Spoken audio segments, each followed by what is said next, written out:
Chapter 1. How did I get transported into a book? Yao Yao, you are hiding here again, indulging in your whimsical fantasies. Every day, instead of diligently cultivating, you merely wait for life to pass you by. With a sense of resignation, Yao Yao scratched her ear, blatantly ignoring the incessant reprimands of Mo, who lectured her with fervor, I want listen, a tortoise reciting scriptures. Oh dear! It cannot be said that Yao Yao was inherently disobedient or simply wished to languish in idleness.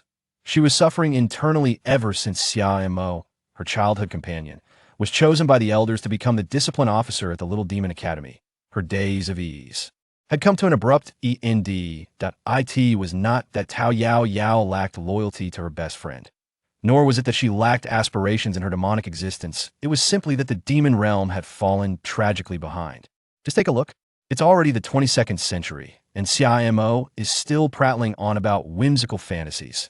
In this era, humans refer to such tales as novels, filled with enticing plots and captivating stories. Moreover, in the vast expanse of the world, aside from the demon realm, no one is truly cultivating. Most are clandestinely thriving among humans, accumulating wealth and enjoying a leisurely life while also amassing merit.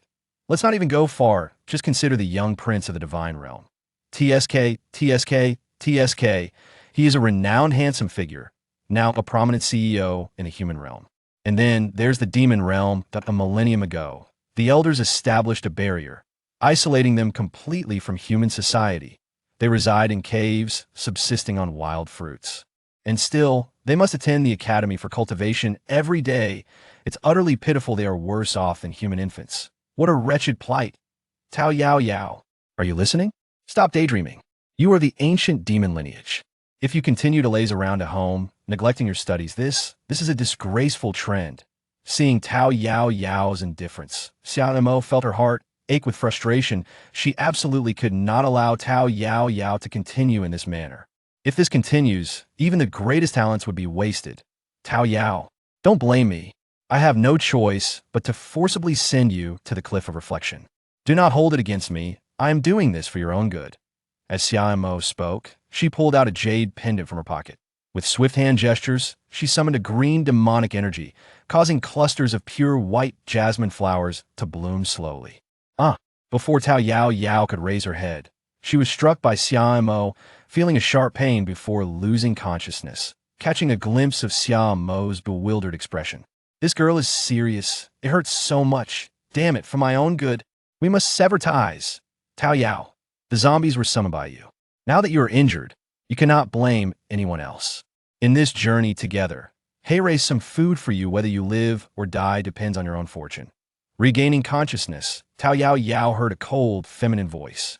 Ouch! It truly hurts. Mo is so heartless. After all, it was she who helped Mo cultivate back in the day.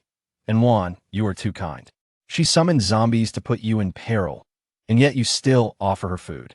All right, let's hurry and leave. Yao Yao. That what is happening? Are we just leaving like this? Looking around, is this truly the cliff of reflection, the highest punishment for demons? This place is clearly an abandoned nuclear power plant about 5 kilometers from the base. How did she end up at a nuclear power plant? In this technologically advanced human society, where would a post-apocalyptic base even come from? How did she find herself in the realm of humans?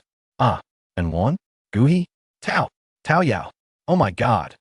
Yao Yao felt tears welling up as memories not belonging to her suddenly flooded her mind. She, a stunning and intelligent peach blossom spirit from the 22nd century, possessing the noble bloodline of an ancient fairy, had unexpectedly transported into a book. And she had entered the very narrative of the novel she had just been reading, Rebirth in the Apocalypse. The Space Queen ate this moment. Her identity was that of the unfortunate cannon fodder character who dared to interfere with the female lead's romance. Currently, she was unexpectedly injured and abandoned in the wilderness, until the virtuous female lead could no longer tolerate her, leading to her explosive demise. Subsequently, the female and male leads would continue their saga in the apocalypse, ultimately succeeding in exterminating the zombies and rising to the pinnacle of human society. Were it not for the dimly glowing demon core within her, She might have doubted whether Xiao Mo had truly led to her demise. However, the demon core remained, and all was still well. Though she was unsure how her true self had entered this narrative, it no longer mattered. The male and female leads had nothing to do with her, the beautiful little demoness. At present, she must quickly find a secluded mountain forest to cultivate, and by the time she had practiced for a millennium or so, the protagonist would have long turned to dust. Haha, by then, the realm would belong to her. There was no time to waste. Yao Yao formed a hand seal. I fly. Why can't I fly? Yao Yao, undeterred, attempted several more times. This was impossible. Although she often skipped class for fun, it was because she had no rivals among her peers. Avoid the elders burdening her with responsibilities. She had feigned weakness. Not to mention, even if her demon core were shattered, she should still be able to fly. Wait a moment. A sense of foreboding suddenly surged within her. Could it be? Boss, there's a girl. Looks like she's all alone. She truly is a girl. And quite lovely too. Huh. We're in luck. My brothers are going to have a good time. A filthy van came to a halt before Yao Yao. With two men leering at her. Point one was stout and robust, resembling a black bear's spirit. The other, dark-skinned yet skinny, looked like a dried-up, salted fish spirit. The bear's spirit leered from head to toe. Pretty lady, are you scared being alone? Don't worry. Your brother Hazy will protect you. Yao Yao. I don't think I'm scared. The salted fish spirit retorted, you don't get to decide. It's what my brother Hazy thinks that matters. Yao Yao shivered with goosebumps. After all, in the presence of the glorious and towering female lead, such scum deserve to perish. With that in mind, since death is inevitable, why not offer you both a parting gift? Yao Yao gently brought her hands together, a sweet smile gracing her exquisite face. A pale pink demonic flame erupted from her palms. This demonic fire was 100 times stronger than the strike Xiao Mo had dealt her. This was her true strength. Boom! Before the demonic fire could consume her foes, a bolt of lightning struck her from a clear sky. Yao Yao. In disbelief, Hazy and Laozi had been enraptured by the beauty of her sweet smile just moments before. Now, they were left dumbfounded by the sight of Yao Yao, unfazed by the crackling lightning that enveloped her. This girl, could she have suddenly awakened lightning abilities? That would be troublesome indeed. But at this moment, Yao Yao was not unfazed. Chapter 2. The emergence of a hidden powerhouse? She was about to explode with fury. Slowly exhaling the black smoke from her mouth, she refused to believe it. Forming another seal, she would burn. Boom. Forming yet another seal, she would fly. Boom, boom, boom. A single bolt of lightning strikes more frequently than the last. Well, she has lost her temper. It seems that the heavens are intent on tormenting her. Having arrived here under such unclear circumstances, she refuses to believe that this is the doing of Xiao Mo. She knows her dear friend, the king of roles. All too well, she has been thoroughly brainwashed by the elder's dream of restoring the nation. Her abilities have scarcely increased, having all been squandered on superficialities. With Xiao Mo's prowess, even if she borrowed the jade pendant from the elders, it could never harm her, let alone inflict such damage on her demon core and deliver it into a book.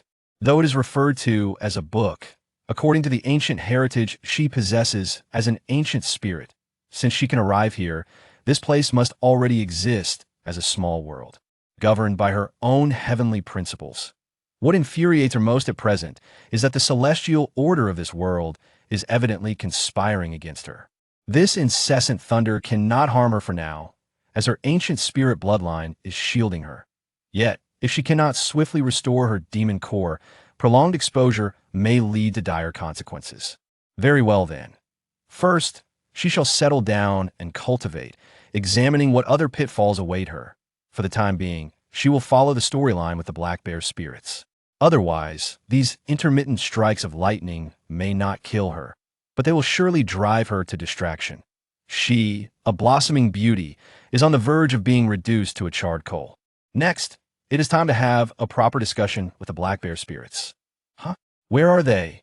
The black bear spirits and the slacker spirit, sought by Yao Yao, have long since sped away. They initially presumed her to be a lone beauty, only to discover that she is a formidable force of lightning. Why would they stay and risk being struck down? The two were merely minor thieves, or rather, petty beggars. 3 years into the apocalypse, They had yet to awaken any powers. Their survival thus far is solely due to their timidity and their fortunate association with great allies.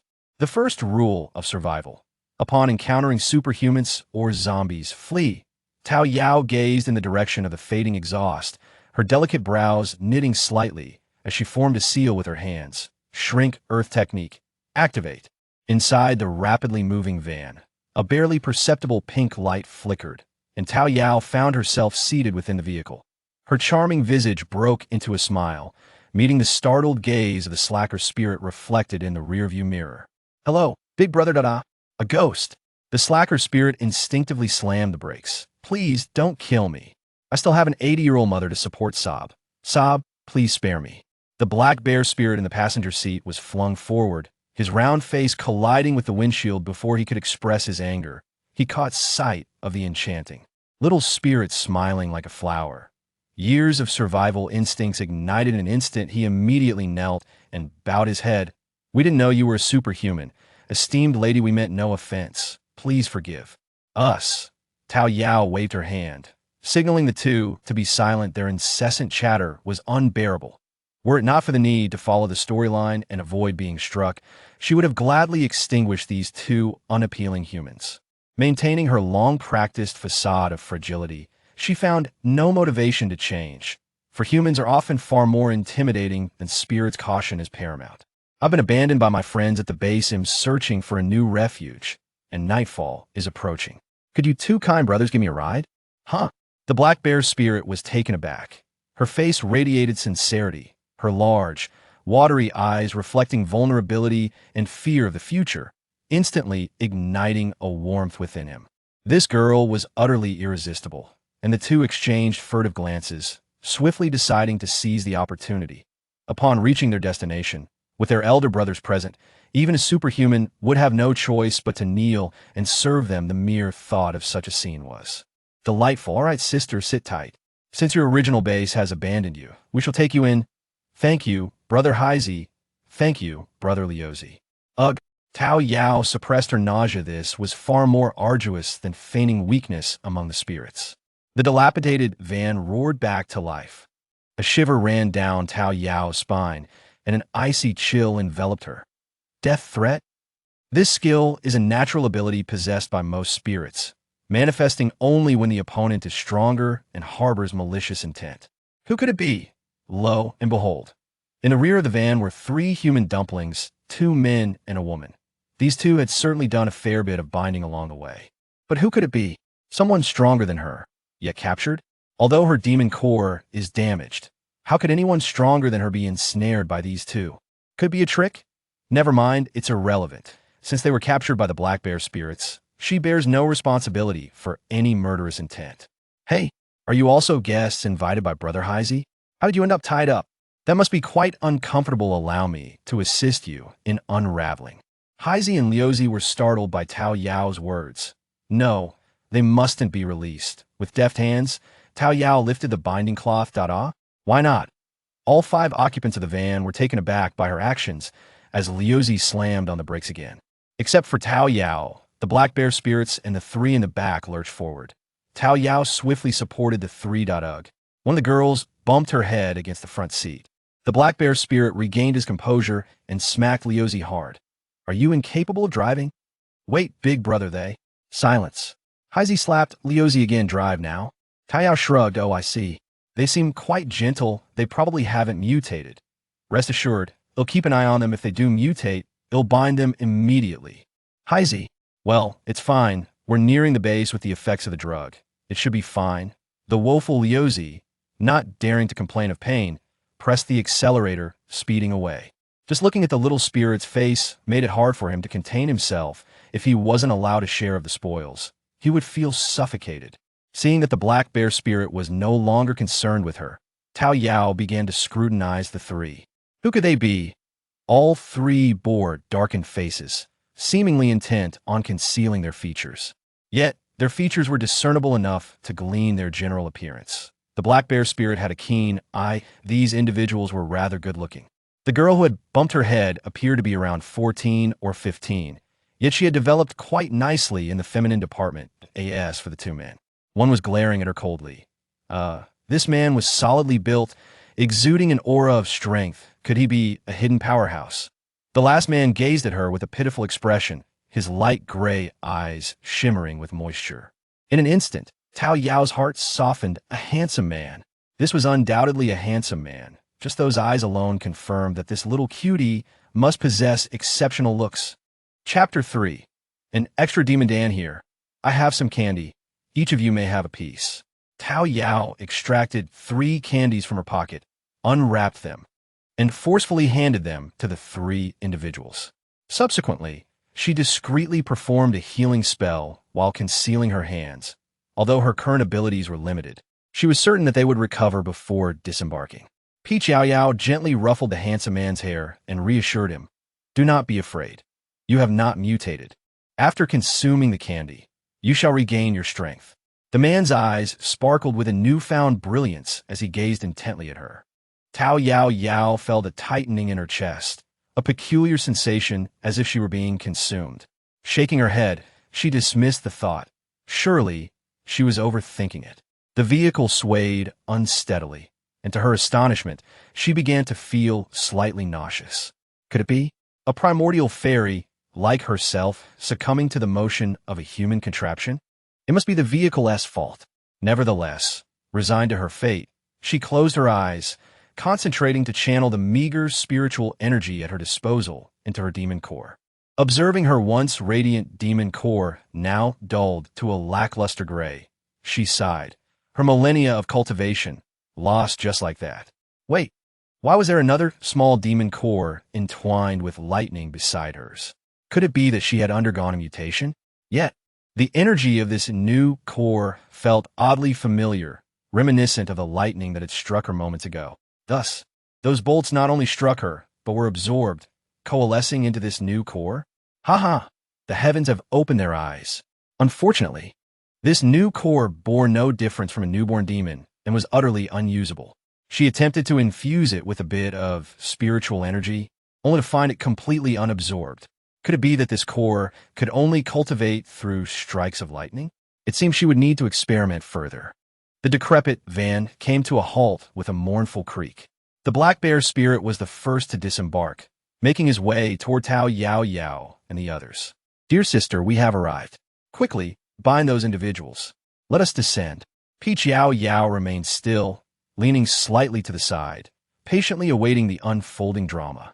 Indeed, at the moment the black bear spirit swung open the car door, a shadowy figure darted past, and with a resounding bang, the black bear spirit was sent hurtling through the air. The rotund figure of the black bear spirit soared like a kite with its string cut, flying a good 10 meters away. Big brother, the salted fish spirit, stood frozen in place, momentarily uncertain whether to rush to aid his elder brother or to kneel before the man before him, pleading for mercy. Yao Yao raised an eyebrow. Indeed, a formidable figure. The black bear spirit, covering its face, struggled to rise from the ground, exclaiming, "How could you recover so swiftly?" The formidable figure smirked coldly, advancing towards the black bear spirit, utilizing the torment of a young girl to divert my attention, and then launching a surprise attack. "You wretched scum are a waste of human resources. Big brother, no, please. Laozi, hurry, call for help." The black bear spirit shouted as it retreated, its voice rising in desperation. Big brother, save me." The formidable figure cast a cold glance at the fleeing Laozi, a flame igniting in his hand as he aimed it towards Laozi. A fiery dragon surged forth, crashing into Laozi and enveloping him instantly. Laozi writhed on the ground in agony, desperately attempting to extinguish the flames. It appeared that the formidable figure possessed fire-based abilities. However, in the book, Yao was also ensnared by this very vehicle. Even without her to untie the bindings, the formidable figure could surely manage it himself. Yet, why hadn't Yao fled alongside? Could it be that she genuinely believed the black bear spirit to be a benevolent brother? Once more, flames erupted in the formidable figure's hand, this time targeting the black bear spirit in the distance. Just as the fiery dragon was about to reach the black bear spirit, a column of water collided with the fire dragon. Indeed, the black bear spirit had someone backing it. The formidable figure and the newcomer immediately engaged in combat, aware that failure today would lead to his utter demise. Ugh, sister, I am so frightened. Yao Yao was engrossed in her thoughts when she suddenly felt a warmth in her arms. Looking down, she discovered the handsome young man, Shao Kulian, nestled within her embrace. It was a dilemma, to push him away or to hold him closer. Yao Yao silently scorned herself. Yet she extended her hand to tousle his hair. It's all right, don't be afraid, she reassured him. I'll give you another piece of candy. The boy slightly released his grip on her, took the candy, and, upon opening it, offered it back to her lips. His voice, trembling with fear yet melodious, whispered, I won't eat it, give it to my sister. The inferior candy, laden with saccharin, bore a hint of plastic, yet Yao Yao opened her mouth and consumed it. Long after, she reflected on this moment, justifying her actions. Although the candy was of poor quality, the boy's pure heart was a rare gem in this world. She retrieved another piece from her pocket and offered it to the charming boy, saying, You eat this. Trust your sister. Everything will be fine. Meanwhile, outside the vehicle, the gang leader who had been playing with fire had lost, battered by the men who arrived with water blades. Oh dear, don't hit him, she exclaimed, not out of a desire to save the leader, but out of sheer perplexity. Logically, the leader should possess greater strength to warrant a death threat. Why was he so weak? Surely, her own abilities were not that feeble. Regardless, the narrative must unfold. With the leader shielding her in front, it provided her the opportunity to surreptitiously orchestrate her own schemes from behind. The man scrutinized her, his gaze appraising. Are you his woman? Huh? Yao Yao waved her hand dismissively. No, I was cast out by the base and encountered Brother Haizi on the way. He said you could take me in. The man grinned, seemingly mocking her naivety. Yao Yao stepped forward to assist the injured leader, feigning a sigh as she swiftly performed a healing spell with her hands. Brother, please wait a moment. He truly has not mutated. Why must you insist on ending his life? He appears quite formidable. Perhaps we could allow him stay. Yao gently prodded the back of the formidable figure before her. She had exerted her utmost effort. If this individual preferred to perish rather than yield, then so be it. After all, steadfastness in the face of adversity and an unwavering spirit are indeed esteemed virtues of humanity, a sentiment she grasped and respected. However, respect aside, in the eyes of the fairies, he was merely a foolish simpleton. I concede, if you spare my life, I shall join your ranks, the formidable figure uttered, his voice tinged with barely concealed frustration. Yao Yao nodded slightly and said, Brother, look, he has already surrendered. Let us take him in. Very well, he replied. In consideration of your beauty, I shall temporarily spare him. Hey Laozi, bind him up first. The dark, ominous salted fish spirit and the bruised black bear spirit approached menacingly. However, under the frigid gaze of their leader, they ultimately refrained from harboring any personal grievances. After obediently binding the man's hands, they intended to proceed to bind Yao Yao and the others. Yao Yao gently turned to one side and leaned towards the man. Big brother, you are so formidable. Since we cannot escape, there is no need to bind us. Right? The man caught the enchanting beauty he had brought close to his lips, and with just a glance, he fell prey to Yao Yao's illusion, heart enchantment, which consumed the remaining 80% of her spiritual energy. Zi's expression contorted in concern. Is the boss all right? He has never shown mercy before. Yao Yao swiftly extricated herself from the man's embrace, feeling an ominous chill. If it weren't for the fear of straying too far and jeopardizing her abilities, she would certainly seek a suitable space to perform a thorough cleansing ritual. Chapter 4. Little Blue and Big Yellow, the team, led by the Black Bear Spirit, was situated by the lakeside, where several dilapidated vehicles were clustered in the center, surrounded by a handful of tattered tents. Their group lacked both strength and resources, with the vehicles being their most valuable assets. Encountering a horde of zombies necessitated the ability to flee by car. The leader, a man named Chinfeng, possessed water-based powers and had previously operated a billiard hall before the apocalypse. Black and his companions were regular patrons of his establishment, and after the world fell into chaos, they clung tightly to him, having awakened their own abilities.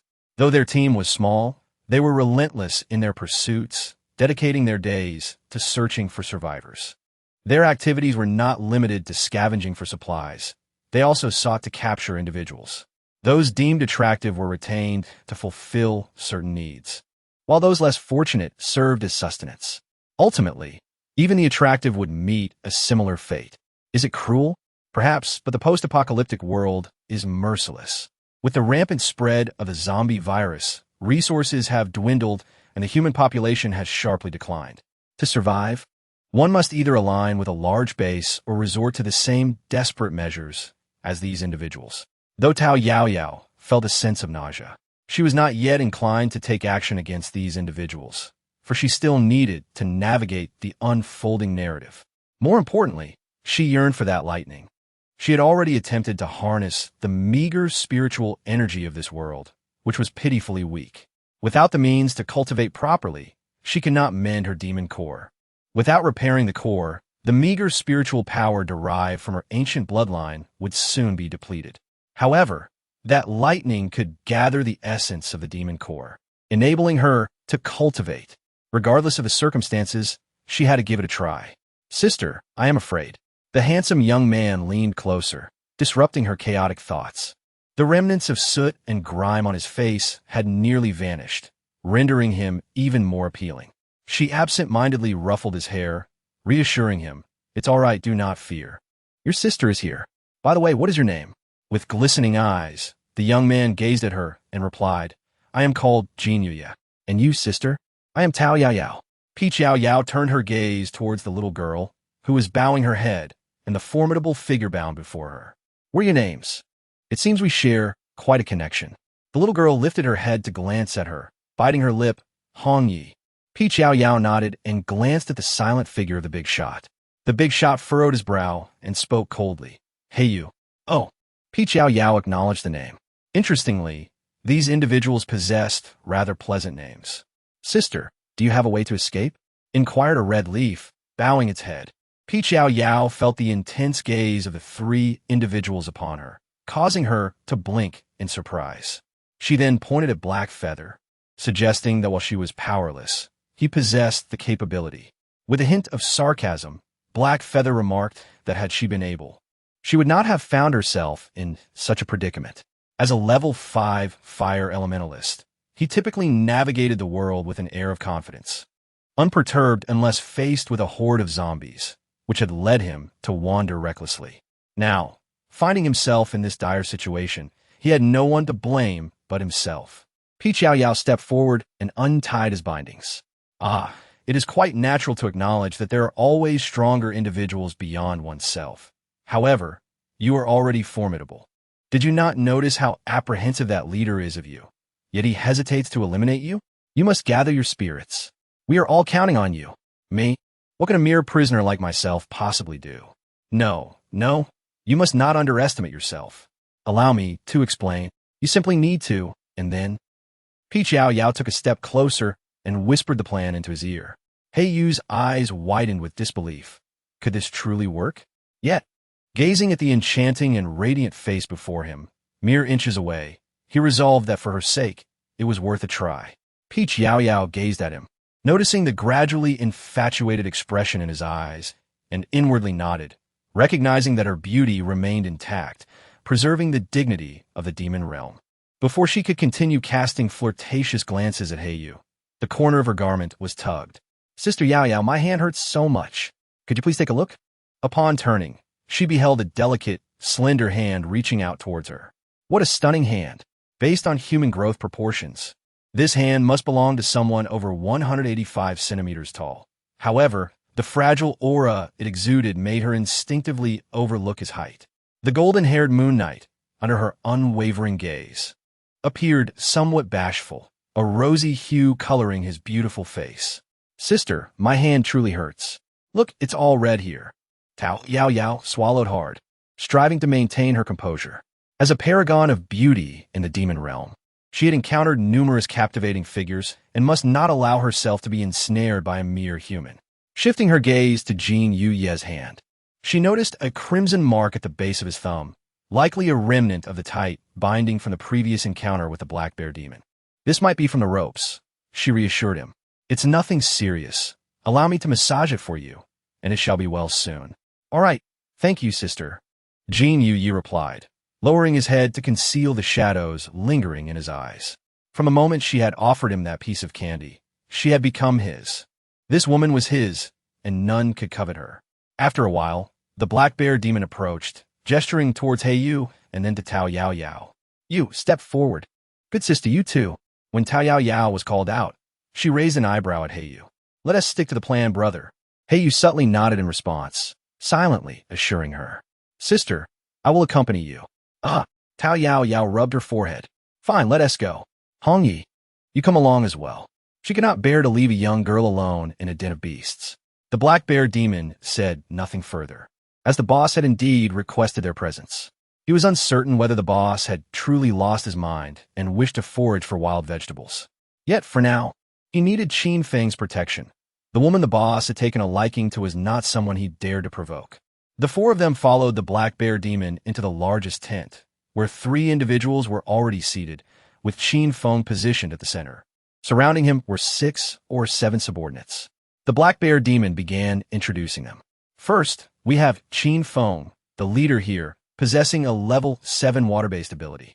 To his left, clad in a blue t-shirt, is Qin Jun, his cousin, with a level 3 water-based ability, serving as the second in command. To the right, wearing a yellow t-shirt, is Lin Yukai, with a level 5 wood-based ability. However, due to the weaker combat prowess of the wood-based abilities and the lack of close relations, he ranks as the third in command. Yao Yao feigned interest as she listened, pretending to nod at the names of these scoundrels, which she found utterly unworthy of remembrance. She decided to refer to the one in blue as Little Blue and the one in yellow as Big Yellow. The black bear spirit continued to regale them with tales of their squad's rise and prowess, primarily aimed at Black Feather. However, this group of battle weaklings hardly warranted such attention. Once the pleasantries from the black bear spirit concluded, he promptly fell silent, obediently retreating to a corner to crouch down. Qin Feng fixed his gaze upon Black Feather, noting the growing horde of zombies. Should you choose to pledge your loyalty to us, we would gladly welcome you. His tone was courteous, yet his eyes betrayed disdain and a hint of menace. Chapter 5. A healthier approach, Brother Qin, from this day forth. You shall be my dearest elder brother, my only brother. I, your loyal younger brother Black Feather, vow to serve you with unwavering fidelity. For the sake of my brothers, I shall not hesitate to brave fire and water. In the astonished eyes of all present, Black Feather knelt before Qin Feng, clasping his fists in a gesture of respect. Qin Feng's scornful expression remained frozen on his face, his slightly parted lips seemingly at a loss for words. Yao Yao released the hand she was holding on to under the moonlit night and stepped forward a few paces to stand before Qin Feng. She blinked and said, Brother, look how sincere Brother He Yu is. Indeed, without a doubt, Brother He Yu's loyalty is commendable. Henceforth, let him be considered our fourth. Beside them, Xiaolan and De Huang exchanged glances, sensing that the narrative had taken an unexpected turn. Hadn't their elder brother just mentioned that? Even if one wished to join their ranks, they must first endure a beating to understand their strength, starting from the very bottom as a mere subordinate. How had it come to pass that he was now deemed the fourth so readily?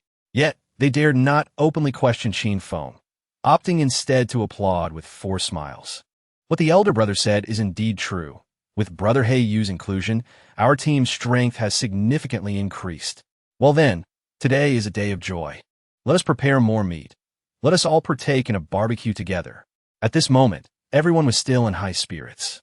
However, as they approached the lakeside and beheld the scene before them, the atmosphere swiftly shifted to one of dismay.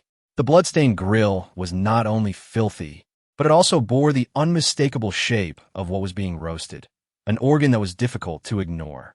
Ugh! Hong Yi could no longer contain her disgust and retched.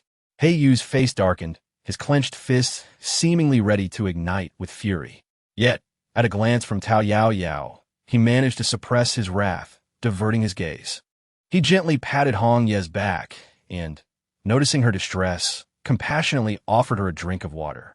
Yao Yao, noticing that he held back his emotions, swiftly turned to observe the handsome young man who had been closely trailing behind her. To her surprise, the young man did not even glance at the grill. His large, glistening eyes reflected only her image. Upon seeing her turn, he appeared somewhat perplexed. Sister? Yao Yao has developed a clear understanding of his height. The charming young man towers over her by a considerable margin. Yet whenever she glances in his direction, he instinctively leans closer, his large eyes fixated upon her. It is in this manner that she manages to overlook his stature. Such beauty can be beguiling. No worries, just eat the food that your sister provides you, and refrain from indulging in anything else. All right, thank you, sister. Jin Yuye's eyes sparkled with joy, curving gently with delight. Yao, what should I do? She looks even more beautiful when she smiles. Qin Feng and his companions observed the continuously retching Hong Yi, their expressions growing increasingly grim. She was merely a tool for their desires, yet she remained ungrateful for the food provided to her. Once the brothers finished their revelry tonight, she would be the one lying beneath them come morning. Qin Feng squinted, pondering, does this girl not wish to eat? If so, let her abstain. Bring her to the dark room. Brother Yu, this feast is specially arranged in your honor, so do grant us the courtesy. Yu remained silent, his face darkened, his clenched fists tightening further. Yao Yao sighed, reflecting once more on her over 1,000 years of existence as a demon, pondering what misdeeds she might have inadvertently committed. Resigned, she cast a slumber spell upon Hong Yi. Black Feather instinctively caught the fainting girl, the unexpected softness in his arms stirring within him a few unfamiliar sensations. Yao Yao approached Qin Feng and, with a playful wink, suggested, Brother, it seems that Sister Hong, you might be feeling unwell from the car ride. Let her rest beside Brother Yu for now. Let's have our meal. I am quite hungry. Obediently, Qin Feng replied, All right, the little girl isn't feeling well on the journey, so let us not concern ourselves with her. Let us eat. Jin Yi, feeling discontent, grasped her hand. Why does she always smile at that ugly creature? Is it out of fear? If so, she can let him perish. Yu, with a frown, took a seat. Fortunately, aside from the nauseating roasted meat, the table also offered some stale biscuits and congee, the origins of which remained a mystery, likely pilfered from some unfortunate soul. Yao Yao had no desire to eat anything. She handed a few packets of biscuits to the charming young man and set aside a couple of bags for Hong Yi. As for Yu, he could fend for himself. There was no need for her to concern herself with him. However, with a grand gesture, Qin Feng commanded his minions, who dared not disobey. Finally, after enduring until midnight, Yao Yao slipped outside. Indeed, as she soared into the night, a familiar lightning bolt struck with precision nearby. This delighted her immensely. All the grievances she had endured that afternoon had not been in vain.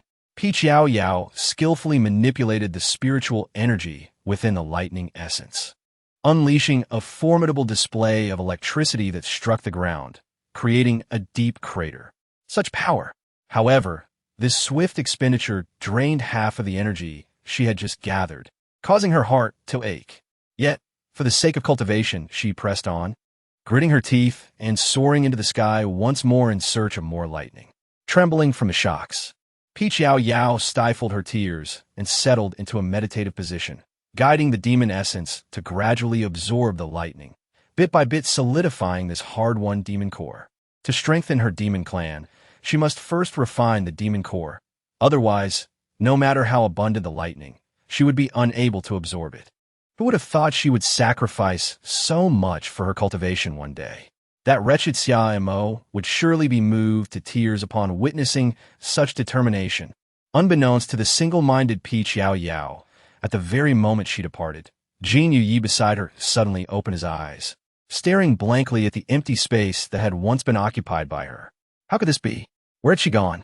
In that fleeting instant, he found himself completely unable to sense her presence, completely absent. His once clear, bright eyes began to cloud with a crimson hue. Suddenly, a horde of zombies approached, causing panic to erupt. Run, the leader shouted. Those stationed on the perimeter, hearing the commotion, were met with a terrifying sight as countless zombies surged toward them. prompting a frantic escape. Yet, before they could finish their warning, one was caught by a zombie, and his body was swiftly torn apart by the ravenous horde. In the 22nd century, among the demon clan, Mo had been kneeling before the elders for an eternity. Everything is fated. This is beyond our control. Elder, please. I am to blame for this. It is all my fault. Please, I beseech you, save her. The elder gently patted Mo's head, advising, silly child. This is her tribulation, one that does not concern you. There is no need for self-reproach. Rather than tormenting yourself, focus on your cultivation and seek opportunities to aid her. At last, a flicker of determination ignited in Mo's vacant eyes. I will certainly do so. Chapter 6. Long-awaited spiritual energy. The sudden onslaught of zombies sent the entire team fleeing for their lives. As the leader, Qin Feng was the first to leap into the vehicle, ensuring his own safety before using his abilities to push back the front line of zombies. Hurry up. Damn it. If you keep dawdling, no one will escape. Black Feather, endowed with powers, also awakened, glancing at the empty space beside him, puzzled. But the cacophony outside left him little time for reflection. Red Leaf, too, was roused, comprehending the chaos outside. The zombies were upon them. No one would come to her rescue now. With her grandmother and brother gone, no one would protect her again. In despair, she curled into a ball, resigning herself to her fate. After all, death at the hands of zombies was preferable to falling into the clutches of those vile people. Suddenly, someone seized her collar. The sensation of weightlessness made her want to scream, but before her stood that perpetually stern-faced man. He lifted her and set her down before turning away. The zombies are coming. Hurry, I will carry you. Thank you. Red Leaf murmured softly from the man's back. She had not expected him to rescue her. He could have simply walked away. He could have moved faster without her. Cursing herself inwardly, she felt like a burden, believing she deserved death.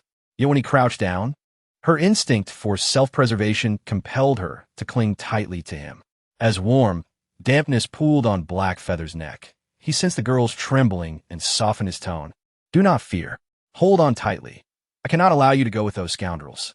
I will do my utmost to protect you. The girl, stifling her sobs, could not utter a word. She merely nodded vigorously, then realized he might not see her, so she wrapped her arms around him more tightly. Feeling her grip tighten, Black Feather ceased speaking, channeling his energy into flames as he leapt atop Qin Feng's vehicle, joining him in unleashing a fire dragon. He was engaging in battle now. Having dealt with zombies for years, he was witnessing such a massive horde for the first time. At this moment, he needed to collaborate with these scoundrels. Would they manage to escape today? Each of them felt uncertain. Xiaolon occupied the passenger seat of the vehicle, while De Huang, like Black Feather, leapt onto the roof. Seeing this, Qin Feng threw a bundle of ropes onto the rooftop, shouting, "Third, fourth, secure yourselves. Don't fall." With over half of his crew already lost, this wave of zombies was not only numerous, but formidable. Thank goodness they had recruited another ability user today. Otherwise, their chances would have been utterly bleak. Slamming the accelerator to the floor, the vehicle sped away. The zombies, realizing their escape, howled in fury and quickened their pace, determined to tear them apart. Standing atop the vehicle alongside Black Feather, De Huang summoned vines, cursing at the ever-advancing horde. Damn it! Humanity's abilities are evolving, and these creatures are upgrading too. It's becoming increasingly difficult. Black Feather, unperturbed, ignored the outburst, launching a fire dragon onto the vines, igniting them and incinerating a horde of zombies. Not bad, brother. I'll handle the binding. You focus on the killing. Black Feather felt the urge to eliminate the foes before him, but kept his lips sealed. Meanwhile, Yao Yao, meditating, suddenly sensed the lightning strikes intensifying and multiplying. What on earth was happening? Abandoning her cultivation, she hurriedly flew toward the troublesome squad. Yao Yao arrived here, experiencing for the first time the opportunity to observe the zombies up close. How shall I put it? This initial encounter was far from pleasant. Yet, the zombies seemed even more enraged, their speed of running increasing exponentially. Yao Yao expressed her astonishment at the formidable nature of the zombies. Are they truly this powerful? Without a vehicle, one would undoubtedly become a feast for the undead. She harbored concerns for the safety of the young handsome man, and indeed for the others. Hong Yi and Hei Yu, let them engage the creatures for now. She would merely follow at a distance, waiting until they managed to escape before she would teleport to their location. Casually trailing behind the horde of zombies, she believed her disguise was impeccable. Yet it wasn't long before several undead noticed her.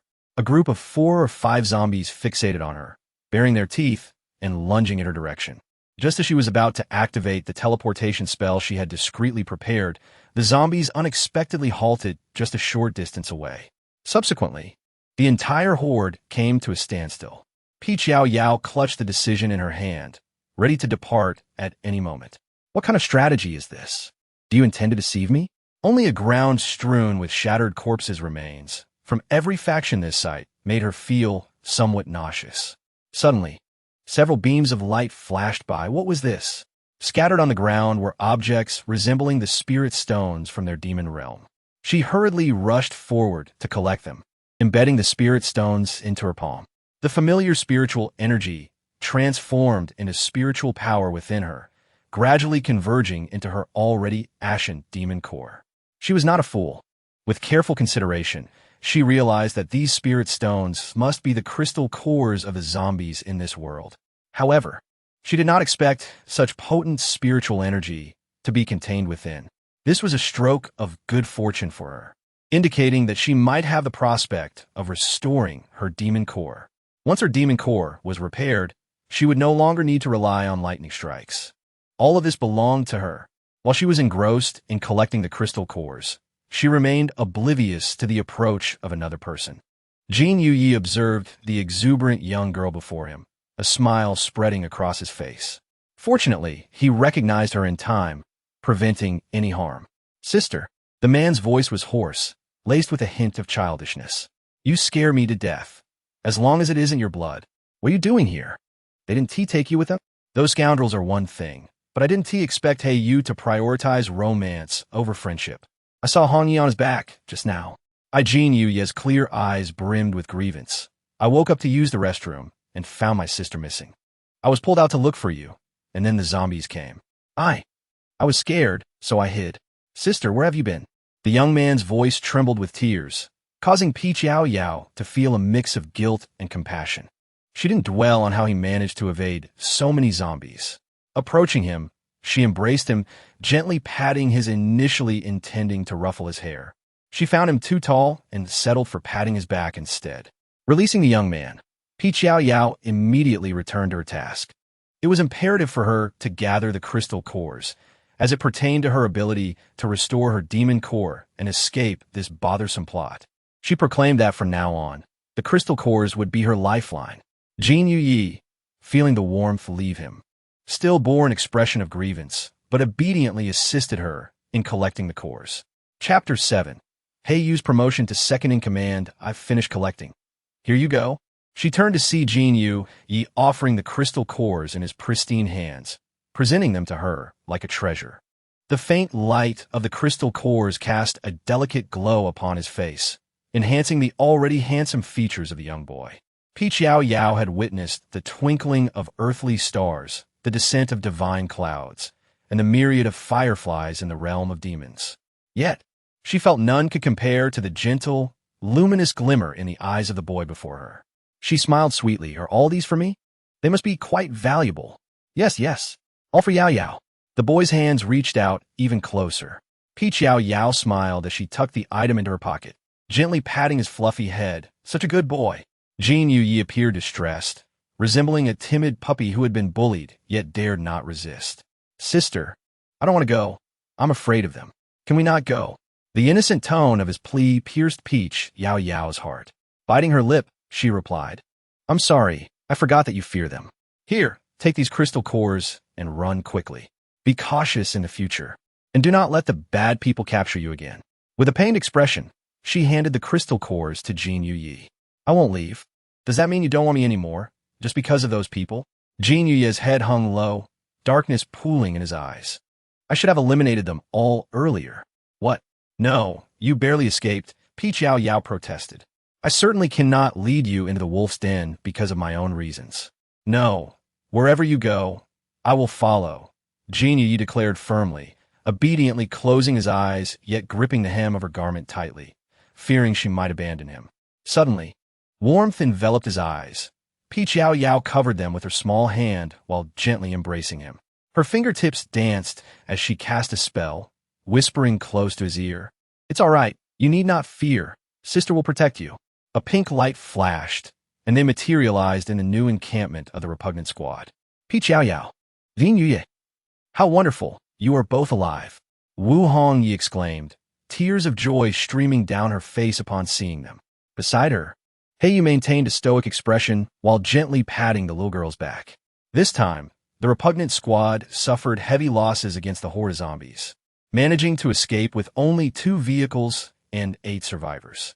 The remaining 8 were currently crouched by a small lake, salvaging the little resources they had left. These 4 truly exhibited unwavering loyalty. Thus, a meeting was promptly convened. The gathering of merely 12 individuals appeared rather bleak, and Yao Yao cast a glance at the corner where the black bear spirit and the salted fish spirit sat. To her surprise, these 2 nuisances were still alive. "We have suffered significant losses in this battle. A large number of our brothers and resources have perished. However, Brother Hei, you played an indispensable role in this conflict. Therefore, I have decided to promote Brother Hei Yu to the 2nd in command. Brother Lin, you will remain the 3rd, and Qin Jun will be demoted to the 4th.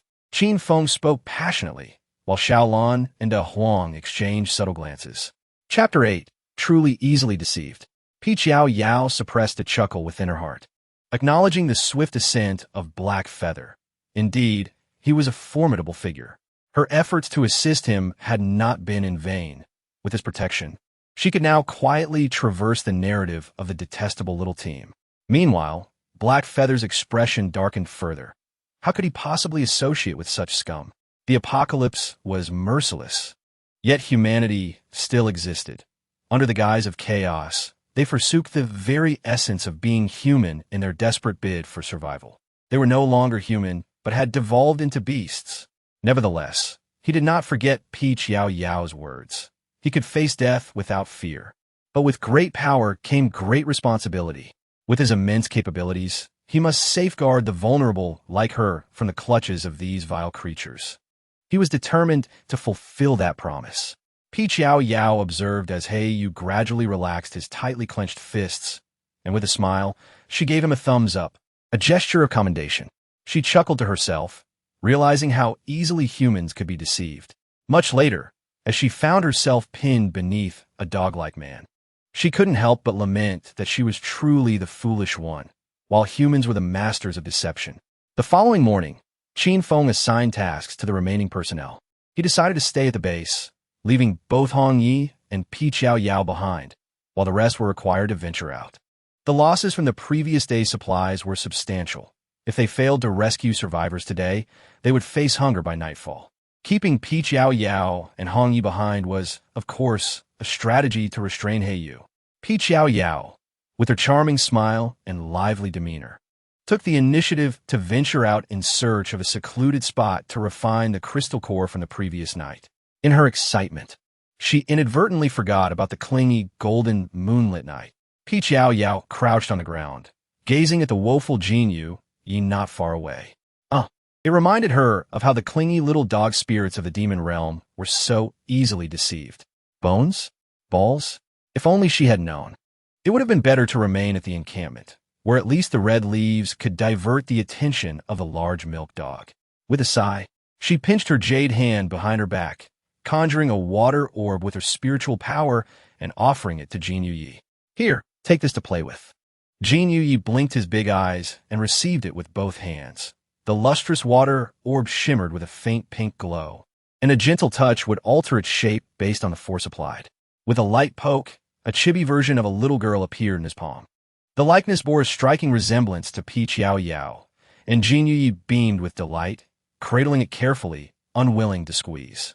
He then presented it to Yao Yao, exclaiming, "Sister, look!" Observing his treasured expression, Yao Yao face-palmed, but secretly infused a few threads of spiritual energy into the orb, fearing that it might dissipate by accident, which would surely make him cry. With a little toy to occupy him, Jinyu no longer fixated on her. He quickly sat cross-legged and began to absorb the crystal cores he had collected from his pockets. Although she had picked up quite a few yesterday, after consuming them all, not even the slightest crack in his inner core had been mended. However, where there is progress, there is hope. Brother Crane, it seems there are signs of zombie activity here. Is it too unsafe for us to be out right now? A sticky voice sounded not far behind them. Peach Yao Yao moved closer to Jin Yi, who was still engrossed with a water orb, signaling him to be quiet. With a wave of her hand in front of her, a transparent barrier enveloped the two of them. In the blink of an eye, the speaker had approached them, conversing through the invisible barrier that Peach Yao Yao had set up. Peach Yao Yao's eyes sparkled with excitement as she observed the two individuals, who undeniably embodied our beloved protagonists. The man, clad in an olive-green leather jacket, possessed strikingly chiseled features, his expression cold and stoic. The peculiar zombie uprising from yesterday raised numerous concerns. For the safety of the base, it was imperative that I conduct an investigation. Should you feel apprehensive, you may remain at the base. And Wan bit her lip, cautiously grasping Gu He's arm.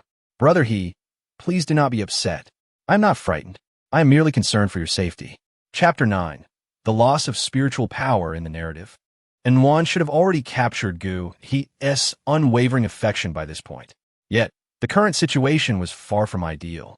It was evident that Gu He held no such feelings for her at this moment, and seemed somewhat irritated. However, why were these two still lingering? The spiritual energy she had painstakingly obtained was being squandered on such trivial matters, which felt undeniably wasteful. Yao Yao resolved that if these two individuals did not depart soon, she would no longer conceal herself, for maintaining this shielding barrier was indeed quite taxing on her spiritual energy. Jin Yu, who was being pulled aside by her, cast a puzzled glance in her direction before shifting his gaze to the two individuals before them, his innocent eyes flickering uncertainly. Although he could not perceive any fluctuations of her extraordinary powers, it was evident that she was employing some form of supernatural ability. Yet, he found himself unable to decipher it. His own abilities felt ineffective in her presence. This sensation instilled in him a profound fear of losing her in the very next moment, a fear so intense that he involuntarily tightened his grip. Yao Yao felt his hand suddenly clench around hers and looked at him in bewilderment. Jin Yi's deep-set eyes, momentarily devoid of refuge, hurriedly averted to the ground to escape her gaze. In a hushed whisper, he murmured, "Sister, I am afraid. I fear that you too might leave me." Yet, these words remained unspoken, trapped within the confines of his heart. Yao Yao helplessly shook her head. Indeed, the little handsome boy possessed quite a timid disposition. In this apocalyptic world, it was a mystery how he had managed to survive until now. She reached out to cover his eyes, performed a tickling spell, and directed it at Wan, while simultaneously forming a seal to teleport. In the blink of an eye, they arrived in a nearby grove, and as expected, a bolt of lightning struck directly towards her. Yao Yao was sent half-kneeling to the ground by the impact. It hurt immensely. She admitted to having acted intentionally, wishing to test whether she could directly harm Wan, thereby liberating herself from the constraints of the narrative. Jin Yu, clearly startled, disregarded the faint electric sparks still dancing around her and enveloped her in his embrace. Yao Yao, what happened? I'm Yufine. You go on and play. I just need to rest for a moment. I want to go. What is wrong with you? Why are you emitting lightning? The once adorably naive Jin now gazed at her with deep concern, his expression devoid of any semblance of innocence or pity. Unfortunately, Yao Yao was too overwhelmed by the pain coursing through her spirit to notice his expression. She hastily closed her eyes, channeling all her energy into repairing her soul. Time seemed to stretch indefinitely until all the spiritual energy within her demon core was depleted and her spirit was barely mended. Gradually, she opened her eyes to behold a pair of eyes sparkling like countless stars, shining brightly against the darkened sky. It had grown dark. Yao Yao blinked a few times, acclimating to the shadows, only to realize she was lying in the embrace of the man. She scrambled to sit up, exclaiming, I'm so sorry. Yet, she was pulled back into his arms, held even tighter. I thought you didn't want me anymore. Don't be afraid, don't be afraid. I'm fine now. Feeling Jin Ye's tense body gradually relax, she continued to pat his back soothingly. Reflecting on her earlier actions, she realized she had indeed been reckless. Now, her hard-earned energy was completely exhausted, and her spirit was no longer stable. She resolved to be more cautious and focus on her own development. Once Jin Ye's emotions settled, he finally released Yao Yao, though one hand still clutched the hem of her clothing. His pitiful demeanor resembled that of a small puppy, softening Yao Yao's heart. She retrieved a bag of cookies from her pocket and offered it to him. She had swiped these from the repugnant small team. With her remaining spiritual energy insufficient to sustain both of their teleportation needs, and considering her current lack of power, she was uncertain if she could still control Qin Feng. Hongye was under the watchful eye of Heiyu, so for the time being, there was no immediate danger. She needed to prioritize her own well-being. Even if I'm not hungry, I must eat. If I can't finish it, I will get angry. Yao Yao tore open the packaging and handed it to him, her gaze laced with a subtle threat. Since her arrival in this realm, she had noticed a transformation within her being. The most immediate manifestation was the sensation of hunger. In the demon realm, many lesser demons required sustenance. Yet, as an ancient demon clan member, akin to a demigod, she had never possessed such a need since her inception. What did this signify? It implied that she was now even less than an ordinary demon from the realm. The more she pondered, the angrier she became. Nevertheless, she was still a fairy, and her needs, though to be fulfilled, did not necessitate immediate consumption. After all, she could offer the food to the charming young man. Humans, after all, could not survive without nourishment. Yet, the typically obedient genie gazed at her with a pitiful expression, clutching the biscuit but refusing to eat. Oh dear, sister has more in her pocket. Do eat. Yao Yao sighed, patting her pocket and resorting to a little deception. Jin Yue retorted, he wouldn't fall for that. Does he look like someone easily deceived? Peach Yao Yao, observing the incredulous Jin Yue, reluctantly broke off a small piece from the biscuit. Fine, I shall consume this. You should hasten your eating as well. If you do not, I shall truly be vexed. With that, she ceased to engage with him, indifferent to his appetite. Turning her attention, she began to contemplate their lodging arrangements for the night. First, she needed to lull the charming young boy to sleep before she could set her plans into motion. It was imperative to acquire the crystal core, otherwise, she would be unable to utilize even the simplest spells.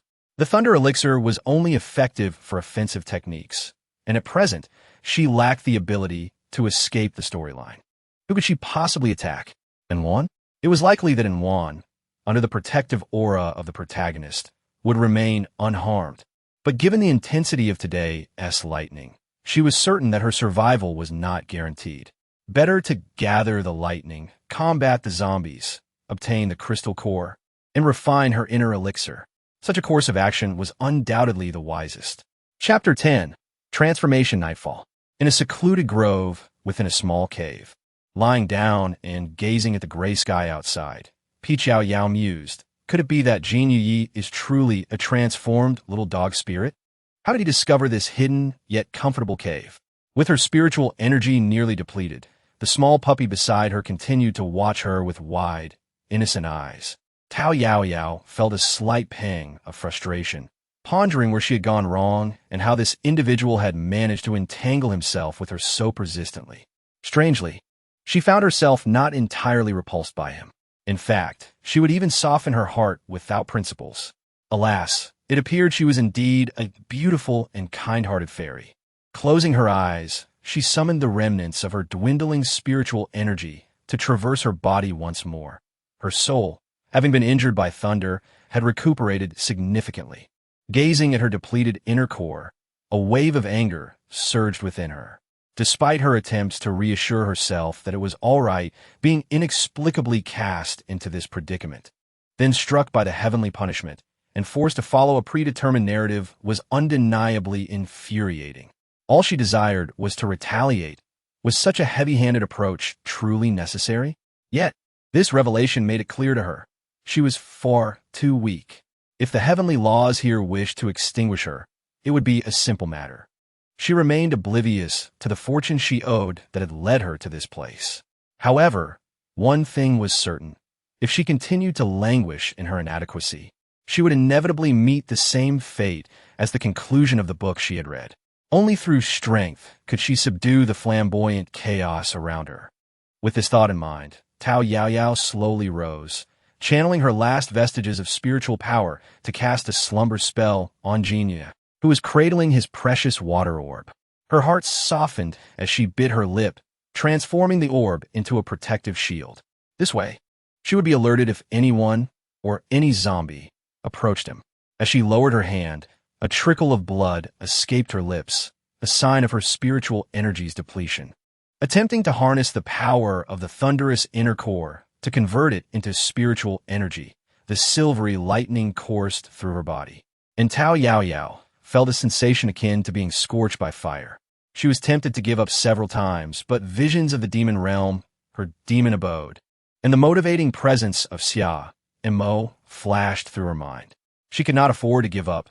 She could not succumb to an unceremonious death in this wretched place.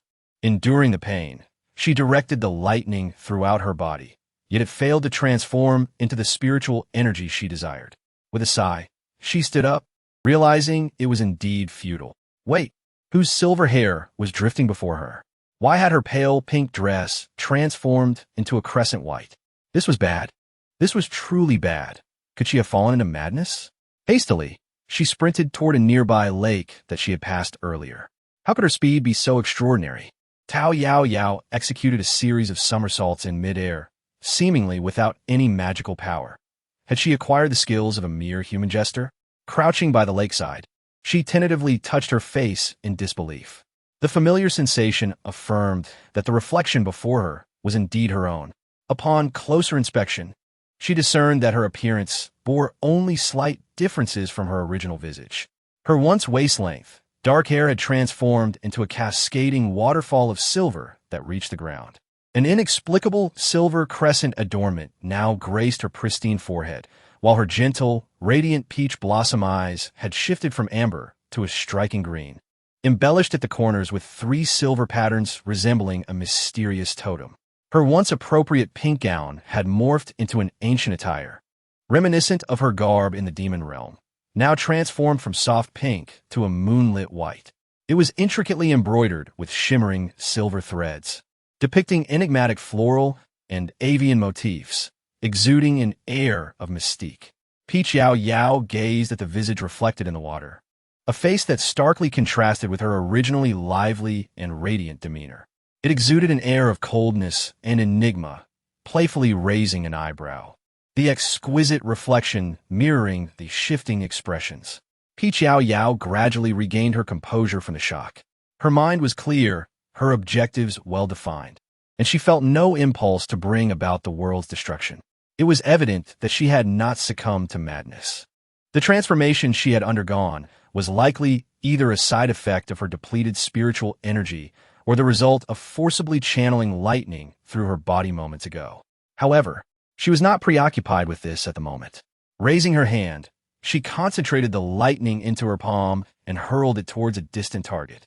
Upon impact, the lightning struck the ground, and after a dazzling display of sparks, a sizable crater emerged. It sufficed to say that she could now adeptly wield the power of lightning. Her transformed physique had grown considerably stronger. While her speed could not quite match that of spatial contraction technique, it surpassed that of a human automobile by several degrees.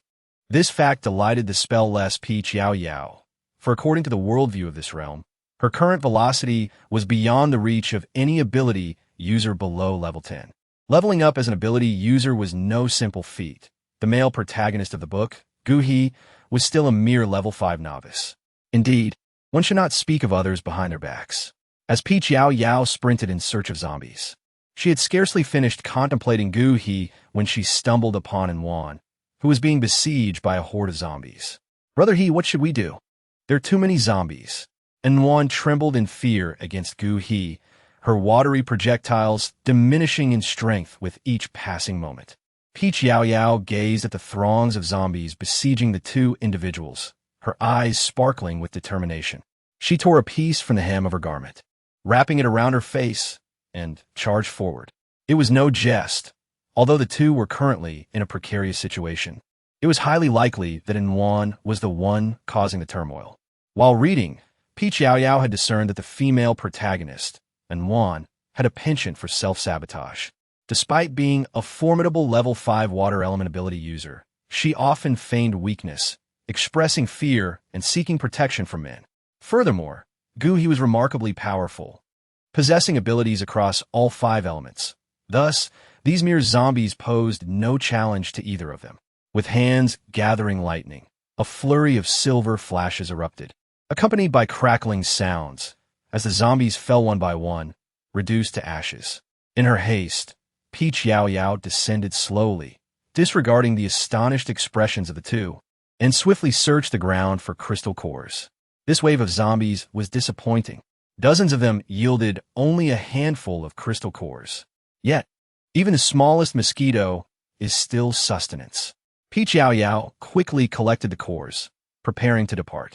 Wait, those are for me and brother He. And Yuan, who had been on the verge of collapse moments ago, now stood with one hand on her hip, pointing accusingly at her. The audacity of her demeanor. TSK, little girl. Have you mastered the art of Sichuan opera face-changing? Just a moment ago, you were trembling in fear, and now you exhibit such bravado. Yao Yao's tone carried a hint of laughter, softening her previously icy voice. You, and Yuan, realizing her reaction, immediately sought refuge in He's embrace, her demeanor shifting to one of vulnerability. Those zombies were defeated by brother He. You cannot take those crystal cores. Yao Yao cast a silent glance at her, unwilling to engage in any further entanglement. She dared not confront these two for now. If they lingered any longer, she feared she might lose her composure. For the sake of her own safety, she chose to endure for the moment. Chapter 11. The melon eaters become the melon themselves. Wait a moment. I am grateful for your assistance earlier. If you do not mind, I would like to offer you these crystal cores as a token of my appreciation. Yao Yao gazed at the speaker, He, with a hint of confusion. Could this young man possess such a benevolent heart? Brother He, we could have resolved the situation without her assistance. It was she who snatched our crystal cores, so why would you offer her one? And Yuan pouted in displeasure, casting a scornful glance at Yao Yao. This woman, adorned with flowing silver locks and a delicate moon-white gown, appeared almost angelic, as though she had unwittingly wandered into the realm of mortals. And Yuan's expression darkened. Could it be that brother He had taken a liking to this mutated woman? Absolutely not. Brother He belonged to her. You are far more sensible than this young lady, Yao Yao remarked, cautiously stepping forward yet refraining from reaching out. He seemed to sense her hesitation and willingly extended the crystal cores in his hand, 2 4th-level cores. I apologize on her behalf. She may not fully comprehend the situation. Might I inquire your name, my lady? You appear to be an elemental wielder of the lightning type. Zombies, much like human elementalists, are categorized by levels, with the lowest tier being devoid of crystal cores. Only zombies of the 2nd tier and above occasionally possess such cores, while 3rd-level zombies vastly surpass their human counterparts due to their lack of pain sensitivity. They tend to band together, and the higher the tier, the greater their numbers. The 4th-level crystal cores, like those offered by He, are precious commodities that can be exchanged for a month's worth of food and lodging within the base. Yao Yao clutched the crystal core in her hand, and upon realizing there was no trickery involved, her tone softened considerably. I am called Inu. She fabricated with casual ease. Thank you for the crystal core. I am indeed a lightning elemental ability user. As expected, He exhibited little surprise, methodically articulating his intentions. In contrast, Yuan's expression grew increasingly intricate. This woman was, astonishingly, a lightning elemental user. In this world, elemental abilities are primarily categorized into 5 major types: metal, wood, water, fire, and earth, with the water, wood, and earth types being the most commonly awakened. Typically, individuals possess a single elemental ability, whereas someone like He, who commands all 5, can be deemed a prodigy of extraordinary talent. Beyond these 5 categories, there exist some rare abilities such as Yuan's spatial powers and, presently, Yao Yao's lightning abilities. These are quite uncommon, rendering them exceedingly valuable in combat, particularly the overwhelmingly powerful lightning abilities. There are also peculiar powers that seldom manifest in the populace, and thus remain largely unknown. Observing Yuan's face contort with barely concealed frustration, Yao Yao mischievously contemplated escalating her annoyance. However, after a moment's reflection, she decided against provoking those two further. After all, she could scarcely afford to incite their ire, lest she invoke the wrath of the heavens upon herself. No, I have no intention of joining the team for now. Farewell, Yao Yao declared, turning to depart. Gu He, sensing her reluctance, hastily stepped in her path. Wait, once you join us, barring exceptional circumstances, our team rarely undertakes missions. Just ahead lies our base, where you can enjoy complimentary lodging and meals after you join. Yao Yao gazed at him in confusion, pondering the improbability of fortune falling from the sky. What on earth could this fellow be scheming? Oh, what is this special task? Gui lightly pressed his lips together. This woman's perceptiveness was indeed remarkable. Brother He, Yuan stepped forward to grasp his arm, interrupting his impending words. Sister Inu, I apologize for my earlier behavior. I was unaware of the poison that had afflicted me, causing an unbearable itch and emotional instability. Could you possibly forgive my earlier transgressions? Yao Yao rolled her eyes inwardly, wondering how one's itchiness could possibly relate to their character. Truly, she embodied the essence of a beloved protagonist. Unlike her, she thought, I am not as naive as you, dear sister. With that, she lost interest in Yuan and turned to Gu He, remarking on their apparent lack of sincerity. I have matters to attend to. Farewell, she declared, quickening her pace and leaping away. It seemed she had inadvertently unlocked some peculiar ability. Were it not for the fact that the lightning was purely a force of nature, she might have doubted whether she had been enchanted. As the support of the lightning power faded from her body, the backlash from her depleted spiritual energy became increasingly evident. Hastily, she refined the crystals she had collected. Her waning inner core protested, allowing only half of the abundant spiritual energy to be absorbed. The remaining half, unable to be converted into usable energy, dissipated moments later, leaving Yao Yao distressed. She vowed never to exhaust her spiritual energy again. After some time, having refined all the crystals, she felt the familiar flow of spiritual energy returning to her body, alleviating the sensation of impending decline. Glancing at the sky, she realized she needed to seek out some zombies again. Yet, after transforming with the lightning, she found herself surprisingly comfortable without the need to maintain her spiritual energy. Perhaps it was worth a try? Resolute in her decision, Yao Yao promptly settled cross-legged, allowing the lightning energy to circulate through her body. This time, the process was far less painful than before. Perhaps it was familiarity or the protection of her spiritual energy, but soon enough, the familiar silver robe enveloped her once more. To her delight, a veil was thoughtfully added, and the damaged hem of her skirt had miraculously restored itself. Her instincts told her that Gu He and Yuan possessed a treasure trove of remarkable items, albeit fraught with danger. Although the book she had read was narrated from Yuan's perspective, predominantly focusing on romantic entanglements, it had only briefly touched upon their ascension. However, it was evident that these two had unearthed something extraordinary. Yao Yao steadily halted at a short distance from the two, establishing a protective barrier around herself as she gradually approached. Brother He, how can you allow a person of unknown origin to join our team? If her intentions are nefarious, will we not be putting ourselves in peril? Yao Yao spent some time absorbing the crystal nucleus, missing the chance to feel the jealousy from the two crystals that Yuan had given to Gu He. Gu He's face darkened with discontent. He genuinely regretted bringing her along. The recent zombie incident had been triggered by her unexpected outburst. He had merely intended to observe the zombie's movement discreetly, yet she had suddenly erupted into a loud commotion. While it is understandable for one to be afflicted by ailments, a mere itch could have been tolerated until they were out of the zombie's reach. Couldn't he? He had employed a significant amount of his wood-based powers to heal her, hoping to rely on her abilities. Yet her water manipulation resembled a playful splash, more suited for entertaining zombies than for their survival. Have you had enough? I am the captain. If you have objections, you are welcome to leave the team. Gu He was genuinely furious, having once thought her a perfectly reasonable girl, only to be met with this vexation. And Wan was startled by Gu He's words. Was he urging her to leave? Feeling a sense of grievance, she bit her lip, wondering if Gu He was still harboring resentment for her decision to expel Peach Yao Yao from the team. Meanwhile, Peach Yao Yao, who had been passively observing, blinked in surprise. Was this her concern as well? Chapter 12. So high. Gu He's iron-gray face finally relaxed slightly. It had only intensified his irritation. Why was Peach Yao Yao being brought up again? She had maliciously led zombies to harm them, and expelling her from the team was certainly not a misstep on his part. Let us not dwell on past events.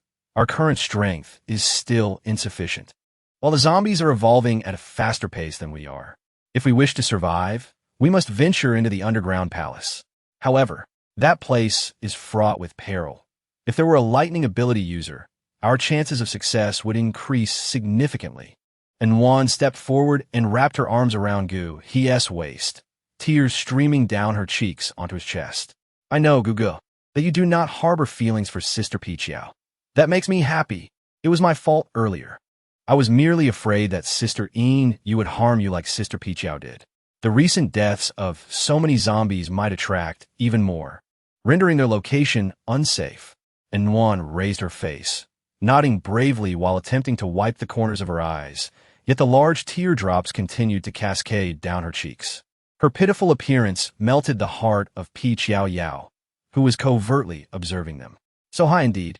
After the two departed, Peach Yao Yao squatted on the ground, contemplating the conversation she had overheard.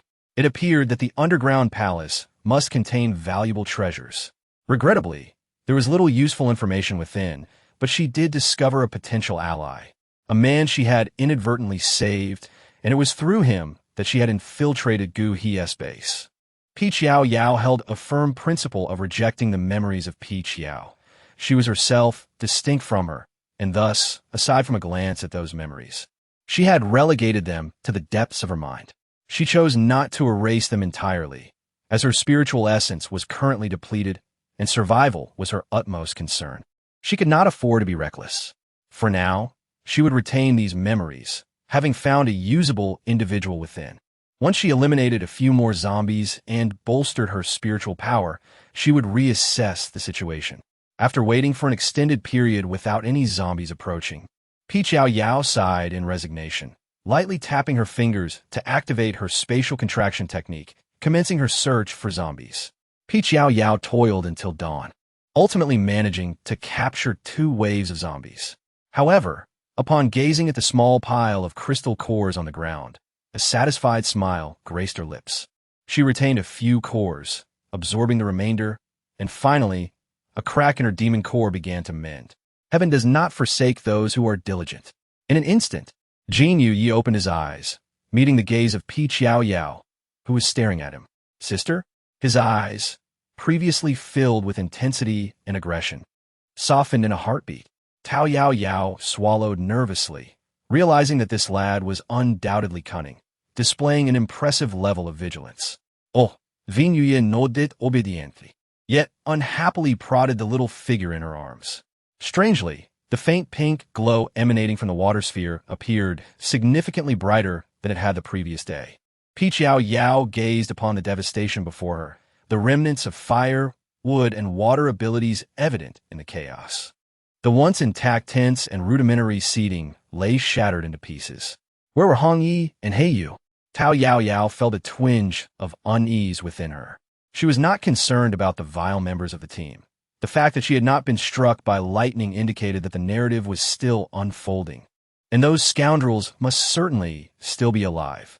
However, Hei Yu and Hong Yi were individuals she had inadvertently dragged into this mess.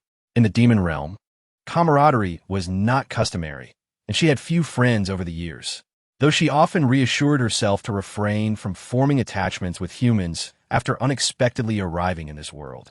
The genuine urgency and anger swelling within her made it clear that self-deception was futile.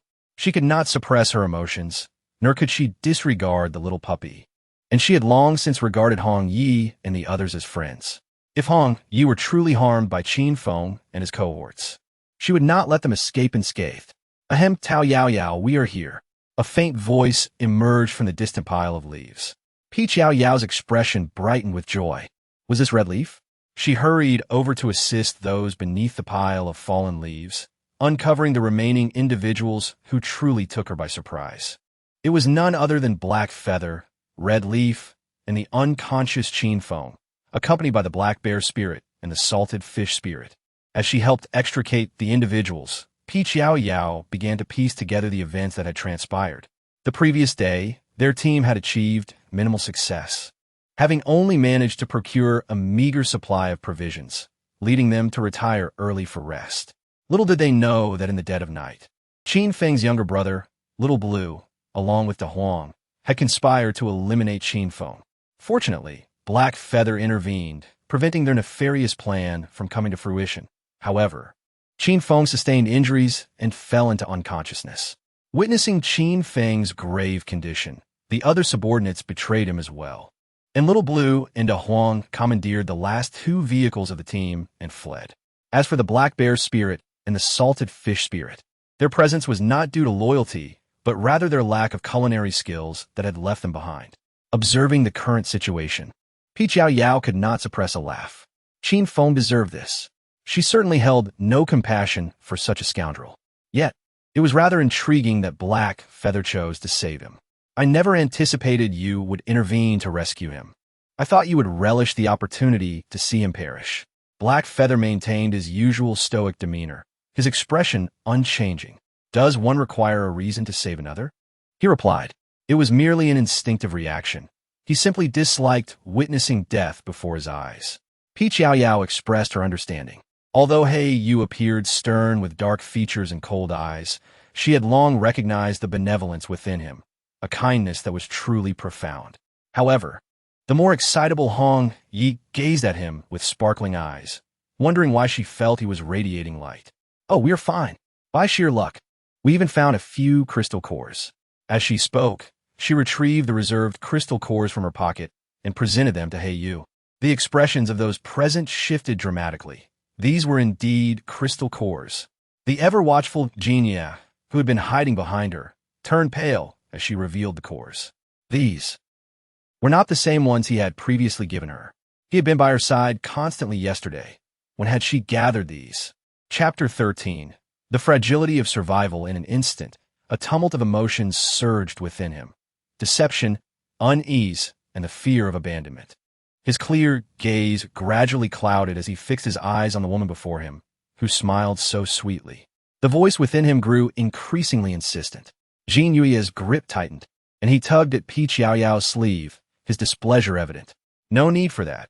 Keep those crystal stones for yourself. Someone like Qin Feng deserves what he gets. Peach Yao Yao tossed the crystal to him, exclaiming, with the old boss gone, you are now our new leader. Here, take this.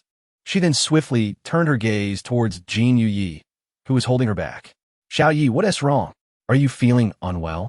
In an instant, the darkness enveloping Jin Yuyi lifted, and she looked into the concerned eyes of the woman before her, her heart racing with a rhythmic thump. I'm Feign. That's good to hear. Please don't worry. If we run out of supplies, my sister will work hard to provide for you. I won't let you go hungry. Peach Yao Yao gently stroked his head, marveling at the exquisite texture of his hair, which felt remarkably pleasant to the touch. Jin Yi gazed at the radiant and beautiful little face before him, her eyes curving into delightful crescents, and he instinctively lowered his head further, adjusting his posture to enhance her comfort. As for the unsettling thoughts that lingered in his mind, they seemed trivial in comparison. Her happiness was all that mattered. Boss. No, Peach Yao Yao. I had no such intentions. I was merely compelled by circumstance. I am more accustomed to solitude. He glanced instinctively at the quiet girl, biting her lip. Had he been too harsh in his words? He could certainly protect her.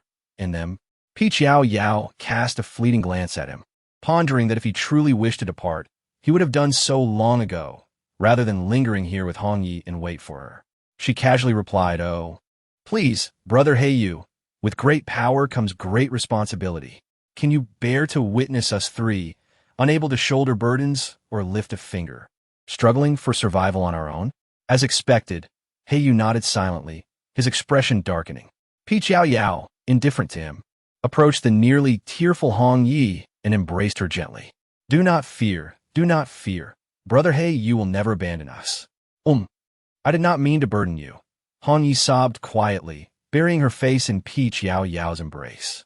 Witnessing the girl's distress softened Peach Yao Yao's heart.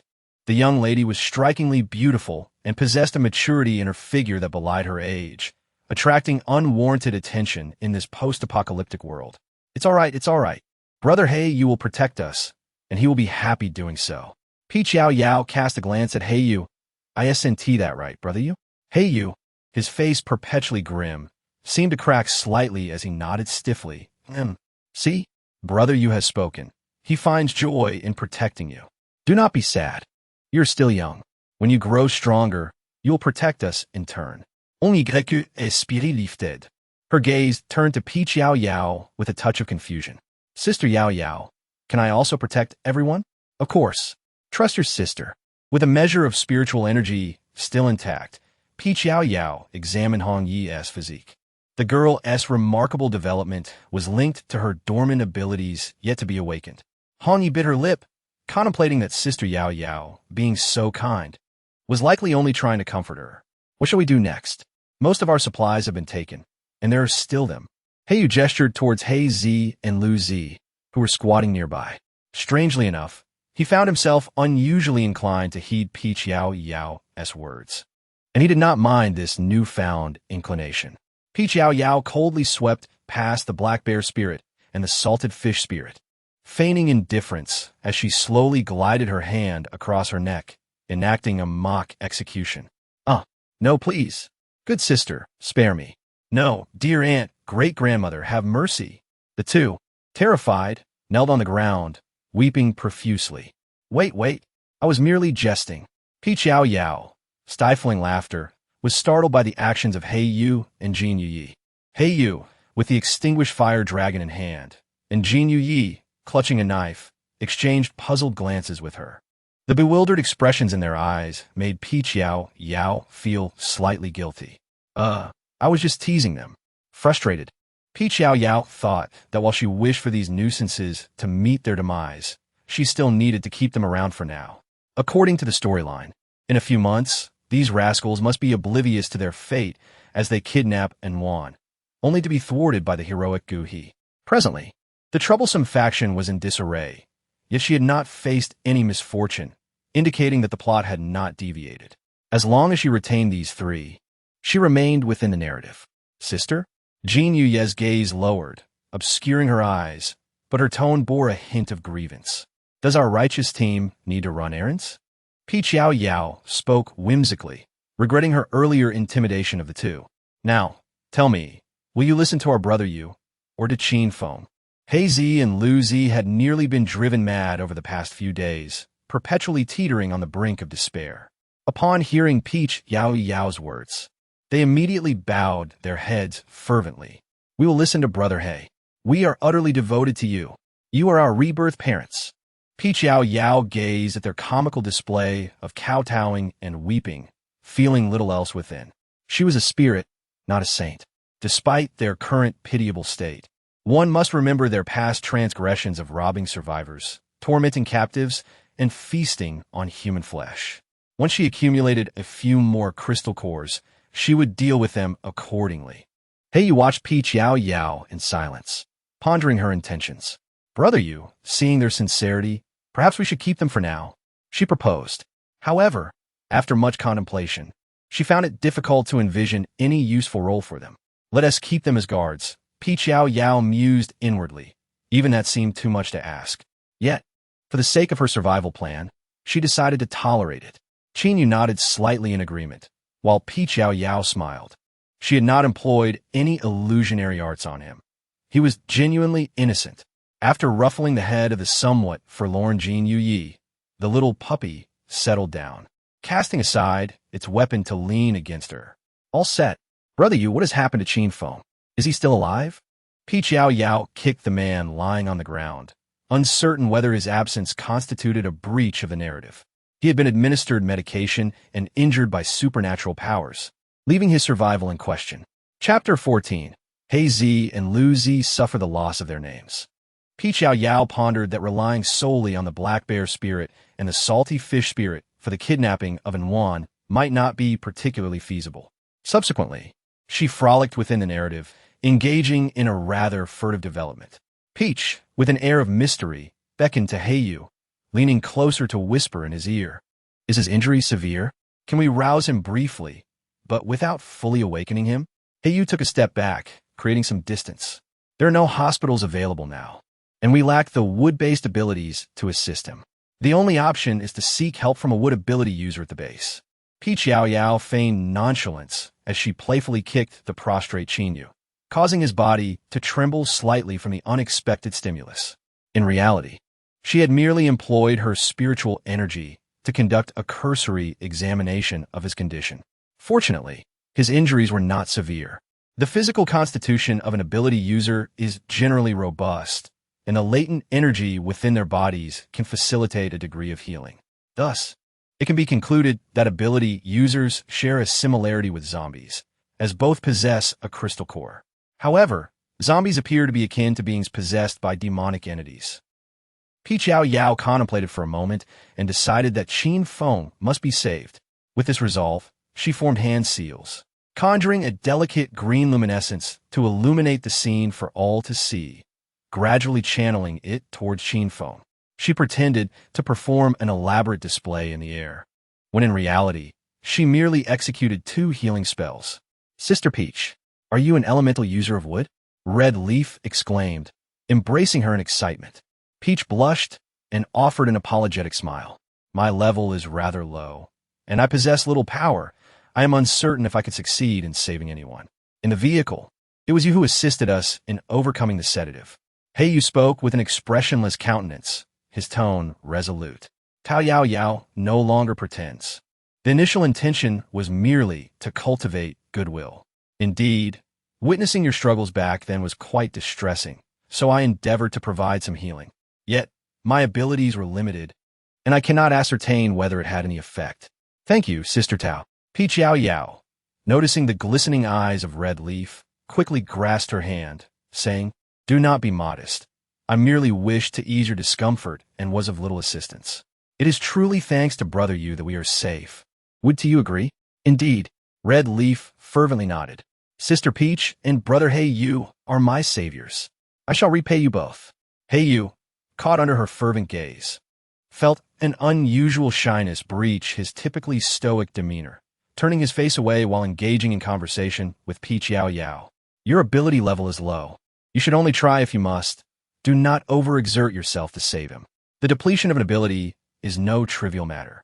He had long been aware that Yao Yao possessed extraordinary powers, yet had not discerned the nature of her abilities until now.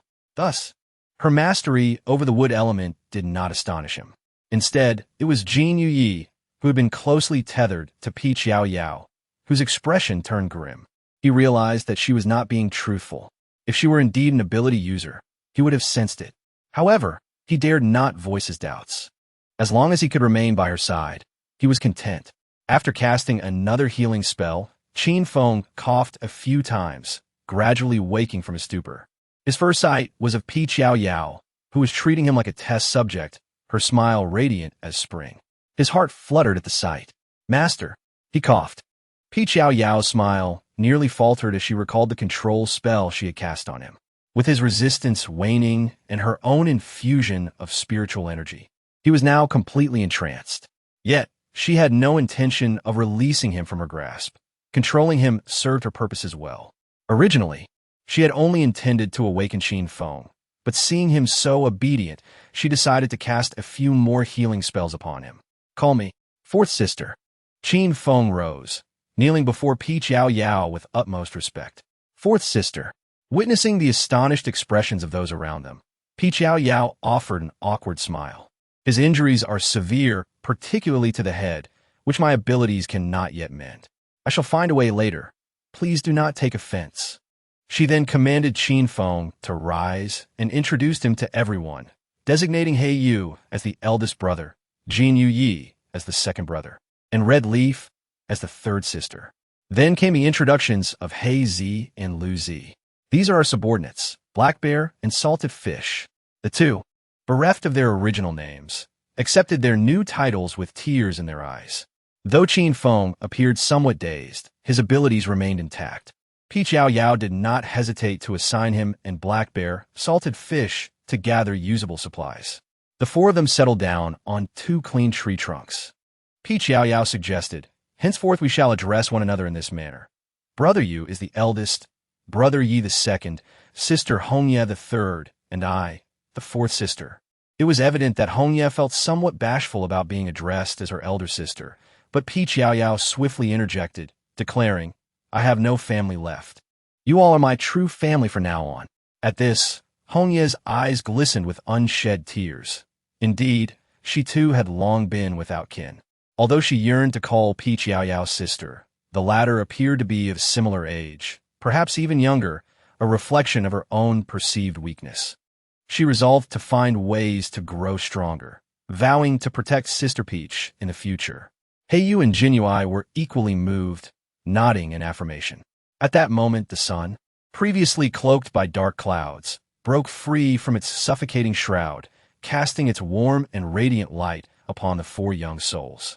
It seemed to bestow upon them an unparalleled strength, and they exchanged smiles, the invisible bonds of their camaraderie tightening around them. "Sister Yao Yao, I plan to hunt some zombies to gather a few crystal cores. Then we can secure our entry qualification to the base. It is far too perilous out here. If we encounter a horde of zombies, I cannot protect you all alone," Heiyu remarked, producing the crystal core Peach Yao Yao had previously gifted him. A rare moment of lengthy discourse from him. Peach Yao Yao smiled gently in her heart, clearly perceiving that Heiyu had completely lowered his guard, treating them as his own. All her efforts in fostering friendship and familial bonds were not in vain. Once she delved into the mysteries of how abilities were awakened in this world, and helped Miss Hong Yi unlock her potential, she would be able to join them in their quest for crystal cores every day. As for Jin Yi, Peach Yao Yao had assessed that he possessed no discernible talent, but that was fine. She would continue to dote on her little useless one. "Brother Yu, as long as you're here to look after us, we can still manage, but if we enter the base, you will undoubtedly be assigned numerous tasks, leaving the 3 of us unprotected. There are many villains in the base. I had previously incurred the wrath of a girl who found an excuse to throw me into a horde of zombies." Honk Yin nodded, sharing her own harrowing experience. After their revelations, the 2 girls embraced, with tears streaming down Hong Yi's face, while Peach Yao Yao pretended to sob against her chest. Ha ha ha! She could already sense the furious aura emanating from Heiyu and Jin Yi. Chapter 15. Miss Hong Yi possesses abilities in a fit of rage. Heiyu slammed his fist against a nearby tree. The sturdy trunk was shattered by his blow. Jin Yi, feeling a pang of sympathy, vowed silently to tear apart anyone who dared to bully Peach Yao Yao. Peach Yao Yao sensed that the atmosphere had shifted, feigning a wipe of her tears as she rose from Hongye's embrace. "You go. Qin Feng has become rather foolish and is quite compliant with us. With him around, we should be able to procure a considerable amount of resources. Moreover, I have detected that there seems to be an untapped ability within Hongye's body. I believe we can assist her in awakening this power." Jinuya, half squinting, cast a glance at Hongye, recognizing her dual affinity for gold and space, with a hint of wood as well. However, her spatial and wood abilities appeared to be quite feeble. The former required formidable mental strength, while the latter was nearly impossible to awaken. He had never regarded this woman with much esteem, thus had not bothered to investigate her closely until now. Since his beloved wished to aid her in unlocking her potential, he was willing to lend his support, for her happiness was paramount. Hongye's eyes widened in disbelief. "Really? I have abilities too? Indeed, I can confirm their existence." Hongye was nearly on the verge of a joyful scream, tightly embracing Peach Yao Yao before eagerly turning to Black Feather. However, Black Feather's expression remained somber, suggesting that this matter was not of great significance to him. Hongye's excitement gradually transformed into disappointment. Tao Yao Yao cast a discreet glare at Heiyu. Although Brother Yu was admirable in every aspect, he perpetually wore a sullen expression, his heart brimming with unspoken words. Nonetheless, she believed it was a matter of personality, and she did not feel compelled to correct others. After all, different strokes for different folks. Perhaps there were those who appreciated such taciturnity. As an extraordinary being navigating the apocalypse, Heiyu relied solely on his abilities for sustenance. Rather than using his powers to oppress others, he consistently employed them to aid the vulnerable. One wonders if there exists a realm beyond this world.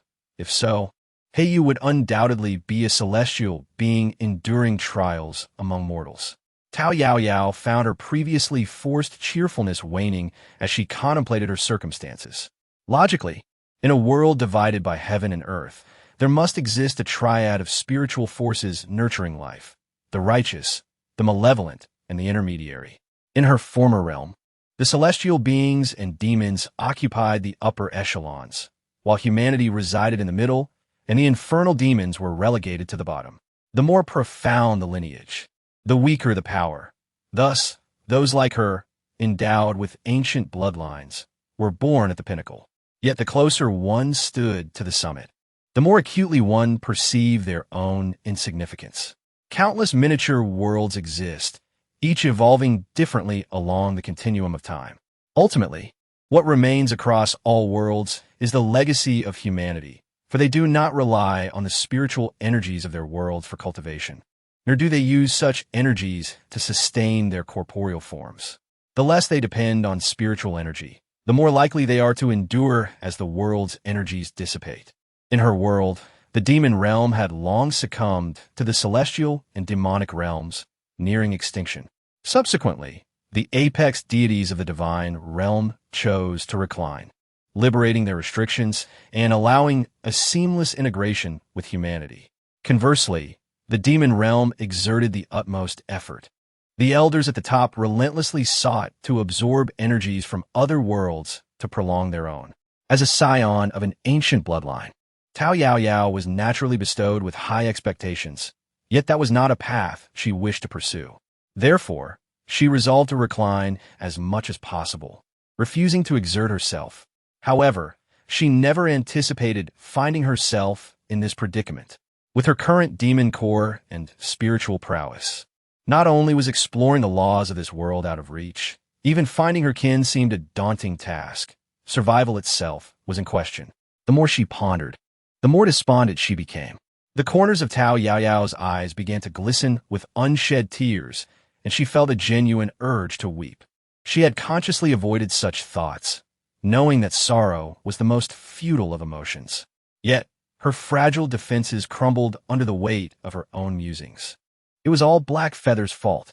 Her expression darkened as she cast a displeased glance at him.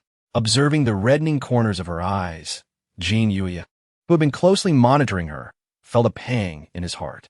Following her gaze to Black Feather, his expression turned unfriendly. Black Feather, bewildered by their scrutiny, scratched his head in confusion. Had he done something amiss? The activation of extraordinary abilities also hinges on fate. Are you able to discern what her ability might be? We could seek out some crystals of the same attribute to experiment. However, there's no rush. With my protection, it's a good thing if you can activate your powers. But if not, that is perfectly fine. Yao Yao expressed her satisfaction with Heiyu's words of concern, feeling considerably uplifted. However, she remained oblivious to the fact that crystal cores possess distinct attributes. She could hardly discern the unique abilities within Hong Yi. To her, all energies appeared identical, as spiritual energy knows no boundaries of classification. Heiyu nodded in agreement. The four of them gathered together to discuss the day's arrangements. Though the ideas primarily originated from Yao Yao, who suggested plans while Heiyu made the final decisions. Qin Feng and Hei Xiong formed a duo, venturing forth to combat zombies and collect crystal cores. Now, they were in charge, and the previous practice of robbing survivors was no longer permissible. Once Qin Feng's consciousness departed from Yao Yao's presence, it reverted to its former state, yet her words resonated in his mind as if they were imperial decrees. Yao Yao ventured out alone in search of supplies, her unique ability to teleport well known among her peers. Initially, there was considerable dissent regarding her decision. However, before her, Objections rarely extended beyond 3 utterances. She had anticipated the strongest opposition would come from Jin Yu, and had prepared herself to take Hong Yi with her, should he refuse. To her surprise, he merely gazed at her with a look of grievance, and ultimately consented. Although puzzled by this turn of events, Yao Yao felt a surge of joy at her newfound independence and chose not to dwell on it. Her mission, in essence, was still orchestrated by the original disgusting squad, thus remaining true to the narrative. As long as she refrained from recklessly antagonizing the original protagonist, and Wan, she would not incur any divine retribution. This was a principle she had validated the previous day, which emboldened her resolve to embark on a delightful escapade today. Once the tasks were assigned, the group prepared to disperse for their individual endeavors. Jin Yu approached her, visibly upset, and enveloped her in a tight embrace. Alarmed, Yao Yao feared he might retract his agreement, conjuring several possible responses in her mind. To her astonishment, after a moment of holding her close, he lifted his head, inadvertently brushing his lips against her neck. In that fleeting instant, she was overtaken by the peculiar sensation of being nibbled by a playful puppy, though Jin Yu's lips merely grazed her skin before retreating. It must have been an inadvertent mishap. Yao Yao gently ruffled his hair and sweetly urged, "Be good and listen to Brother Yu. We'll see each other tonight." "All right." With her promise secured, Jin Yu cast a lingering glance at her, tightly clutching the water ball she had given him before turning away. Just moments ago, he had an overwhelming desire to bite down, believing that would ensure her everlasting belonging to him. Yet, he understood her reluctance. He couldn't bear the thought of her unhappiness, nor did he want her to harbor any resentment towards him. His sole wish was for her perpetual joy. Chapter 16. The 5 elements of the Yun family with a few swift uses of the shrinking technique. Yao Yao floated far away. According to her memories, the area she now occupied was rife with zombies. However, humanity's intelligence always surpassed that of the undead, having established fortified bases for defense. Coupled with the gradual awakening of supernatural abilities, humanity and zombies now resembled 2 warring factions, and the location Yao Yao found herself in was a battleground. The zombies were unable to breach the fortified bases behind them, while humans could not completely eradicate the zombies. Thus, the farther one strayed from the bases, the more zombies there were. I do not wish to perish. Hold on." The desperate cries for help intermingled with the sounds of supernatural powers being unleashed echoed around her. Yao Yao momentarily paused, channeling the power of thunder, which instantaneously transformed into a silvery moon. With a few agile leaps, she arrived at the source of the sound. Her original intent was to combat the zombies, and rescuing others was certainly a commendable endeavor. According to the celestial laws of her original world, the demon realm was strictly forbidden from interfering with the life and death of humans. Any disruption to human destiny would invite severe retribution from the heavens. However, in this realm, Yao Yao, was a genuine human with deep-rooted origins, her memories of humanity still swirling in the depths of her consciousness. Upon her arrival, she discovered 3 individuals standing atop an SUV, their powers nearly exhausted, their ability to inflict damage diminishing with each passing moment. This only served to heighten the excitement of the zombies, who were on the verge of scrambling atop the vehicle. Yao Yao shook her head in silence, pondering the audacity that propelled the 3 of them into the heart of the zombie-infested area. Yet, the urgency to save lives took precedence. She swiftly gathered her hands, conjuring bolts of lightning to strike at the zombies besieging her companions. With a graceful leap, she landed deftly atop a vehicle. The trio of Yun, Xin, Yao, and Yin momentarily stood in awe, captivated by the scene that appeared as though a celestial being had descended, clad in a flowing gown of moonlit white. The vintage attire shimmered with a subtle silver glow, enveloping the maiden in a radiant aura. Her pair of emerald eyes sparkled brilliantly, with hands as delicate as jade. The girl wielded arcs of silver lightning, which danced around her in synchrony with her movements, dispatching the surrounding zombies with precision. The triplet exchanged knowing glances, marveling at such beauty. In a world ravaged by the apocalypse, where humanity struggled for survival, who would don ancient garments? The woman before them exuded an otherworldly beauty.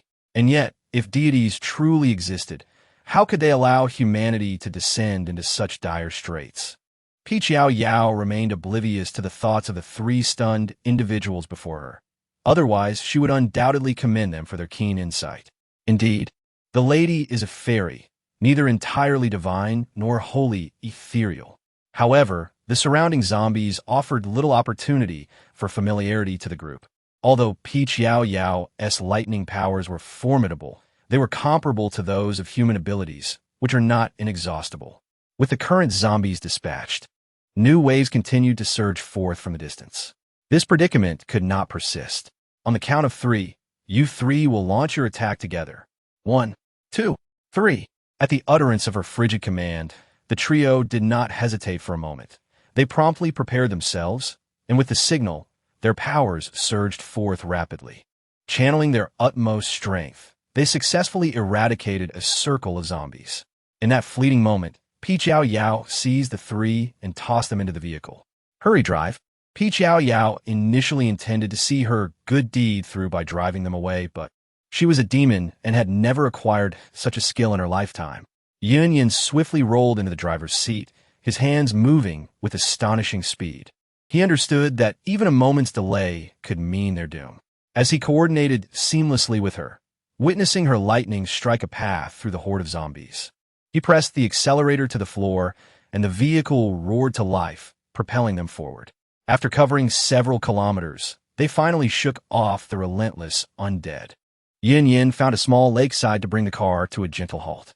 The three men, having narrowly escaped death, allowed their tense hearts to finally relax, collapsing into their seats, gasping for breath. In stark contrast to the disheveled state of the three men inside the vehicle, Peach Yao Yao stood gracefully atop the car, exuding an ethereal presence. Noticing that the three had found safety, she contemplated leaving. With so many zombies around, it was unlikely anyone else would dare approach. Of course, if these three foolish ones chose to ignore her warnings, she would not concern herself further. It was futile to reason with those intent on courting death. Pray tell, what emboldened you three to venture into the zombie-infested territory? Many thanks, benefactor. Observing the three men, Peach Yao Yao took a moment to scrutinize them closely.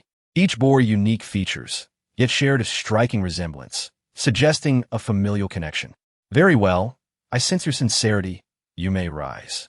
Peach Yao Yao, preoccupied with the thought of the crystal cores, was disinclined to indulge in idle chatter. As you have witnessed, the zombie horde is not to be trifled with. Given your limited numbers, survival here is utterly implausible. Depart from this perilous zone at once. The three men obediently stood, their expressions heavy with guilt and sorrow. The most delicate among them, Yun Yao, could no longer contain his tears, while both Yun and Yun Xen felt their eyes welling up as well. Standing at nearly 6 feet 3 inches, the display of emotion from these towering men bewildered Peach Yao Yao. If you have something to say, speak up. Do not weep. Yun Yao, choking back sobs, recounted their plight, and, through his narrative, Peach Yao Yao came to realize that these men were not as foolish as she had initially thought. He introduced himself as Yun Yao and mentioned his 4 brothers, Yun Xen, Yun Sun, Yun, and Yun Yao. Tao Yao Yao's eyes sparkled with recognition. Were those not the 5 valiant generals by Gu He's side? These 5 individuals hailed from the enigmatic Yun family, distinguished scions of an ancient lineage.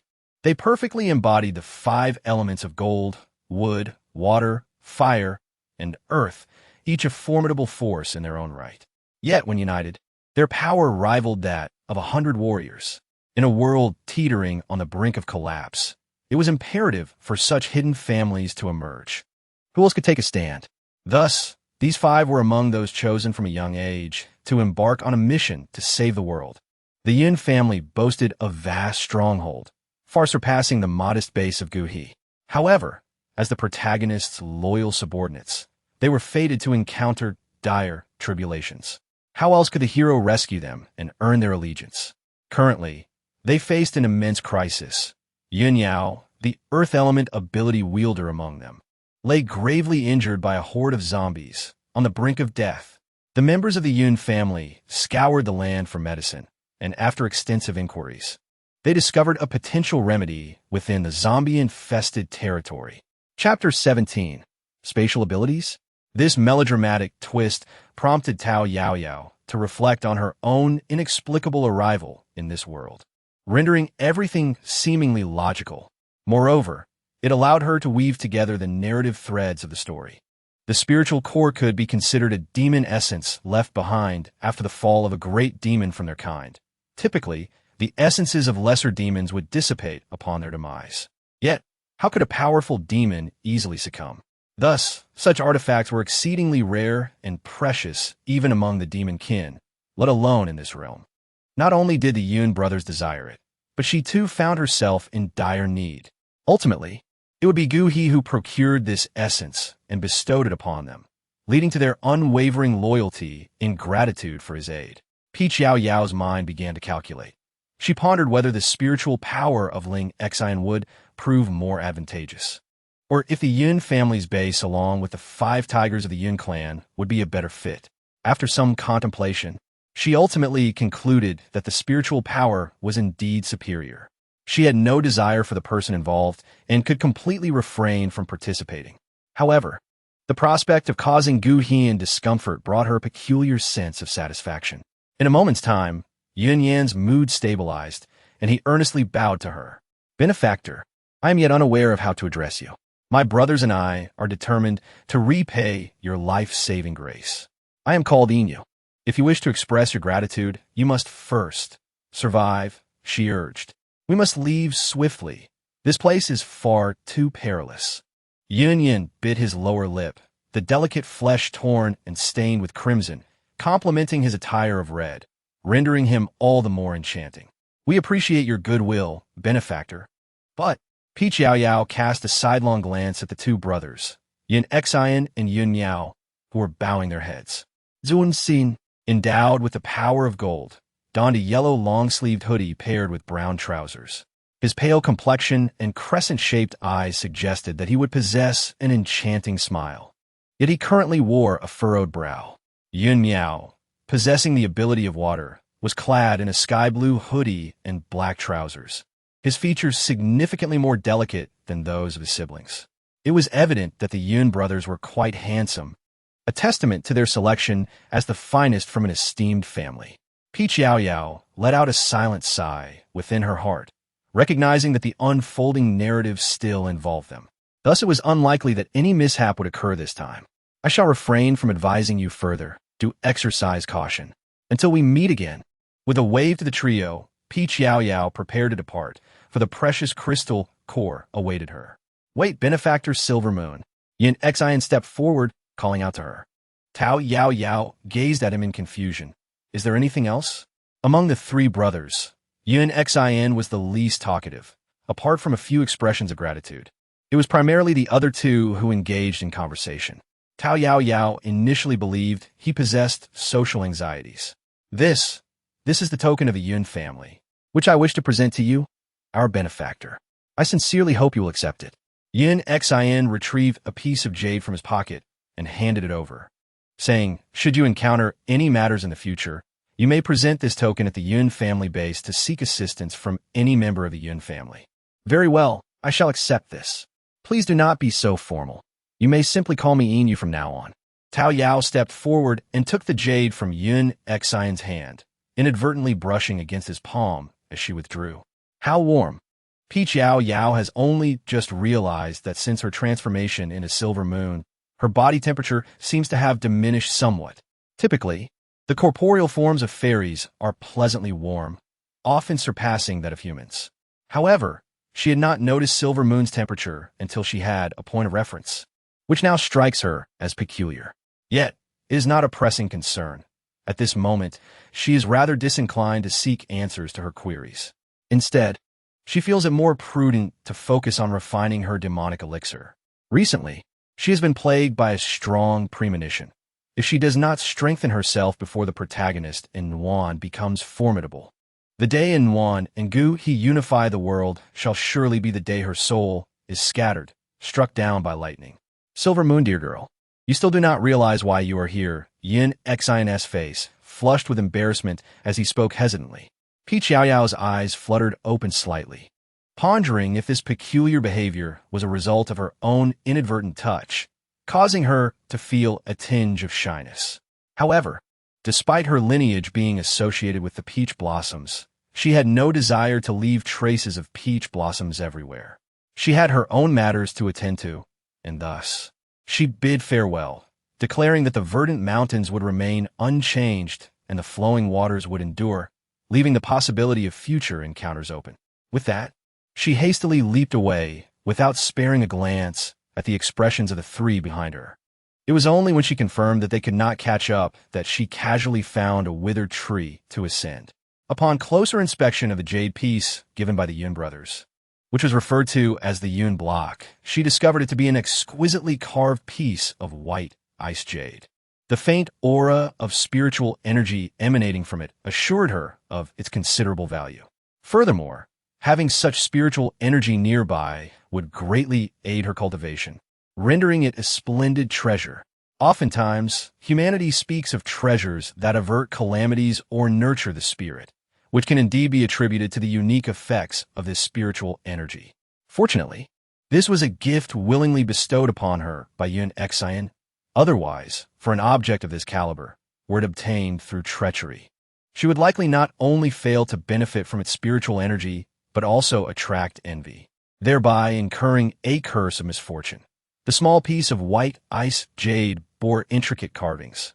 One side depicted a crane heralding good fortune, while the other showcased a Grandian character amidst flourishing cypress and pine. The transcendent artistry of the carvings only accentuated the jade's considerable worth. Peach Yao Yao played for a while before hanging the item at her waist. The absence of a storage ring has proven to be quite inconvenient.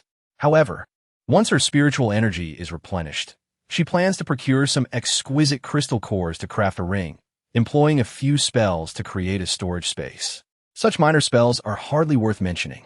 Yes, spiritual energy. Peach Yao Yao clenched her fist and advanced towards the horde of zombies. Upon reaching her previous location, she discovered that the number of zombies had indeed increased, all seeking vengeance against them. Alarmed, Peach Yao Yao swiftly removed her silver moon vest and summoned her spiritual energy to erect several protective barriers. This was necessary, as the zombies would unconsciously pick up and consume the crystal cores. Fortunately, this was not a conscious action on the part of the zombies, so a small portion remained for her. Yao Yao, grasping the pristine white ice jade that she had donned after her transformation, found herself momentarily perplexed, uncertain whether she had incurred a loss or gained a boon. After collecting the crystals, she swiftly sought a tranquil spot to absorb their essence. Initially, she intended to select a smaller crystal nucleus as a vessel. However, discontent with its aesthetic appeal, she opted instead to cast her spells directly upon the white ice jade. After executing several incantations, she gently tapped the jade, and a small chamber, approximately 3 meters in height and width, materialized before her. Indeed, her powers had diminished. Even with the enhancement of the white ice jade, she could only conjure such a diminutive space. It was a stark contrast to the past when, with a mere flick of her wrist, she could imbue a mere stone with the capacity to create an expansive area of 100 square meters. Yao Yao gently wiped away the non-existent tears at the corners of her eyes and cast the white jade into her spatial realm. Channeling the electric energy coursing through her body, she transformed into Silver Moon. Now that she possessed her own space, she was ready to embark on her endeavors. Chapter 18. A stroll at the base with a cacophony of thunder and lightning, Yao Yao expended a significant portion of the electrical energy within her. Those zombies lacked emotions and consciousness. They were nevertheless repelled by the relentless electric assault. Unconsciously, they began to steer clear of the electric circle surrounding Yao Yao. Peach Yao Yao glanced at the crystalline hill in her surroundings, nodding in satisfaction as she prepared to withdraw. It was imperative not to deplete her lightning abilities entirely. Firstly, she needed to ensure her own safety. In a perilous situation where a demon's core had exhausted its spiritual energy, the risks were significantly heightened, and she was uncertain if the demon core housing her lightning powers would be similarly affected. It was wise to know when to retreat. Seizing the moment while the surrounding zombies were momentarily dazed by her assault, she swiftly made her escape. Upon exiting, the sky had not yet darkened. Yao Yao found a suitable spot to absorb a substantial portion of the crystal core, successfully mending a small fissure in her demon core. Yao Yao nodded in satisfaction, a delightful affirmation indeed. Although progress was slow, it still instilled hope. She glanced at the remaining crystal cores, over 80 of them. Resolutely, she decided to seek out a base to exchange for some living supplies. After all, Heiyu and the others were now considered her friends, and she could not bear to see them sleeping outdoors in the woods. Moreover, it seemed they had all been drawn into the narrative by her presence. Out of both affection and rationale, she felt compelled to ensure everyone was well-fed, well-hydrated, and well-rested. Certainly, it wasn't merely because she was reluctant to see the delicate Jinyu Yi endure hardship. She executed several spatial shifting techniques, arriving 3 kilometers from a base. Further ahead lay a patrol post set up by the base guards. While Yao Yao held great confidence in her abilities, it was wise to temper her exuberance. In the blink of an eye, she transformed into a silver moon, striding boldly towards the entrance. Not long after, she distinctly sensed the scrutiny of gazes upon her. Indeed, she was being watched. Nonetheless, she maintained an air of normalcy, though her attire and hair color were somewhat peculiar. It was increasingly common for those of higher psychic levels to exhibit such variations in appearance. In this context, her strikingly vibrant hair color could be deemed a mark of distinction, though it also elicited fear. Not every psychic was benevolent. Individuals like Qin Feng exploited their powers for malevolence. Rather than defending their kin against zombies, he preyed upon his own kind. Had he not held some utility, Yao Yao would have long since cast him aside. With the energy of lightning coursing through her legs, she traversed swiftly. Soon, she reached the entrance of a base, where several rows of barriers awaited her. Iron fences divided the path into 2 lanes, one for pedestrians and one for vehicles. In a world where survival heavily relied on transportation, the vehicle lane saw several cars queued, while the pedestrian lane was remarkably empty, an opportune circumstance for her. Yao Yao confidently sauntered past several barriers, arriving at the management entrance. Her aloof demeanor, coupled with the striking beauty of her eyes, captivated all who were present, causing them to pause in their activities and regard her with rapt attention. Yao Yao, with a hint of helplessness, subtly lifted the corners of her lips beneath the veil. She was acutely aware of her striking beauty, a characteristic inherent to her kind. In the demon realm, those endowed with greater power were often blessed with more exquisite appearances. Yet, in the realm of demons, such comparisons of beauty held little significance, for magic could always compensate for innate shortcomings through diligent cultivation. Unaccountably thrust into this place, it seemed as though a layer of earth had been added to her original visage. While still beautiful, it lacked the breathtaking allure typical of her kin. The visage of Silver Moon reflected her true self, a beauty unparalleled, capable of invoking life with a mere glance and extinguishing it with another. However, she still donned a veil, and the exaggerated admiration from those present likely stemmed from her pristine, ancient-style gown and silvery locks. "Greetings, I wish to enter the base." Yao Yao addressed the 4 astonished men before her. "Oh, yes, of course. And each individual entering the base requires 10 pounds of food, allowing for a stay of 15 days. Yao Yao furrowed her brows slightly and said, "I have no food. Is a crystal core acceptable?" The surrounding crowd gasped in astonishment. In this apocalyptic world, it is exceedingly rare for ordinary people to acquire crystal cores. Only when faced with dire circumstances would anyone contemplate scavenging for them. Eventually, Yao Yao came to realize that it was not just the ability users who were in desperate need of crystal cores. In this era of energy scarcity, resources like oil had been supplanted by these precious cores. Crystal cores had become exponentially more valuable than oil. The man calmed himself and explained nervously, "Of course. It is possible. Here, we can facilitate exchanges. A second-level crystal core can be exchanged for 200 points, which can be traded for 100 gene of food. Do you wish to exchange? You can convert into points. Entry to the base costs 20 points, and points are universally accepted within our base. Observing the man's anxious stammering, Yao Yao decided not to make things difficult for him and swiftly produced a crystal core to hand over. In return, she received a points card and a pass indicating her duration of stay. As she entered the city, she noticed a man clad in a black leather jacket staring intently at her. Oh, what a coincidence! The man was Gu He. Yet Yao Yao had no intention of acknowledging him and turned to walk away. Meanwhile, Gu He furrowed his brow as he watched her depart, wondering if she had not seen him or if she had simply forgotten about him. Yao Yao accelerated on her legs, and before Gu He could catch up, she had already found a corner to conceal herself, deftly shaking off any pursuit. Indeed, this area was vast, and she had deliberately targeted Gu He's base. Primarily, it was because the former Yao had resided here, making it convenient for her to gather resources. Moreover, she hoped to encounter Gu He in Anwan, to eavesdrop on valuable intelligence. There was also a significant matter at hand, to meet that useful individual. After all, she could not continuously monitor Anwan's movements. Yet those movements were crucial to her own plans concerning lightning. Having an informant would undoubtedly be a stroke of good fortune. Had Gu He been alone earlier, she might have indulged in a dramatic reunion. However, the presence of Sister Anwan glaring at her put her off that notion. She was reluctant to add another layer of sisterly affection to the narrative. For now, she chose to feign ignorance, ensuring that it wouldn't hinder the possibility of a future reunion scene. This was a spell invented by those less than attractive little demons, requiring minimal demonic energy while maintaining its effect for an extended period. However, it was ineffectual against those with higher magical prowess.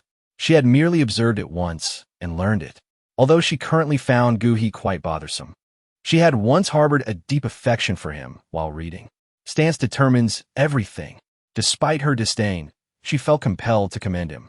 The base he established, though not particularly large in this region, indeed possessed certain merits. Both its management and planning were exceptionally reasonable.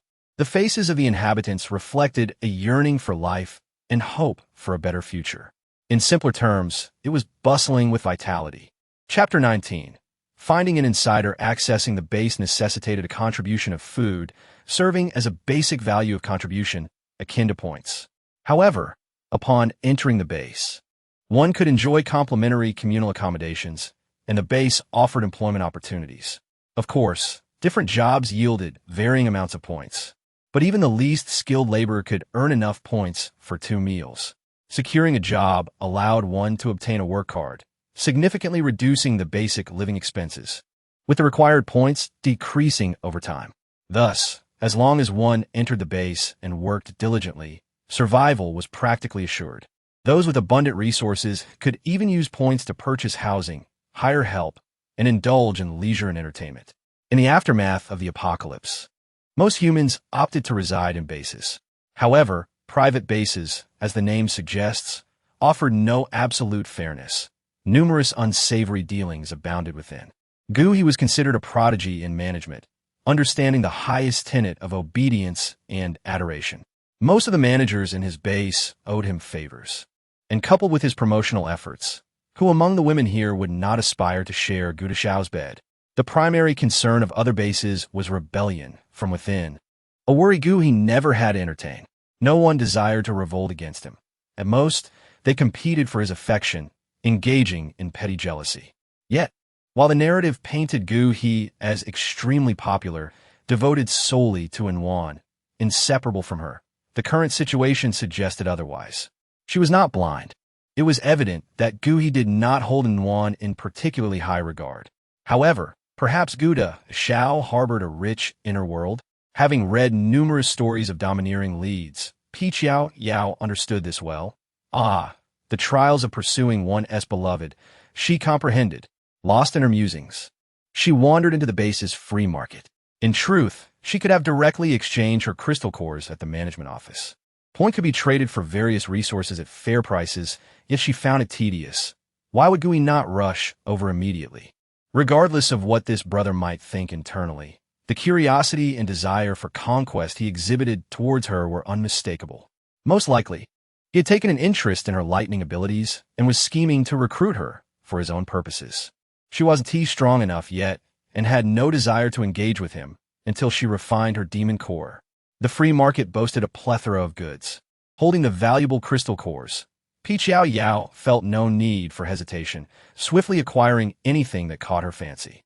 Before long, the market buzzed with whispers of a wealthy patron in their midst. Yao Yao replenished her basic supplies and, observing the dwindling space around her, prepared to depart. Unexpectedly, however, the number of individuals gravitating towards her increased. It seemed that wealth was indeed best kept under wraps. She quickened her pace, skillfully maneuvering through a series of turns to evade them, making her way towards Gu Hianwan's residence. This was also her previous dwelling. Situated at the heart of the base, a quaint four-story villa. The exterior was enveloped by vines cultivated through wood-based abilities. Unless one possessed the requisite command, entry was virtually impossible. Yao pondered momentarily on how to enter, ultimately opting for the simplest approach. She decided to enter directly under her own identity. As the wood-based ability user overseeing this defense was precisely the individual she sought. How did she, a person devoid of any abilities, manage to infiltrate the protagonist's circle? It certainly could not have been solely due to her beauty. Indeed, this tale bears a rather melodramatic twist.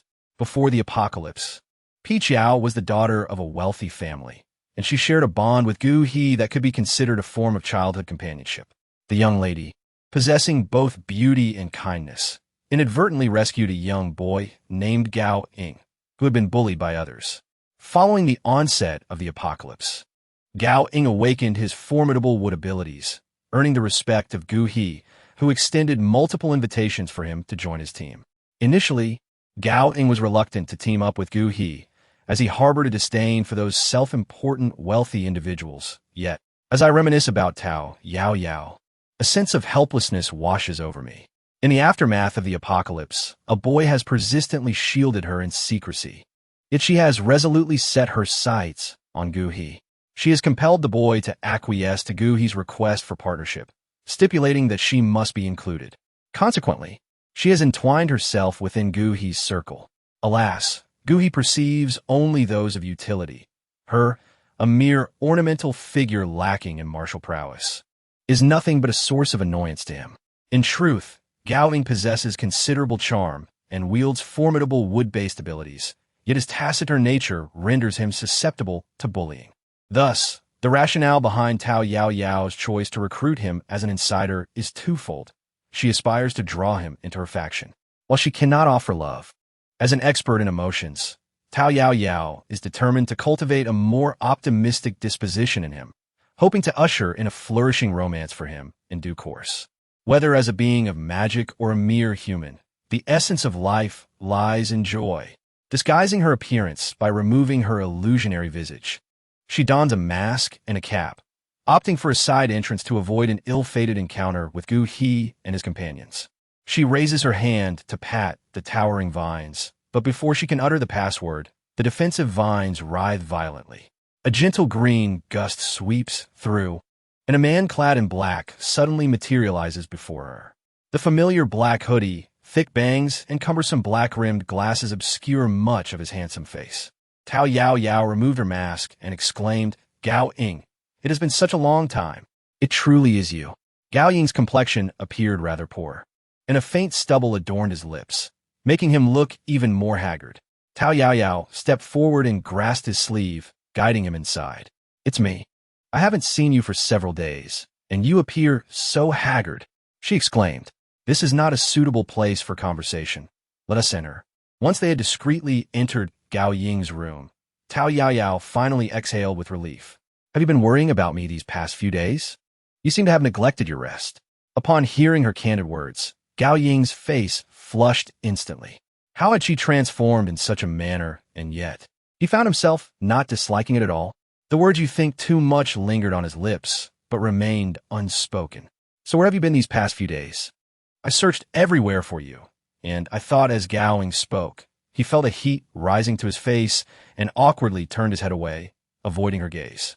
Peach smiled faintly. "I've been wronged by Nguyen. Surely, she must have spoken ill of me, claiming that I was the one who caused her troubles. That is why she cast me aside.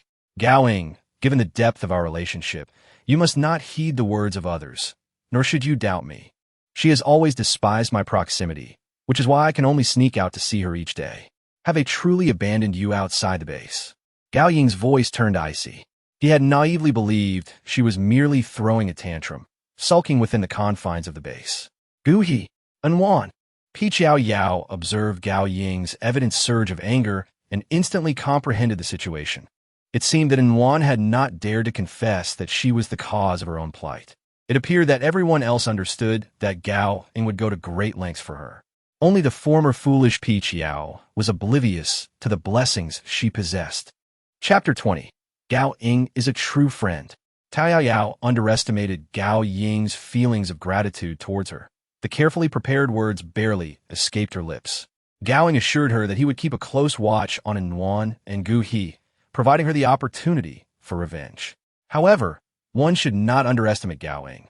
His wood-based abilities were unlike those of others, manifesting as a mutated form. In addition to the fundamental capabilities of wood manipulation, he possessed the extraordinary power to absorb the abilities of his adversaries.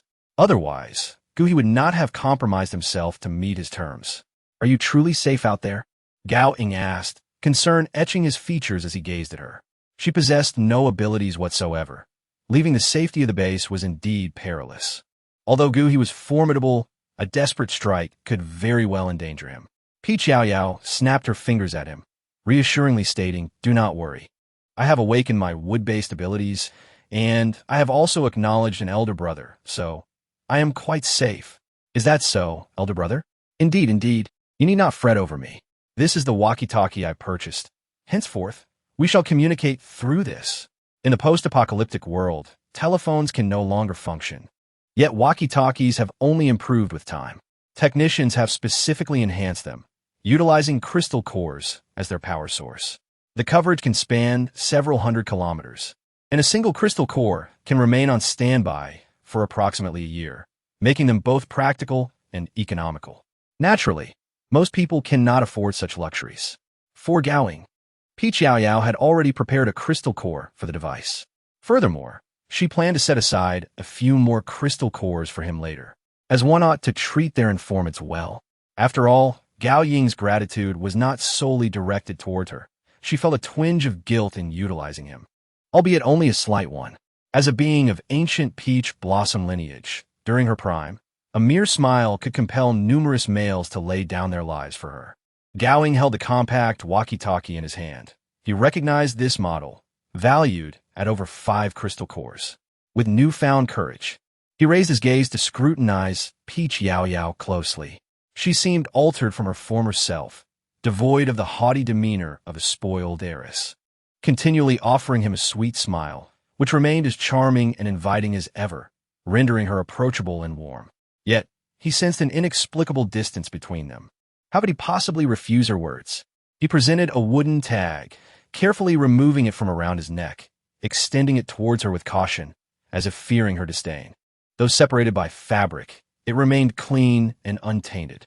Yao Yao was initially hesitant to accept, but upon hearing his humble words, she immediately took the plunge. What nonsense is he speaking? It was I who was at fault in the past.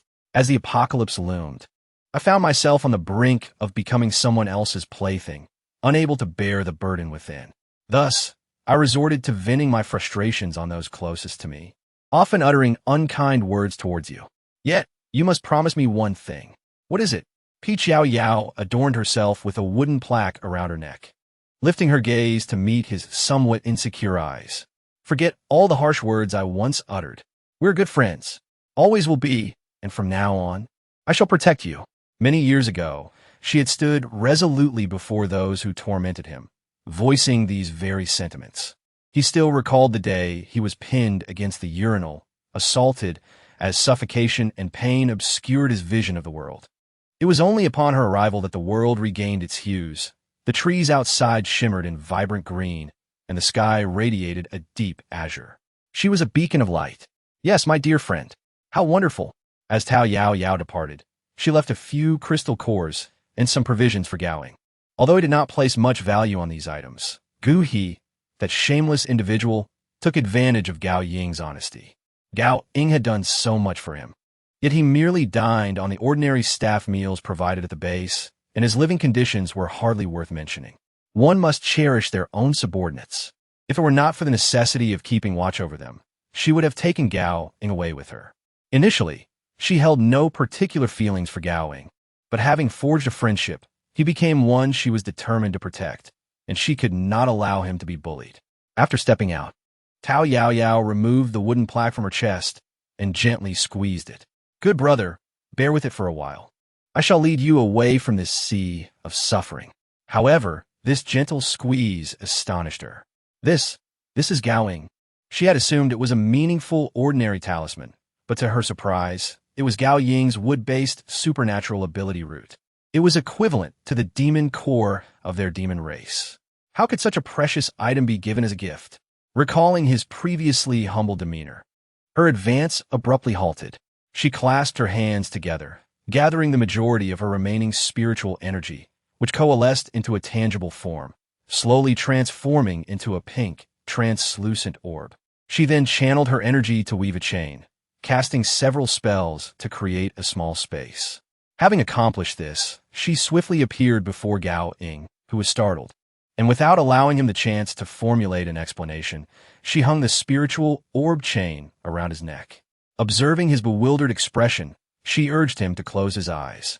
Gao Ying obediently complied and beheld a small room measuring 2 by 2 meters. Disbelieving, he widened his eyes in astonishment. "What is this? I told you I now possess abilities for self-defense. You didn't believe me, yet you dare to gift me your lifeline for protection." Yao Yao shook the wooden plaque in her hand with displeasure. "Nevertheless, I am quite pleased with your gift. I gladly accept it. I shall safeguard it." Gao Ying was taken aback. Such a precious item as this space, she so casually offered, despite her temperament resembling that of spoiled young lady. "I cannot accept this. You're in danger outside, you." Yao Yao fiercely kicked him, interrupting his nonsensical ramblings. "I have accepted the gift you gave me, yet you refuse to accept mine?" Gao Ying covered his leg. Her slender calf was surprisingly powerful. "I still do not wish to accept it." Yao Yao quietly kicked him again, lightly tapping the shimmering chain with her spiritual energy. Then she turned and walked away. Unless she were to perish, her soul scattered. That necklace would undoubtedly remain upon him. The sun had begun its descent, and she had a few matters to attend to, necessitating haste. With a flick of her hand, she vanished before Gao Ying's astonished eyes, leaving him alone, bewildered in the wind. He touched the pink pearl at his chest, attempting to examine it closely, but the chain seemed as if it were fused to him. It neither clung tightly nor hung loosely. It simply refused to come off. In just a few short days, she had become remarkably powerful. How splendid! Chapter 21. Pursuing the east, the distant Yao Yao found a secluded corner and hastily retrieved the remaining crystal cores, retaining only 5 while absorbing the rest. This journey had nearly been in vain. Why did her spiritual energy deplete so swiftly? Was her magic too formidable in this realm? Thus, she faced numerous obstacles.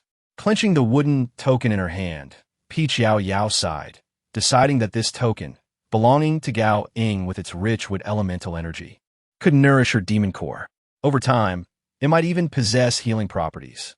After all, she had merely granted him a modicum of spiritual energy, rendering her the true benefactor. Moreover, she owed him no favors, which was quite satisfactory. Gao Ying had given her this token, intending for it to be used in her direst moments, perhaps even to self-destruct in her defense. But that would mean his demise. What a foolish boy!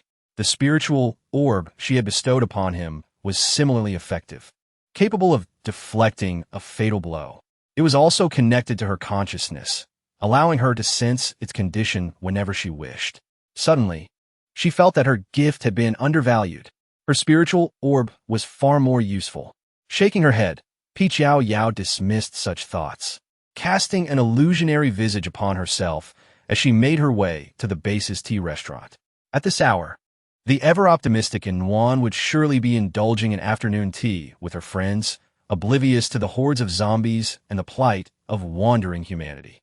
and Juan was determined to infuse life with charm and meaning. Otherwise, what significance did existence hold? Ah, these were Juan's sentiments verbatim.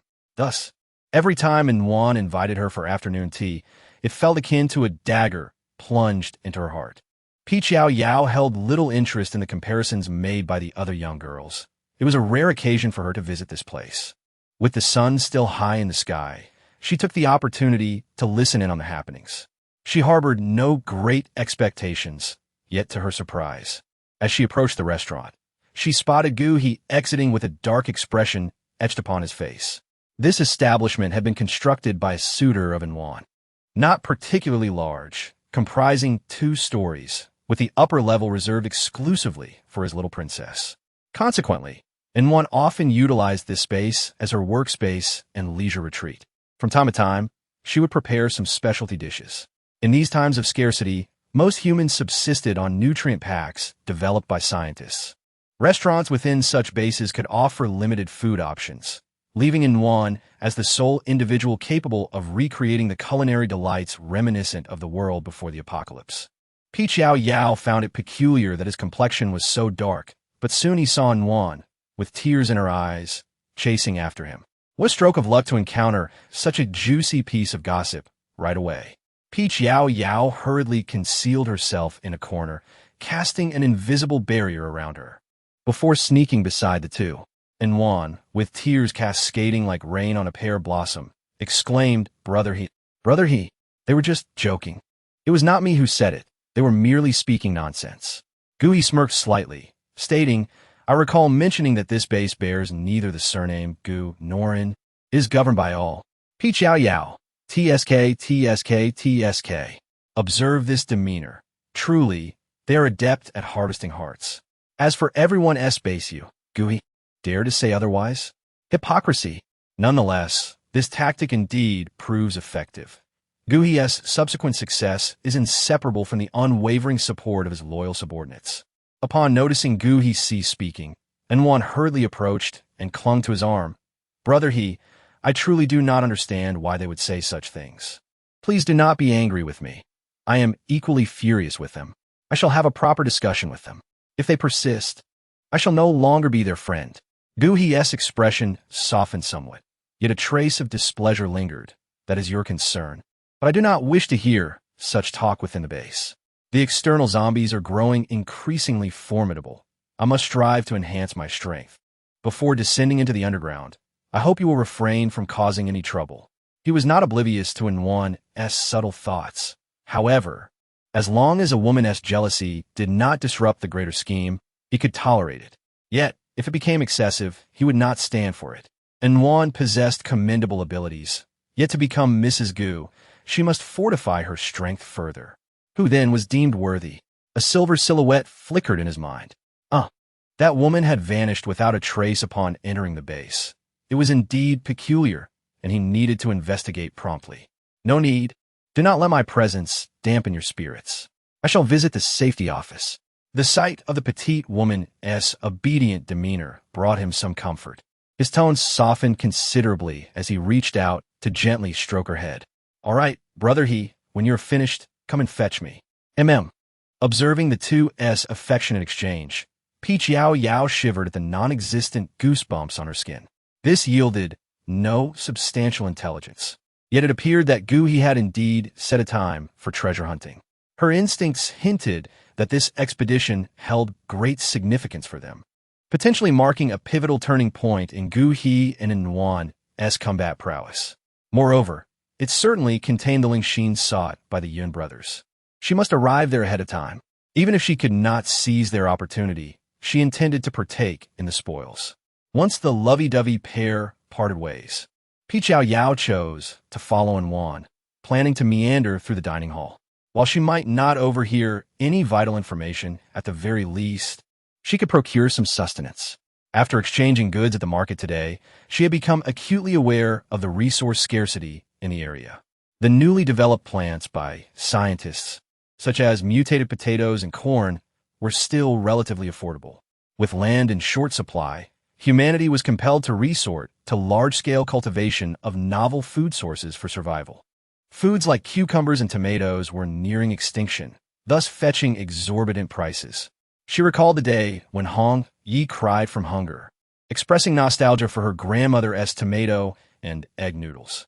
Consequently, Peach Yao Yao gritted her teeth and purchased 3 tomatoes. If Nwan's dining hall possessed such precious ingredients, she would not hold back. She would take them all. After all, they were adversaries. Taking from one's enemy could hardly be deemed theft, but rather a rightful claim. Wan, are you all right? Gu, he is truly something, given your situation. We jestingly called you Mrs. Gu, and he still refuses to acknowledge it. Indeed, Wan, Captain Gu is the base's leader. Where lies the error in us addressing you as the leader's wife? 2 girls approached, entwining their arms around Nwan's, cautiously seeking to curry favor with her. Nwan feigned a helpless smile, leading the 2 to the dining table. Please do not jest about me. Brother He does not like being called the base leader. Although the entire base hinges upon him, Brother He insists that the base belongs to everyone. I heed Brother He's words. So let us refrain from such talk in the future. There were 8 other girls at the table, and upon hearing this, several nodded in agreement, promising never to utter such words again. It was all in jest. Some among them lacked any abilities, merely playing along as managed by the base's overseers, while others possessed powers yet had no desire to undertake perilous tasks. Simply acquiring a hearty meal was a challenge. They had no intention of offending Nwan. After all, who could resist occasionally dining at her table? In this base, who did not know that Nwan was Gu He's person? By flattering her, they were effectively ingratiating themselves with Gu He. Thus, those present were predominantly Nwan's absolute subordinates.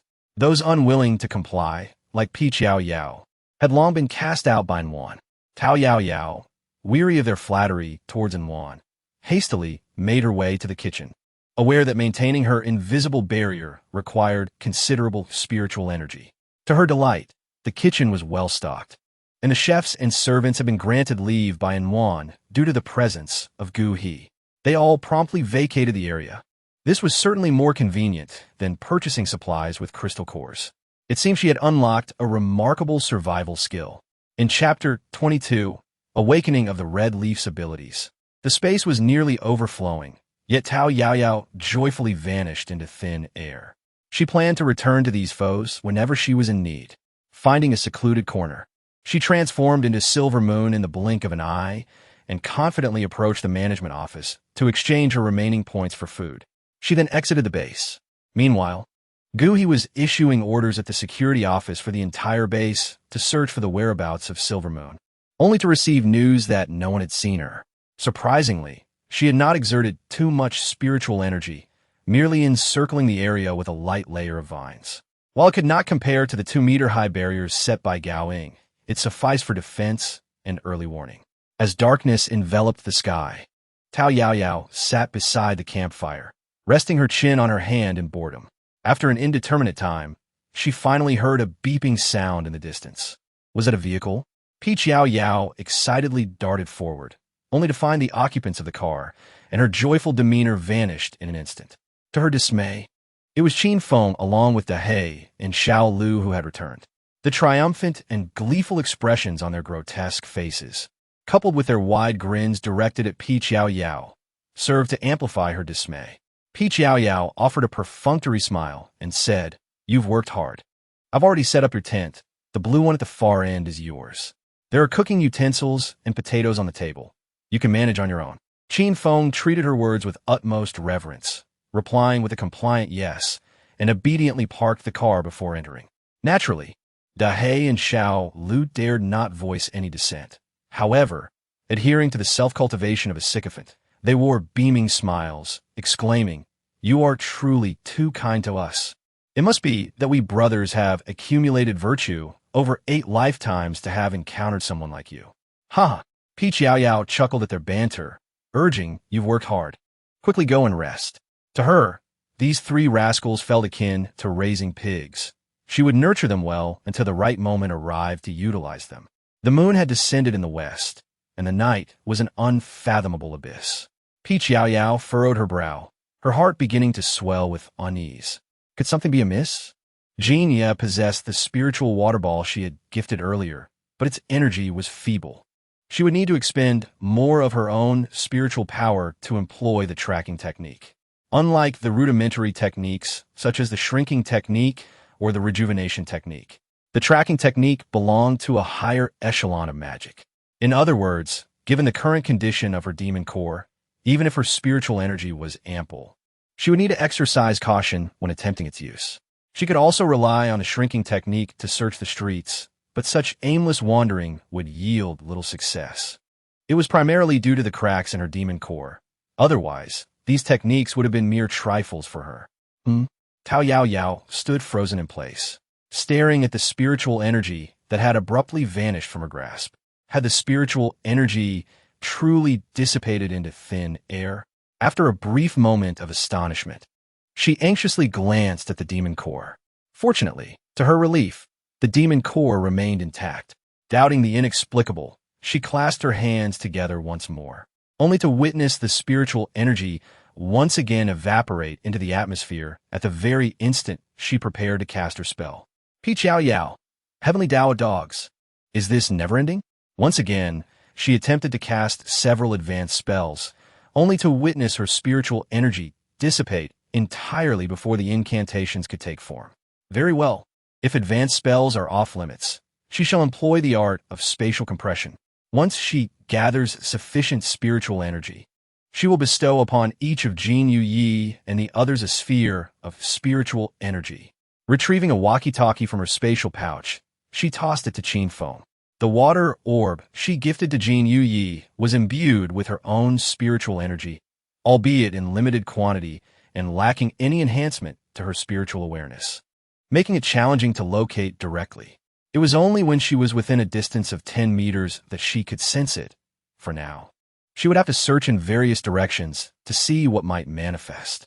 The search technique was considered advanced among them due to the fact that tracking others without cause is an act that the heavenly Tao abhors. However, if one had marked their target with spiritual awareness, it would be akin to a human's friend list. Seeking out friend from the list could hardly be deemed as stalking.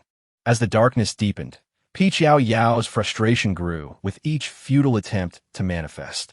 That sense of loss and helplessness resurfaced within her. Ever since her arrival here, feelings of powerlessness had become increasingly prevalent. Living as a human is indeed arduous. Yet, Yao Yao remained undeterred. She believed that as long as her flashes were swift enough, she would inevitably succeed. As fate would have it, just as she felt herself on the brink of dizziness from her relentless efforts, she finally detected the fluctuations of her water orb's spiritual energy. Hastily, she flashed over. Xing Yuye, are you unharmed? Yao Yao followed the trail of the spiritual orb and soon found herself atop a towering tree. Golden Moon Night reclined in the crook of the branches, eyes closed in serene repose. Were a black feather and red leaf. Yao Yao employed a form of spatial manipulation, her speed surpassing even that of light. Even though Jinya possessed acute senses, by the time he registered her presence, she had already materialized behind him. In that fleeting moment of tension and bewilderment, he found himself at a loss on how to conceal his thoughts. In truth, he was not one to indulge in deceit. Yet, for her sake, he understood that she cherished this version of him. I. Jin Yui's eyes were filled with hesitation and inner turmoil. Unable to weave a lie, he struggled to find the right words. Did you get separated from your brothers? Jin Yui lowered his gaze, his voice heavy. Yes. Did you encounter a horde of zombies? Where did they go? Yes. They're over there. I feared I would be a burden, so I chose to hide. Jin Yui's tone returned to its usual steadiness. A kilometer away, Heiyu Hongye, besieged by zombies, finally exhaled a sigh of relief as the undead were gradually repelled. Yao Yao had determined her course, grasping Jin Yui's arm as she appeared before the two. Are you all right? Heiyu Hongye, taken aback, quickly realized it was Yao Yao and gradually exhaled in relief. Me fine. Yao Yao, you've come. Hongye, bent over and gasping for breath, felt a surge of hope. It was wonderful. They should be saved now, and hopefully, she hadn't involved Yuge in her predicament. As the tension throughout her body dissipated, she closed her eyes and fainted. Beside her, Heiyu swiftly caught her. After we emerged, we intended to search for solitary zombies in a safe area to gather more crystal cores before heading to the base for supplies. However, we found ourselves deeper in danger, ultimately surrounded by zombies. Yet, in a critical moment, Hongye's extraordinary abilities were unexpectedly unleashed. Yao Yao approached to examine Hongye's condition, and indeed, as Heiyu had stated, the latent powers within her were fully awakened. After speaking, she placed a hand over Jinyu Ye's eyes and performed the shrinking earth technique. It was nothing short of a miracle that she had survived to this moment, awakening such extraordinary abilities. The man responsible for this miracle gazed coldly at the spot where the woman had vanished. Why? He possessed the ability to sense and manipulate all beings with unusual energy fluctuations. Yet her presence eluded him completely. Despite her continuous use of her powers, he felt as though he might lose her at any moment, a sensation that drove him nearly to madness. Chapter 23. Finding the right path. After administering several healing spells, Hongyi gradually regained consciousness. Her glistening eyes surveyed her companions one by one. "Brother Yao Yao, have I burdened you once more?" Yao Yao smiled as she sat down and embraced her. "Sister Hongyi, what nonsense are you speaking? You are truly remarkable. I have heard from my elder brother that you awakened your metal abilities to protect him, and then subsequently awakened your wood abilities to heal his injuries. How impressive!" These were the heartfelt words of Yao Yao. She had never anticipated that Hongye's powers were so formidable. Afterward, a healer was chosen from their team, but according to Heiyu, Hongye's metal abilities were particularly potent. Throughout their journey, they battled zombies while relying on crystal cores to replenish their consumed energy. Currently, Hongye's metal abilities had reached level 4, a terrifying achievement within just a single day. Given time, Heiyu might not even be able to surpass her. However, her wood abilities remained quite feeble. Despite absorbing numerous wood crystal cores along the way, they only reached level 2, indicating that this particular skill was genuinely lacking. It seemed that merely activating it was a miracle in itself. Yao Yao now possesses the wood-type spiritual root of Gaoing, and she has resolved to discreetly replenish Hongye's wood energy during the upcoming nights. This cultivation method is symbiotic.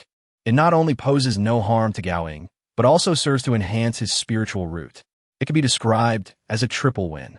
She, too, stands to gain from this arrangement.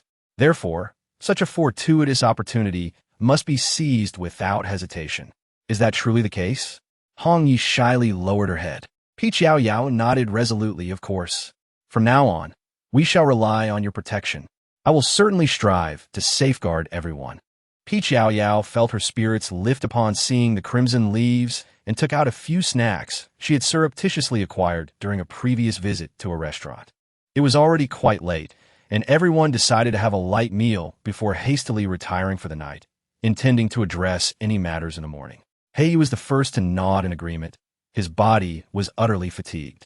It was peculiar, however, that despite encountering numerous zombies, the yield of fire-type crystal cores was disappointingly scant. Although individuals with different elemental abilities could absorb these cores, the efficacy paled in comparison to those of the same attribute, and there was a delay in conversion. Fortunately, Hongyi had later awakened her wood-type abilities, which, although not particularly potent, continuously provided him with healing.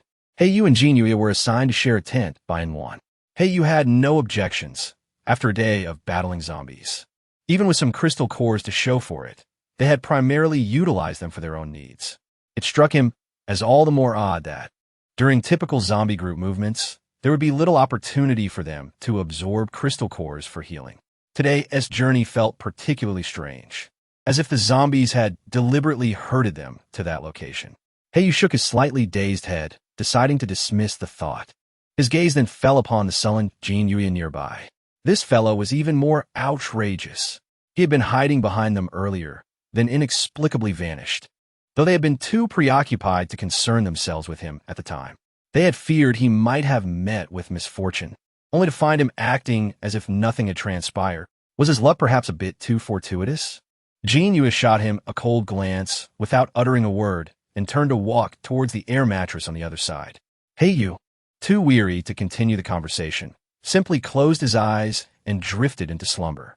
Yao Yao thoughtfully selected a rather spacious tent for them. She equipped it with an air mattress, laid soft bedding, and hung a curtain between them. In truth, she had changed tents often, but she specifically prepared this large one so that He Yu could better protect Jin Yi.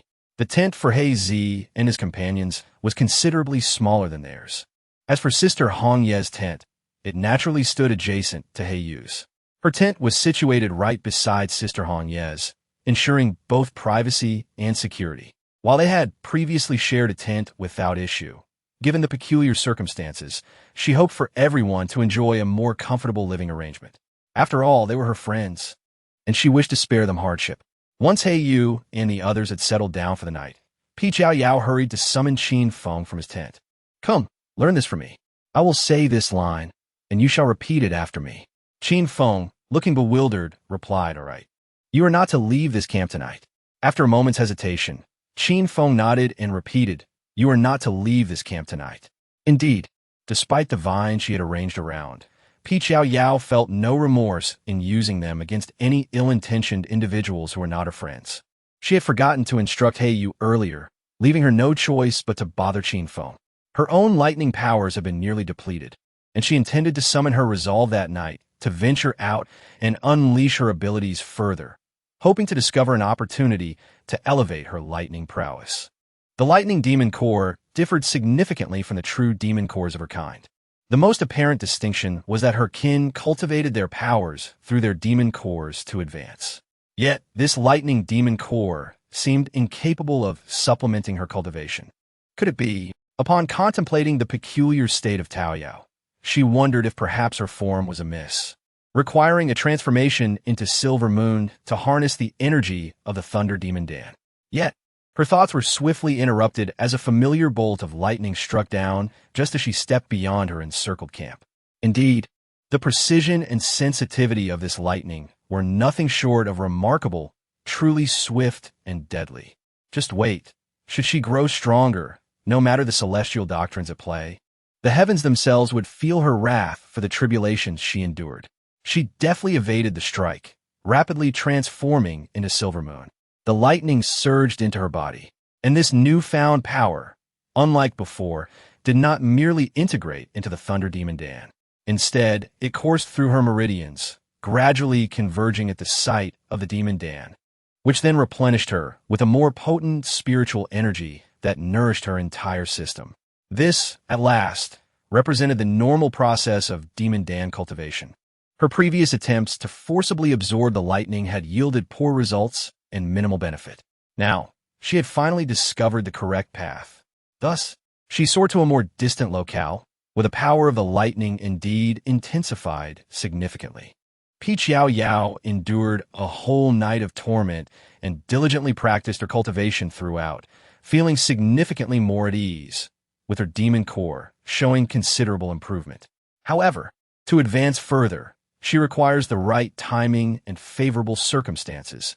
It is all contingent upon destiny. Many prodigious youths are born with inherent advantages, such as herself and the illustrious young prince of the divine realm. Is this a testament to their innate excellence? Not all. It is merely a mission bestowed upon them by the heavens.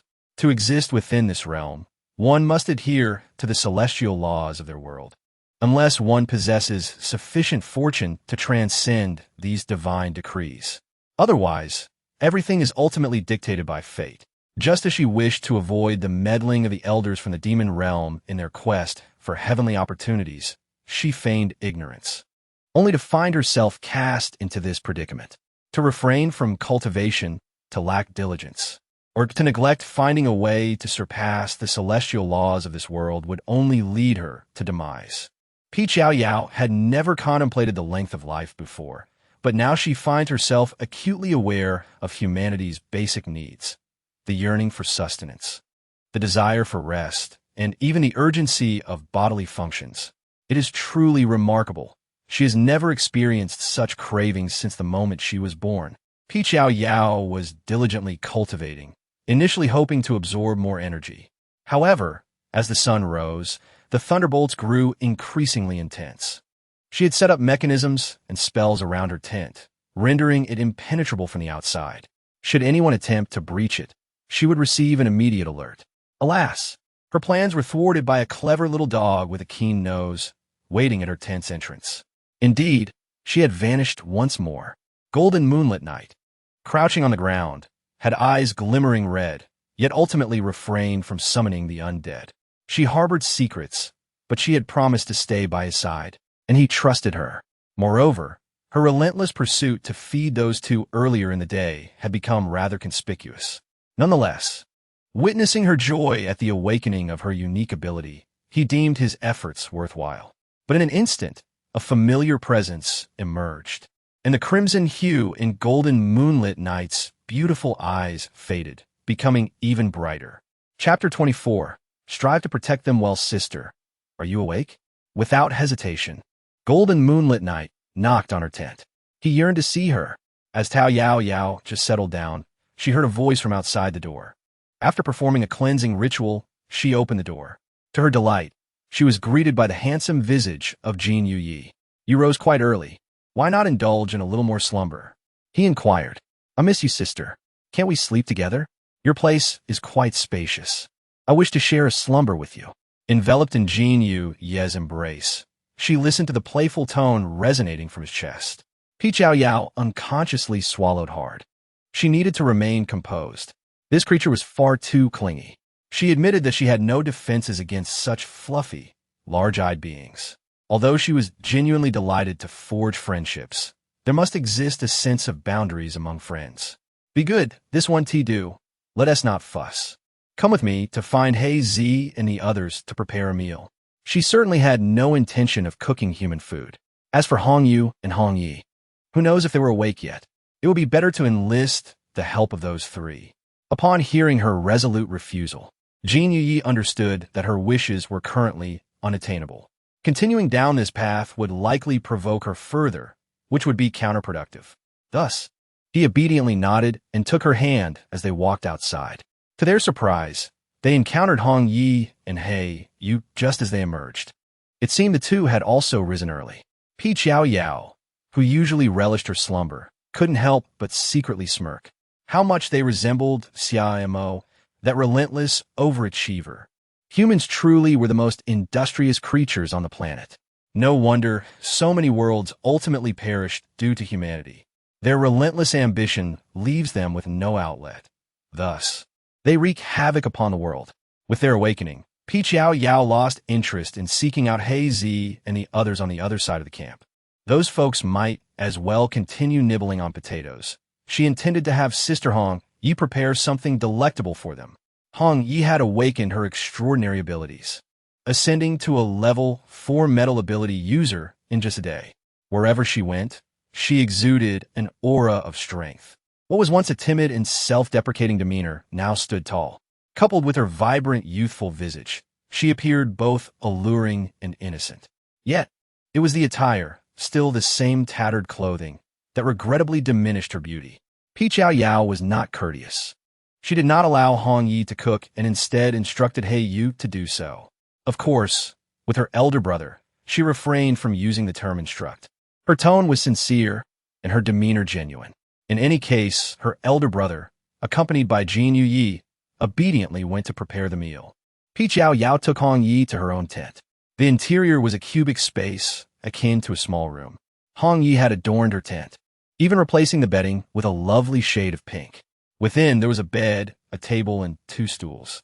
Beside them stood a makeshift wardrobe crafted from plastic, which she had placed in the tents of all 4 of them. You can wear these with confidence. They are all yours. Upon waking, Hong Yi noticed the simple wardrobe, but assumed it belonged to Yao Yao, so she did not touch it. In the post-apocalyptic world, new clothing was a rarity. Some individuals resorted to scavenging garments from. No, Yao Yao, these are too valuable. You should wear them. This outfit I currently have is sufficient for me. Yao Yao felt a pang of sympathy upon seeing Hong Ye's reserved demeanor. However, she herself already possessed an entire wardrobe, and both her elder brother and Yi Ge had their own ample collections as well. So do not hesitate to wear it. With your extraordinary abilities, surely you do not wish to distance yourself from my belongings. You silly girl, always chattering nonsense. Hong Yi couldn't help but chuckle. How could she be oblivious to Peach Yao Yao's sentiments? I shall wear it, she declared. Yao Yao, I truly thank you. She must surely be the angel sent by Grandma and her brother to rescue her. Peach Yao Yao winked at her, declaring that Sister Hong Yi was the best and that she would surely look after her in the future. Hong Yi chose a red lawn dress, a style reminiscent of the most fashionable lightweight chiffon from the pre-apocalyptic era. Suddenly revealing so much skin, Hong Yi felt somewhat uncomfortable and immediately contemplated changing into something else. Peach Yao Yao hurriedly intervened, seizing someone and rushing to stand before He Yu. Elder brother, do you find Sister Hong Ye's attire appealing? He Yu, engrossed in simmering porridge, lifted his gaze and beheld the transformed figure of Hong Yi. The chopsticks in his hand paused midair. Yes, it looked splendid. Upon receiving the compliment, Hong Ye's cheeks flushed instantly, rendering her even more enchanting, prompting He Yu to discreetly swallow hard. Meanwhile, Peach Yao Yao observed the two with satisfaction, nodding approvingly. See? With just a word of affirmation from her beloved, insecurities cease to exist. By the way, elder brother Yi, I have also prepared a wardrobe full of clothes for each of you, so do remember to change. In the midst of several main tents, a makeshift dining table was set. Peach Yao Yao gazed at the bowl of porridge that He Yu had brought, exchanging a helpless glance with Hong Yi. Can this truly be consumed? It seemed that missing a meal wouldn't be detrimental, especially since she possessed spiritual energy. Sister, allow me to peel a boiled egg for you. Genia, swift in her actions, had already finished peeling the egg as she spoke. A still slightly oozing egg was presented to her lips. Comparing it to the dark, unappetizing porridge that He Yu had prepared, Peach Yao Yao gritted her teeth and took a tentative bite. Well, it was tolerable, merely the taste of a raw egg. Who would have thought that the first morsel of food she would encounter upon her arrival would be this? Meanwhile, Hong Yi, noticing He Yu's eager gaze, steeled herself and began to sip the porridge. It was dreadful. Previously, her brother and grandmother had always prepared her meals, but now she found herself lacking the means to cook. She had always believed that cooking was a simple task. Perhaps boys simply lacked talent in this area. It seemed that she would have to attempt it herself next time. At this moment, Tao Yao Yao remains oblivious to the cataclysmic culinary prowess of Sister Hong Yi, still harboring expectations. By the time she realizes the truth, it will be too late. Sister Hong Yi, undeterred by her past failures, has become increasingly emboldened in her culinary endeavors, completely ensnared in the realm of gastronomy, devoting every spare moment to the exploration of dark cuisine. Peach Yao Yao took a single bite and then refused to continue, contemplating a clever excuse to discreetly depart. Just then, her walkie-talkie emitted a series of soft beeps. This was the special signal she had established with Gao in the previous day. The sound resembled the occasional crackling noise of the walkie-talkie, thus not arousing any suspicion from others. The primary purpose was to prevent any unforeseen circumstances arising around either party.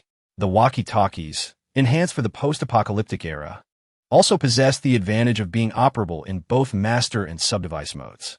Unlike the previous standalone channels, which could be easily intercepted by others with similar devices, the master and sub-device system functioned akin to old telephone numbers, offering a certain degree of confidentiality and exclusivity. It was challenging to detect or search for them with ease. Did Gao Ying have intelligence to share? Peach Yao Yao's mood instantly brightened as she persuaded He Yu to grant her the freedom to venture out at will. After providing the walkie-talkie to both Hong Yi and Jin Yu Yi, she swiftly departed, leaving Jin Yu Yi bewildered, still clutching an egg in the wind. Sitting opposite, Hong Yi chuckled as she handed the walkie-talkie to Jin Yu Yi. Night, brother.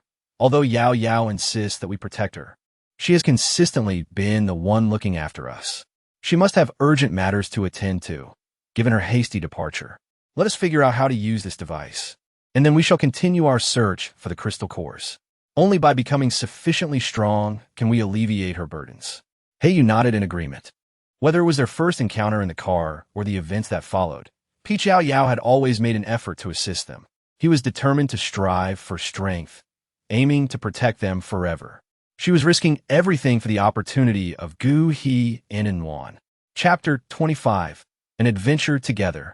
Her earlier expression clearly indicated her intent to embark on a significant endeavor. Indeed it is. Yao Yao commenced her narrative by recounting the grievances between herself and Gu Hianwan. She then revealed her clandestine preparations for revenge, having strategically placed her spies. And now the opportunity lay before her. Indeed, therefore, Yao Yao, they have gone too far. That Gu He is certainly no paragon of virtue, but rather a refined scoundrel. Rest assured, I shall unconditionally assist you. Yao Yao cast an approving glance at Hong Yi.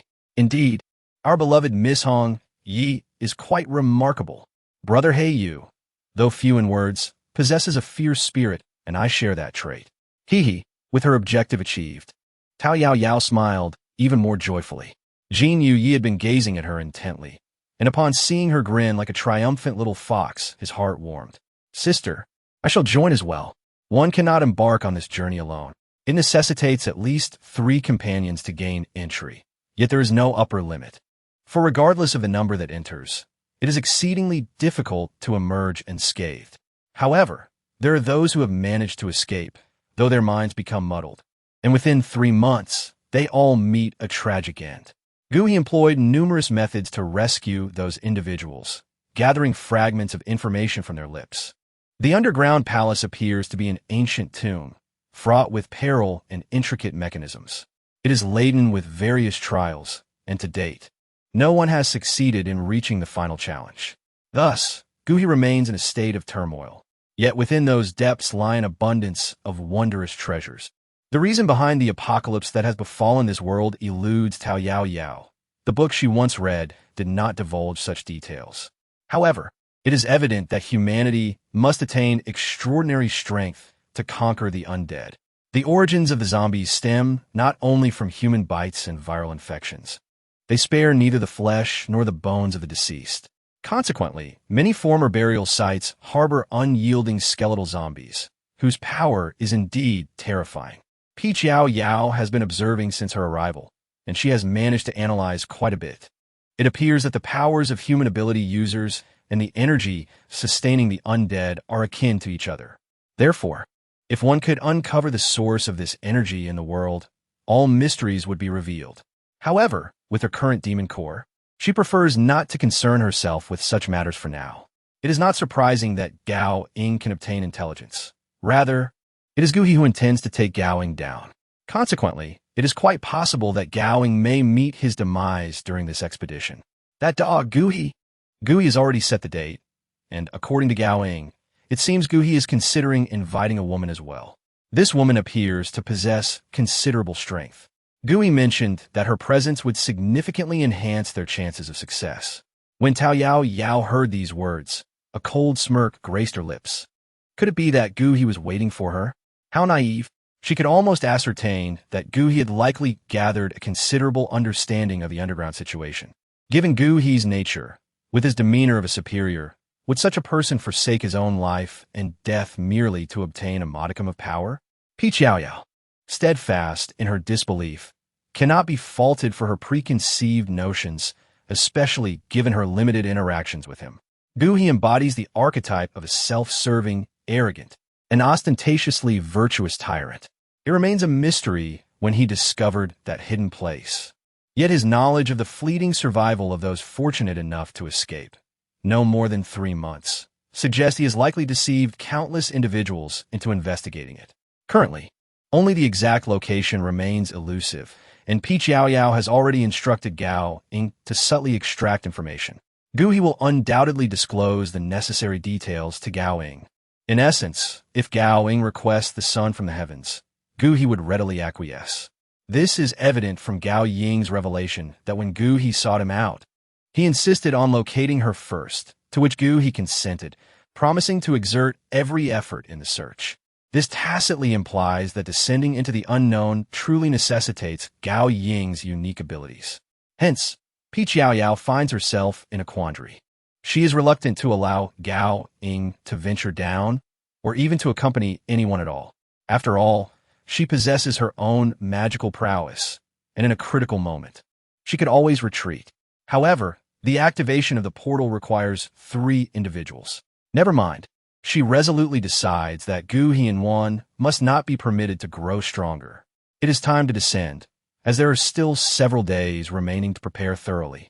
She has resolved to learn from human cultivators, employing spiritual energy to inscribe talismans. Yet, this is merely a fleeting thought, for in her original world, humanity had long abandoned the path of cultivation. She has only gleaned a modicum of knowledge from ancient texts, with no guarantee of success. Still, it is worth attempting. Should she succeed, she could inscribe additional teleportation spells for He Yu and the others to utilize. It is imperative to amass more spiritual energy and crystal cores. And in the coming days, she must rally everyone to contribute.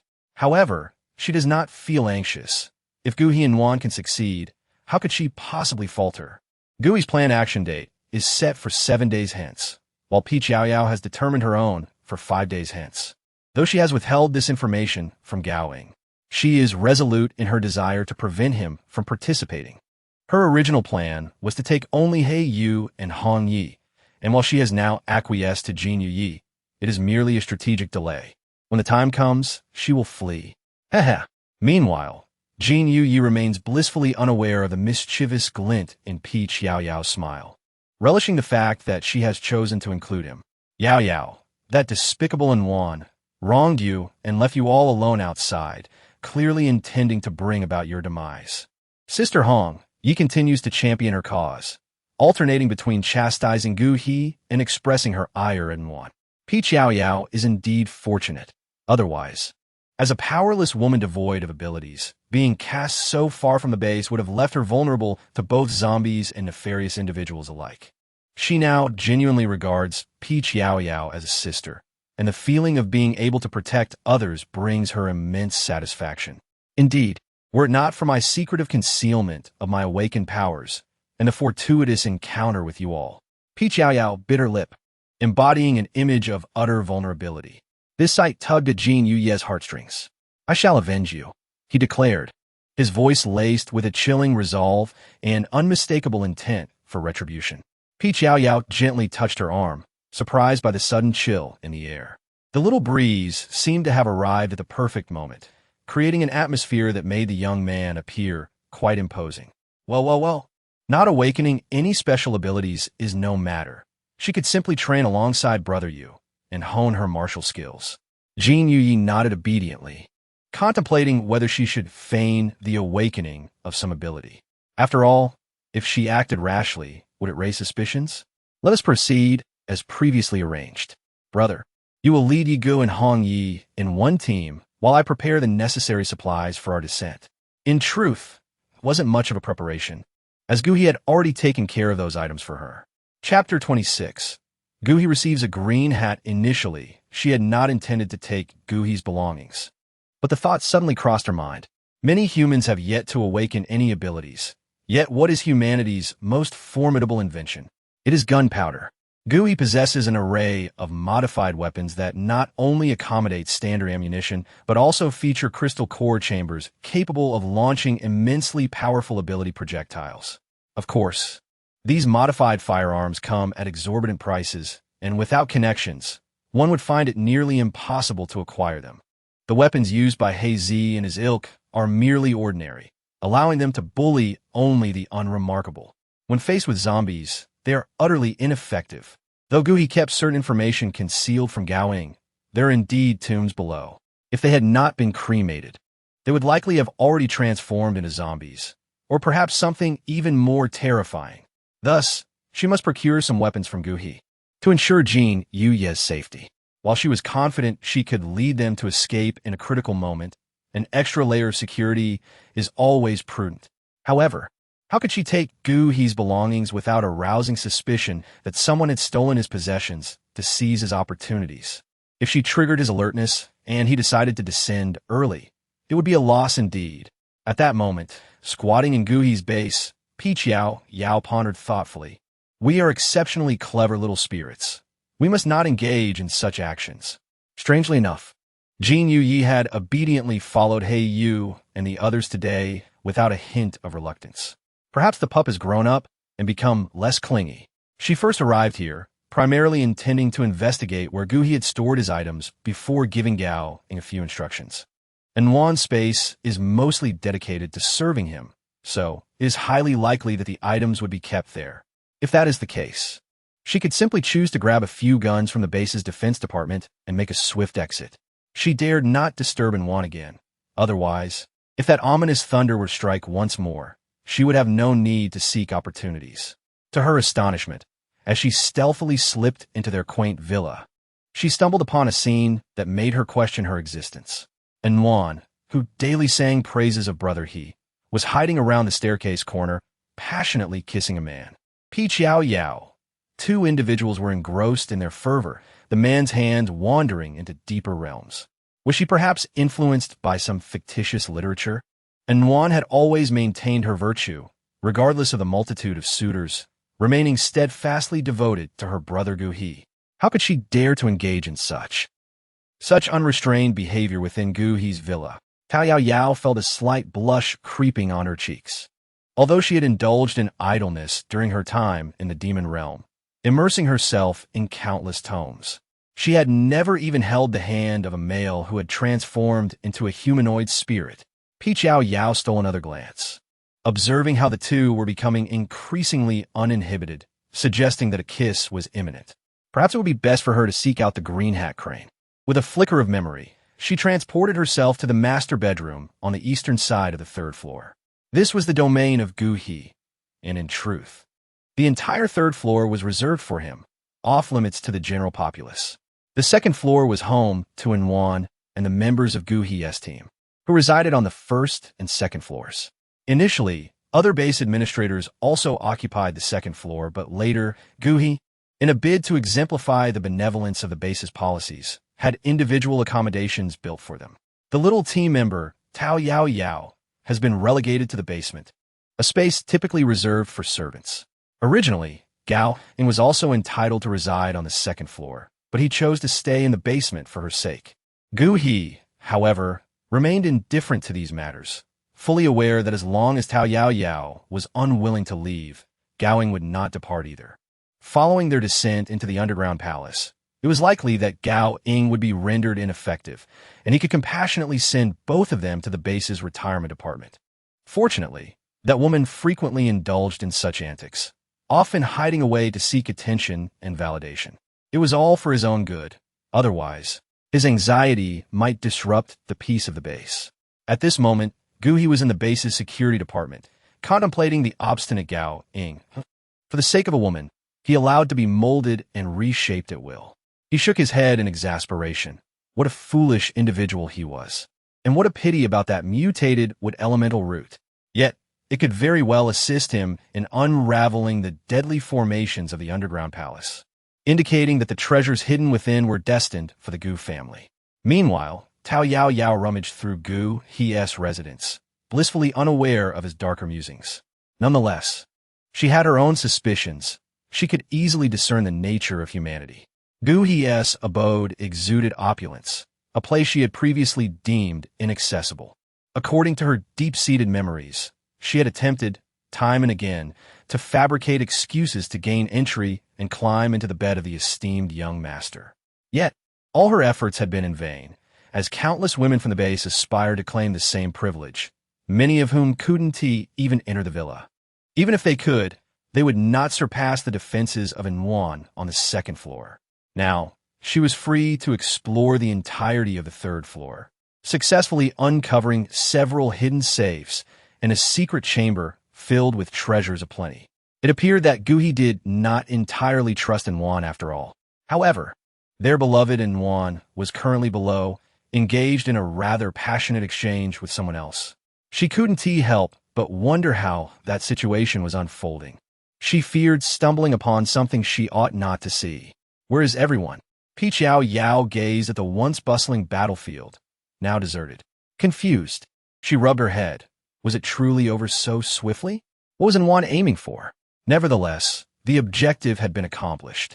She had not anticipated discovering the location of Gu He's treasure so effortlessly. Now, she merely needed to find an opportune moment to discreetly retrieve it. She took out her walkie-talkie and signaled a few times to Gao Ying. Upon entering, she sensed that Gao Ying was not in the villa. The spiritual orb she had given him was quite powerful, enabling her to easily locate his position. However, she refrained from seeking him out deliberately. After all, Gao Ying was not in imminent danger, and it would be prudent to conserve her spiritual energy. Moreover, whether human or demon, everyone deserves their privacy. Persistently relying on her abilities to intrude into others' lives would leave her with an unsettling impression of being a voyeuristic stalker. In any interaction, respect remains paramount. Of course, there are exceptional circumstances. When beings from the demon realm and the divine realm become romantically entwined, they practice a shared bond incantation. This ensures that no deceitful intentions can escape the vigilant gaze of one's partner. After her conversation with Gao Ying, she must hasten to deal with the zombies. By the way, who was it that had just been kissing in Juan? It seemed to be the head of the logistics department from the base. Chapter 27. Recent Developments.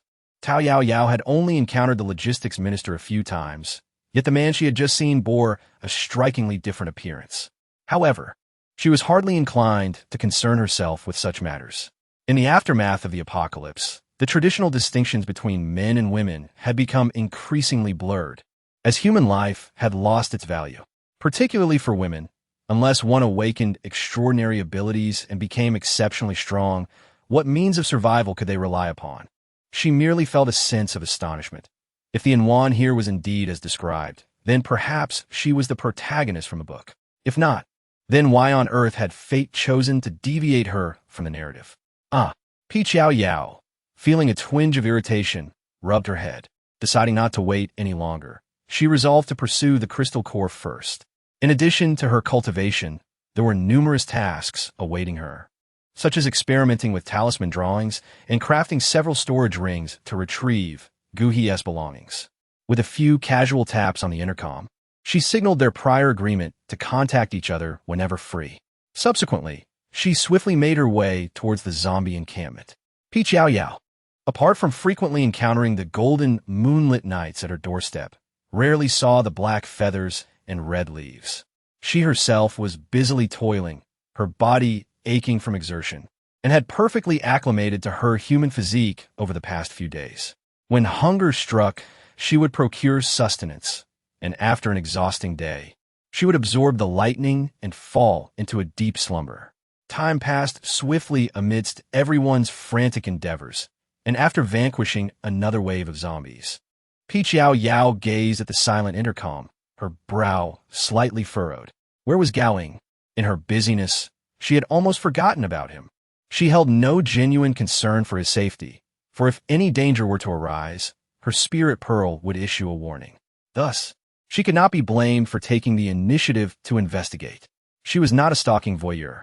She simply needed to locate him, as there were only 2 days left until their scheduled departure, and he had promised to assist her in scouting the location.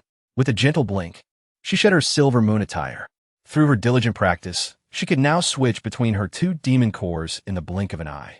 Forming a cross with her hands, she raised them above her head and glided them around her. Closing her eyes, she allowed her scattered spiritual awareness to perceive the surroundings. With several leaps, her awareness transitioned from desolate land to the base, finally settling within a subterranean chamber. Success. Spiritual awareness is a remarkable phenomenon, akin to the materialization of human thought. The richness of creativity in thought determines the potency of spiritual awareness. Yao Yao followed the path of her spiritual consciousness, which, unless perceived by someone of superior cultivation, was akin to her physical presence. She could not only hear, see, smell, and feel, but if she augmented her spiritual energy transmission, she could even transform this wisp of consciousness into her corporeal form. However, given her current state, such a drain on her spiritual energy was utterly unattainable. MMM. The room was filled with gentle gasps, accompanied by breathy sounds that would make anyone blush. Yao Yao hurriedly shifted her consciousness aside. This was not something she could observe without cost. MMM. The sounds grew increasingly frantic as Yao Yao surveyed the situation within the room. It was Gao Ying's own chamber, and he was the sole occupant. It seemed unlikely that he was being coerced. Perhaps it would be wiser to return at a later time? Peach Yao Yao hastily shut off her senses and departed, seemingly having stumbled upon some fortuitous event. It is disheartening to constantly encounter such occurrences. Meanwhile, Gao Ying, who had just been subjected to a love potion by Gu He, was left gasping in pain, uttering nothing but incoherent phrases. Yao Yao. When Peach Yao Yao eventually learns of this incident, she will be overcome with guilt and a desire to exact vengeance upon Gu He. She never anticipated that Gu He could be so deranged. Perhaps his mind was somewhat unhinged, for he was aware that the lost Peach Yao was unlikely to still be alive. Even if she were, she would have long been reduced to a mere plaything. Thus, before sending Gao Ying to his demise, he intended for Gao Ying to experience the pleasures of manhood. How absurd! Yet, her heart was heavy with remorse. She had indeed moved on, and her ordinary wood-based abilities could not remedy such wickedness. However, her healing arts could. If she could cure Gao Ying, perhaps he would not. Yet ultimately, it all came back to Gu He. Their enmity had compounded. Just wait. Revenge is a principle we demonesses adhere to. Once confirming that Gao Ying was unharmed, Peach Yao Yao sighed in relief and retrieved a bag of snacks she had pilfered from Inwan. To be honest, human food is truly delightful. She had recently accumulated a considerable number of crystal cores and even crafted several items akin to talismans using them. However, the efficacy was lacking, and the cost was steep. Nevertheless, it is better to be prepared than to be caught unawares, so she begrudgingly produced several dozen. The primary functions included spatial contraction, protective barriers, and healing arts, all aimed at safeguarding Jin Yi and the others. Though their effects were feeble, if they could provide even a momentary shield, she could swiftly lead them to safety. She also gathered several beautiful stones by the riverside and performed simple magical enhancements upon them, transforming them into storage rings.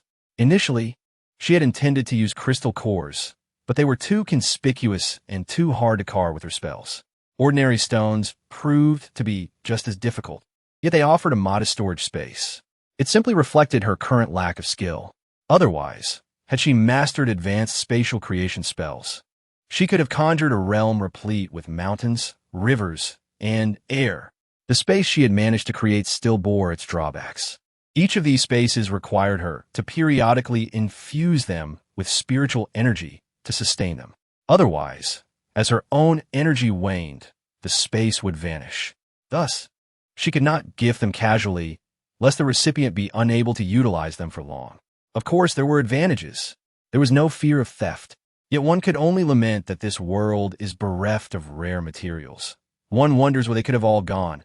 Are they all hidden underground? Yao Yao, I've discovered a location. When do you plan to go? I wish to accompany you. Time passed unnoticed, and while Peach Yao Yao was engrossed in battling zombies, Gao Ying's voice suddenly crackled through the intercom. Peach Yao Yao hastily dispelled the gathering lightning from her palm. You have worked hard, truly hard. Where is the location? I will follow Gu He in 2 days' time. It would be arduous for you to team up with Gu He first. Once I arrive inside, you can assist me. Gao Ying's voice paused for a moment. All right, just be cautious. I can retrieve the items first. Then you can emerge. Gu He possesses formidable abilities. It will be prudent for me to subdue him before you all come out. Very well. Just don't be too hasty. You never know if the most valuable items are at the back. Peach Yao Yao carefully instructed to keep Gao Ying and Gu He together. Once she emerged, she would lead him away, ensuring he would not take any unnecessary risks. Chapter 28. The adventure begins. Naturally, she paid no heed to the trio of the Black Bear Spirit. She did not require Qin Feng's supernatural abilities. Should an unforeseen incident occur below, she would unhesitatingly abandon them in a moment of peril. However, Qin Feng still held value for her. Thus, she had long sent those three off to pursue their whims.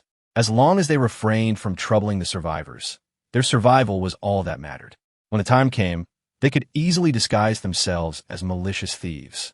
After all, Gui would certainly not suspect her involvement in the short term. Yao Yao, both you and I have leveled up. I am now a level 6 in the metal category. Hong Yi was the first to raise her cup, her smile radiating joy as she beamed at Peach Yao Yao. That was fast. How wonderful. Hong Yi, you are remarkable. Peach Yao Yao exclaimed, stealing a furtive glance at her own thunder demon core. The energy was abundant, yet she remained stagnant in her advancement. Alas, comparison breeds discontent. Once I reach level 5, I will be able to conjure such formidable blades. You had mentioned that with further upgrades, the blade she could summon would become even more powerful. Hong Yi clasped her hands together and pulled outward, summoning a gleaming great sword that shimmered with a chilling radiance into her grasp. Peach Yao Yao swallowed hard, envious of the glint of cold steel emanating from the blade, which was evidently a formidable weapon, rivaling even the finest crafted by the lesser demons of the demon realm. What a genius Redleaf must be. Coughing softly, she added, "Sister, I too have awakened my unique ability. It's of the earth element." Golden Moon Knight, feeling somewhat discontented that Peach Yao Yao's attention was entirely on Redleaf, tugged at the hem of her garment, attempting to articulate the words she had meticulously prepared. Nevertheless, when it came to fabricating her unique ability, she found herself momentarily at a loss for words. Indeed, Tao Yao's attention was drawn away as she examined his physique from head to toe. How peculiar. There still seemed to be no sign of any extraordinary energy. Could it be that this young man had recently developed an illusion from sparring with Heiyu? Should she confront him about it? Jin Yuanya, clearly perceptive of Tao Yao's suspicions, promptly raised his right hand and waved it backward. At that moment, a 5-meter-wide earthen wall surged forth from the ground in response to his gesture. Wow, how impressive.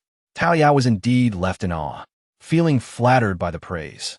Jin Yuanya's cheeks flushed, and he lowered his hand, causing the distant earthen wall behind him to instantly crumble. Peach Yao Yao and Redleaf were both elated for Jin Yuyi. Only Heiyu's gaze turned somber. He had encountered this technique before. It could only be executed by those possessing Earth-type abilities of level 5 or above. Given that Jin Yuyi had been with them in recent days, it was evident that he had been concealing his true capabilities. It was no wonder he could navigate the zombie-infested areas unscathed. Although Jin Yuye's secrecy had not caused him any harm, it left Heiyu with an inexplicable feeling of unease. There was something decidedly off about this lad. After dinner, Peach Yao Yao distributed the spatial rings and crystal core talismans she had prepared over the past few days, demonstrating their usage to everyone. The space within this ring was exchanged from someone else. It isn't vast, but a mere touch activates it. To use it, simply hurl this crystal core forcefully into the ground. Peach Yao Yao had meticulously optimized the process, initially requiring the activation of supernatural abilities. But she had concerns that Jin Yuyi might be unable to do so. Thus, she made adaptations, never anticipating that this rascal would awaken his abilities so swiftly. Redleaf cherished the ring adorning her hand, marveling at Peach Yao Yao's ingenuity, for such wondrous items were likely exclusive to the grand bases. Peach Yao Yao responded softly, unsure about the large base, yet she felt that in the future she would not need to expend crystal cores to exchange goods there. Engaging in such trivial pursuits should yield a considerable profit. Meanwhile, Heiyu's eyes darkened considerably. He couldn't shake the sensation that he was being led in circles by these two. No, it must be a mere illusion. Yao Yao had always been sincere, while that scoundrel Jin Yuyi clearly harbored ulterior motives. It seemed he would need to be closely monitored from now on. As the next day approached for their mission, Anwan hurried to Guhi, coincidentally encountering him and the others as they gathered for task assignments. It was at this moment that she realized. The underground palace was situated in a relatively remote town within the human habitation zone, approximately a day's journey from their current location. She had intended to transport everyone there using the shrinking earth technique, but she forgot that Gu He and the others planned to drive there instead. Peach Yao Yao pondered for a moment and decided against involving Gu He to avoid unnecessary complications. She had no desire to listen to the meeting he was conducting, especially since she had already spotted Gao standing within. This arrangement suited her perfectly, as it meant she could acquire all the intelligence regarding Gu He later on. However, she could not return empty-handed from this venture. She needed to procure some heavy weaponry for everyone as defense. Tao Yao Yao cast a glance at the jade plate within the space. If she were to find Xian on this journey, she would undoubtedly use it to save Yun Yao. With this thought in mind, Yao Yao first proceeded to the security office of Guhi Base to procure 3 submachine guns. Jin Yi and the others had already donned their complete gear, clad in fitted black long garments. With a multifunctional belt cinched at their waists adorned with various small tools, they were prepared for action. A nearly 1-meter-long backpack was slung over their shoulders, filled with essential emergency supplies they had meticulously gathered. The snug attire accentuated their figures exquisitely. Miss Hong Yi appeared even more stunning, while Heiyu's muscular physique spoke for itself. However, it was Jin Yi that surprised Yao Yao, his broad shoulders and narrow waist, coupled with subtly defined muscle lines, were strikingly incongruous with his gentle and demure visage. It seemed that Heiyu's training methods were indeed effective. One couldn't help but wonder if this fellow had been a fitness instructor before the apocalypse. Yao Yao distributed the weapons among the 3, fearing that they might overthink. She stated plainly, "I obtained these from the Guhi Base's security department." Heiyu nodded slightly in approval. "All right, everyone, gather in a circle, close your eyes, and let us embark on our journey." Yao Yao has now discovered a flaw in the art of short-distance travel. As long as her companions are sufficiently cooperative, holding hands and maintaining synchronized breathing, she could take a greater number of individuals along with her. After all, 100 pounds of pork and 200 pounds of pork are still merely pork. Ahem, that was just a metaphor. Her delightful sister Hongya and the valiant brother Heiyu, along with the clingy Jinui, are certainly not pigs. However, this method of usage does come with its drawbacks. Specifically, the amount of spiritual energy required by Yao Yao has significantly increased with each journey. Furthermore, it necessitates taking breaks along the way. Conveniently, Enwan chose the Yun family base as the first resting spot. "Please wait for me here. This base appears quite affluent, and I intend to sneak in and see if I can exchange for some goods." Chapter 29. How could the Yun family possess such techniques? Yao Yao stealthily entered the base, initially believing that everything would proceed smoothly. However, to her surprise, as she crept into the Yun family's armory, she found herself surrounded. Who is this audacious little thief, daring to pilfer from the Yun family? Yao Yao stood frozen in place, contemplating an escape, only to realize that the speaker was none other than Yun Yin, flanked by several unfamiliar individuals. I have an urgent matter to attend to. May I borrow it for a moment? I shall return it to you shortly." Yao Yao, while drawing forth a handful of crystal cores, exclaimed here, "Consider this as the fee for borrowing." With a smirk, Yengu remarked, "Where do you think this audacious little girl came from? However, I must admit, your ability to infiltrate is quite impressive. The Yin family might grant you a chance for survival." Beside Yin Yin, a man sneered, but added ominously yet, "One leg must be relinquished." No sooner had his voice faded than a menacing beam of golden light surged toward Yao Yao. Yao Yao, with a delicate flick of her snow-white fingers, she soared several meters into the air. "Oh, you appear to possess a rather honest demeanor. Yet why do you not adhere to the principles of martial ethics? Resorting to ambush? Truly, such behavior is unbecoming." Yin Yin, having endured prolonged exhaustion, bore dark circles beneath his eyes. A faint stubble had begun to sprout upon his otherwise handsome visage, and the once vibrant spark of vitality had undeniably faded. An air of despondency enveloped him. When he spoke, his voice was laced with indignation. How brazen! In the next moment, a torrent of fire dragons surged forth, raining down upon Yao Yao without restraint. Yao Yao retreated continuously.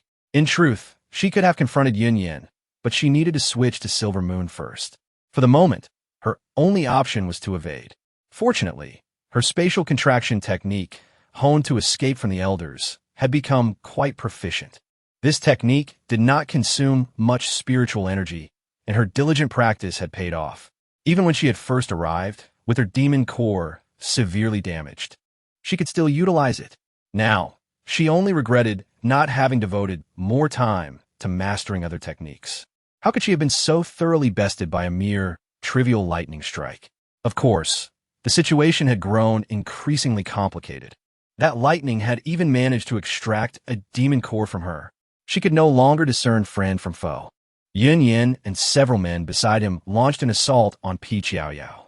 After a brief skirmish, fatigue overwhelmed her. The number of Yun family members continued to swell, making her predicament even more troublesome.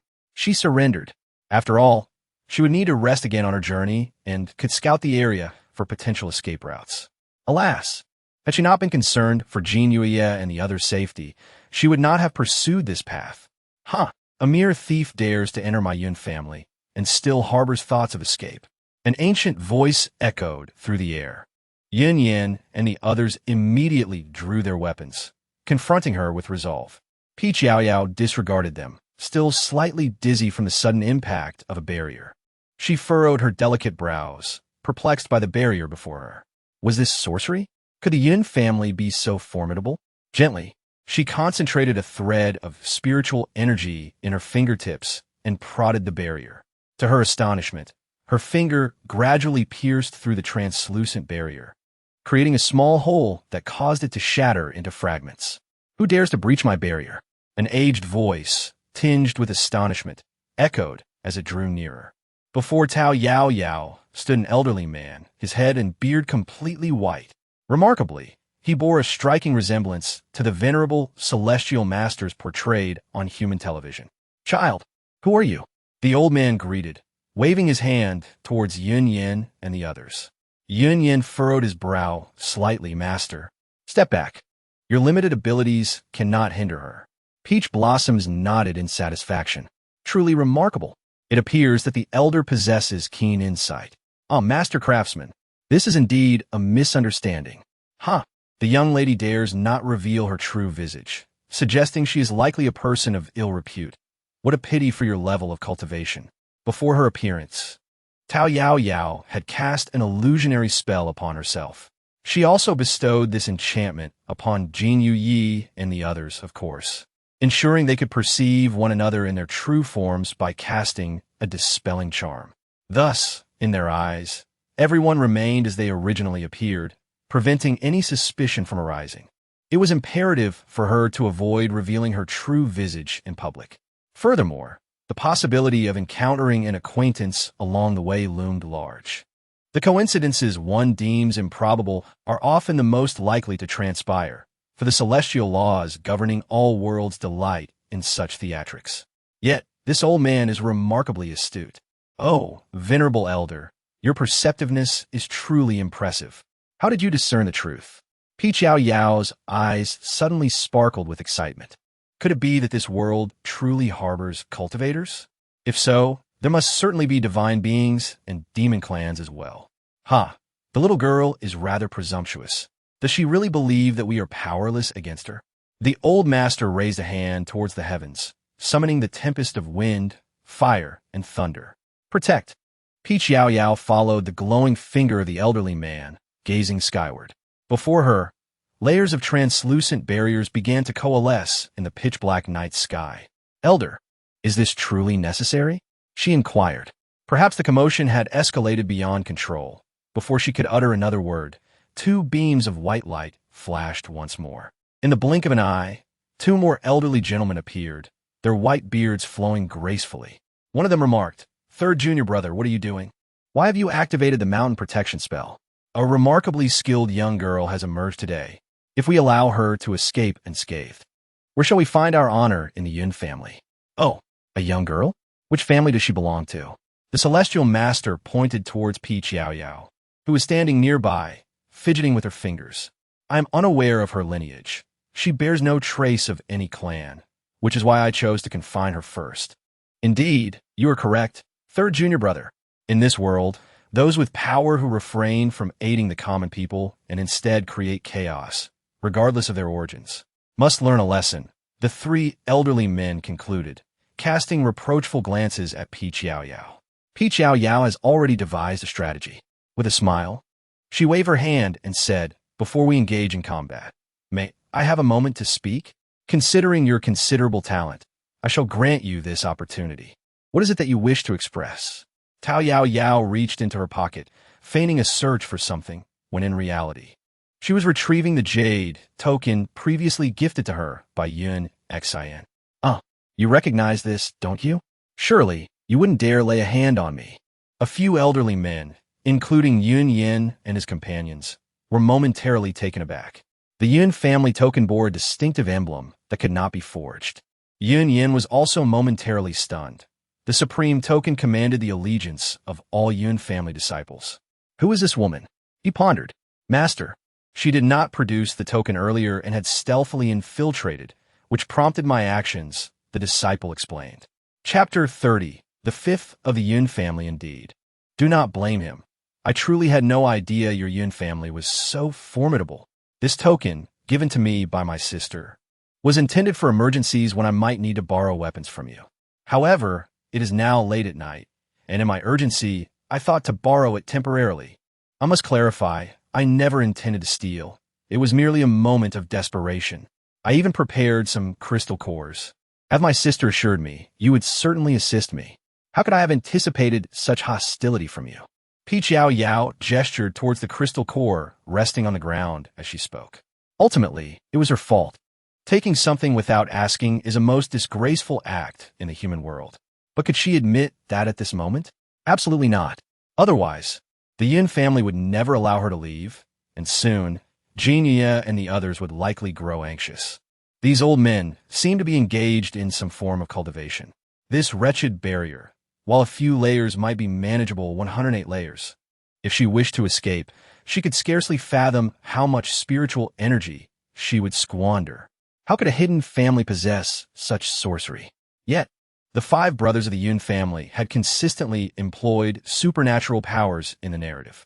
The old master rolled his eyes at her, remarking, "Little girl, there's no need to obfuscate. Since you possess the supreme token, it is evident that someone in your family has rendered great favors to our Yun family. According to ancestral teachings and regulations, we shall not impose difficulties upon you. Should you desire any weapon, simply inform Yenner, and we shall fulfill your request." However, the old master paused, emphasizing a favor is a favor, and a transgression is a transgression. To take without permission is theft, and signifies a lack of respect for our Yun family. Stop. Yao Yao interjected promptly. Let us discuss that later. For now, may I have the items? The elderly men were momentarily taken aback, evidently vexed by her audacity. The old master gritted his teeth and commanded, "Yenner, take her." "Yes. This way, my lady." Yin gestured for her to follow. The three old men exchanged glances, their brows furrowing. Such an enigmatic sorcery. Who could this little girl belong to? The supreme token of the Yun family had only been bestowed upon two individuals thus far. Was she from the Zhao family or the Zhang family? Both families possessed tokens in their hands, and compared to ancestral favors, their current alliances were more about cooperation and restraint. The old men were troubled, while Yao Yao appeared unfazed, cheerfully following Yun Yin deep into the Yun family's base. Yun Yin was forthcoming, leading her directly to the private vault of their younger generation. The elders had no need for weapons, and thus, taking her to their private vault seemed futile. Unreserved, Yao Yao made her selections, choosing 3 of each item without pretense, sweeping them into her spatial storage with a flick of her hand. The 3 old men exchanged knowing looks, realizing she was a space-type supernatural being, which explained her elusive movements and ability to infiltrate the Yun family base. Presumably, she was among the elite of her generation, evidently well-nurtured, with formidable powers at such a tender age. Once she had finished collecting her items, the old master cleared his throat. "The punishment I wish to discuss is—" "Wait," she interrupted. "I shall not borrow your items without recompense. The crystal core does not equate to the value of your possessions. I shall exchange for them with something else." Yao Yao swiftly interrupted the words of the old celestial master, jesting that she had merely followed the flow of the conversation. After such a lengthy endeavor, it would be a disservice to leave empty-handed. If the old man was generous, she would not hold back. Compared to the subpar submachine gun obtained from Gu He, the weaponry possessed by Yun Yin was undoubtedly superior by several magnitudes. "How impolite. Is this how your family has raised you?" The old man, interrupted twice, felt his temper flaring, a fiery glow beginning to emanate from the top of his head. Yao Yao smiled sweetly, her appearance altered by the illusionary transformation. Yet her expression remained remarkably genuine.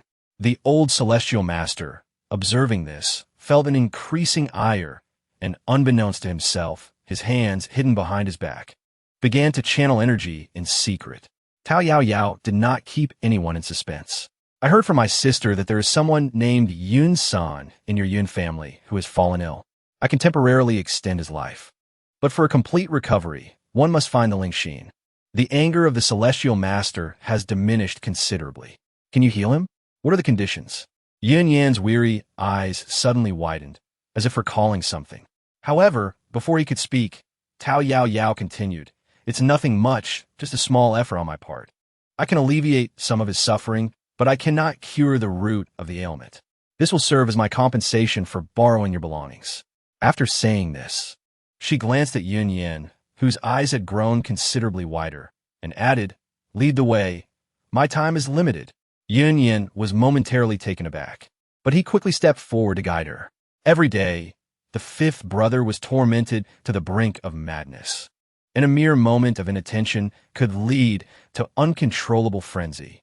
The second brother, Yun's son, had been using his wood-type abilities to support him. Their other brothers took turns watching over him, but they were on the verge of collapse, not to mention the second brother, who had not dared to close his eyes. Now, he could ascertain that this suddenly appearing young girl as sister, whom she referred to, was likely the benefactor who had saved them that day. The token and her knowledge of the Yun family's affairs all aligned perfectly. Had he known earlier, he would have inquired about this before taking action. Although the master would certainly not truly make things difficult for her, for the sake of the Yun family's reputation, he would undoubtedly create some awkwardness. How could he face his benefactor afterward? Upon entering the abode of Yun Yao, Yao was oblivious to the tumultuous thoughts swirling within him. As she crossed the threshold, the pungent aroma of traditional Chinese medicine enveloped her senses. At that moment, Yun Yao was bound hand and foot, his cries echoing in a state of sheer hysteria. Beside him stood a man clad in a green robe, channeling his wooden elemental powers, which flowed incessantly towards Yun Yao. It was evident that this individual was Yun Sr. Another man was assisting in restraining Yun Yao. This was Yun Xian, who had just concluded an exchange with Yun Yan. The brothers all bore the same pallid appearance, their countenances drawn and weary. Both Yun Yao and Yun Sun had become alarmingly gaunt, eliciting a sense of pity even from Yao Yao, a mere passerby. Consequently, she refrained from uttering further words, instead raising her hand to pull Yun Sun and Yun Yao towards the rear. The two, taken aback and ready to retaliate, were met with the sight of their second elder, third elder, and fifth elder standing behind them. Such esteemed guardians of their clan were rarely seen. Why had they all emerged from their seclusion? Meanwhile, their fourth brother, Yun Yin, was gesturing frantically at them. Yun Xian, filled with confusion, ultimately chose to remain silent, joining Yun Sun as they were ushered to the back. Yao Yao gently tapped Yun Sen's forehead with her finger, and the exceedingly exhausted Yun Sun promptly fell into a deep slumber. He was utterly fatigued. If this continued, I cannot ascertain whether Yun Yao would be able to save me. It seems this fellow is beyond rescue. Is there truly no one else skilled in healing? Even the donkey of the production team cannot be utilized in such a manner. Yun Yin grasped the restless Yun Xian and stepped forward, embracing the slumbering Yun Sun, explaining, "We do have other wood-type abilities in our family, but they pale in comparison to second brother. Given fifth brother's condition, they are utterly powerless." Yao Yao refrained from further words, gently tracing her nail across her fingertip. A faint crimson droplet emerged, with her middle and ring fingers pressed against her palm.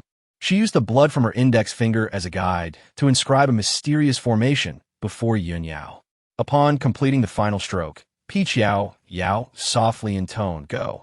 The golden-pink formation seamlessly integrated into Yun Yao's being. The once ferocious and howling Yun Yao grew tranquil, his bloodshot eyes gradually regaining clarity. "Miss, who are you? What has happened to my elder brother? My second brother? And what has befallen me?" Chapter 31. Where is the underground palace? Yao Yao traced her fingers lightly across the surface, leaving behind a note. "The items are temporarily borrowed, and the payment has been made. They will be returned in a few days. Farewell." Seizing the moment when the three elderly gentlemen shifted their focus, to Yao Yao. She discreetly employed the art of spatial contraction and vanished in another direction. That old fellow truly. Your mountain-protecting barrier only safeguards the ground. You remain oblivious to the dangers lurking beneath. Yao Yao was also a sudden thought that crossed my mind just now. However, she genuinely does not wish to take advantage of others' possessions. Therefore, it is merely a trifling effort. Yao Yao consoled herself internally. It was hardly a trivial effort. She had just inscribed the talisman using her own vital essence. However, this talisman was not of high caliber, merely a charm that an ordinary minor demon could conjure. Thus, it was not a permanent solution, but merely a fleeting illusion. She had indeed alleviated his suffering over these past few days. Yet, Yao Yao sensed that Yao Yao still had considerable narrative to unfold, suggesting that the Lingxin must reside within the underground palace. Even if she could not procure it herself, Gu He, arriving in a couple of days, would surely obtain it. In any case, he would survive, and her current assistance had significantly eased his torment, serving as a means of repaying the interest on the borrowed weaponry. It was just that she had wasted a fair amount of time. Nonetheless, the Yun family was quite intriguing, particularly those elderly gentlemen. This journey had not been in vain. Once she acquired the Lingxin, she would transform into the guise of Inu to tend to Yun Yao's ailment. Perhaps then she could glean some insights into the tales of the Yun family. Who knows what she might uncover? As Yao Yao emerged from the earth, Jin Yui's striking eyes were filled with concern. Why had she taken so long? Had something gone awry? He had nearly succumbed to the urge to venture in search of her. It's nothing at all, merely an encounter with an elderly gentleman. However, it has been resolved smoothly. These weapons are all on loan to me. Each person shall receive one of every weapon. His gaze, imbued with care and a hint of grievance, made Yao Yao feel a twinge of guilt. She quickly twirled around to assure him, "It's fine, really." That old man was rather amiable. Jin Yui nodded gently. Yao Yao distributed the weapons among everyone, who then stowed them away in their respective storage rings. Subsequently, they gathered together once more and set off again. Yao Yao calculated the distance. After teleporting less than 10 times, she took a brief rest before setting off once more, with just another 15 teleports to reach their destination. When they finally arrived at the location they had intended to investigate, everyone was taken aback. Could this truly be a site of hidden treasures? Heiyu's already dark countenance grew even more somber. He wanted to say something, but upon seeing Yao Yao's bewildered expression, he silently closed his mouth and picked up the backpack behind Hongya, offering assistance. Hongya, feeling a bit embarrassed, lowered her head, her thoughts completely unaffected by the sight before her. After all, she was merely helping Yao Yao. Treasures were of little consequence. Jin Yu, observing Heiyu's actions, also wished to imitate him by carrying Yao Yao's backpack. Only then did he realize that Yao Yao was not carrying a backpack at all. He shot a look of reproach at Heiyu, who was equally perplexed, wondering what was going on with this fellow. Yao Yao paid little heed to their movements and let out a gentle sigh. She was certain that she had not miscalculated her teleportation coordinates, for the landmarks aligned perfectly with the information provided by Gaoing. However, there was no sign of any underground palace entrance, nor did it resemble a tomb in any regard. The area they occupied was a bustling metropolis. Although dawn had yet to break, people were already stirring outside. Compared to the apocalyptic frontline she had previously inhabited, humanity here seemed to thrive, free from the menace of zombies. Solar-powered streetlights illuminated the roads, and the thoroughfares bustled with individuals commuting to and from work. Could there truly be an underground palace here? A treasure hidden within? Yet, she had faith in Gaoing. The location was undoubtedly accurate, and there must be some clandestine method to unlock its secrets. The coordinates should be correct. I suspect these are mere illusions. Let us split up and search for any anomalies, keeping in touch via the walkie-talkies. Heiyu nodded, cautioning, "Be careful. It merely appears peaceful here. After the apocalypse, where could one find true sanctity?" Although this place was devoid of the zombies from the borderlands, survival was no easy feat. Take, for instance, the multitude willing to remain at the borders to establish bases. Those residing in the safe zones were compelled to work daily to supply resources to their parent bases. In other words, the base was akin to the imperial capital, while the safe zone merely served as fodder for sustenance. Life in the safe zone was, in truth, more arduous and humbling, albeit with the promise of safety. Yet many still faced expulsion, or worse. For women, there was but one value within the safe zone. As Heiyu pondered this, he silently trailed behind Hongye's direction. It was not that he wished to neglect Tao Yao Yao. It was simply that she moved too swiftly for him to keep pace. In reality, Tao Yao Yao had not strayed far. She believed that Gu He had no need to fabricate tales in such matters, for he would soon arrive with Gao Ying in tow. To lie about such trivialities would only undermine his credibility among the ranks. Glancing at her inner core, she found her spiritual energy to be quite adequate. Yao Yao gritted her teeth, enveloped herself in a protective barrier, and with a decisive gesture, plunged downward. After all, it was merely an underground palace. If they refused her entry, she would boldly descend to seek it out herself. Remarkably, she had indeed chosen the correct path. In truth, this underground palace could only be discovered by those possessing earth-based abilities who ventured downward. However, this particular detail was not disclosed by Gu He to Gao Ying. Yao Yao stood below, gazing at a towering gate with a smile. So it was. She owed it all to the old man from the Yun family, who had awakened her latent potential for excavation. In a hurry, she retrieved her walkie-talkie to convey the news to Jin Yu Yi and the others. I found it. It's right beneath the soil at the location we just visited, approximately 100 meters down. You all should ask Jin Yu Yi to use her earth manipulation abilities to bring you down. Received, received. Yao Yao, we are on our way. Hongye's voice came through first. Tao Yao Yao set aside the intercom and began to examine the grand entrance before her. It was a magnificent stone door, a deep shade of green, taking on the typical square shape. However, when Tao Yao Yao attempted to use her spatial manipulation technique, she found herself unable to enter.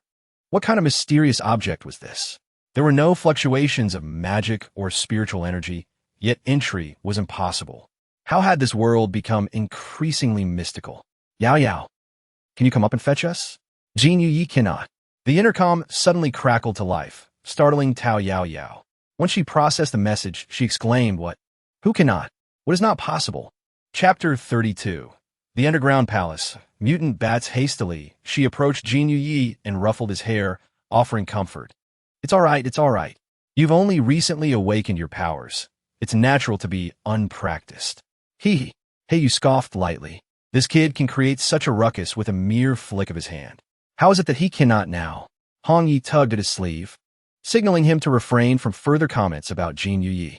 Although she had not spoken much with him, they were all family, and considering her own past inadequacies, she was grateful that no one held it against her.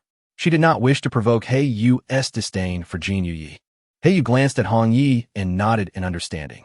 He comprehended her sentiment. However, he did not perceive Jin Yu Yi as a burden. On the contrary, this young man was anything but ineffectual. Many events surrounding him defied explanation.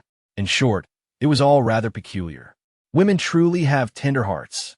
Yet, with his current uncertainties, he could not pursue the matter further.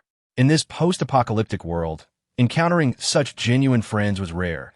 He did not wish to jeopardize their bond due to his own suspicions. But was he truly being overly cautious? All right, everyone hold on. I will guide you down. They returned to their familiar position, one they had become quite adept at. This was an opportunity for Tao Yao Yao to lead them in practice. Only with their quick responses could she ensure that, in critical moments, she could safely transport them all.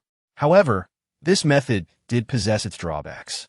Yao Yao held tightly with one hand the luminous, moonlit night, while with the other, she grasped the fiery red leaves.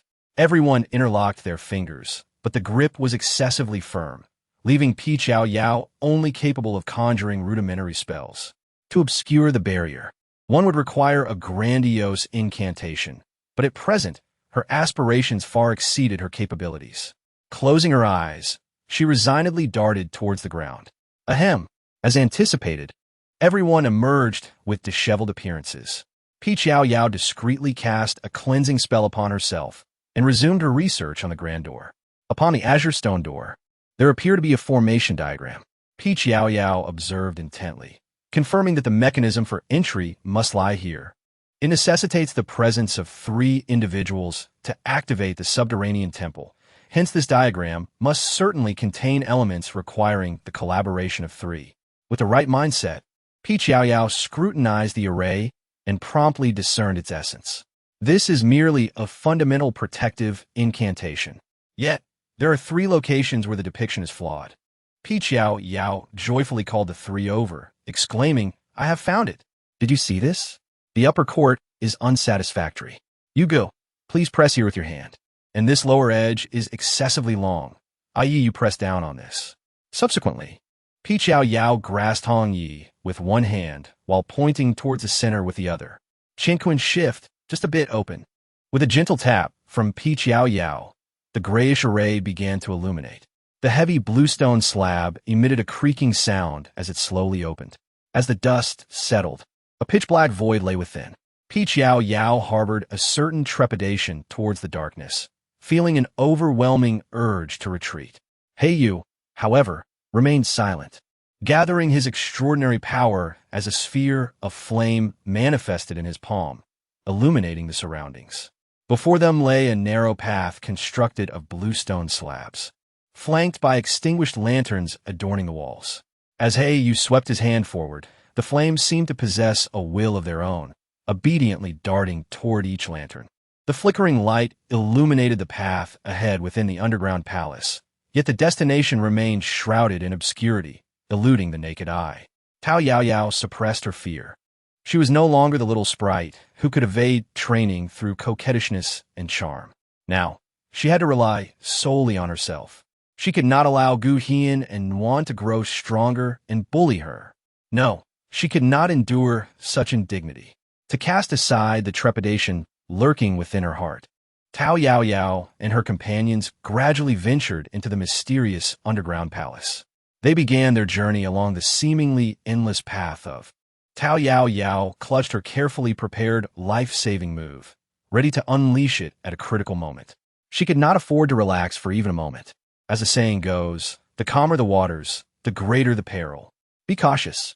Peach Yao Yao noticed a dark shadow and promptly alerted her companions, swiftly retrieving a submachine gun from her spatial pocket to commence firing. The other 3 quickly followed suit, brandishing their own submachine guns and unleashing a barrage towards the encroaching shadow. Once their ammunition was exhausted, the quartet ceased their onslaught. He Yu took a step forward to investigate, when Hong Yi shouted, "Brother Yu, be careful." Before He Yu could approach, a multitude of dark figures surged towards them. With a flick of his hand, He Yu unleashed a fire dragon towards the shadowy mass. These are mutated bats. Everyone stay vigilant. Tao Yao Yao gazed at the seemingly endless black shadows, her brow slightly furrowed. Indeed, these were bats, though they had mutated beyond recognition. Each one measured nearly a meter in length, with sharp fangs and claws that suggested a single scratch could prove fatal. Even the elder bats from their realm, who had cultivated for over 3 millennia, were not this fearsome in their original forms. Moreover, the elder bats harbored an intense aversion to fire. Yet, these mutated bats, upon encountering the fiery dragon of black feathers, not only showed no fear, but appeared increasingly exhilarated. Tao Yao let out a sigh. It would have been preferable to allow Gu He to come first, allowing her to take advantage from behind. However, that would necessitate confronting Gu He and Nuan, a prospect that could very well invite calamity. Life is indeed fraught with challenges. Oomph. He Yu snorted softly, one hand deftly manipulating the fire dragon while the other gradually coalesced. Suddenly, a water dragon emerged resplendently in the palm of his hand. Peach Yao Yao widened her eyes in astonishment. Indeed, he was her chosen elder brother, possessing dual abilities. When had he secretly trained in such skills? However, the situation was dire, and no one had the luxury to ponder Black Feather's extraordinary powers. The priority was to repel the enemies first. Black Feather unleashed a fire dragon, followed by a torrent of water. The once arrogant, mutated bats, tormented by the sudden extremes of heat and cold, emitted wails of despair. Peach Yao Yao, upon witnessing the situation, promptly replaced her weapon with a new one borrowed from the Yun family base. The firearm resembled a submachine gun, yet its barrel was considerably larger. In addition to accommodating bullets, it featured a compartment for a crystal core on the side. Yao Yao attempted to unleash a shot. Boom! The entire corridor trembled. A multitude of shadowy figures perished instantaneously, and the air was filled with the piercing cries of the bat swarm. The remaining bats vanished at the sound. Yao Yao wielded nothing more than a gun. One can only imagine the formidable power of a rocket launcher. It is no wonder that people often speak of the hidden talents within the Yun family of the four great bases.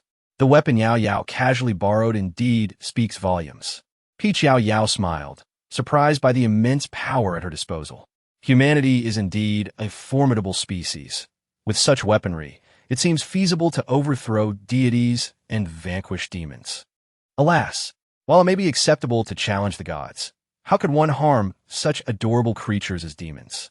Yu furrowed his brow and commanded, "Everyone, exercise caution. This is merely the beginning. I shall lead the way, while Jin Yu Yi will guard our rear." Jin Yu Yi, suddenly singled out, paused momentarily before nodding emphatically, understood. Yao Yao, feeling uneasy about leaving him alone to guard the rear, took his hand and walked alongside him. However, she did not dwell on it for long. Assuming he was merely frightened, gently patting his palm, she reassured him, "Do not fear, dear brother. I shall protect you." Chapter 33. The Underground Palace, Part 2. The eerie tablets. From the moment he entered this place, he sensed a strangely familiar power. Could it be? Yet, those individuals should have perished long ago. He believed himself to be the sole survivor. Yao Yao gazed at Jin Yu Yi with a hint of confusion. The grip he had on her hand was excruciatingly painful. Yet, had Jin Yu Yi's bangs grown so long that they obscured her vision? She could barely discern anything through the thick veil of hair. The group cautiously advanced forward, remaining vigilant. Fortunately, no further disturbances occurred. After an indeterminate amount of time, they finally reached their destination, a chamber constructed from approximately 3 meters wide and 5 meters long. In the center stood a row of spirit tablets, stacked in 7 tiers, with varying numbers of tablets on each level. Notably, there was no altar for offerings. Instead, a large cauldron dominated the space, filled with numerous wooden tablets inscribed with names written in blood. Beside the cauldron lay a basket overflowing with elongated wooden tablets. Yu furrowed her brow protectively as she stepped forward to investigate. This place was undoubtedly a tomb, judging by the tablets. It likely belonged to a general from ancient times with the surname Qin. The cauldron was said to be an instrument of a barbaric sacrificial practice from Ur, where the names of the living were inscribed and subsequently cast into the cauldron. Those whose names were thrown in would meet their demise. Yu's expression darkened further. This inhumane ritual had long been abolished. Yet, many of the wooden tablets within the cauldron appeared to be freshly inscribed. Who could possibly be orchestrating such horrors? Yao Yao, having previously been filled with enthusiasm, now found herself subdued. She had initially believed this place to be merely a treasure trove, convinced that even in the face of danger, she could devise means of self-preservation. For she was a fairy of ancient lineage. However, upon entering, she was immediately enveloped by an uncomfortable aura.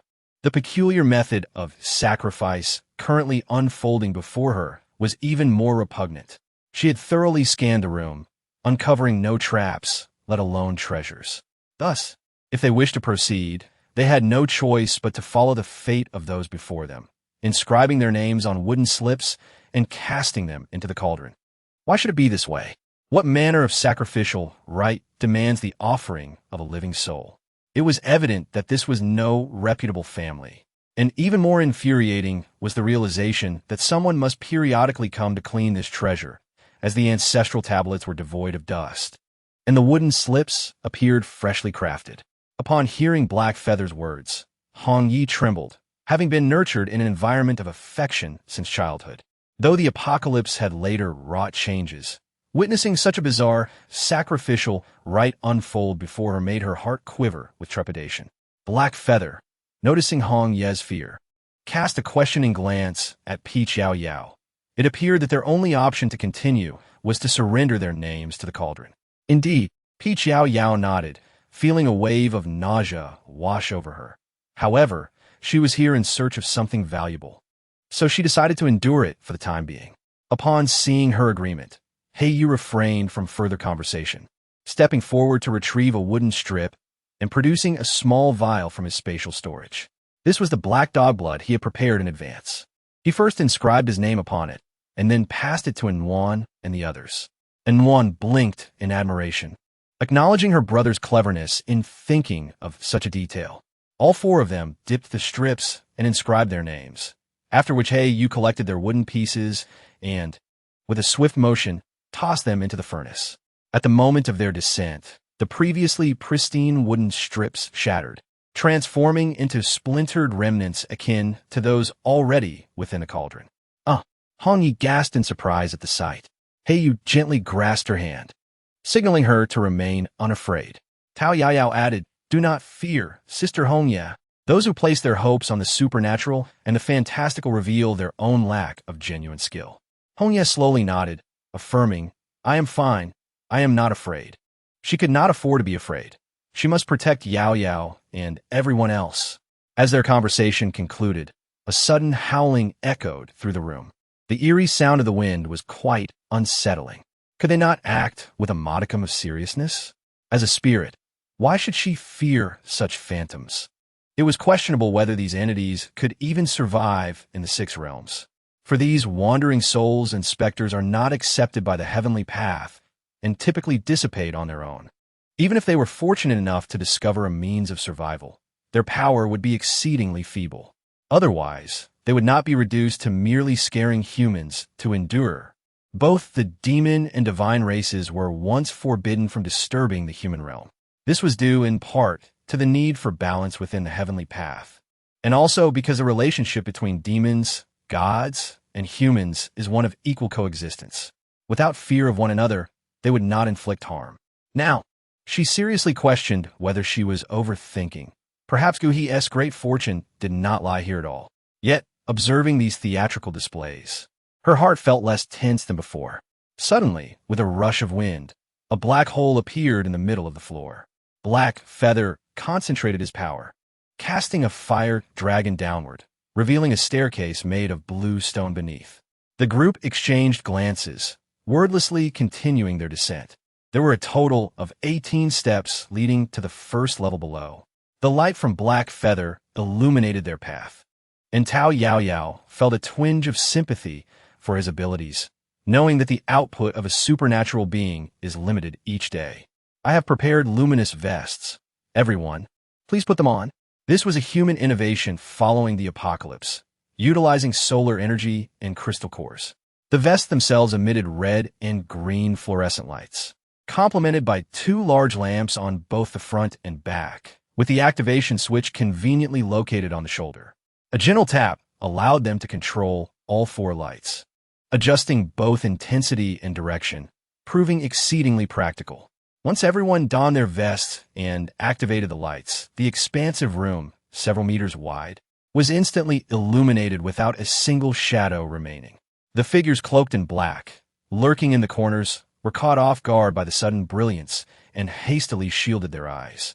Even timid Hong Ye could not help but chuckle at the comical sight of these individuals, momentarily forgetting whether they were human or ghost. Black Feather and Yao Yao were well prepared.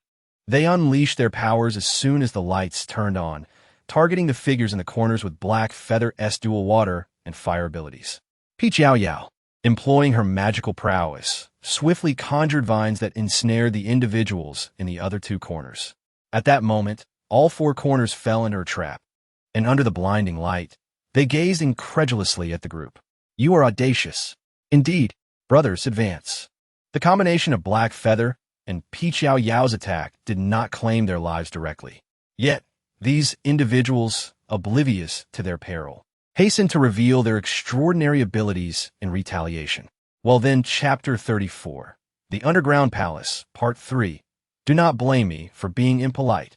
The faces of these individuals appeared normal, devoid of any signs of becoming zombies, yet they possessed supernatural powers. It is utterly baffling why they would resort to such theatrics. Yao Yao retrieved a tranquilizer needle borrowed from the Yun family from her spatial realm.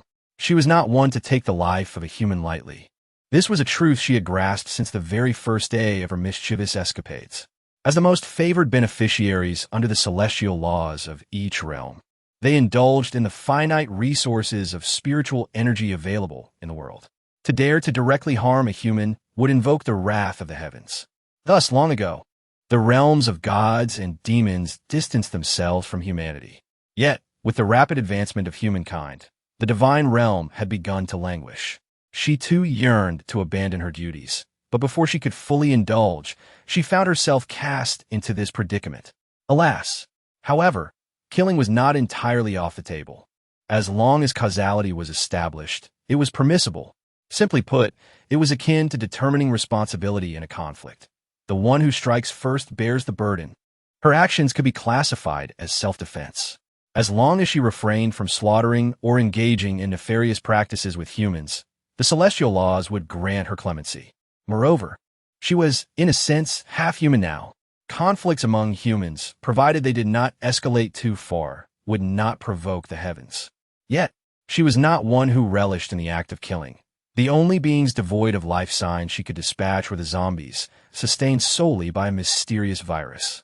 She truly found it difficult to take a human life. With precision and swiftness, she aimed a tranquilizer gun at several black-clad figures attempting to resist. Qin Yu's fire dragon ability had also leveled up.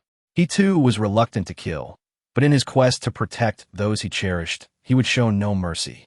Soon, the two adversaries struck by the black feathers lay in charred disarray. Hong Yi and Jin Yu unveiled their abilities as well. With Hong Yi brandishing a glistening golden blade, radiating a chilling, murderous intent, and Jin Yu conjuring several earthen swords behind him. The remaining black-clad individuals, yet untouched by Yao Yao's tranquilizer, began to plead for mercy. We concede. You may proceed to the next level.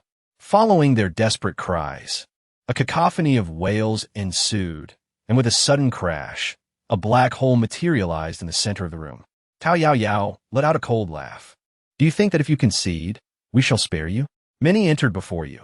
Did you show mercy to those who surrendered? Upon finishing her words, Yao Yao exchanged a knowing glance with He Yu, who instantly understood and began to gather crimson light in his hands, preparing to launch it towards the group. We do not desire this. We are compelled. One of them pleaded desperately. Please spare us. We beg of you. Among them, a frail shadow removed his black mask, revealing a boy of no more than 10. Brother, sister, please spare my parents. If you must kill, then let it be me. We are but villagers who were captured. We know nothing of their intentions, the boy implored, kneeling as he spoke. Suddenly, from behind, another cloaked figure pierced his heart. Yao Yao's eyes widened in shock, and in a fit of rage, she unleashed a powerful spell that sent the assailant flying. You are all from the same faction. How could you strike so ruthlessly? Her voice trembled with indignation. She could no longer endure the sight of humans inflicting harm upon one another, especially when the attack was a sneak assault on a child. The two cloaked figures who had initially knelt in supplication were now collapsed beside the boy, weeping inconsolably. Even Hong Yi, who had raised his blade, felt his resolve weaken. Regardless of the misdeeds these individuals may have committed prior, their current plight was truly pitiful. Yao Yao shook her head in despair, her heart shattering into pieces, her soul scattering like leaves in the wind. If her demonic core were intact, she might have devised a means to evade the celestial path as pursuit and salvage the situation. With a resigned shake of her head, she gathered the vines in her hands once more, ensnaring the assailant and suspending them in mid-air. Now, speak your mind. Why did you choose to strike before allowing him to finish? Yao Yao, visibly displeased, used the vines to remove the mask from the intruder's face. A girl? Yao Yao gazed upon the woman's gaunt visage and her vacant eyes. With a gentle motion, she twisted the vine, shifting the woman from her inverted position to an upright one. Her tone softened slightly, yet still bore traces of ire. If you truly fear for your life, it would be wise to speak promptly. Otherwise, we shall show no mercy. Throughout the encounter, the woman remained silent, uttering only a few muffled groans of distress. Her expression one of indifference. Yao Yao sighed, pulling Hong Yi and Jin Yi back a step. Such matters were better left to Yu. After all, the elder brother must maintain his dignity. One cannot afford to be merciful to enemies at critical moments, for such leniency towards adversaries is cruelty to oneself.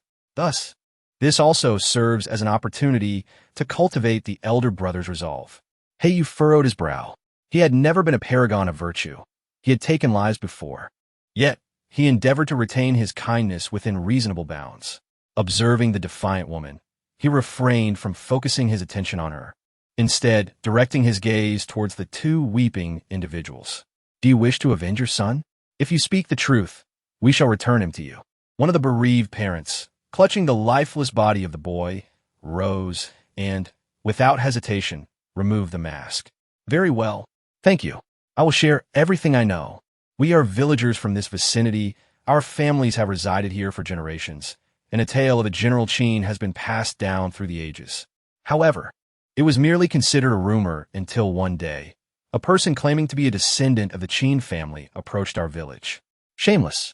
The usually gentle Hong Yi, upon hearing the man's account, erupted with profanity. Yu's expression remained stern, yet the tension in his brow had lessened.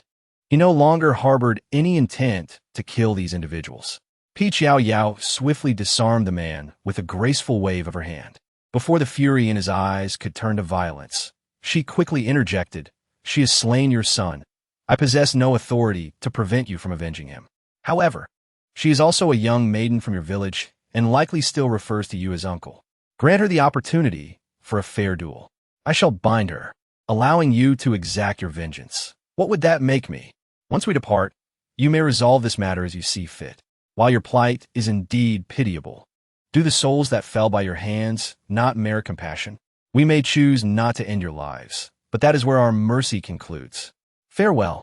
Upon finishing her words, Yao Yao grasped the hands of Hong Yi and Jin Yi, descending to the next level. It was no jest. She feared becoming entangled in the web of causality, as she could scarcely endure further tribulations from the celestial order. Thus, she resolved to remain untainted. Moreover, even if that man spoke the truth, they had committed innumerable malevolent deeds to preserve their own lives. She was no saint. She found herself utterly incapable of offering salvation to them. Nevertheless, she was determined to breach this underground palace, vowing to obliterate it in due course. Once she apprehended those demons, she would ensure her elder brother incinerated these vile entities without mercy. Chapter 35. The Underground Palace, Part 4. Artificial monsters. The four individuals descended the staircase, and upon reaching the ground level, Yu and Hong Yi were the first to take action. Indeed, the previous floor had divulged their location and methods of attack in no uncertain terms. There was no need for Yao Yao to intervene. Yu swiftly seized an individual and commenced interrogation. The fundamental details mirrored what had been relayed by the earlier informant. These individuals were villagers from the vicinity who, prior to the apocalypse, had shown kindness by assisting a descendant of the Qin family in locating a burial site, only to be ensnared by a man claiming to be a scion of the Qin clan. This man had administered a substance that transformed them into the abominable creatures they had become. Yu and Hong Yi harbored no doubts about this transformation. However, both Yao Yao and Jin Yi felt a tremor of unease. The so-called monstrous reactions exhibited by these individuals were manifestations of supernatural abilities, albeit distinct from those of ordinary ability users. They did not resemble zombies, retaining their consciousness without succumbing to madness, yet they were utterly powerless against the man's will. After their capture, the man assigned them various tasks. They were aware that there were 7 levels beneath, yet their responsibilities were confined to the first level. They were prohibited from removing their masks, and any attempt to converse with intruders would result in death. The enforcers of these rules were among them, akin to the young girl encountered earlier, who had been completely subjugated, tasked not only with fulfilling assignments but also with executing the role of enforcer. These villagers were imprisoned here, transformed into obedient ability users, endlessly lurking in a lightless underground palace, awaiting the arrival of challengers. Should a challenger succeed, they would be subjected to punishment. Beyond physical torment, those in charge relished the opportunity to torment and humiliate their loved ones in their presence. They were uncertain of how many years had elapsed since their confinement. Villagers who had entered together often vanished without a trace. The remaining few were already a dwindling number, rendering the preceding levels increasingly passable. Curiously, the torment inflicted upon them had become less stringent, and no new captives had been brought in. They speculated in hushed tones whether their captors might be contemplating their release. In summary, their experiences were undeniably tragic. Yet the atrocities they perpetrated against the challengers left Yao Yao incapable of extending forgiveness to them. Were the accomplices of the devil truly innocent if coerced into their roles? Yu dispatched several individuals, and upon hearing that the upper echelon had confessed, others were quick to follow suit. Upon witnessing the situation, Yao Yao immediately focused her attention and indeed spotted the so-called enforcers behind her. Swiftly, she hurled her vine to bind them, assuring, "Now, you may speak freely." Yu cast her an appreciative glance, recognizing her cleverness. After a bout of weeping, the accounts relayed were similar to those mentioned earlier. Yao Yao exchanged glances with Yu, who then dispatched the individuals to the side. The group swiftly ascended to the next level, third, fourth, and then the fifth. Everything proceeded smoothly. However, upon reaching the fifth level, they encountered some minor difficulties. The guard stationed on the floors were formidable, with their strength increasing as they ascended. Consequently, the battles became increasingly challenging, and Yu could no longer secure a decisive blow. Moreover, the guards on the fifth level informed them that they were unaware of the specific circumstances on the lower levels, as no one had yet ventured to the sixth floor. Yao Yao observed his tightly pressed thin lips and trembling eyelashes, realizing that he might genuinely be afraid. However, leaving now would mean returning empty-handed after all the effort, having found nothing of value aside from a group of villagers. Departing was simply not an option. With a faint sigh, she resolved, "We have come this far. We cannot abandon our quest midway. How about this? You remain here and wait for us. We shall ensure it is safe before we come back for you." She could bestow upon him a bit more spiritual energy and establish a protective barrier that grants invisibility. This should mitigate any potential danger. Furthermore, she had confirmed that there were indeed forces at play, orchestrating illusions, and this individual was remarkably powerful, capable of creating extraordinary beings and manipulating them. Could these individuals be the architects of the impending apocalypse? What connection did they have with Guhi? This desolate place was devoid of guides, rendering it nearly impossible to navigate. It was evident that these individuals aimed to ensnare unsuspecting victims. Thus, the villagers served a dual purpose. Those who performed well would be assigned the task of luring others into this trap. This was a rare opportunity for them to bask in sunlight. Having lingered in darkness for so long, humans inevitably yearn for the light. Moreover, enticing others and capturing them for torment provided a chance to evade punishment. Most of these villagers harbored such mindsets. Therefore, Yao Yao sighed inwardly, certain that not a single word regarding this matter was mentioned in the book. Yao Yao gently bit her lip, uncertain of how to decline. What was wrong with her? Why could she not bring herself to refuse him? However, before she could utter a word, Yu approached with visible displeasure. "It was you who insisted on accompanying us. Now you're slowing us down?" Yao Yao exerted so much effort and utilized her extraordinary abilities to bring us here, in addition to preparing so many provisions for everyone. What is wrong with you? Yao Yao was taken aback to witness Yu lose his temper for the first time. Hong Yi quickly stepped forward to restrain Yu. "Say you go. You did not mean it that way. Please do not be upset." Oof. Yu regained his composure, returning to his usual calm demeanor, and coldly remarked, "If you are afraid, then hide behind. No one has summoned you here, nor do we owe you anything." Yao Yao has finally realized the source of Yu's anger. She may grant limitless indulgence to Jin Yi, but what gives Yu the same privilege? Ultimately, she must acknowledge that she has failed to view everyone from a standpoint of fairness and impartiality. Unbeknownst to her, Jin Yuye's status in her heart has been steadily elevated. In truth, this is merely a mobile storage unit casually acquired by her, borrowed from the Yun family base. It resembles the escape pods of ancient humanity, collapsible and spacious enough to accommodate half a room, stocked with ample provisions and medicines. However, her primary use for it is to provide cover for her barrier. Jin Yi slowly raises his head, finally meeting Peach Yao Yao's gaze after evading her eyes. He Yu shakes his head in frustration, realizing that in this apocalyptic world, one may be weak, but there are ways for the weak to survive. If Jin Yi had not insisted on following them, they would have ensured his safe accommodation. Yet, he cannot become a burden to others. Chapter 36. The Underground Palace, and the 7th level challenge indeed. He has finally comprehended why he has always found this young man so irksome. He is undeniably a novice, yet he insists on seeking attention from time to time. Despite possessing hidden talents, he consistently falters at critical moments. Such a person, were it not for Peach Yao Yao and Hong Yi, would never have been indulged in his reckless behavior. He can be regarded as a disobedient younger brother. Yet, such a brother must be reprimanded to heed advice. Hong Yi, somewhat anxious, trails behind him, unsure of what to say. The two of them stand in silence, gazing at the dark abyss that leads to the next level. Meanwhile, Jin Yi and Peach Yao Yao continue their silent exchange of glances. Peach Yao Yao seemed to hear a series of heartbeats. Were they hers or Jin Yuanye's? The expression in Jin Yuanye's eyes was truly peculiar. The once brilliant starlight had vanished, leaving only an abyss of darkness. This sight softened Peach Yao Yao's heart once more. Perhaps I could conjure a vine for you to hold on to as we proceed together. I refuse. It is not fear for my own safety that troubles me. Rather, it is concern for you. What shall I do if you perish? What will happen to me if you encounter misfortune?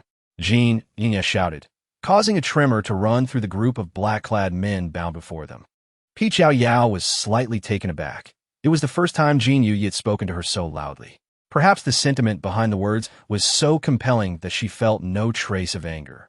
Instead, she smiled sweetly. Fool! All right, we misjudged you. Sister is fine. It's pitch dark here. Let's hasten to clear the level and search for treasures. Jin Yuye was entranced by her smile, and words escaped his lips without a filter. All right. It was only after uttering the words that he realized what he had said, lowering his head in frustration and frowning slightly as he obediently proceeded towards the black hole. Well, hadn't he known this all along? He could not oppose her words. However, the men spoken of by these villagers must be that individual. His intuition warned him to keep Peach Yao Yao unaware of their existence. For if she discovered them, she might choose to leave him, to abandon him.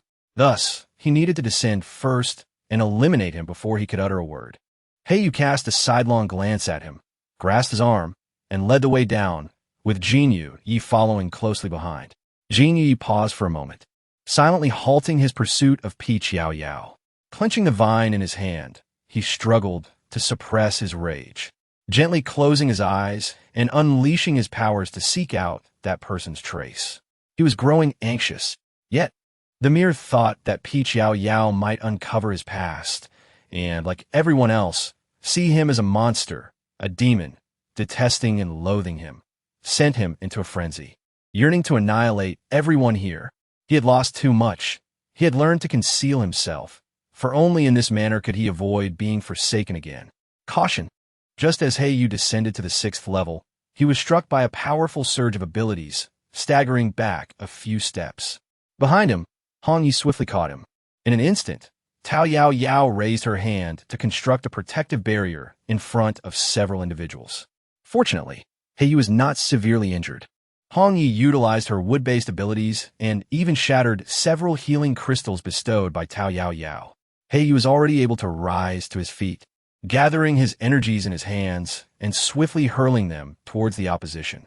However, the adversaries were numerous and formidable, rendering He Yu's attacks utterly ineffective. Before they could reach their targets, they dissipated in mid-air. Nonetheless, the protective barrier erected by Tao Yao Yao remained robust, with a barrage of colorful energy assaults crashing against it from all directions, creating a cacophony of sound and vibrant light. The explosions resembled a dazzling display of human fireworks. Yet, in the present moment, no one had the heart to appreciate the spectacle. He Yu, filled with indignation, yearned to channel all his energies for a final, desperate struggle. Peach Yao Yao swiftly intercepted him, brandishing a weapon. She was the first to draw forth a crystal core cannon, its projectile uniquely crafted. The cannonball, a deep iron hue, was inscribed with the pattern of a soaring dragon, its design shimmering with a distinctive radiance unique to the core. Peach Yao Yao swallowed hard, sensing that this object possessed an overwhelming power. She gestured to He Yu and Hong Yi to retreat a bit. Subsequently, she reinforced a layer of the barrier and activated the cannon. A resonant dragon's roar echoed through the air, followed by a blinding flash of white light that filled the entire room. Moments later, a layer of Peach Yao Yao's barrier shattered. The spacious room was filled with drifting black fabric and unidentified objects. Peach Yao Yao. This cannot be deemed as her committing murder without cause. It was these individuals who first assaulted them. She promptly passed the cannon in her hand to Black Feather and pointed to the black hole that had appeared in the middle of the room. Brother Yu, why not unleash a few rounds? Without hesitation, Black Feather accepted the cannon and fired all remaining 2 shells directly at the black hole. Subsequently, he retrieved the grenades that Peach Yao Yao had previously distributed to him, unleashing another barrage. The aftershocks of the explosions reverberated, causing the entire space to tremble. Peach Yao Yao suddenly comprehended a profound truth: the reason humanity harbors such a fervent passion for war and heavy weaponry. The exhilaration of wielding such destructive power is simply intoxicating. After tossing a grenade, Black Feather felt satisfied and drew forth a submachine gun as he descended. The entire 7th floor was even more devastated than the 6th, with not a remnant of fabric left, only wisps of ash drifting through the air. However, rather than encountering a black hole on the ground, he soon noticed a door on the adjacent wall. It was evident that they had successfully navigated these floors. With one hand channeling his supernatural abilities and the other gripping his firearm, Black Feather led the way. Beyond the door lay yet another path paved with blue stone slabs, this time ascending. As he advanced, the passage widened, transforming from a narrow trail accommodating only 2 into an expansive square several meters across. The materials had also transitioned, from the weighty blue stone to the light and elegant white jade tiles. Despite being underground, there was an undeniable air of grandeur. Further ahead, a sizable 2-story palace emerged before him. Black Feather furrowed his brow. This place was peculiar. They must have descended several hundred meters underground. Yet here stood a palace of impressive architecture. Peach Yao Yao nodded, acknowledging that it was indeed a monumental undertaking. The cloaked figures had previously mentioned that the bluestone slabs were already present when they were abducted. After enduring torment for being drugged, they were cast into their designated worksite, where they carried out their daily necessities. Furthermore, the beatings and humiliations occurred in full view of others. In essence, this place existed prior to their arrival, and they were never compelled to labor on infrastructure projects. Could it be that these are remnants of an ancient tomb? Such grandeur has rarely been witnessed outside of the reign of the first emperor. It is quite astonishing for a mere general. Peach Yao Yao flicked her hair, momentarily setting aside her questions and eagerly prepared to enter the palace, for she had already sensed the ethereal energy emanating from within. The treasure awaited her. Chapter 37. Dancing in the square, the wildflowers bloomed abundantly on the southern mountain slopes. You must hold my hand tightly, vowing to accompany me for 100 years. He Yu kicked open the vermilion lacquered door, and immediately the enchanting melody resonated forth. Tao Yao Yao absent-mindedly scratched her ear, suspecting she had misheard. However, the unmistakably loud and poor-quality music continued to resonate. A few individuals swiftly made their way towards the source of the sound, only to be greeted by the sight of 7 or 8 elderly men and women dancing to a square dance in the elegantly antiquated palace hall. Upon witnessing the situation, Tao Yao Yao did not hesitate and swiftly unleashed her vines, binding all the elderly men tightly. One elder, ensnared like a human dumpling, shouted furiously at Tao Yao Yao. "How did you manage to get here? Did that bunch of useless fools lose entirely?" Tao Yao Yao shook her head and was about to step forward to frighten them when she suddenly witnessed several elderly men and women begin to convulse uncontrollably.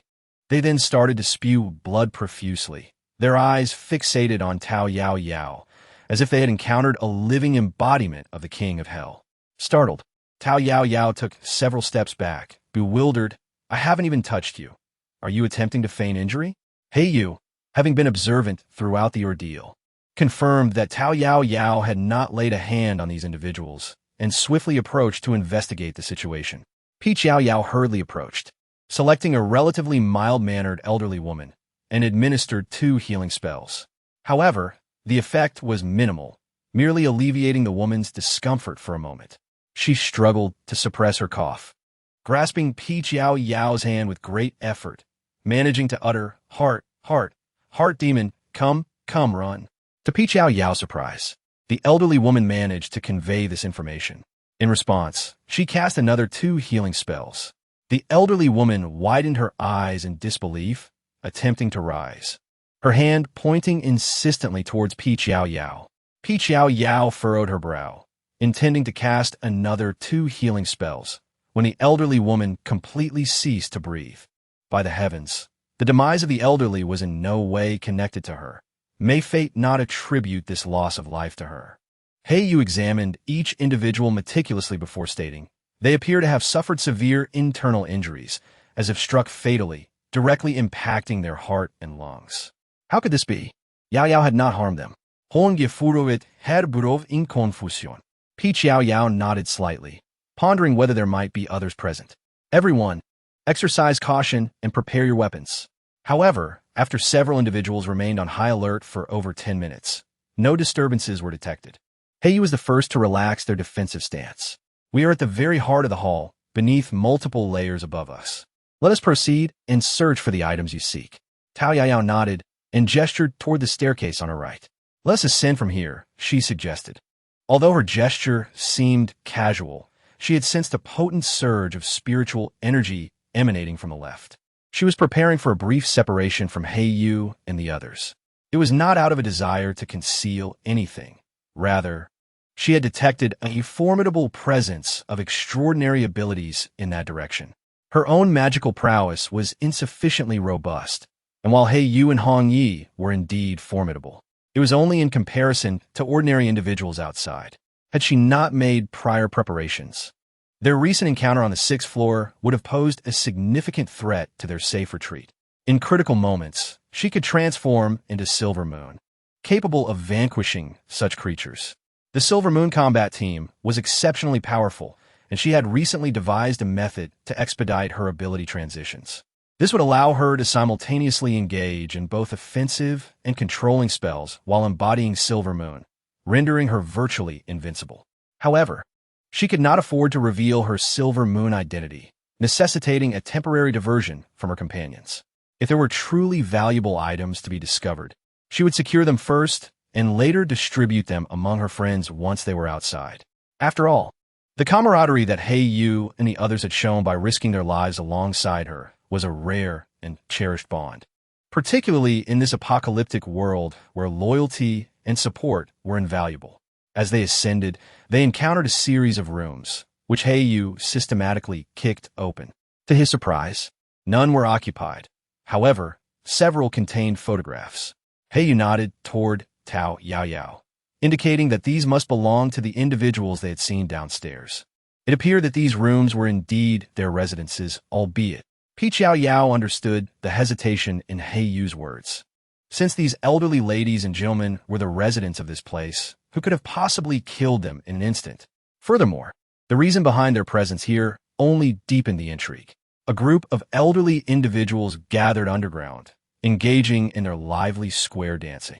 Yao Yao pressed her forehead, utterly perplexed by the situation. If only her demon core had not malfunctioned, she could effortlessly employ the soul search technique to delve into these individuals' memories. Alas, in her current predicament, she was left to conjecture aimlessly. However, the numerous rooms in this vicinity offered her a prime opportunity to slip away unnoticed. Brother, with so many rooms here, our search will be too slow if we work together. You all continue searching here while I take a look around nearby. Heiyu instinctively shook his head, hesitating. Yet, he soon found himself at a loss for words to dissuade Yao Yao from acting independently. Ultimately, he managed to utter 3 words: be extra cautious.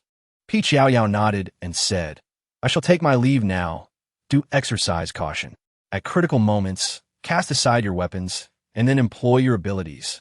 As she departed, she discreetly bestowed upon them a defensive barrier. With a few leaps, she soared across to the opposite side. Once she landed, she anxiously patted her chest, feeling a pang of guilt towards her elder brother. Do you comprehend why she placed such unwavering trust in He Yu and Hong Yi? It is simply because, in extraordinary times, she possesses the capacity to forcibly alter their thoughts. However, this power is not something she can wield indiscriminately against any human. Certainly, should she be unperturbed by the potential wrath of the heavenly Tao, she could exert this influence at the peak of her abilities. Yet at this moment, the efficacy of her enchantment hinges entirely on the degree of trust the other party harbors towards her. Moreover, He Yu is taciturn.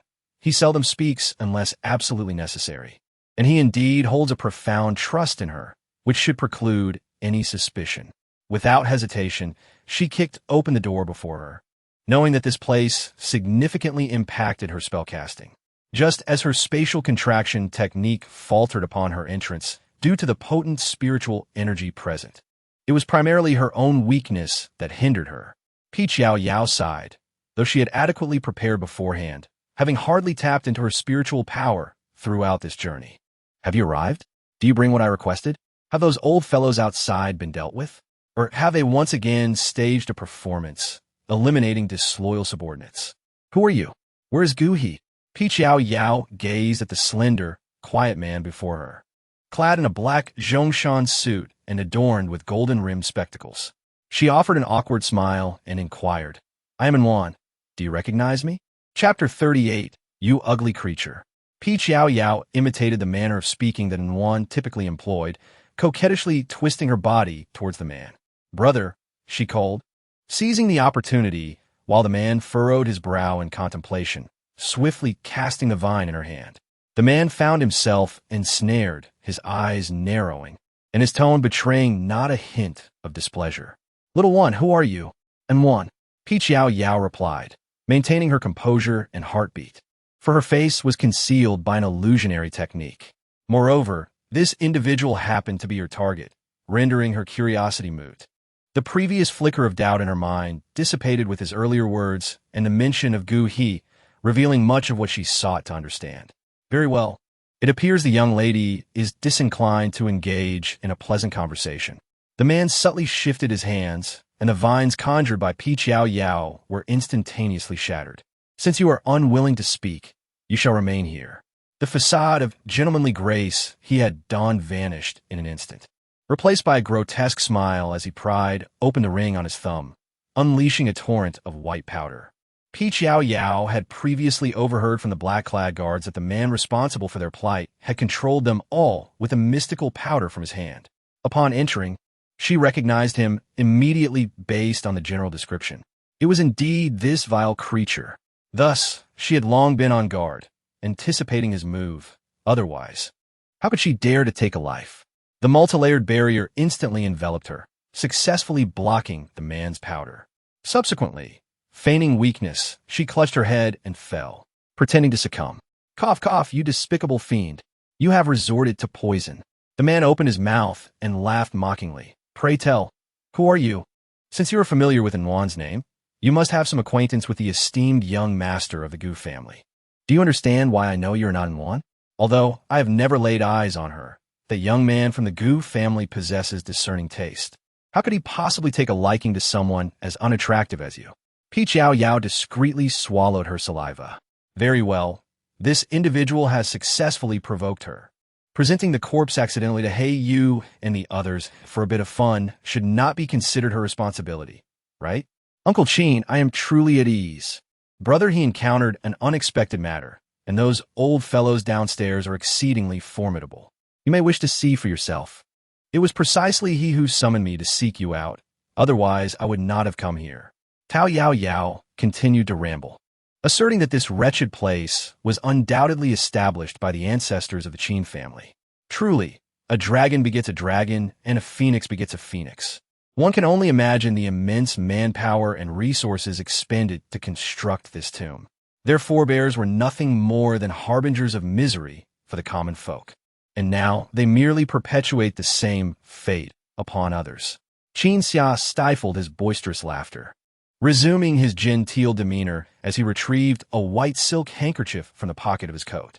He meticulously wiped away the powder from his hands, reflecting on how he had not captured any new prey lately, having devoted his time to assisting that young lad from the Gu family. The previous ones had grown tiresome, and fortuitously, you appeared as a novel diversion.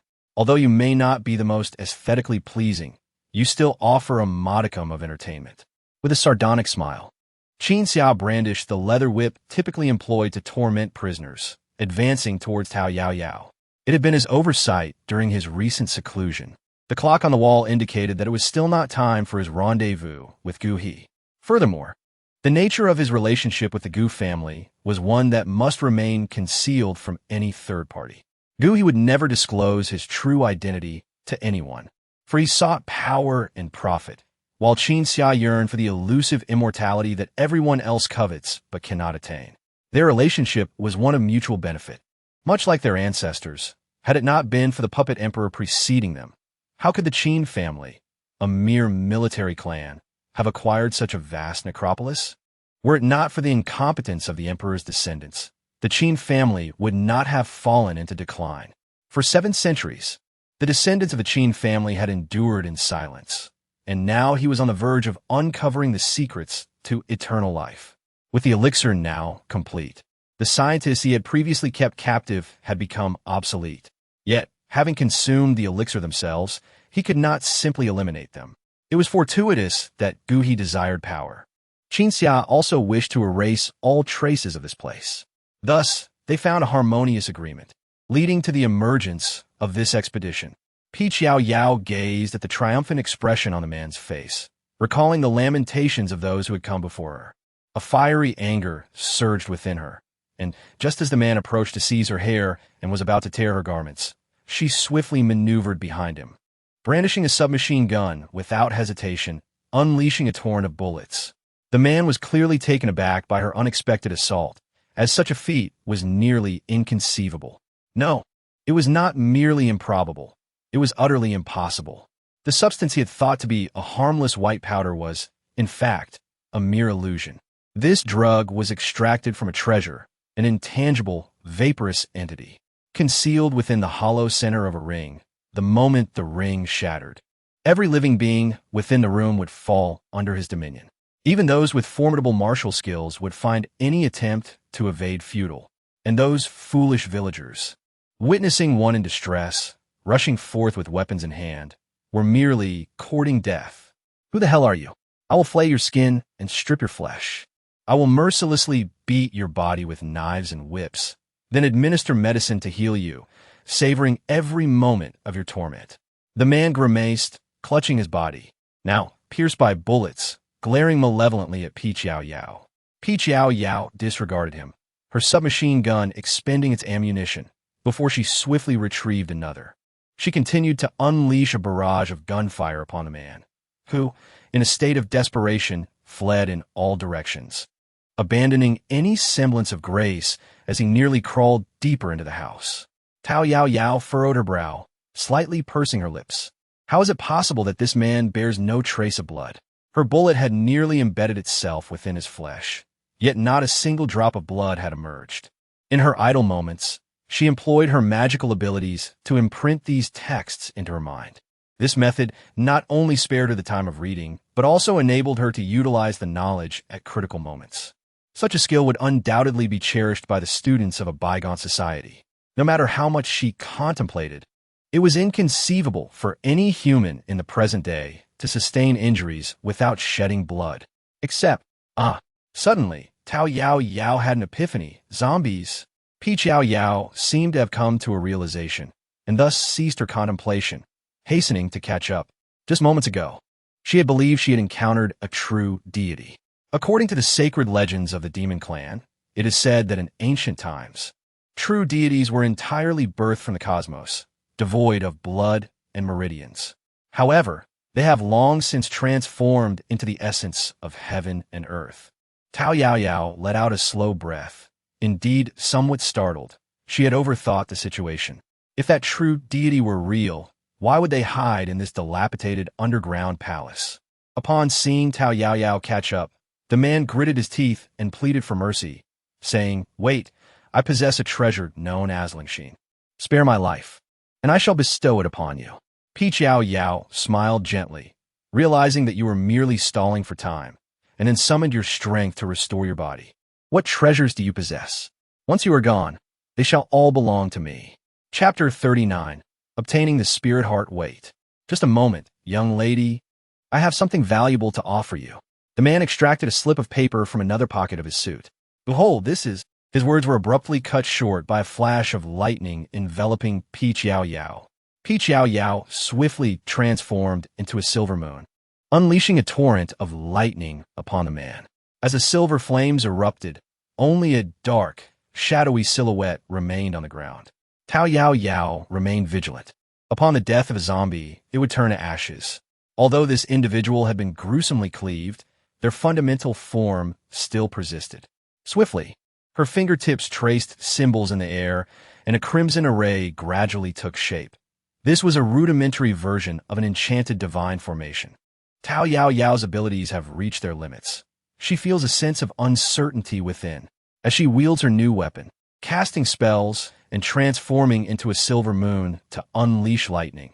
The figures on the ground gradually fade away. Yao Yao gazed at the desolate room, gradually allowing herself to relax. This man was exceedingly enigmatic. Hopefully, he was truly gone. She exchanged her weapon for a submachine gun and commenced her search of the man's quarters. Following the direction of the sensed spiritual energy, she advanced until she reached a wall.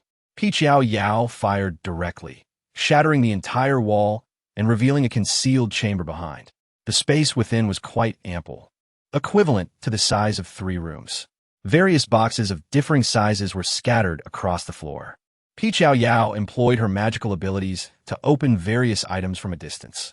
Some consisted of gold and silver treasures, while others included military supplies. She was undeterred, having confirmed the absence of danger, and promptly stowed them away in her spatial realm. Progressing further, she indeed discovered a sizable platform upon which rested a wooden chest. The potent aura of spiritual energy emanated from it.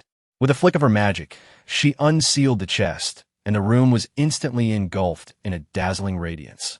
Yao Yao conjured a protective barrier with her magic, summoning vines in an attempt to extract the contents of the box. Unexpectedly, as the vines made contact with the pedestal, they abruptly turned against her, yanking her back. Was there a hidden mechanism at play? Yao Yao was taken aback in an instant, swiftly severing the vines to retreat. Who could have anticipated what kind of contraptions that wretched creature had set up? It was better to exercise caution. Yao Yao carefully examined the shimmering object within the box, discovering it to be a multicolored glass flower. "This must be the spirit heart," she mused. The platform was equipped with mechanisms, but rather than tampering with it, Yao Yao decided to rummage through the other items in the secret chamber. Regardless of their utility, as long as they posed no danger, she collected everything into her spatial pocket. This way, should an accidental explosion occur, she would have no regrets. Subsequently, she began to meticulously study how to extract the spirit heart. The precious gem of peach blossoms has now been firmly established, and it appears to be the only valuable item in this vicinity. This is, after all, a carefully orchestrated performance by Gu He himself. It is likely that he has long been aware of the Yun family's desperate need for this spirit heart. However, treasures that are too easily obtained, regardless of their worth, tend to be undervalued. The Yun family must constantly remember the lives that have been sacrificed for it. Furthermore, it is estimated that Gu He will not willingly offer it. Instead, he will first disseminate rumors, prompting the Yun family to seek it out, while he feigns benevolence in his eventual offer. Currently, she remains uncertain about the exact relationship between Gu He and the man from earlier, and she dares not take risks by providing that man with an opportunity to converse. Regardless, this spirit heart shall be hers. Yao Yao adeptly prepared her defenses, conjuring several vines to form a network with the intention of extracting Ling Xin from the pedestal. After all, spiritual energy does not initiate aggression. Thus, The peculiar element must lie with the pedestal itself. However, this was the apparatus that the man had prepared for Gu He. It should not pose much of a challenge to decipher. Otherwise, how could Gu He have obtained it? With this thought in mind, Peach Yao Yao did not hesitate. She swiftly hurled a grenade, and as the explosion erupted, she immediately lashed out with her vines to ensnare Ling Xin. In the chaos of the blast, as she grasped Ling Xin, her hands made contact, and the demon core within her resonated with a series of mournful wails. Tao Yao Yao trembled uncontrollably, her head throbbing as if it might burst, blood seeping from all 7 orifices. Acutely aware of her life ebbing away, she suppressed her shivering body, summoning her will to cast aside the spiritual core in her hand. The demon elixir ceased its tumult, alleviating her bodily agony, yet her condition remained dire. Hastily, she retrieved the life-saving talisman she had fortified numerous times, a crystal core infused with healing magic. Casting it to the ground, it shattered into pieces. Peach Yao Yao smiled weakly, grateful that she had previously prepared this for He Yu and the others. Otherwise, she would now lack the strength to summon it. Tao Yao Yao gazed in disbelief at the luminescent spirit heart lying on the ground. This was inconceivable. Spiritual energy is a remarkably gentle force, fundamental to the cultivation of the demon, celestial, and human races. Could it be that after relying on such meager spiritual energy for an extended period, she had inadvertently become intoxicated by an overwhelming influx of it? Absurd. She refused to believe it. However, now was not the time for such inquiries. With a flick of her wrist, Tao Yao Yao forcefully channeled her spiritual power to cast the spirit heart into her spatial realm. Subsequently, she retrieved her walkie-talkie to send a message to He Yu and the others. Elder brother, how are things on your end? I've encountered a peculiar man and sustained some injuries.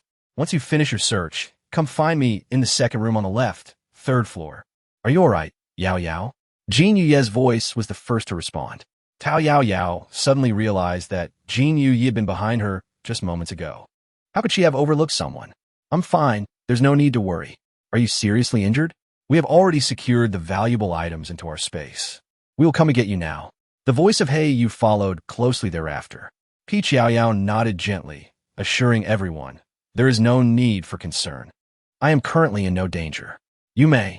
The words of Tao Yao were abruptly interrupted by the sudden appearance of a figure, ready at any moment to transform into Silver Moon. However, to her astonishment, it was none other than Golden Moon Knight. Yao Yao, are you all right? Why are you bleeding so profusely? Golden Moon Knight exclaimed, his breath nearly halting at the sight of Tao Yao half reclining on the ground. Heaven knows how terrified he was at the sight of the blood staining her form. His hands trembled uncontrollably, and even when he heard her voice, fear still gripped him tightly. Peach Yao Yao encountered him and relinquished all her thunderous power. I am fine, she said. I merely encountered a peculiar man, presumably the villain spoken of by the villagers, and sustained only a minor injury. Jin Yuye gently grasped Peach Yao Yao's hand, her head slightly bowed, long bangs obscuring her eyes, her voice a mere whisper. Where is that man now? The man was indeed strange. He fought without shedding blood, and ultimately vanished without a trace after I struck him down. I could not ascertain whether he had perished. One could only hope he had, otherwise, who knows how many more he might harm. Jin Yuye nodded, lifting Peach Yao Yao into her arms. The ground is cold. I shall carry you. Suddenly enveloped in Jin Yuye's embrace, Peach Yao Yao glanced at her with a serious expression, feeling an unusual sense of guilt. Chapter 40, Back to the ground indeed. Lying is not a virtue, so why do I feel this pang of guilt? Tao Yao, fully recovered yet still experiencing the lingering sensation of her bones aching with movement, chose to remain silent, content to nestle within Jin Yuye's embrace. However, Jin Yuye appeared distant, his grip around her tightening, his expression rarely betraying any warmth. Are you all right? Are you truly unhurt? They both inquired simultaneously. Tao Yao raised her head from Jin Yuye's embrace, gazing at him with a silent request to be set down. Yet, Jin Yuye remained unmoved. Peach Yao Yao was already in considerable pain, but since Jin Yuye was willing to carry her, she acquiesced. I am fine. Peach Yao Yao briefly recounted the events she had woven together to a few individuals before continuing. There is likely nothing of value left here. Let us hasten our departure. Heiyu nodded, leading the way as the group retraced their steps outward. Given Peach Yao Yao's injuries, heightened vigilance was essential. Heiyu forged ahead, unable to shake his concern for Jin Yuyi supporting Peach Yao Yao from behind. And as they walked, he remarked, "I wonder if we might encounter any dangers. Perhaps I should carry her instead." Peach Yao Yao glanced at the broad back of Heiyu and then lifted her gaze to the frail face of Jin Yuyi. "Why not let elder brother carry me? It must be quite exhausting for you to hold me," she suggested. Jin Yuyi paused in his steps, his injured gaze fixated on Peach Yao Yao. "I want to carry you."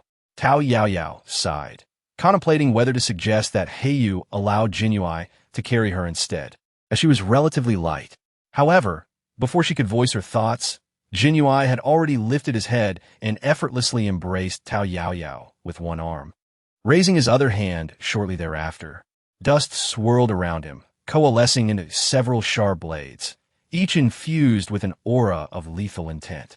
"I can manage," Heiyu remarked coldly, casting a fleeting glance at him before continuing forward. Hongya, concerned for Tao Yao Yao, wielded a massive blade with one hand while gripping a pistol with the other as she walked alongside Jin Yuyi. Due to the uncertainty of potential dangers and the fear of distraction, none of them dared to utter a word. They ascended to the 5th floor, where Tao Yao Yao pondered whether to inform her companions that she had already dealt with that man. They could not be left here any longer. She planned to mix the remaining explosives together and collapse the place. However, she worried that these modified individuals might not behave appropriately and could complicate the already challenging human society. Yet, such concerns dissipated almost immediately. Upon reaching the 5th floor, they were met with a strong stench of blood, and the dark-clad individuals previously restrained by Heiyu lay sprawled on the ground. Heiyu approached and removed the mask from one of the black-clad figures. The sight within was eerily reminiscent of the demise of the elderly in the palace. Heiyu turned to Tao Yao Yao, knowing she was the most astute among the four and would be the first to consult her regarding any issues. Peach Yao Yao was indeed taken aback, yet this was not the time to dwell on such matters. Departing swiftly was of utmost importance. Thus, she nodded subtly to Black Feather. Black Feather understood instantly, rising to continue ascending. The group successfully reached the 1st floor, and indeed, all the dark-clad individuals along the way had perished. Peach Yao Yao candidly expressed her thoughts without reservation. Hong Yi immediately concurred, exclaiming that this treacherous place, which purported to harbor treasures, was indeed a facade conjured by these individuals to practice their sinister arts. "We must ensure that this place is utterly obliterated." Peach Yao Yao had little explosive powder left after her previous altercation with that man, having utilized all she had at her disposal. However, Hong Yi and her companions still possessed a substantial amount. The 4 of them retained only a few for self-defense, while the rest was pooled together and entrusted to Heiyu. They then witnessed Heiyu toss the powder into the depths below with a fiery flourish. As the crackling sounds reverberated, the entire tunnel trembled. The group hastily made their way along the bluestone path, emerging through the grand entrance just as Heiyu employed the remaining explosives to obliterate both the entrance and the bluestone path. Subsequently, they found themselves amidst a desolate pit, exchanging bewildered glances. The blade that had been hovering behind Jin Yuyi suddenly lost its vigor. How could he possibly possess the earth manipulation abilities of a geomancer? Most of the abilities wielded by those who dared to confront him had rarely afforded them the opportunity for a second strike. Yet, Peach Yao Yao was currently nursing her wounds. Peach Yao Yao gently patted Jin Yuyi, urging, "Please set me down. My injury is not severe. Everyone should leave this place at once. Otherwise, Gu He and the others are likely to arrive." Without uttering a word, Jin Yuyi silently lowered the person cradled in her arms. As Tao Yao Yao barely managed to stand, a sharp pain coursed through her body, causing her to topple backward. Jin Yuyi swiftly caught her, his heart aching as he exclaimed, "Yao Yao, are you all right?" Concentrating his strength, he contemplated blasting away the earth that obstructed their path. Yet, he ultimately clenched his fists, hesitant to act. The thought of Yao Yao discovering the presence of those buried beneath and the connection between them filled him with dread. Heiyu stepped forward, retrieving the talisman crystals that Yao Yao had prepared in advance, and shattered the healing crystals, tossing them to her. It was only then that Jinyu and Hongye realized the urgency of the situation, promptly throwing their own supplies to Yao Yao. Subsequently, Hongye joined her hands, channeling her wood-based abilities in an attempt to heal Yao Yao's wounds. Yao Yao shook her head, saying, "I am perfectly fine, and your extraordinary abilities are of no use to me, so you might as well save them. However, the teleportation crystal core I had prepared earlier will likely come in handy." Yao Yao retrieved her portion of the teleportation crystal core from the spatial realm. With these crystals in her possession, she could harness the spells contained within without exerting herself, thus alleviating the burden of her injuries while assisting everyone. She couldn't help but marvel at the wisdom of being prepared in advance. Although this journey posed minimal danger, and she successfully acquired the spear heart, her injuries were indeed quite real. For a moment, she felt a pang of loss, but then she recalled that Gu He's entire plan had unraveled, which made her feel that it was not a loss after all. That Gu He, so adept at pretense, was perpetually performing. Having encountered him several times, coupled with his discourse with others, he had truly crafted an illusion of an adventurous realm here. In reality, everything was merely a part of his scheme. She had initially thought Yuan was the master of deception, but it turned out that this individual was even more formidable. They were indeed a perfect match. No wonder he found himself ensnared. Let them continue their mutual torment. Quickly, she urged everyone to place the teleportation crystal cores into her hands and then grasp each other's hands. Yao Yao bit her tongue, and then, invoking the power of the talisman, activated the art of spatial contraction. Outside, it was precisely noon. The sunlight bathed the four individuals, and the sudden brilliance before them evoked a sense of surreal detachment. Chapter 41. The Four Great Families. Most occurrences in this world are woven from the threads of serendipity. As Yao Yao and her companions emerged, they encountered Gu He and his group arriving just at that moment. Gu He furrowed his brow, observing the few individuals before him, while discreetly gathering his abilities behind his back. "Who are you, and what brings you here?" Yao Yao felt utterly weak, and Jinyu had long since enveloped her in his embrace. She turned her face slightly from Jinyu's arms and winked at Heiyu, who immediately understood and said, "Xiao Yi, follow along." He then took hold of Hong Yi and turned to leave. The four of them ignored Gu He completely and turned away, leaving Gu He momentarily uncertain whether he should intervene. "Brother He, where is the underground palace? Isn't this a subordinate city of the Bien family base?" And Yuan stepped forward to grasp Gu He's arm. Although it was a matter of business, she still disliked seeing her brother's attention diverted to other women. "Lower your voice." Gu He frowned slightly and shrugged off Yuan's hand. "Everyone, follow me." Yao Yao, calculating the passage of time, playfully poked Jinyu's chest. To her surprise, the lad's pectoral muscles were indeed quite firm. Jinyu immediately halted, gazing at her with concern, and inquired, "What's wrong? Are you feeling unwell?" The words of Yao Yao were primarily directed at Heiyu, and her elder brother immediately grasped her meaning. Noticing that no one was providing her with an answer, and wishing to avoid appearing overly foolish, she silently stood aside, utilizing her wood-based abilities to tend to Yao Yao's injuries. After a considerable amount of time had passed, Yao Yao felt a sudden chill at her posterior, stifling her discomfort. She lifted her head to discover Hongye channeling her abilities towards her rear. "Hongye, thank you, but your abilities cannot heal my wounds. Please conserve your energy." The level of Hongye's abilities was rather low, and given that the injury was caused by a demon core, human abilities were merely a futile attempt to alleviate her suffering. "And could you please refrain from treating my backside?" "Ah, it's quite all right, Yao Yao. I am grateful for your care and preparation throughout this journey. None of us have sustained serious injuries, so it is only right that I assist you in alleviating your pain." Yao Yao slightly parted her lips, contemplating a refusal. Yet as she gazed upon Hong Yi's earnest expression, the words ultimately remained unspoken. Stealthily retrieving the wooden token that Gao had given her, She began to absorb the wood element ability that Hong Yi had transmitted. At this moment, Hong Yi was nearly depleted of her wood elemental energy. Just as she was about to retort in response to Jin Yuye's lack of cooperation, a series of beeping sounds emanated from behind. It was Yuge. Hong Ye's attention was instantly diverted as she joyfully dashed towards the parked white Jeep. Yu exited the vehicle and opened the rear door, allowing Jin Yuyi to settle in with Peach Yao Yao cradled in his arms. Throughout the entire journey, Peach Yao Yao felt not a hint of jostling. After some time had passed, nestled against him, she began to sense something amiss. Ahem, perhaps it would be better if you let me sit beside you. This position must be uncomfortable for you. The journey is still long, and while it may not be heavy, prolonged pressure could numb your legs. Who would carry me when we disembark? Yuge still has to drive. It would be troublesome to impose on him. Before Yao Yao could finish her words, she was gently placed onto the seat. Jin Yuye first took out a thick garment from the space and laid it over her.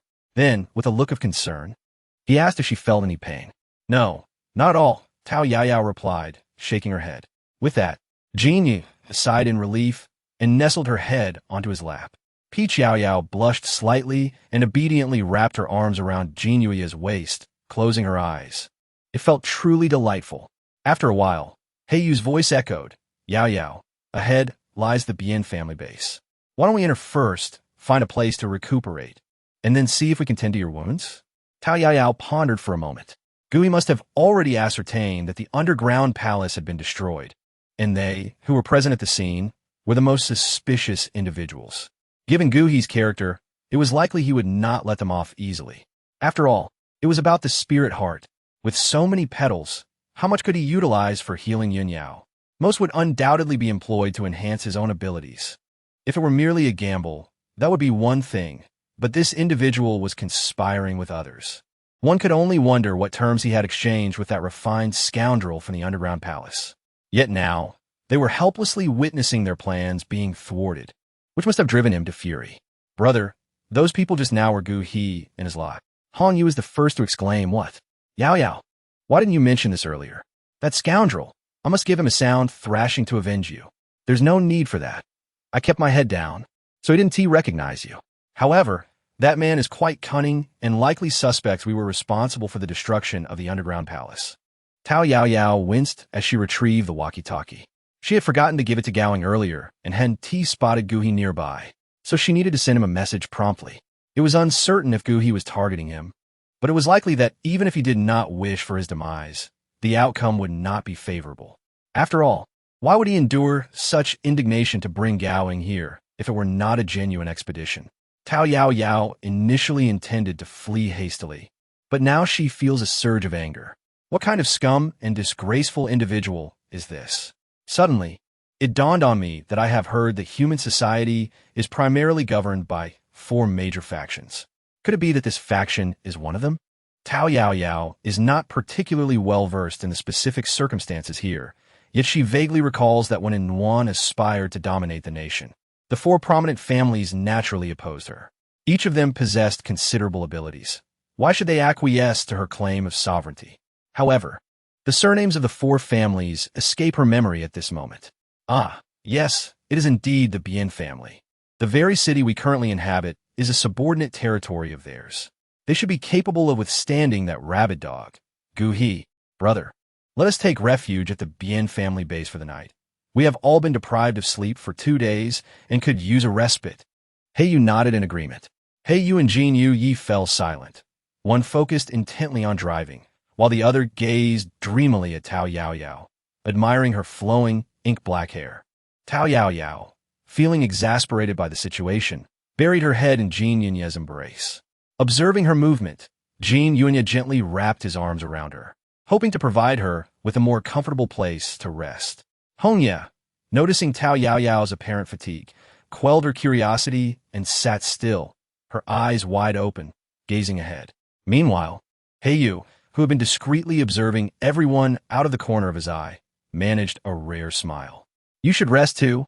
We'll take turns keeping watch tonight. A little rest now will ensure you have the energy later. His words had the desired effect, prompting Hong Ye to lean her head against the car window. The space was graced with a convenient pillow provided by Yao Yao. Oh, right, good. As the vehicle approached the Bien family's base, Heiyu and Hongya, utilizing fire and gold powers respectively, had already altered the car's exterior. Now, even if Gui wished to investigate, he would find no leads. Hongya appeared quite pleased with her ability not only to create weapons, but also to conjure gold. She joyfully crafted a gold ingot, which Heiyu transformed into 2 bracelets, one of which she presented to Tao Yao Yao. Subsequently, she seated herself in the car, intent on exploring how to directly mold gold artifacts. Her rapid advancement was remarkable, achieved primarily through life-and-death struggles against zombies, leaving her little time to ponder these superficial abilities. Every action she took was a lethal strike. However, all supernatural beings possess the ability to freely sculpt their own abilities, rendering their creations uniquely theirs. With some spare time on her hands, she decided to craft a few ornaments to gift to Yao Yao. Time flew by, and Heiyu drove slowly behind a line of vehicles waiting to enter the base. This route was designated for those lacking a base access pass, while other vehicles traversed a different path. The cars ahead of them came from various locations, and Tao Yao Yao was taken aback by the sheer number of people. During her previous visit to Guhi's base, the queue had been merely a fifth of this one. After more than half an hour, they finally reached the first checkpoint. It turned out that a thorough inspection of the vehicle was required. While it was possible that space manipulators might attempt to cheat, such individuals were rare, making this a preliminary screening.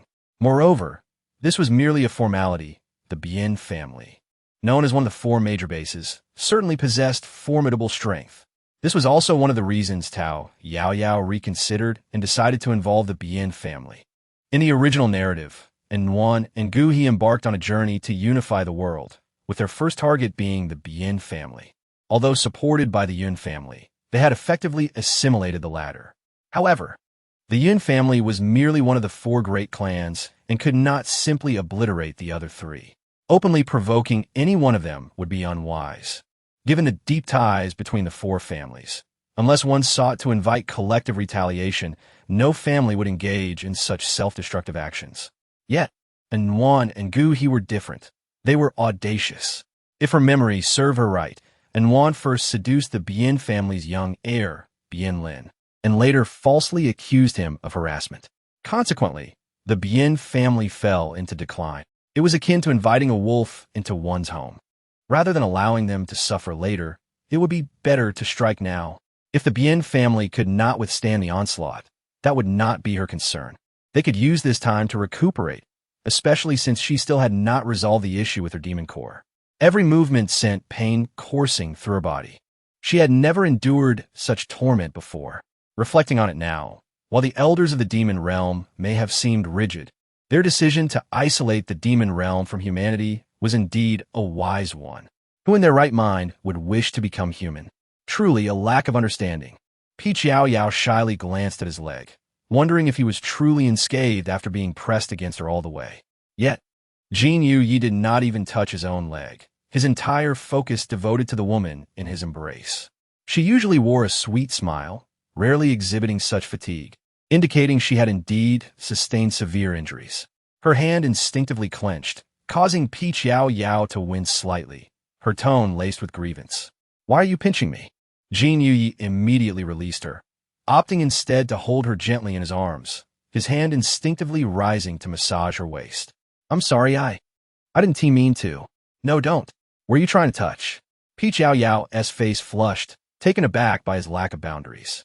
Heiyu, observing their intimate exchange, grew impatient and led the way to fill out the necessary information.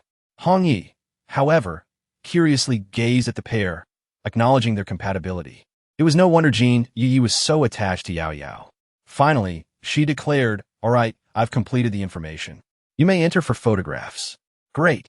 Hong Yi eagerly responded, planning to be the first to go, but was halted by Heiyu. "Wait, let Yao Yao and the others go first." Hong Yi posed, then complied, allowing Jin Yu Yi to proceed ahead. Heiyu followed closely behind her. The base employed the latest technology for information gathering, utilizing holographic image capture.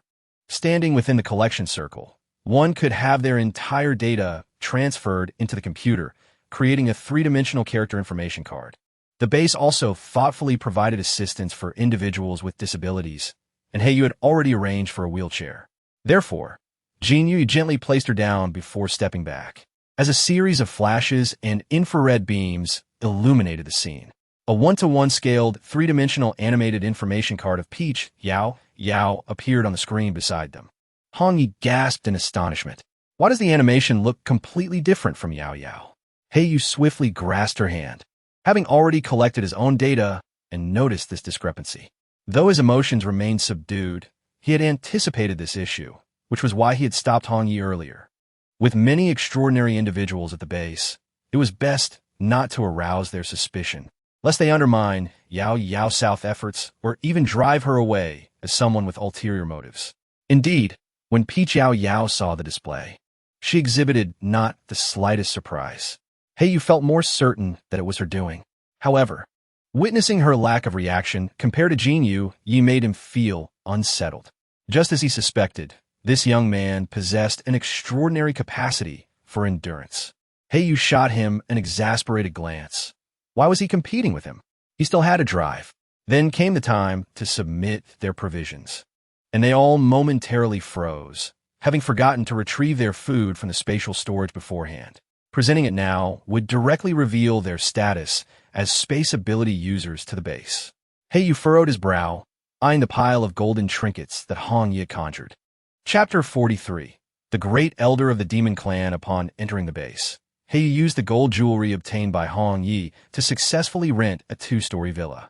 In the post-apocalyptic world, gold held little value, yet retained some worth, particularly in weapon crafting, thus most bases would accept it.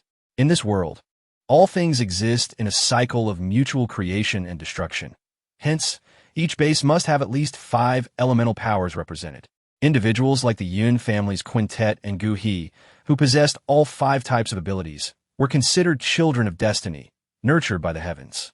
The way of a universe is just. There shall not be only one child of fate, which leaves the outcome to chance. According to the narrative, Gu He would inevitably triumph.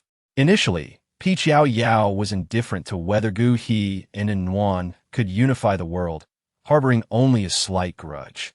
Human lifespans barely reach a century, and she was unwilling to engage in serious disputes with them.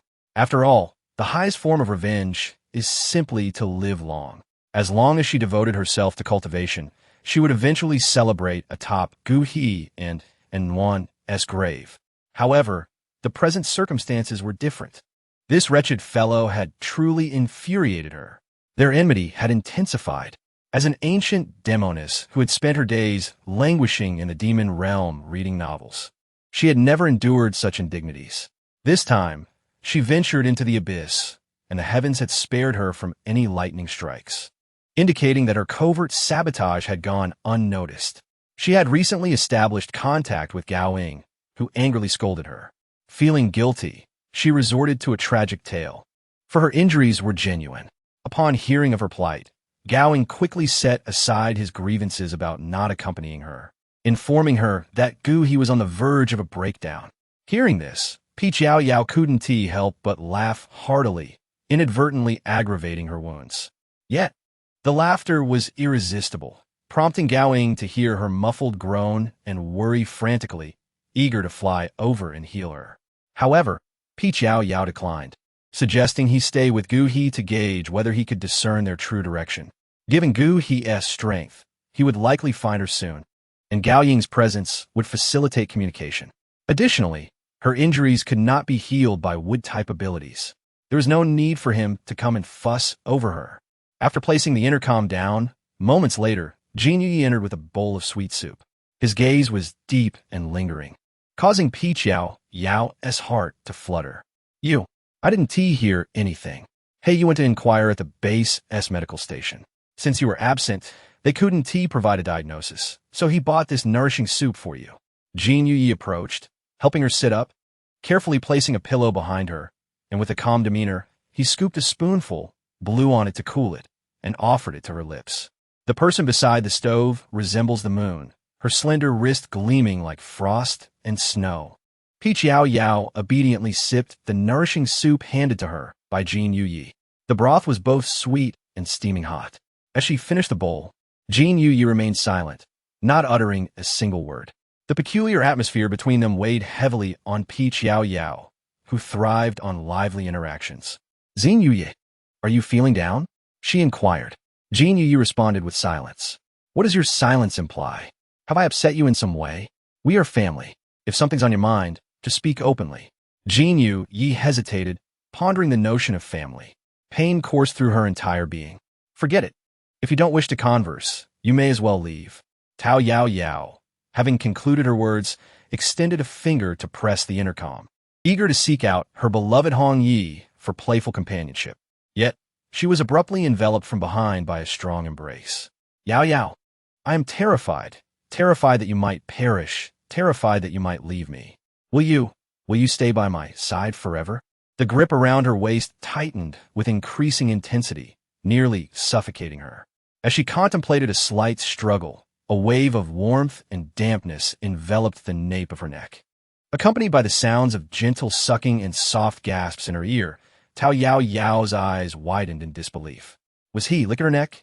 What sort of affliction was this? He longed to transform her into one of his kind, so they could remain inseparable for eternity. Yet, he could not bear the thought of it.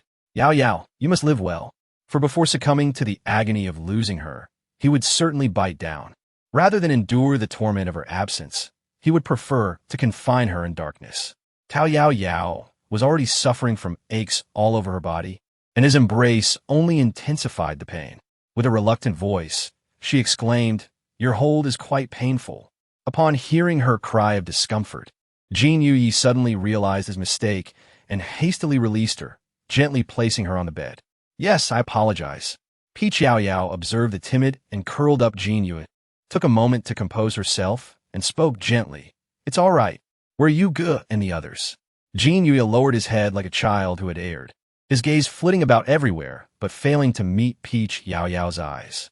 Very well, you may go, Peach Yao Yao said with a playful smile. Indeed, Jin Yu's eyes brightened, and he picked up the bowl he had excitedly discarded on the ground before making his way outside. As Tao Yao Yao was about to step out on the night of the golden moon, she raised her voice and declared, Fool, I shall not perish easily, nor shall I abandon you. Do not indulge in such foolish thoughts. I am an ancient fairy, with a stroke of good fortune. If the world's spiritual energy does not run dry, I could live to see 800 generations of your human lineage.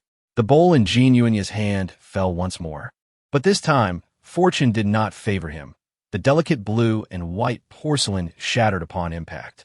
Suddenly, the spirit lamp symbolizing Tao Yao Yao's life in the demon realm dimmed to a dismal glow. A small demon, sent by Xia Mo to guard the lamp, cried out in alarm and stumbled towards the elder's hall. Sister Xia Mo, it's bad. It's terrible. Tao Yao Yao's life lamp is about to extinguish. Upon hearing this, Xia Mo, who was perusing ancient tomes of the demon clan in the elder's hall, felt darkness engulf her, nearly fainting. She swiftly cast a spell, propelling herself toward the demon tower. Upon witnessing Tao Yao Yao's lamp flickering perilously close to extinguishment, she staggered, only to be caught by the elders who arrived just in time. The more senior elders exchanged concerned glances before hastening to the residence of the Grand Elder. This is dire. That restless Tao Yao Yao. Could she truly have been harmed by them? Grand Elder. Grand Elder. It's about Tao Yao Yao. The elders arrived at the Grand Elder's abode, but the protective barrier surrounding it barred their entry. Thus, they could only stand outside, using spells to communicate within. Fear not, I am aware. It appears other clans have gotten entangled in this matter. Peach Yao Yao is currently unharmed, yet she is, after all, one we personally selected. Since those individuals have resorted to deceit first, we need not show any courtesy. To my knowledge, the young lady Xia Mo shares a profound bond with her sisters. Thus, let us send her over to assist. The decree of the Grand Elder wafted from within the courtyard. Accompanying the proclamation was a piece of azure jade. Several elders hastily received it, then bowed respectfully as they soared towards the demon tower. This is splendid. With the Grand Elder's command, they can finally package up that little one who cries incessantly and send her away. Chapter 44. The young master of the Bien family. The Bien family's base is indeed thriving, akin to a well-ordered kingdom. However, this place lacks the oppressive atmosphere of feudal times. Everyone submits to the absolute power of the Bien family. Yao Yao lay in bed for 2 days, exhausting all possible remedies. Yet the injuries inflicted by the demon pill remained unhealed. During this time, Jin Yu took on the responsibility of caring for her, while He Yu and Hong Yi accompanied the base team to earn points. The thought of perishing from overindulgence is more terrifying than dying from starvation. At noon, Gao Ying conveyed the news that Gu He had already discovered their whereabouts and was making his way towards the Bien family base. Yao Yao furrowed her brow slightly. Given her current physical condition, she was unable to cause any mischief herself. How regrettable! However, He Yu and the others certainly could. Yao Yao summoned everyone to gather in her room via the intercom. No one should venture out to battle zombies any longer. I received news from Gao, indicating that Gu He is already on his way here. Knowing him as I do, he will undoubtedly seek a private conversation with us first, inquiring about what we have acquired from a base. If we refuse to disclose our treasures, he will surely spread rumors, claiming we have amassed countless riches. At that point, we would become targets of public scorn. Hong Ye ground her teeth. After spending the past few days on missions with the Bien family task force, her worldview had been entirely transformed. Imitating their volatile demeanor, she muttered furiously, "How shameless! A scoundrel! I am determined to take revenge for Yao Yao." Yao Yao was startled by Hong Yi, leaving one to wonder what had unsettled her in recent days. Those who were observing turned their attention to He Yu's reaction, and they noticed He Yu nodding in agreement. Yao Yao realized that he had completely failed to grasp her intentions. "Thank you, Red Leaf," she exclaimed. However, there was no need for them to confront their adversaries head-on. They could easily leverage their strengths against them. Red Leaf, puzzled, poked her finger, indicating her lack of understanding. Yet she resolved that whatever Yao Yao suggested was undoubtedly correct. "All right, Yao Yao, you guide us on what to do, and I shall follow your lead." During these past few days, working alongside the individuals from the Bien family base, she discovered the profound joy that comes from earning respect through her own abilities. This transformation was all thanks to Yao Yao. Had it not been for Yao Yao rescuing her at that critical moment, had Yao Yao not revealed her own extraordinary powers, and had Yao Yao not continuously shown her concern, extending warmth to her family, she would have been uncertain of her survival. She feared that she might have met the same fate she witnessed by the lakeside that day, becoming a mere plaything for others, ultimately reduced to a delectable dish. In the course of their recent missions, she and Brother Yu had forged an exceptional partnership, establishing her as a pivotal member of their team. No longer did she need to grovel or seek the approval of anyone. As long as the blade in her hand remained sharp and formidable, she could live freely and boldly. Now, she had the power to protect those she cherished.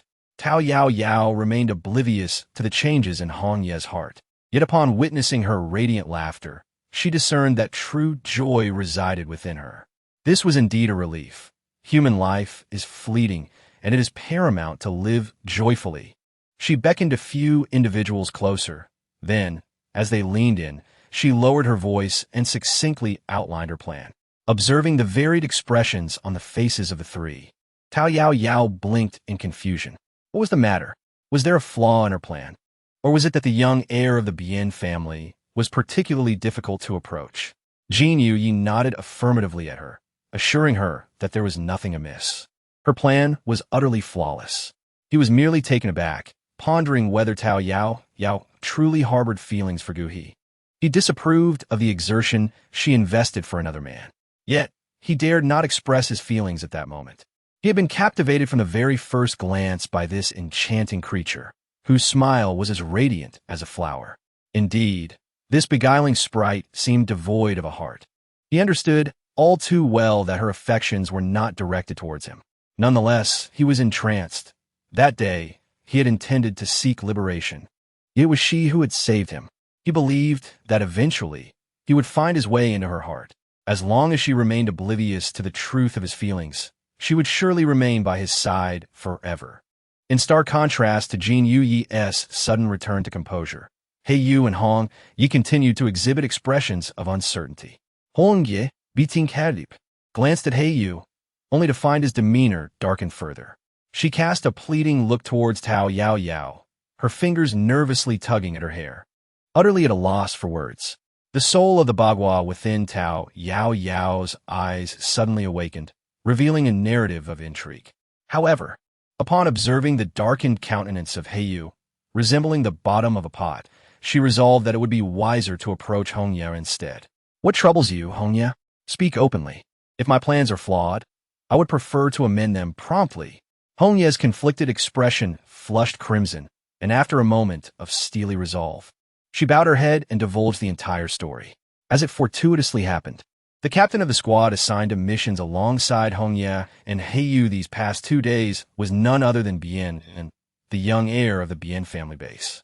In the pre-apocalyptic world, Bien was treated like a prized star, and in the aftermath, his elders exerted themselves tirelessly for his opportunities. His existence was devoid of discomfort. Yet, the more carefree a young master appears, the more naive he tends to be. However, in a post-apocalyptic landscape, being genuinely innocent is akin to courting death, a reality the Bien family has evidently acknowledged. Thus, they relegated him to a grassroots team for tempering. The identity of the Bien family's young master was an unspoken understanding among the members. No one dared to voice it outright. Moreover, Bien's remarkable capabilities made him a standout among his peers, rendering his position as captain well-deserved. Nevertheless, the Bien family's intentions of training him were, in essence, thwarted. Despite the apocalypse, individuals primarily focused on their own survival. Yet this was the Bien family base. As long as it did not involve death or jeopardize Bien's safety. In a dire choice, who would not defer to the young master of the Bien family? However, the newly arrived Heiyu and Hongya were oblivious to this reality, provoking the spirited Hongya. It was the first time she uttered a curse, which subsequently unlocked her potential. The words were as harsh as they were piercingly truthful. Armed with her formidable abilities, she delivered a thorough beating to the young master, usurped the command of the squad, and subsequently obliterated the zombies. Yao Yao listened with amusement, laughing heartily at the absurdity of it all. Suddenly, a thought struck her, and her eyes widened in realization as she recalled the pitch-black visage of the dark-feathered figure. Could it truly be as she feared?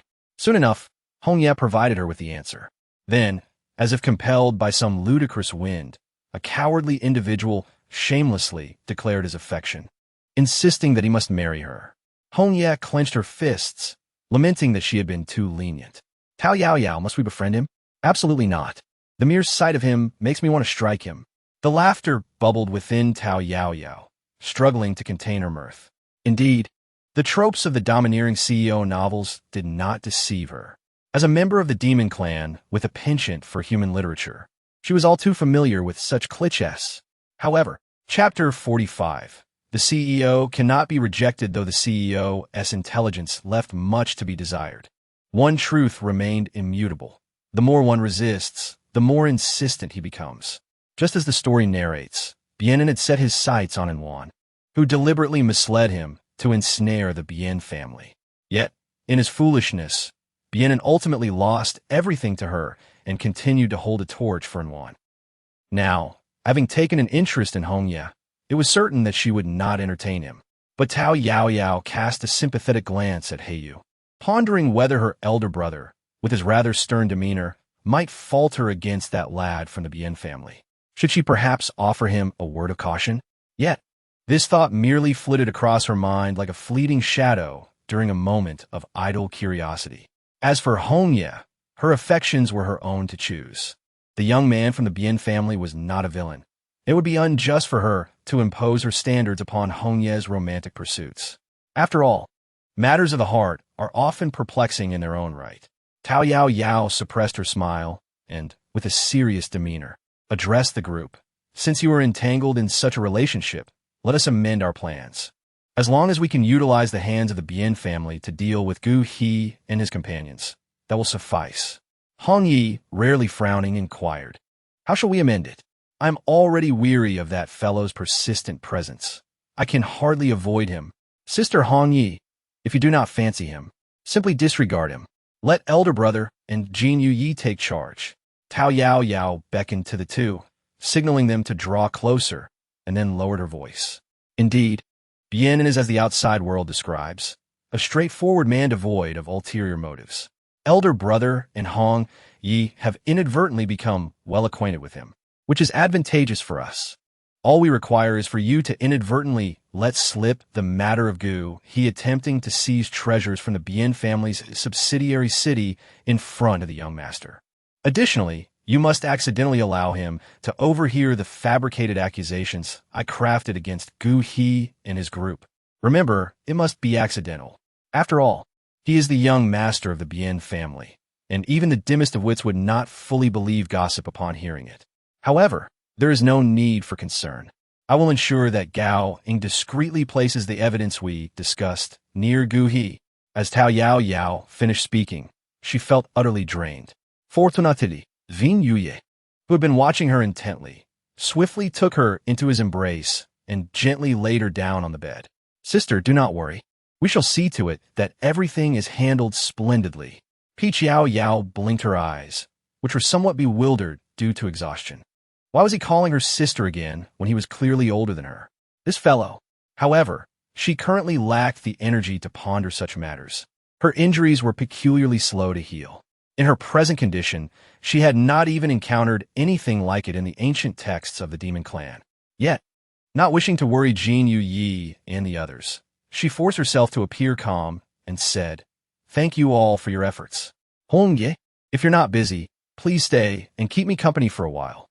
Hey Yu, with a dark expression, stood up, reminding her to rest well before turning to leave. Upon reaching the door, he paused, hesitated for a moment, and then spoke. Yao Yao is unwell. Hong Yi, you should stay with her. Jin Yi and I can handle matters over there. Jin Yi seemed to have not heard, simply gazing at Yao Yao with concern. In truth, he did not wish to leave. What business was there to attend to? All he desired was to remain by her side. Yao Yao's attention was drawn to the hesitant expression on Hong Ye's face, and a subtle smile graced her lips. Although Sister Hong Yi would not partake in their plan, it was rare for her to engage in activities she genuinely enjoyed. So it would be best to let her pursue her own interests regarding the base tasks. After all, maintaining the status quo would arouse no suspicion. Furthermore, they had the walkie-talkies. Should anything arise, she would promptly send them a message.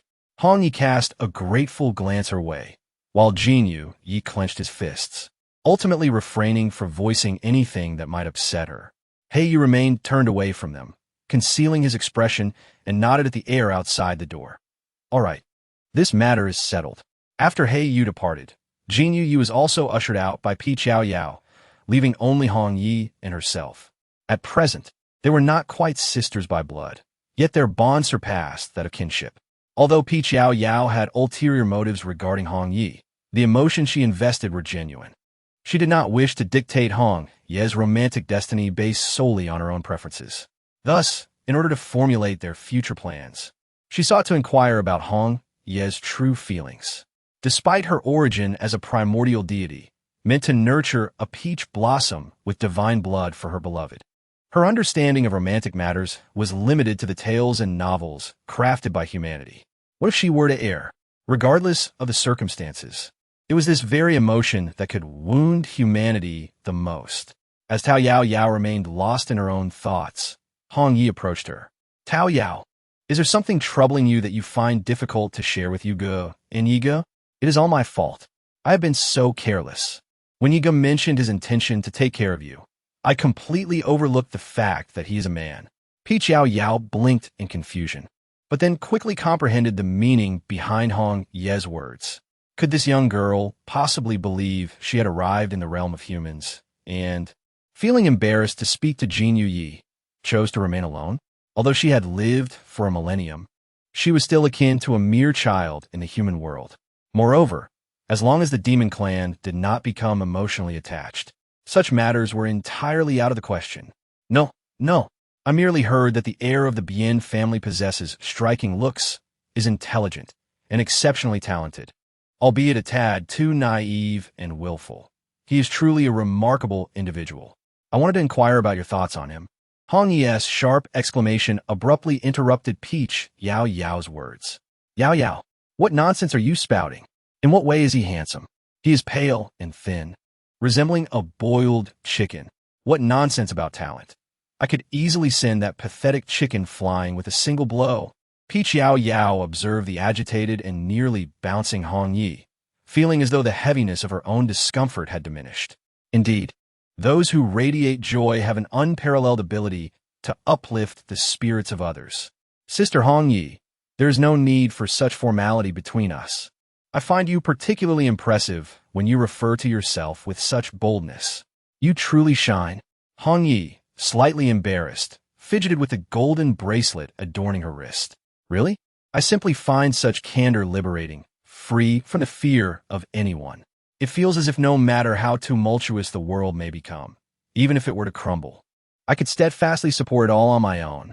Yao Yao observed as the increasingly self-assured Hong Yi transformed from a bashful girl timidly fidgeting with her bracelet into a figure radiating confidence and brilliance. She shook her own golden bracelet, akin to Hong Ye's, and thought to herself how right her sister was.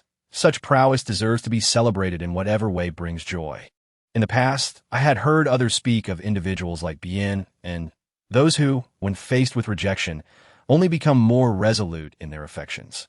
Therefore, if my sister truly harbored no romantic feelings for him, it would be prudent to clarify her sentiments calmly once this matter is resolved, sparing them both from future complications. Hong Yi waved her hand dismissively, asserting that it was of no consequence. It's merely a trivial matter. But, Yao Yao, how is your injury healing? I hold you dear in my heart, and I sincerely hope you are well. Chapter 46. Summer M.O. arrives. Yao Yao certainly would not disclose the true state of her condition. She herself is unable to resolve the issue. Sharing it with others would only burden them with worry. Moreover, she cannot believe that the heavens have gone to such lengths to bring her here, only to threaten her with divine retribution to follow a predetermined path. There must be some ulterior motive at play. Later, she engaged in light-hearted conversation with Hong Yi, managing to divert her attention. She is now certain that Hong Yi harbors no interest in Bien and may even feel a degree of aversion towards him. This realization allows her to assist her brother He Yu without any psychological burden. Early the next morning, news from Gowing arrived. Gu He and his companions had arrived. Prior to entering the base, Gu He had already issued orders for all efforts to be focused on tracking down the whereabouts of the four of them. Upon locating them, they were to be captured immediately and brought in for interrogation regarding the whereabouts of the treasures. Should they dare to resist, they would be dealt with ruthlessly. After all, Gu He has connections with the Bien family, and everyone is free to act decisively. In this apocalyptic world, it is indeed the strong who dictate the fate of others. Yao Yao smirked, her disdain for this audacious creature growing. She had yet to share the matter of acquiring Lingxin with Jinyuai and the others. Primarily, her current injury rendered her incapable of enjoying even a single leaf of Lingxin, which was utterly infuriating. Moreover, with Hong Ye and He Yu becoming increasingly formidable, utilizing Lingxin now would undoubtedly incite jealousy. Furthermore, Yao Yao required their collaboration in a charade. They did not appear to be particularly adept at acting, remaining blissfully ignorant and thus betraying no discernible flaws. Jinyuai, who had been ensnared in this act. Acting? Life itself is but a play. Every moment is a stage. This opportunity rightfully belonged to all members of their base. It could not simply be surrendered. Yao Yao imparted a few words of caution to Gao Ying, urging him to prioritize his safety and to express unwavering loyalty to Gu He. Should any unsettling occurrences arise, he was to flee immediately. Gu He, that cunning scoundrel, was notoriously devious, and her apprehension lingered. However, Gao Ying's presence alongside them was equally perilous. Once this matter was resolved, it would be ideal for both Gu He and Inwan to meet their demise at the hands of the Bien family, for then she would be utterly free. Yet, she was acutely aware of the capricious nature of fate. A being like Gu He, one of its favored children, would not be so easily vanquished. After her conversation with Gao Ying, Yao Yao cast a glance at Jinyue, who remained silent with his head lowered. The connection between her and Gao Ying was no longer concealed from him. Firstly, it was unnecessary. She held firm confidence that Jin Yuye would never wish her harm. If he were to harbor treachery, his acting skills would be nothing short of extraordinary, rendering her a fool. Moreover, considering her current strength, completely evading Jin Yuye's eavesdropping was an impossibility. "Yi, Gu He has arrived. Please summon the elder brother and the others." Jin Yuye nodded in acknowledgement. "Indeed, Yao Yao. Fret not. I shall ensure that no one inflicts harm upon you. No one shall dare." From now on, he resolved not to comply with her request blindly, nor would he allow her to embark on any perilous ventures alone. Yao Yao observed the obedient Jin Yuye, who had ventured out to confer with He Yu. A peculiar sensation washed over her, as if this young man were on the brink of undertaking something monumental. She shook her increasingly foggy head. Surely, she was overthinking the matter. Within the underground palace, it was primarily the three of them who engaged in combat. While Jin Yuye was someone who would not dare to slay even a bat. She resolved to ensure that He Yu and Hong Yu would take him on more excursions to vanquish zombies in the future. Yao Yao awoke today to discover that the crystal core had become utterly ineffectual against her demon core. The demon core was on the verge of shattering. And seizing the opportunity in solitude, she attempted to transform into Silver Moon, longing to entirely forsake her original demon core. She sought to survive by harnessing the power of the Thunder Demon core. Yet, she found herself unable to extract its force, rendering her incapable of becoming Silver Moon. It dawned on her that she, a being of ancient demon god lineage, was perilously close to self-destruction. Nevertheless, she dared not betray her panic, for revealing such despair would only serve to worry Golden Moon Knight without yielding any benefit. Moreover, she still possessed the Spirit Heart. This artifact could elevate an ordinary person to the status of a top-tier ability wielder and could heal any ailment afflicting those with powers. Thus, it should be capable of saving her as well, right? After all, the final moments had yet to arrive. There was no need to take such a gamble. Yao Yao, Yao Yao. Oh dear, how heartless you are, laughing and eating even as you stand on the brink of death. Yao Yao reclined languidly on her bed, a gentle smile gracing her lips as she leisurely savored the sweet soup she had painstakingly concocted on this golden moonlit night. Suddenly, a familiar cacophony of curses echoed in her consciousness. How could it be the voice of that impudent girl, Xia Mo? "You wretched Yao Yao, I truly owe you one. Boo-hoo, I've finally found you." Xiao Mo's voice resonated once more. However, this time, the sound did not emanate from within Yao Yao's mind. Instead, a flash of pink light materialized, revealing a translucent figure of Xia Mo hovering before her. "Xia Montak? You, how did you get here? No, wait. How did you come over? Quickly, take me away. You have no idea. I'm suffering terribly here. Oh heavens! At last, a demon has come to rescue her." Yao Yao gazed at the floating Xia Mo before her, excitement propelling her to sit upright. To my bewilderment, I had inexplicably become a mere mortal in this realm, with a narrative bore a striking resemblance to a tale I had previously encountered in a novel, or rather, in a painted storybook. If I dared to stray from the prescribed plot, I would be struck by lightning. That lightning was all the more peculiar, appearing as though it were deliberately targeting me. Xia Mo, who had been shedding tears, gradually succumbed to laughter, enchanted by Yao Yao's eloquent banter. "Enough, Yao Yao. Cease your frivolous chatter. Do you even realize how recklessly you flirt with danger? Your life lamp in the demon tower is flickering perilously close to extinguishment. Oomph. Knowing you still have the leisure to indulge in this charade with a human, I shall refrain from offering my assistance."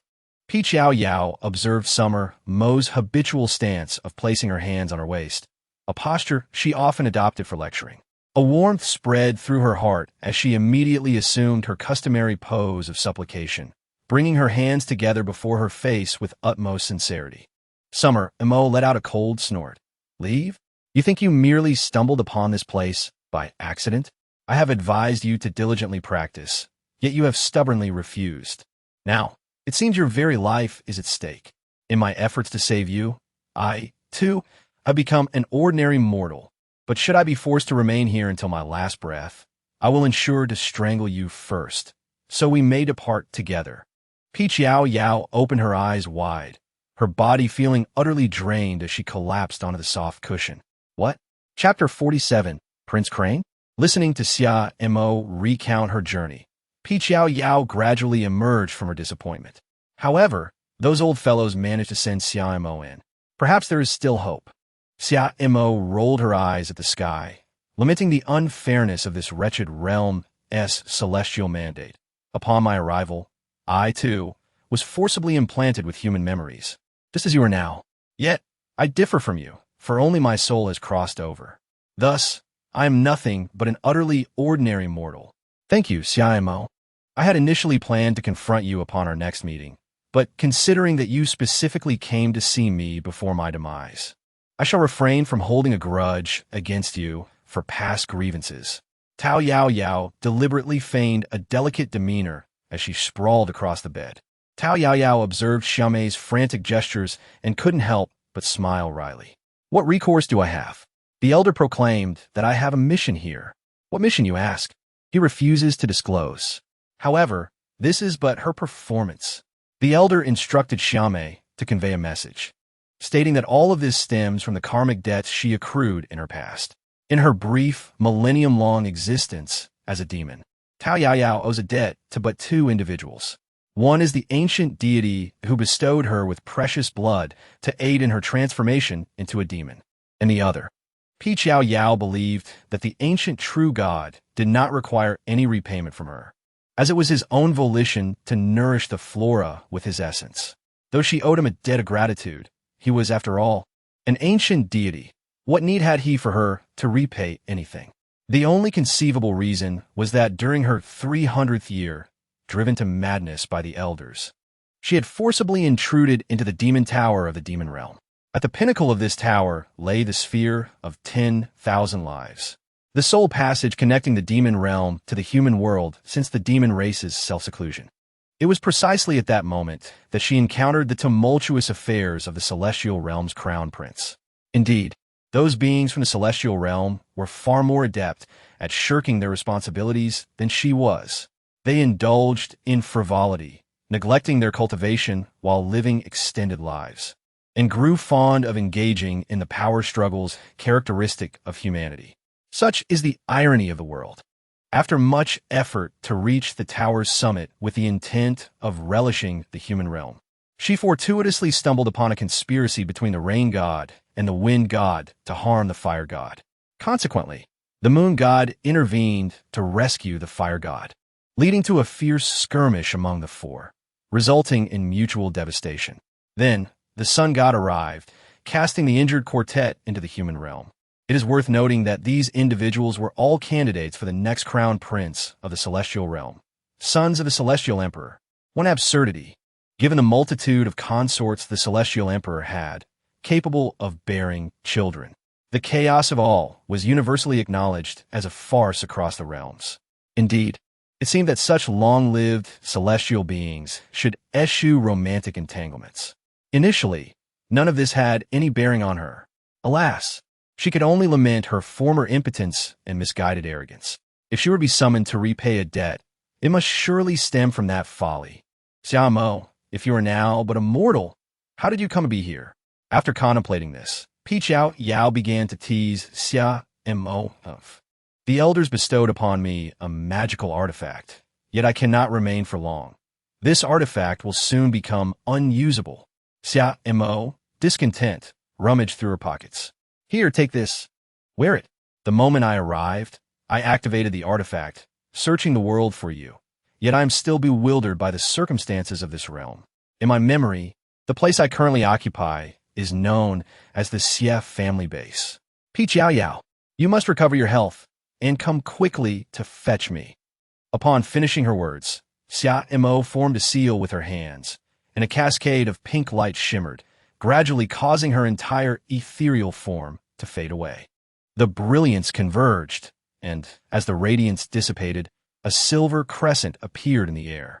Yao Yao hastily rose to retrieve it, only to find herself tumbling to the ground with a thud. She let out a muffled groan, the pain searing through her. Yet, disregarding the discomfort, she slowly regained her footing, clutching the crescent moon in her hand. At the moment she grasped the crescent, her nearly dissipating demon core began to transform. It gradually enlarged, astonishingly devouring the nearby diminutive lightning demon core. Yao Yao suddenly felt as though her entire body was twisted together, with every inch of her being in excruciating pain. Beads of sweat, as large as mung beans, mingled with tears that were forcibly shed, crashing down onto the ground. Yao Yao nearly found herself unable to grasp the crescent moon in her hand. While inwardly cursing the elder for her predicament, she clutched the crescent tightly. With her years of experience battling the elder, she recalled that Xiao had expressly instructed her before departing that this crescent must be kept close at all times. She feared that if she were to loosen her grip even for a moment, the demon core would revert to its original form. In her quest to survive, she resolved to endure this torment once again. Alas, it seemed there was at least a glimmer of hope for her survival. Yao Yao was unaware of how many times she had rolled upon the ground. At last, her body had finally recuperated. The demon essence, originally meant for a single year, had merged with the thunder demon essence.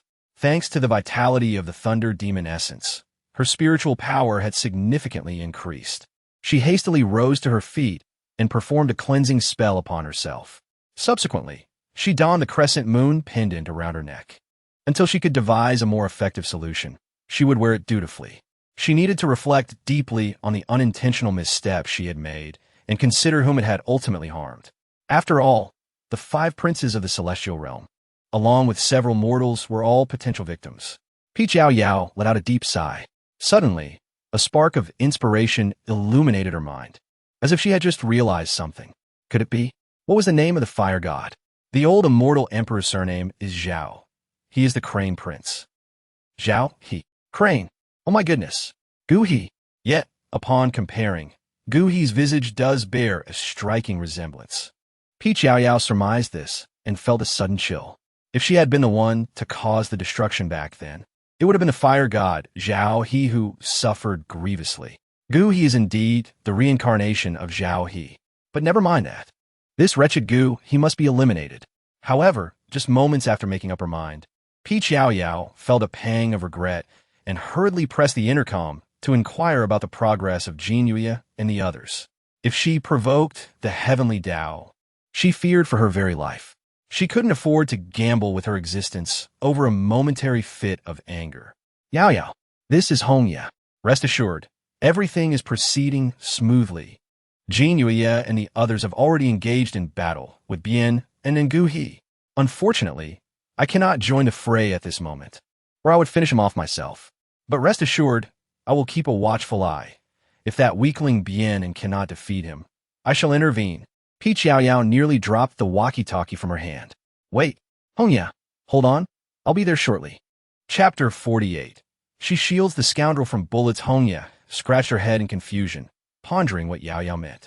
Did she truly wish to witness the scoundrel being slain?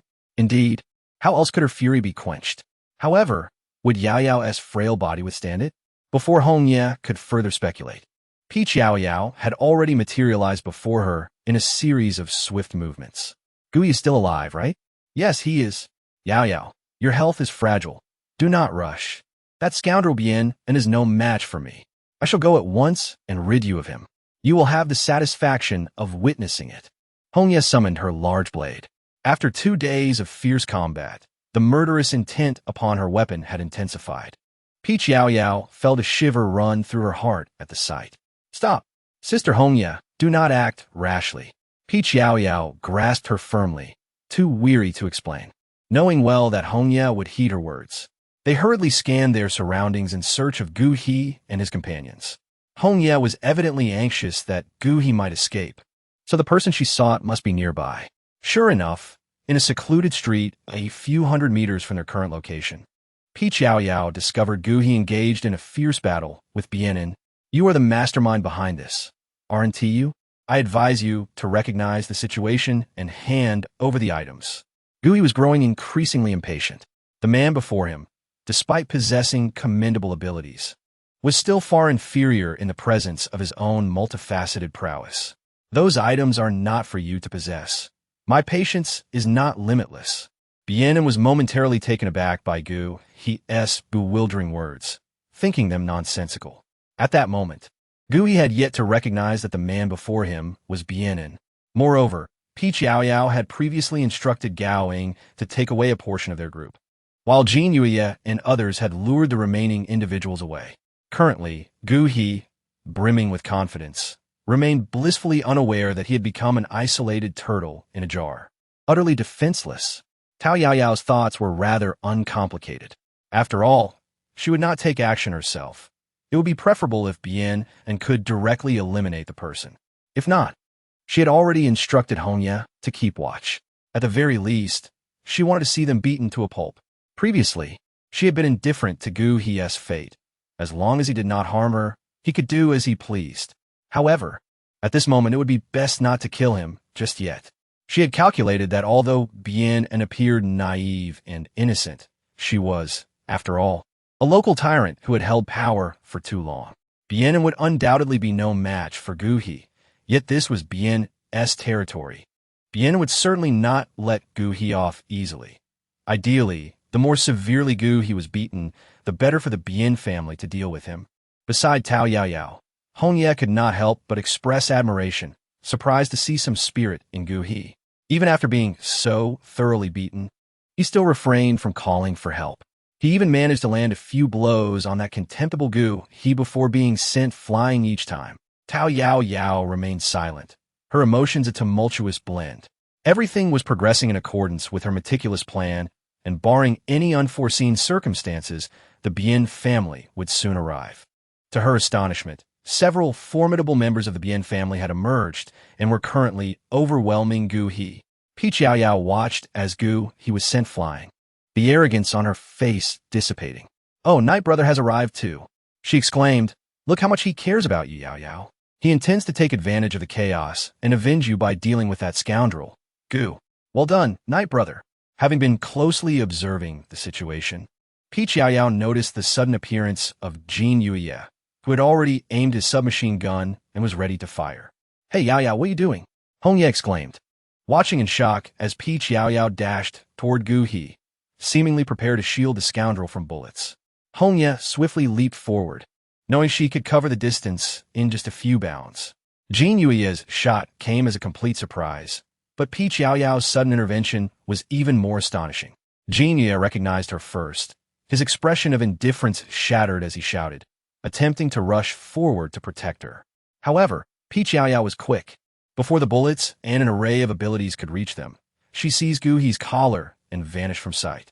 Only Hongya, who had hurried over, and a heartbroken Jin Yuya remained, alongside a group of bewildered members from the Bien family.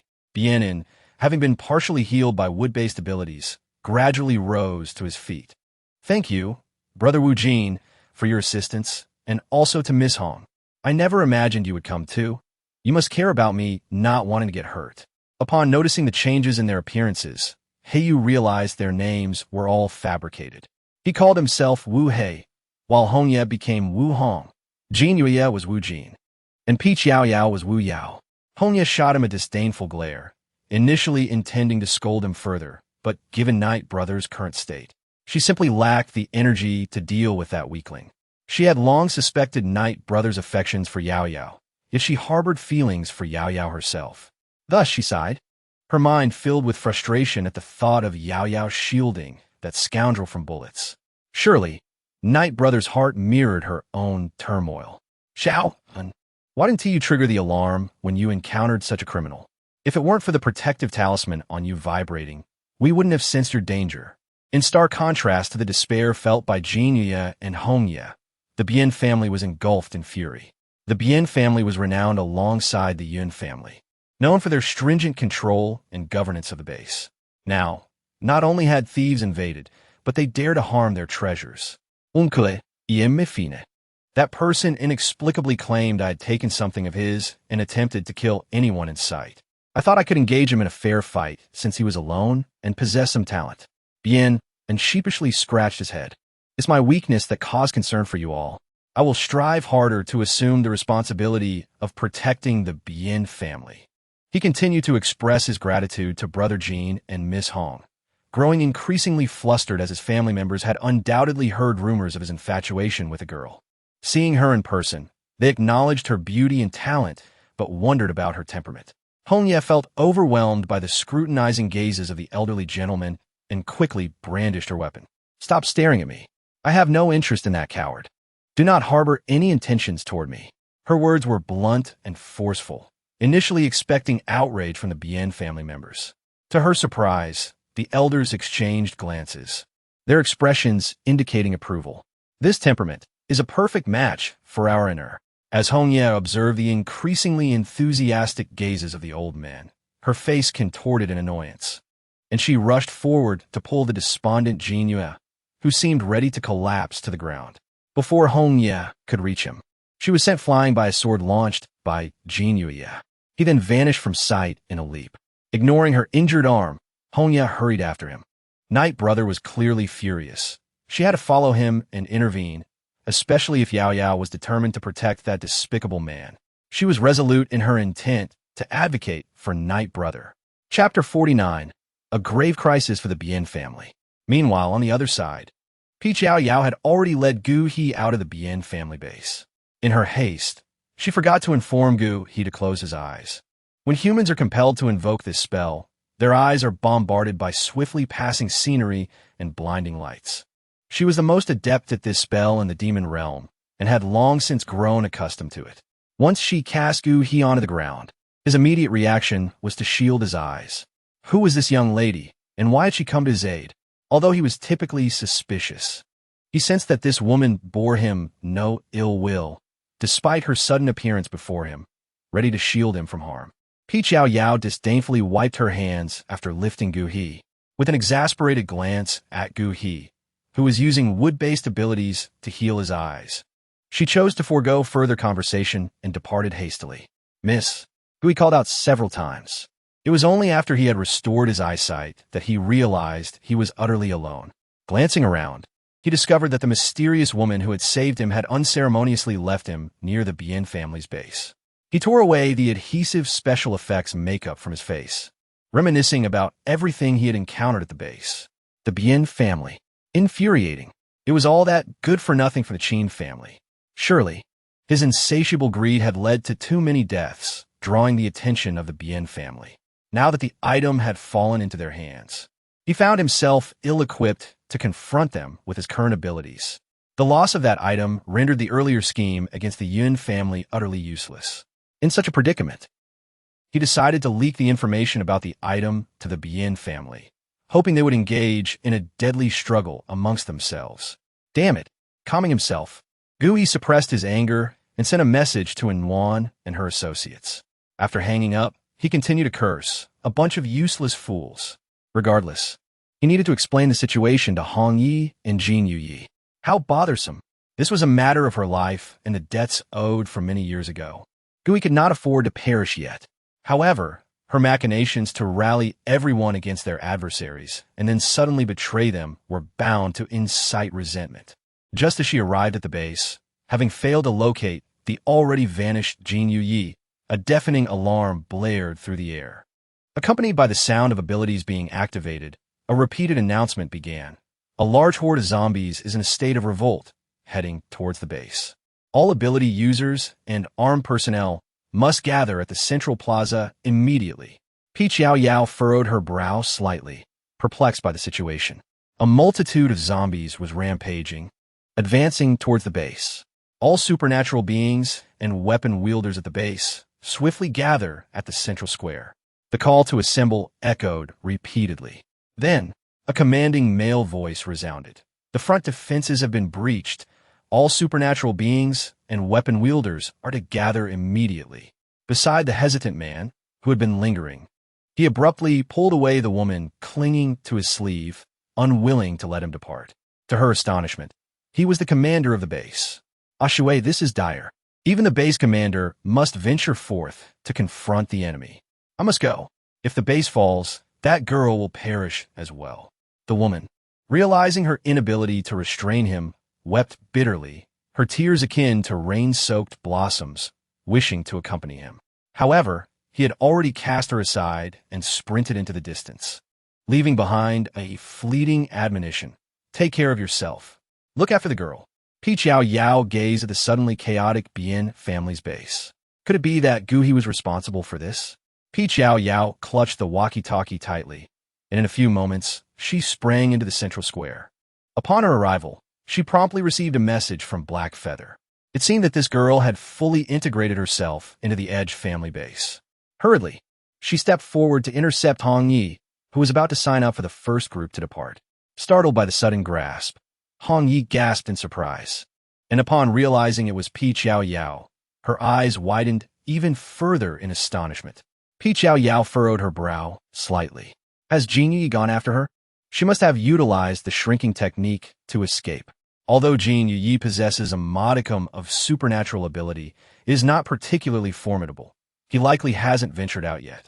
Otherwise, with the chaos outside, he wouldn't inadvertently harm himself, would he? Hong Yi anxiously glanced at the assembling troops nearby, while simultaneously lowering her gaze to scrutinize her large blade. Yao Yao let out a gentle sigh, filled with remorse.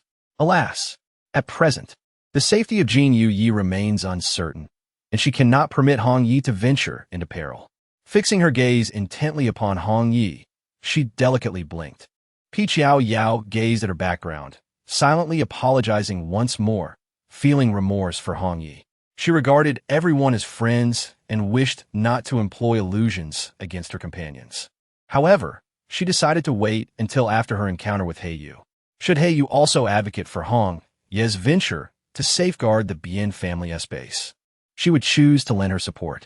After all, she had no desire to participate, regardless of whether it was her actions that precipitated Gu He's madness in this predicament. The fate of the Bien family was beyond her power to salvage. Upon arriving at their rented accommodation, she found Yu pacing the room with a furrowed brow, continuously sending messages through the intercom. Upon noticing the entrance of Hong Yi and Yao Yao, he gradually exhaled in relief. Yao Yao, is your injury healed? Upon hearing news of the situation at the Bien family base, he had rushed here without delay. The absence of Yao Yao had startled him, but fortunately, he promptly received her message. Elder brother, I am fine. I encountered a minor issue here, so let us discuss it later when it's safe. Has there been any news from Brother Yi? None. It appears that Gu He and his associates received some information and evacuated the city just before the crisis unfolded. Yao Yao immediately understood the meaning behind Yu's words. She swiftly passed the red leaves to him and quickly switched the channel on her walkie-talkie. According to the timeline, Gao Ying and Inwan would likely exit the base just as they encountered the horde of zombies charging towards them.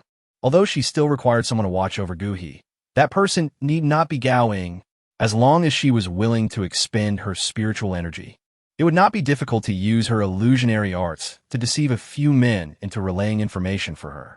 Indeed, the illusionary techniques of the demon clan had double the effectiveness on the opposite sex. Not to mention, with her extraordinary beauty, Yao Yao had become quite adept at using illusions, especially now that her demonic core had weakened. Chapter 50.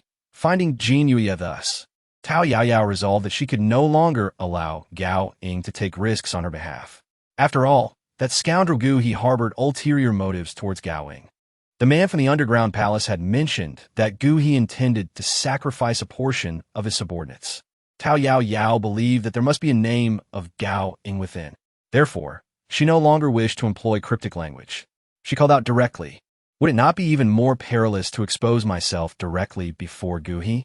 Yao Yao felt a wave of embarrassment at Gao Ying's words. "I apologize. I merely feared that when you departed the base, you might find yourselves besieged by zombies." Yao Yao, there is no need for your apologies. You know I shall never hold you accountable. Moreover, I am aware of your intentions. You need not concern yourself with me. My wood-based abilities are extraordinary and can ensure my survival in critical moments. Gao Ying's tone was gentle, but then he seemed to recall something.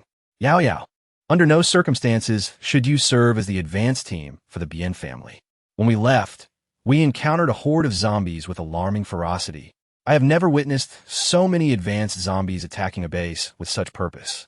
I fear the Bien family base may not withstand such an onslaught. His concern was not primarily for Yao Yao, for her extraordinary abilities allowed her to evade danger effortlessly. By the way, during my retreat, I appear to see your pale-faced brother engaging in combat with the zombies. However, we took care to avoid detection, so I cannot be certain of what transpired. Yao Yao nearly dropped the walkie-talkie from her grasp. What? Could it be that Jinui, in pursuit of her, inadvertently collided with a zombie? Yao Yao, do not panic. Gowing furrowed his brow, regretting his earlier words. Perhaps I was mistaken. I merely caught a fleeting glimpse of you all when you first emerged from the underground palace, and could not discern clearly. Yao Yao took a deep breath, regaining her composure. If one were already ensnared by the grasp of the undead, there was no use in panicking. I am fine. Gao Ying, exercise caution. Guhi is not a virtuous individual. Tread lightly in all matters. As for me, I no longer wish to engage in disputes with him. Therefore, do not venture near him to inquire about information. A mere display of loyalty will suffice. Understood. You too. Take care, and send me a signal when you emerge safely. With that, she severed her communication with Gao Ying and began fervently calling Jinui. Yao Yao clenched her teeth, her mind conjuring the image from that fateful night under the golden moon, when she had suddenly appeared to shield Gu He from a gunshot. The look in her eyes had been so fragile, teetering on the brink of tears. Alas, what a cruel fate. Yao Yao, is it true that Brother Yi is surrounded by zombies? Hongye urgit, dirajink kolosiv. We must hasten to his rescue. Yao Yao inhaled deeply once more, realizing that the more anxious she felt, the more she needed to remain composed. During her recent conversation with Gao Ying, she had intentionally not evaded the presence of He Yu and Hong Yi, fully aware of the perilous situation outside. Her intention was to convey a clearer message through Gao Ying, but she was unexpectedly informed of Jin Yue's whereabouts. Regardless of the circumstances, she needed to ascertain the truth. If it truly was Jin Yue, she questioned how long his limited abilities could endure. Elder brother, I shall first escort you and Hong Yi away from this place. Ensuring the safety of these two was paramount before she hurried off to seek Jin Yue. The number of zombies outside was uncertain, but it was undoubtedly a catastrophic threat. Otherwise, the Bien family would not be in such a hurry. Even a nearly centenarian local lord had been summoned. He Yu brushed off Yao Yao's grasp, saying, I understand your fear of us becoming a burden. But Jin Yue is also our brother. How can Hong Yi and I leave with a clear conscience? Noting the furrow in Yao Yao's brow, he realized that if she spoke, both he and Hong Yi would undoubtedly comply. This had been the pattern all along. He understood that it was peculiar, yet he willingly accepted it, for his trust in her was unwavering. However, this did not imply that he wished to be relegated to a mere pawn under Yao Yao's perpetual protection. I, along with Hong Yi, will join the Bien family's practitioners in searching for Jin Yue. We shall split our forces to mitigate any unforeseen events. Hong Yi, wide-eyed, gazed at He Yu, still captivated by his handsome yet serious demeanor. Indeed, Yao Yao, Brother Yi is also my second brother. I wish to contribute as well. Do not worry about us. You must hurry. Peach Yao Yao smiled at Black Feather, their relationship being rather peculiar. Since the moment she met Black Feather, she had been easily swayed by her. At that time, all of her meager spiritual energy was devoted to controlling Qin Feng. Little did she expect that Black Feather's persuasion would transform her into the protective elder brother figure. Conversely, she had always perceived Black Feather and Hong Ye as individuals in need of her safeguarding, neglecting to acknowledge their growth and strength. All right, I shall seek out Jin Yue first. Do take care. Black Feather rarely allowed a smile to grace her lips, her dark visage softening considerably. Upon exiting the Bien family base, Peach Yao Yao was struck by the severity of the crisis facing them. The encroaching horde of zombies outside had amassed to a staggering depth of over 100 meters. The ability users positioned before the defensive walls of the base were valiantly resisting the advance of the undead. The several layers of barriers they had traversed to enter the base had now dwindled to merely one. A river of blood flowed beneath the feet of the zombies. The haunting image of Jin Yue's profoundly sorrowful eyes lingered in her mind. Setting aside all other concerns, she swiftly gathered her spiritual energy and directly sought the trace of consciousness she had embedded in the spatial ring left with Jin Yue and the others before descending into the underground palace. Found it. Yao Yao wiped away the faint sheen of perspiration from her forehead. At present, she possessed an ordinary human constitution, and wielding her consciousness was not an effortless endeavor for her. Yet, in her quest to locate Jinyu, she willingly endured this discomfort. Surely, he was amidst the horde of zombies, and with his ring still intact, he must be alive. Woon Tihi, Yao Yao, with a flick of her wrist, inadvertently landed atop zombie's head. To her astonishment, there was not a single patch of open ground in the vicinity of the golden moonlit night. The zombie quickly became aware of her presence, and soon, all the surrounding undead turned their attention towards her. Yao Yao glanced around, perplexed. This was indeed the location indicated by her divine perception. Jinyu Yi, come forth. Yao Yao established a barrier to separate herself from the encroaching zombies, her voice trembling with apprehension. Could it be? Could she have arrived too late?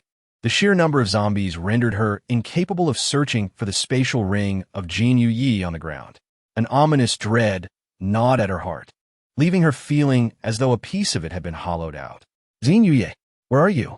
Yao Yao forcefully stepped on the head of the zombie beneath her feet, resolved to ascend once more and use her spiritual power to search for Jinyu Yi. She must see him alive. As for death, Yao Yao. Chapter 51. Jinyu Yi is a delicate and sickly character. Jinyu Yi's expression appeared somewhat unnatural. However, Yao Yao did not dwell on it too much. After all, Jinyu Yi had pursued her, encountering such perilous circumstances. All she felt now was guilt, overwhelming guilt. In her grasp, Yao Yao's vine could scarcely impede the multitude of zombies. She had no choice but to soar into the air and call out to Jinyu Yi, be cautious. These zombies are formidable. I shall come to your aid shortly. As she spoke, a crimson-eyed zombie unleashed a flame resembling a flying sword, aimed directly at her back. The fiery blade collided with Yao Yao's protective barrier, affording her a moment to react. Yet, this zombie possessed a high level of power, and unlike human ability users, the abilities of zombies were considerably superior.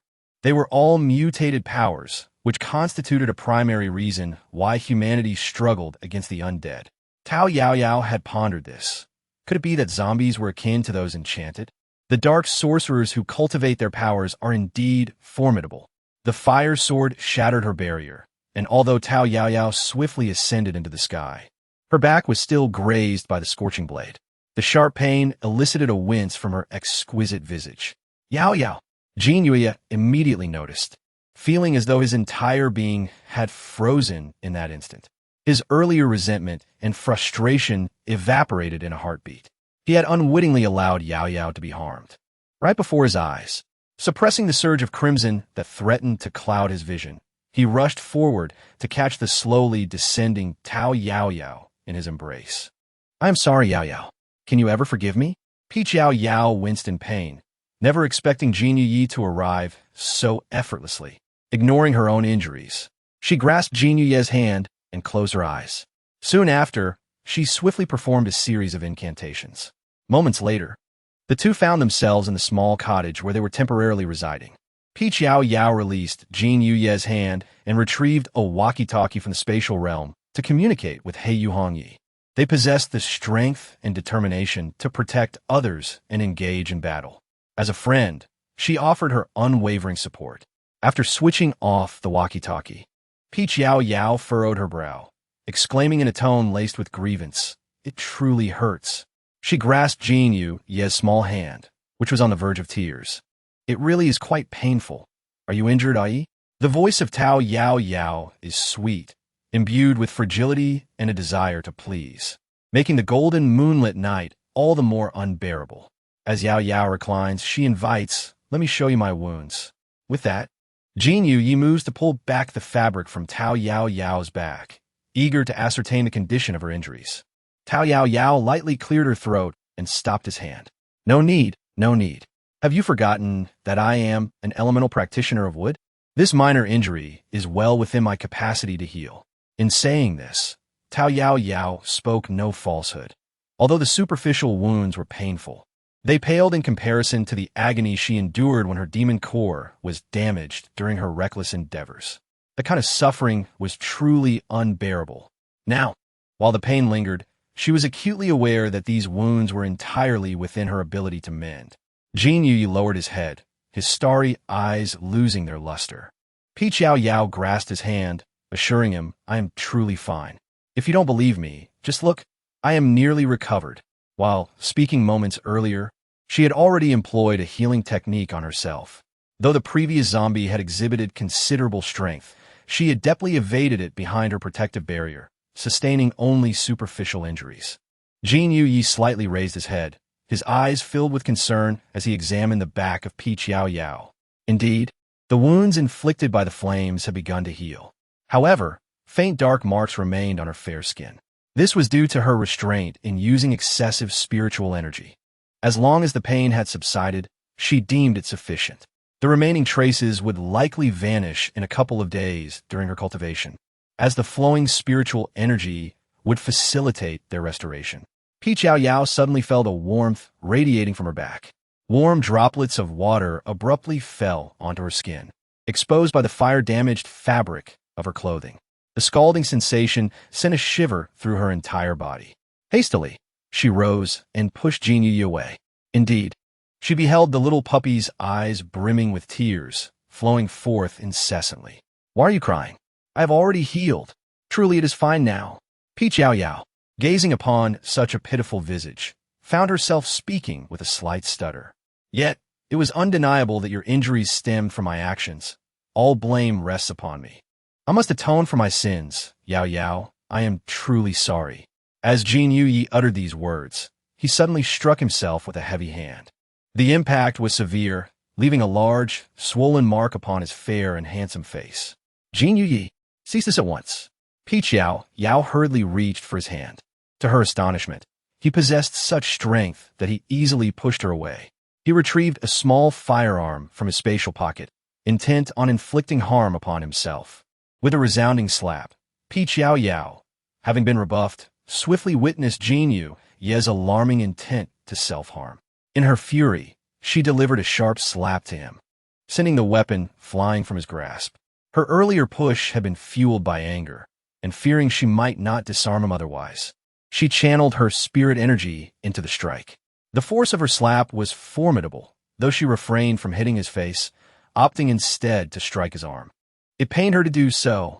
Peach Yao Yao silently chastised herself before enveloping the bewildered Jin Yu in her embrace. "Shall we have an earnest conversation?" Peach Yao Yao endeavored to ensure her voice was gentle. "My injuries are the result of my own carelessness. I bear no resentment towards you. Do you believe that if I had not sought you out, I would have remained unscathed, and thus you feel guilt?" In that moment, Jin Yu's once rigid form softened in the warmth of her hold. The previously overwhelming emotions of jealousy, indignation, sorrow, and guilt dissipated like mist. "Yes, I vowed never to allow Yao Yao to be harmed again, but, fool, I am aware of that, which is why I have forgiven you. But, dear Yao Yi, could you also find in your heart to forgive me?" Jin Yu appeared perplexed. "Me? Forgive Yao Yao? Indeed, I unexpectedly intervened to save that wretched creature, and you forgave me. It was not out of lingering affection that I rescued him. My sole motivation was the instinct for survival. To put it plainly, I have only recently come to understand that if that scoundrel were to perish, my own survival would be in jeopardy." What did he do to you?" At this juncture, Jin Yu was entirely unconcerned with Peach Yao Yao's act of saving that man. Nothing of consequence. It is merely speculation. However, I was somewhat fearful of death, which compelled me to rush out and rescue him. Peach Yao Yao observed the dissipating reflections in the eyes of Jin Yu, and the madness that had once driven her to self-destruction faded away. Gradually, she loosened her grip on him. "I shall never blame Yao Yao. He too would never inflict harm upon her. Any who dare to harm her would meet their demise." The eyes concealed upon Yao Yao's shoulder were unseen by her. Thus she failed to notice the sudden change in Jin Yu's gaze. Outside the base, amidst the horde of zombies, those that surrounded Yao Yao and attempted to assail her suddenly erupted with explosive sounds from within their bodies, subsequently disintegrating into fragments under an overwhelming force. Chapter 52. Returning to our stronghold, all the zombies began to scatter in panic, a sight that astonished everyone at the Bien family base. What on earth is happening? Is there chaos within the zombies? Yet, with the crisis averted, all present breathed a collective sigh of relief. Bien waved gratefully to Hongye and Heiyu, thanking them for rescuing him once again. With the threat dissipated, I shall surely have my grandfather promote you both.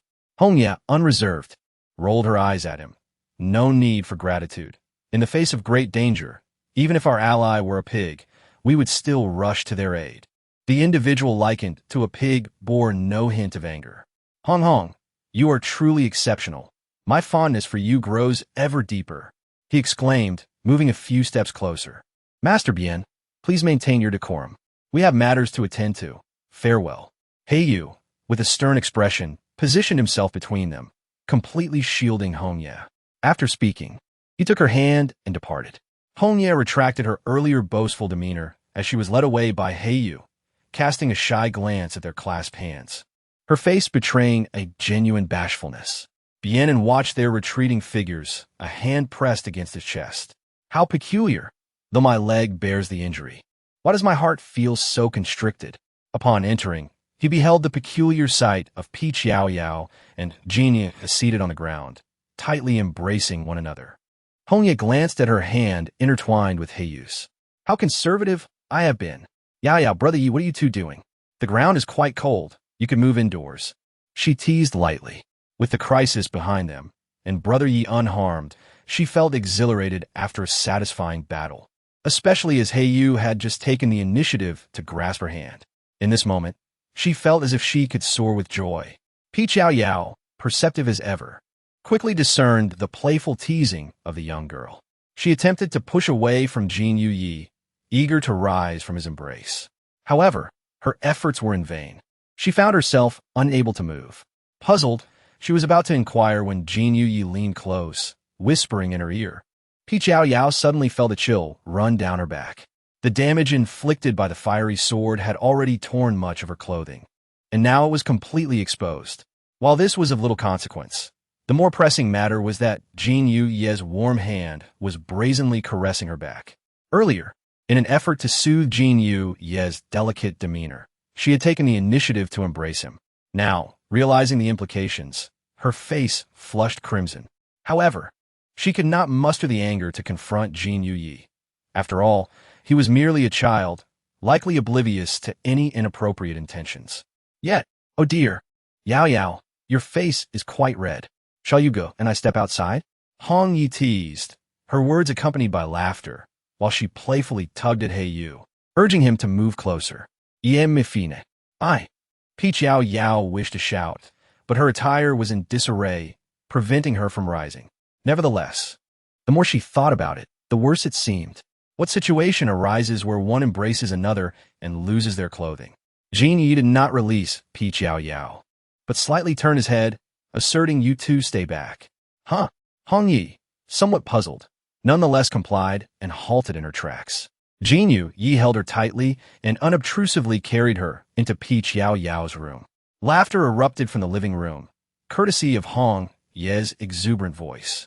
The four of them had just emerged from a fierce battle, and all were in disarray. They each took turns bathing in the house before gathering in Peach Yao Yao's room. Upon their arrival, they had allocated the largest master bedroom to Peach Yao Yao, who was unwell at the time, and they frequently visited her whenever possible. Thus, it had become an unspoken agreement that her room served as their meeting place. Now that the crisis at the Bien family base has been resolved, shall we depart? He spoke up first. Hong Yi nodded in agreement, expressing, while I do enjoy the Bien family base, being under someone else's management feels quite stifling. It pales in comparison to our time spent in the grove. I have become quite adept at battling zombies by now. There won't be any of those mundane rules and hierarchical systems to contend with. Just thinking about it fills me with joy. Peach Yao Yao lowered her head slightly, feeling a touch of embarrassment. Although you did not inquire, I still wish to elucidate the matter regarding Gu He. Heiyu and Hong Yi did not even mention her unilateral decision to rescue Gu He. The more they refrained from discussing it, the more she felt like a worthless being. Thus, she took the initiative to express that if Gu He were to perish, she herself would find it impossible to continue living. The more Heiyu and Hong Yi listened, the more their brows furrowed tightly. Yao Yao smiled at them reassuringly, saying, "There is no need for concern. It's merely speculation. I shall find a way to verify it. That fellow Gu, he appears to be a calamity that spans millennia. So he might very well outlive me." Although she spoke in jest, both He Yu and Hong Yi, as well as Jin Yi, who had heard her explanations long before, wore rather grim expressions. "All right, truly, do not worry excessively. It is just conjecture. In any case, the matter concerning Gu, he has been temporarily resolved. While our current base is acceptable, the multitude of rules makes it rather uncomfortable. Let's depart now." As Yao Yao concluded her words, she extended her hand towards the group. In an instant, everyone comprehended her intent, promptly linking hands and standing in formation, eyes closed. Yao Yao activated her spatial contraction technique, and the four of them vanished into thin air. However, as soon as Yao Yao arrived near the base, a thought crossed her mind, prompting her to halt. "Wait for me a moment. That sly fellow Gu, he is quite suspicious. I must destroy the documents we left behind." Black Feather was the first to react, swiftly stepping forward to block her. "Do not go, it is futile."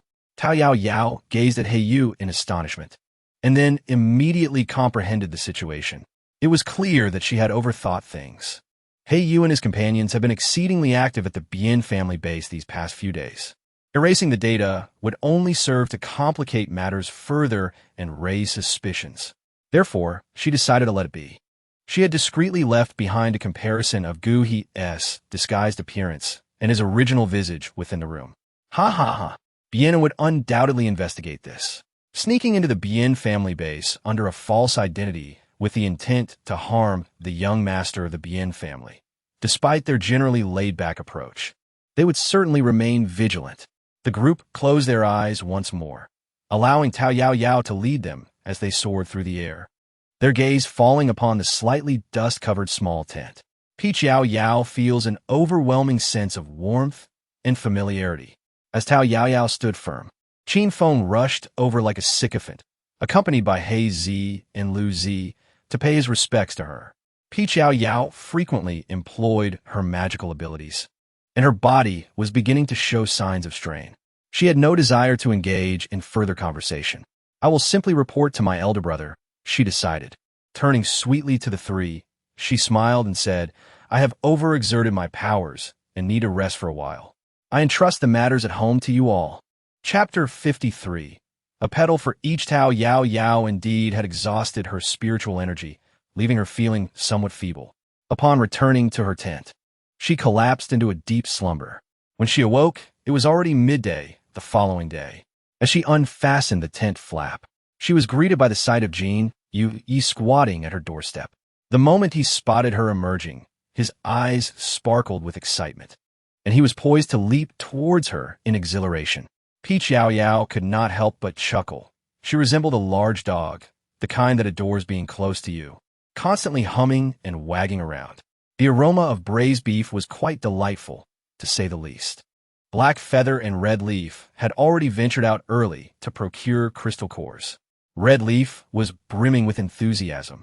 Naturally, Black Feather accompanied her. Genia held her hand throughout, casting a pitiful gaze her way. Have you eaten?" Yao Yao inquired with a smile. The intensity of his gaze was simply overwhelming. It was difficult for her to disregard it. The trio had not exchanged more than a couple of words with her the previous day, and today they were left behind by Red Leaf, tasked with looking after her and Genia at the base. "Qin Feng, He Zi, come here," Yao Yao beckoned. "Fourth sister." They greeted affectionately. "You may go out for a leisurely stroll, search for supplies. If you find none, it is of little consequence. Just remember not to cause trouble for others." Yao Yao merely seeks to amuse others. Although she currently holds sway over Qin Feng, it is merely due to a twist of fate resulting from his mental affliction. Who can predict whether his faculties will suddenly return to normal? Indeed, the group nodded obediently, and together they drove away. Once they departed, Yao Yao reinforced the surrounding vines with her spiritual power. However, events did not unfold as smoothly as she had envisioned. Yao Yao could no longer restrain herself and pressed the intercom once more. Yao Yao frowned, wondering how it could be such a coincidence again. Provide me with the location coordinates, and I will come to pick you up. However, Didu had already ended the communication on the other side. Peach Yao Yao, feeling quite vexed, withdrew her hand from Jin Yu's grasp. It seemed that Hong Yi and the others had encountered some trouble, and she felt compelled to investigate. Meanwhile, Jin Yi, who was playfully holding onto her beloved's hand, displayed not a hint of guilt. A flicker of grievance danced in her eyes. Had not Hong Yi just assured her that there was no danger? Surely they could manage. After uttering this thought, she reached out once more to take Peach Yao Yao's hand, only to be gently swatted away by the irritable girl. Yet, a sense of unease lingered. Was it mere coincidence that Hong Yi and the others had also faced a sudden surge of zombies surrounding them? When circumstances deviate from the norm, it is often indicative of something sinister lurking beneath. Peach Yao Yao was deeply troubled, pondering whether they had unwittingly become vessels for enticing zombies. She speculated that perhaps the true issue lay beyond their immediate surroundings. Oh, Jin Yu lowered his head gently, his long bangs obscuring his eyes. Suddenly, her walkie-talkie crackled to life. After hanging up, Peach Yao Yao's brow furrowed slightly. How peculiar. Could it be that she was overthinking the situation? Additionally, she had reinforced the protective barrier outside the tent, adding an extra layer over the vines. After using her spiritual energy to scan the area and confirming it was sufficiently secure, she beckoned the three to sit down. Their tension was palpable, stirred by her earnest demeanor. What would be troubling Yao Yao? Hong Yao was the first to break the silence. The usually taciturn Heiyu and Jin Yu, who only needed to affirm whatever Peach Yao Yao said, nodded in readiness to heed her instructions. In truth, Gu He's relentless pursuit of us had its reasons. During my previous search to the left, I encountered someone who inflicted injuries upon me. Jin Yu's kind and gentle eyes instantly darkened, and he quickly averted his gaze, fearful of being discovered. Yet, his tense posture and tightly clenched fists betrayed his agitation. He wished for that individual's demise. Oh, Yao Yao, you were indeed gravely injured at that time. Where is the audacious person who dared to harm you? Jin Yu endeavored to keep his voice as calm as usual. Peach Yao Yao stood up with a smile and twirled around. Everyone, rest assured, I am perfectly fine. That person, whom I struck down, has been reduced to nothingness. However, there was something peculiar about him. He appeared to be devoid of blood. Thus, I am uncertain whether he is truly dead. Heiyu furrowed his brow and inquired, why didn't you call us at that moment? Peach Yao Yao observed how a single remark from Heiyu had swiftly left the trio, gazing at her with palpable grievance.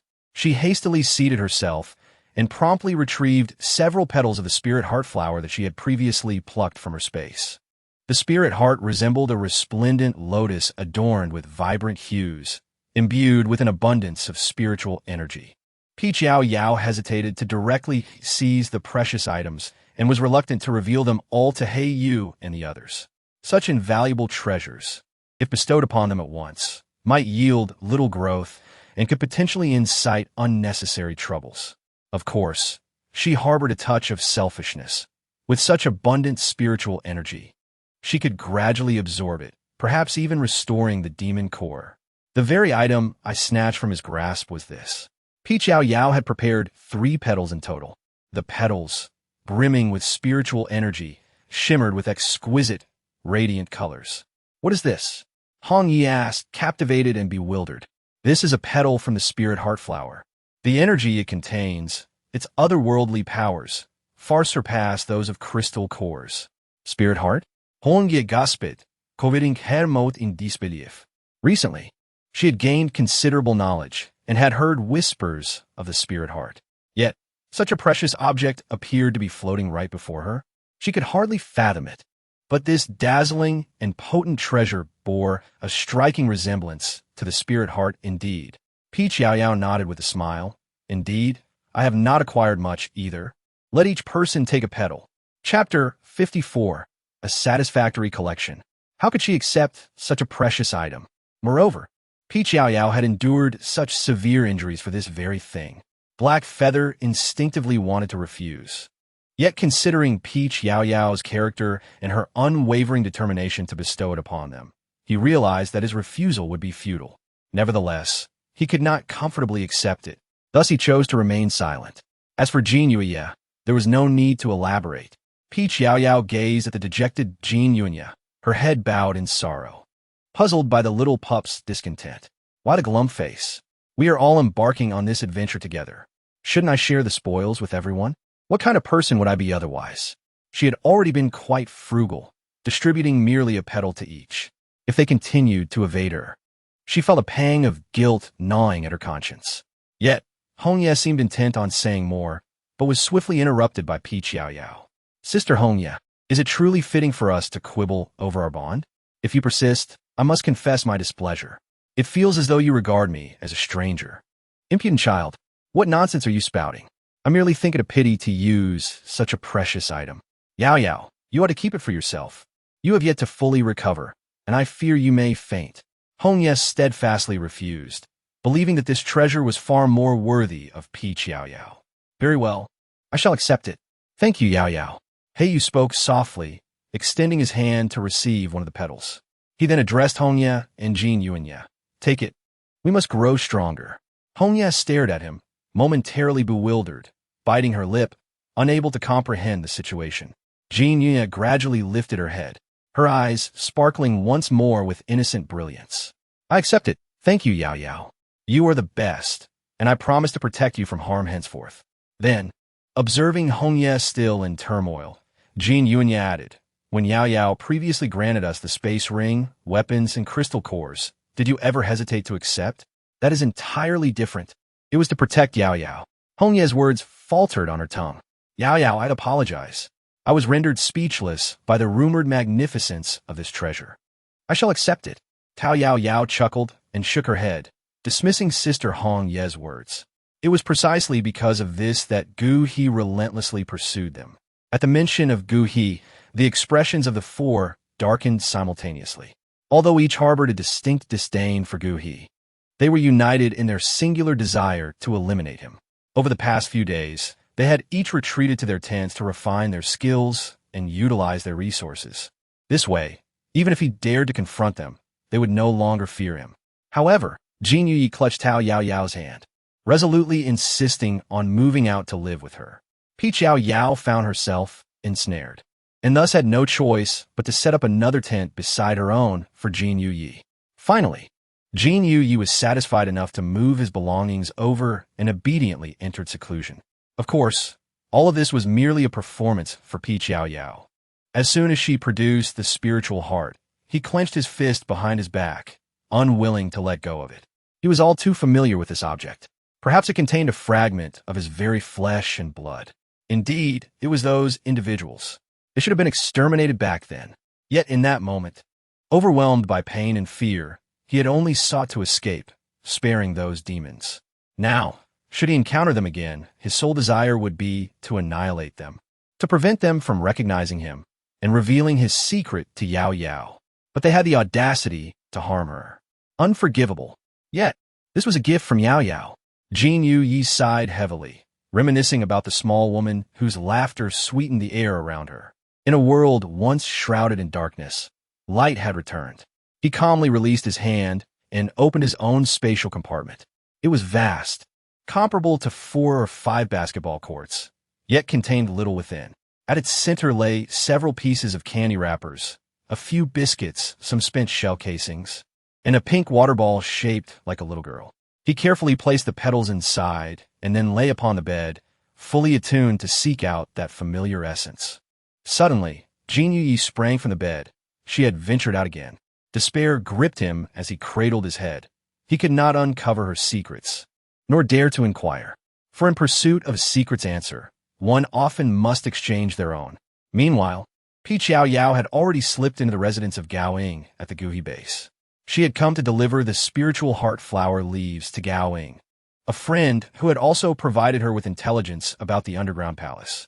She believed in sharing the blessings equally. After all, of course, it involved a dramatic refusal before ultimately acquiescing. This was, of course, a lie. She simply could not bear the thought of Gao Ying putting himself at risk. Gao Ying was evidently aware of her intentions, stating, "There's no need. Guhi, trust me now. I'll find a reason to enter seclusion."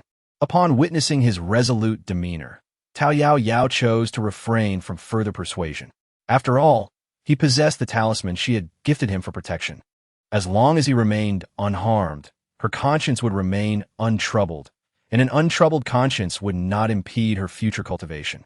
Having exited from Gaoing, Yao Yao stealthily made her way to Gu He's floor.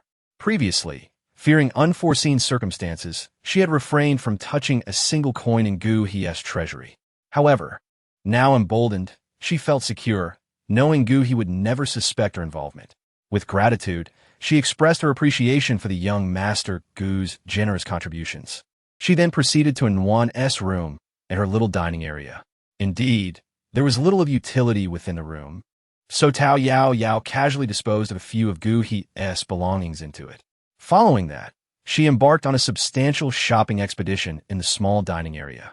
After the previous incident of lost items, the small dining area had adopted certain precautions. Nevertheless, such measures were no match for Yao Yao. With a few well-placed slumber spells, the security and kitchen staff were rendered incapacitated. Yao Yao began to swaggeringly gather her belongings into the space. Are you still pleased with your pilfering? Quite pleased. Consequently, her pace quickened even further. Since she had already been discovered, why not take a bit more? By the way, young brother, what I'm doing is called gathering, not stealing. Yao Yao observed that the person behind her exhibited no intention of making a move. Swiftly, she began to transport items to her spatial realm, all the while engaging in casual conversation with the individual. He had stealthily entered and witnessed this woman employing some unknown method to incapacitate the occupants of the room. She bore no malice. Her sole focus was on gathering provisions for her space. While it was initially of no concern to him, the formidable powers of this woman surely indicated that she would not be in want of such trivial sustenance. There must be a deeper reason behind her actions. Chapter 55. Nwan emerges again with a delicate gesture. She vanished from sight. Who cared who he was? Yet, Yao Yao harbored a fear that this person might pursue her, so she circled around and first ventured into the zombie-infested area. Her purpose for this outing was twofold: to deliver spiritual sustenance to Gao Ying and to gather intelligence on Gu He's movements. This individual would undoubtedly not allow the Bien family to escape his grasp easily. Moreover, she intended to rescue the Yun family. With just a few petals from a flower, she could ensnare the 5 fierce generals of the Yun family. This transaction was undoubtedly advantageous. Above all, it was imperative that Gu He did not gain control of the Yun family base. As Yao Yao stepped into the vine circle, Qin Feng approached her with eagerness. The other 3 remained hidden within the tent, engrossed in their seclusion, a fact unbeknownst to Qin Feng and his companions. They assumed the trio had ventured out to procure crystal cores, as they had previously divided their tasks in such a manner. Yao Yao had always been a solitary figure, shrouded in mystery. Though she appeared delicate and easily deceived, her enigmatic nature lent her an air of formidable strength. Behind Qin Feng, Haizi and Laozi exchanged furtive nudges, their gestures discreet yet conspicuous enough for Yao Yao to notice. What trickery are these unsightly creatures up to now? Could it be that during my absence, these 2 have been scheming with Qin Feng? I shall forego my meal. Do you have any other matters to attend to? Yao Yao spoke with a constant smile, exuding an aura of innocence. Haizi, emboldened, exclaimed, "Fourth grandmother, we were robbed." Yao Yao couldn't help but chuckle at this peculiar address. One absurd title. Haha, do not call me that so recklessly. Now do tell, how did this robbery occur? Yao Yao harbored no intention of aiding them, for they were not her subordinates. Fourth sister, ever since we heeded your advice, we, along with old Qin, have refrained from committing any vile acts. However, today, for reasons unknown, we encountered a man and a woman. We merely gazed at them for a moment, and then that woman was utterly shameless. She accused us of misconduct, leading her man to nearly end our lives. Fortunately, it was only thanks to old Qin that we escaped with our lives, despite our vehicle and supplies being seized by that woman. We have not engaged in any wrongdoing. They are truly intolerable. Haizi was on the verge of tears. Yet, in Yao Yao's heart, there was no sympathy, only disdain. Not everyone possesses the beauty of their little Yi. when one is so unattractive. They should refrain from playing the victim. Moreover, can she forgive the actions they had previously committed? Can those who were tormented and devoured by them ever find forgiveness? Oh, did you manage to discern the appearances of those two? Yao Yao nonchalantly inquired. Those capable of committing robbery are likely not virtuous individuals. I shall duly note this. Fourth sister, the man is Gu He from the base ahead, and that woman is presumably his romantic interest. Yao Yao, rendered speechless, tugged at the corners of her mouth, momentarily at a loss for words. What a coincidence! Ah, indeed. The reason Yuan had eradicated the repugnant little squad was due to a prior mission with Gu He, during which a reckless minion from that loathsome group had taken a liking to her. Naturally, he was dealt with promptly. Yet, what malice could a mere cannon fodder antagonist possess? He merely executed a sneak attack, capturing Yuan. Lo and behold, this provoked the ire of the formidable Gu, who swiftly annihilated the despicable little squad. Moreover, he rescued the utterly tormented Yao Yao in the process. Suddenly, an epiphany struck. Silence. Do not stir trouble for us. For the next few days, aside from the stronghold, you are forbidden to venture anywhere else. Thunder rumbled as her words echoed in the air. Very well. Let us go. I have a suggestion for you. Yao Yao's tone was almost venomous. Very well, I shall concede. She contemplated the time, pondering a swift visit to the Yun family before these ruffians arrived. What do you mean, fourth sister? Heisey gazed at the seemingly unscathed Yao Yao, whose complexion was slightly grim, yet otherwise unharmed after being struck by lightning. His tone was laced with deference. This young lady, they should have realized upon their first encounter that she was no ordinary person. Alas, it was their own folly that led them astray. Nevertheless, Heisey couldn't help but reflect. It seemed that life was somehow even better than before. Impatiently, Yao Yao began to dismiss the crowd. Ever since Qin Feng had recovered from his serious injuries, he had adopted a demeanor of obedience in the presence of Yao Yao.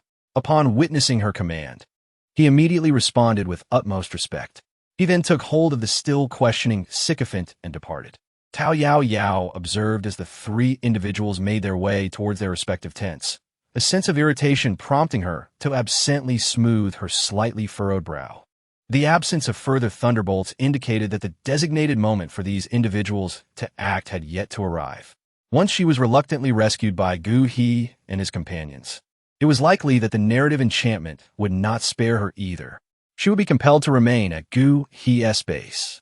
Yao Yao gazed at the stronghold she had painstakingly established, a sudden wave of melancholy washing over her. The four of them had been enjoying their time together recently.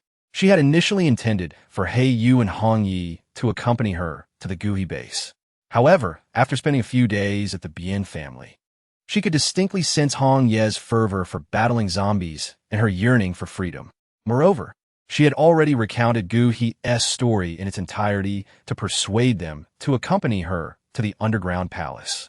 Now that Gu He had sought her out, even if she could fabricate more tales to deceive them, the weight of her conscience would eventually become unbearable. Who says fairies lack a conscience? Yao Yao certainly possessed one. With a resigned shake of her head, she decided to wait until they emerged from their retreat to discuss matters further. First, she would return to the Yun family to return the weapons and collect her due favors. With a swift hand gesture, she vanished from her spot in the blink of an eye. Meanwhile, Jin Yuyi, who had been crouching beside her tent, perked up her ears to listen to the pitiful sounds of her departure. She had gone again.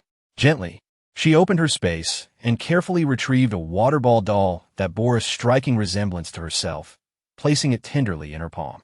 The agony of waiting was palpable, yet the knowledge that those she awaited would return transformed the bitter anticipation into sweetness. Chapter 56. Back to the Yun family inside the Yun family base. In Yun Yao's room, he addressed the others. Let us not wear frowns. I am content that the madness has not plagued me these past few days. Master, esteemed uncles, the earth element must not be severed here. Our Yun family is renowned for its talent. I hope. Fifth brother, what nonsense are you spouting? Yun Xian interjected, his voice laced with irritation. He was well aware of Yun Yao's impending remarks. In these dire times, they bore the immense burden of the Yun family's and humanity's survival. Yet, The 5 heirs of the Yun family had sworn an oath from the day they were chosen to share life and death together. If Yao Yao were truly beyond saving, he would willingly accompany him, transferring all his earth element cultivation to the next generation of the Yun family.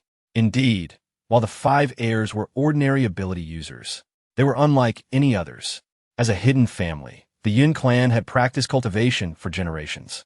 When the apocalypse descended, the elder generation had already perceived its unnatural nature, nearly human-made.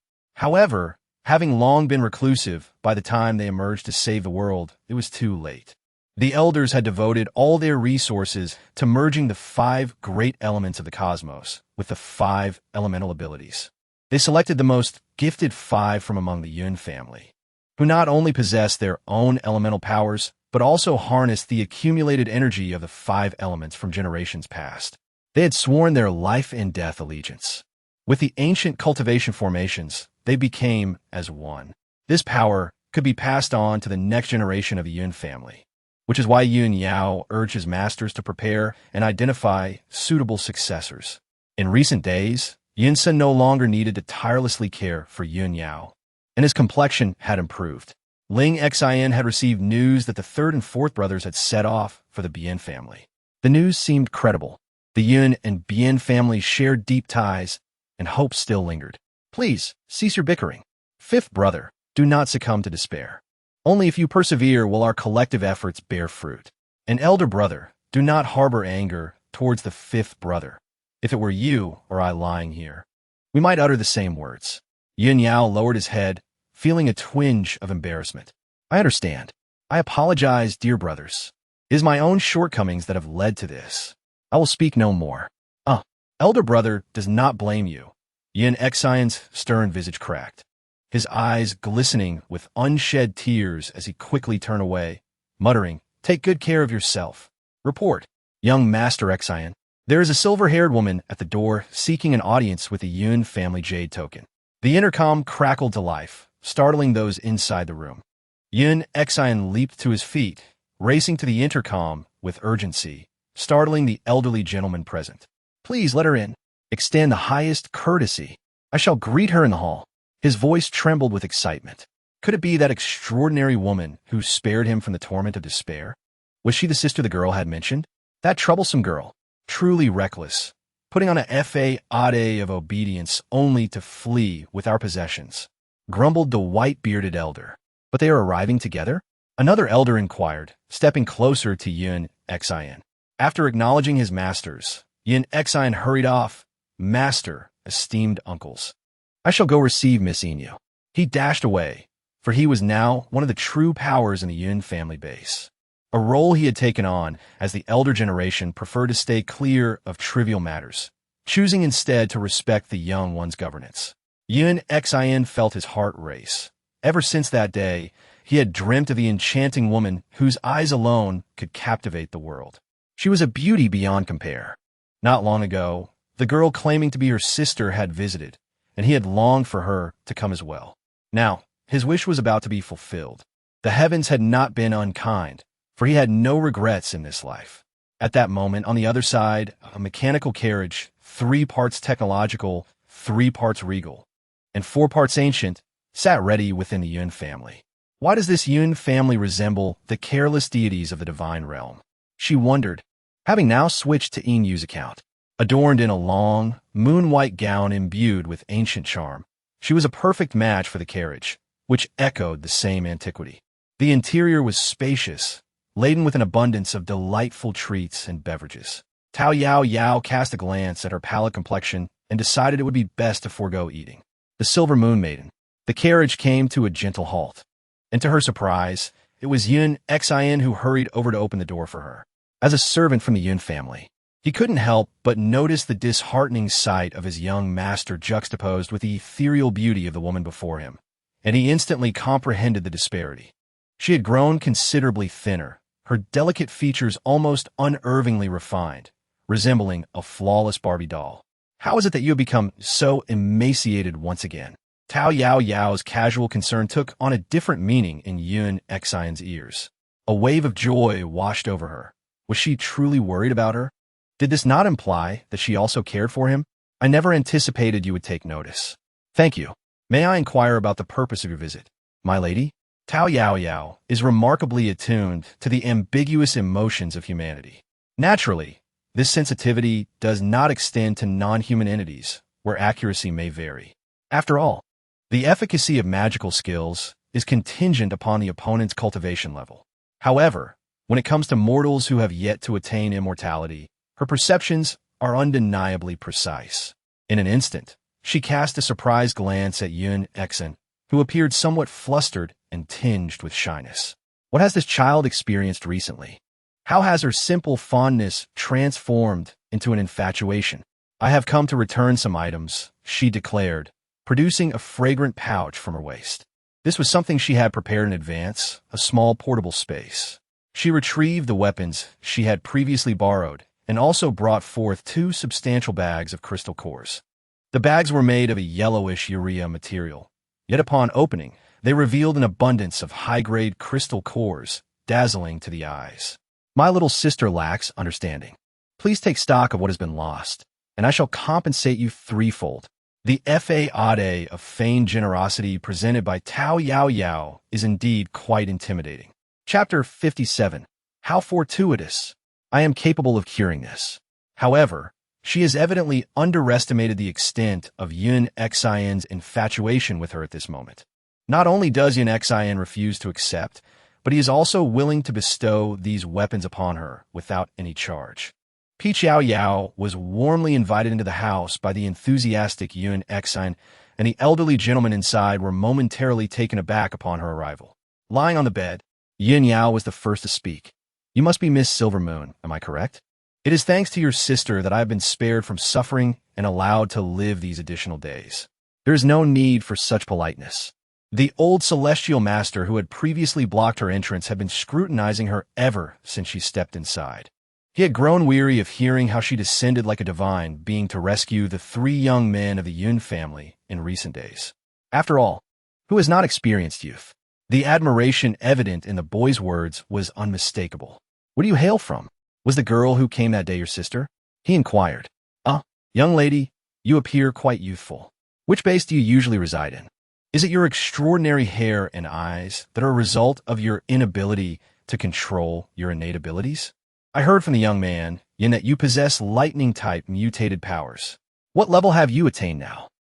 Yao Yao bit her tongue, gazing at the several old men who encircled her. The sight of these elders inexplicably reminded her of the tormented years of her youth, when she was subjected to the cruelty of the demon clan's elders. Yet, those elders from the demon clan were of no concern to her. Why should she deign to acknowledge them? Yao Yao quietly stepped back 2 paces, creating distance between herself and the others. Subsequently, she feigned ignorance to their inquiries and deliberately adopted a colder tone as she addressed Yun Xian, who had been following closely behind her. Recently, I have heard that the 5 sons of the Yun family embark on a journey together, regardless of life and death. Thus, I wish to come and see for myself.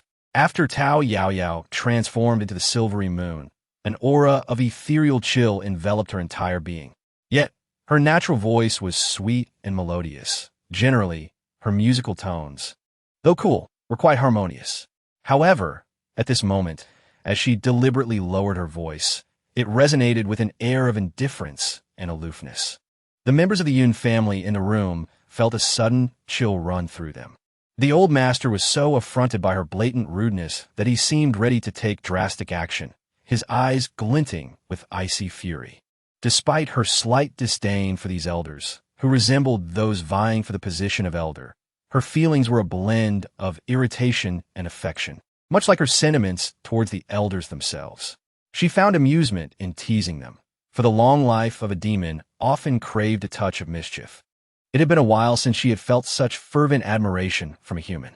With a playful spirit awakening within her, she set her sights on Yun Xian, whose smile had faded and complexion had paled.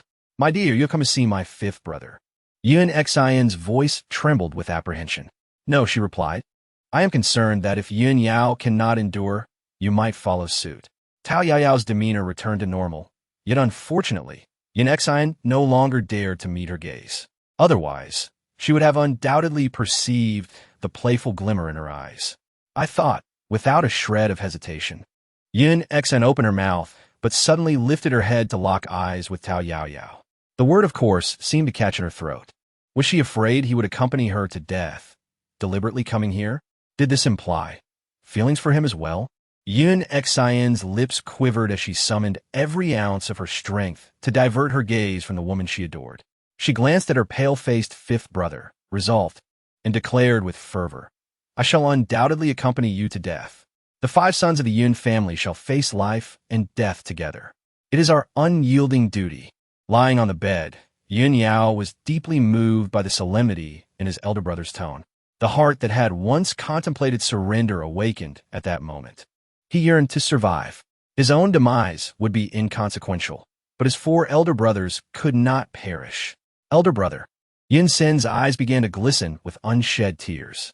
As the inheritor of all medical knowledge within the Yun family, supported by the family's wood-based abilities, he felt utterly inadequate for being unable to save his 5th brother. Yao Yao silently admired Yun Xian in her heart. She was not swayed by his captivating beauty and chose instead to stand by her brother in death. What a true man! Such profound affection, and yet she thought he might waver. But indeed, brotherhood held greater significance. This realization brought her peace. A family like the Yun family possesses true value. However, she revealed none of this on her face, maintaining an air of indifference as she spoke softly, expressing her regret. She then moved forward and seated herself beside Yun Yao's bed, disregarding his wide-eyed gaze of astonishment. I possess some medical knowledge and can take your pulse. Oh! Yun Yao blinked, initially intending to say that his ailment was beyond remedy, but recalling his elder brother and the mischievous girl from before, he obediently extended his hand. Thank you. Yao Yao gently rested her hand upon him. Lacking any medical expertise, she was aware that her kind possessed some rudimentary healing arts. Yet these were merely tools for lowly minor demons. From a moment of her inception, she had possessed extraordinary demonic power, unless faced with the annihilation of her demon core. No injury could not be remedied with a simple healing technique. Should that fail, she could always resort to expending her spiritual energy forcefully. In a sense, this bore a remarkable resemblance to the abundant spiritual essence found in the spirit heart. The several masters present, their pride wounded, observed Yao Yao's misguided method of pulse diagnosis, their snow-white brows knitting into a tight knot. Was this girl deliberately seeking revenge for the earlier one? Yet that previous girl was no ordinary individual. With a mere flick of her hand, she had quelled the earlier madness of the young man, Yao. Thus, the masters exchanged glances, their mouths closing in hopeful silence as they turned their attention back to Yao Yao.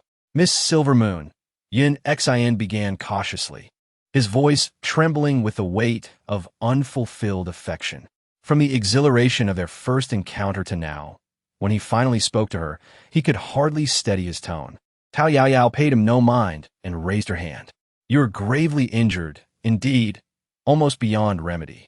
Observing the sudden dimming of Yun Yao's eyes, Yao Yao felt a rare pang of conscience. Were it not for her desire to garner the Yun family's gratitude and the impossibility of directly presenting Ling Xin, would she have resorted to this? However, coincidentally, I possess the means to heal. The voice of Yao Yao was soft, yet it rendered everyone in the room momentarily speechless. Subsequently, all gazes turned to her in disbelief. What? Almost in unison, the members of the Yun family exclaimed. Yao Yao gracefully raised her hand to gently rub her ear, exclaiming, Must you all be so loud? I am capable of healing, yet you should understand that it is not a simple endeavor. Should the young lady require anything, feel free to voice your desires. I would willingly do anything for you, as long as it could save my 5th brother. Perhaps the implications in Yao Yao's words were too overt, for Yun Xian had already knelt on one knee, making solemn promises to her. Yao Yao slightly turned her head, her posture reminiscent of the moment when he had previously presented her with the token. Lady Silver Moon? Elder brother? What are you all doing? Chapter 58. Continuing the deception. Yao Yao had not yet resumed her attempts to deceive them when 2 individuals entered from outside.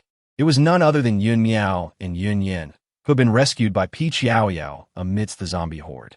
However, their faces were drawn, suffused with exhaustion and sorrow. A brief exchange of glances between Yun's son and the two was sufficient for them to comprehend the gravity of the situation. Their mission had evidently borne no fruit. Among the five, mere eye contact often sufficed to convey their thoughts to one another. Thus, they did not greet the newcomers. Following the half-kneeling Yun Exen, with a resounding thud, he sank to both knees, imploring, "I beg of you, miss, to save my fifth brother's life. For you, I would brave fire and water." Upon uttering these words, he prostrated himself 3 times with great fervor.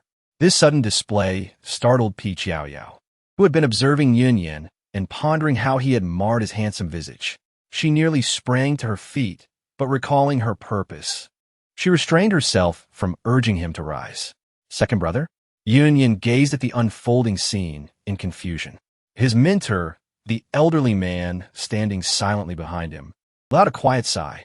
The 5 sons of the Yun family shared a bond that transcended life and death. This was not merely a matter of survival. More crucially, their cultivation techniques were interdependent. Should Yun Yao perish, even if they exerted every effort to rescue the remaining 4, it would undoubtedly spell disaster for the Yun family. In this apocalyptic era, humanity's survival hung in the balance. The Yun family no longer fought solely for their own kin. Did you find any rewards during your visit to the Bien family? Although the old man had already grasped the situation from Yun Yan's despondent demeanor, he clung to a flicker of hope. If only there were a spirit heart. Upon seeing Yun shake his head in despair, the old man sighed again. That Silver Moon lady mentioned she has a method to heal Yun Yao. Instantly, Yun Yin and Yun Miao's eyes sparkled with renewed vigor as they grasped the intentions of their elder brother and second brother.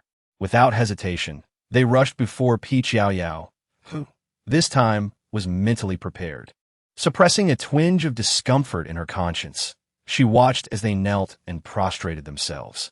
Accompanied by the now upright Yun Yao, the 5 of them bowed in unison. Peach Yao Yao discreetly offered her silent admiration for them. Then she spoke softly, urging, "Please rise. As you are aware, his ailment is beyond the reach of any known remedy, which is why he has dared to venture into the zombie-infested realm in search of the elusive spirit heart, a notion that is nothing short of fantastical. I have only encountered the spirit heart in legendary tomes. In reality, I have never laid eyes upon it." Peach Yao Yao first distanced herself from Ling Exan. After all, the elaborate ruse she orchestrated was aimed at completely severing ties with Ling Exan. Guhi was undoubtedly fixated on the Bien and Yun families. If she were to present Ling Exan now to save the Yun family, it would be tantamount to directly revealing that she was the one who ventured into the underground palace. Even if she were to elaborate that this Ling Exan was plucked from the clutches of the zombie realm, could the Yun family believe it? Could Guhi? Thus, it seemed prudent to let it be. After all, it was merely about saving a person. She could concoct some form of elixir in secret, utilizing Ling Exan without drawing any suspicion. Surely, Guhi would not suspect her of such a thing. Indeed, Miss Silver Moon was correct. But how does Miss Silver Moon intend to proceed with the healing? If assistance is required from us, please do not hesitate to instruct. I possess wood-based abilities, and I am at your service for anything you may need. Peach Yao Yao feigned profundity as she gazed upward at the sky, musing that if this ailment could be cured by wood-based abilities, he would not still be at a loss for solutions. Upon hearing her words, Yin's son immediately sank into despondency. The sense of helplessness he felt after years of medical study, priding himself on his exceptional skills in saving countless lives, yet being unable to save his closest companion, weighed heavily upon him. This relentless burden had nearly driven him to the brink of collapse. Yet, he could not falter. If he surrendered first, how could a Yao endure? I am unaware of how Yun Yao contracted this peculiar illness, but aside from Ling Exan, which can remedy all ailments, there exists another treasure. Peach Yao Yao's face revealed a conflict, as if she were grappling with a profoundly difficult decision. Her gaze, laden with unutterable emotions, swept over the 5 individuals before she continued. This is a snake gall, a cherished heirloom of my family. However, there is only one gall belonging to us. Alas, regardless of its wonders, it is still intended for healing. I recognize your noble hearts and hold great admiration for the Yun family's quintet, whose camaraderie in life and death is commendable. I can offer it to save you."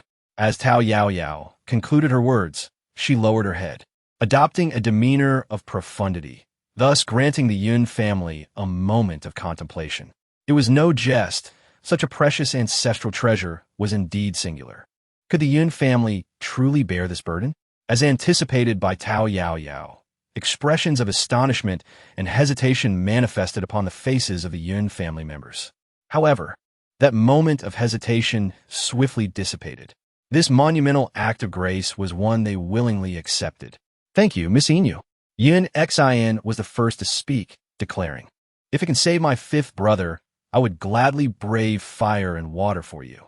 The remaining four echoed his sentiments in unison. Yao Yao slowly lifted her gaze towards the five individuals before her. Each pair of eyes radiated unwavering determination, their expressions solemn. Satisfied, she nodded slightly. "All right, the Yun family is within our grasp." Her peripheral vision inadvertently caught sight of a few elderly men lingering in the background. Tilting her head, she seemed inclined to inquire about their intentions, yet she refrained from voicing her thoughts. After all, the Yun family was presently under the authority of Yun Xin and his companions.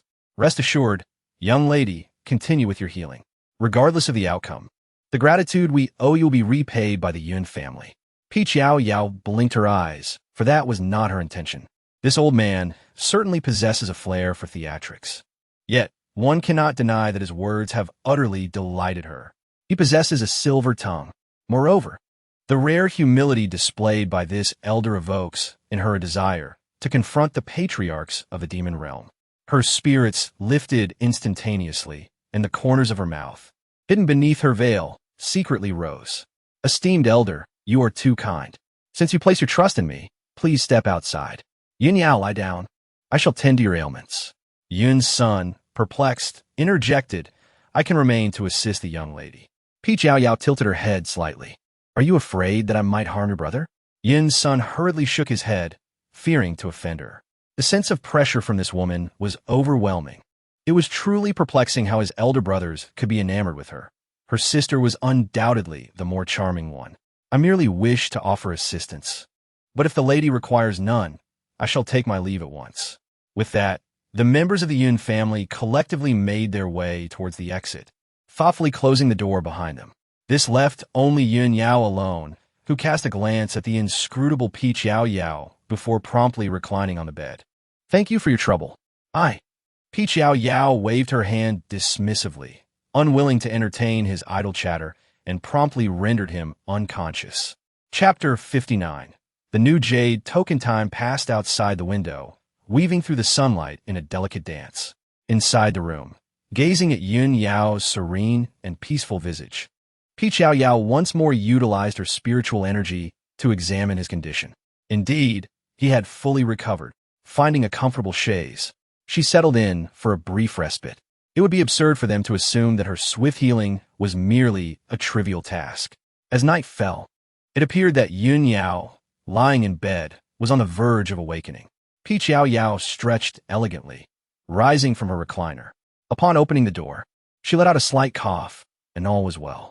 She was unscathed. Then, feigning dizziness, she leaned back dramatically. Amidst the astonishment of the crowd, Qian stood still. Yun Xin gazed at his outstretched hands, almost able to catch her, and with concern asked, "Miss Inu, are you all right?" However, his words were soon drowned out by others. "Miss, how's my younger brother?" inquired Yun's senator girl. "How is it? Is there?" questioned the old celestial master. The cacophony was so loud that Yao Yao truly felt a touch dizzy. Yet, she understood their concern, for it stemmed from her own mischievous intentions. These individuals had anxiously waited outside all afternoon. Thus, with a gentle tone, she reassured them, "You need not worry. Yin Yao should be fine. Please hurry inside." Yun's son was the first to rush in. As a wood elemental ability user and someone who had studied medicine since childhood, he quickly confirmed that his younger brother had indeed recovered. He promptly nodded to the Yun family members behind him and then solemnly bowed to Yao Yao. "Thank you, miss, for saving my brother's life." Should you ever require assistance regarding myself or the Yun family, do not hesitate to command us. Yao Yao lightly nodded. The price had already been agreed upon long ago, so there was no need to reiterate it. However, Yun Xin cast a glance at the old celestial master, and upon receiving a nod in return, retrieved a long box measuring approximately 1 meter from behind. With a solemn expression, he presented it to her with both hands. Miss Silvermoon, the Yun family is unable to repay your great kindness. This is an ancestral relic of the Yun family, the sword of inviting the moon. I humbly ask you to accept it. Yao Yao furrowed her brows slightly, dismissing the notion. There is no need for such gestures. I merely hope that if the time comes when I require assistance again, you would lend your support. Were it not for her current predicament as a human, she, an ancient fairy, would have no need for the trivial gratitude of mere mortals. Moreover, even now, she aspires to strengthen her own powers rather than relying on the aid of others.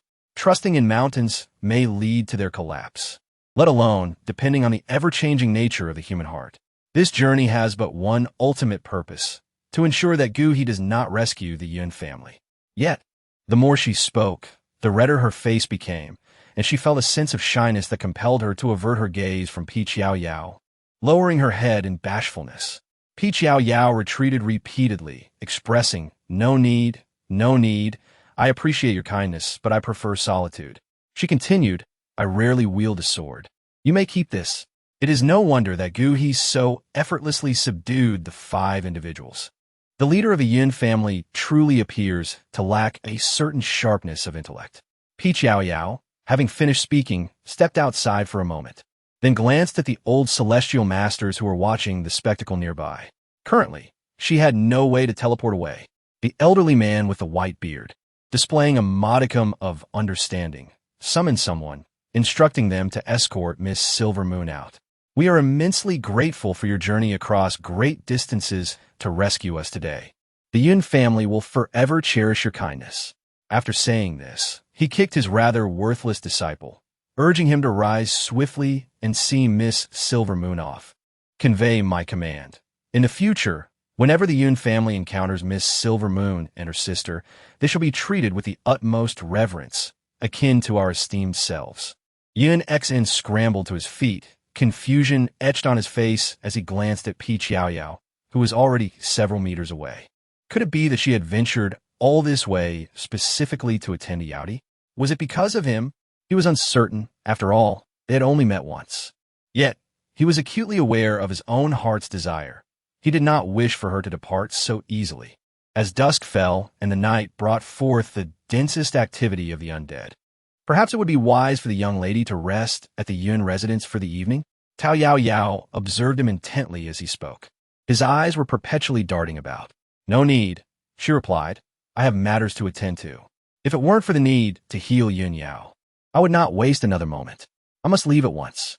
Yao Yao once again emphasized that these individuals ought to possess some semblance of conscience. They should not secretly forge a connection with Gu He in her absence. Currently, she relies on the thunder demon Dan to sustain her powers, rendering her incapable of contending with the heavenly thunder. Therefore, she must adopt a more cautious approach to her development. The social niceties have been observed, and she truly wishes to avoid any further delays with the Yun family. Fortunately, the old master seems rather reasonable. He has arranged transportation for her, and Yao Yao bestowed upon him a rare smile of gratitude. Thank you, esteemed elder. The old master chuckled as he stroked his long beard, saying, The Yin family shall henceforth be your home, young one. Should you require anything, feel free to come by. Ah, and regarding your rather unpleasant cousin, the old man noted her commendable talents, suggesting that if she has an interest in medicine, she is welcome to learn at any time. Thank you, elder. I shall certainly convey your words. Without casting another glance at Yun Xin, Yao Yao hastily boarded the carriage, waving to everyone with a cheerful farewell. Until we meet again, fate willing. The mechanical carriage then set off. Yao Yao did not notice the trio, Yun Xin, Yun Miao, and Yun Yin, trailing behind the carriage. It was only upon arriving at the entrance of the Yun family estate and disembarking that she caught sight of them. Miss, you forgot to take your token, Yun Xin remarked, one hand clutching the token while the other gripped a treasured sword. Did you follow us all this way? You could have simply asked the driver to stop. Yin Yin said, sheepishly ruffling his hair. I completely forgot. Silver Moon, where are you headed? Would you like us to escort you? Their pretense of delivering items was merely a guise. Their true intent was to accompany her.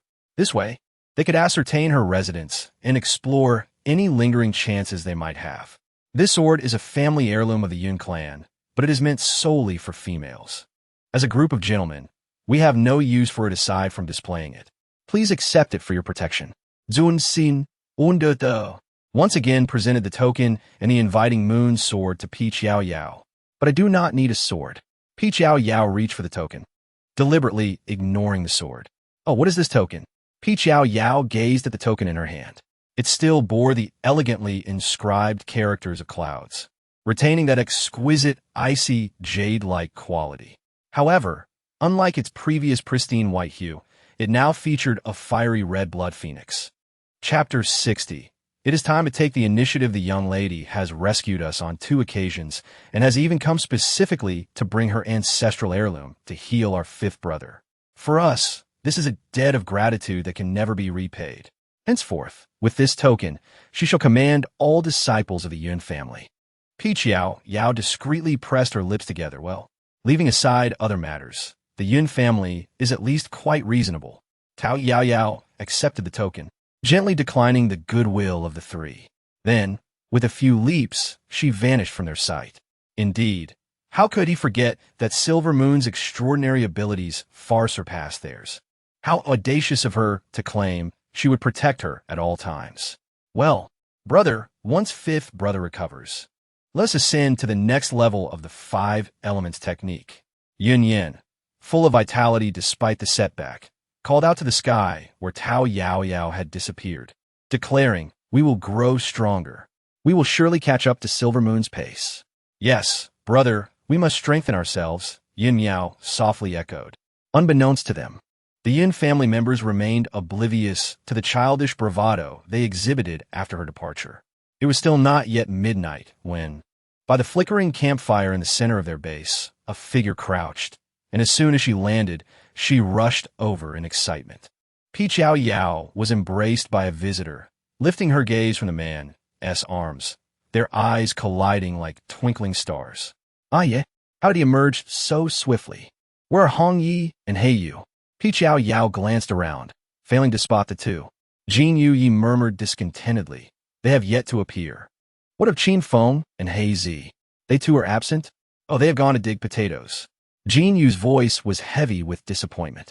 Where has Yao Yao gone? Why doesn't she inquire about me? I went out to gather crystal cores. Aren't you right here? Upon seeing the evident hurt in Jin Yu Ye's eyes, Peach Yao Yao's heart softened. When did I come out? Have you eaten? Are you hungry? She could not ascertain the strength of Jin Yu Ye's abilities through her spiritual energy, leaving her uncertain of the efficacy of Ling Xian. However, it mattered not. Her little dog was cherished, and the potency of abilities was of little consequence. I haven't eaten either. Let us dine together. Peach Yao Yao retrieved the delightful pastries she had previously taken from the Yun family. Noticing the change in Jin Yu Ye's eyes, she continued, let's prepare some instant noodles to enjoy together. They are rich in flavor, nutritious, and convenient. Her favorites included braised beef noodles and black pepper steak noodles. Jin Yu Yi smiled and readily agreed, obediently fetching water for her. Observing Peach Yao Yao, who transformed a simple bowl of noodles into a lavish Western-style feast at the makeshift dining table, he rushed over in excitement. However, he was momentarily stunned by a clod of earth thrown by Jin Yu Yi. Yao Yao, he is dirty, Jin Yu Yi whispered to Peach Yao Yao, offering an explanation. How could Tao Yao Yao possibly be angry with Haizi? You're absolutely right. There is no need for you to fret. I have not forgotten my promise to you. I shall arrange for the vehicle by tomorrow. For now, let's head to the lakeside to fetch some water for washing. There is no need to concern yourselves with the potato field any longer, as it will be beyond your reach soon. It will be quite remarkable if Gu He and Enwan will spare you few oblivious souls. Qin Feng nodded and, along with Laozi, carried the unconscious Haizi away. They could not dine with Tao Yao Yao and the others, as they were initially worried about frightening Hongya. Later, they feared that Hongya might take a disliking to them and take advantage of Yao Yao's distraction to deal with them. After they departed, the instant noodles were ready, and Jin Yuya thoughtfully prepared her favorite, braised beef noodles. Oh, how delicious it smells. You should indulge as well. Why not establish a noodle association to reap abundant rewards? And once our strength grows, we shall overthrow the elder's rule. Yao Yao. Jin Yuya sat beside her, watching her eat with wide, blinking eyes. The sight made Yao Yao want to laugh. Come, let me feed you. Open your mouth. Jin Yuya obediently complied. And Yao Yao playfully inquired, is it tasty? Delicious. The offerings she provided were always the most delectable in the world. With something as precious as Ling Xin, yet unable to use it herself, she felt quite disheartened. Moreover, her current demon core barely fused with the thunder demon core, relying on the crescent moon provided by Xia Imo Tao Yao Yao. How could she have forgotten about Xia Imo? What did that girl say the last time she vanished? The Xia family's base. That seems to be one of the 4 major bases currently. It should be relatively safe, right? She is struggling to ensure her own safety. It would be wiser to wait until the present crisis passes before seeking her out. Although Xia Mo's cultivation isn't particularly strong, after being persuaded by the elders, she has become the reigning champion of survival among the younger generation. She will undoubtedly manage to persevere, as Yao Yao practiced until dawn. Gazing at the unchanged demon core, she felt disheartened, contemplating whether to simply collapse to the ground. Why? After using nearly half a bag of crystal cores, there was no progress whatsoever. Yao Yao admitted that she was beginning to feel anxious. If the crystal core proved to be ineffective, then the longer she lingered here, the more severe the damage to the demon cores would become. Sooner or later, she would vanish without a trace. She must not rush. She must not rush. Taking a deep breath, Yao Yao realized that panicking would bear no fruit, and fortunately, she had the crescent moon support provided by Xia Mo. With the 2 demon cores fused together, she still had time. As long as she could identify the person she needed to repay, all her problems would be resolved effortlessly. Originally intending to delay her interaction with Gu He as long as possible, Yao Yao suddenly sprang to her feet. She needed to find a vehicle for He Zi and the others. She must hasten to Gu He's side and ascertain whether he was indeed that individual. At that time, due to her presence, the 5 foolish sons of the Heavenly Emperor were involved, along with the unfortunate mortals who were inadvertently affected. Who could it be? It was highly likely that Gu He was Zhao He, but she had acted out of a desire to save those 4 foolish souls. Yao Yao, feeling vexed, stamped her foot and exclaimed, Elder Dog, since you have sent Xia Mo here, wouldn't it be better to clarify the matter? Chapter 61. Tomato and egg noodles. After a moment of venting her frustrations, Yao Yao decided not to dwell on them. After careful consideration of where to procure vehicles for the black-clad individuals, she ultimately chose Gu He's base. Why let the bounty fall into the hands of outsiders? With a subtle gesture, she slipped into Gu He's lair, recalling the numerous luxury cars he had parked in the garage of her villa. Yao Yao lifted the dust cover from the luxurious vehicle before her, marveling at the exquisite craftsmanship of the car. The glossy black finish shimmered with the allure of wealth. With a mere flick of her wrist, she effortlessly summoned the elongated black car, placing it into her spatial storage. In the aftermath of the apocalypse, vehicles had become an essential form of currency, yet the collection amassed by Gu He held little practical value compared to a simple van.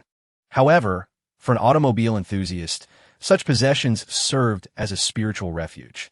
Imagining Gu He's dismay at having his ostentatious car employed to abduct Yuan brought a smile to Yao Yao's face. Initially, she had intended to visit Gao Ying, but upon arriving at his room, she found it to be vacant. It seemed he was quite vigilant, retreating to a secluded space to meditate. Instead of using her spiritual energy to locate him, she headed directly to Yuan's small restaurant. To her surprise, there were even more guards present, and Yuan was dining on the 2nd floor. This unexpected turn of events thrilled Yao Yao, who had initially planned to simply grab a few items and leave. Seated not far from Yuan was the very man she had previously encountered in the stairwell. Nibbling on his lip, Although Yao Yao could not recognize him immediately, he was likely a manager from the base. Given her humble past identity as Tao Yao, it was understandable that she would not know him. Now, however, she felt no urgency. Soon, she would be rescued and would have ample time to engage with them. Yet, this did not deter her from seeking a measure of revenge in the present moment. With a gentle flourish of her fingers, a delicate pink light emanated from her fingertips, surreptitiously infiltrating the man's body. Abruptly, the man who had been enjoying tea with the others threw his cup to the floor, standing up abruptly and stripping off his clothes in a frenzy directed at Nguyen. This startling display sent shockwaves among the group of women surrounding her. "What is happening to Zhao Ge?" A chorus of startled exclamations erupted as they witnessed Zhao Shu's sudden and frenzied actions. However, their concerns were misplaced. Yao Yao's enchantment was one designed to enhance emotional connections. This technique, employed by the demon race to amuse their beloved, would only elicit a response from one's romantic partner. Thus, if there was no reaction, it indicated a lack of affection. Of course, this spell could not discern true love, as affection comes in many forms, and while infatuation is easily obtained, genuine love is elusive. It was a rather trivial spell among the demon clan, but how had Yao Yao learned it? It was simply due to her enchanting looks. Despite her attempts to avoid attention, there were always those unwise enough to cast spells upon her. Observing the chaos that ensued in the small restaurant, Yao Yao chuckled mischievously before making her way to the kitchen. She hoped that the man truly loved Nguyen. If so, it seemed they would create quite a spectacle today. Nevertheless, these matters were of no concern to her. She would tidy up the food and make her exit. Before Yao Yao could turn around, Hong Yi, adorned in a flowing red gown, leaped before her. How swift! Yao Yao gazed at Hong Yi with a hint of surprise. "Sister Hong Yi, you've leveled up." 3 days apart felt like 3 years. The once youthful visage of Hong Yi had transformed into one of striking beauty and grace. Indeed, Yao Yao, the essence, that extraordinary phenomenon, is truly remarkable. I am now at the 9th level of gold-type abilities. Moreover, I've grown considerably taller. The once shy Hong Yi, now with a sunny disposition, glanced down at her chest, a rare blush gracing her cheeks. This fighting business has become rather bothersome. Peach Blossoms smiled gently as she patted the hand of the crimson leaves. "Sister, this is a replenishment of the nourishment that was previously lacking. It is a splendid development. At last, I have surpassed you in height. From now on, I shall protect you." Yao Yao obediently leaned her head closer, acknowledging the presence of a formidable 9th-level ability user, truly a giant in their realm. No wonder she had chosen to align herself with such a powerful figure. How is Brother Black Feather faring? Has he emerged yet? Yao Yao glanced around, her anticipation palpable. "Ah, he has. He has indeed. Brother Yu is even more impressive than I am. My gold affinity ability has only advanced 3 levels, while my wood affinity. Yet Brother Yu has mastered both water and fire affinities, now standing at the remarkable 9th level in dual abilities." Yao Yao gasped in admiration. "Truly remarkable." Indeed, Brother Yu mentioned his intention to experiment with his supernatural abilities. Thus he took Jin Yi along to engage in combat with the zombies. Yao Yao felt as though it was not merely her imagination.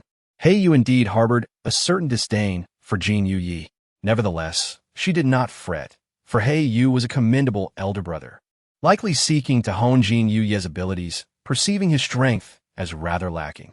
A dual elemental practitioner at the 9th level was already astonishingly formidable, despite the relentless evolution of both zombies and human ability users. Yet, He Yu and Hong Yi had achieved a significant leap in power.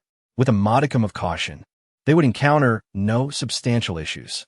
After Hong Yi had once again transformed the scrambled eggs and tomatoes into a charred mess, Laozi, who had been tidying up behind her, could no longer bear it.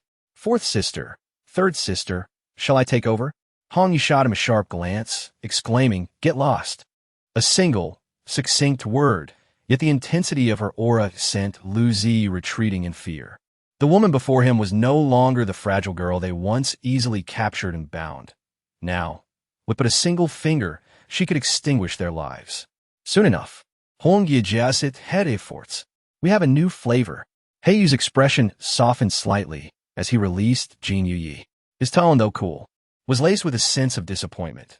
Not only had Jin Yuyi failed to upgrade his abilities, but upon encountering a horde of zombies, he had fainted outright. Yao Yao was savoring a new flavor of noodle soup when Jin Yuyi, slow to react, suddenly fell to the ground with a thud. Ouch, that hurts! The pain jolted Jin Yuyi back to reality. Noticing the look of grievance in his eyes, she quickly patted his head, offering comfort as she helped him up to a chair. The initial look of dismay in Jin Yuyi's eyes gradually faded, replaced by a smile. He always knew that Yao Yao was the best to him. Chapter 62. Annihilation number 3. However, Jin Yuyi sat quietly beside Yao Yao, lowering his head to shield his eyes from the world, concealing his helplessness. This place was now his to inhabit. Indeed, this cataclysmic event for humanity was orchestrated by human hands. Yet, he was not the architect. He was merely a pitiable victim. Had it not been for the sudden awakening of his abilities, granting him the strength to break free from the control of those demons at the last moment, he would have remained just another host lying dormant in the zombie factory. As one of the few survivors subjected to the experiments of those malevolent beings, he had no choice. A multitude of zombies had already emerged, and among the hosts in the factory were his former family and friends. He could momentarily control the consciousness of the zombies, yet he could not save them. If the zombies were to be eradicated, they would perish, and perhaps he would too, for they were not merely zombies. Those devils referred to them as annihilation number 3. After awakening his powers, paralyzed by fear, he instinctively hid, allowing those people to escape. Eventually, he encountered a few who had not entirely lost their awareness and decided to remain in the factory with them, officially beginning his reign over the zombies. As time passed, they uncovered documents left behind by the factory, revealing that those people had invented them solely to fatten up these zombies to harvest their life source, the crystal core. Those individuals possessed the means to eradicate the annihilation virus. They waited for the opportune moment to emerge and eliminate all zombies. He had not been infected by the annihilation virus, yet those people deserved their fate. Annihilation in this dim world, what harm would it bring to obliterate it? His existence had long been shrouded in darkness, filled only with suffering and despair. Yet, he encountered her. Before Black Feather could speak, Jin Yuyi, lost in thought, suddenly lifted his head. No, wherever Yao Yao goes, I shall follow. He could not let go of her hand. She was his sole beacon of light. Yao Yao hesitated for a moment, then said, well, if you wish to accompany me, that is acceptable, but you must heed my every command. Jin Yuyi could indeed be brought along. After all, the child was rather naive and appeared quite feeble, thus unlikely to arouse Gu He's suspicions. However, Heiyu and Hong Yi were not suitable companions at this time, as their strength was too formidable, and Nuan and Gu He's exquisite romance still required her contributions. Jin Yuyi nodded vigorously, declaring, I will listen to Yao Yao. We shall accompany you. Heiyu spoke in a calm tone. We will follow. Hong Yi nodded in agreement, indicating that Heiyu's sentiments were shared by her. Yao Yao felt deeply touched. Her friends were truly remarkable. However, this time it was not appropriate to bring them along. She earnestly stated, I understand your concerns for my safety. However, this venture poses no danger. Gu He and I are old acquaintances. He would never harm me. If you accompany me, you must refrain from using your abilities, or it may easily raise his suspicions about the 4 of us at that time. This was indeed the primary reason. She had cast an illusion spell on everyone, altering their faces but not their physiques. For identical individuals would certainly arouse suspicion. Furthermore, with you and Sister Hong Yi being so formidable now, you should seize the opportunity for practical experience. If you can reach level 10, I've heard it opens up a whole new realm. At that point, we could establish our own base. Besides, we have walkie-talkies to maintain contact, and I possess life-saving techniques. If the situation turns unfavorable, I will escape with Jin Yuyi and find you. Heiyu furrowed his brow, choosing not to speak further. Ultimately, no matter what he said, he could not persuade Yao Yao, so it was better to remain silent. Yao Yao, upon concluding her discussions, signaled to the 3 individuals she had previously expelled to dig for potatoes.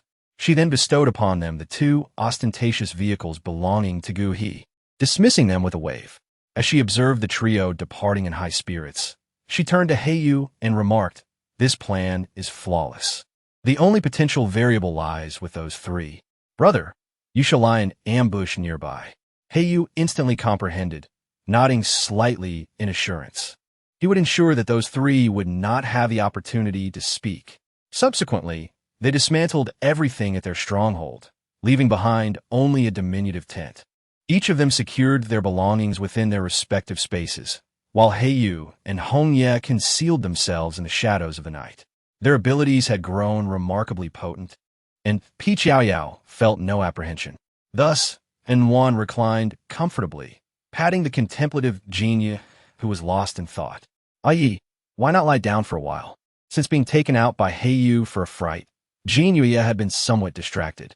Yao Yao feared what would happen if Gu He and his companions frightened him again. Gently, she patted his head, assuring him not to be afraid. Although Gu He harbored many ill intentions, he appeared quite amiable on the surface. "I will protect you," she promised.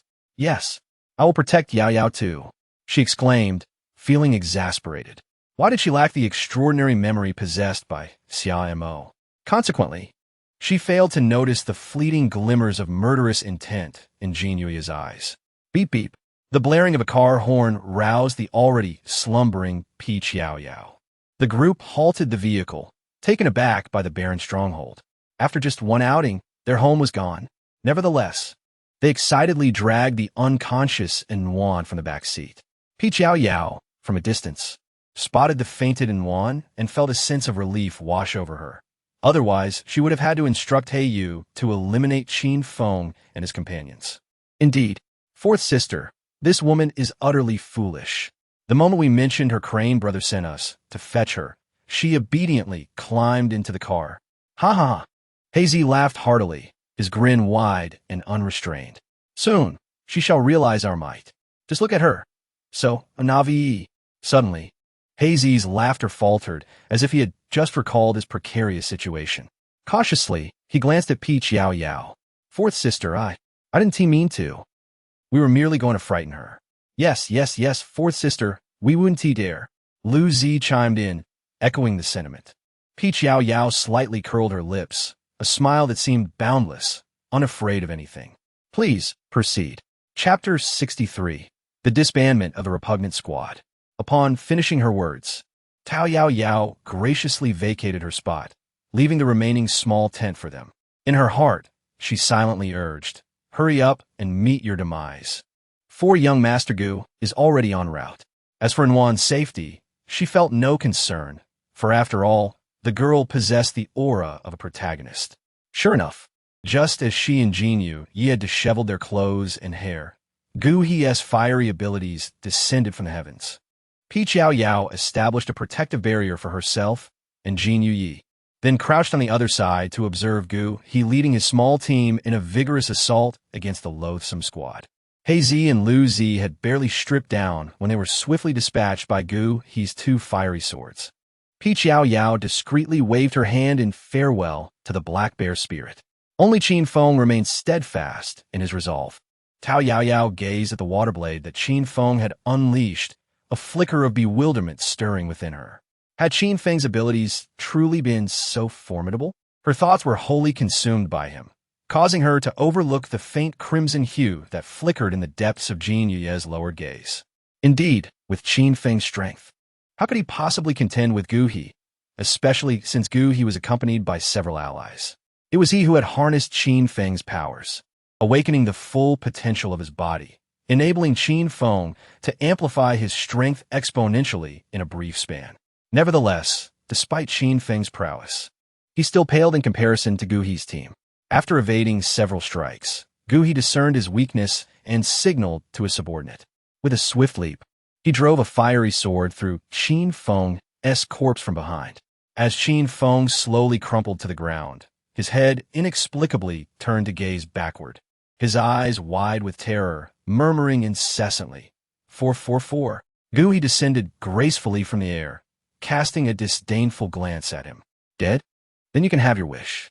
Concealed in the shadows, Yao Yao bit her lip, acknowledging that ever since Qin Feng heeded her words, he had been remarkably obedient.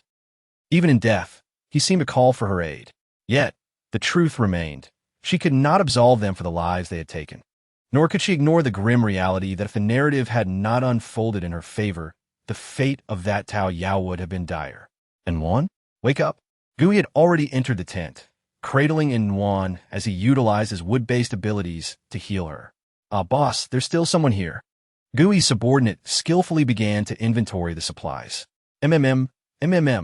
Tao Yao bit down on the claw she had stuffed in her mouth, feigning a plea for help. The subordinate, a familiar face, recognized her. Tao Yao. Gui paused momentarily, astonished that this irritating presence had survived. Tao Yao, the subordinate, while unbinding her and Jin Yuye, called out to Gui, "Brother, it truly is Tao Yao." Gui emerged from the tent, still cradling Wan, and approached Tao Yao, scrutinizing her from above. "Brother Gui? Woo, are you here to rescue me?" Tao Yao's tears cascaded down, nearly prompting her to leap forward. Gui recoiled in distaste, retreating several steps. "Let us go." He frowned at Jin Yuye, who still held on to Tao Yao, his voice devoid of emotion. "How did you manage to lose yourself? And who might this be?" Tao Yao gazed at Gui's taut expression, rolling her eyes silently in her mind. Wasn't it common knowledge among everyone at the base that the incident of her being thrown out by Wan was not her fault? However, she could discern Gui's intent. If she were to concede and admit her misstep, she might still remain in his good graces. Yet, she simply could not swallow her pride. She couldn't resort to physical confrontation, but she could certainly provoke him. "Does Brother Gui truly not know how I lost it?" Tao Yao's voice dripped with sweetness, laced with a tremor of grievance that would send shivers down anyone's spine. Gui's expression remained unchanged. The plaintive tone of Tao Yao was almost unbearable. "I always heed Brother Gui's words, yet I have a small request. After being captured by those rogues, it was this friend of mine who took care of me. I wish to bring him along." Gui cast a discerning glance at Jin Yuye, who appeared to be a fair and delicate figure, perhaps the reason he had caught the attention of those men. Without another word, Gui rose and began to walk away, seemingly unwilling to spare even a fleeting glance at Tao Yao. Noticing the evident anger on Jin Yuye's face, she hurried over to ruffle his hair. "Let us go. Although I am not favored in Brother Gui's squad and must reside in the basement, it's just the three of us here. We can choose freely." Jin Yuye nodded, albeit reluctantly. All right. She quickly sifted through her memories to recall his identity. Zhang Mengmin? Tao Yao murmured the woman's name. "It was Brother Gui who instructed you to take us for a bath, wasn't it?" This individual was indeed peculiar. In the original narrative, she was a close friend of Wan's, yet ultimately, she had stealthily climbed into Gui's bed. Though it seemed she did not succeed in her endeavors, and Wan held a grudge against her.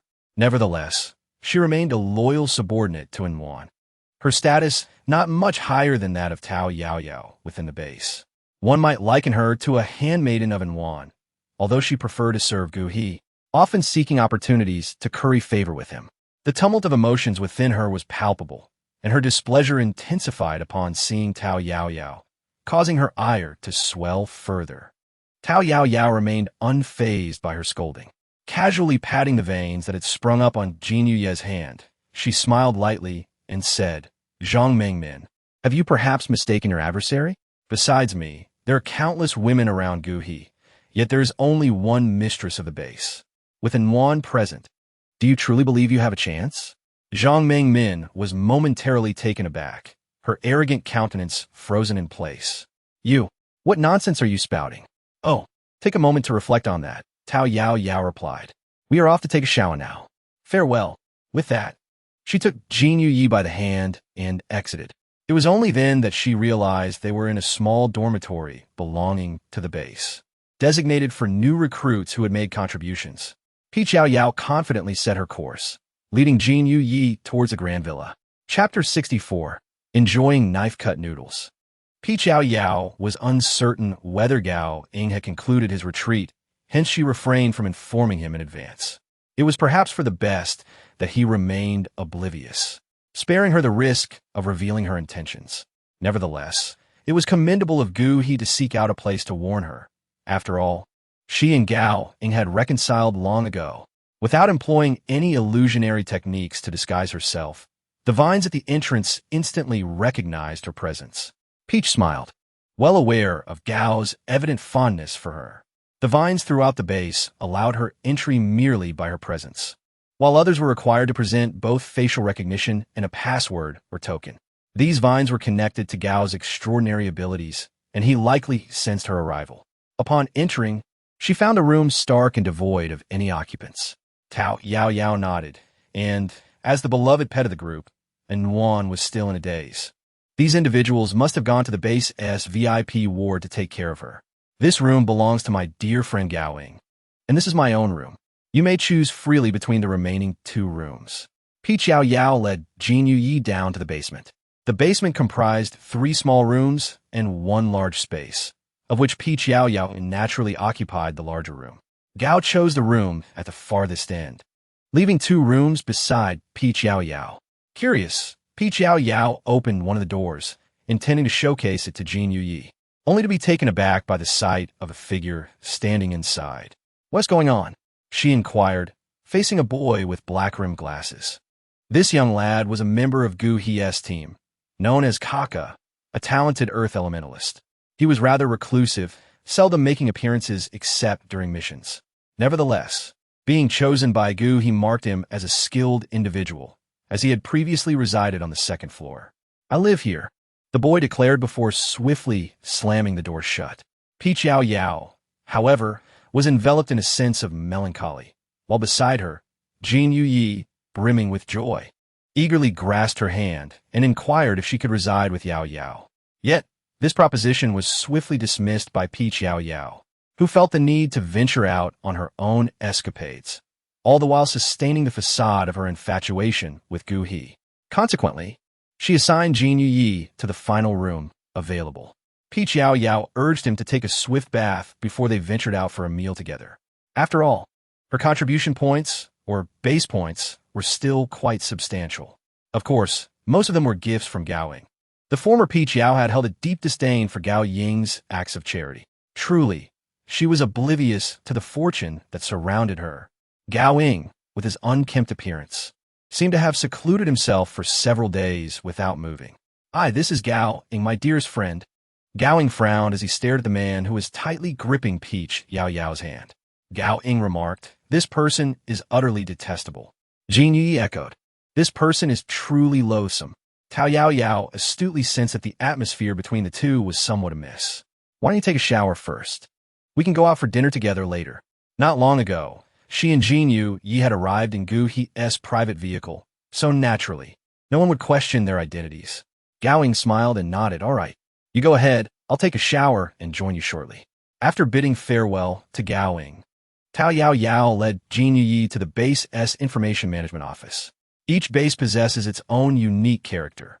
For instance, the Yun family embodies a traditional elegance, while the Bien family resembles a rustic tycoon. In contrast, Gu He's base is more modern compared to the others, resembling a large contemporary factory. Departments like the Information Management Office primarily employ the family members of those with abilities, as it is quite fortunate for a household to have even 1 or 2 ability users. In the aftermath of the apocalypse, the fundamental need is mere survival, while the higher aspiration is to ensure the well-being of family and friends. Gu He seized upon this notion, treating the relatives of ability users with considerable kindness. Had it not been for the reckless actions of the original Tao Yao, Gao Ying, with their capabilities, could have easily secured a comfortable position within the base S service sector. However, Yao Yao remained skeptical, recognizing that Gu He's benevolence was merely superficial. Once an ability user fell in battle or sustained injuries, those coveted positions would be relinquished. Within the base, there exists a care facility where sick and disabled ability users, along with their dependents, reside. This place is a one-way street. Only those who have entered can truly comprehend the hypocritical facade that Gu He maintains. After securing the base S access passes for Jin Yu, Yao Yao was uncertain whether he was feeling guilty under his banner. The attendant at the office was initially doubtful, but upon making a call, he surprisingly acknowledged their claims. He even credited Jinyu Yi and her with 500 points. Once they emerged, a freshly groomed Gao Ying hurried over, his hair still damp, indicating his urgency. Yao Yao, Yu Gaoing felt uneasy in her absence, practically bounding towards her. Upon seeing her, his anxiety lessened. What would you like to eat? Yao Yao playfully winked at him, fully aware of what Gaoing wished to inquire. However, she sensed that this was not the appropriate moment for conversation. Let's go to the cafeteria for some knife-cut noodles. Gao Ying's eyes widened slightly. She remembered. Great. Thank you for remembering my favorite dish. Upon saying this, Gao Ying shyly lowered her gaze, intending to take Yao Yao's hand, only to realize that a man stood beside her. This individual was none other than the overlooked Jinyu, who was now regarding him with a frosty demeanor. Gao Ying also suppressed her smile, her demeanor turning equally frigid. Yao Yao gazed at the two individuals whose energies clashed, letting out a resigned sigh. Her desire for knife-cut noodles stemmed solely from her craving for them. Thus, she found herself intrigued by the dish that resembled a wider version of instant noodles. However, upon hearing Gao Ying's remark, she felt that explaining herself would only wound his feelings. For the time being, she could only chuckle, feeling quite famished. Let us hurry, she exclaimed, leading the way to the cafeteria. One of her motivations for choosing this location was its proximity to her. Accustomed to using her spatial manipulation abilities, she now found herself needing to blend in as an ordinary person without any means of transportation, making the walk excruciatingly tedious. Nevertheless, she had to commend the excellent infrastructure established by Guhi. The living facilities were organized by area, ensuring that each small section was equipped with essentials for eating, living, and medical care. However, the cafeteria did not operate continuously. It only provided meals for a few hours each day, as this was indeed a post-apocalyptic world. Yet, it appeared that Yao Yao had forgotten this fact, and Gao Ying, in his excitement, overlooked it as well. Chapter 65. The account of Gu He in the aftermath of the apocalypse. Food scarcity became prevalent, and only substantial bases could offer meals in their cafeterias, as food had become a form of hard currency. This indicates that the base established by Gu He was quite significant. Moreover, the points required by the cafeteria were not exorbitantly high, representing a considerable benefit. Therefore, the daily operating hours were limited. For instance, the cafeteria in the civilian area of the base only opened for an hour during meal times, serving primarily nutrient powders and similar fare. The dining hall, being closer to the central area, offered a selection of snacks and noodles. For those seeking something more delectable, small restaurants could be found in the central street, with Nwan's restaurant being one such establishment. However, recently, Yao Yao had taken to visiting Nwan's establishment frequently, which had left Nwan so exasperated that she felt disinclined to open for business. Yao Yao mentally reviewed the information about the base and dismissed Gao Ying's suggestion. Why tire myself out when we have a means? Let's seek out a quaint little restaurant instead. Gao Ying obediently nodded in agreement. Meanwhile, Jinyu, who had been somewhat discontent, said nothing but complied with a subtle nod when she caught Yao Yao's glance. Base, Anyuan Bistro. These, and these. Yao Yao exclaimed while perusing the modest 3-page menu. Oh well, let us order them all. The newly hired waitress at the restaurant managed to muster a smile that was more painful than a frown. Madam, do you truly wish to order all of these? Peach nodded affirmatively, exclaiming absolutely. The waitress, a young girl in her teens, had just been hired and appeared quite nervous. This establishment belonged to the base's lady of the house, and no one dared to cause a ruckus or dine in Dashier. However, the exorbitant cost of the meal. There are only 3 of you. Isn't that a tad excessive? The girl kindly pointed this out. Before she began her duties, her supervisor had ensured she was well acquainted with the faces of the prominent figures within the base, and it was evident that the trio before her was not among them. Recently, rumors circulated that the ladies' restaurant had been infiltrated by a mole, resulting in inexplicable disappearances of items. Consequently, staff had been reduced multiple times, leading to her opportunity to secure such an esteemed position. Working here not only afforded her the chance to encounter many influential individuals, but even the base's lady would frequently patronize the establishment. It was this deep appreciation and love for her job that made her anxious about any potential missteps in her duties. Yao Yao also sensed the waitress's kind intentions and smiled sweetly, affirming, "I'm certain. You should place the order promptly. Do not worry about us lacking funds. Just charge this meal to Gu He's account." "What? My name is Yao Yao. You may call to inquire with Gu He." Amidst the astonished and incredulous gaze of the waiter, Yao Yao's smile blossomed even more sweetly. She was determined to dance on the fine line drawn by Gu He. Let us observe just how far this domineering CEO can endure, Wasn't she encouraged to indulge in infatuation? What harm is there in her spending a little of Gu He's money? A miserly man, such as he, hardly deserves the adoration of countless women. Her intentions are also for the benefit of countless young ladies. Perhaps they might find their way back from the brink of folly sooner rather than later. In the original narrative, those who intertwined themselves with Gu He and in Nguyen's exquisite love story met rather unfortunate fates. The waiter descended to report back and shortly returned, stating that the lady had placed an order for you, and if you require anything, please summon me. The waiter's demeanor was markedly more cautious and enthusiastic than before. Yao Ying, who had remained silent since their arrival, appeared almost on the verge of a frown, muttering that they could afford it themselves. Xin Yuye, surprisingly not antagonistic towards Yao Ying, chimed in, expressing their disinterest. This was not only a comment on the meal, but also on the points Gu He had previously bestowed upon them. Yao Yao playfully nudged the small rabbit toy resting on the table. "Let us save our points for something worthwhile. If there's anything free, we should gladly accept it. Remember, we are devoted fans of Director Gu. Let us not ruin our image." With that last remark, Yao Yao covered her lips with her hand and cast a soundproof barrier. In her perception, Gu He had become a quintessential scoundrel, and thus, eavesdropping was certainly within his capabilities. She winked at the two, cautioning them to be wary of prying eyes. The duo quickly emerged from their jealousy, still somewhat disgruntled.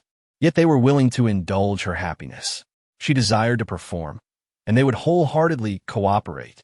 Thus, the trio embarked on a fervent flattery spree, praising the decor while waiting for the dishes to arrive. Each dish that was served garnered compliments, transitioning seamlessly to extolling Gu He's adept governance. Their loyalty was unwavering, their admiration profound. Meanwhile, Gu He, observing from behind the monitor, felt his eyelids twitch as he fixated on the besotted woman, his gaze darkening. In the past, he couldn't even recall her appearance.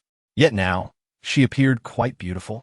Alas, it was regrettable that she was a powerless waste of potential. Gu He flicked the obsidian he had been toying with aside, switched off the monitor, and retrieved a new type of walkie-talkie, pressing a button to continue his surveillance. Indeed, Yao Yao's suspicions were correct. Gu He was wary of her. Since her arrival at the base, he had dispatched personnel to monitor her. The silver lining was that unless she ventured into the surveillance zone of the base, those monitoring her could not fully hear every word she uttered. After all, Gu He was not only suspicious but also arrogant.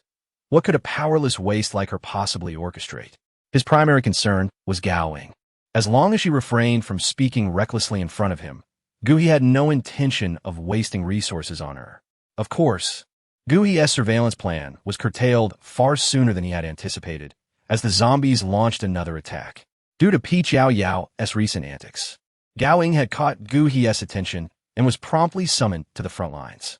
Just before departure, Yao Ying gazed at Yao Yao, who had inexplicably appeared in his room, his eyes filled with exasperation. "Yao Yao, are we perhaps overdoing it?" Previously, during zombie invasions, he would be sent to the front lines as part of the vanguard. This time, however, Gu He had enthusiastically included him in the core team. At this rate, if this charade continued, not only Gu He, but I might even start believing it. Peach blossoms bloom delicately, and with a subtle curve of her lips. He beckons you closer, perhaps not out of genuine belief in our loyalty. Yao Ying, puzzled, reflects. Wasn't it the case that Nguyen learned of my grand return as soon as she awakened, receiving this momentous news? And then to discover that Gu He had been treating me to sumptuous feasts, nearly causing her to faint from the overwhelming emotions. Ha ha ha. The laughter of Yao Yao gradually grew louder, but upon realizing there might be surveillance outside, she quickly restrained her mirth. He merely wished for your protection. Gao Ying furrowed his brow, coming to this realization. In that case, why not take the opportunity? Gao Ying narrowed his eyes, mimicking the motion of a knife with his hand, gliding it across his neck, except for him. Yao Yao suddenly sat up, exclaiming, No. I still have use for him, and you needn't protect him. Just put on a show, for that scoundrel is surprisingly resilient. Oh, Yao Yao, do you still harbor feelings for him? Gao Ying's head sank lower with each utterance, as he felt a pang in his heart akin to a knife's cut. Chapter 66. And one truly can endure cough. Yao Yao struggled to catch her breath, choking on the air. Gao Ying, what are you thinking? Surely you aren't concocting a tragic tale of unrequited love and ensuing hatred in your mind? Her head bowed deeper in response. Infuriated, Yao Yao initially contemplated delivering a couple of kicks, but upon witnessing Gao Ying's sorrowful expression, she ultimately abstained. Gao Ying, look at me. Yao Yao stepped forward, pulling him upright to meet her gaze. We are confidants, are we not? Do you truly believe I would deceive you over such trivial matters? Yao Yao would not lie to me. Regardless of whether it stemmed from the memories of her former self or her subsequent interactions with Gao Ying, she had already placed him firmly within the circle of her friends. Otherwise, she would not have shared a portion of Ling Exine with him. Just knowing this is enough. You are also aware of the peculiar nature of my abilities. I suspect they are related to Gu He. So, until I ascertain the truth, let's refrain from acting against him. All right. Yao Yao gently patted his shoulder and advised, once you step outside, be exceedingly cautious not to reveal the prowess you have acquired. Gu He is quite a cunning individual. Should he perceive you as formidable, he may find you advantageous. However, if your strength surpasses his expectations, he could deem you a threat. Yet, the fluctuations of her extraordinary abilities eluded his perception. Upon reaching the 10th level of supernatural power, the energy within one's body manifests in a tangible form, akin to the elixirs described in tales of immortal cultivation. After absorbing the Lingxin, his internal energies surged dramatically. Furthermore, it appeared that Lingxin was not the sole source of energy. A subtle force also aided him in unblocking his meridians. Remarkably, he directly broke through to the 10th level. Upon obtaining the inner alchemy of his abilities, he noticed a profound transformation within himself. Most notably, he could effortlessly discern the weaknesses in those whose powers were inferior to his own. Yet, he found himself utterly unable to detect even the faintest trace of energy emanating from Yao Yao, let alone any vulnerabilities. Thus, he came to believe in her assertion that her powers were indeed extraordinary. Gu He must be approached with caution. Within mere minutes of returning to his room, Gao Ying knocked on the door, indicating that it was time to depart. Yao Yao immediately feigned shock and concern, stepping outside to bid him farewell. To her surprise, just as she was performing her act on the first floor, she encountered Gu He's pale visage. Yao Yao, how unfortunate! Yet, she merely muttered a few curses under her breath before swiftly shifting her gaze, her eyes sparkling as she dashed forward. Brother Gu He, you must, without fail, return safely. She had already anticipated that Gu He would disdainfully push her away with a casual flick of his hand. Thus, she had meticulously prepared her retreat. Yao Yao felt the texture in her hands. Goodness, why hadn't Gu He pushed her away? This scene stunned not only Yao Yao, but also the entire Gu He squad. A sudden wave of goosebumps enveloped her. However, this was not the moment to lose composure. She bit down hard on her back teeth, then flashed a sweet smile, shyly retreating towards the basement. As she passed Gao Ying, she made a playful face at him before disappearing in a flash. Consequently, she missed Gu He's profound smile, but Gao Ying caught it, nearly biting his tongue in the process. Being men, Gu He's expression was unmistakable, a light chuckle revealing his interest in an easily obtainable prey. He suppressed a flicker of concern rising within him. Yes, he must trust Yao Yao. She claimed to harbor no interest in Gu He, insisting it was merely an act. It must be an act.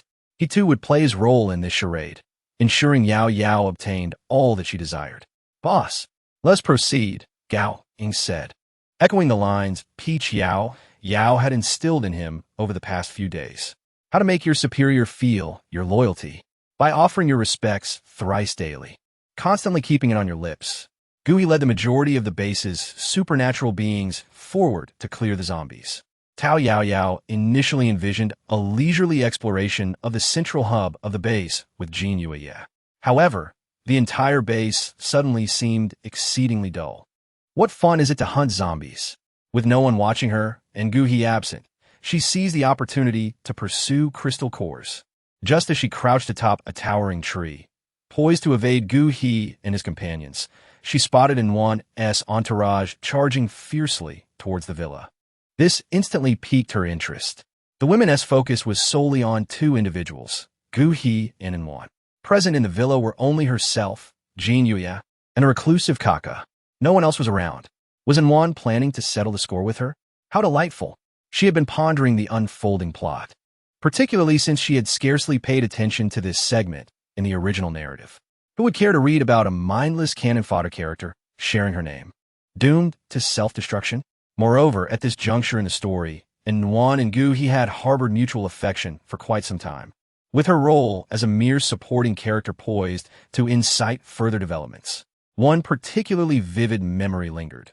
When the Yun family was on the verge of aligning with Gu He, she had resorted to stealing Gu He's walkie-talkie to lure the Yun family elsewhere, subsequently using this as leverage to negotiate with Gu He. The outcome was, of course, predictable. She was spared for being pierced by Gu He's fiery sword solely because her character still had a role to play. Peach Yao Yao sighed, deeming it better left unsaid, for it was merely a matter of trivialities devoid of intellect. Moreover, the warmth depicted in books bore no resemblance to the reality of Gu He Anwen in her current world, who could only be described as lacking in virtue. For days, she had been indulging in extravagant feasts at the Anwen restaurant, all charged to Gu He's account. Although she was somewhat astonished that Gu He accepted the charges without protest, this only heightened Peach Yao Yao's exhilaration, as she could already envision the fury that would ensue. Truly, this Anwen possessed remarkable restraint, waiting until Gu He and Gao Ying had departed before confronting her.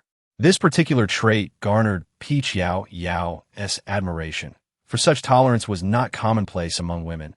Otherwise, how could Anwen have ended up in a blissful union with Gu He? Yet, the other women had yet to arrive, and Peach Yao Yao sighed, lamenting the sluggishness of time. Chapter 67.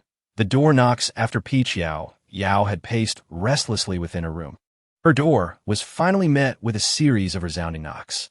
The strength of the women outside was formidable, causing the door to tremble, accompanied by their incessant mutterings. Peach Yao Yao slowly opened the door, inquiring, "What brings you here?" "Peach Yao, you are utterly shameless. Relying on Gao Ying to support you is not enough. You even dare to covet Gu He daily. Have you looked in a mirror to see if you are worthy?" A torrent of scorn met her. This was an enlightening experience for Peach Yao Yao. Although she had mentally prepared herself, being insulted so brazenly still ignited her indignation. With her hands hidden behind her back, she discreetly drew forth a faint pink light that surged toward the 5 girls before her. 1, 2, 4, 5. Ah, splendid. And Yuan has sent you to berate me? Before her stood 5 girls, all subordinates of Yuan. Among them was a familiar face, Zhang Meng, Min Zhang Meng Min. Why do you persist in targeting me and causing trouble? Truly thoughtless of you. And as for the other 4, who might you be? Care to introduce yourselves? In just a week or so, they could vanish on their own, though they could also preemptively dispel themselves with spiritual power. Peach Yao, I warn you, do not speak recklessly or sow discord. We simply find you displeasing, and it has nothing to do with Yuan. Zhang Meng Min's expression betrayed her anxiety, fearing that Peach Yao Yao might reveal her secret admiration for Gu He in front of everyone. These individuals were all followers of Yuan. Although it was true that everyone in the base harbored some small infatuation for Gu He, outwardly, they all supported Yuan as Gu He's true girlfriend. Yao Yao cast a humorous glance at her. Well, you find me displeasing, so what? Several women were momentarily taken aback by her sudden inquiry. She was deviating from the expected script. Zhang Mengmin recalled Yuan's words and stepped forward, pointing a finger at Yao Yao, as if to amplify her presence. You are no longer permitted to seek out Gu He, nor to linger by his side. Furthermore, you must depart from Gu He's team and vacate the villa. Oh, Yao Yao nodded. The atmosphere became awkwardly tense once again. With a hint of disappointment, she clapped her hands, feigning a search of her pockets, from which she extracted a packet of powdered sugar. She pinched a small amount between her fingers and pretended to sneeze towards the faces of the group. In an instant, the sugar coated several of them. Yao Yao, what are you doing? Have you lost your mind? I just spent my points to get this hairstyle. Yao Yao smiled apologetically, expressing her regret. She had merely intended to grab some powdery substance at random, believing it would suffice for the little spell she had just cast. After all, it was merely a means to an end, trivial in nature. Zhang Mengmin, however, was on the verge of exploding with frustration. She had not wished to be present. Yet it seemed that Nguyen harbored some displeasure towards her, likely due to the incident when she had refrained from putting Yao Yao in a difficult position, which had evidently irked Nguyen. Given her current reliance on Nguyen, she had no choice but to approach her. Yao Yao, in contrast to her former self, had become notably shameless. No matter how harshly they spoke, it was unlikely to drive her away. Yet, should she fail to meet Nguyen's implied expectations, it was feared that Nguyen would no longer include her in her activities. Contemplating this, Zhang Mingmin's expression contorted with frustration. You woman, with Gowing absent, it would be wise for you to gather your belongings and vacate the base immediately. Otherwise, Yao Yao blinked her eyes playfully, teasingly. What else could she do? Zhang Mingmin, provoked by her taunt, raised her hand to slap her. However, she was swiftly met with a resounding slap from Yao Yao, who effortlessly deflected the attempt. Yao Yao exerted little effort, merely channeling a modicum of spiritual energy into her palm. Though it appeared light and airy, it had penetrated deep into the sinews and bones. The injury was undetectable, yet Zhang Mengmin's hand was rendered useless. What an absurdity! A mere human dared to point and insult her. While Yao Yao possessed a generally amiable temperament, it did not imply that she was devoid of anger. Yao Yao, my hand! Zhang Mengmin cried out in agony. Yao Yao innocently tilted her head, exclaiming, what's the matter with your hand? Zhang Mengmin, in excruciating pain, found tears welling up in her eyes, her already unremarkable face contorting in a frightful manner. You all hurry up, bind her, strip her, and throw her into the street. Among the remaining 4 women, one girl, observing Zhang Mengmin's agonizing state, slightly furrowed her brows and said, Are you all right? Zhang Mengmin? She merely touched you. It shouldn't be this severe, right? Shut up. Hurry. Yao Yao, I will make you pay. Yao Yao tilted her head to one side, remarking on the woman's wickedness. Then, with a sweet smile, she added, I have high hopes for you. Yao Yao would never be foolish enough to confront Nguyen and Gu He head-on at this moment. However, regarding her peers, whom she regarded as mere cannon fodder, she resolved to assist them in achieving their desires sooner rather than later. Zhang Mengmin was momentarily bewildered by her smile. The excruciating pain in her hand gradually subsided. Though it remained tender and weak, the numbing agony had dissipated. She managed to regain her composure, stepping back from her frenzied state. Yet her animosity towards Yao Yao lingered unabated. Zhang Mengmin, no longer as irritable, had become considerably more astute. Yao Yao was indeed an enigma. She dared not lash out again, yet she yearned for her demise. The 4 other women, whose names Yao Yao did not even know, exchanged glances, realizing that if they executed this plan well, they could reap significant rewards from Nguyen. Yao Yao, you have gone too far. How can you inflict harm on others? Do you not regard the rules of the base at all? One woman swiftly identified an opportunity. The others immediately grasped the implication, exclaiming, Indeed, fighting and harming others are strictly prohibited in the base. Let's bind her. Yao Yao casually twisted her neck. If my memory serves me right, it was she who intended to strike me. I merely raised my hand in defense. Her tone was nonchalant, as if the 5 individuals rushing towards her were not there to capture her. Indeed, she seemed indifferent. The base had a rule against fighting without cause. However, in this apocalyptic world, where the weak are preyed upon by the strong, who adheres to such regulations. It is simply necessary to avoid excessive violence. Otherwise, what remains of the base as authority? Hence, there are no overly reckless factions within the base, as the most audacious is Gu-he. Yet, none of this seemed to matter. Those women undoubtedly wished to teach her a lesson, so fabricating absurd justifications was only to be expected. As for her, she merely played along, for she could not allow herself to be tied up without resistance. Chapter 68. Gu-he, save me. Yet, the sight of Peach Yao Yao being obediently restrained by them felt oddly unsettling. Zhang Mengmin wore a grim expression, and, as the four bound Peach Yao Yao, she lunged forward, eager to deliver a few resounding slaps. Ideally, she wished to mar the face of this contemptible woman beyond recognition. With such an alluring visage, if she were to lose it, not even the zombies would bother to save her.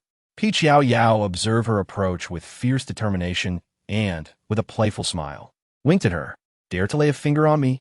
And Wan, even with Gu-he protecting you, you don't dare come directly at me.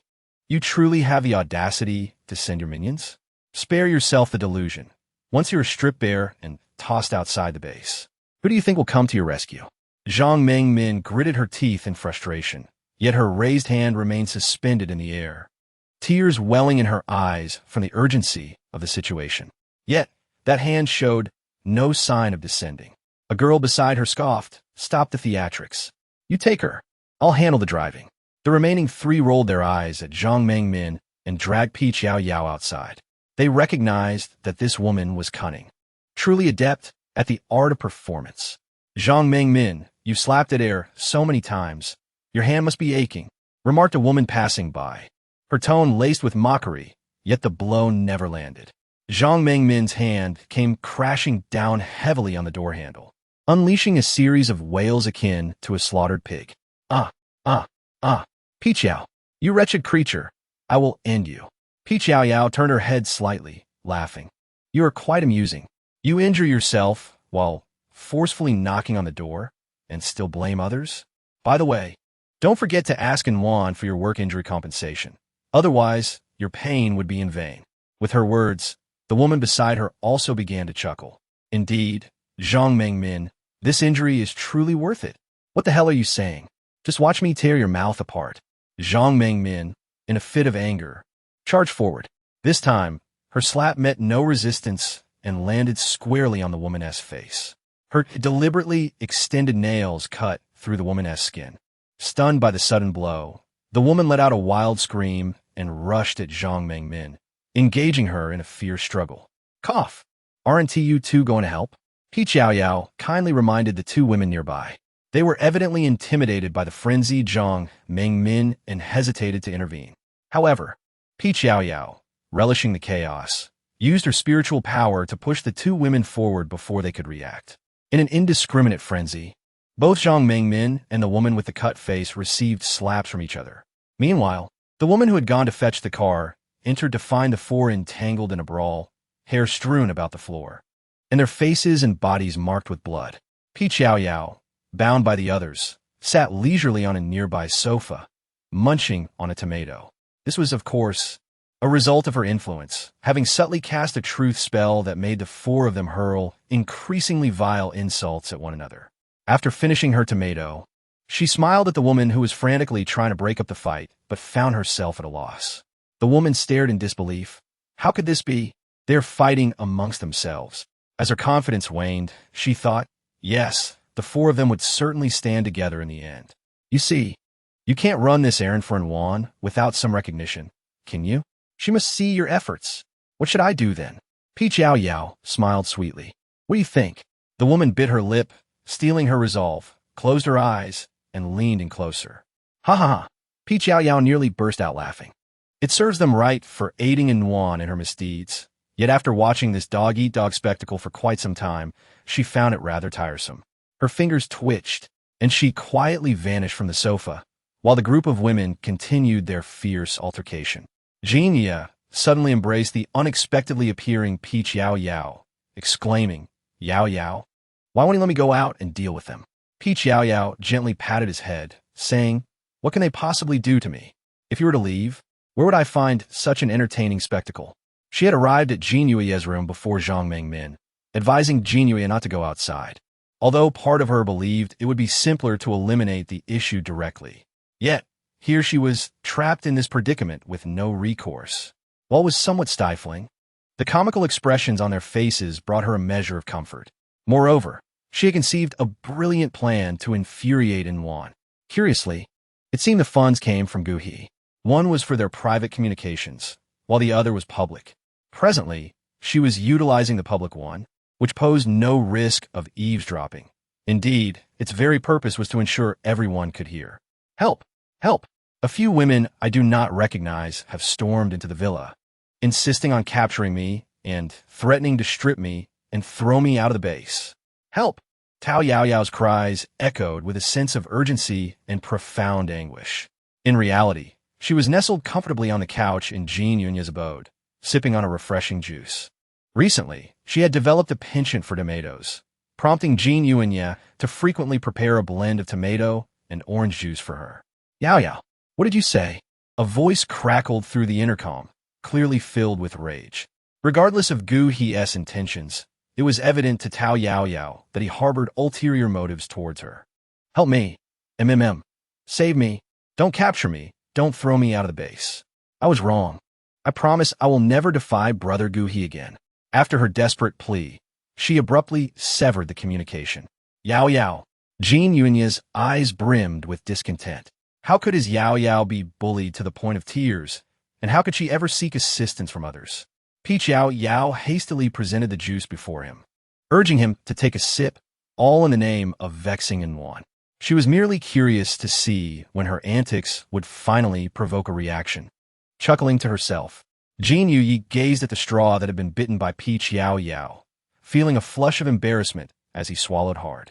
He cast aside his earlier gloom. Was Yao Yao suggesting that they share the same straw? Chapter 69.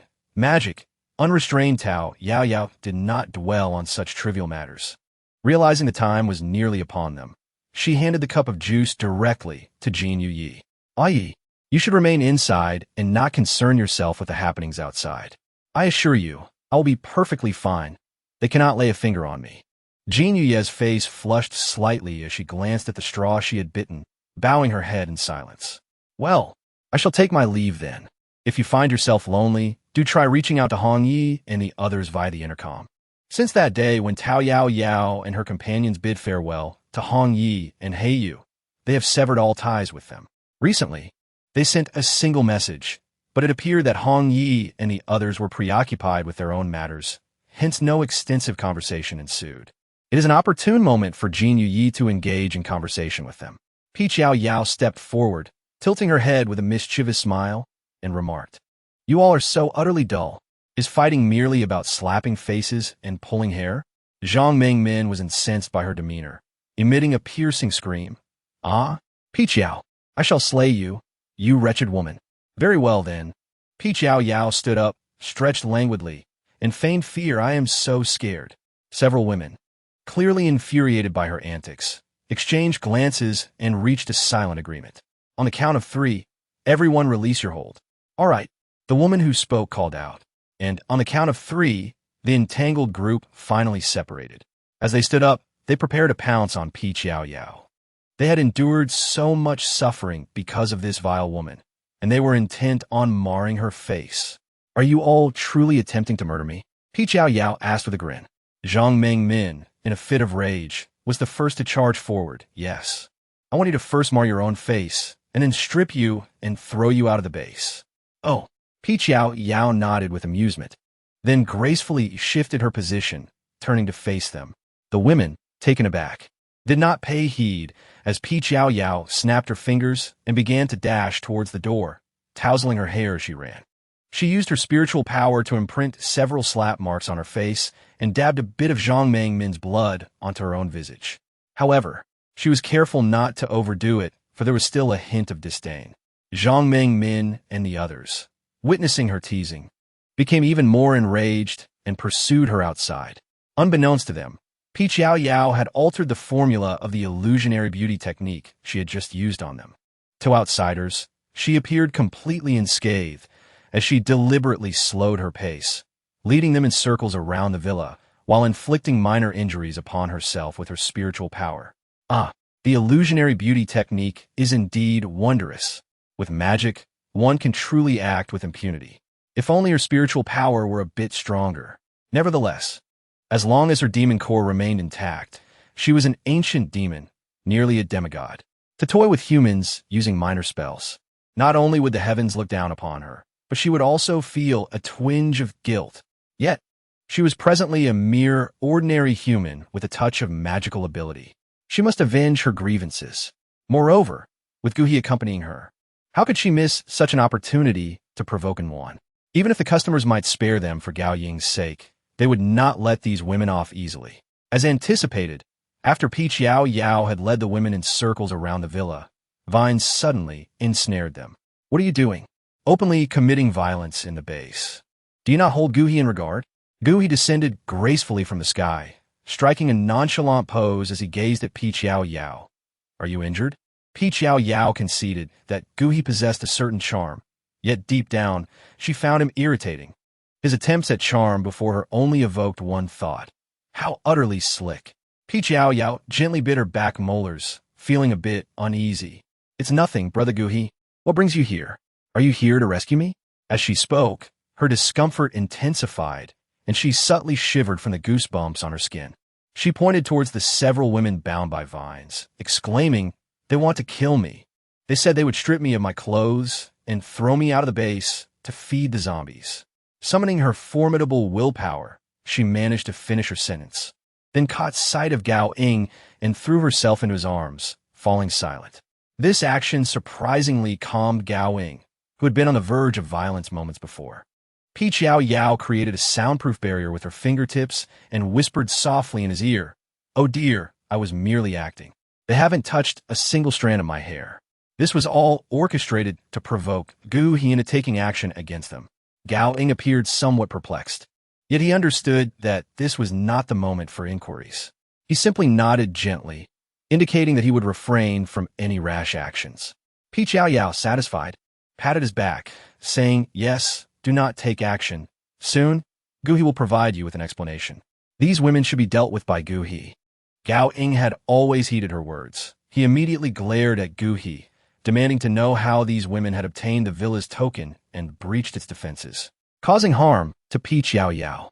It was imperative to uncover the truth. Otherwise, no amount of protective vines I set outside the villa would hold any significance.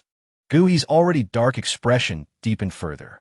He excelled in winning people's hearts and was fully aware of these petty tricks. How could these women infiltrate the villa? It was undoubtedly that, and Yuan had provided them with the password and the special access token. If it had been a swift and fatal blow, it would have been one matter, but allowing them to escape and even send a message to Gao Ying was utterly foolish. Guhi struck one of the women on the shoulder with a fiery sword. "Do not worry, brother Gao. Peach Yao Yao is also a member of the team. With me here, she will receive justice." Guhi understood that to quell Gao Ying's rage, some bloodshed was necessary. So he intended to inflict a few casual stabs to temper his fury. Alas, some individuals are simply foolish. "Director Gu, please listen to me." It was and the wounded woman attempted to utter Yuan's name to save herself, but was met with Guhi's fiery sword piercing her heart. Her eyes widened in shock as blood poured from her mouth, marking her demise. Tao Yao Yao shook her head helplessly, thinking how foolish it was. Throughout the ordeal, she had never uttered a single word about Yuan to Gao Ying or Guhi when seeking help. They had agreed to take responsibility for the matter, and at most, they would face some punishment. However, if they were to implicate Yuan, Guhi would undoubtedly not spare their lives. Chapter 70. I will infuriate you, Gao Ying cast a reproachful glance at her, gently patting her waist to signal her to remain still. Peach Yao Yao feigned a humble demeanor, for the true spectacle was yet to unfold. Gao Ying's gaze brimmed with indulgence. Although he yearned to eliminate her outright, he was willing to play along with her whims. "Brother do you kill someone?" The sudden appearance of Yuan, frail yet resolute, obstructed Guhi's intent to strike. Guhi's frustration had reached its zenith, compelling him to step aside. "No, I shall not allow it." Brother you ought to hear what they have to say. One cannot simply believe everything that Yao states. And one advanced, aiding several women bound tightly by vines. Upon seeing their savior, the women were nearly moved to kneel in gratitude. Nwan, save me. Zhang Mengmin clung desperately to Nwan's leg, wailing. With her back turned to Gu He and the others, Nwan narrowed her eyes, her expression rife with warning. Meng, what has transpired? Were you not concerned for my discomfort with the hospital bedding, assisting me in retrieving my blankets from the villa? How did you find yourself at odds with Sister Yao? Zhang Mengmin grasped the implication instantly and promptly knelt, exclaiming, Indeed, Brother Gu, you must advocate for us. We merely ventured to the villa to fetch blankets for Nwan, only to encounter this Yao.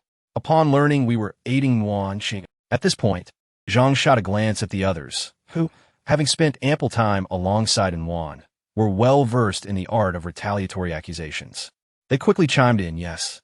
This woman began to hurl vile insults at Sister Nwan, claiming she was but a wretched creature reliant on men for protection, asserting that without your safeguarding, she could not survive, and commanded us to inform Sister Nwan to vacate the base. Gui furrowed his brow, his skepticism towards Nwan's fabrications evident. However, since the tale was plausible, he deemed it unnecessary to undermine Nwan's influence. After all, within this woman's domain lay many of his treasures. While she may possess a petty disposition and lack magnanimity, she remained of use for the time being. Yet, such verbal disputes need not escalate to this extent. You have all incurred consequences, so be swift and depart. Gui resolved to bring about a swift resolution. Nwan's expression brightened. Indeed, brother he still stood by her side. Yet before Yao could concoct further justifications for her actions, Nwan's unwitting ally interjected. On what grounds? We have not laid a hand on her, yet she has assaulted us, and now she plays the victim. Is my dear sister Qing to perish in vain? Yao Yao initially intended to stir up trouble, but fine, let the commotion ensue. If she did not create chaos, how would she alleviate the headache of continuing to instigate matters? Nwan had previously taken the time to send a message after using an illusionary technique. If she had brought people over, the performance would be lost. The tearful lamentations of the women evidently resonated with several others. Indeed, they had been beaten to such a state. Were these individuals insane? Who was truly bullying whom? Today marked their Waterloo in the realm of bullying. Although the injuries they bore were not inflicted by Yao Yao, could they not see their own bloodied faces and bald patches? Yet Yao Yao emerged unscathed, having only shouted a few words, showing no sign of being bullied. Yes, they had been so brutally beaten. Nwan, you must stand up for us. Sister Nwan, save us. We only sought to retaliate because we were beaten by her, yet we never touched a single hair on her head. Several women began to wail inconsolably, recounting the alleged crimes of Yao Yao. And Nwan was utterly bewildered by their heartfelt cries. What nonsense were these fools uttering? They bore no visible injuries. Nonsense. Where's the slightest sign of injury on any of you? It is my Yao Yao who has been so grievously harmed, and you dare to distort the truth before everyone. Gu He, if you hesitate to act, I shall take matters into my own hands. Gao Ying could not contain himself, and with his furious words, a thick vine surged from the ground, nearly piercing the hearts of the women. However, Yao Yao patted his back, causing it to halt midair. A flicker of displeasure crossed Gu He's eyes at the term Yao Yao, but it was merely a fleeting moment before he regained his composure. Do you truly think we are blind to your lack of injuries? His tone dripped with murderous intent. A nuisance indeed. He had witnessed women quarrel over him many times, yet this level of foolishness was unprecedented. Such stupidity hardly warranted existence. And Nwan, ever by his side, immediately discerned the menace in his voice and swiftly slapped Zhang Mengmin, admonishing her to cease her nonsense. Have you lost your minds in fear? You bear not a single scratch. Stunned by the slap, Zhang Mengmin glanced at Nwan with a warning look, quickly understanding. Without further ado, she knelt and declared, "It was the death of Qing Zi that terrified us. But we truly did not bully Yao Yao. Let heaven and earth bear witness." Yao Yao was amused by her sudden burst of intelligence, slowly leaning against Gao Ying's embrace to steady herself. There are so many of you. If you say it doesn't exist, then it simply doesn't, she remarked. Although Gao Ying found her behavior somewhat perplexing, he refrained from speaking out, recognizing that without Yao Yao's cue, it was prudent to remain silent. After all, these women were destined to meet their demise, be it sooner or later. Yao Yao's face bore traces of blood, rendering her a sight of profound pity. Gu He, rarely touched by conscience, darkened his expression. Regardless of the circumstances, we had rushed here, and it was a fact that you were pursuing Yao. Each of you could choose to forfeit a hand or a leg, and that should suffice. Yet, Anwan was unwilling to accept this. Brother He, why must we heed only Sister Yao Yao's account? If word of today's event spreads, her tacit acceptance of the position of the base's matriarch will surely be jeopardized. I nearly had my clothes stripped off, having spent so long with those people. I can only imagine the depths of their depravity. Has Brother Gu lost his senses? How can he not expel her from the villa? I understand that he is considering the deceased wooden figure, Gao Ying. Yet this wretched woman has the audacity to have Brother He purchase luxuries for her. For the greater good, I have endured. I awaited this opportunity with great anticipation, believing these few women could easily expel her, only to discover they are a collection of inept individuals. Arriving with a sense of skepticism, I unexpectedly witnessed Brother He slay that Qing Sheng with a fiery sword. How could this be? How could Brother He take a life for the sake of such a wretched woman? Yao Yao gazed at Anwan, whose eyes were nearly filled with a demonic intensity, and secretly suppressed a smile at the corners of her mouth. Chapter 71. Who is manipulative? Gu He's expression was far from pleasant, clearly dissatisfied with Anwan's audacity to question his decision. As for you, those who were involved shall be punished. And if such offenses occur again, you will be expelled from the base. Gu He gestured to his subordinates, signaling them to take everyone away. Several women widened their eyes in terror, fearing they would lose a hand or a foot. On what grounds? She had done nothing at all. Brother He, you can't do this. Even if Yao is a woman of Gao Ying, matters should be handled fairly and justly. Haven't you always said that our base stands for fairness and justice? Are we to emulate other bases and suppress everything with brute force? Anwan, in a fit of rage, pushed away those who were trying to drag her companions away. With her powers fully unleashed, she shielded the women about to be taken. Zhang Mengmin, seeing a glimmer of hope, immediately began to cry out, "Yes, we cannot admit to things we haven't done. Qinzi must not die in vain. Yao is spouting nonsense, turning black into white, and endangering lives. Our base has a law enforcement department, even if she is Gao Ying's. She must abide by our rules." Exactly. We demand this be handed over to the law enforcement department. The women suddenly grasped Anwan's implication, seizing the opportunity to steer the situation in their favor. Observing the spectacle, Yao Yao slightly curled her lips but remained silent. How could she not have a backup plan? Although this was a post-apocalyptic world, electronic facilities were still fairly well equipped, albeit under conditions unsuitable for energy extraction. Thus, electricity was a scarce commodity. However, scarcity did not equate to total absence. Thanks to the researchers' efforts, many electronic products had adapted to current living conditions, such as the new type of intercom that included delayed messaging and notifications. Most importantly, contemporary electronic devices often utilized multiple energy sources. Therefore, Yao Yao had long acquired a new portable recording device, capturing the fierce words of those who threatened her moments ago. Anwan, Gu He's voice was tinged with evident anger. Those who prided themselves on fairness and justice often cherished their own authority. The hypocritical facade is always outward-facing, and Anwan had just danced recklessly within his red zone. Naturally, Anwan understood that Gu He was angry, but his fury only indicated how protective he was of Yao Yao. Frustrated, she exclaimed, "Brother He, I know you are the most just person, which is why you stand up for Yao. But I cannot stand by while some individuals cunningly exploit your kindness for malevolent purposes. Are you implying that I am manipulative?" Yao Yao could not restrain herself, pointing to herself in curiosity. Sister Yao Yao, there's no need to overreact. You are overthinking. And Juan retorted, since this matter involves so many people, and you all have differing opinions, it would be best to let the law enforcement department handle it. And Juan's small face was nearly contorted with rage.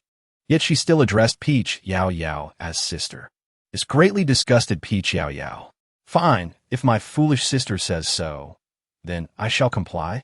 Gu He, with a dark expression, seemed lost in thought as he stepped forward to grasp Peach Yao's arm. Peach Yao, there is no need to complicate matters. I will handle this. Gowing, take Peach Yao to the hospital to see if there are any serious injuries. Though Yao Yao felt a tinge of surprise, she nodded in full cooperation, her voice dripping with sweetness as she expressed her gratitude to Brother Gu He. With a playful raise of her eyebrow towards Yuan, it was apparent that Yuan was instantly infuriated, her composure shattering in an instant. A surge of water-based power erupted from her, aimed directly at Yao Yao. No, she could not let her leave. Yet, there was no need for Yao Yao to summon her spiritual energy to intervene. For Gu He and Gowing had already taken action, and Yuan's abilities struck heavily against the earthen barrier erected by Gu He, while the vines summoned by Gowing coiled protectively around her. And Yuan, do you intend to harm others in my presence? And Yuan, do you dare? The voices of Gu He and Gowing echoed almost in unison, but Yuan only registered Gu He's words. Gazing at the familiar earthen barrier before her, she felt herself on the brink of collapse. Brother He, I never intended to hurt her. I merely wished for her to halt. I only sought fairness for them. Yet you. Tears streamed down Yuan's face. Since Brother He believed her words to be the absolute truth, she declared, then I shall leave. I will vacate the base at once. To her surprise, Gu He's expression softened considerably. Indeed, he need not impose such hardship on Yuan for the sake of Yao Yao. After all, Yuan's abilities were of greater utility to him. With a soft sigh, Gu He said, do not cry. I am aware of your affliction, which has rendered you sensitive. Very well. The purpose of establishing our base was to allow survivors to thrive in a fair and just environment. Thus, we shall escalate this matter to the law enforcement department. Gu He's concession eased Yuan's heart significantly. She knew that Brother He held her dearest in his heart. Thank you, Brother He. Peach Yao Yao gazed at the smug Yuan, who could not conceal her delight, and subtly winked at the onlooker, Gowing. Understanding her unspoken message, Gowing refrained from contesting Gu He's words and looked at her with affectionate indulgence. Peach Yao Yao felt no tremor in her heart. She was well aware that the head of the law enforcement department was but a pawn in Yuan's game. Perhaps, at Yuan's behest, he might even accuse her of slander. Yet, with the video evidence she possessed, she harbored no fear. Yuan had her subordinates assist the still kneeling Zhang Mengmin to her feet and subsequently summoned a stretcher to carry away the lifeless Qingzi. She was not foolish. Although jealousy had clouded her judgment somewhat, Gu He's recent favoritism had sufficiently restored her clarity of thought. Dealing with Peach Yao Yao was a trivial matter. As long as she could protect Zhang Mengmin and the others today, her subordinates would remain loyal in the future.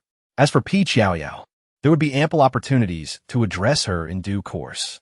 Just moments ago, Gu He had acted impulsively and taken a life.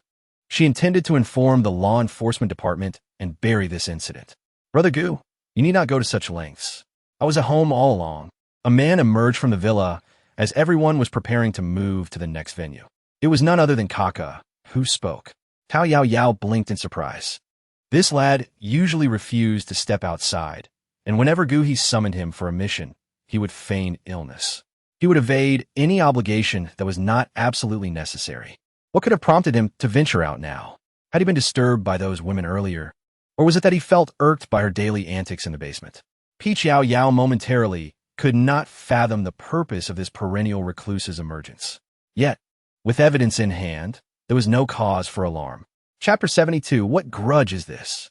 Yao Yao had just discreetly informed Gowing about the video she possessed. Thus Gowing remained utterly unperturbed, even hoping for the situation to escalate. He was aware of Yao Yao's penchant for drama. Despite his formidable abilities, he preferred solitude, having isolated himself in a small tent after the apocalypse. It was through a stroke of luck and a bit of cunning that he had rescued him, subsequently inviting him into his small team. However, this individual was exceedingly reclusive, choosing to retreat to the basement to minimize his visibility. Gu He was accommodating of this behavior. As long as loyalty was not in question, a little laziness was tolerable. He had no shortage of subordinates willing to run errands, as long as they proved useful in critical moments. Kaka, I was in the basement just now, and I heard everything clearly, Kaka reiterated, clearly growing impatient amidst the crowd. He was exasperated by the commotion caused by several women who had somehow infiltrated the villa, frantically kicking down the door of one woman. He pointed at Zhang Mengmin and then at Yao Yao, continuing, then they assaulted her and intended to strip her, casting her out of the base. Kaka seemed somewhat embarrassed to recount the details, briefly summarizing before falling silent. Yet, those few words sufficed to elucidate the transgressions of Zhang Mengmin and her companions, leaving Nwan's face ashen.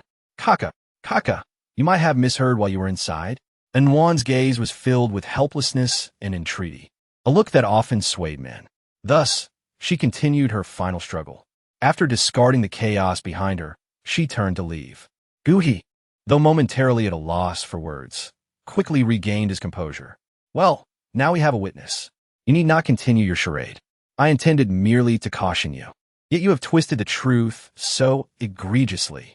Such individuals cannot remain in the base. Guards, disarm them and expel them from the premises. As Gu He finished speaking, several women who had just been helped to their feet were immediately petrified and knelt down in terror. Nwan, save us. We didn't ya. Gu He's subordinates had already stuffed rags into their mouths and bound their hands. And Nwan watched in shock as the men perpetrated violence against them. Yet she ultimately remained silent. The evidence was irrefutable. Any further words would be futile. Kaka, even he had been swayed by that woman. Yet, Gu He had firmly aligned himself with her, not even pausing to consider the situation before hastily taking action. Gu He nodded. I shall send someone to escort you. Rest well, and do not dwell on this. And Nwan obediently nodded, then turned to Yao Yao with an apologetic smile. Sister Yao Yao, that injury on your face. Perhaps you should accompany me to the hospital?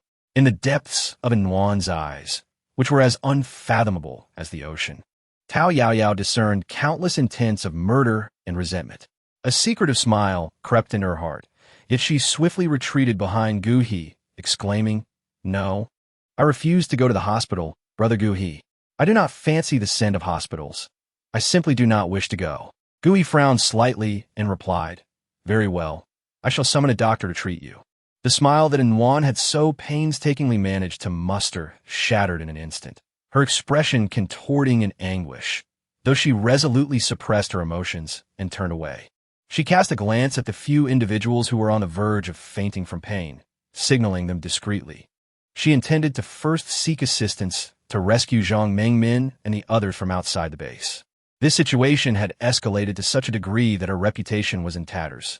She could not afford to lose the people's hearts any further. However, Yao Yao was relentless. Brother Gu He, will you accompany me?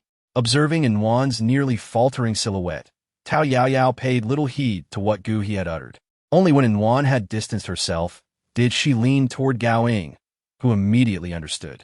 Gu He, with a darkened expression, asserted, All right. After speaking, he hesitated not, casting a meaningful glance at Yao Yao and Gao Ying before departing with his entourage. Once Yao Yao and Gao Ying entered the room, Gao Ying observed the sudden vivacity of Yao Yao and sighed indulgently. Did you have fun? Peach Yao Yao, with a smile, pulled him into the room of Jean Yuanya. Inside, Jean Yuanya was crouched on the floor, drawing circles. Why didn't you bring me to play? She exclaimed. Oh dear, if you were to join, it would appear as though I have assistance. What if Gu He suddenly has a moment of clarity? Couldn't Nwan be driven to despair? Gao Ying shook his head, voicing his long-held confusion. Gu He cannot be killed, nor can Nwan. Let's keep them around for now. I believe she and Gu He are indeed a perfect match. Suddenly, Peach Yao had a thought, and Nwan will surely send someone to rescue those women. I will go and eliminate them, Jean Yuanya declared with a serious expression as she stood. Gao Ying nodded in agreement, all right. Yet, Jean Yuanya remained unhappy, prompting Peach Yao to quickly interject, I will go with you. She feared that Jin Yuanya might end up harming them all in a fit of rage. A knock resounded on Jin Yuanya's door. As Gao Ying was closest, he approached to open it, only to find Kaka standing outside. "What brings you here?" Gao Ying inquired. Kaka adjusted her black-framed glasses, replying, "I'm not looking for you. I'm looking for her." Peach Yao Yao followed the direction of Kaka's raised finger and met his gaze. "Are you looking for me?" Kaka nodded in affirmation. Gao and Jin Yu furrowed their brows as they looked at her, prompting Peach Yao Yao to gesture to the two of them, suggesting, "Then let him in." Curiosity piqued her interest. She wondered why he had suddenly emerged as a champion of justice to act as her witness. As she closed the door once more, Kaka had already positioned himself before Peach Yao Yao, who was reclining in her chair. Once he stood still, he gazed directly into her eyes and candidly declared, "I harbor a grudge against Anwan, which is why I am aiding you." "Oh, I see. So, what is it that you wish for me to assist you with?" Kaka appeared momentarily taken aback. "Aren't you curious about the nature of my feud with her? You trust him so readily?" Peach Yao Yao gazed at the seemingly 15 or 16-year-old boy before her, stifling a chuckle as she cleared her throat. "What enmity do you harbor against Anwan?" In Chapter 73, Sister, Let Us Put on a Show, Kaka appeared to comprehend the teasing glimmer in Peach Yao Yao's eyes, and with a touch of irritation, adjusted his glasses. "That woman must be deranged. She happened to see me inadvertently walking alongside a man, and from that moment, she has been consumed by jealousy towards me." Tao Yao Yao's eyes sparkled with curiosity. Could it be that she had encountered the same person? "Did you inform Guhi?" "No, I have no desire to meddle in such trivial matters." Kaka appeared utterly speechless. Standing nearby, Gao Ying retrieved several bottles of tomato juice from Jin Yuye's cabinet and handed them to everyone. "How did you end up in conflict with Anwan?" Kaka clenched her fists. "That crazy woman believes I pose a threat. She insists on driving me out of the base." Tao Yao Yao laughed unabashedly, exclaiming, "Ha! This is something I am truly capable of." A few days prior, Gao Ying was absent, leaving her unaware that I had fallen victim to her schemes. Of course, I chose to reside in the basement for the sake of tranquility. Gao Ying inquired, "Then why didn't you simply reveal the truth to Gu?" "Brother Gu?" Kaka let out a resigned sigh. The passage of time had rendered the moment too distant. Had I spoken then, it would have seemed as though I was deliberately seeking retribution. So that is how it was. Tao Yao Yao took a sip of her juice and remarked, "But you merely spoke the truth earlier. You committed no wrongdoing. What, pray tell, do you truly want from me?" Kaka's hands twisted nervously together, for he found social interactions uncomfortable. Yet, Guhi held significant importance in his life, and he was reluctant to leave the base. I. Gao Ying urged, "Speak plainly. Do not stutter." After being teased by Gao Ying, Kaka seemed to gather his resolve. "I hope you can oust Anwan. Become Brother Gu's woman. I will wholeheartedly support you." Peach Yao Yao. Gao Ying. Jin Yu, do not hold me back. I intend to unleash this lad's extraordinary powers and send him to his demise. The atmosphere grew palpably awkward, the silence so profound one could almost hear a pin drop. Fortunately, Peach Yao Yao possessed a commendable composure. Quietly swallowing the juice, she nearly spat out. With a gentle demeanor, she remarked, "You have quite the discerning eye, haha. Kaka, I am aware of my subtle presence. You may have overlooked me until now, yet I have been attentively observing each of you all along. Peach Yao, your beauty is exquisite. In terms of appearance, you stand a chance against Anwan. You, young man, truly." The words intended to be harsh were softened under Peach Yao's subtle glare, and instead, he remarked, quite impressive. Tao Yao Yao found herself in a whirlwind of emotions, torn between laughter and the absurdity of Kaka's heartfelt conversation. Yet, she recognized that having such a fool around would undoubtedly ease the burdens of Anwan in the times to come. Indeed, after witnessing so many tragic events during her recent outing, one inevitably matures. My feelings for Brother Gu, are unequivocally genuine. Rest assured. Kaka nodded, affirming, "Yes, I believe you. My judgment of character has never faltered." Jin Yu shot him a cold glare, but fearing that Tao Yao Yao might take offense, she ultimately chose to remain silent and endure the moment. Peach Yao Yao cast a cursory glance at Gao Ying and Jin Yi, realizing that these two were utterly bewildered by Kaka's rather dim-witted demeanor. Raising her drink in a toast, she proclaimed, "Let us celebrate the successful alliance. Cheers!" Kaka solemnly lifted his cup in agreement. "Ah, there's one more matter. Peach Yao Yao, but it's no trouble at all. When you become Mrs. Gu He, could you allow me to become Brother Gu's personal steward?" Kakak spoke somewhat bashfully, quickly adding, "I am quite capable. I know exactly what Brother Gu likes, and I am aware of who that man is in Wan's life. If I keep an eye on her for you, once Brother Gu finds out, he will undoubtedly choose not to be with her anymore.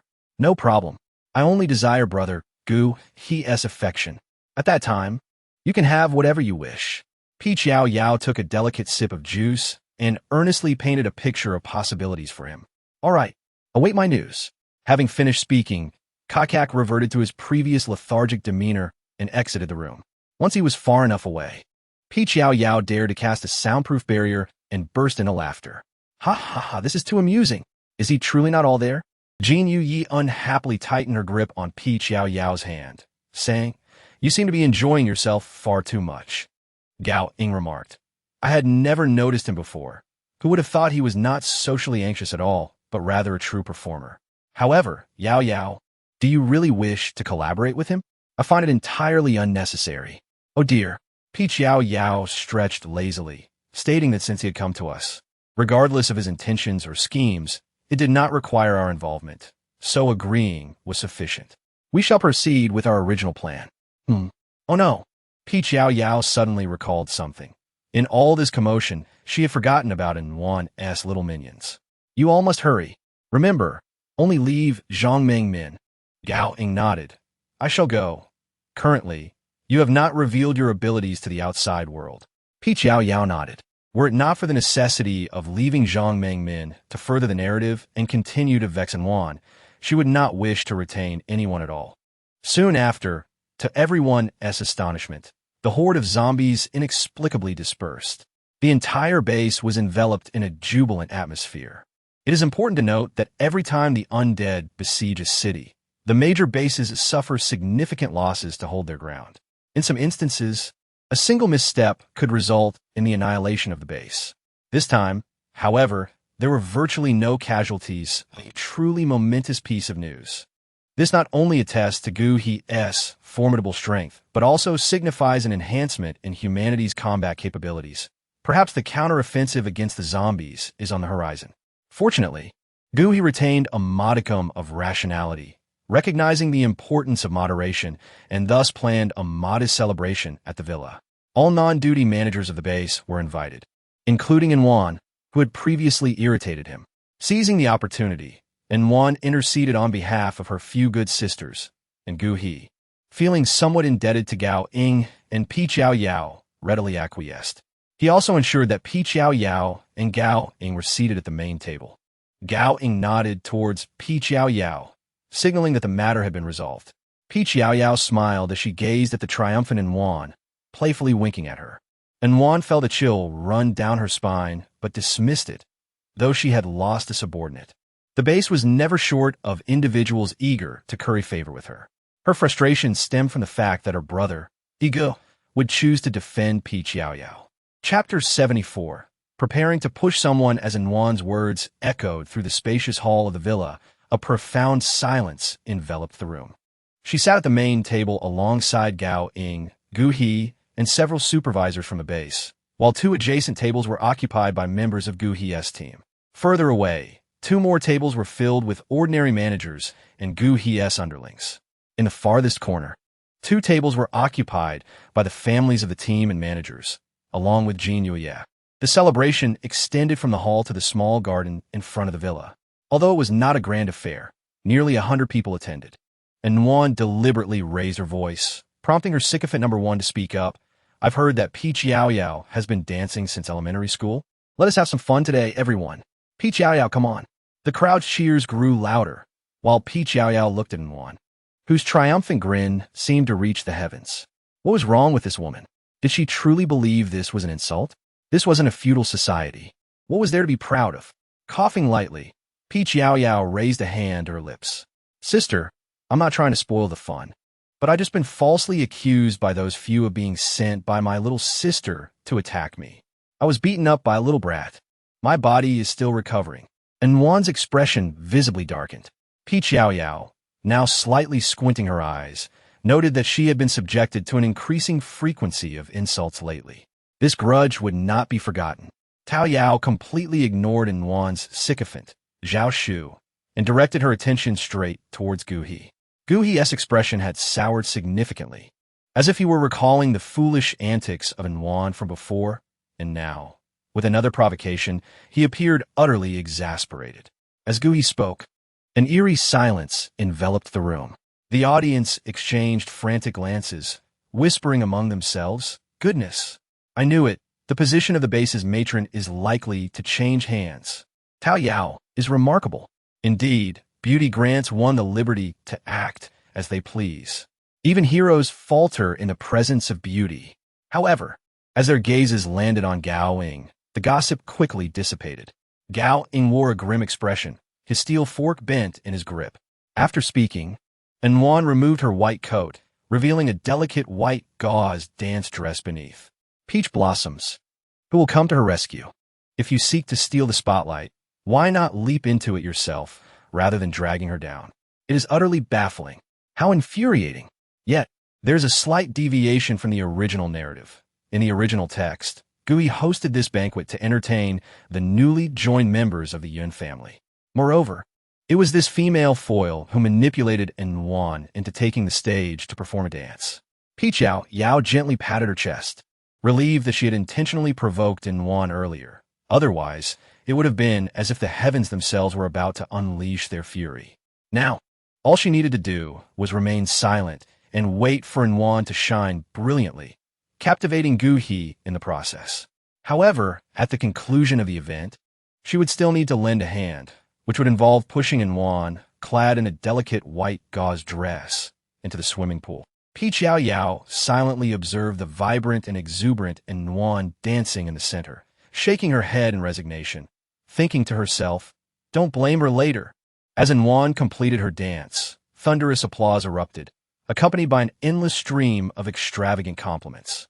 Hearing this, Juan, who was on the verge of exploding with anger, felt her heart calm considerably as she gazed affectionately at Gu He. With a smile playing at the corners of his mouth, Gu He nodded and said, "You just recovered from illness. Don't overexert yourself. Please sit down. I will have someone prepare your favorite mousse cake." "Thank you, Brother He," she replied, shooting a glare at Peach Yao Yao. Meanwhile, Peach Yao Yao, preoccupied with her impending task of pushing someone, was irritated by Juan's audacity and concocted a plan to retaliate. Concealing her hand beneath the table, she gently twirled it, sending a pink light towards Zhao Shu. It was a love-inducing spell, specifically designed for those who indulged in secret affairs. The moment Zhao Shu was struck by the pink glow, he was instantly enveloped in that familiar sensation. Perhaps the embarrassment from the previous incident had left him reeling. He slapped himself in a desperate bid for sanity before bolting outside. Alas, his reason faltered within mere seconds, and he began to mischievously disrobe. The audience, taken aback by his sudden striptease, was utterly bewildered. Ironically, in his haste, he ended up right on the performance stage that Juan had prepared in advance. Present at the scene were only Peach Yao Yao, Juan, and a few others who had witnessed the earlier incident at the restaurant, aware of what had transpired. "Shut up," Juan exclaimed in exasperation. "Minister Zhao has been afflicted. Someone, quickly, pull Zhao Shu down." Peach Yao Yao smiled faintly, remaining silent. Yet her hands hidden beneath the table were unceasing in their movements. A few spells were unleashed, and those obediently following Juan's instructions suddenly felt their bodies grow weak as they rushed forward. In the ensuing chaos, the frenzied Zhao Shu began to tear at their garments, transforming the scene into utter disarray. Peach Yao Yao lightly tapped her fingers, and Zhao Shu's eyes glimmered with a fierce intensity as he abruptly turned his gaze towards Juan, charging straight in her direction. Gu He, his face tinged with fury, found his celebration of song and praise utterly ruined, his plans for brainwashing the attendees shattered. The fiery sword in his hand was ignited, ready to restrain his target. However, Juan, recalling the previous incident where Zhao Shu had taken advantage of her in public, dashed forward first. As she ran, she cried out, "Don't come any closer. Ah, stay away." Zhao Shu's focus remained solely on Yuan, and he swiftly altered his course to pursue her. In the ensuing chaos, Kaka, seated at a distant table, had somehow moved to Gu He's side. "Brother Gu," she whispered, "Zhao Shu seems to have had plans for Yuan all along." Given her reaction, could there be something between them? Gu He's hair was nearly turning green with rage. "How dare he? How dare she?" Peach, with a playful glance, cast an amused look at Kaka, who was winking at her in an attempt to take credit, before swiftly switching to a look of approval. She then hurried in the direction where Yuan had just departed. Coincidentally, Yuan's path led straight to the envisioned swimming pool area. Chapter 75. The Yun family has arrived, celebration feast. At this moment, chaos reigned supreme. Yuan, fearing that Zhao Shu might enact some mischief upon her, was anxious about what might happen if her beloved brother, Gu He, were to witness it. She was merely indulging in a bit of playful banter. Her heart had always belonged solely to Gu He. As Yao Yao stealthily approached, her gaze inadvertently fell upon Gu He's position. It was evident that Gu He's countenance had darkened to a shade comparable to that of a frying pan, and an inferno of rage simmered behind him, seemingly intent on annihilating everyone in sight. A faint smile tugged at the corners of Yao Yao's lips. Was he unable to maintain his fa ade any longer? Regardless of the reason why the heavens had brought her here, within the realm of permissible mischief, she vowed that Gu He and Yuan would not have an easy time of it.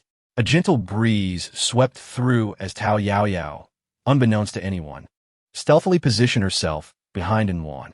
She lifted her foot. Down she went. "Ah!" And Yuan screeched in panic, drawing the frantic attention of the crowd towards her. "It's you, Yao Yao. You actually intend to kill me?" With a grim expression, Gu He rescued her from the water. It was a trivial matter for everyone, given their extraordinary abilities. Moreover, Yuan wielded water-type powers herself. However, as her delicate white gauze garment clung to her form, revealing hints of her femininity, the series of setbacks had ignited Gu He's temper, rendering him irritable. "Yao Yao, what are you doing? Have you truly grown so bold after a few days of favorable treatment?" What was her intention? What could she possibly do? Had it not been for this wretched plot pushing her forward, at this moment, she would likely have been struck dead. Of course, such vulnerabilities and weaknesses were not something she would readily disclose to others. Peach Yao Yao's large eyes swiftly darted about, and a faint mist began to gather within them. I did not." As Peach Yao Yao beheld Gu Hemming's face, which was on the verge of anger, she let out a soft sigh. Indeed, had she been too blatant in her actions? All I intended was to tug its sister Yuan, fearing she might fall in. How could a mere mortal like me, devoid of any strength, possibly move an extraordinary being like her? The sycophant Kaka was the first to leap forward. Exactly. Peach Yao Yao is so feeble. She certainly could not have pushed Yuan. It must be that Yuan simply lost her footing by chance. "You speak nonsense."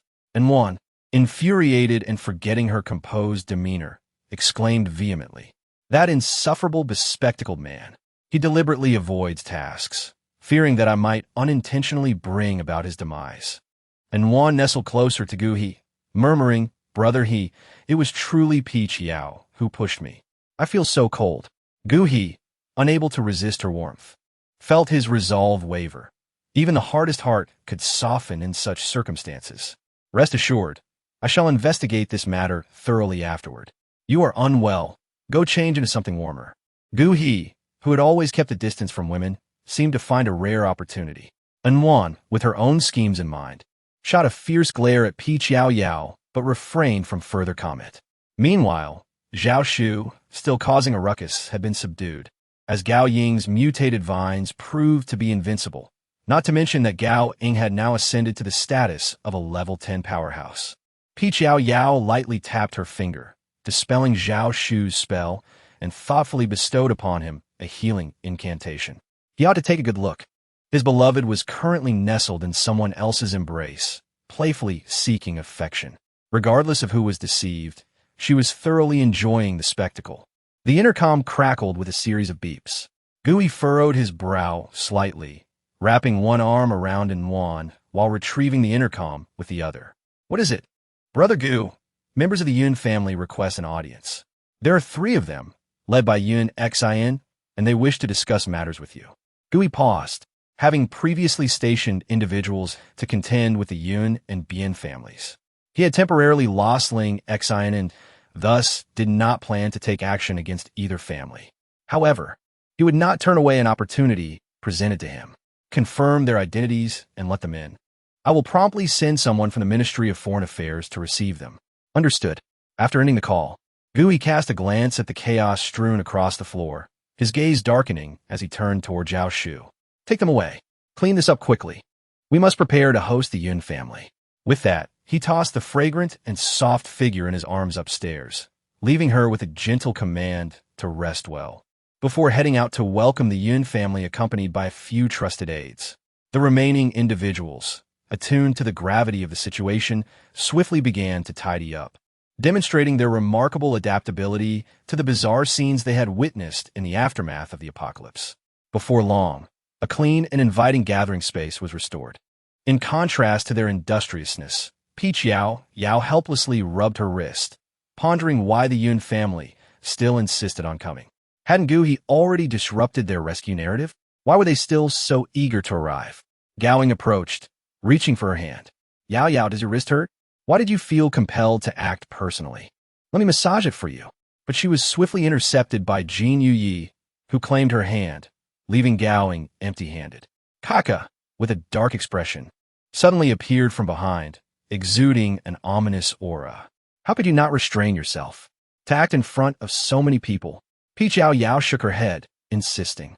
Do not speak nonsense. I truly did not intervene. Kaka responded vite confusion. Yuan, with her cunning nature, was noted. Jin Yi added, let me give you a massage. It must be tiring wielding those chopsticks. Gao interjected, shameless. You stole my line. Yao Yao smiled calmly and said, I kicked it. Ka.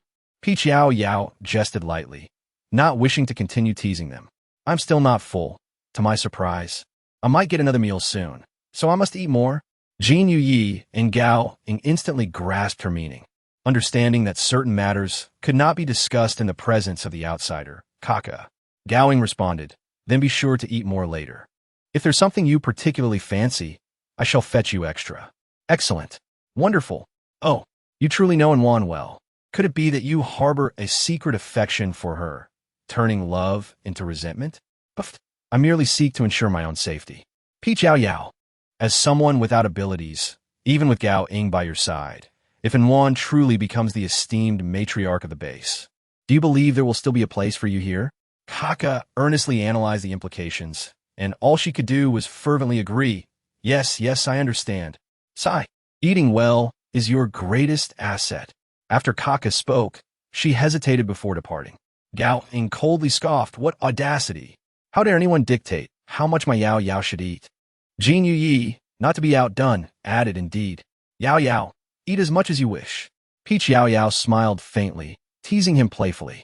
Her constitution was such that no amount of food would alter it, unless her demon core were to shatter completely. Chapter 76. How could the Yun family be so? Bah, what nonsense about shattering. Yao Yao is surely favored by fate. She beckoned to the 2 individuals who were preparing food for her. Her eyes narrowed slightly, and her beautiful pink lips parted just a bit, causing Gao Ying and Jin Yuyi to instantly comprehend that this was a familiar conspiratorial gesture from Yao Yao. They hurriedly closed their mouths and leaned in closer. Yao Yao meticulously established a soundproof barrier, and the Yun family arrived for reasons unknown. However, I have an inkling that their visit is undoubtedly aimed at forging a favorable alliance with Guhi. Do not inquire how she knows. It is simply the wretched trajectory of the narrative. What course of action should we undertake? Gao Ying inquired directly. He was oblivious to the relationship between Yao Yao and the Yun family, but he was acutely aware of the Yun family's formidable power. If Guhi were to cultivate a rapport with them, it would indeed be detrimental to their interests. Jin Yuyi, on the other hand, found the matter quite straightforward. Lowering her head slightly, she conveyed a message to the distant horde of zombies with her gaze. A nuisance. They must be eliminated. Oh, is it truly that simple? Gowing appeared somewhat perplexed. I merely wish to inform you to minimize our presence for the time being, lest we be remembered by the members of the Yun family, making future endeavors more challenging.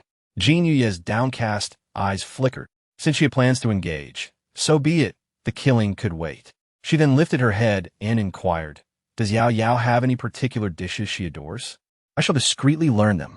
Yao Yao calmly waved her hand and remarked, nothing compares to braised beef noodles. After a while, she had taken Gao Ying to the farthest table, sitting together with Jinya, gracefully yielding the main table to the esteemed guests from the Yun family. In this apocalyptic era, no one enforced monogamy if she continued to be obedient. Gu He was evidently startled by his own thoughts. What was he thinking? Women were merely adornments, chosen solely for their utility in embellishing his facade. What had come over him recently? He could not forget the legacy of the Gu family. How much had the Gu family lost for this apocalypse? Ultimately, the Gu family would dominate the world. Gu Jidi, what is the matter with you? Yin Yin inquired, puzzled, furrowing his brow. What are you daydreaming about?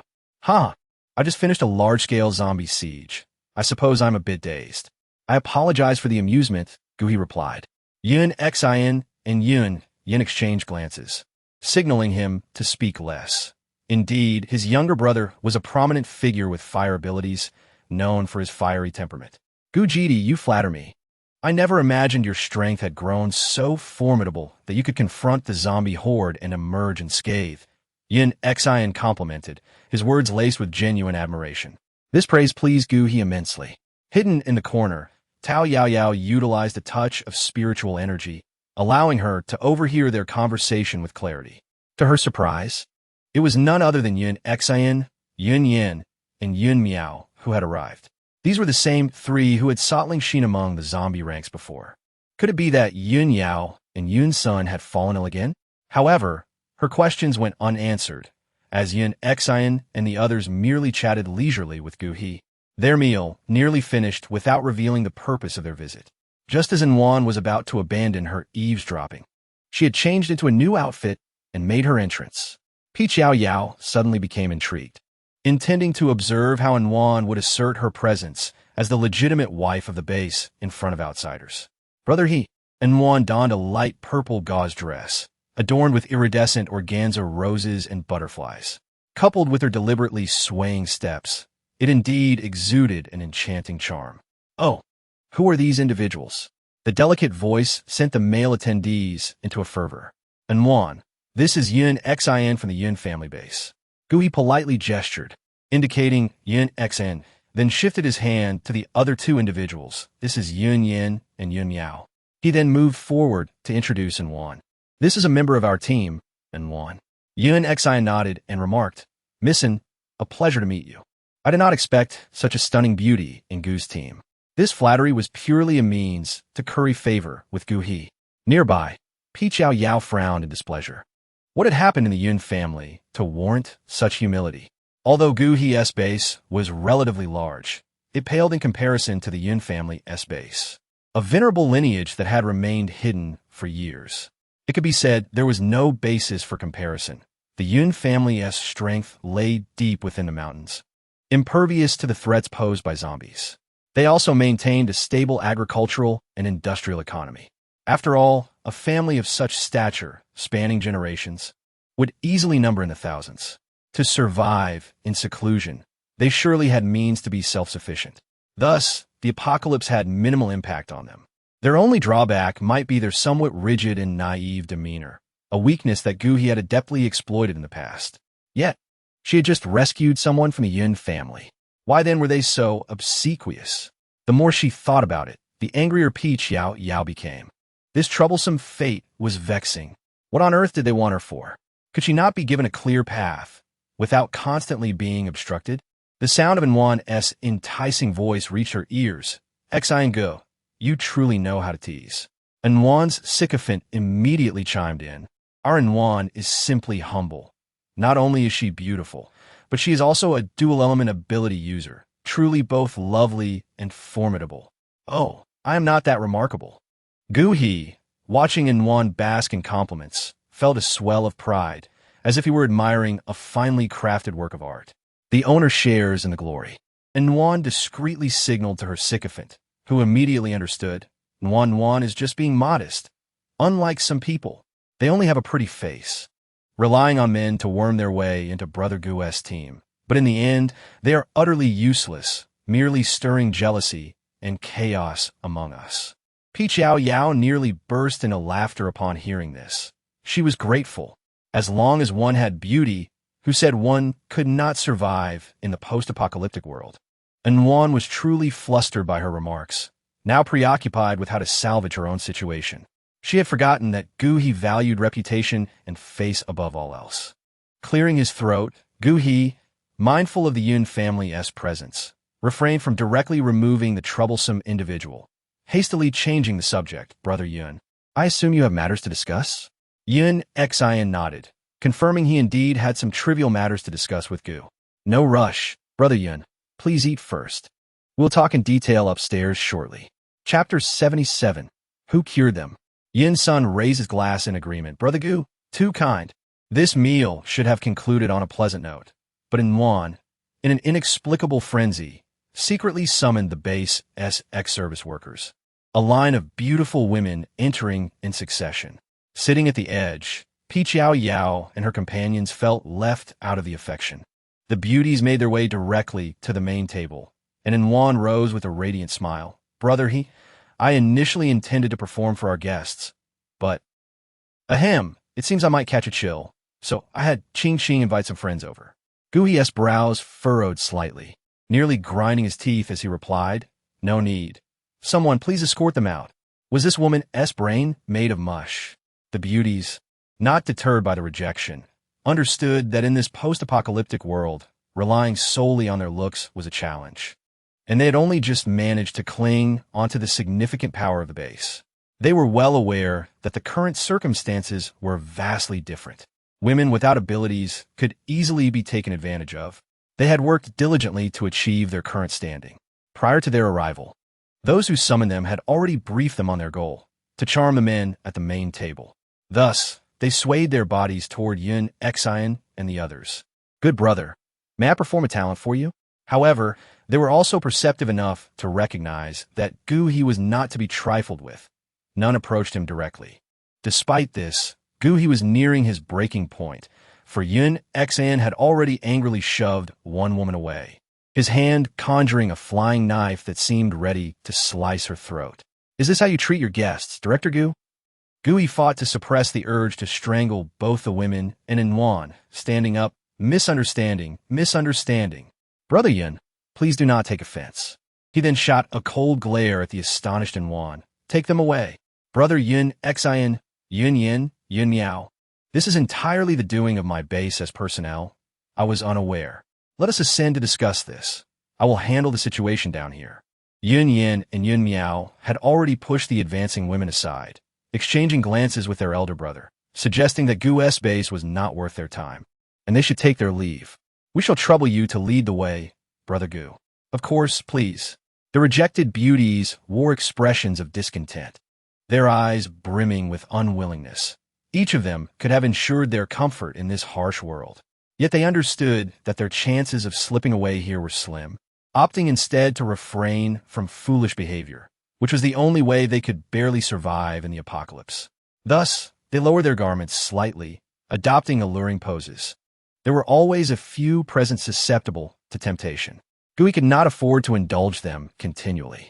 He promptly commanded that all the women be removed, lacking the energy to engage in pleasantries with the remaining guests. The attendees, recognizing the situation, hurriedly finished their meals. The more lustful among them had already mentally departed with the beauties.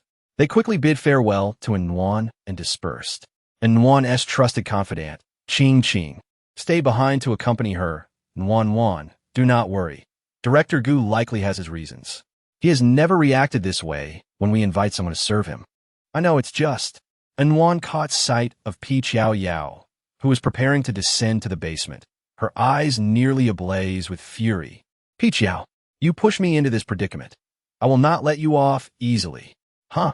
Oh, Yao Yao, seemingly indifferent, had no time to spare for Nuan. Her thoughts were occupied with finding a way to eavesdrop on Gu He and the others. However, this very distraction seemed to further incite in Wan's wrath, who strode directly towards her. "Peach, how dare you act as if you were innocent? You are so cruel, attempting to drown me." Faced with this sudden obstruction, Peach Yao Yao felt an overwhelming urge to kick her adversary aside. The storm of anger brewed within her. Yet, she chose to endure. After all, it was not the first day of such torment. "Oh, little sister Nuan has stopped calling me sister, has she?" And Nuan, exasperated by Peach Yao Yao's audacity, retorted, "With such malicious intentions, why should I address you as sister? Ha ha ha ha. Speaking of which, I almost forgot something. Little sister Nuan claims I dare to act, but not to acknowledge it, right? Indeed, if you have the audacity, then confess. Now, I wish to inquire how it is that I ended up cast away outside the base." Peach Yao Yao, having finished speaking, pulled Gao Ying, who stood behind her, closer. "Gao Ying, weren't you incessantly inquiring how I lost it?" I was quite startled, and for a moment, I completely forgot. It seems that Sister Nuan is bold enough to take responsibility. "Now do tell." How could I possibly know?" And Nuan appeared noticeably flustered. "Oh, how could I possibly be privy to your affairs? I shall not engage with you any longer." Peach Yao Yao observed the defeated Nuan leaving, scoffing dismissively at her weakness. Gao Ying and Jin Yu gazed at her indulgently. They set up an invisible barrier and utilized a spatial contraction technique to transport themselves to Gu He's conference room. She was quite familiar with this place, having previously pilfered treasures hidden by Gu He. Since that incident, Gu He had abandoned this secretive location.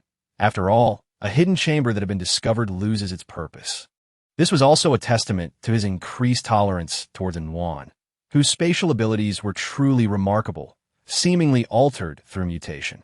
It was a significant opportunity, as her space could not only store items but also accommodate people. He had ventured inside, and it even allowed for the cultivation of food, if utilized wisely. It held immense value. Unfortunately, the inability to kill and seize treasures meant he had to remain humble. Adding to his frustration was the fact that someone managed to steal from him, proving that only the space was truly secure. Those old fools were utterly incompetent. They managed to create something that could induce mutations in humans, but failed to accurately determine the outcomes of various mutations. No wonder the Qin family sought to ally with him to eliminate those old geezers, a group of complacent parasites, truly deserving of their fate. Although he did not follow through with the plan to eliminate them, by the time he arrived, they were already dead. He wondered how that useless Qin family member was faring now, along with his spirit heart and his plans regarding the Yun family. Gui tightened his grip on the leather sofa, managing to conceal his true emotions thanks to his extensive training in expression management. He feigned concern, inquiring about Yun Xian's brother, having heard he had been injured. Yun Xian politely replied that his brother's injury was no longer serious. Gui's gaze sharpened. It had indeed healed. He had kept people stationed to monitor the Yun and Bian families, but had not witnessed any interaction between them. That was splendid news. He had been worried, but he was curious who the benefactor was. Yun Xian waved his hand, explaining it was a reclusive master with formidable skills, who fortuitously encountered his brother in the zombie-infested area and offered assistance upon learning of his condition. This statement was nearly entirely true. It revealed nothing of the Silver Moon's identity. Satisfied with the cleverness of the young man, Peach Yao Yao nodded in the shadows, recognizing his wisdom in concealing her identity. Gui was clearly suspicious, wondering if the individual who had taken his spirit heart had come to the rescue. As expected, Gui continued to press for information, exclaiming it was fate that his brother had been saved by such a noble individual. However, he was curious where this master was now, as such a remarkable person truly commanded his respect, and he wished to pay a visit. Yun Xian sighed, explaining that the master had rescued his brother and then departed, and despite several attempts to pursue, he had not been able to gather any information about the benefactor. Perfectly fine, Gui said. Perhaps you could describe the benefactor's appearance to me, and I could send someone to assist you in locating them. Yun Xian shook his head repeatedly, declining the offer, expressing gratitude for Gui's goodwill. The master acted out of kindness and left without desire for recognition. If we were to send someone to search, it would only serve to trouble the benefactor. Indeed, my elder brother is right. Yin Yin added, we cannot repay kindness with enmity. If fate allows, we shall meet again. We appreciate your kindness, but we have come for another matter, Yin Xian stated, redirecting the conversation as he noticed Gu he was about to inquire further. Regardless of Gu He's character, he would never divulge anything about the Silver Moon. There was no one trustworthy regarding matters concerning her. Gu He poured tea for them, urging them to speak freely about their concerns, assuring them of his unwavering support. Suppressing his own curiosity, he reflected on the incompetence of his spies, who could not keep track of anyone. What reclusive master? The poison afflicting Yao Yao was of his own making, a new strain developed by his team. In this world, aside from the spirit heart, there was no remedy. Naturally, the so-called spirit heart was merely a grand deception they had concocted together. Regrettably, every plan had initially seemed flawless, intricately interwoven. The Bien family and those four damned individuals. Since those fools could not even keep track of others, regardless of whether the Bien family was the instigator, they deserved to be eradicated. Yin Xian failed to perceive the schemes hidden beneath Gu He's lower gaze, furrowing his brow slightly as he spoke. I wonder if you are aware of the rising star among the zombies' periphery, the Zhang family. Gu He's grip on the cup tightened noticeably as he replied, I have heard a rumor about a talented young girl emerging from there. Indeed, Yin Xian confirmed, mainly because this girl, for reasons unknown, managed to mobilize the entire base's resources to abduct my second brother. Such an outrageous affair. Gusin lamentet, continuing. The Zhang family's base is newly established, constructed from a previously fallen area. Only your base's southern side intersects with it. Therefore, we came to inquire if you might have any connections with the Zhang family. Gui placed the cup down, feigning contemplation, while in reality, he was feverishly calculating. The Zhang family was indeed conspiring to create a formidable presence among the apocalypse's families. However, their power was waning, and their zombie factory had yet to yield successful results before an unexpected event occurred. They had long since lost absolute control over the zombies. Gui had endured significant struggles to reach his current position. Nevertheless, the reality was more genuine. Families like the Qin, Zhao, and Zhang were still reliant on his sustenance. Within the base, Zhao Shu, Zhang Mengmin, and a hidden Qin family.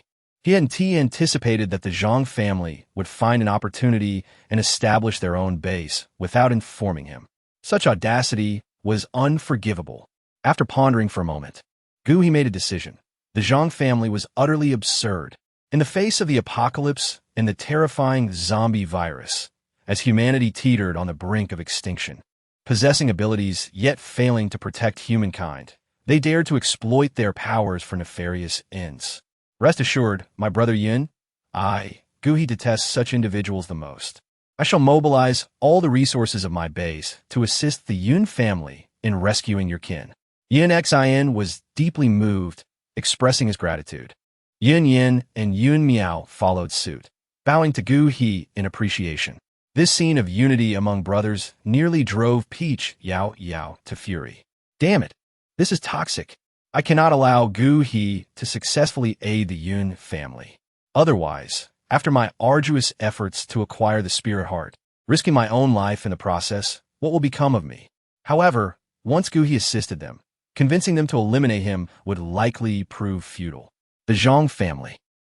Once more, she lamented her inability to possess the extraordinary memory of Xiaomo, recalling only the generalities of novels for amusement.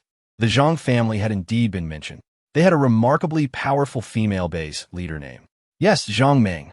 She was the cousin of Zhang Mengmin, who had been recklessly provoking her in recent days. The members of the Zhang family all had names beginning with Meng. Unlike Zhang Meng, no one knew her original name. She only referred to herself as Zhang Meng. It seemed she held a strong aversion to the latter part of her name. As for her character, the book had only briefly mentioned that she was exceedingly unattractive, yet had a penchant for handsome men. Ultimately, it was due to an infatuation with Gu He, which led to dire consequences. Peach Yao Yao observed Gu He's eager demeanor and let out a cold snort. The Zhang family must have a vendetta against Gu He. Otherwise, given Gu He's temperament, he wouldn't he exhibit such warmth. However, it was merely a matter of saving someone, something she could accomplish with a mere wave of her hand. She had intercepted this matter. These troublesome fools. Yet, it was futile to blame them. One could only lament the relentless machinations of fate, as its ability to mend the narrative was truly formidable. Meanwhile, having concluded discussions with Yun, Xin, and others, Gui arranged for his guests to be comfortably accommodated at the base's VIP reception hotel. Upon returning to the villa, he was greeted by the tear-streaked face of Anwan waiting for him. Gui remained impassive, questioning why she lingered there, urging her to rest early given her fragile health. Brother He, Anwan's tears cascaded down. She felt reassured that Brother He still cared for her well-being. She had always known that he harbored feelings for her. Gui surveyed the villa's hall, now devoid of anyone else but the two of them. With a slight sigh, he stepped forward, inquiring if she held resentment over his previous reprimands. How troublesome this was. Nevertheless, with no one around, she wouldn't be able to concoct any further trouble for him. Brother He, I did not, I merely. Do you know who visited today? Had I not spoken firmly, we would not have solidified a friendship, but rather fostered enmity. Chapter 79. Zhang family base. How could this be? Anwan questioned, perplexed. She had only intended to do something kind. The Yun family upheld strict traditions, with a particular disdain for women who succumbed to degradation. And our base had always opposed such transactions. Gui's tone grew sharper. You brazenly invited those women to the gathering before so many witnesses. Are you trying to humiliate me? I only wish to do something more to bring you joy. All I ask is for you to refrain from causing trouble. Gui's tone was far from courteous. Anwan's recent behavior had made it increasingly difficult for him to find joy, and at times, she seemed to grow more foolish. Brother He, I am aware you harbor suspicions about us. Anwan lowered her voice, understanding what Gui wished to hear. There might be a spy among them, and she had gathered some leads. Oh, Gui was evidently intrigued. Brother He, have you never questioned any of this? Gui's brows furrowed slightly as he regarded Anwan, his expression turning more severe. He had expected her to uncover something significant. Yet, in reality, it seemed she was merely embroiled in jealousy over Yao Yao. How tiresome. Perceiving Gui's distrustful gaze, Anwan felt increasingly aggrieved. Brother He, have you been enchanted by Yao Yao? You were never like this before. If there were any doubts, you would pursue them to the end. Brother He, she called out, undeterred. Gui, however, withdrew his hand without mercy. As for Yao Yao and Gaoing, I will personally dispatch someone to investigate. Regardless of your suspicions, I hope you refrain from causing them trouble. Gaoing's mutated wood abilities are of great utility to me, and I do not wish for unfounded doubts to disrupt the unity of our team. With that, Gui ascended the stairs, not granting Anwan another glance. Slowly, Anwan crouched down, her gaze fixed on the direction Gui had departed, filled with resentment. Just wait, Yao Yao, Gaoing. She would expel each of you from the base. Meanwhile, Yao Yao, the subject of their discourse, had already informed Gao Ying and Jin Yi before swiftly making her way to the Zhang family base. Had she been privy to Anwan's discussion, she might have given her a thumbs up, for indeed, the guesses were fairly accurate. Unfortunately, due to Anwan's recent feigned illness, Gui had grown impatient. Moreover, today, her reckless behavior had pushed him further away. Even if he wanted to believe her words now, he couldn't help but wonder if she was orchestrating trouble. However, as anticipated by Yao Yao, Gui indeed suspected her. He was inherently distrustful, especially considering his past actions. Among the four notorious individuals, none could be deemed trustworthy. Thus, while he had genuine doubts about both Yao Yao and Gaoing, he remained even more skeptical of Anwan's motives for saying such things. In a climate of suspicion and hostility, he opted for restraint. After all, she had read the original text. Gui's nature was such that, even if depicted as noble and virtuous in literature, he remained a self-serving individual rife with suspicion. Yao Yao is undoubtedly visiting the Zhang family base for the first time, as it is newly established. Gui and the others have yet to seize the opportunity to come here. She is genuinely intrigued by the handsome Zhang Meng, who is utterly enamored with beauty. However, the earth-shrinking technique does come with its drawbacks. It is not akin to the ordinary ability to ride the clouds. Naturally, as a fairy. She does not have a penchant for employing celestial spells. The limitation of the Earth's shrinking technique lies in the fact that it cannot be activated unless she has previously visited the location or possesses a clear direction and distance. This spell essentially harnesses the principles of light propagation. In a simultaneous space-time context, wherever light resides, she can utilize her spiritual energy to transport herself there. Furthermore, thanks to the expertise of the revered celestial masters from the Tuoyuan family, she has developed a new version of the Earth shrinking technique, allowing for movement through the Earth, even reaching beneath the surface. Hooray! The day when Yao Yao makes her name renowned in the demon realm is surely approaching. After the laughter of Yao Yao faded, she gazed at the Zhang family's base, inhabited by the black crickets, and let out a resigned sigh. Indeed, it was newly established and still impoverished. Here, solar energy was the most commonly utilized resource, as both the base and its adjoining towns primarily relied on solar lamps. Solar lamps were not costly. They had become an essential requirement for survival. Yao Yao shook her head, pondering how the Zhang family's base had fallen into such dire poverty. Was it truly necessary to mobilize the entire base's resources to capture Yin Sun? This seemed to be an obsession taken too far. Even if they succeeded in their endeavor, one would think they would at least exchange the captured individual with the Yun family for some monetary gain or resources. Instead, their intention appeared to be merely to keep him for themselves. How absurd! Nevertheless, it was still a base, while the illumination was scant. There were a few scattered lights. Moreover, several individuals lurked in the shadows, covertly patrolling the area. Yao Yao, feeling exasperated, cast an illusion upon herself. She then casually approached a diligent guard lurking in shadows and gently patted his back. "Hello, brother." The individual she tapped was visibly startled, and an instinctive scream escaped his lips. "Why can't I make a sound?" The guard became even more terrified, opening his mouth wider to scream louder. Yao Yao wore an innocent smile. Before her stood a youth of approximately 17 or 18, marked by a prominent red birthmark on his face. He was clad in a black combat uniform and held a submachine gun, which had already been seized by Yao Yao. "Little brother, cease your cries.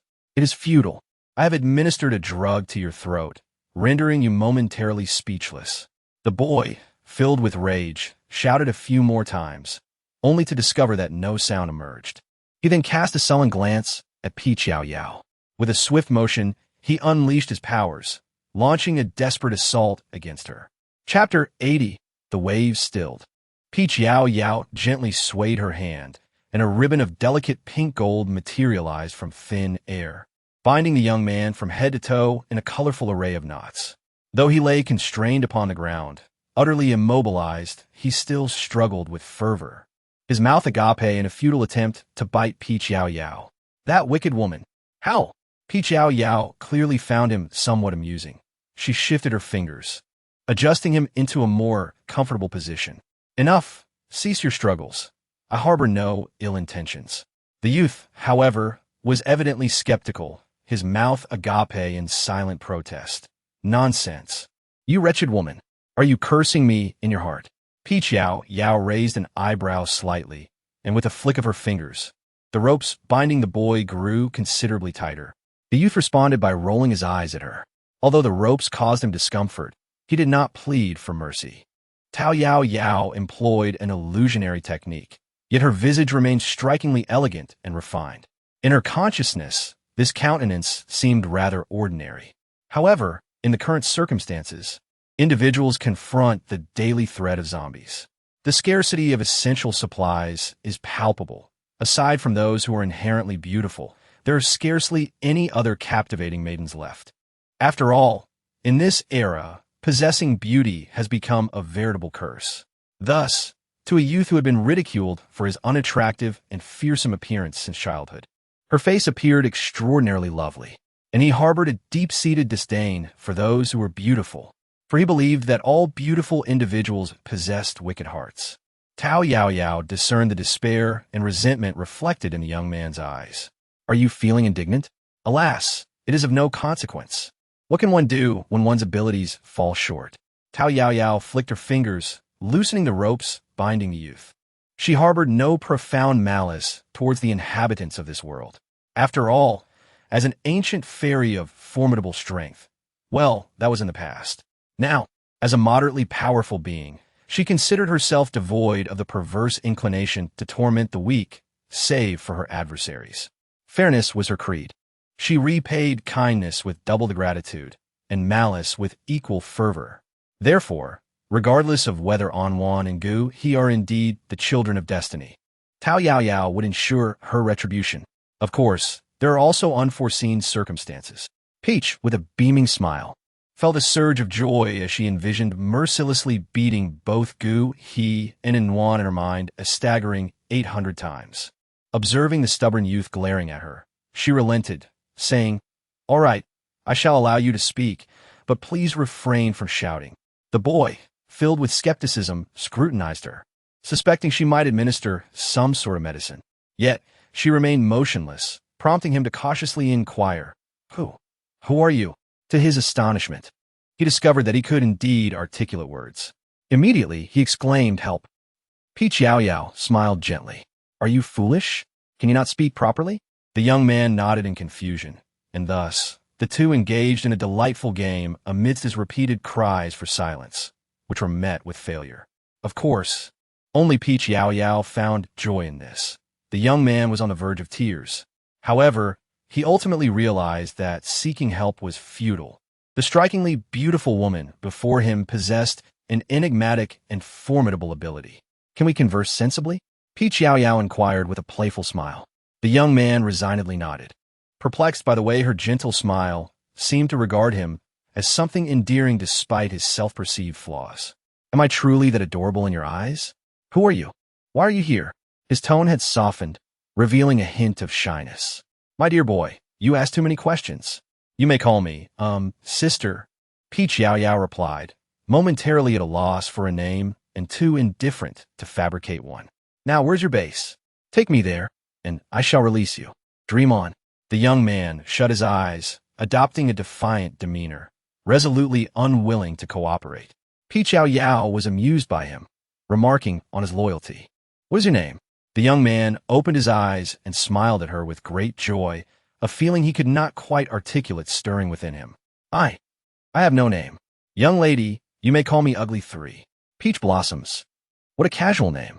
Well then, is Zhang Meng truly the young lady of your family?"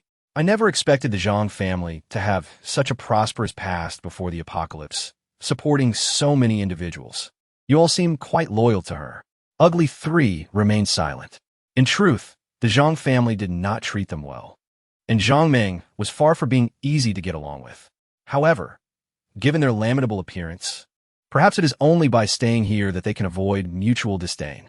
Peach Yao Yao, having had her fill of idle chatter, ceased her words and, with a subtle movement of her fingers, fixed her gaze upon Cho San's eyes. A faint blush flickered within her gaze as she blinked delicately. "Cho San, where is the young lady?" Under the influence of the mesmerizing spell, Cho San instinctively replied, "In the central garden." "And where is the central garden?" "Proceed east for 500 meters, turn right, enter the third path, then continue straight. After passing 2 stone walls, head south, and you shall arrive." Peach Yao Yao received a satisfactory answer, her eyes fluttering gently as she snapped her fingers softly. The ugly third fell to the ground, succumbing to a deep slumber. Rising swiftly towards her objective, it was indeed a waste of time. Peach Yao Yao let out a faint sigh, yet there was little she could do. Her cultivation was nearly non-existent, and her demon core was on the verge of collapse. Her spiritual energy was so depleted it was hardly bearable. If she did not first dismantle the defensive awareness of the despicable San and ascertain his true name, how could she avoid compromising the fundamental execution of her mesmerizing spell? Previously, when she had cast this incantation upon the detestable Qin Feng of the small team, it had nearly cost her life. Now, the stakes were even higher. Her entire demon core relied on the crescent moon gifted by the Elder as a lifeline, constantly reminding her to refrain from recklessness. However, with a clear direction in mind, her task became considerably easier. With a mere contraction of space, she found herself in the heart of Zhang Meng's central garden. It was no wonder she had failed to locate it from the outside. Zhang Meng possessed a modicum of intelligence, erecting towering stone walls around her residence, effectively concealing the light and splendor within. Yet, gazing upon these stone walls, Yao Yao seems somewhat familiar, doesn't she? Indeed, this resembles the earth-based ability that Jin Yu Yi casually created before. She had always looked down upon Jin Yu Ye's ability, yet unexpectedly, it proves to be quite effective for defense. Yao Yao gently waved her fingers, intending to create an invisible barrier for herself. However, the crescent moon on her body was so hot that it nearly caused her to cry out. Hastily, she took the searing crescent moon from her bosom, and indeed, it had already begun to glow with a faint redness. Yao Yao let out a soft sigh. She no longer felt the pain from the demon core. However, she had acquired this peculiar thing. Never mind, she had arrived first anyway. Given Gu He's indecisive nature, it would likely take him several days to catch up. She decided to find a place to absorb some crystal cores. Chapter 81. Finding Yin-sun. Fortunately, although she lacked the ability of photographic memory, her past experiences of reading and studying before venturing into the human realm did not expose her to the concept of novels. Yet, she remained the most obedient darling of the demon realm. In those days, she diligently studied ancient texts of her kind. She possessed an exceptional aptitude for understanding techniques and methods. It was indeed a manifestation of her innate talent. The ancient texts recorded that the demon core was vital to the demon clan's existence, and in moments of grave injury or impending demise, the aid of ancient dark iron could ensure temporary safety. Yao Yao pondered for a moment, coming to the realization that the small crescent moon bestowed upon her by the elder must indeed be the fabled everlasting black iron. This precious material is exceedingly rare, with only a mere 3 fragments said to have survived the ages. However, this is not a foolproof solution. Once the power of the black iron is depleted, the demon core will inevitably shatter. To fully restore the demon core, one must gather 3 sacred treasures: the blood from the heart of a 9-tailed fox, the 7-star bamboo from the demon tower, and the wedding feathers of the golden dragon and jade phoenix. In her previous world, acquiring such items had been a formidable challenge. In the present circumstances, it seemed utterly implausible. Yet, Yao Yao did not succumb to despair. After all, fate is capricious, and the existence of demon kin is a gift from the heavens.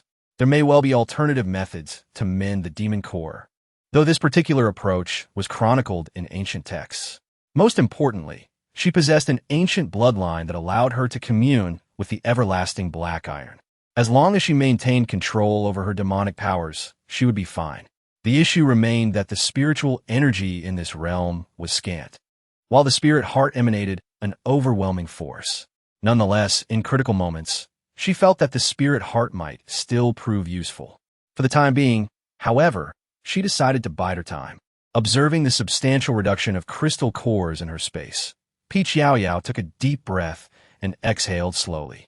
A sense of relief washed over her, alleviating the irritation brought on by the demon core's predicament. It seemed she needed to venture out to procure more crystal cores. Only with them in her possession could she wield her spells with joy, despite having experienced the consequences of being unable to utilize advanced magic. Yao Yao firmly rejected the notion of losing her magical abilities entirely. She strode confidently past the patrolling guards. Zhang Meng valued her safety and had stationed 6 patrol teams within the garden. Upon reaching the central area, she encountered Zhang Meng's 2-story villa. It must be acknowledged that women tend to possess a softer touch. Zhang Meng had adorned her quaint abode with greenery and floral embellishments, in stark contrast to Gu He's villa, which was merely entwined with high-reaching, mutated vines devoid of aesthetic appeal. Naturally, Yao Yao was not so naive as to believe these were merely ornamental. In a post-apocalyptic world, arable land is incredibly valuable. Plants thriving outside of growth chambers are either mutated flora infected by the zombie virus or the result of wood-based abilities. She initially thought she would have to search for something upon entering, but as soon as she stepped into the hall, she beheld Yin-sun tightly bound. The long green top she wore had been torn, and a group of 7 or 8 women surrounded a slender girl. "Sister Meng, your figure is indeed impressive," Shall we begin to remove our trousers? The girl speaking exuded a playful tone, clearly one of the more trusted individuals among the group. The frail girl, her back to Peach Yao Yao, raised her hand slightly, unhurried, and then produced a pink wooden stick to gently prod Yun Sen's face. Have you thought this through? Yun Sen barely lifted her gaze, appearing to have not heard a single word, remaining utterly still. Here, we are fortified like a copper wall and iron bastion. Anyone wishing to enter must traverse several zones teeming with zombies. Thus, no one will come to your rescue. Peach Yao Yao, in pursuit of a more convenient view of the performance, had positioned herself at the center, thereby gaining a clear glimpse of Zhang Meng's appearance. Peach Yao Yao found herself at a loss for words. Throughout her journey, she had noticed that both the guards and the laborers here possessed an exceedingly unattractive appearance. Peach Yao Yao pondered for quite some time before conjuring up this particular adjective. To put it bluntly, the unsightly individual encountered earlier pales in comparison to the individuals residing within the villa. Zhang Meng, with her face marred by crimson blotches and suppurating acne, appeared almost delicate amidst her loyal confidants. It is no wonder that there is a relentless pursuit of handsome men. Indeed, what is unattainable is deemed most precious. However, one must feel sympathy for Yun Sen, who, subjected to such humiliation, is reluctant even to open his eyes.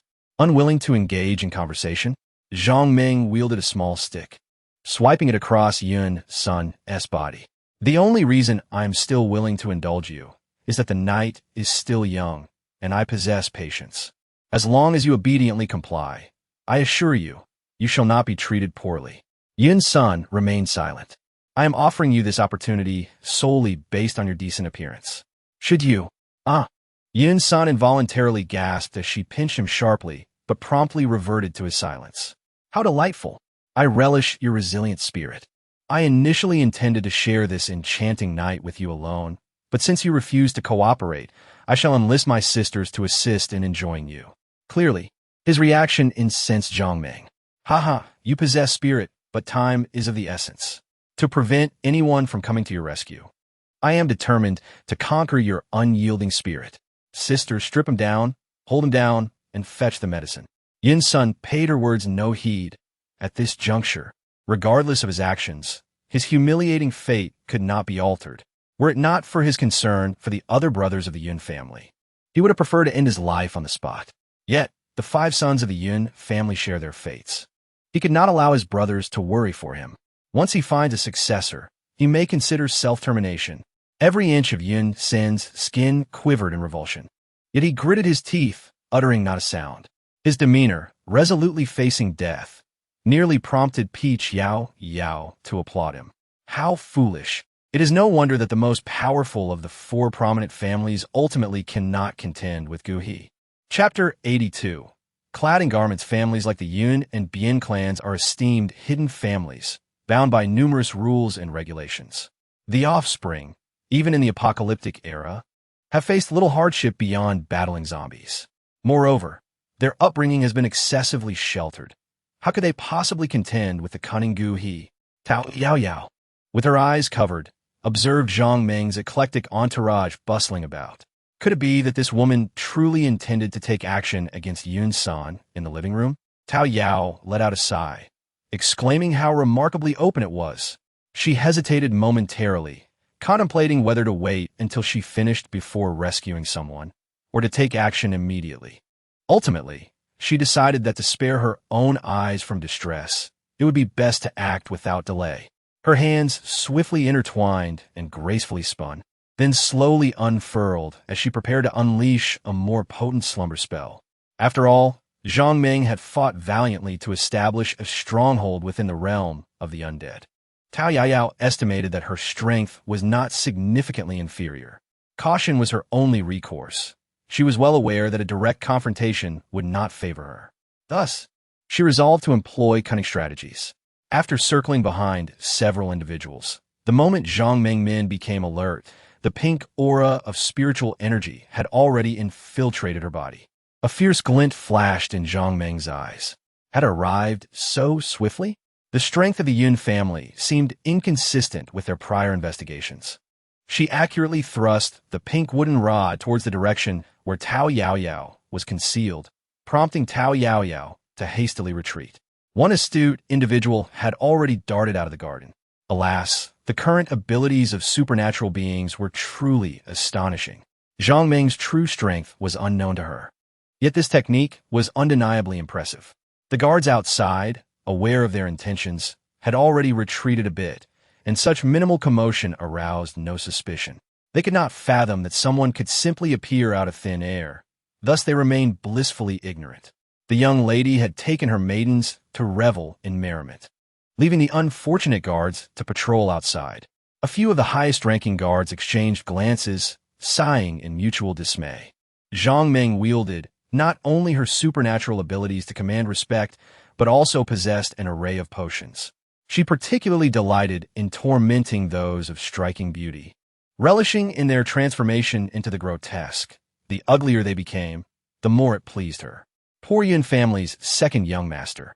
Meanwhile, Yun's son, who was still receiving sympathy from the few with a semblance of conscience in the Zhang family base, felt the unrestrained hands upon him gradually recede. Following that, several soft slapping sounds echoed. The room descended into an eerie silence. What new trick was that malicious woman concocting?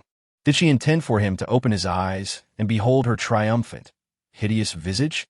Yet, the sudden turn of events compelled him to slightly open his eyes, if necessary. He would merely blind himself afterwards. As he opened his eyes, he beheld a fairy in a pink gown descending from above. This fairy was none other than Yao Yao, who had mistakenly used her shrinking technique in a moment of urgency. Upon lowering her gaze, she found herself locked in Yun Sen's adoring eyes. Peach Yao Yao, are you all right? Zhang Meng has yet to bring the medicine. With frantic blinking, she realized this must be the scheme of that woman. She must have drugged him to conjure these illusions before his eyes. Begone, a vile wretch, both ugly in appearance and malevolent in heart. Yun Sen, in a fit of rage, cursed vehemently and then shut his eyes tightly. Peach Yao Yao was utterly bewildered by Yun Sen's dramatic display. In one fleeting moment, there was a tender gaze, and in the next, it felt as if he wished to devour her whole. How dare he scold her? Unlike the celestial beings in the divine realm, who require the reverence and adoration of humanity to accumulate merit, the demons do not share such a need. After the divine realm's decline, the deities often infiltrated the human world, taking on professions primarily centered around preaching and penning novels, predominantly extolling the virtues of their celestial domain. Conversely, the demon clan does not seek human admiration, as their path diverges from the pursuit of merit. However, they are particularly averse to being criticized, as it tarnishes their demonic stature. To put it succinctly, while they do not seek praise, they cannot abide disparagement. Undoubtedly, it is impossible to vanquish a demon solely through human words. Yet when such negativity accumulates to a certain extent, it can inflict significant harm upon a demon. Thus, throughout the long river of time, where the four realms coexist peacefully, when a particularly malevolent demon becomes collectively despised by humanity, it spells their demise. Over time, all demons develop a profound disdain for human reproach. This reflects an instinctive aversion to danger. Peach Yao Yao was clearly very unhappy and did not hesitate to unleash her spiritual power, delivering 2 resounding slaps to Yun's son from a distance. Stunned, Yun's son instinctively wanted to open his eyes, but feared succumbing to temptation. He pressed his lips together, resolutely remaining silent and feigning death. I traveled a great distance to rescue you, and you dare to insult me? Peach Yao Yao was unyielding, observing Yun Sen's tattered clothing. With a flick of her wrist, she released the bindings that restrained him. Grasping the ropes in her hand, she noted their peculiar quality. The ropes exuded a potent spiritual energy capable of suppressing the transmission of supernatural abilities. It seemed prudent for her to keep a close watch on this Zhang family's base. A sudden emergence of a prodigy, regardless of their formidable strength, could possess a twisted psyche, which was not unusual. However, both the ropes capable of restraining supernatural beings and the concoction she had prepared to target wood element users were far from the tools one would expect from an ordinary base. Did she truly believe that by using the drug to deceive him, he would refrain from retaliating? Illusions, all mere illusions. How could a fairy possibly be here? He was determined to eliminate her. With this resolve, Yun's son steeled himself, opened his eyes, and unleashed several tendrils of supernatural energy aimed directly at Peach Yao Yao's heart. Yun Sen's combat prowess was not particularly strong. The formations of the Yun family were complementary and mutually reinforcing. His healing abilities were somewhat superior, and since Wood Element users were typically not combat-oriented, their offensive capabilities lacked significant lethality. Peach Yao Yao gently lifted her foot, slipping behind him, and struck with her hand once more. I was utterly unaware that, after not seeing the second young master of the Yun family for several days, he had become so ungrateful. What madness is this? Hurry and put your clothes on. There are guards outside, and we must swiftly devise a plan to escape. Peach Yao Yao, having delivered a few resounding slaps, observed the crimson imprints on Yun Sen's exposed back, feeling a sense of satisfaction within. She raised her hand, using her spiritual energy to fling his clothing onto his face. Hurry and put that on, she urged, or I shall truly unleash my wrath upon you. Chapter 83. Magic should not be skimped. Tao Yao Yao's patience with Yun's son has indeed reached its limit. Their relationship was never particularly close. Were it not to vex Gu He, she would hardly bother with him. Although she was unaware of Yun Sen's erratic behavior, Tao Yao Yao had no interest in his mental state and resolved that if he dared to insult her again, she would simply deliver a thorough beating.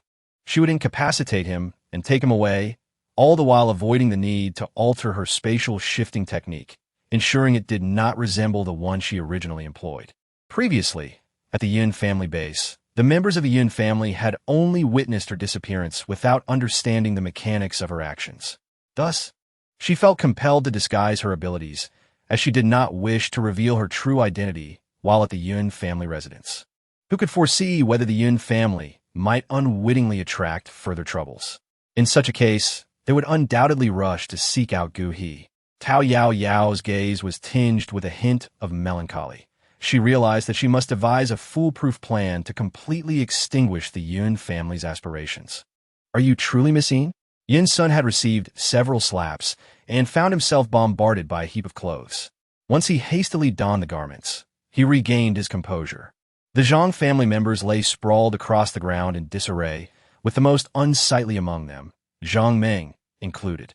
That grotesque and disfigured face left Yun's son convinced that no one in this world could possibly disguise themselves as such. Thus, he hesitantly turned to Tao Yao Yao for guidance. Indeed, after all the trouble taken to rescue you, only to be scolded whilst you point your finger at me. Peach Yao Yao clapped her hands in annoyance, tacitly accepting the surname that Yun's son had bestowed upon her. Previously, she had referred to herself as the sister of Silver Moon, making the surname Silver seem quite fitting. Yun's son gazed at the lively young girl before him, his eyes gradually brightening. It truly was her. I apologize. I mistook her for a trick of theirs, which led to my error. Miss Silver, if you would, please strike me once more to vent your frustration. No need for that. There are guards outside. We must quickly devise a plan to escape.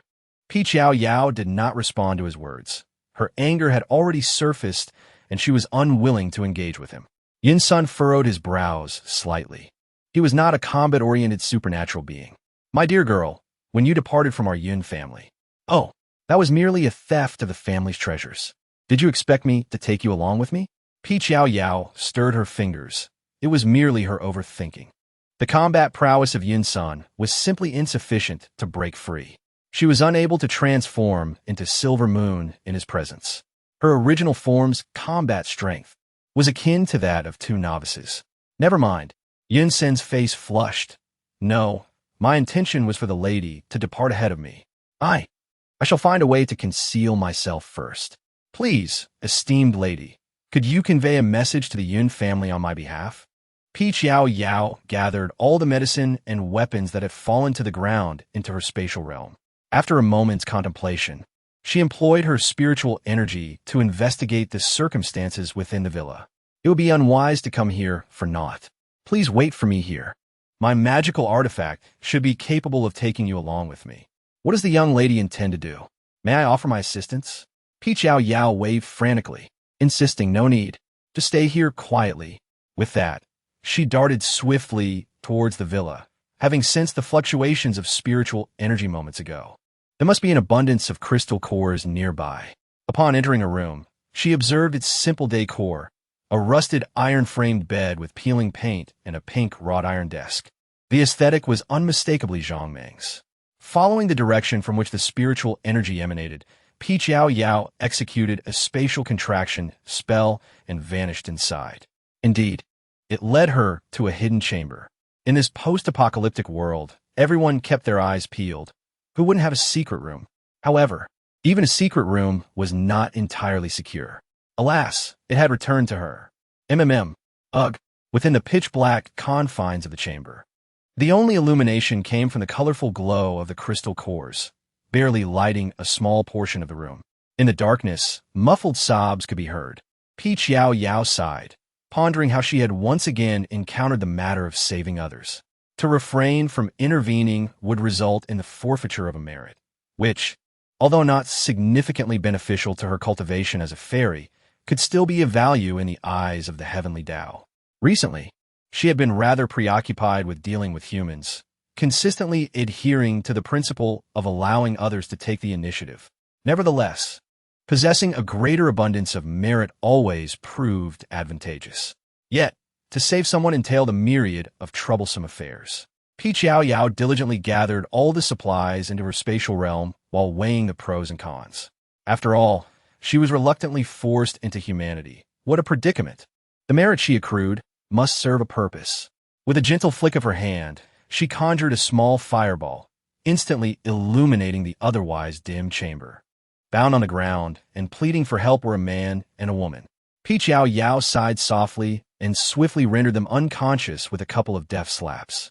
It was unclear who they were, but she had inadvertently rescued them.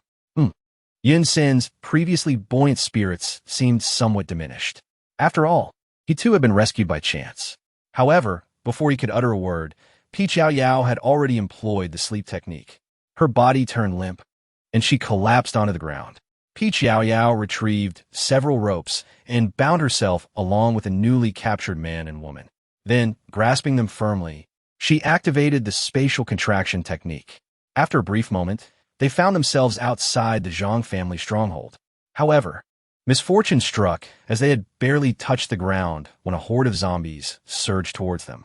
Yao Yao gazed at the unconscious individuals before her, and without a moment's hesitation, she hurled them toward a nearby, towering tree. The three of them dangled from its branches, a sight that was rather unsettling. However, Yao Yao paid them no mind.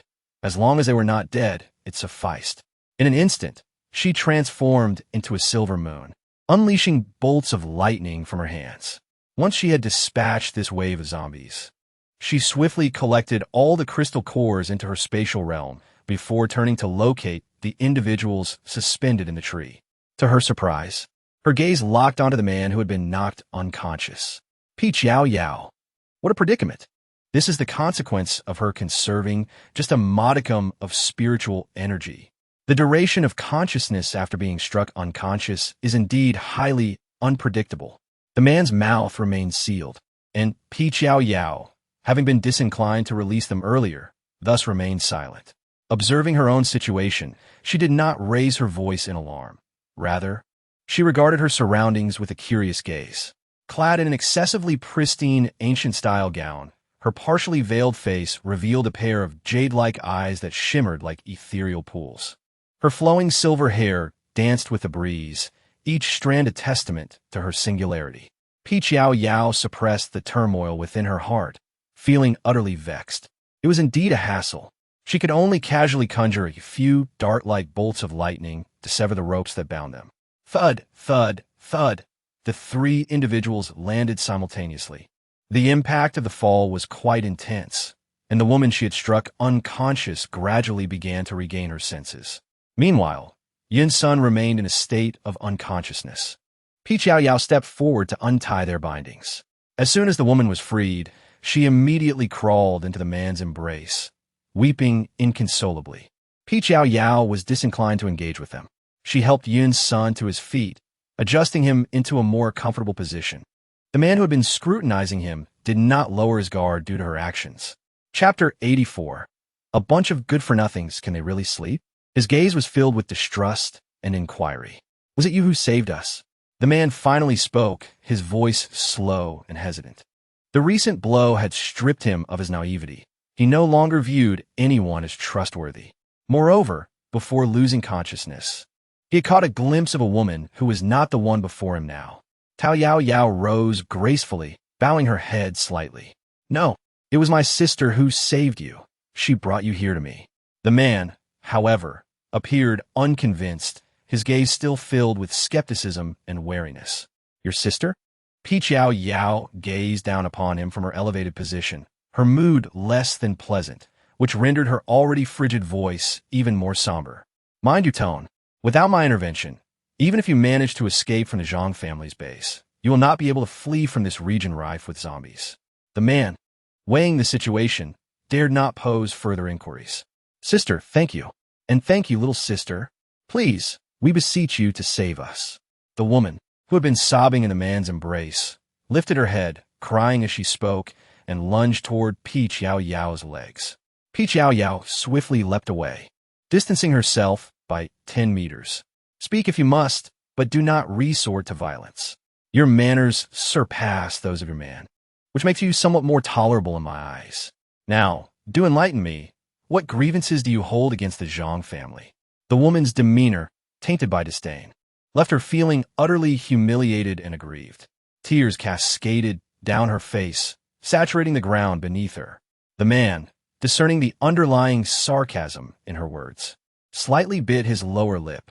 Upon awakening, he had witnessed her battling the zombies, her formidable lightning powers indicating her disdain for pretenses.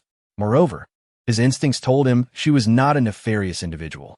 However, the shadows cast by the betrayal and persecution inflicted by that hideous woman loomed too large. In this moment, he preferred to remain blissfully ignorant rather than risk his heart on trusting anyone anew. As the tearful Xie Ying, resembling a rain-soaked pear blossom, expressed her sorrow, she found herself unable to embrace Silver Moon's leg and instead sought solace in her brother's arms.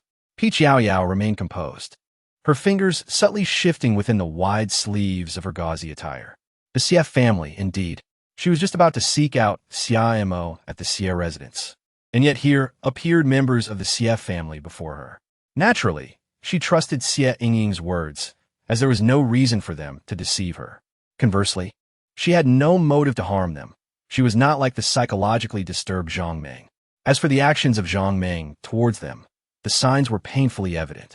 Both Xie Ying and Xie Xingzhu bore large festering sores on their faces, their bodies marred by numerous cuts, rendering them a pitiable sight.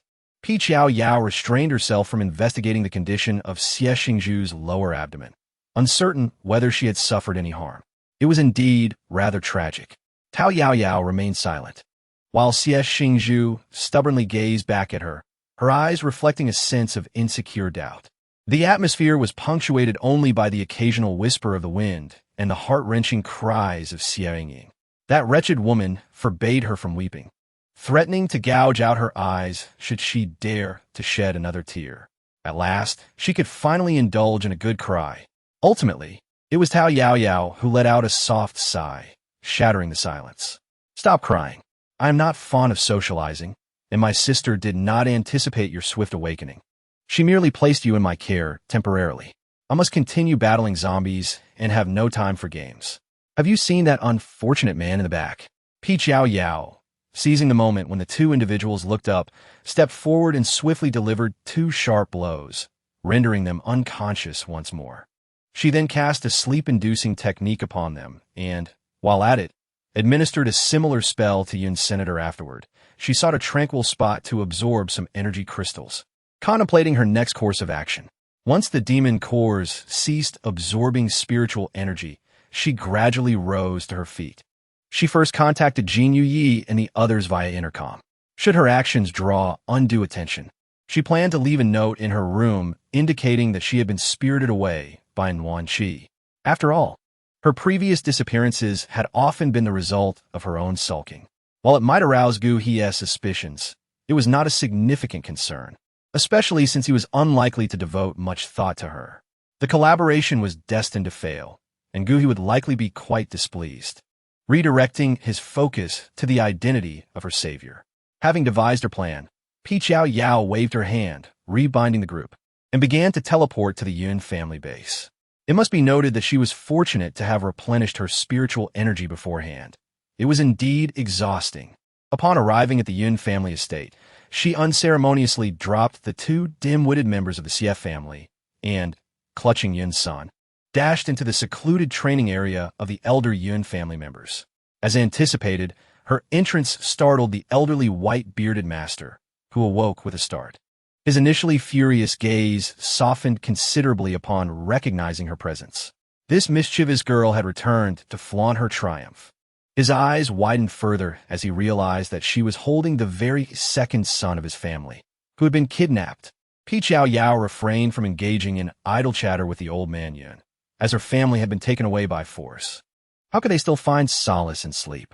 The old man, momentarily a loss for words due to her rebuke, felt a surge of anger, yet hesitated to express it, for her sister had once saved the life of his fifth son. This girl had now rescued the second son as well. The Yun family was known for their deep sense of gratitude, which naturally tempered their pride and stance. Silently, he stepped forward to retrieve his captured second son. Then, taking out the Yun family's communicator, he unleashed a furious roar. "Fifth, are you still asleep? Your second brother has been abducted. How can you possibly sleep through this? Curse it all, a bunch of disgraceful fools. Your second brother was saved by that insufferable little girl from the Yin family." The old master, in his ire, nearly let his beard bristle up in indignation. Yet, he no longer cared about propriety. In this world, no amount of cultivation would elevate him to immortality. Clearly, though his outburst was shocking, the news he revealed was even more astonishing. Yun Yao stammered, "What did you say, third master uncle?" The urgency in his voice suggested he was already racing outside. The old master paid him no heed, stroking his beard while casting a contemplative glance at Yao Yao. Upon a closer inspection, she was indeed quite striking. If only. Chapter 85. Gratitude and betrayal. His own unworthy offspring seemed to harbor a certain interest in this girl and her sister. If he could somehow win her over as his disciple-less wife, wouldn't that be splendid? A satisfied expression emerged on the face of the old master, Yun Qingfeng, as his demeanor softened toward Yao Yao. This sudden warmth startled her considerably. "What are you doing? You've released her. Remember that your family owes me a favor. I have matters to attend to and must take my leave. You needn't repay me directly. My sister will come by in a few days, and you can chalk this favor up to her account." As Yao Yao concluded her words, she prepared to leave.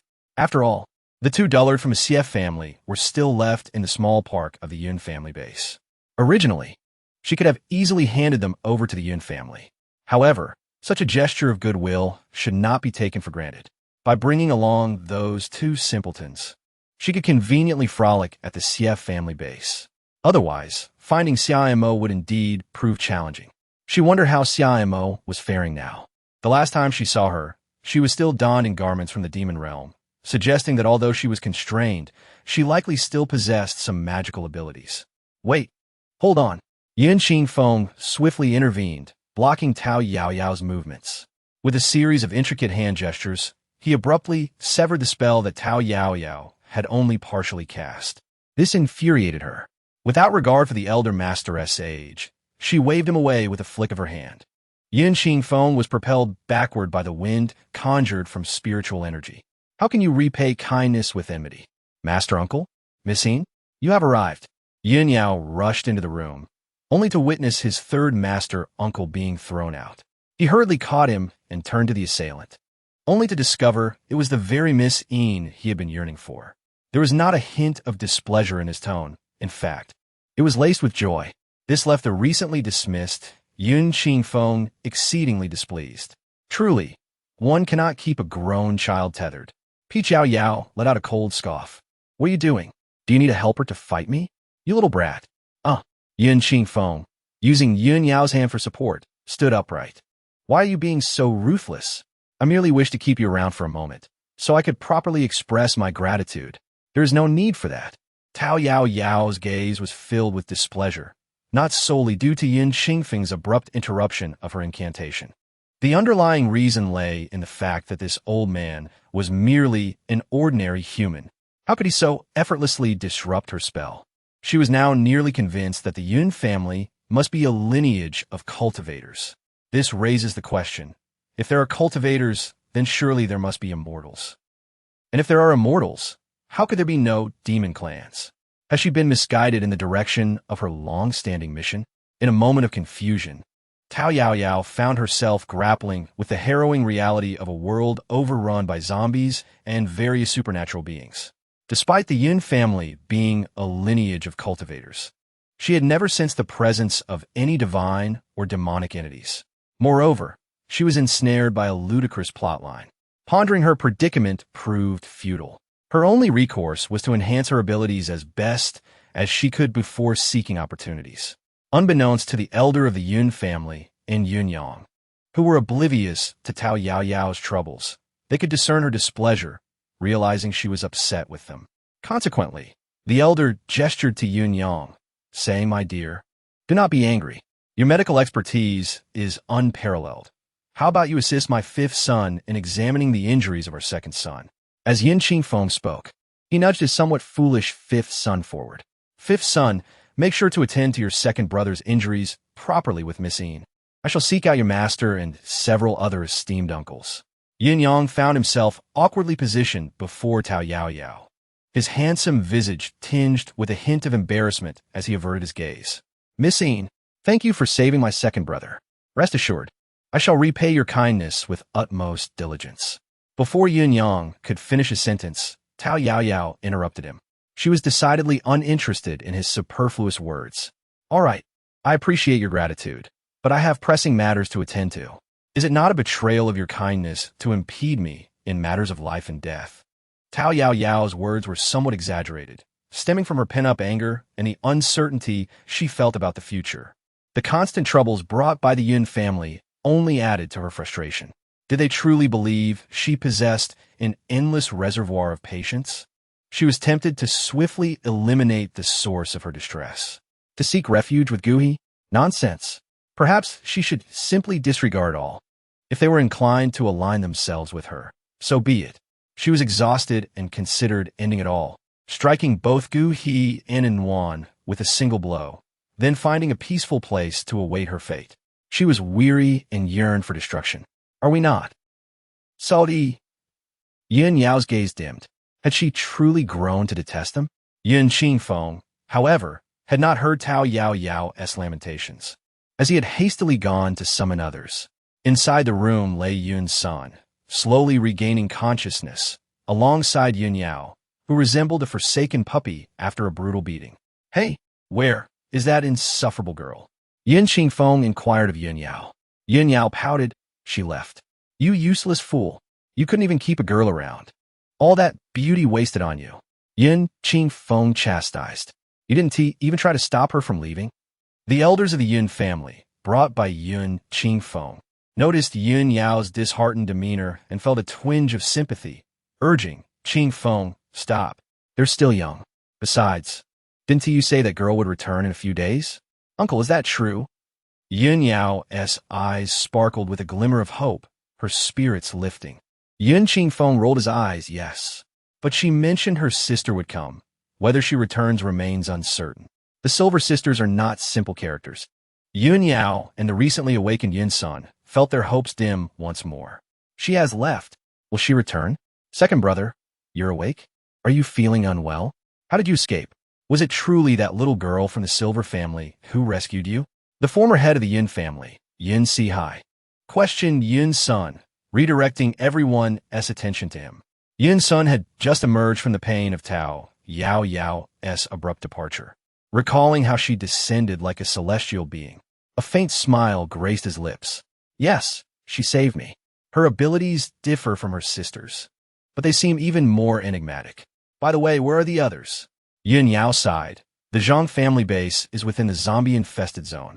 We've contemplated numerous strategies, yet any attempt to rescue you would entail traversing dozens of kilometers through zombie territory.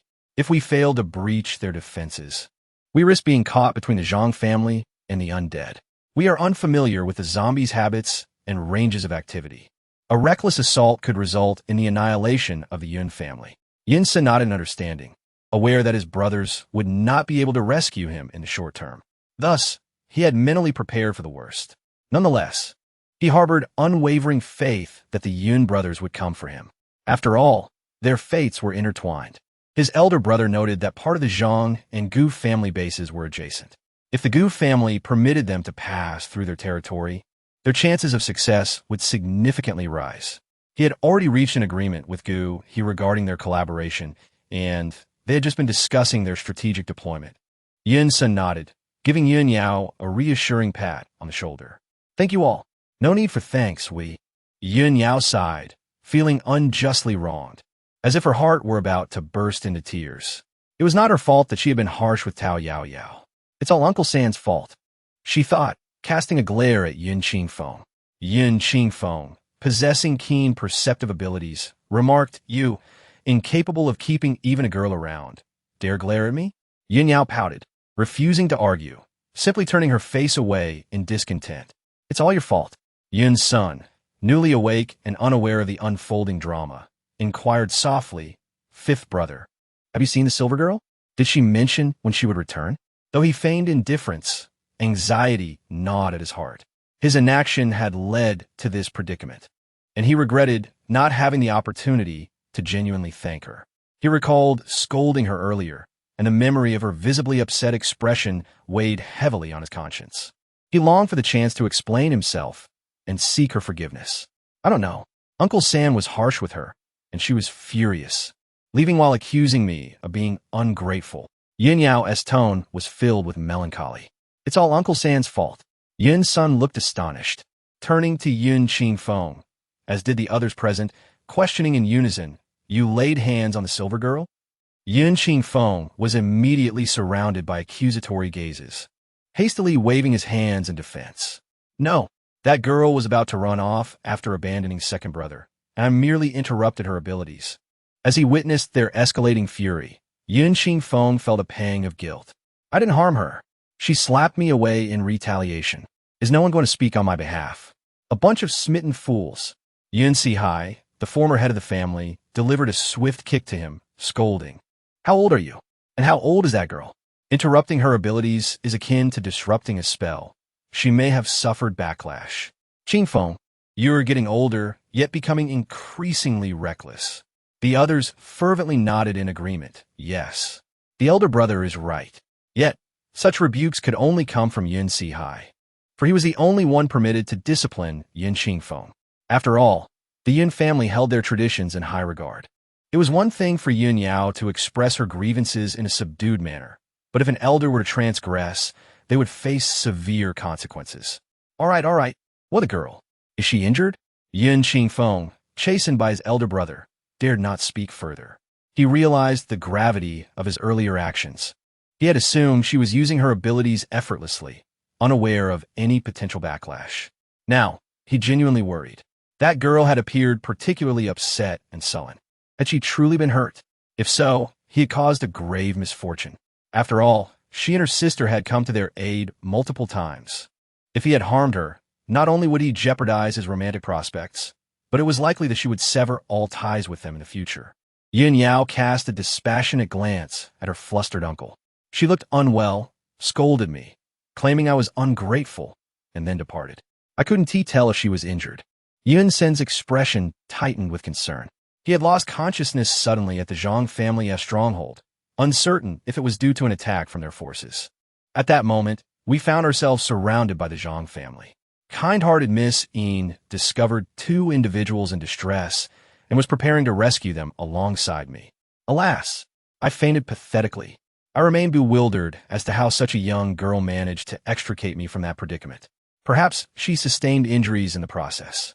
Yao Yao abruptly stood up, her conviction clear. She must have been hurt. That is why she was so anxious to find a place to tend to her wounds. It is all my fault. At that time, she expressed that our obstruction was akin to jeopardizing her life. Yao Yao's voice trembled as she spoke, and the thought of her suffering left us all drowning in guilt. Yun Qingfeng felt utterly ashamed and hastily dispatched every member of the Yun family to search the base and its surroundings. Their medical prowess is exceptional, yet our assistance would be futile. A grand display would only serve to reveal their identities. It would be best not to burden them further.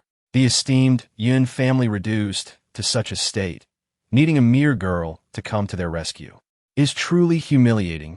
Were I in their shoes, I would scorn your gratitude. Yun Si-hai, the former head of the family, was right. This is the consequence of weakness. Offering to repay kindness may be perceived as ingratitude. Only those with sufficient strength and value can rightfully extend gratitude. Moreover, our own family harbors 5 troublesome individuals, with 3 preoccupied with the elder sister and 2 with the younger sister. Presently, you are as feeble as fledglings. When a young lady from the Yin family visits in a few days, will you dare to mention the notion of repaying her kindness?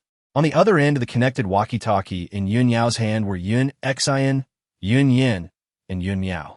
Yun Yao had maintained the connection without interruption, and they had yet to find an opportunity to speak.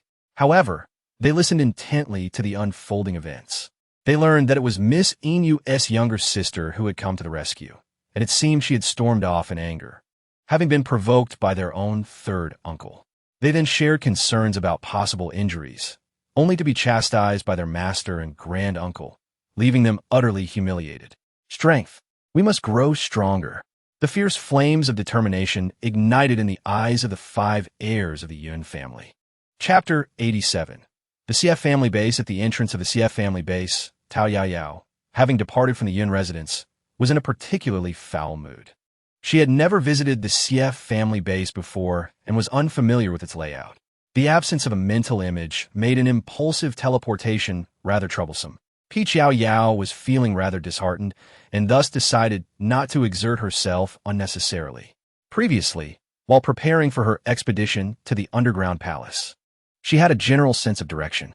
Following this lead, she leisurely guided 2 rather foolish companions to the entrance of the CF family's base.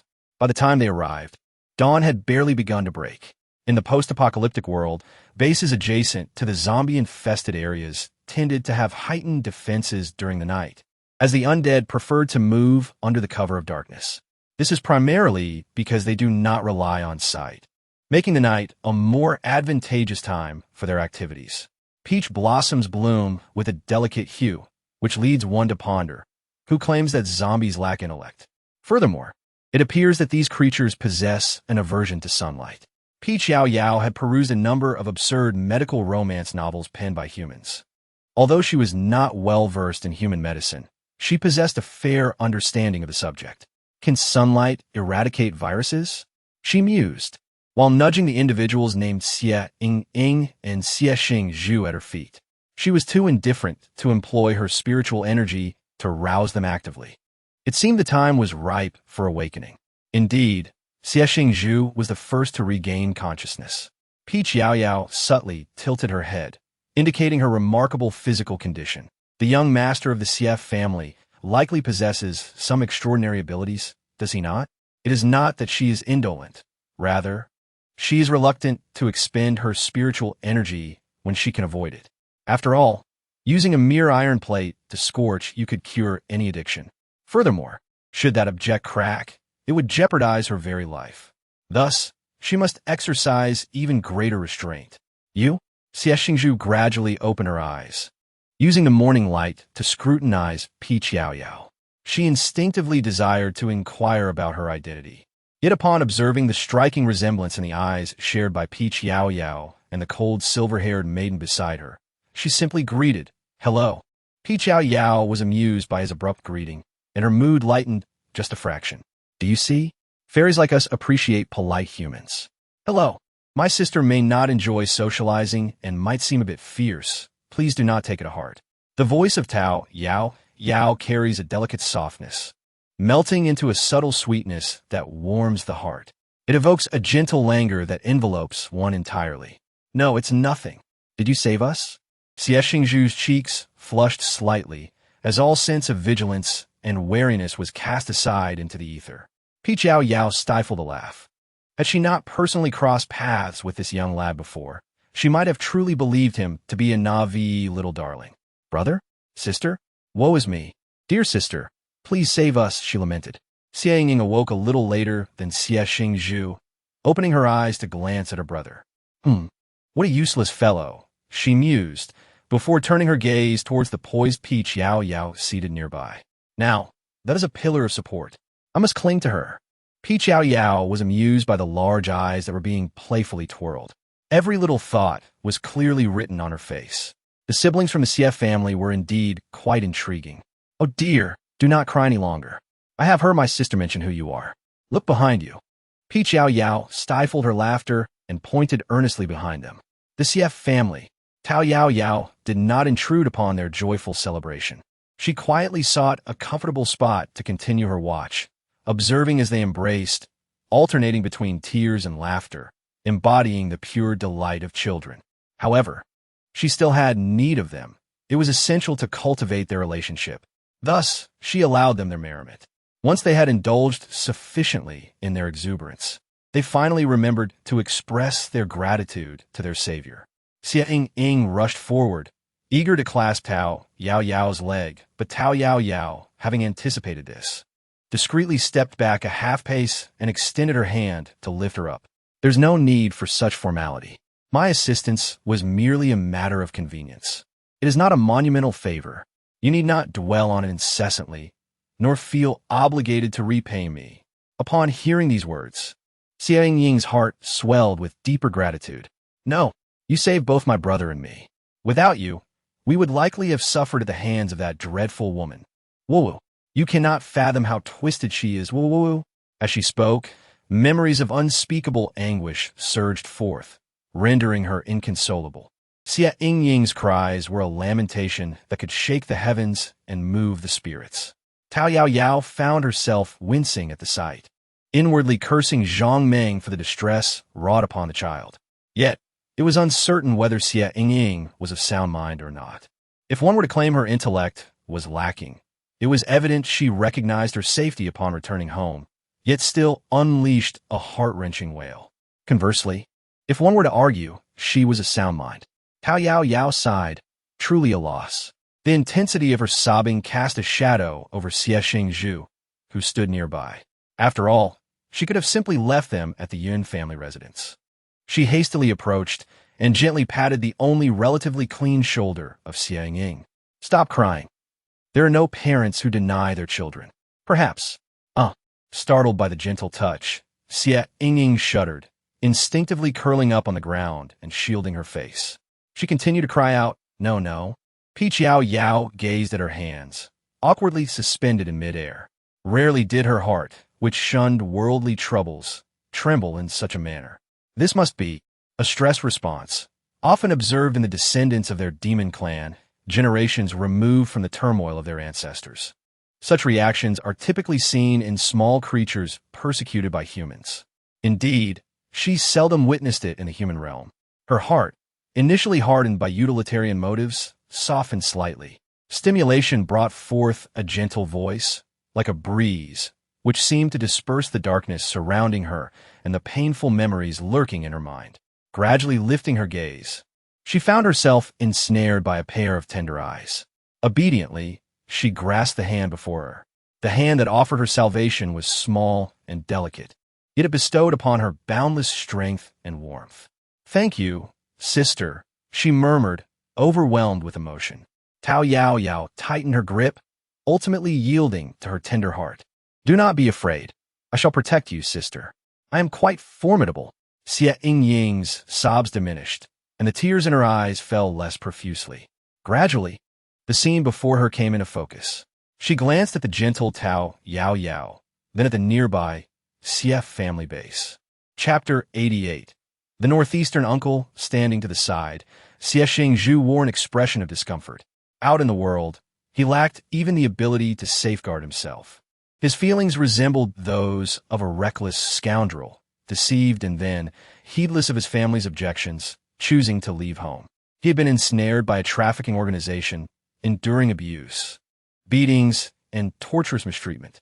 If only he had not been foolish. If only he had not stubbornly believed that outward appearances did not dictate one's character, and had not foolishly followed that vile, ugly person named Zhang Meng, which in turn implicated his sister. Alas, Xing Zhu resolved with determination, turning to Yao Yao and saying, "Thank you, young lady.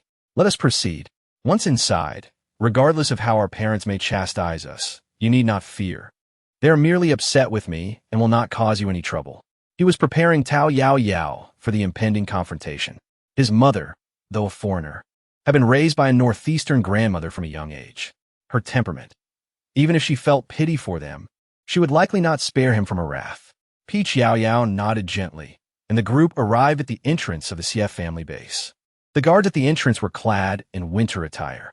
Yao Yao, dressed in a summer dress, felt a bit bewildered. Were the members of the CF family so averse to the cold? This could hardly be classified as a fear of the cold. It seemed more akin to frailty. The guards clearly did not recognize the two unfortunate figures before them as the third young lady and the second young master of their household. One of the guards, addressing the only seemingly normal Yao Yao, stated, "To gain entry to the CF family base, each person must surrender 100 gene of grain or other supplies, or alternatively, exchange for 50 points. This allows for a week's residence within the base." The guard, a rather affable gentleman with a strong accent, added, "And dear lady, your attire is rather insufficient for our climate. The CF family base is unlike others. It's quite chilly here. You could contribute an additional 10 gene of grain for a coat." 10 gene per coat. Mind you, I wouldn't want to mislead you. For the three of you, that amounts to 30 gene of grain. Yao Yao was pleasantly surprised to discover that the inhabitants of the CF family base possessed a certain kindness.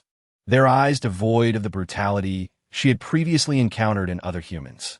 Reflecting on her journey, she realized that she had overlooked the issue of distance. It seemed that the CF family base was quite remote. It appeared to be strategically situated at the northernmost frontier, constructed in accordance with the natural defenses of the terrain. This likely afforded them a degree of protection from the relentless onslaught of zombies. The base, along with its affiliated towns, had not yet succumbed entirely to the loss of humanity. She couldn't help but feel a pang of sympathy for the residents of the Guhi base. After all, Guhi and Zhongmeng's base was among the closest to the zombie hordes. It was no wonder that Guhi's affiliated town was so sparse, especially in the current climate where communication was cumbersome. People were largely divided by regions, with few daring to traverse the perilous landscapes, for danger lurked at every turn. Otherwise, how wonderful it would be to visit the CF family base. Observing the warm and innocent gaze of the gatekeeper, she felt a sense of purity and goodness. Yet, this was merely a fleeting whim of her imagination, which would soon be altered. The conditions at the CF family base were undoubtedly better than those at several other major bases. Though survival, there was also harrowing. One could only say that some individuals retained a youthful spirit until death, while the men of the North appeared somewhat less astute. Nonetheless, this was a mere minority, and it just so happened that Yao Yao encountered them. Yao Yao gazed at the timid AI, who kept her head lowered, unwilling to let anyone see her blushing face. Ultimately, her heart softened. She retrieved a small pouch of crystal cores from her space and handed it to the guard. For points. The uncle took it, opened the pouch, and was momentarily taken aback upon discovering the crystal cores inside. His eyes widened as he looked at Yao Yao, exclaiming, "You, my dear girl, appear so delicate.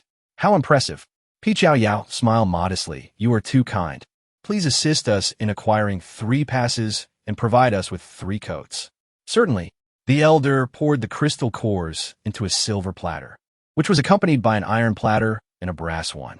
The brass platter still bore remnants of some wheat grains. The elder pressed a few buttons, and the silver platter was lifted away. Subsequently, a luminous screen materialized before Yao Yao.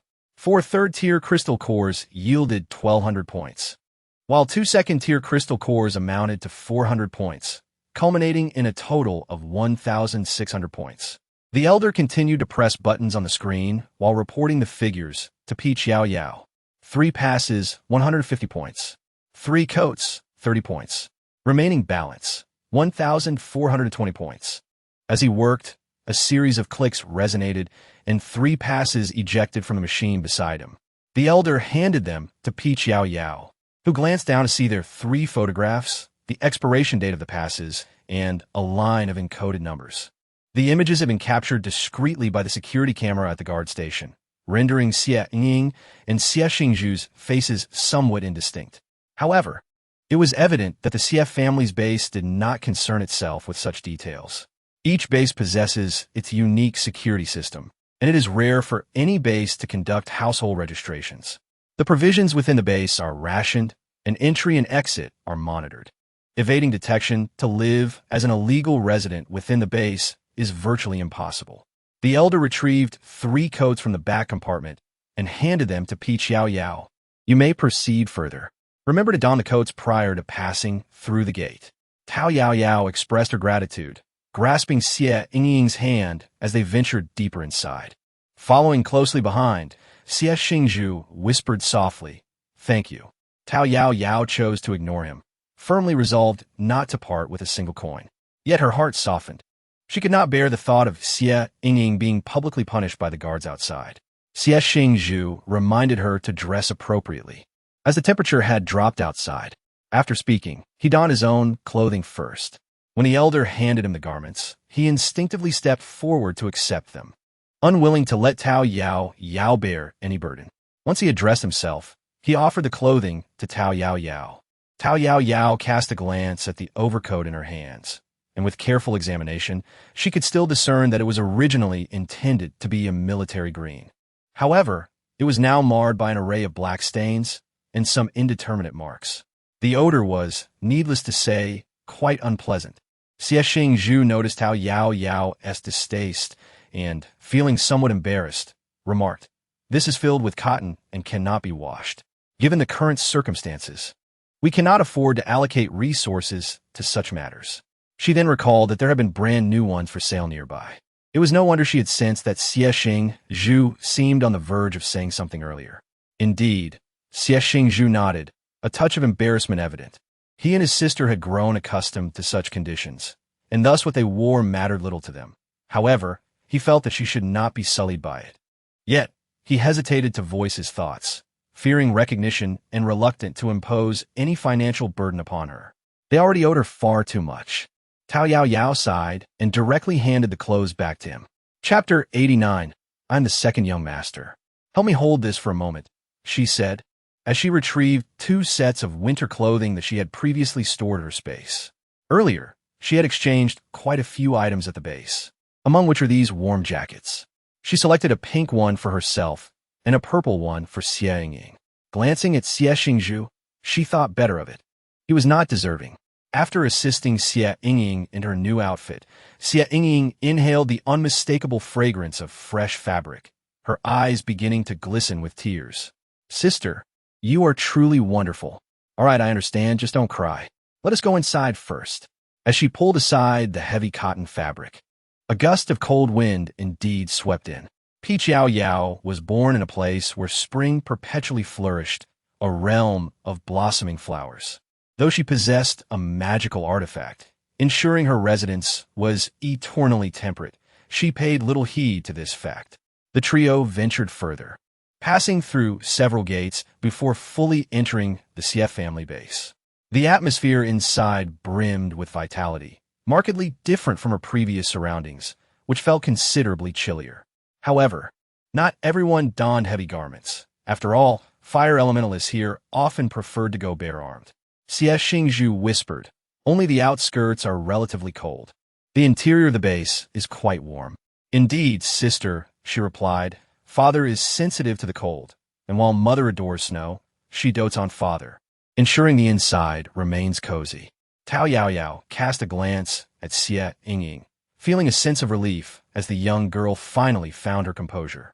No longer did she wipe away her tears in haste.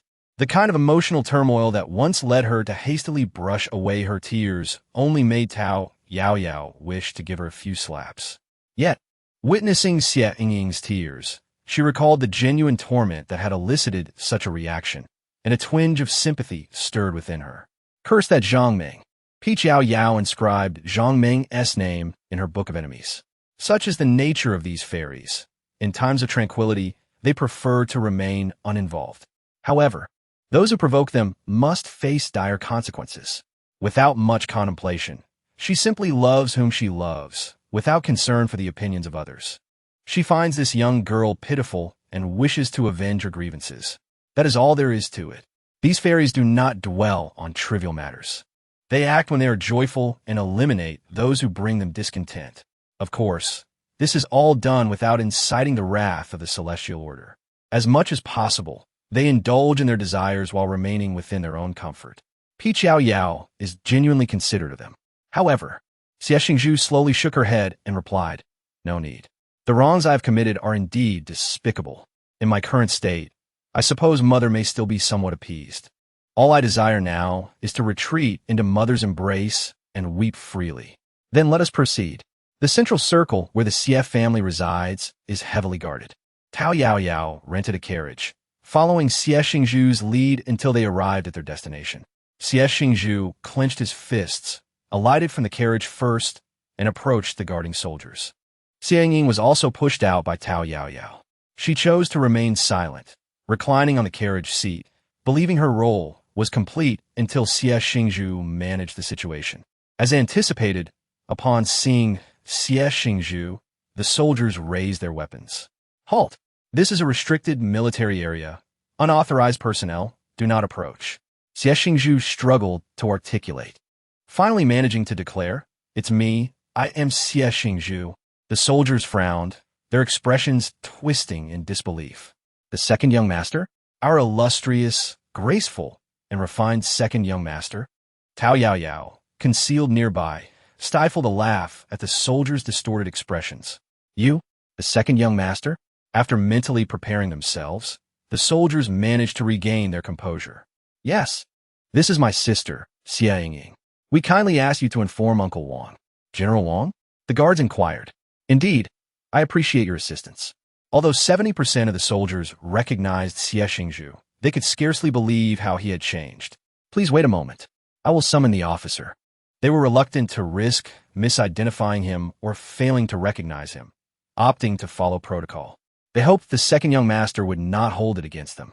Wang Yu soon received the news, which was relayed not directly by the soldiers, who lacked the authority, but rather by their captain. The soldiers were hesitant in their delivery. However, he trusted the troops he had trained personally, especially since the second young master had grown up training alongside them. How could they not dare to recognize him? What had transpired with the second young master and the third miss? In his haste, Wang Yu forgot to employ his abilities and hurried outside, inadvertently tripping on the steps, which jolted him awake. He quickly sent messages to the base commander and the eldest young master. As for the other young masters and misses, it was best not to complicate matters until the situation was clarified. Xie Xingzhu and Xie Ying stood straight at the entrance, enduring the scrutiny of the soldiers and the occasional bold onlookers, steadfastly refusing to lower their heads. The Xie family could not afford to lose face. After a tense 10 minutes, Wang Yu rushed out in combat attire. Upon seeing the injured duo, his eyes immediately welled with tears. There was no ambiguity left. He had watched these children grow up. Even with their faces marred, he could recognize them by their silhouettes. "Second young master." Wang Yu's voice trembled, betraying his struggle against tears. "And third miss, come inside quickly." Recognizing the familiar figure of Uncle Wang, Xie Ying could no longer maintain her composure. Ignoring the onlookers, she rushed forward and embraced Wang Yu. "Woo-woo, Uncle Wang, brave child, come, the base commander is waiting for you." Xie Xingzhu hesitated for a moment, conflicted, before turning to Tao Yao Yao, silently mouthing, "Please wait for us." He then followed Wang Yu's lead, leaving behind the astonished soldiers and puzzled passers-by, along with the bemused Tao Yao Yao. Well, it seemed these two were destined to weep and embrace their family for a while. She, the savior, would wait for their summons. However, looking at the multitude of soldiers surrounding the main area, she realized the enormity of the Xie family's estate, truly affluent. One soldier smiled at her, having witnessed the second young master descend from the maiden's carriage. As for their relationship, it was none of their concern, as long as they remained on good terms. Chapter 90. A desire for candied hawthorn peach Yao. Yao has always been exceedingly polite to those who exhibit courtesy. In any case, after Xie Xingzhu and Xie Ying have shed enough tears, they will inevitably send someone to seek her out. Within the Xie family's stronghold, It is hardly a challenge for the Xie clan to locate an individual. She intends to meander through this place for a while, perhaps by chance encountering Xiao. However, it is evident that her hopes were overly optimistic. The Xie family's compound is vast, and bypassing the heavily guarded central area leads to the expansive thoroughfare behind. Further along, there remains a considerable expanse yet to be explored. Yao Yao chose to relinquish her aspirations, for the direction she ventured deeper into was towards the north. As a sprite embodying the essence of peach blossoms, she found little solace in the frigid weather. Summer Mo, true to her name, was the very embodiment of the jasmine flower that flourishes in the height of summer. That girl was even more averse to the cold than she, so it was unlikely she would venture to such a chilling place. She meandered about, casually purchasing some candied hawthorns and other snacks. This delicacy had often graced the pages of human novels she had perused, yet she had never found the opportunity to indulge. Ever since her misadventure in the human realm a millennium ago, she had been self-aware enough not to wander aimlessly in the world of mortals again. Arriving in this setting, she found herself amidst an apocalyptic scenario where, aside from instant noodles, other foodstuffs were hardly to her liking. Nevertheless, it was evident that the Xie family was not in short supply of hawthorn, though sugar was a rarity. The candied hawthorns she purchased were unlike those depicted in literature. In stories, it was said that candied hawthorns were made from bright red hawthorn berries, pitted and cleaned, then coated with a layer of syrup. Once the syrup solidified, it would form a beautiful crystalline shell, paired with the sweet and sour hawthorn fruit. A single bite would yield a delightful burst of flavor. However, the candied hawthorns Yao Yao acquired lacked that exquisite transparent sugar shell. The entire string of hawthorns was not the vivid red she had imagined, but rather a deep reddish brown. A bite revealed a hint of sweetness, but it was predominantly tart. Perplexed, she inquired with the vendor about the candied hawthorns. The vendor, tightening his knitted scarf around his neck, grumbled in dissatisfaction. "What sugar is there now? This is all cooked in sugar water. Take it or leave it." Yao Yao smiled gently, choosing not to offer any rebuttal. However, she stubbornly refused to consume any more of the candied hawthorn. She took down the one she had already eaten and generously offered the remaining ones to a nearby child, whose eyes sparkled with delight. Observing the child's joyful demeanor, she couldn't help but smile in return. Were it not for the apocalypse, humanity could still lead a life of profound happiness. As she meandered toward a stall selling purple balls, a group of soldiers in distinctive uniforms swiftly approached her. She recognized the attire. They belonged to the guards of the Xie family, whom she had just encountered. "Miss, good day," the leading soldier said courteously, addressing her with utmost respect. "Our young master requests your presence." Yao Yao nodded, expressing her gratitude. "Thank you for your efforts." Xie Xingzhu arrived with remarkable swiftness, coming to fetch her in no time. The heart of the Xie family was bustling. She was led to the spot where she had previously awaited Xie Xingzhu. The soldier who had just smiled at her offered a subtle grin in return. Yao Yao nodded with a smile, as she was escorted by the personal guards into the inner sanctum. Upon crossing the defensive walls of the central circle, she was immediately enveloped by a wave of warmth, starkly contrasting the chill outside. However, it was not excessively hot. Glancing ahead, she noticed that the vegetation flourished increasingly as one moved inward. It was evident that the temperature rose towards the center. Once inside, the guards gently placed her upon a soft couch, and thereafter, she was lifted and carried further within. Yao Yao. This treatment is rather remarkable. However, she did not indulge in any affectation, taking a moment to remove her windbreaker and stow it away. As she reclined on the soft couch, she found herself effortlessly supported by several robust men, who appeared to be well-trained individuals. They moved with remarkable speed, and before long, they arrived at a resplendent palace adorned in gold and brilliance. The strong men gently set her down, and from within the palace emerged a short, slightly plump man with a pair of delicate mustaches. "Greetings, young lady. I am the steward of the Xie family, and Bo. Please follow me." Yao Yao nodded and followed the man into the palace. One could not help but notice the striking resemblance this palace bore to a human royal residence. What exactly is the background of the Xie family? It is truly opulent. The novel offers scant details about the Xie family, Yet ultimately, they pledged allegiance to Gu Hian. Madam, the guest has arrived. Bo addressed a woman clad in a flowing white gown within the palace. The woman was extraordinarily beautiful, with large blue eyes and pale, silken hair, exuding a rich, exotic charm. She quickly appraised Peach Yao Yao from head to toe, her gaze filled with admiration. So, you are the one who rescued Zhuer and Inga? Come here, let me take a closer look. With that, she nudged the man standing beside her, her husband. Look at this girl. She is truly remarkable. The man, with a gentle smile gracing his face, nodded in agreement with his wife's words. Indeed, young lady, we are grateful for your bravery in saving our 2 children. May I inquire your name? Yao Yao beheld the affectionate couple before her, the man embodying the classic elegance of an Eastern handsome figure, albeit with the subtle signs of age gracing his visage. Yet, it was evident that in his youth, he must have been strikingly handsome. I'm called In Lingdang. After a moment of hesitation, Yao Yao finally noticed a silver wind chime adorning the window of the palace. Miss Bell, the woman inquired with a warm demeanor.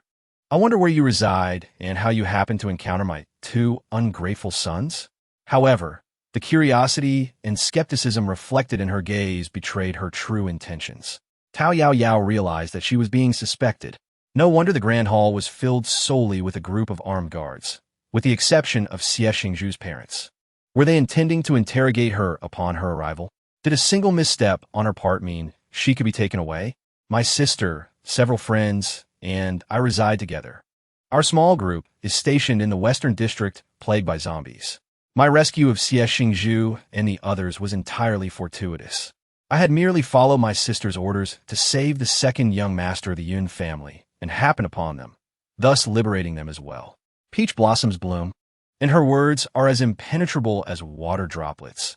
They leave no trace for others to investigate. Only those lacking exceptional prowess would dare to venture into the perilous zombie-infested zones. The majority of supernatural beings have committed themselves to the safety of the base, primarily for the assurance it provides. Without establishing fortified defenses, humanity would soon succumb to the relentless onslaught of zombies, leading to inevitable extinction. She deliberately withheld information regarding the Yun family, a fact as solid as iron. It is likely that Xie Xingzhu has divulged every detail of her situation. The Xie family, harboring doubts, could easily inquire with the Yun family, leading to a convergence of all pertinent information. Upon hearing her words, the woman appeared somewhat taken aback. Yet her expression betrayed not a hint of surprise. Chapter 91. The joyous bathhouse Peach Yao Yao was aware of the suspicions surrounding her. Therefore, she refrained from speaking much and exhibited no overt emotions, obediently following the woman behind her. She was led to a hot spring, where the girl accompanying her approached gently to assist in removing her garments. Peach Yao Yao shook her head vigorously, insisting, "No, that's unnecessary. I can manage on my own. You all should leave quickly." In her realm of spirits, there were indeed hot springs, and, as a nature spirit, she was particularly fond of water. However, she preferred to enjoy it in solitude. The idea of being attended to while bathing was utterly unappealing, especially with the enthusiastic offer of someone to scrub her back. The girl seemed somewhat disheartened by her refusal. "Sister, do you find me disagreeable?" "It's nothing. We are both women. I can assist you." "No, truly. I'm just not accustomed to it. I appreciate your kindness, but I must decline. That simply won't do. The base master specifically instructed me to come here to attend to you. I am the chief back scrubber of the joyous bathing area in the Xie family base. So many have sought my services." The woman appeared to develop a rebellious streak in response to Peach Yao Yao's polite rejection. With a swift motion, she had already shed her outer garment, revealing a professional-looking undergarment beneath. She opened her large suitcase, beaming with pride as she showcased her wares. "Look here. This is a specially crafted scrub towel tailored for different skin types. Given your delicate skin, you should use this softest one. It even bears the champion pattern from when I won the title of Bathhouse King." Peach Yao Yao initially intended to flee at once, yet she found herself utterly captivated by their expertise. In the end, she was bewilderingly scrubbed clean. Peach Yao Yao. She's cleansed, yet not entirely so. However, during her bath, Peach Yao Yao engaged in considerable conversation with several professional women. She gleaned much information regarding the Xie family base. The nominal head of the Xie family base is Xie Xingzhu's father, Xie Weigua. Yet, the actual manager is his wife, the mother of Xie Xingzhu, Sawa Siwa. This name was self-chosen. She was originally a foreigner, fortuitously adopted by Xie Weigua's mother. Remarkably, she is a princess from a neighboring nation. Nevertheless, Sui Hua has developed a profound affection for this place and for Xie Weigua, ultimately intertwining her fate with his after a series of twists and turns. She is fluent in multiple languages, possesses formidable abilities, and is exceptionally amiable. In the aftermath of the apocalypse, she utilized her powers to aid the Xie family in establishing their base. Truly, she is a legendary woman. The people here hold her in high esteem, and Peach Yao Yao could discern the admiration in the tone of the bath attendant. Yet, in the end, the attendant lamented, "Unfortunately, I have yet to give Madame Siwa a back rub. No, my dear, I have heard that you are the savior of the second young master. Perhaps you are destined to be the future second young mistress. When that time comes, do speak to Madame Siwa on my behalf. What does the pressure feel? Is it comfortable?" Tao Yao Yao relinquished her desire to continue the conversation. How delightful. Although she silently criticized the situation, she felt quite comfortable after the hot spring bath, devoid of any discomfort. She was rather pleased, having acquired yet another unique human skill.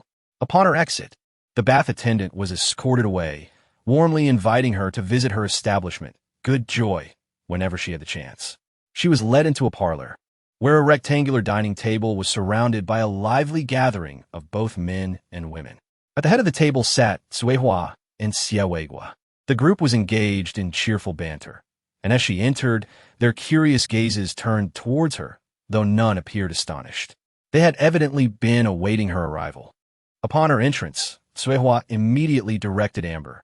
"Amber, please invite Miss Silverbell to sit. We may commence our meal." She gestured towards the only vacant seat to her left, her demeanor radiating warmth, though Tao Yao Yao remained uncertain of the sincerity behind the kindness. She could not bring herself to believe that such a seemingly naive woman could carve a path for the Xie family amidst an impending apocalypse. It seemed implausible that someone who had established such a vast base could be so genuinely amiable toward a stranger. Nevertheless, as the individual was willing to maintain a facade of cordiality, she decided to oblige, obediently following Amber to her designated seat. Following this, a procession of maids entered, each bearing dishes to serve. Peach Yao Yao maintained a smile, welcoming the inquisitive gazes of the crowd. Her mind was utterly blank. She could hardly muster the energy to speculate on the identities of these individuals. However, her peripheral vision suddenly drifted to a maid. Tao Yao Yao's eyes widened involuntarily as she suppressed her impulse and glanced again. The maid, with her downcast gaze and obedient demeanor, swiftly serving the dishes, could only be Xiaomo. Peach Yao Yao found herself in a rather amusing predicament. "Sister, this truly comes effortlessly." After a moment's contemplation, she realized that seeking out Xiaomo was not an act of disgrace, and she was disinclined to delay any further. With a sudden determination, she sprang to her feet, startling the onlookers from the Xie family. Xiaomo, the diligent Xiaomo, engrossed in her work, was taken aback by the sudden outcry. Upon meeting the gaze of the woman who called her name, she felt the weight of propriety. Usually, a maid was not permitted to meet the eyes of her masters. Additionally, after being kissed by that despicable man yesterday, her lips were swollen, making her even more reluctant to look up. Peach Yao Yao's fingers subtly stirred with spiritual energy, already directing her thoughts towards her. Through the art of telepathy, she conveyed, "I am Peach Yao Yao. However, I must maintain my disguise. I have come here specifically to retrieve you. For now, I am known as Silverbell. Just cooperate with me." Xiaomo's eyes widened in disbelief. She then turned her gaze towards Peach Yao Yao, who had employed the illusory face technique, her expression brimming with murderous intent. "You wretched girl, you finally decided to seek me out. Why couldn't you have come sooner? I wouldn't have had to endure the torment inflicted by that despicable human." Peach Yao Yao and Summer Mo have been entangled in a love-hate relationship for centuries, and her expression was instantly comprehensible. However, she couldn't help but feel a twinge of guilt. Just a few days ago was a pivotal moment in the narrative, and she was unable to make her way over. Thus, tears flowed freely as she exclaimed, "Sister Summer Mo, I finally found you." Summer Mo rolled her eyes in response. Yet the flicker of anger in her gaze dissipated entirely. Aware that this girl was the best at acting, she found herself softening the moment the tears began to fall. Belle, Summer Mo, not particularly skilled in the art of performance, feigned astonishment, nearly provoking a laugh from Peach Yao Yao. The startled Suihua, taken aback by Peach Yao Yao's sudden display, quickly grasped the situation and inquired at the perfect moment, "Someone has sent a message. You just need to follow along." Peach Yao Yao pretended to wipe away her tears. "Madam, I have a cousin. After the apocalypse arrived, we became separated. We have been searching for her, only to discover that she is serving here under your command." Chapter 92. Is my sister someone you can simply touch? Xia Mo brushed aside the hand that was mischievously wandering around her waist. Cui Hua raised her delicate brows slightly, searching her memory for any recollection of this Xia Mo. Within the Xie family palace, there were numerous maids. Before the cataclysm, she had been a royal princess. Now, this number of servants scarcely amounted to 1/3 of her former retinue. If it were someone else, it would suffice. But this woman seemed to have arrived only in recent days, and appeared to have an ambiguous connection with Chanair. She shifted her gaze to the first man beside her husband, and indeed, Xie Xingchen could no longer contain himself. A moment ago, everyone had been observing the life-saving benefactor of the second young master. It was said that he possessed remarkable looks and unfathomable abilities. Yet, he seemed disinterested, his gaze fixated on that troublesome girl who deliberately avoided his attention and would sneak a glare at him when she thought he wasn't looking. His expression darkened instantly, as if his cherished toy was about to be snatched away. Suddenly, he stood up. "You claim she's your sister, but what proof do you have?" Only after speaking did he realize the folly of his words. Cui Hua's eyes narrowed in displeasure. "Chanair, sit down. What nonsense are you spouting?" Then, turning back to Peach Yao Yao, her demeanor softened once more. "Miss Silverbell, it seems we are quite fated to cross paths. Today, I intended to express my gratitude for your life-saving assistance to my family members, Zhu Er and Ying Ying. To think you have also found your sister. What a splendid double blessing." And Bo, quickly prepare chopsticks and bowls for Miss Xia. Mo, Peach Yao Yao smiled kindly at her, expressing her gratitude. "Indeed, thank you, madam, for your kind intentions. Assisting your esteemed son was but a trifling task for me, and I am genuinely delighted to have found my sister through this." Amber had been attentively observing the situation within the room and swiftly brought forth the dining utensils. The individual who had been seated beside Peach Yao Yao now distanced themselves from her. A chair was added just in time. The maid, who had previously been serving the dishes, confidently took a seat at the master's table. The Xie family was unlike several other bases. They had a considerable number of rules. Although they appeared democratic and peaceful, the Xie family bore a certain regal demeanor reminiscent of local emperors. While these maids were not sold into servitude, the grim realities of the apocalypse made it a coveted position to work for the Xie family. Many would go to great lengths to gain entry, wishing fervently for the Xie family to offer them a contract of servitude, thus allowing them to remain within the household a little longer. The maidens, who had previously looked down upon Xia Mo, now regarded her with a newfound reverence as she transformed into their mistress. Their eyes flickered with a particular significance. However, the strict regulations of the Xie family dictated that Xia Mo, now a mistress, was not to be regarded lightly by them. At the dining table, Suihua subtly inquired about their circumstances. Nonetheless, Peach Yao Yao remained unperturbed, communicating effortlessly with Xia Mo through gestures. Xia Mo had come specifically to seek Peach Yao Yao. She held no emotional ties to the people here, despite having a semblance of intimacy with that insufferable man. Yet, that was entirely due to his coercion. She had shown remarkable restraint by not allowing Peach Yao Yao to lend her any of her spiritual energy to give him a proper thrashing. Xia Mo was acutely aware that Peach Yao Yao was treading on thin ice in this place. Otherwise, she would not have resorted to using a glamour spell to find her. Naturally, she was exceedingly cooperative. By the time the meal concluded, the two sisters had likely enjoyed the finest fare available, completely unburdened by any psychological weights. After the meal, Yao Yao graciously declined Sui Hua's enthusiastic invitation to stay and pulled Xia Mo towards the exit. She was indeed anxious. She could not afford to be away from Gu He's base for too long. Setting aside the distance, she feared that Gu He might become unhinged and genuinely seek her out.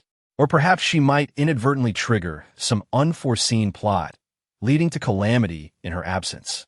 Sui Hua, having tested the waters throughout the meal, sighed inwardly, noting how this young lady was exceptionally articulate. Moreover, it was curious that she did not even inquire about her own ungrateful son or Ying. Indeed, a solitary individual had managed to extricate 3 people from small base. Sui Hua had dispatched Amber to contact the Yun family, and it turned out that her primary mission was to rescue the second son of the Yun family. Her own 2 ungrateful sons were merely incidental rescues. Not to mention, her sister had reportedly awakened mid-journey, witnessing that young lady wielding her lightning abilities as if traversing an uninhabited land amidst a horde of zombies. It is an undeniable fact that the world is rife with powerful beings. The 4 major bases operate independently, yet numerous new smaller bases continue to emerge. Sui Hua was uncertain how the other bases perceived this situation, but her innate desire for conquest and domination compelled her to seize control of the world swiftly. Regardless of whether humanity ultimately prevails, she was unwilling to relinquish the power she had grasped so firmly. Clearly, the abilities of Yin's sisters were sufficient to aid her in realizing her ambitions. Thus, when she discerned her ungrateful son's affections for the young lady, her heart was naturally inclined to support the notion. Consequently, this meal became a series of probing attempts, and she summoned the younger members of the Xie family to join them. However, the young lady did not even cast a glance in their direction. Sui Hua sighed internally, uncertain how to retain her presence. "Madam, we shall take our leave now," Yao Yao remarked as she pulled Xia Mo towards the exit. As Xia Mo turned to leave, she cast a final glance at Xie Xingchen, saying nothing as she followed Yao Yao outside. Little did Xia Mo realize that despite her firm resolve to remain indifferent to a mere mortal, let alone a being from this illusory world, an inexplicable emotion stirred within her heart. "Xia Mo, you cannot leave," the man exclaimed, rushing forward to grasp her hand. Yao Yao's steps faltered, as if weighed down by a ton, halting her in place. She cast an irritable glance at the man gripping Xia Mo. This voice seemed somewhat familiar. Suddenly, it dawned on her. This was the same voice that had spoken behind her during her extensive shopping trip at Nguyen's kitchen. What a coincidence! Yet, it was evident that he had failed to recognize her. "Let go, young master," Xia Mo protested, shaking her hand with a hint of annoyance. He always acted on his whims, his grip so tight that he disregarded whether it caused her pain. Yao Yao gently waved her hand, exuding a formidable aura of spiritual power, capable of sending even 10 pigs soaring through the air. In the blink of an eye, Xie Xingchen was sent flying like a tattered rag. As Yao Yao made her move, she carefully assessed her position, steering slightly away from Cui Hua and instead directing her flight toward the nearby wishing pond. With a splash, young master Xie gracefully plunged into the water. A pang of concern gripped Xia Mo's heart, and she instinctively yearned to check on his condition. However, she was restrained by Yao Yao's grasp. Yao Yao gently lifted her hand. Indeed, upon closer inspection, the delicate wrist of Xia Mo was marred by a purplish bruise. As a flower fairy, her fragility was magnified in human form. Moreover, at this moment, Xia Mo lacked sufficient spiritual energy for protection. "Sister Xia Mo, are you all right?" Her gaze turned icy as she regarded Sui Hua and the members of the Xie family. "While I am grateful for your family's hospitality toward my sister, she is not someone you can lay a finger on. I saved one of your kin, hoping for amicable relations, but it seems that is unnecessary now. The debt of gratitude is settled. Let us remain strangers henceforth. No further contact. Sister, let us depart." Chapter 93. Taking Xia Mo away, Miss Lingling. "It was my foolish son who acted rashly. May I implore you for another chance?" Sui Hu suppressed her anger, striving to adopt a conciliatory tone with Yao Yao. However, she discreetly signaled to Amboa. Upon seeing this, Amboa promptly retreated. Yao Yao let out a cold smile, showing no inclination to engage with Suhua. She was already overwhelmed with the affairs of her family base, having no desire to interact with those from the CF family. That dog a man dared to bully her dear friend. Yao Yao had taken note of it. Don't think that a mere slap would suffice. She would come for him when she found the time. Her eyes widened in disbelief. No way. With a slight movement of her finger, she employed a sound transmission technique to communicate with Xia Mo. You can't possibly be entangled with that young master, can you? It's only been a few days. Yao Yao is acutely sensitive to the emotions between men and women. However, she had not previously directed her attention towards Xia Xingzhu. Xia Mo lightly bit her lip, remaining silent, but after a moment, she resolutely shook her head. She would not allow herself to develop feelings for a being from an illusory realm, lest depart swiftly. I find that Shui Hua from the Xie family is nothing more than a smiling tiger. Such individuals are often the antagonists in novels. And while I cannot be certain here, I truly wish to avoid any association with her. Yao Yao spoke earnestly to Xia Mo, expressing her fondness for reading human novels. Xia Mo was well aware of this, as she had accompanied her during their initial acquaintance to indulge in such literature. At that time, human novels were affectionately referred to as picture books. The elders, wary of her potential escapades into the human realm, ensured a constant supply of novels. A designated little spirit would deliver hundreds of books to her daily. However, as time passed and her enthusiasm waned, the elders revoked her privileges. Yet she resorted to intimidating the little spirit into continued deliveries. Regrettably, Xia Mo had also fallen victim to the elders' influence. Not only did she cease to share in the enjoyment of novels with Yao Yao, but she also relentlessly urged her to dedicate herself to cultivation. Consequently, Xia Mo's perception of humanity remained ensnared within the archaic conventions of ancient literature. Yao Yao harbored a peculiar sentiment, fearing that Xia Mo might feel an obligation to repay her benefactors with her own body. If the CF family truly cared for you, they would not have relegated you to the role of a maid. You earn your keep through your own labor. A modicum of gratitude suffices. But to be excessively moved is entirely unwarranted. Xia Mo lifted her head, suppressing the strange emotions swirling within her, and rolled her eyes in response. I do not. Yao Yao rolled her eyes at her, yet found it somewhat endearing. This truly was Xia Mo. As the two exchanged glances filled with unspoken words, they swiftly approached the clearing. Yao Yao intended to distance herself from those individuals while teleporting. Although the shrinking earth technique proved to be quite effective, it left behind faint pink magical traces at the original location after each use. Naturally, these traces would dissipate swiftly by simply moving a short distance away. Even if Hua came to investigate, the traces would have vanished. The principle remained the same. It was best not to allow her original identity to cause any trouble. Sister, WWW, are you leaving? A figure rushed towards her, weeping. Yao Yao frowned slightly as she recognized the person approaching, Xie Ying, whom she had not seen for quite some time. Nevertheless, her hands remained busy, and before Xie Ying could reach their location, she swiftly took Xia Mo and fled. This left Xie Ying rooted in place, sobbing more loudly in her distress. Woo, sister, why did you leave? Mommy finally allowed me to come find you. The Xie family members were also taken aback, astonished by such formidable abilities. Shui Hua could no longer maintain her smile, her brow furrowed as she directed the servants. Take the third miss away. She held boundless affection for her children, yet she recognized that these two were exceedingly naive. They had encountered so many treacherous souls along their journey. These children truly mirrored her husband, innocent and pure. While such qualities are beautiful, this incident had opened her eyes. She needed to be strict with them, otherwise they would surely become utterly useless. Turning her gaze to Xie Xing Chun, who had been momentarily dazed by a blow, he struggled to rise and saw Yao Yao gripping Xia Mo's wrist, which bore a dark bruise. A chill enveloped his heart, colder than the depths of a pool. as he realized what he had previously done to Yao Yao. What right did he have to expect her to abandon her family for him? He was a scoundrel. Yet, as he helplessly watched Yao Yao vanish from his sight, he uncontrollably scrambled out of the water, rushing forward.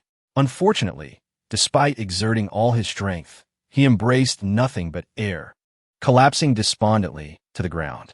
Observing Chui Hua's seething hand, Xia Wei's voice dwindled, aware that his wife was furious with him. Each time the children caused trouble, he was the one smoothing things over, which had led to their current state. He pondered that if his wife were genuinely angry, it would be akin to a snowstorm, and he might find himself cast out into the cold. His wife was far more important. The children could endure a bit of hardship. My dear, please don't be angry. Quickly take the third miss away. The eldest should not have laid hands on her. Let him toil for 7 days in the labor camp. When we meet the young lady again, we shall let her have her revenge. The remaining members of the Xia family nodded in agreement. Chui Hua exchanged glances with Bo, who promptly arranged for the eldest son to be taken away and organized the departure of the Xia family members. Finally, he conveyed Chui Hua's intentions to General Wang. The lady wished for the Xia family to mobilize all efforts in search of the whereabouts of the Silver Bell. He must act swiftly. Meanwhile, Yao Yao, feeling unsafe outside the Xia residence, quickly employed several teleportation techniques to conceal herself within a zombie-infested area. After evading the zombies, she embraced Xia Yao tightly. Woo woo woo, sister, I miss you so much. Xia Yao, amused by her exaggerated display of tears, playfully swatted her behind. You ungrateful girl. To bring the life-extending treasure given by the elder, I had to enter using my spiritual consciousness. Transforming into a human, I was nearly stripped of all my demonic power. The last of my magical energy was spent searching for you to transfer the treasure. And you, upon recovering, didn't come looking for me right away. Yao Yao felt a twinge of guilt as she heard Xiao Mo's words. I'm so sorry. I'm late, I'm sorry, she exclaimed, her voice tinged with distress. Please don't be angry, Sister Xia. Humph, Xiao Mo scoffed. If I were truly upset, I would have ignored you long ago. Chapter 94. Will he have descendants too? I knew you were the best. Yao Yao beamed radiantly. The two of them found a sturdy tree branch to perch upon, gazing at the distant sunset while sharing recent happenings. Naturally, it was predominantly Yao Yao who spoke, for she had finally found someone with whom she could speak her mind. As she recounted her tales, she meticulously analyzed their current circumstances for Xiao Yao, as past few days had been quite eventful as well, though she preferred to gloss over the irritating man who lingered in her thoughts. She merely mentioned that after handing over the magical artifact to Yao Yao, she had completely relinquished her powers and become an ordinary person. Though she was strikingly beautiful, she possessed no extraordinary abilities. Her fortunes were somewhat fortuitous, as she had directly landed in the Xia family's stronghold. However, she had also become an undocumented individual, devoid of sustenance, and soon became the target of other scrutiny. In her time of peril, it was Xie Xingqian who came to her rescue, offering her a position as a maid within the Xie family's palace. And today, fate had brought them together once more. Yao Yao sighed softly, choosing not to inquire further. Although she discerned that Xia Mo and that Xie Xingqian undoubtedly shared a tale, she refrained from pressing her friend for details. Should Xia Mo genuinely harbor affection for that individual, she would not stand in the way. However, to dare lay a hand on her sister, even inadvertently, was utterly unacceptable. He would not escape the consequences of this beating. She was utterly incensed. Yao Yao shook her head, asserting that there was nothing inconvenient about the situation. Her primary concern was the unpredictable nature of the thunderstorm. What if she were unable to protect you in that moment? By the way, Xiao, if I possess the ability to harness lightning, surely you can as well. Moreover, I have the spirit heart, a potent source of spiritual energy. Once you awaken your own abilities, you should instantly ascend to greatness. Yao Yao retrieved various crystal nuclei from her spatial pocket, unable to discern their attributes. She could only present them to Xia Mo for experimentation. I just assessed your body with spiritual energy. You possess a consciousness manifestation, and the fluctuations of power within you are quite formidable. However, I am uncertain about the nature of your extraordinary abilities. Xia Imo gazed at the sparkling crystal nuclei, and the image of that insufferable man resurfaced in her mind. He, fearing she might be bullied due to a lack of points, had deliberately discarded the crystal nuclei at her doorstep, all while feigning ignorance. What a pretentious display of arrogance. Xiaomo, what troubles you? Peach Yao Yao gently tapped Xiaomo, who was lost in thought. Oh, nothing, nothing. How exactly does one utilize these? Xiaomo's inquiry left Peach Yao momentarily perplexed. I simply absorb them in the palm of my hand. As for how humans use them, I truly have no idea. Perhaps you could give it a try. Xiaomo had never witnessed a human using them either. Though Xia Xingchen had gifted her quite a few, she had merely placed them in a small box by her bedside. Suddenly, Xiaomo sprang to her feet, recalling that small box. It contained all sorts of items related to him. The jewelry he had given her, the stones he had playfully tossed, the watch and buttons he had left behind at her place. How could she have forgotten to take them? What if he assumed she harbored feelings for him? Peach Yao Yao, noticing the unusual expression on Xiaomo's face, quickly rose to her feet and inquired, "What is the matter? Has something happened?" Xiaomo, feeling somewhat embarrassed, hesitated and fidgeted her lips, yet found it difficult to voice her thoughts. Tao Yao Yao's tone was filled with urgency, and Xia Mo bit her tongue. Upon hearing her words, Tao Yao Yao finally breathed a sigh of relief, giving her a light slap in annoyance before taking a seat. "Is that all? You nearly frightened me to death just now. I thought something terrible had happened to you. Wait for me to shake someone down to escort you over, and then I shall assist you in retrieving it." Tao Yao Yao retrieved her walkie-talkie and began fervently messaging Hey Yu and Hong Yi. "Yao Yao, I'm here, what's the matter?" Hong Ye's voice came through, albeit intermittently, possibly due to the distance. "Sister Hong Yi, where are you and Big Brother? I require your assistance." Before Hong Yi could respond, Hey Yu's deep voice resonated through the walkie-talkie. "We are at the Bien family base. Where are you? Do you need us to come to your aid?" Upon hearing the voice of her old friend, Tao Yao Yao's face brightened with a smile. No need. Just wait for me in that grove where we used to linger. I shall arrive shortly." "Understood. Acknowledged. Tao Yao Yao hung up the intercom, astonished to discover that they had ventured to the Bien family's base. She had shared everything regarding her affairs with Hey Yu and the others with Xiaomo. However, she chose to gracefully omit the peculiar feelings that had arisen with Jin Yu Yi. Xiaomo, unfazed by her connection with Hey Yu, merely remarked, "Yao Yao, having formed such profound ties and emotions with the humans here, can you truly bear to depart?" Though her words remained unfinished, both she and Tao Yao Yao comprehended their significance. Peach Yao Yao smiled gently at the distant tangerine-hued sunset. The glow of the setting sun illuminated her radiant face, creating a harmonious beauty that made it difficult to discern whether it was her charm or the scenery that was more enchanting. There is an ancient adage among humans.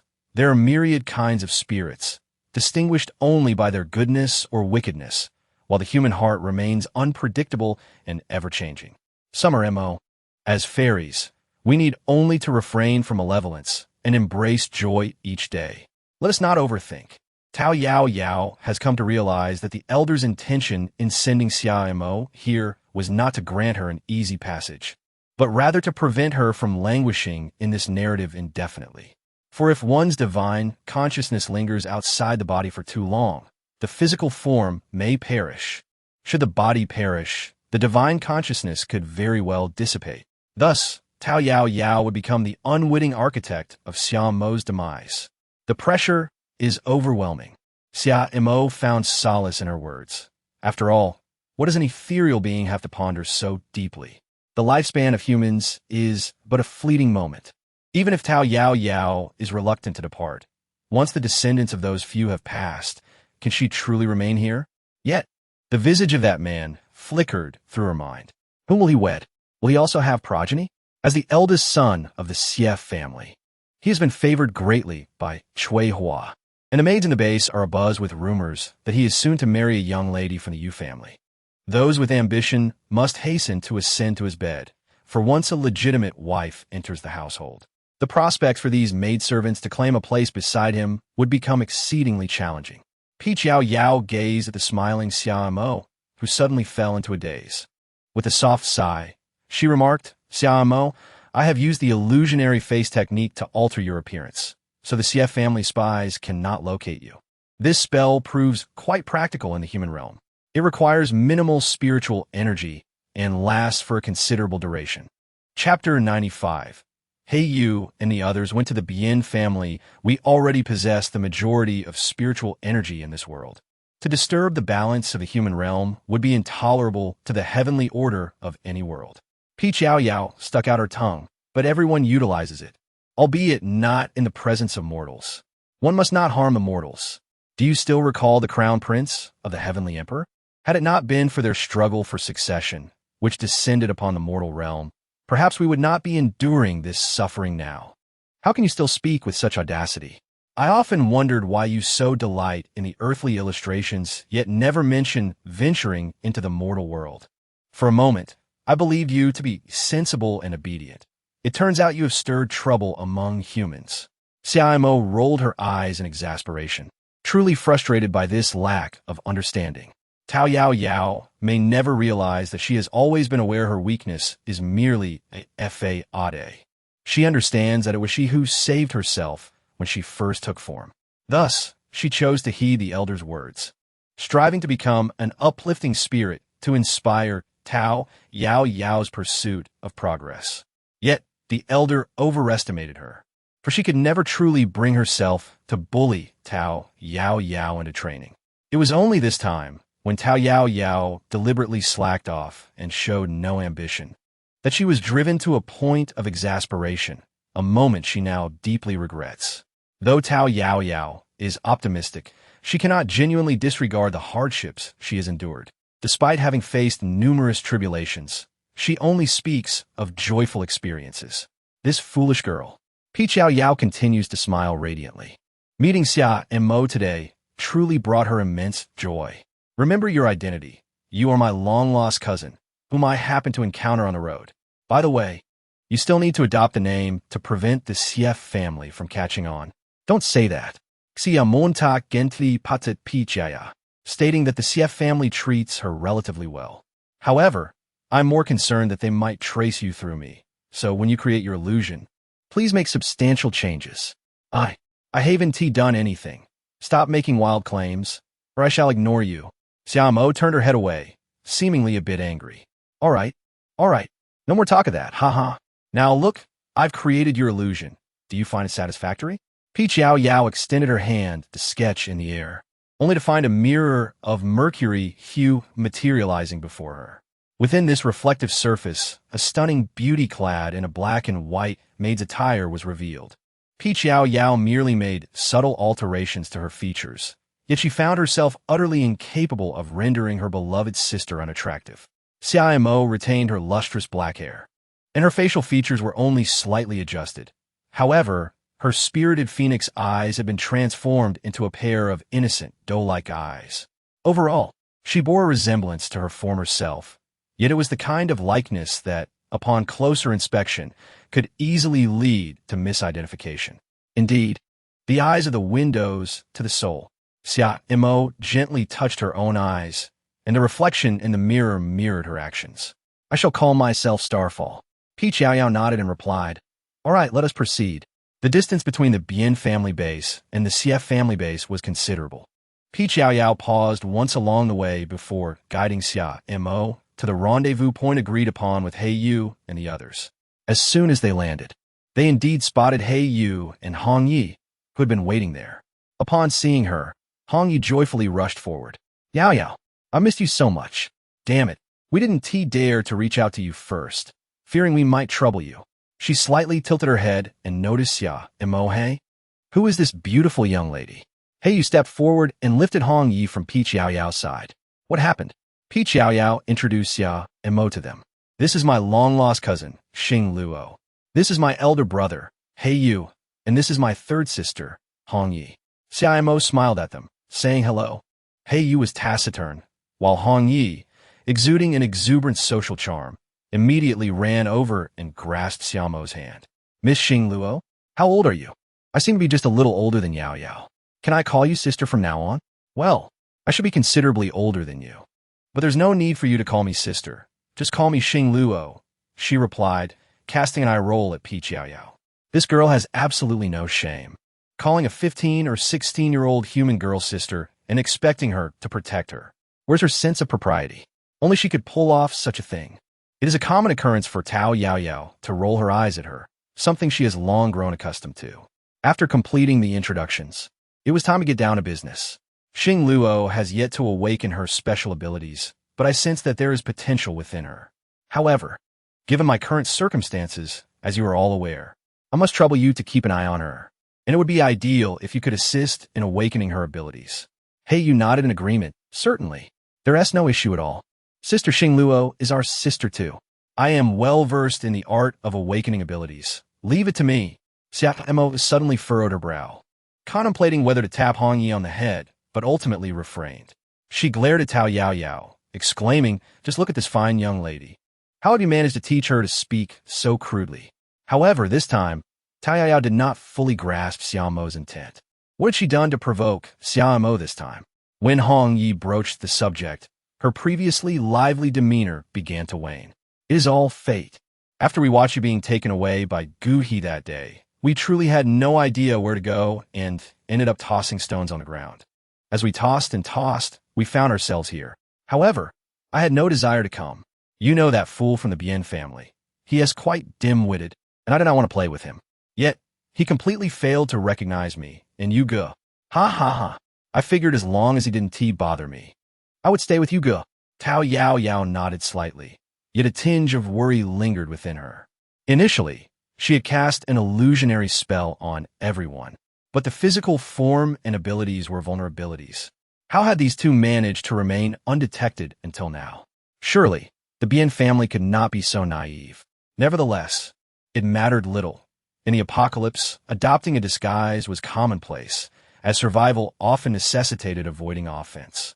If the Bien family chose to feign ignorance, and if they were content and free from peril, then all was well. Your abilities are quite formidable now, so I do not harbor much concern for your safety. However, do remain vigilant. Should danger arise, seek my aid promptly. Utilize our secret signal, and you shall not disturb me. Heiyu furrowed his brow slightly, aware of Yao Yao's concerns. He had contemplated these matters as well, but he would not divulge that he had tampered with the stone. At that time, the direction had pointed towards the Yu family. Though he was reluctant, the Bien family was certainly preferable to the Yu family. Chapter 96. The chubby one takes out his frustration on Xie Xing Chun. Rest assured, I will ensure their protection. Heiyu's voice resonated with unwavering steadiness. Yao Yao relished the sense of responsibility conveyed in Yu Ji's tone. I possess numerous crystal cores. Allow me to present them to you. Please assist in awakening my sister's abilities. Once her powers are successfully ignited, you may contact me, and I shall return. She wished for Ling Exine to empower Xia Mo swiftly, for the thought of her remaining vulnerable filled her with unease. How could they possibly refuse Yao Yao? Meanwhile, Heiyu gently pulled her closer, ruffling her hair with an unexpectedly tender and patient voice. Xing Luo currently lacks abilities, and in this apocalyptic world, danger lurks at every corner. Unlike Yao Yao, we must remain vigilant, for crises can lead to unforeseen consequences. With more crystal cores, the awakening of powers will be expedited, ensuring Xing Luo can attain the capacity for self-preservation as soon as possible. Oh, Hongya's cheeks flushed slightly. I understand now. Yao Yao, please keep all the crystal cores. We will endeavor to help Xing Luo awaken her abilities promptly. All right. Peach Yao Yao smiled as she observed the pink bubbles forming between the two individuals, seemingly indicating that their relationship had blossomed. Hong Yi and Heiyu ceased their persuasions, collecting the crystal cores into their space and ushering Xing Luo onto their vehicle. They refrained from elaborating to Peach Yao Yao, who was unaware that they were on the brink of infiltrating the management levels at the Bien family's base. Before their parting, Peach Yao Yao prepared a spatial ring for Xia Mo, which contained various crystal cores, food, clothing, and other essentials, including a walkie-talkie. Xia Mo hesitated for a moment before finally speaking up. Do you remember that box of mine? Noticing Xia Mo's bashfulness, Yao Yao mischievously winked. I'll handle it. You need not worry. Mo discerned the playful glint in her eyes and chose to ignore her teasing. Yao Yao waved goodbye as she watched them depart from the Chao Bien family's base. Once they had ventured far enough away, she swiftly made her way to the zombie encampment. Alas, all the crystal cores had been relinquished, and her spiritual energy had already been severely depleted due to her excessive use of the spatial contraction technique, leaving her crescent moon in a rather precarious state. In a hurry, she transformed into Silver Moon and conducted a rapid absorption of crystal cores. Subsequently, she darted towards the CF family residence. This delay consumed a considerable amount of time, and by the time she arrived, it was already past midnight. Without hesitation, she seized a servant, bound them, and inquired about Siam Mo's previous room before incapacitating the individual. After all, Suehua had previously proclaimed that the CF family members would treat her with utmost courtesy. Thus, the maid was quite forthcoming with information. She relayed everything she had heard from Suehua after she and Xia Mo had departed. As she slipped into Xia Mo's room, her eyes narrowed upon discovering a man lying on the bed that should have belonged to Xia Mo, his head wrapped in the intimate garments left behind by her.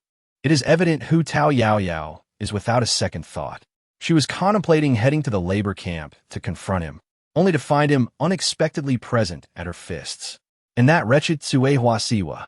What a farce, truly indulging her child, vowing punishment, yet this is the outcome.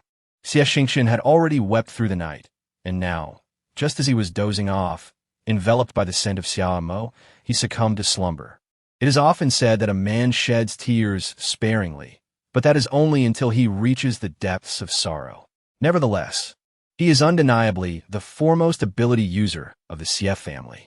He sensed the commotion within the room and swiftly opened his eyes, only to discern the silhouette of a woman in the darkness. Overcome with excitement, Xie Xingqian attempted to rise from his bed, only to stumble several times in the process. Yao Yao observed him performing tricks like a monkey and, with a snap of her fingers, erected a soundproof barrier. Then came a flurry of slaps, each infused with triple the strength directed at Xie Xingqian. After several strikes, Xie Xingqian's face was swollen beyond recognition, and blood seeped from the corner of her mouth. Were it not for the fear of inflicting mortal harm, her blows would have been even more severe. Did she not inquire who in the demon realm was unaware that Xia Mo was under her protection? Since Xia Mo's birth, she had faced calamities, and it was Yao Yao who fortuitously passed by to rescue her. The girl, blissfully ignorant, continued to believe that her savior was a radiant and formidable female demon. Subsequently, due to her innate injuries, Xia Mo was bullied by lesser demons. Yet Yao Yao had steadfastly shielded her. To dare to bully her sister was tantamount to courting death. Xie Xingqian had already discerned the identity of the visitor through the glow of the window. It was her sister. Ling Deng, you may strike me, I deserve it, but has she arrived? With her face swollen like a pig's head, Xie Xingqian gazed at Yao Yao with pleading eyes. Please, let me see her. You may punish me as you wish. Ha! Yao Yao delivered a resounding slap, sending him crashing to the ground. Although Xia Mo did not voice her thoughts, upon entering the room, she was confronted with the sight of this scoundrel sprawled on her bed, carelessly handling her personal belongings. It was evident to her what had transpired.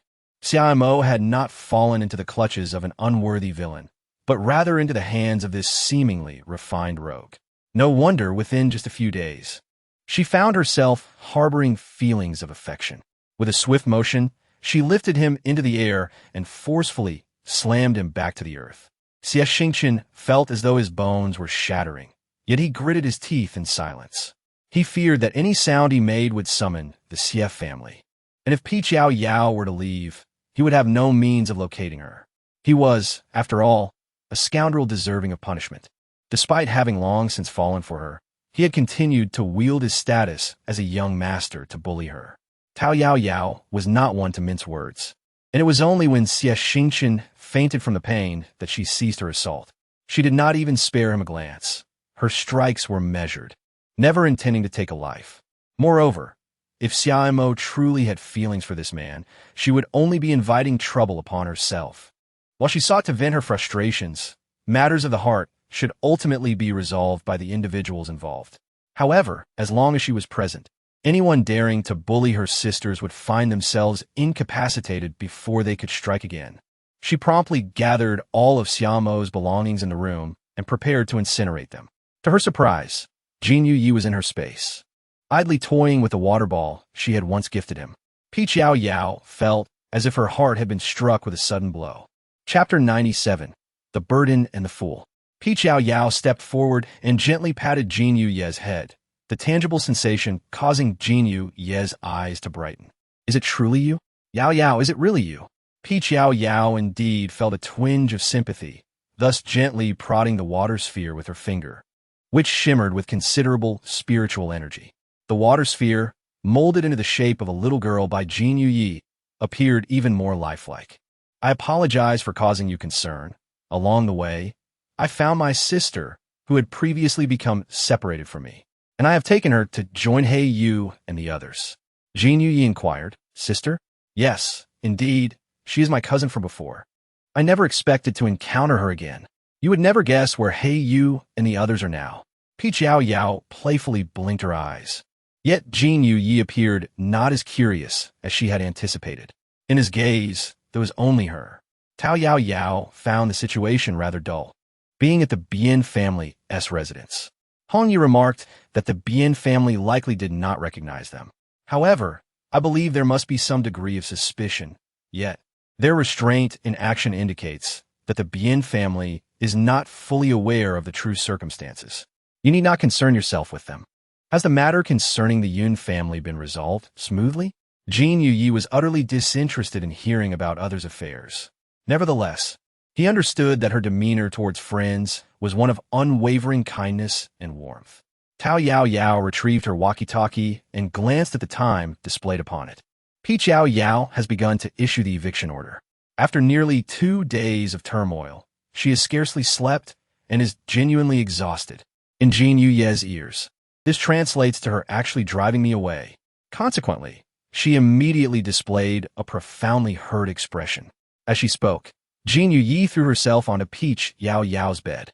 This scene gradually overlapped with the moment when Peach Yao Yao had just delivered a thorough beating to Xie Shengchun.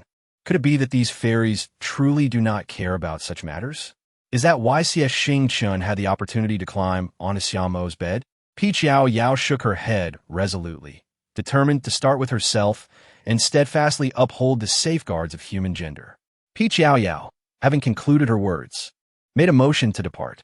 Indeed, Jin Yu suddenly sat up, his eyes brimming with unshed tears, expressing a sense of grievance.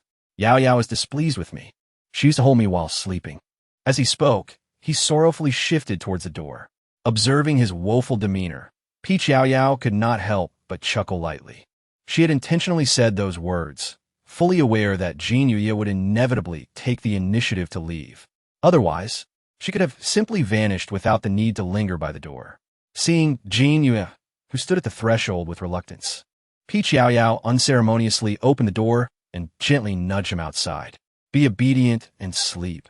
We shall play together in the morning. With that, she closed the door and succumbed to slumber. Perhaps wearied from the prolonged exertion, Peach Yao Yao waved her hand to conjure several protective barriers before collapsing into a deep sleep. The following day, before she could engage in a leisurely conversation with Gao and Jin Yu Yi, she encountered Enwan descending the stairs. Sister Yao Yao. Enwan's voice was imbued with a tender warmth that made Peach Yao Yao shiver involuntarily. Upon turning, she indeed spotted Gu, he standing a short distance away on the steps. Sister Yao Yao, where have you been these past few days? I was quite worried about you and feared you might have gone out on your own again, Enwan exclaimed, feigning shock as she spoke. This display was somewhat unsettling for Peach Yao Yao. Out of the corner of her eye, she noticed Gu He's gaze, which was laden with an ominous intensity, probing and inquisitive. Alas, Peach Yao Yao called out as she gently leaned her body onto Enwan, who was startled and instinctively pushed her away. Of course, Peach Yao Yao had already found her spot. She simply tumbled onto the adjacent carpet propelled by Enwan's push. It was you who fell, Peach Yao Yao. Do not attempt to frame me. Enwan's voice turned sharp. Peach Yao Yao calmly ascended the sofa and slowly spoke. Enwan, Sister, what are you saying? I haven't been feeling well these past few days, compounded by inadequate nourishment, resulting in low blood sugar and a touch of dizziness. You didn't come to my aid and even push me to the ground. I know you have little regard for me. So don't call me sister so affectionately in the future. And Juan was rendered speechless by her anger. All right, Juan, we need to head to the Yun family today for a mission. Stop your nonsense, or we may end up spending the night outside. They hurriedly departed. Indeed, Gu had been caught off guard, prompting him to mobilize numerous informants to acquire information. However, Gui had no intentions of letting this opportunity to connect with the Yun family slip away. He had never been one to overlook any opportunity. With Gao Ying and others providing cover, he had scarcely noticed Peach Yao Yao in recent days. It was only when Yuan suddenly lashed out that he realized the woman who had been persistently obstructing him had seemingly vanished from view. Yet, as he observed the two women about to clash once more, he felt a headache coming on. He was adept at reading people, although Yuan was intelligent. It was evident she was consistently belittled and mocked by Peach Yao Yao. It was unfortunate that she remained oblivious to this. In his eyes, women were merely tools to elevate status and stabilize social perceptions. He had no desire to assist the foolish. Yet, he could not choose a worthless individual who possessed nothing but superficial charm and petty schemes. Thus, he could only strive to prevent a tumultuous confrontation between the two. Unbeknownst to him, his attempts to remain impartial were perceived by Yuan as favoritism towards Peach Yao Yao, and Yuan was nearly apoplectic. Brother He, why should Peach Yao Yao be allowed to remain in our team when she feigns illness to avoid missions? I refuse. Brother He, you always speak of fairness. Yet Peach Yao Yao contributes nothing and avoids tasks. She relies solely on the points you and Gao Ying bestow upon her. Outside, there's rampant gossip claiming we are unjust, and Yuan, wounded by her brother He, spoke without thinking. This nearly provoked a laugh from Peach Yao Yao, who feigned weakness on the sofa. Indeed, when a woman encountered her beloved, her intelligence seemed to wane. The tropes of domineering romance novels proved true. At that moment, she considered stoking the flames further, suspecting it could drive Gu He to his wit's end. Yet, she pondered the mission to the Yun family and remarked, Sister Yuan, what do you mean? Do you disdain my utility? I am indeed capable of undertaking missions.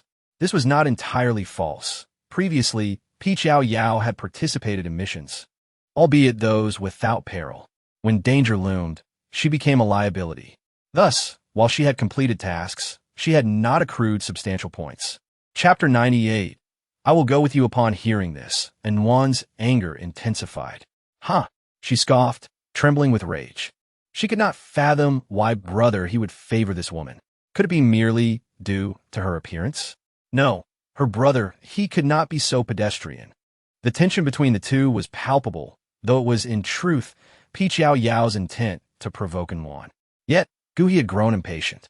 Gao Ying had proven himself loyal and demonstrated formidable prowess with his mutated wood-based abilities in recent battles. He was someone Gu He wished to cultivate as a trusted confidant. Recently, Gu He had also discovered within himself an inexplicable possessiveness towards Peach Yao Yao. Nevertheless, he resolutely avoided monitoring her actions, recognizing that women were far less reliable than capable brothers. Yuan, Gu He called out warningly, then turned to Peach Yao Yao, saying, Peach, if you're unwell, you should rest properly. His tone carried a hint of admonition. Peach Yao Yao playfully cast a flirtatious glance at him, saying, all right, thank you, Brother Gu He. The girl's bright teasing and seductive gaze fell upon Gu He, causing his heart to skip a beat. He furrowed his brow in response. He would never admit that she was truly beautiful, yet he had never perceived her in such a light before. Their interaction caught the attention of Yuan, who successfully overlooked the warning tone Gu He had directed towards Peach Yao Yao, instead interpreting it as concern. Yuan clenched her fists, her expression darkening. Brother He, I'm not feeling well either. I want to accompany you today. With that, she turned and ascended the stairs. Her space was filled with many of Gu He's belongings and secrets, leading her to believe that he would undoubtedly take her along to the Yun family. She was determined to assert herself before Peach Yao Yao, making it clear that Gu He cared for her. Gu He's already somber expression deepened, nearly turning icy. Anwan, what nonsense are you talking about? Upon hearing him call her name, Anwan paused her ascent, slowly turning around, tears cascading down her cheeks in a graceful arc, prompting Peach Yao Yao to silently applaud her emotional display. Such beauty, such fragility, absolutely stunning. Brother, he only knows that others are unwell and advises them to rest. Does he not realize that I was frightened the other day and pushed into the pool, catching a chill? And Wan's tears fell like pearls, her voice laced with jealousy that could suffocate Peach Yao Yao. Unfortunately for Anwan, her words were a direct provocation to Guhi's limits. They were not officially together, maintaining a superior-subordinate relationship. How dare she attempt to leverage her position out of jealousy over such trivial matters? Her calculations have been utterly misguided. Guhi waved his hand dismissively, stating, "If you're unwell, then stay home and rest." He did not require a woman who lacked clarity as an ornament. As for the possessions in her space, while significant, they were not his true trump card. How foolish! Did she truly believe she could sever ties with the Gu family and continue to thrive? Ignoring the foolish woman, he strode out. "Brother Guhi, if Anwan doesn't wish to accompany you, I will." Peach Yao Yao raised an eyebrow, suppressing her discomfort, and sent him a flirtatious glance. Guhi momentarily halted, instinctively preparing to refuse. "Who needs you? A mere decoration? Brother Gu, I can go with you too." It was Kaka, who had appeared unnoticed, having caught the tail end of the unfolding drama, nodding approvingly at Peach Yao Yao. "Peach Yao Yao, Brother Gu, operating a vehicle is my forte, and my Earth-based powers can significantly reduce our travel time." Gui furrowed his brow slightly, contemplating Anwan behind them. He then glanced at the sweetly smiling Peach Yao Yao, as delightful as spring. It seemed time to teach Anwan a lesson. "Very well, Peach Yao. You shall accompany us." Peach Yao Yao nodded with a smile, expressing her gratitude. "Thank you, Brother Guhi. Rest assured, if danger arises, I will certainly risk my life to protect you." She then added, "Kaka, please make the necessary preparations. Originally, we intended for the fourth brother to drive, but if you are to go, let him remain behind to safeguard the base. Peach Yao, you should also prepare yourself. We shall gather at the parking lot in 10 minutes. All right, all right." As Gui spoke, he did not spare a single glance at Anwan. After his words, he departed without a moment's hesitation. This left Anwan's heart feeling suddenly cold. She looked at Peach Yao with eyes filled with venom. "Peach Yao, how formidable you are. Just a few days ago, when this woman was absent, she and brother, he were still in blissful harmony. Why is it that upon her arrival, brother, he has changed? If only she were to perish, brother, he would no longer act this way. Yes, Peach Yao, you should go and meet your end." Tao Yao Yao laughed heartily at her without reservation. "All right, thank you, dear sister Anwan, for your concern."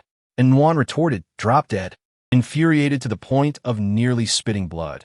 Anwan had already devised a plan to deal with Tao Yao Yao, with a cold glare directed at her. She ascended the stairs. Peach Yao Yao discerned the murderous intent reflected in her eyes, yet chose to remain unfazed. Anwan had harbored thoughts of slaying her for quite some time. After all, wasn't he at the fate of her original self? It wasn't he merely a fleeting moment of rage that spurred her desire for vengeance.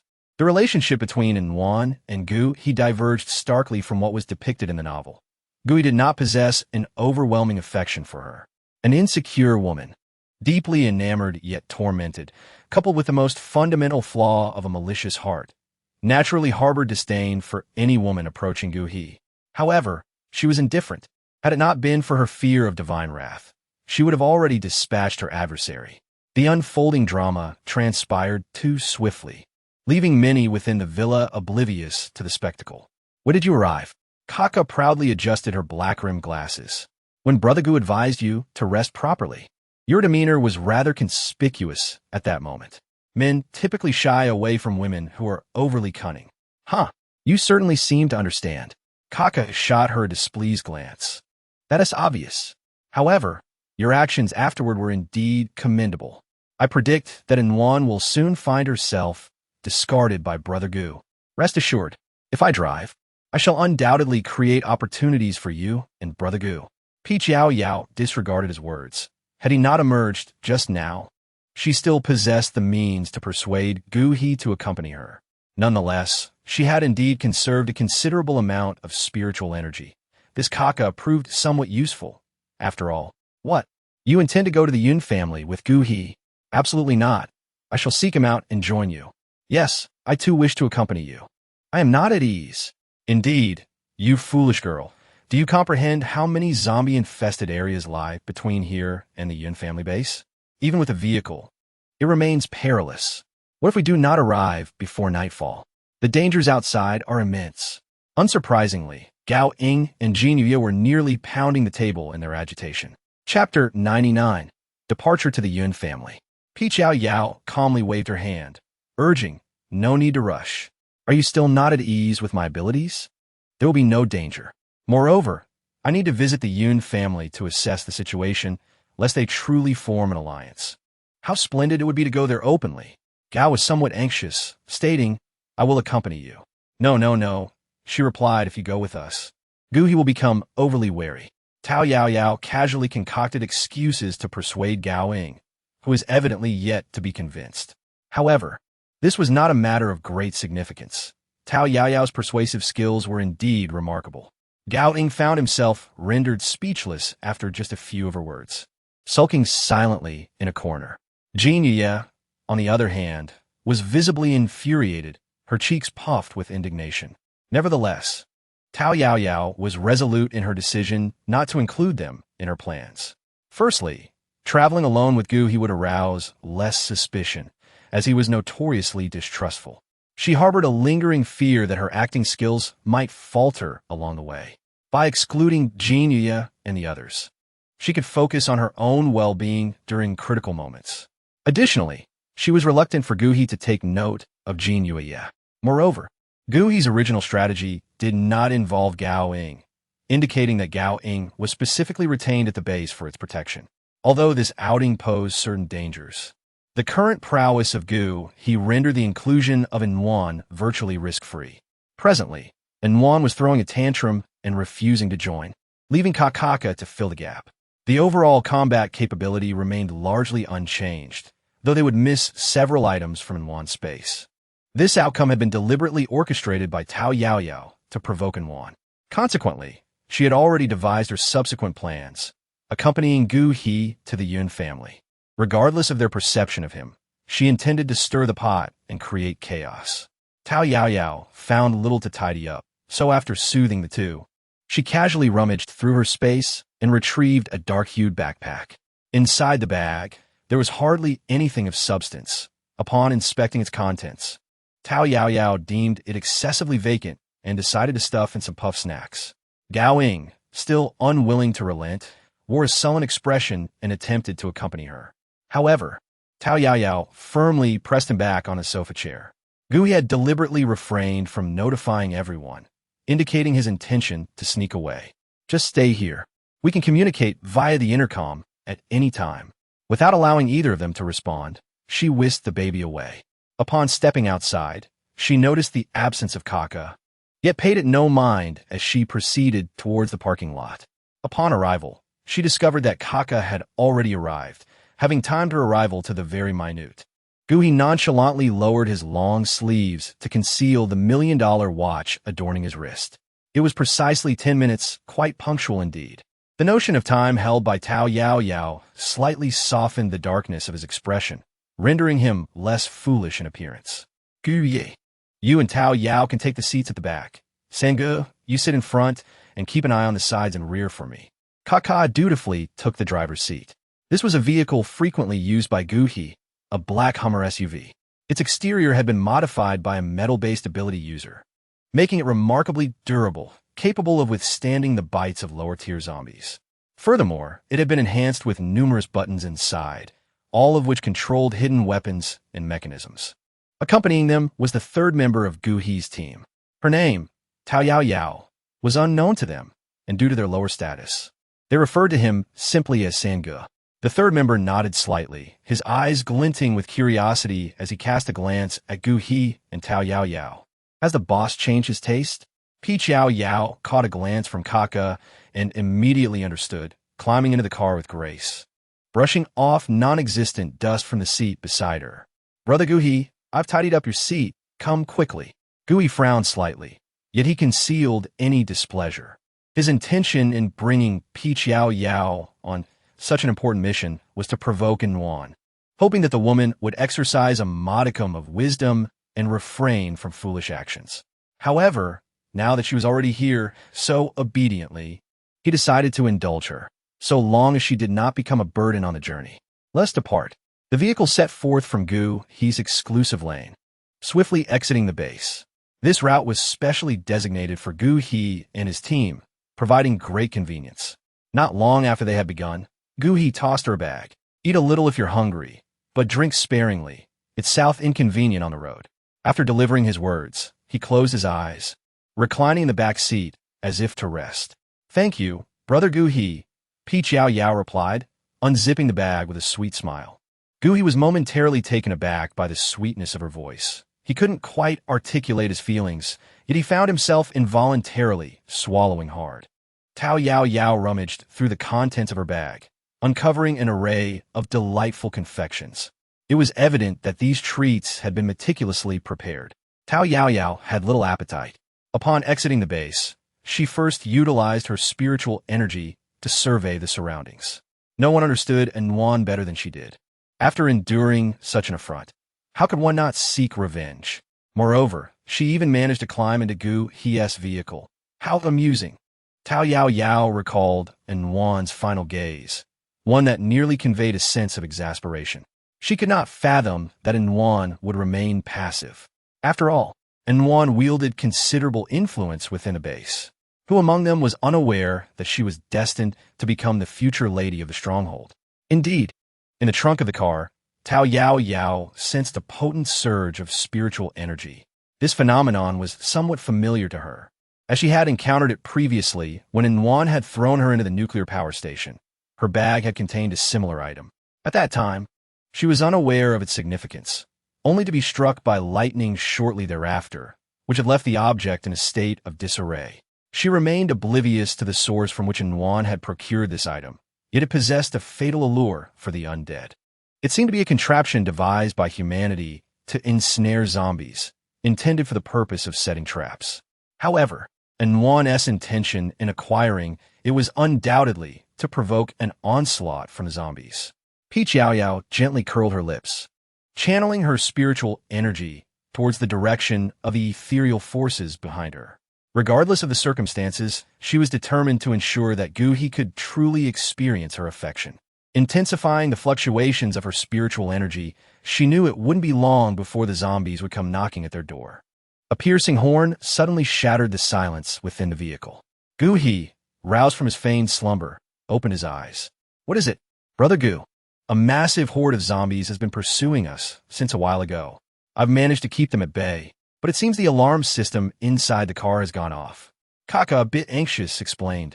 His Earth-based abilities were unparalleled when it came to driving away, making it nearly impossible for the zombies to catch up.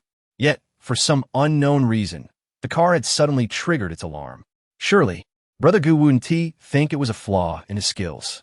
Furrowing his brow, Gu He rose to observe the situation through the rearview mirror. The road ahead was smooth, yet the path behind them was a chaotic mess, filled with pits and mounds, a result of Kaka's interference. "Fool! Fix the road behind us," Gu He shouted vehemently. Kaka, taken aback and feeling somewhat wronged, dared not defy Gu He's command. Gradually, the road behind began to regain its original state. The third member of their group had been assigned a different task the previous night and had fallen asleep during the journey due to its smoothness. He was unaware of the unfolding chaos.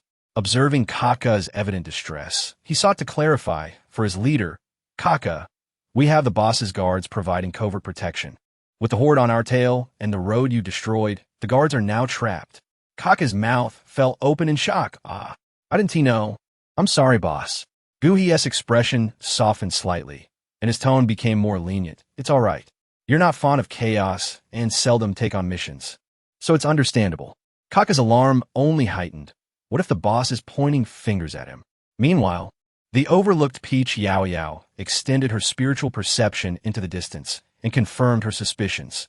Two off-road vehicles were tailing them. However, due to the road being ruined by Kaka, they were now nearly surrounded by zombies. Casting a disdainful glance at Guhi, she thought him excessively cautious. Yet, Guhi had no time to ponder her condition. He had already retrieved his walkie-talkie. Their vehicles were equipped with a special communication device, allowing him to orchestrate the protection of his hidden pawns without direct contact. Thus, the vehicles behind could only emit simple alarm signals. The situation behind them was evidently dire. Guhi was in a foul mood. After a pleasant discussion with the Yun family, they had abruptly changed their stance. He had meticulously arranged matters at the base, only to be irked by that foolish N1 earlier in the day. Not long after they set out, their guards were besieged by zombies. If it weren't for the loyal hidden guards he had raised, he would have preferred to leave those useless beings to their own devices. 01. Report the situation. 01 received. Master, your vehicle is being targeted by zombies. Please stop and check inside. We are temporarily surrounded by the horde, but their primary target is you, Master. We are not in immediate danger. 02 received. Engaging zombies with firepower. Master, please check inside the vehicle. All were Guhi's private guards, having long since pledged their loyalty to him. Their relationship with Guhi was not one of equals, from the moment they chose to serve him. They had prepared to lay down their lives at a moment's notice. Upon hearing the report, Guhi's expression turned icy, a murderous glint flashing across his face as he cast a fierce gaze at the three of them. Stop the vehicle. Kaka had already heard the report over the walkie-talkie, his heart racing with panic. He had wondered why it was so difficult to shake off the zombies. If they were merely ordinary zombies with his abilities, he would have easily evaded them. The third member, who was the second most knowledgeable about Guhi after Peach Yao Yao, understood the implications of Guhi's murderous glare. Their leader was suspecting them. Quickly exit the vehicle and discard all personal belongings. Boss, I don't have anything on me. Kaka exclaimed. Could it be that the young lady, having never been on a mission, brought something she shouldn't have? The third member swiftly shifted the blame onto Peach Yao Yao. Kaka, loyal to the wheel, had no doubts about his sincerity.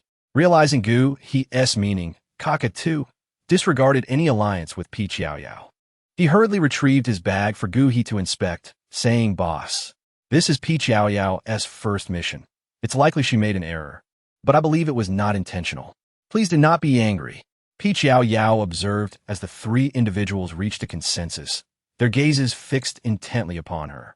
She feigned innocence and waved her hand. Brother Guhi, do you think so too? I am not foolish enough to carry unnecessary items. Besides, we are in the vehicle. I believe a trivial object could hardly attract such a multitude of zombies, could it?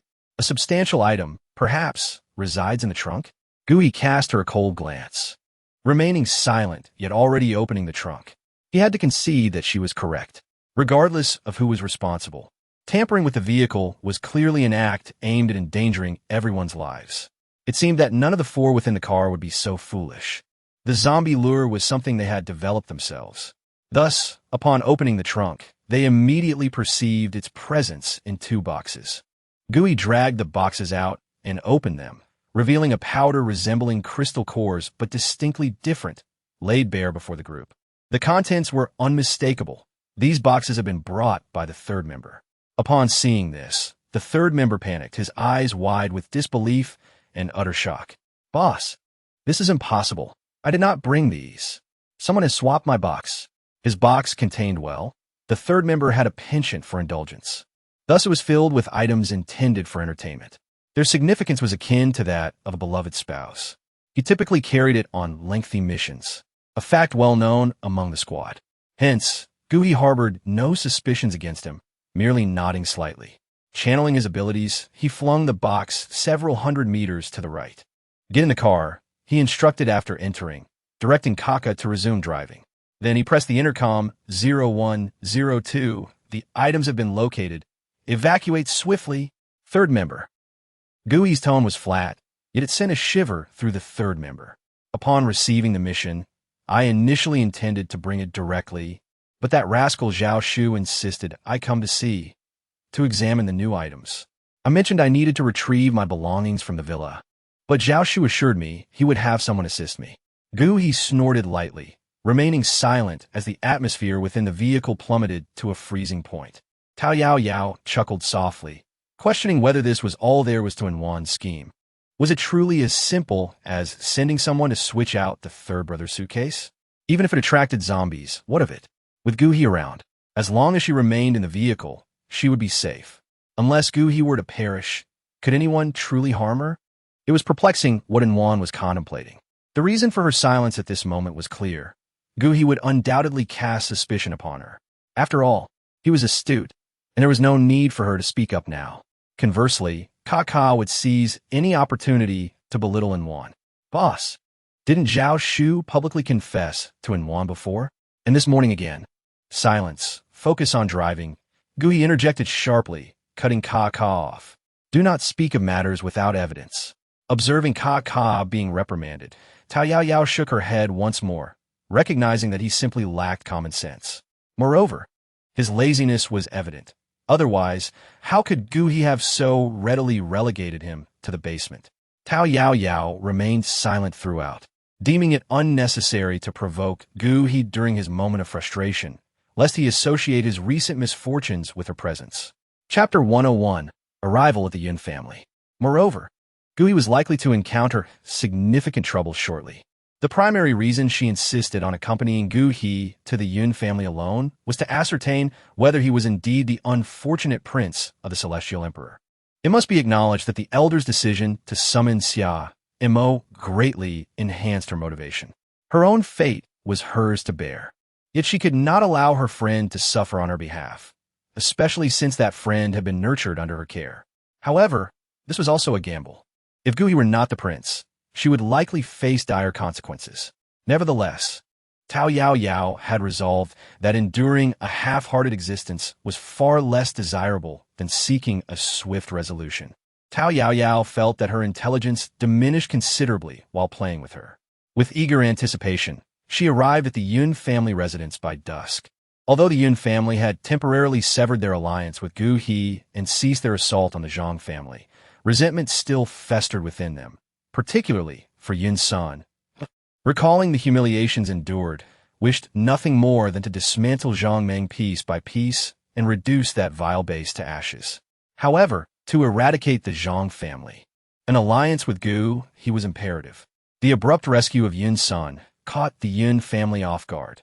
They were ill-prepared for an expedition, especially since their defenses had not retreated in a long time. Their base was considerably closer to the zombie hordes than those of other factions, making them vulnerable to a greater onslaught. In this apocalyptic scenario, the Yun family strategy aimed to preserve as many human lives as possible. Yet, they had not anticipated that Zhang Meng would exploit their predicament. While the Yun family was preoccupied with battling zombies, she launched a surprise attack with her full strength. This audacious move not only offended the Yun family, but also incited the ire of all surviving humans. Initially, it was believed that by taking a member of the Yun family as a hostage, the marriage would be solidified, granting the Zhang family a significant advantage and securing their status as a major base among the others. Though the Yun family was infuriated, they were reluctant to see their younger generation perish in such a senseless internal conflict. Thus, they merely publicized Zhang Meng's actions.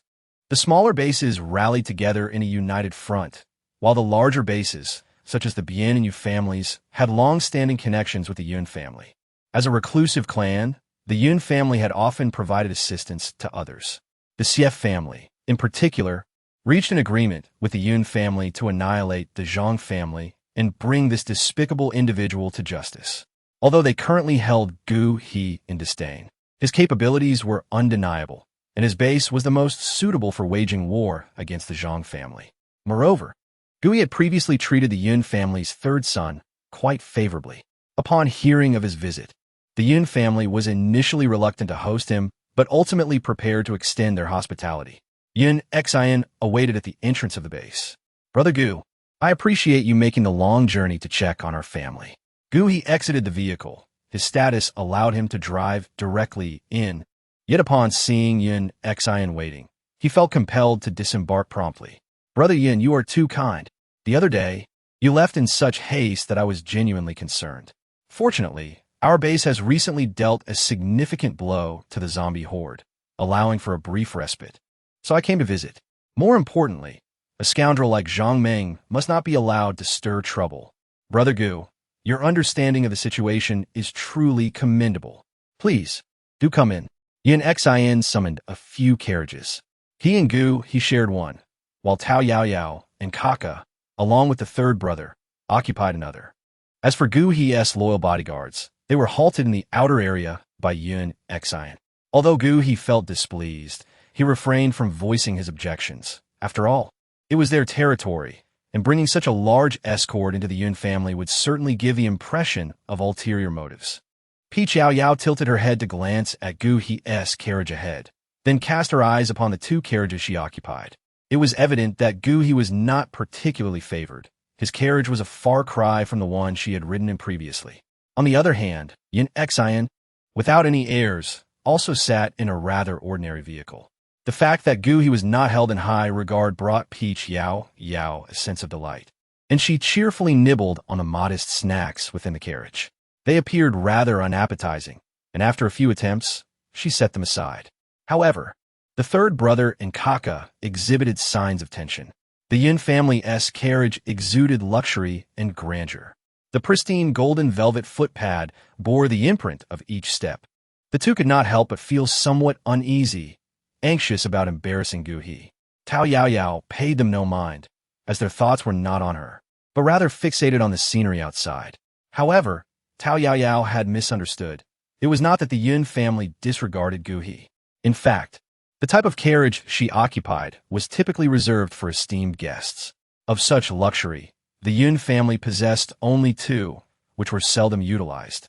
Only brought forth on rare occasions when the family's revered ancestor descended from the mountains.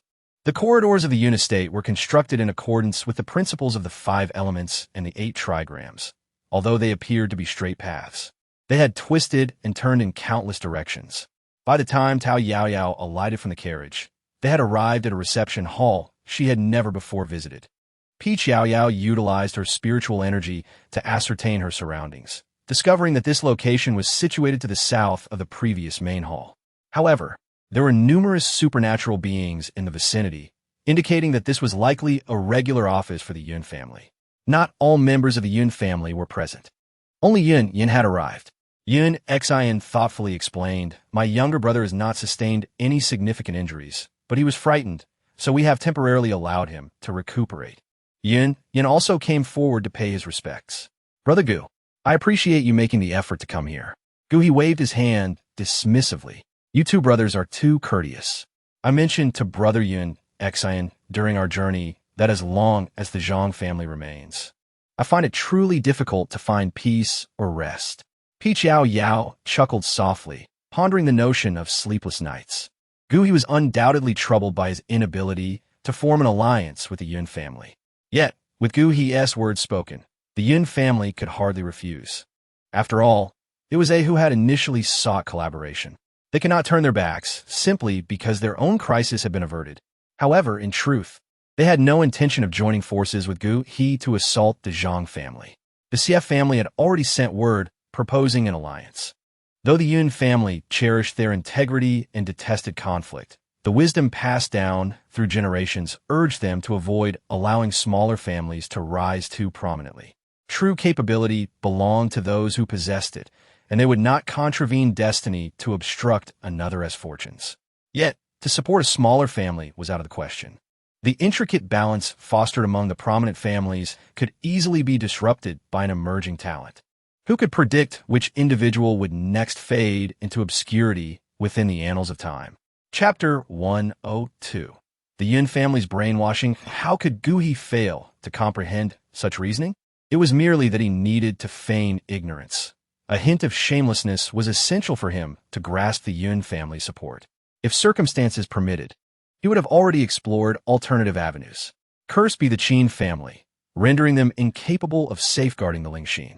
Now, they found themselves ensnared in a predicament of their own making. The 4 families had orchestrated this apocalyptic scenario, yet they were blinded by an inconspicuous experimental subject. The zombie factory was overrun, and despite possessing the data, they remained powerless. Those zombies had escaped control, with some retaining shards of human consciousness, leading a coordinated and strategic assault against humanity. No one understood this situation better than Gu He and the other 3 families. Alas, they were merely a collection of inept fools. After establishing the base, how much effort had he expended to assist the Qin family's inept heir in extracting sufficient energy from supernatural beings? He had crafted a Ling Xin, and according to plan, he should have already salvaged the Yun family, securing their assistance.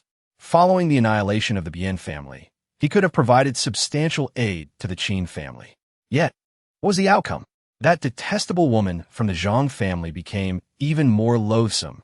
She took their charity and grew stronger without considering how to assist him. She audaciously established her own base. At this juncture, his ambition to unify all humanity seemed increasingly unattainable. Yet, he would not relent. Thus, Gu He, despite his humiliation, pursued the Yun family. At such a time, he could afford to set aside pride. Establishing rapport with the Yun family and acquiring their resources was a small price to pay. Gu He's lowly demeanor rendered Yun Xian and Yun equally unable to withstand the pressure. In terms of both sentiment and logic, the Yun family had initiated this matter. Now, whether they wished to or not, they had to engage. Brother Gu, it is as follows. The Zhang family must be eliminated. However, you may not be aware that when my younger brother was rescued, that benefactor also saved the young master of the Xie family. Gu Xian, pressed by Gu He, reluctantly spoke the truth. If Gu He continued, the Yun family would surely mobilize today. Is that so? The Zhang family is truly despicable. In humanity's hour of peril, they indulge their desires under the guise of their own capabilities. Utterly detestable. Gu He's expression darkened. It was not out of sympathy for the Xie family, but rather vexation over the foolishness of the Zhang family. He was not surprised by the Xie family's abduction. After all, most of the Zhang family had been positioned within the Xie family to serve as internal support. Yet what transpired? That fool kidnapped their young master and failed to execute him. The Xie family was not like the Yun family, bound by rigid principles.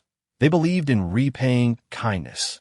The Xie and Yu families were the ones he most feared, and thus they were intended to be dealt with last.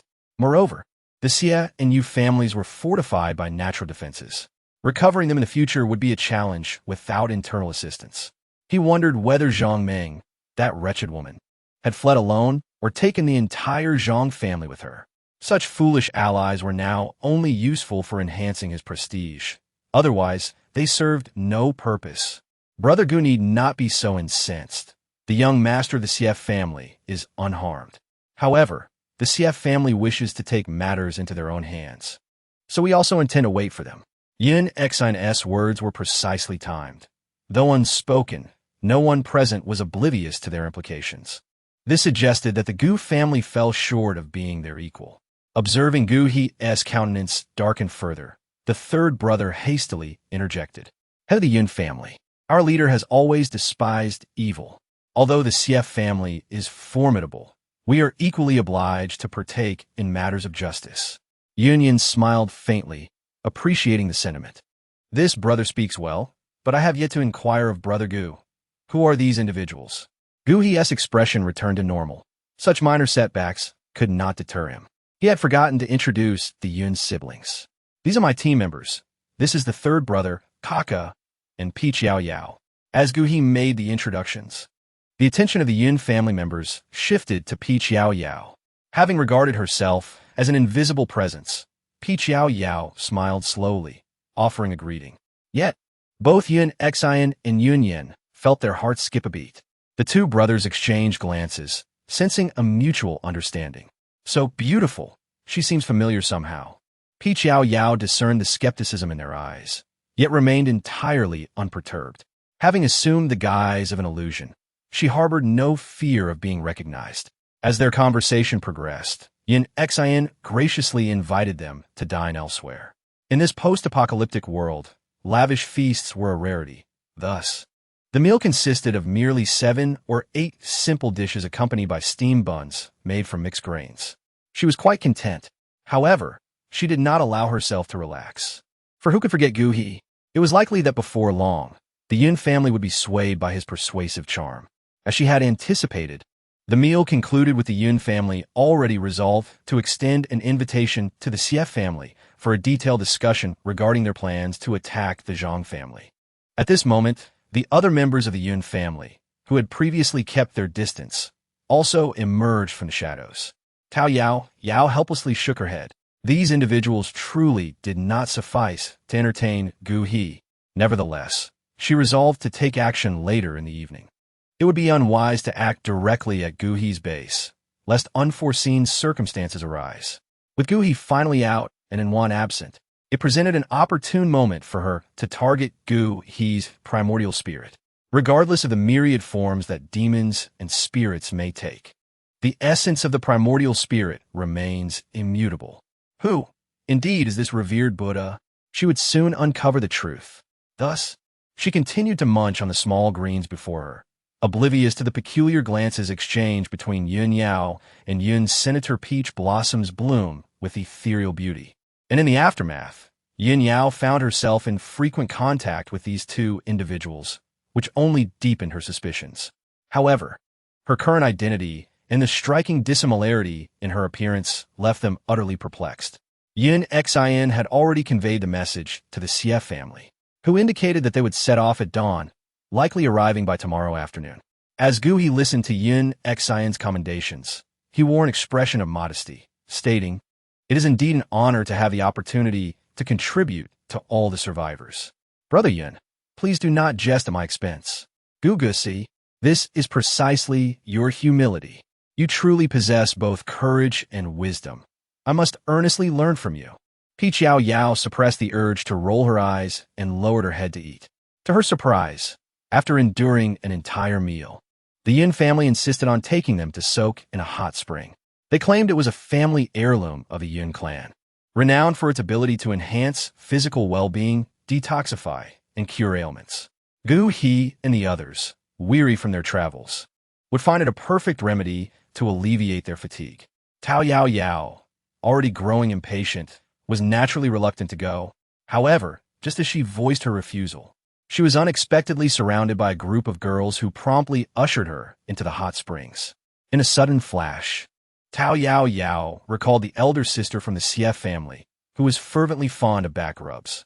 Resolutely, she decided that she must be cautious in the future. While she could effortlessly send a man flying with a mere slap, she found it challenging to be as ruthless with young ladies. As she entered the hot spring, it became evident that the young women began to strip her of her garments, with some even boldly approaching her face. The Yin family's hot spring, though small, was indeed a treasure, for rarity enhances value.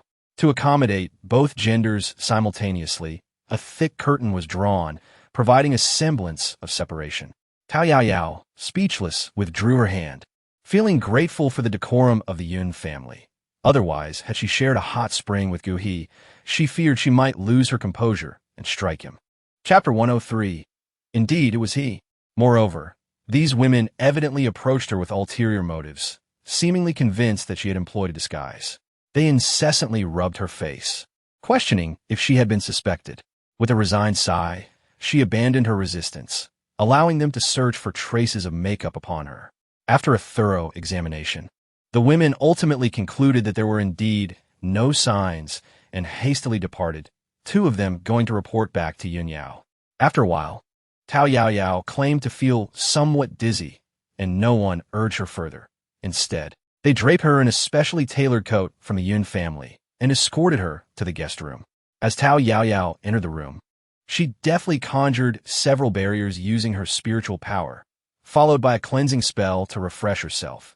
She changed her attire completely. The night deepened, and sounds emanated from the neighboring guest room. Once the noise subsided, she lightly tapped her fingers and vanished into the adjacent chamber. Observing the makeshift bedding on the floor where Lao San and Kaka lay, Yao Yao sighed. Was it truly necessary for Gu He to resort to such measures? After all the misdeeds he had committed, he still required someone to stand guard while he slept. With a probing glance, she discovered that the adjoining guest room was unoccupied. Yet someone lingered before her own door. With a resigned sigh, she glanced at Gu He, who lay upon the bed. This was an opportunity not to be missed. She had to act. Swiftly, she cast 3 spells of slumber and seized Kaka and Lao San by their arms, unceremoniously depositing them into the vacant neighboring room. It was evident that Gu He was currently a mere mortal, and to uncover the truth of his true soul, she must first assail his consciousness. Only in times of peril could the genuine essence of his spirit be revealed. However, to attack Gu He, Yao Yao was fully prepared for the impending severance. The only imperative was to act swiftly. After conducting her reconnaissance, she would hastily retreat to avoid arousing the suspicions of the Yun family. A copious amount of pink spiritual energy coalesced in her grasp, and a strand of golden-pink radiance emanated from her brow. The mysterious iron crescent moon in her arms had become so heated that it was nearly melting. The demon core within her abdomen emitted a series of mournful wails, yet Yao Yao paid it no heed. This endeavor was inherently perilous, and she had grown weary of being tethered to the daily charade of accompanying Yuan in vying for men. The spiritual force in her hand shielded her consciousness as it surged toward Gu Hie's brow. Moments later, a faint golden light radiated from Gu Hie's forehead. As the golden glow dissipated, it gradually revealed Gu Hie's primordial spirit. Yao Yao's lips curled in helplessness. Indeed, it was him. Yet, she could not afford to dwell on it, for the subsequent thunderclaps roared ominously. To avoid arousing the suspicions of the Yun family, Yao Yao swiftly darted out, seeking refuge in a desolate forest. Before she could steady herself, a cataclysmic bolt of lightning descended upon her. Just before her consciousness faded once more, the ancient tree beneath her was left charred and smoldering. Yao Yao let out a soft sigh as she rose to assess her condition. The relentless thunderstorm had shown no mercy, nearly shattering her entire being. The spiritual energy within her demonic elixir had been dispersed. Fortunately, the lightning elixir was present, aiding in the absorption of a significant amount of the electric energy. She first absorbed several crystalline cores to cast a cleansing spell upon herself, feeling somewhat discontented with her disheveled appearance. Then, she performed a healing spell on the grand tree. After all, it was not solely her fault that it had suffered, and moreover, they as plant spirits were akin to family. Glancing at the sky outside, she noted that it was already noon. Yao Yao gently touched her forehead, realizing the predicament she was in. Gui must have already discovered her absence. How would she explain this later? Moreover, she had slightly injured Gui's consciousness the previous night. He would likely awaken today with a throbbing headache. Nevertheless, it was settled. She had already identified that individual. Now, it remained to discern where the crux of the situation lay. She surveyed the desolate forest she had chosen. This area was presumably under the jurisdiction of the Yun family and had not fallen prey to the encroachment of zombies. Those creatures were utterly deranged. They would not only ravage trees, but would also uproot and gnaw on any wild grass in their path. Thus, although regions occupied by zombies might contain woodlands, they had been thoroughly ravaged, rendering the vegetation either mutated or immovable. At present, this grove still exhibited a semblance of vitality. Strangely, since the outbreak of the zombie plague, the soil's nutrients had dwindled. In a desperate bid for survival, humanity was compelled to prioritize the cultivation of food crops, leading to the widespread deforestation of such forests. Only affluent strongholds, like the Yun family, could afford to preserve a few remnants of these once thriving woodlands. Yao Yao expended a modicum of spiritual energy to conduct a brief exploration. There appeared to be no imminent danger, which allowed her to relax. She ascended to the treetop, seeking a secure spot to settle down. From her spatial pouch, she retrieved a piece of spirit heart. The various crystal cores were simply too slow. Even if she could not absorb this substance with her demon core, she still possessed a thunder demon core. Ultimately, she felt it necessary to give it a try. Without hesitation, she placed the spirit heart in her palm, and the flourishing spiritual energy surged into her body instantaneously. This substance was undeniably domineering. The backlash nearly caused her demise. However, as she absorbed it, Yao Yao soon discerned its underlying issue. Although the spirit heart contained abundant spiritual energy, it seemed to be steeped in profound resentment. What was the origin of this entity? With a soft sigh, She utilized her magic to dispel the resentment within the spiritual energy. These individuals were not slain by her hands, and she felt no pangs of guilt. Though currently harnessed for her own benefit, she was indirectly aiding these souls in avenging their grievances. It was far better than falling into the hands of others. Most importantly, she was a fairy, not a benevolent deity. At present, her utmost priority was to restore her body and grow stronger. After all, Guhi was Yao He, the fire god who had been cast down to the mortal realm centuries ago. Above the demon tower, having just triumphed over the demon realm's mightiest white wolf, the young demons, spurred by their excitement, recklessly attempted to breach the forbidden territory of the demon clan. Beyond this forbidden zone lay the nexus of the four realms. Upon her arrival, she witnessed two deities pursuing two men in a fierce altercation. Through their discourse, she learned that these individuals were a chaotic brood of the heavenly emperor. The ones receiving the blows were the fire god Zhao He and the wind god. What was the name of that wind god who was swiftly knocked down? Zhao Shu. Peach Yao Yao sighed softly, realizing she had forgotten this fellow's identity. How could she not recognize him? The one launching a sneak attack on both was the water god Zhao Shui. She wondered if he had arrived here as well. Chapter 104. Chickens pecking at each other. Perhaps it was no wonder that Peach Yao Yao had no recollection of him. He was utterly inexperienced. Before she could even discern his features, the water god had already subdued him. Fortunately, the fire god made a desperate effort to shield him. Otherwise, he would have been obliterated in an instant. She vividly recalled the fire god's fury at that moment. How could one inflict such severity upon their own flesh and blood? The water god sneered disdainfully, "Brothers, there is but one imperial throne. The victor reigns while the vanquished become the outcasts. Fear not, you shan't perish. Once your spirits are extinguished, I shall preserve two portions to send to the mortal realm. You may live as ordinary mortals henceforth. You shall not have it." Despite the fire god's formidable presence, he was gravely injured and no match for the water god. In no time, he was pinned to the ground. In his frustration, the fire god contemplated detonating his spirit core, intending to take the water god down with him. Just as Peach Yao Yao had resolved to intervene and save them, the moon god from the celestial realm arrived. Alas, he too was inept. He barely matched the water god's strength, and upon closer inspection, he was even inferior. At that moment, Peach Yao Yao had scoffed, remarking how a family of incompetents aspired to claim the imperial throne. It was truly a spectacle of chickens pecking at one another. This was precisely why the title of crown prince ultimately fell to the fire god Zhao He. He was among the more formidable contenders. Had he not been ambushed and wounded, the water god would not have stood a chance against him. Yet, who could blame him for his foolishness? Peach Yao Yao was not privy to the specifics of his injuries. She only gathered a general understanding from their exchanges. The water god had struck from behind, leaving the fire god gravely wounded, while the wind god had led the fire god in flight to this very place, only to be pursued relentlessly. That was the crux of it.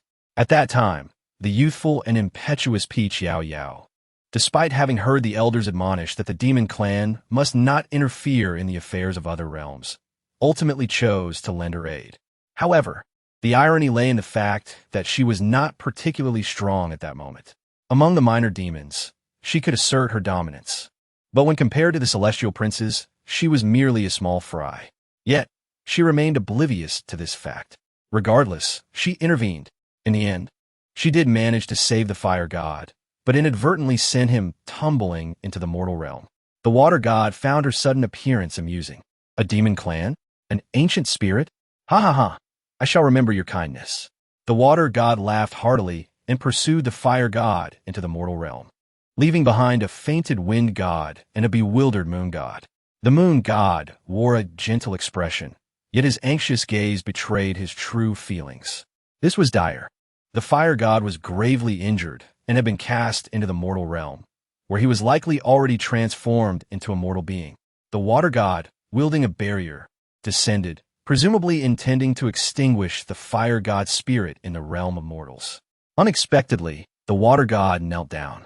The demon clan never intervenes in the affairs of other realms. I understand your good intentions, but my brother's life hangs in the balance. I beseech you for assistance. Oh, Do not bow like that. It was indeed my fault. Speak. How may I assist you? I shall surely help. Yao Yao assured without hesitation, which added a touch more tenderness to the moon goddess's expression. Thank you, my lady. This matter is of great importance. The water god dares to be so audacious only because the father emperor and mother goddess are in seclusion. I must swiftly seek aid from the divine realm, and I hope you can protect the fire god in the meantime. Rest assured, I shall arrive promptly. She offered half of her spiritual power to the lady, urging her to do her utmost in locating the fire god. Delay for a moment. I will bring reinforcements without fail. In her recollections, Yao Yao wished she could slap herself for her reckless fervor and overflowing sense of justice that led her to promise such a thing. If only matters could have concluded there. At most, she would owe the fire god a slap in return. Unfortunately, things are far more complicated. With the divine power akin to that of the moon goddess, she could freely wield the protective barriers of the divine realm. This barrier was not designed for defense against attacks, but rather to isolate the heavenly forces generated during the breach of realms, thus preventing detection by celestial forces that could weaken divine or demonic powers. It was an essential spell for deities and spirits venturing into the mortal realm. However, in the demon realm, this spell was considered forbidden, and at that time, she had yet to learn it. This was also why the moon goddess bestowed upon her a fraction of divine power, fearing that Yao Yao might be too weak to protect the fire god. Regrettably, she was unaware of the consequences of the deities sacrificing their spiritual essence and divine power. Thus, the moon goddess ultimately suffered severe injuries and fell into a faint, nearly dissipating, and this karmic debt inevitably fell upon her as well. Hence, she had long harbored doubts about whether the rupture of her demon core and the dispersal of her spiritual energy were a means of repaying this debt. How foolish she had been in her youth, accruing such a multitude of karmic ties. Her memories shifted to the mortal realm, her first encounter with it. Prior to this, Yao Yao had never laid eyes on illustrated manuscripts, and her understanding of humanity was limited to the whimsical tales spun by the great demons. At that time, humans still had emperors. The demon race, although defeated, retained some power, quietly biding their time for revenge. According to the great demons, human emperors were the focal point of contention between gods and demons, despite the stipulations across the four realms against meddling in human affairs. Both gods and demons secretly sent their kin into the human imperial court. Indeed, the reason for the gods' overwhelming victory in the war against demons lay in their mastery of public opinion and manipulation of human sentiments. Humans were, in fact, not under the jurisdiction of the divine race. Titles such as the god of fate, the moon elder, and the god of wealth were merely concocted by the divine race to meet human demands. Over time, the celestial realm managed to secure these divine positions through the aspirations of humanity, as humans were the favored children of celestial order. The trials of wind and rain, and the karmic retribution were originally tests imposed by the celestial order upon the human race. Unfortunately, the divine race exploited these circumstances to elevate their own status. Long ago, the human race, along with the divine, demon, and spirit races, existed as equals. By securing the favor of the human emperor, they significantly raised their standing, driving the demon race to the margins, ultimately leading to the disappearance of the last demon lord. The four realms were thus reduced to three, with the divine race reigning supreme. They even created a netherworld to further deceive humanity. However, this development bore little relevance to the demon race, who had sealed themselves off. The rise and fall of humanity had no bearing on them, as long as humans did not harbor resentment towards spirits. The celestial order would not intervene against them. Thus, when the divine race ascended to dominance, the demon race maintained a fade of amicability. This also contributed to Yao Yao's willingness to assist the fire god, for the future prince of the heavenly realm. The fire god was not fit for the role, and the despicable water god was even less so. Should their ambitions remain unaltered and their whims take flight, the divine realm would not need to act. By merely inciting humanity's hatred towards spirits, the demon race would eventually be eradicated by the celestial order. Chapter 105. Faint memories of the mortal realm. Yao Yao now feels a profound sense of cleverness from her past. The leaves of the spirit heart in her grasp have absorbed a substantial amount of energy, emanating a soft pink luminescence throughout her being. The demon core, once fused, now exhibits signs of division. The excessively fractured demon core gradually begins the process of healing. In this moment, she can absorb a few more leaves. Yet, patience is essential. Yao Yao steadies her emotions and channels her energy, gently infusing it into her body. She is pursuing the path of the water god. After all, ultimately, the specific location of the fire god's descent is inconsequential.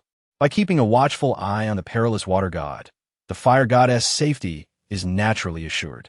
Regrettably, she had grossly overestimated her own abilities. By the time she pursued, the water god had long vanished without a trace.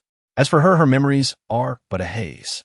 She can vaguely recall that she had endeavored to rescue the fire god, who had taken refuge in a mortal's body. In doing so, she destroyed a sacred spring in the mortal realm, nearly leading to the obliteration of several cultivation sections. Ultimately, the fire god was nearly perished by her actions, but she managed to hold on until reinforcements from the celestial realm arrived. However, the sacred spring she ruined indirectly caused the demise of several individuals. It is said that these individuals were deities undergoing tribulations in the mortal realm. Yet, one cannot blame her entirely. Who could foresee that a deity would so easily hide within a mortal's form and bear the consequences? This was also when she learned why deities seldom meddle with the fates of mortals. Even a slight alteration can lead to unforeseeable repercussions. The mortal realm operates under its own set of rules. Seemingly unrelated events ultimately possess their own causal connections. She experienced severe backlash at that time, prompting the elder of the demon clan to come to her aid. Before departing, she could never forget the despair in the eyes of those cultivators. Forever barred from entering the celestial gates due to her destruction of the sacred spring, she cannot erase from her memory the suffering of those she had rescued, who later met more tragic fates due to her impulsiveness and her reckless interference in the affairs of mortals.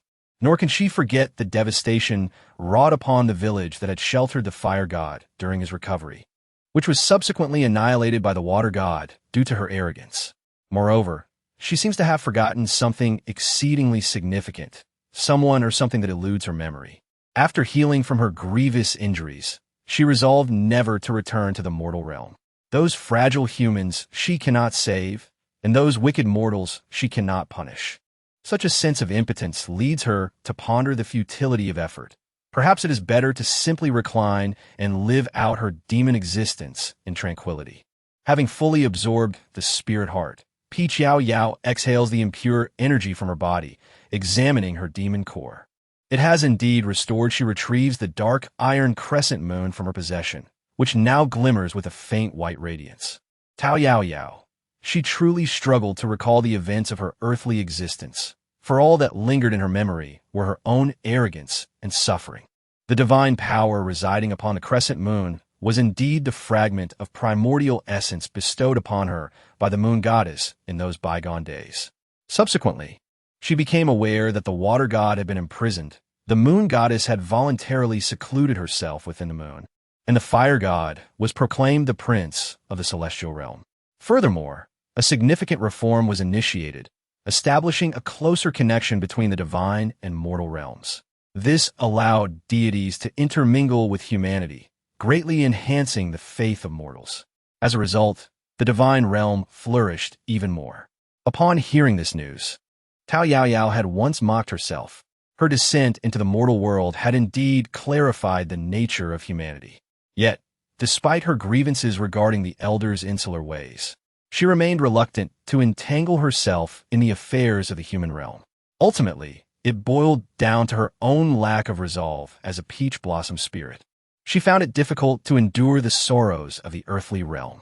Yao Yao plucked a leaf of Ling Exian flowers, surprised by its efficacy. She decided to seize the opportunity to cultivate diligently.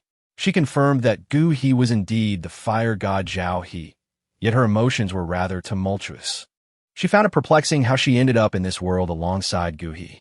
Moreover, it was evident that Gu He possessed no memories of the divine realm. Such a scenario for deities typically indicated a grave error leading to their banishment to the mortal realm for trials, or it could signify that their destined moment had arrived, necessitating a journey through the mortal world. Ultimately, it boiled down to a matter of choice, whether voluntary or involuntary. Yet, these considerations were not the crux of the matter. The pressing question was why she, Yao Yao, found herself here. Moreover, she was cast into this realm without her memories being erased. To her astonishment, even the wind god, whom she deemed incompetent, was present. He had become an admirer of Enwan, thus dishonoring Gu He. Enwan? Who was this deity? Yao Yao felt herself becoming increasingly disheveled. To be frank, she harbored a deep disdain for the celestial realm, a congregation of meticulously refined hypocrites, driven solely by self-interest. Thus, she held no interest whatsoever in the affairs of the divine. What is the current state of the celestial realm? Is it on the brink of demise, or merely languishing in idleness? The most infuriating aspect is that she has been cast into this situation, bound by the constraints of the heavenly principles here. She finds herself utterly powerless to confront Gu He and Enwan. She yearns to escape this suffocating existence, wishing to abandon it altogether, to grow stronger, to become formidable. It is now evident that this world is undoubtedly a creation of the divine realm, crafted to bestow glory upon the young prince of her family. Otherwise, why would Zhao He be the protagonist, while she is relegated to the role of a mere supporting character? No, that cannot be. In such a melodramatic world, how could it possibly transform into a novel for her to behold? Yao Yao furrowed her brow slightly, reflecting on the novels that had previously been discreetly delivered to her by the elders' tacit approval. It was likely that only the elders had the capacity to manipulate such matters. How audacious of them to have plotted against her since that time. A rebellion was imperative, a necessity. She resolved to seek out other ancient bloodline fairies to join her in this uprising. The thought of one day plucking the elders' beards clean sparked a vivid image beneath her feet. Yao Yao found herself amused by her own thoughts. Subsequently, she gently shook her head, dismissing further contemplation. She resolutely began to absorb the Lingxin, reserving a portion for Xiamo and setting aside 2 pieces for emergencies. Without hesitation, she decided to absorb the remainder entirely. As time passed, a radiant glow emanated from Yao Yao's body. It continued to shine until 3 days later. Yao Yao slowly opened her eyes, observing her undisturbed demon core with no hint of surprise. The area had been ensnared by the celestial path's restrictions, rendering her incapable of cultivating her previous demon core. Fortunately, the cracks upon the core had been entirely mended, as long as she refrained from reckless actions. Utilizing minor spells would pose no challenge. What delighted her was the advancement of her lightning demon core. In an instant, as she harnessed the power of her lightning core, her inky black hair transformed into a shimmering silver, radiating a soft silvery luminescence. It became evident that this realm's practitioners, upon further ascension, experienced such transformations. The individuals endowed with extraordinary abilities here bore a striking resemblance to human cultivators. Chapter 106, Grasping the Celestial Path. When the energy levels of these beings reach a certain threshold, they can manifest an extraordinary essence core. Yao Yao achieved her cultivation directly, referring to this entity as the Thunder Demon Dan. It remains uncertain what name the extraordinary beings here will bestow upon it in the future. After forming the Dan, further cultivation will enable one to ascend once more, attaining a level of magical power akin to that of the divine race. Yao Yao gazed at the silver divine power coalescing in her hands. This fairy was on the verge of ascending to divinity, an experience that felt nothing short of magical. She pondered whether this was orchestrated by the elders. Nevertheless, she was of ancient bloodline, akin to a true deity from the time before creation. Although she was a fairy, her ultimate destiny was indeed to become a true god. Could it be that this was the elders' intention, to elevate her to the status of a true god? The fall of a true deity leaves behind an abundance of spiritual energy in the mortal realm. Among the most notorious falls of true gods recounted in the human world is that of Pangu. In truth, when the great deity Pangu fell, he not only left behind mountains and rivers, but also bestowed countless sources of spiritual energy upon the realms of gods and demons alike. Yao Yao, feeling somewhat displeased, leaped on her toes and soared straight into the azure heavens. Previously, her spiritual energy had been insufficient, but now her divine power was ample. She was determined to discover who resided in the lofty heights of this world's celestial realm, orchestrating these events.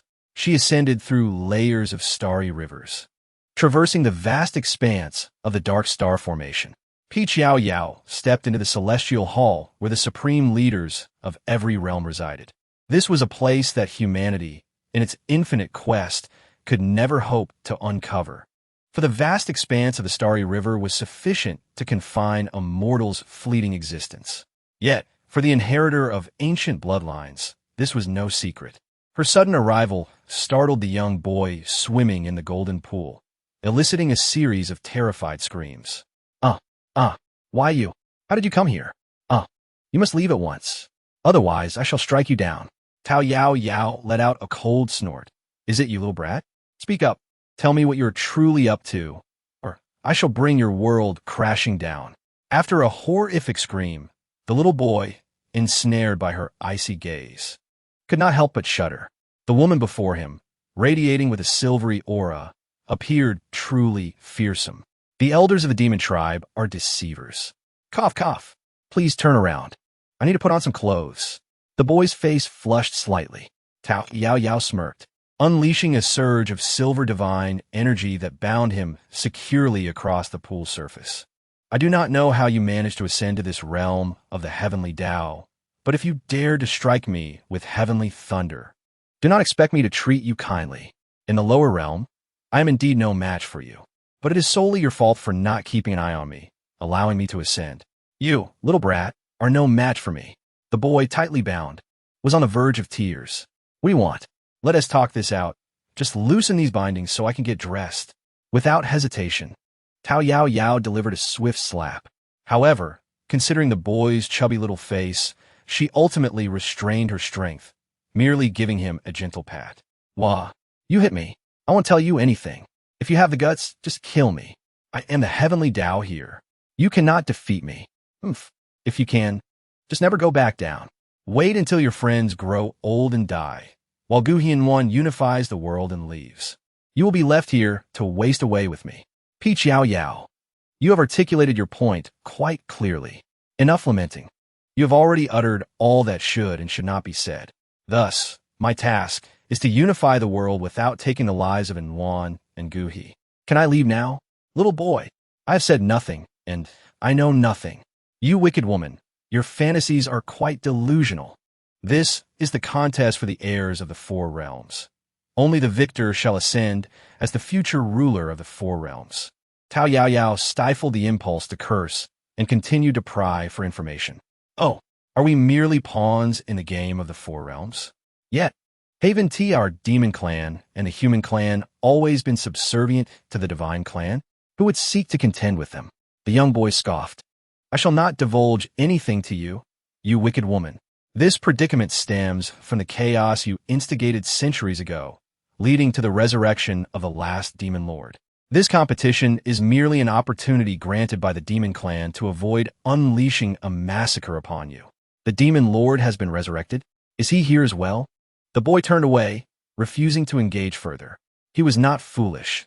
In an attempt to elude Yao Yao's scrutiny, he feigned a slip of the tongue about what he could divulge. However, there were truths he dared not utter.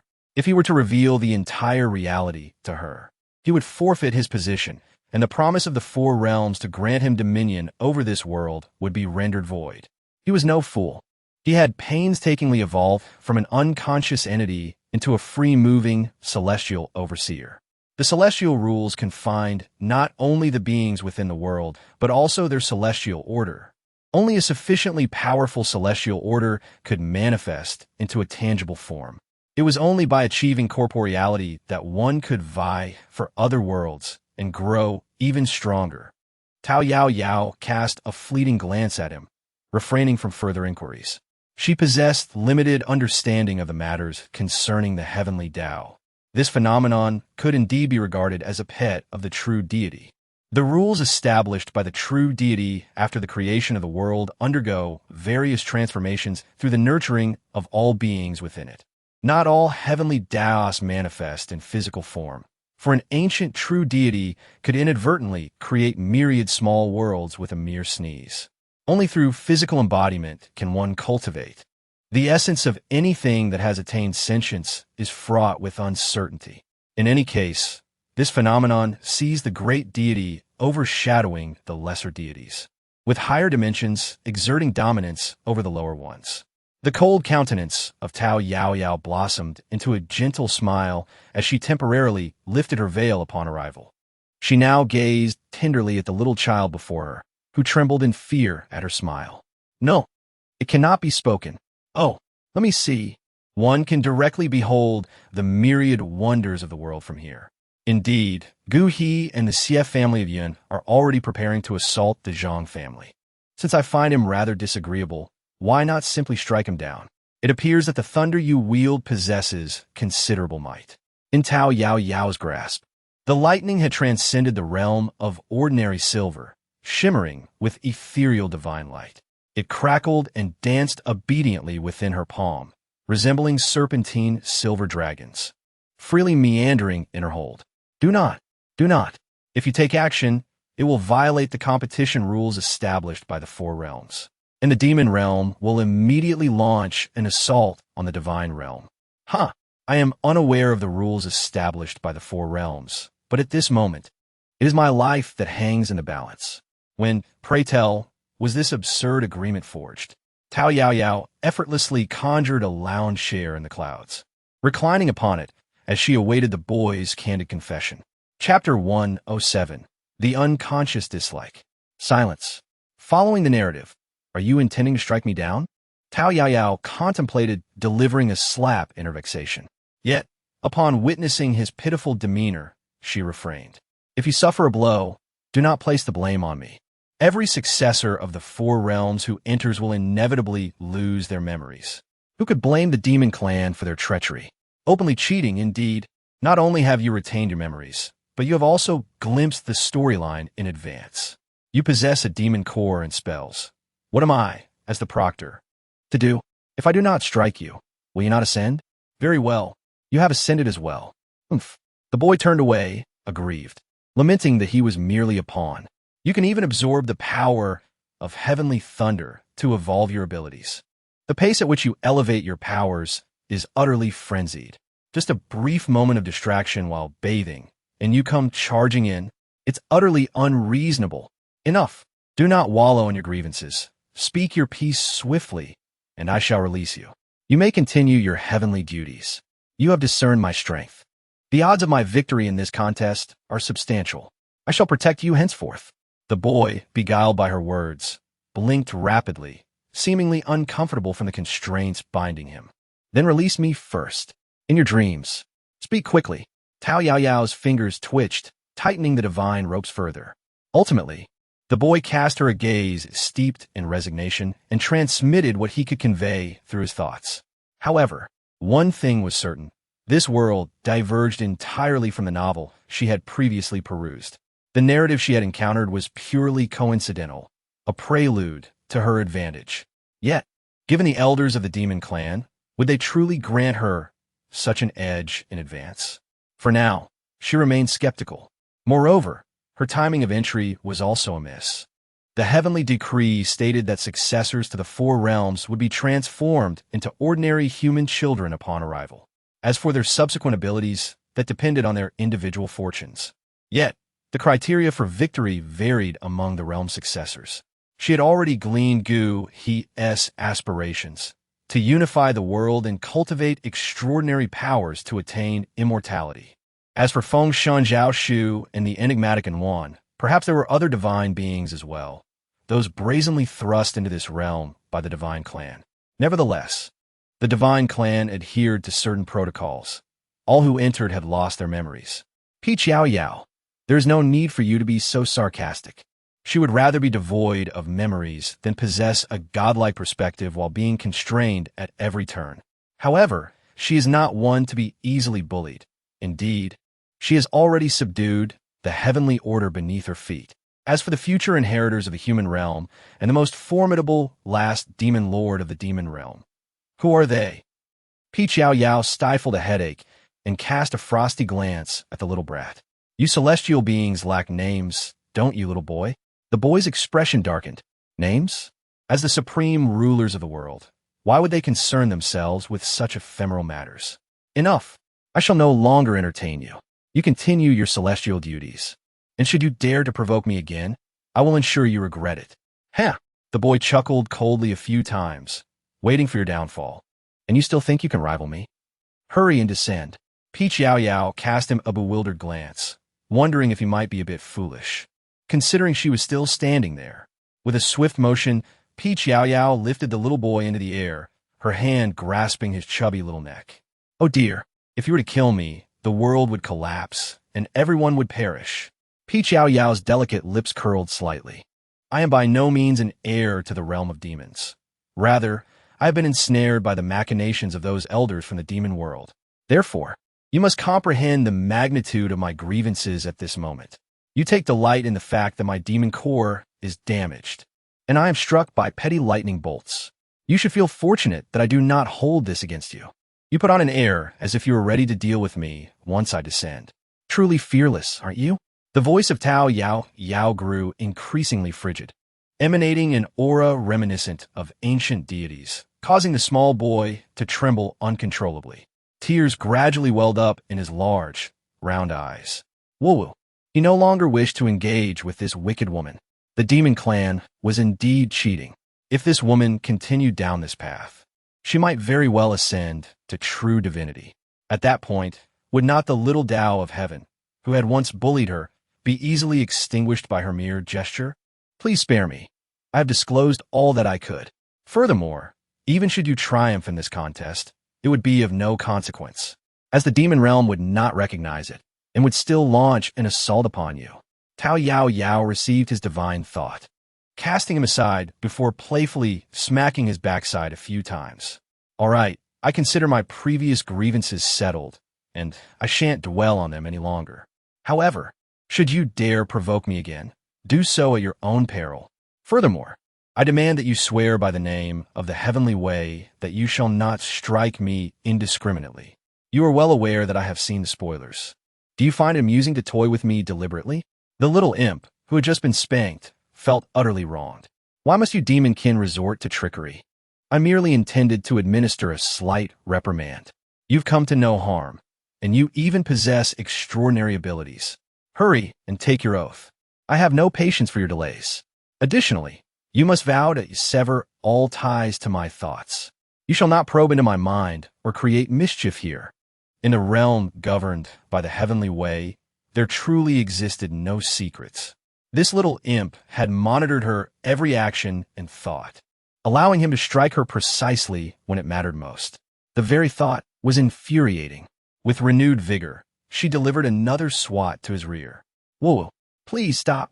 I swear, is that not enough? Consider yourself fortunate. Yao Yao tossed him aside once more. Traversing the vast expanse of stars, she descended gracefully onto the great tree from before.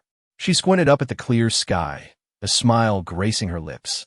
Far away in the ninth heaven, the heavenly way shuddered. He could no longer perceive the thoughts of this girl. Yet that smile had sent a tremor through him. Forget it. I cannot compete with them. Let the four realms contend amongst themselves.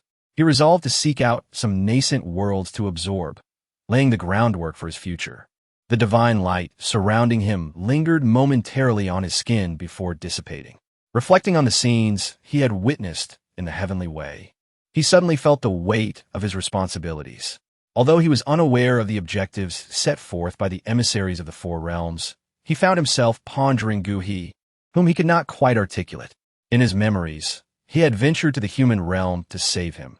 Yet deep within, an innate resentment simmered, a desire for his demise. Chapter 108. Lil Gu has stopped Yao. Yao did not acquire the truth from the heavenly Tao. Yet her intuition suggests a connection to the ongoing conflict among the heirs of the four realms. The fire god, Zhao He, must have grievously offended her. Upon encountering Gu He, she instinctively harbored disdain, perceiving him as a hypocritical scoundrel. After probing into Gu He's primordial spirit, her ire intensified, leading her to contemplate annihilating him. Given her profound aversion towards him, why then was she dispatched by the elders of the demon clan to vie for the title of the foremost among the four realms? Let the battle commence. The demon clan has traditionally lacked ambition, and their self-imposed limitations have spared them from the avarice of the divine race. No, the divine race has long been devoid of true deities. Despite their melodious titles as fire god, water god, and wind god, they are merely immortals. The path to divinity is a rare achievement within the celestial realm. Yao Yao had resolutely decided that. Since she had foreseen the conditions for victory in the divine realm would not triumph. It appeared that the little Tao of heaven was somewhat displeased with the divine realm. Indeed, this world was truly magical. The disappearance of Yao Yao for 3 days had undoubtedly attracted the attention of the Yun family and Gu He. Moreover, the two individuals who had spent the night in Gu He's room were mysteriously relocated to another chamber. At the entrance of Yao Yao's room, there were numerous guards stationed for surveillance. Yet such a commotion went unnoticed. Even more astonishing was Gu He awakening with a splitting headache and a body aching all over, alongside the inexplicable disappearance of Yao Yao. This prompted the Yun family to heighten their vigilance and conduct a thorough search of the entire base. Regrettably, their efforts yielded no results. Although Gu He felt quite displeased, the gravity of the situation took precedence. The cooperation between the Xie and Yun families was of paramount importance to him. Consequently, upon the arrival of the Xie family, he decided to abandon the search. Yao Yao gently rubbed her forehead, confirming that she had severed her ties with the heavenly Tao. With newfound confidence, she boldly appeared before Gu He. "Brother Gu He," she addressed him, contemplating whether to abandon her previous faade. The liberation from the constraints of the narrative was indeed refreshing. Had it not been for the message imparted by the heavenly Tao, revealing Gu He's true identity and the potential repercussions of her actions against him, she would have risked losing his contest.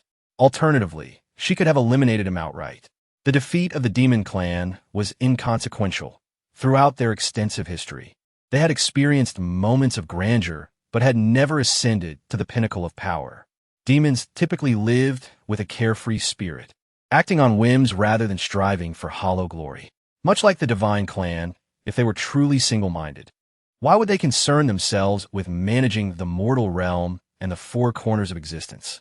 There must be ulterior motives, masquerading under the pretense of serving the greater good. In this regard, Yao Yao found her sentiments aligned closely with those of the demon realm. She harbored a disdain for the hypocrisy of the divine clan. However, the divine realm was laden with rules, which, for the most part, kept trouble at bay. "Yao Yao," Gu He exclaimed, slightly taken aback. The driver was still Kaka, but this time Gu He occupied the passenger seat, allowing him to catch sight of Yao Yao immediately. As for the third brother, he had been left as an informant within the Yun family by Gu He. Gu He had no intention of exiting the vehicle. His piercing gaze scrutinized Yao Yao and the surrounding environment. Kaka, seated at the wheel, felt a whirlwind of complex emotions. Yao Yao's sudden disappearance left them pondering for quite some time. Within the confines of the Yun family base, the only plausible culprits seemed to be the members of the Yun family themselves. Gu He evidently shared this sentiment, especially considering how apparent Yun Yao's interest in Yao Yao was to any discerning observer. Furthermore, Gu Ji's reluctance to search for her implied an acceptance of her being given to the Yun family. Thus, when Yao Yao reappeared, his initial reaction was one of joy. However, he quickly realized that it was inconceivable for her to materialize in an area rife with zombie activity, leading him to feel a profound sense of danger. Yao Yao, of course, paid no heed to his thoughts, calmly strolling towards Gu He, while Tai Ruo gracefully turned around, signaling that she was in good health and had not been bitten by a zombie. Gu He furrowed his brow, wrestling with his thoughts for a moment, before slowly lowering the car window with his right hand while his left hand gathered supernatural energy. Peach, how did you come be here? Where have you been the past few days? Peach Yao Yao twirled her beautiful eyes, too lazy to engage in idle chatter, and instead offered a rapid series of blinks. Brother Gu He, I accidentally lost my way and wandered into the woods behind the Yun family's mountain. Fortunately, I awakened my wood-based abilities. It was until my powers manifested that I realized you had arrived here, so I hurriedly followed. She did not concern herself with whether Gu He would believe her. After all, the illusion spell had already been cast. She felt utterly unrestrained. Were it not for her uncertainty regarding the demon lord's motives and the potential trouble he might bring to her world, she would have swiftly incapacitated Gu He. He was enchanted by the gentle smile in her eyes, nodding unwittingly. I see. It's wonderful that you've awakened your abilities. Let's get in the car. Soon after, Gu He felt a wave of dizziness wash over him. After exchanging a few more words with Yuan, he succumbed to sleep against the seat. When he awoke again, he found Peach Yao Yao sprawled casually in the back seat. Something felt amiss, yet her words were impeccably sound, leaving little room for doubt. Suddenly, a sharp screeching of brakes pierced the air as the tires skidded harshly against the ground. Gu He, thrown forward by the inertia, momentarily set aside his anger to fixate warily on the driver ahead and the ominous mass of zombies looming behind them. Peach Yao Yao, endowed with remarkable spiritual power, was surrounded by a protective barrier. The tremors barely grazed her. Upon closer inspection, she recognized the individuals attempting to halt her carriage. They were the very sisters who had come to her villa days prior to cause trouble, only to be dispatched by her. Alongside them were several men, likely their relatives or lovers. However, Zhang Mengmin was conspicuously absent. Suddenly, she recalled the incident that had offended Yuan before her departure, and the situation became abundantly clear to her. Is this all there is? Peach Yao Yao was truly perplexed as to why she had previously read the novel narrated from Yuan's perspective. However, she was certain that it was entirely a record centered around Yuan herself. In the book, Yuan was portrayed as an exceptionally astute woman. Gu He pressed a button on the car seat, and instantly a series of sharp blades extended from the vehicle, causing the approaching individuals to retreat a few steps in fright. Upon pressing another button, Gu He's voice resonated clearly outside the car. Are you plotting a rebellion? I have already spared you lot, yet you dare to conspire with others to obstruct my vehicle? Chapter 109. Sudden betrayal. Gu He's voice was laced with disdain and coldness. To him, these individuals were hardly worth mentioning. Among them, the most formidable was merely a squad leader from one of the many small teams within the base, with an ability level barely reaching 6, and typically had little opportunity to even converse with Gu He. Gu He, we are not targeting you. If you abandon Peach Yao Yao, we will divert the zombies behind us. Otherwise, the girl speaking fixed her gaze fiercely on Peach Yao Yao's position. She wanted that treacherous woman dead, not only to fulfill Yuan's orders, but also because she could not swallow her indignation. Beside her, a boy wore a face full of sycophancy, declaring, "Base master, there is no woman you cannot have. This woman has wronged my sister, and I am determined to avenge her." Peach Yao Yao found it amusing and rolled down the car window, poking her head out. How do you intend to seek vengeance for her? Will you kill me? The man locked eyes with her, his gaze shimmering with an otherworldly green light. Indeed, Peach Yao Yao had achieved a significant transformation with her other demonic core, revealing a visage that was once obscured, now radiating brilliance. It was a beauty that could drive a lecher mad with a mere glance. My brothers will certainly have their way with you. Rest assured, if you serve well and bring joy to my sister, sparing your life may not be out of the question. How could Gu He's domain allow scoundrels like you to act recklessly? Before Tao Yao Yao could utter a word, Gu He, already incensed, flung open the sunroof and swung his fiery sword directly at the man. Although the man sensed the impending danger, his reaction was too late, resulting in the severing of half his arm. A wretched scream escaped his lips. Get out of the way. Never show yourselves at the Gu family base again. Out of consideration for our past ties, I shall grant you a chance to live. Gu He, visibly irritated, drove the sword into the ground before them, a gesture that indeed spared them, for had he wished otherwise, it would have been aimed directly at their bodies. The two women recoiled in terror, retreating several steps. Suddenly, one of them appeared to recall something and tore open the white medicine packet in her hand. A cloud of white powder wafted toward Gu He and the others. Gu He, if Yao Yao does not perish today, we shall all meet our demise together. The man beside her seemed taken aback by her madness and hastily distanced himself. Base master, you must act swiftly. We possess only one antidote. Decide quickly, or I shall take Yao Yao. The man, still attempting to negotiate with Gu He, was suddenly stabbed in the heart by someone behind him. As he collapsed, disbelief flickered across his face as he turned to look. What are you doing? The woman, startled by the betrayal, let out a series of shrill screams. The man who had struck from behind smiled slightly. Did you truly believe I would risk offending the base master for a wretched creature like you? You. The man struck her hard across the face, sending her crashing to the ground. Such a splendid opportunity. Only with Gu He dead do I stand a chance. The antidote? He yanked a small red pouch, which the woman had thought to keep hidden, from her chest. He opened it and poured its contents over himself before turning to flee. May you all perish here. Ha. He then threw several darts, toppling the white isolation barrel that another woman was clutching. A thick stream of zombie attractant burst forth, swirling into a white powder storm. The horde of zombies, previously lured by their meager bait, erupted into furious roars as they charged towards them. Gu He cursed under his breath at the fool and immediately pressed the button to seal all the vehicle's windows, activating the ultimate defense. The jeep was surrounded by an array of long spears and machine guns aimed in 8 directions. He activated the intercom. We are under attack. It's the attractant powder, but we are unharmed. Do not advance. Retreat swiftly. Assemble behind the windbreak. Received. Yao Yao shook her head in frustration, pondering the incompetence of her companions. She truly could not fathom Yuan's reasoning for dispatching such inept individuals. Their capabilities posed no threat to Gu He. There was no conceivable way Gu He would cast her aside. Even if, according to their scheme, the zombies encircled Gu He and she were indeed forced to abandon her well, Yao Yao mused, and Yuan's aspirations were rather idealistic. Alas, reality often diverges from our wishes. Wrapping herself in cloth, she decided they would flee once the dust settled. Gu He spoke, retrieving a bag from beneath the seat, from which she extracted several pieces of fireproof cloth.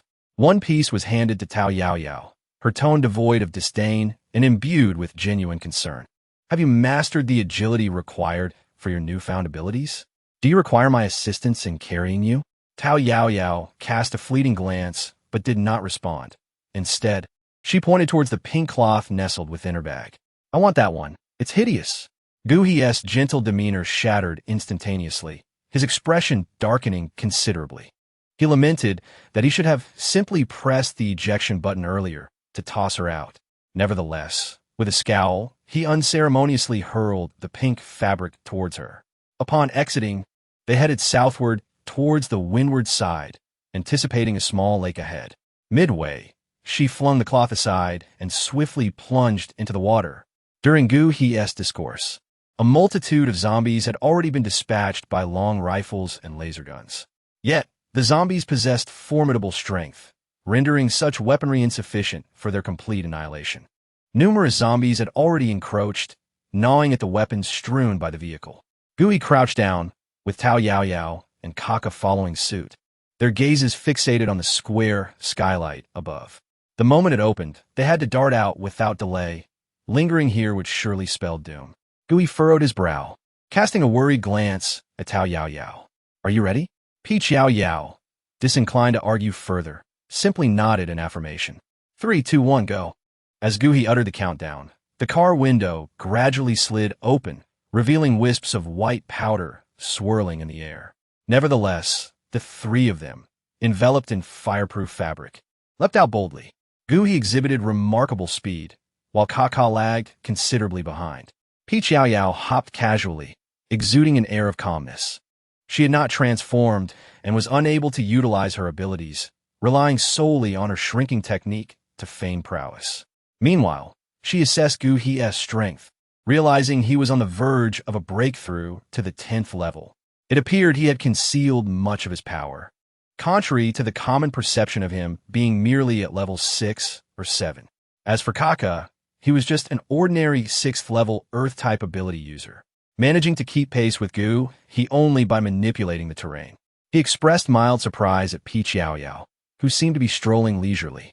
It was remarkable how strong she had become so soon after awakening her powers. As for Kaka, he had calculated that he would pose no issue. While ordinary ability users could not outrun zombies, Kaka, being an Earth type, would navigate the terrain effectively. However, those wretched creatures lurking around, targeting Yao Yao, were another matter altogether. Chapter 110. Another stab of the knife, who else could it be but in one? He seethed with anger, perplexed by the recent foolishness of this woman.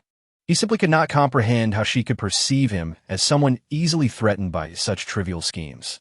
Yao Yao, utilizing her ability to traverse distances, could not help but marvel at how adeptly she manipulated this simple teleportation technique of the demon clan.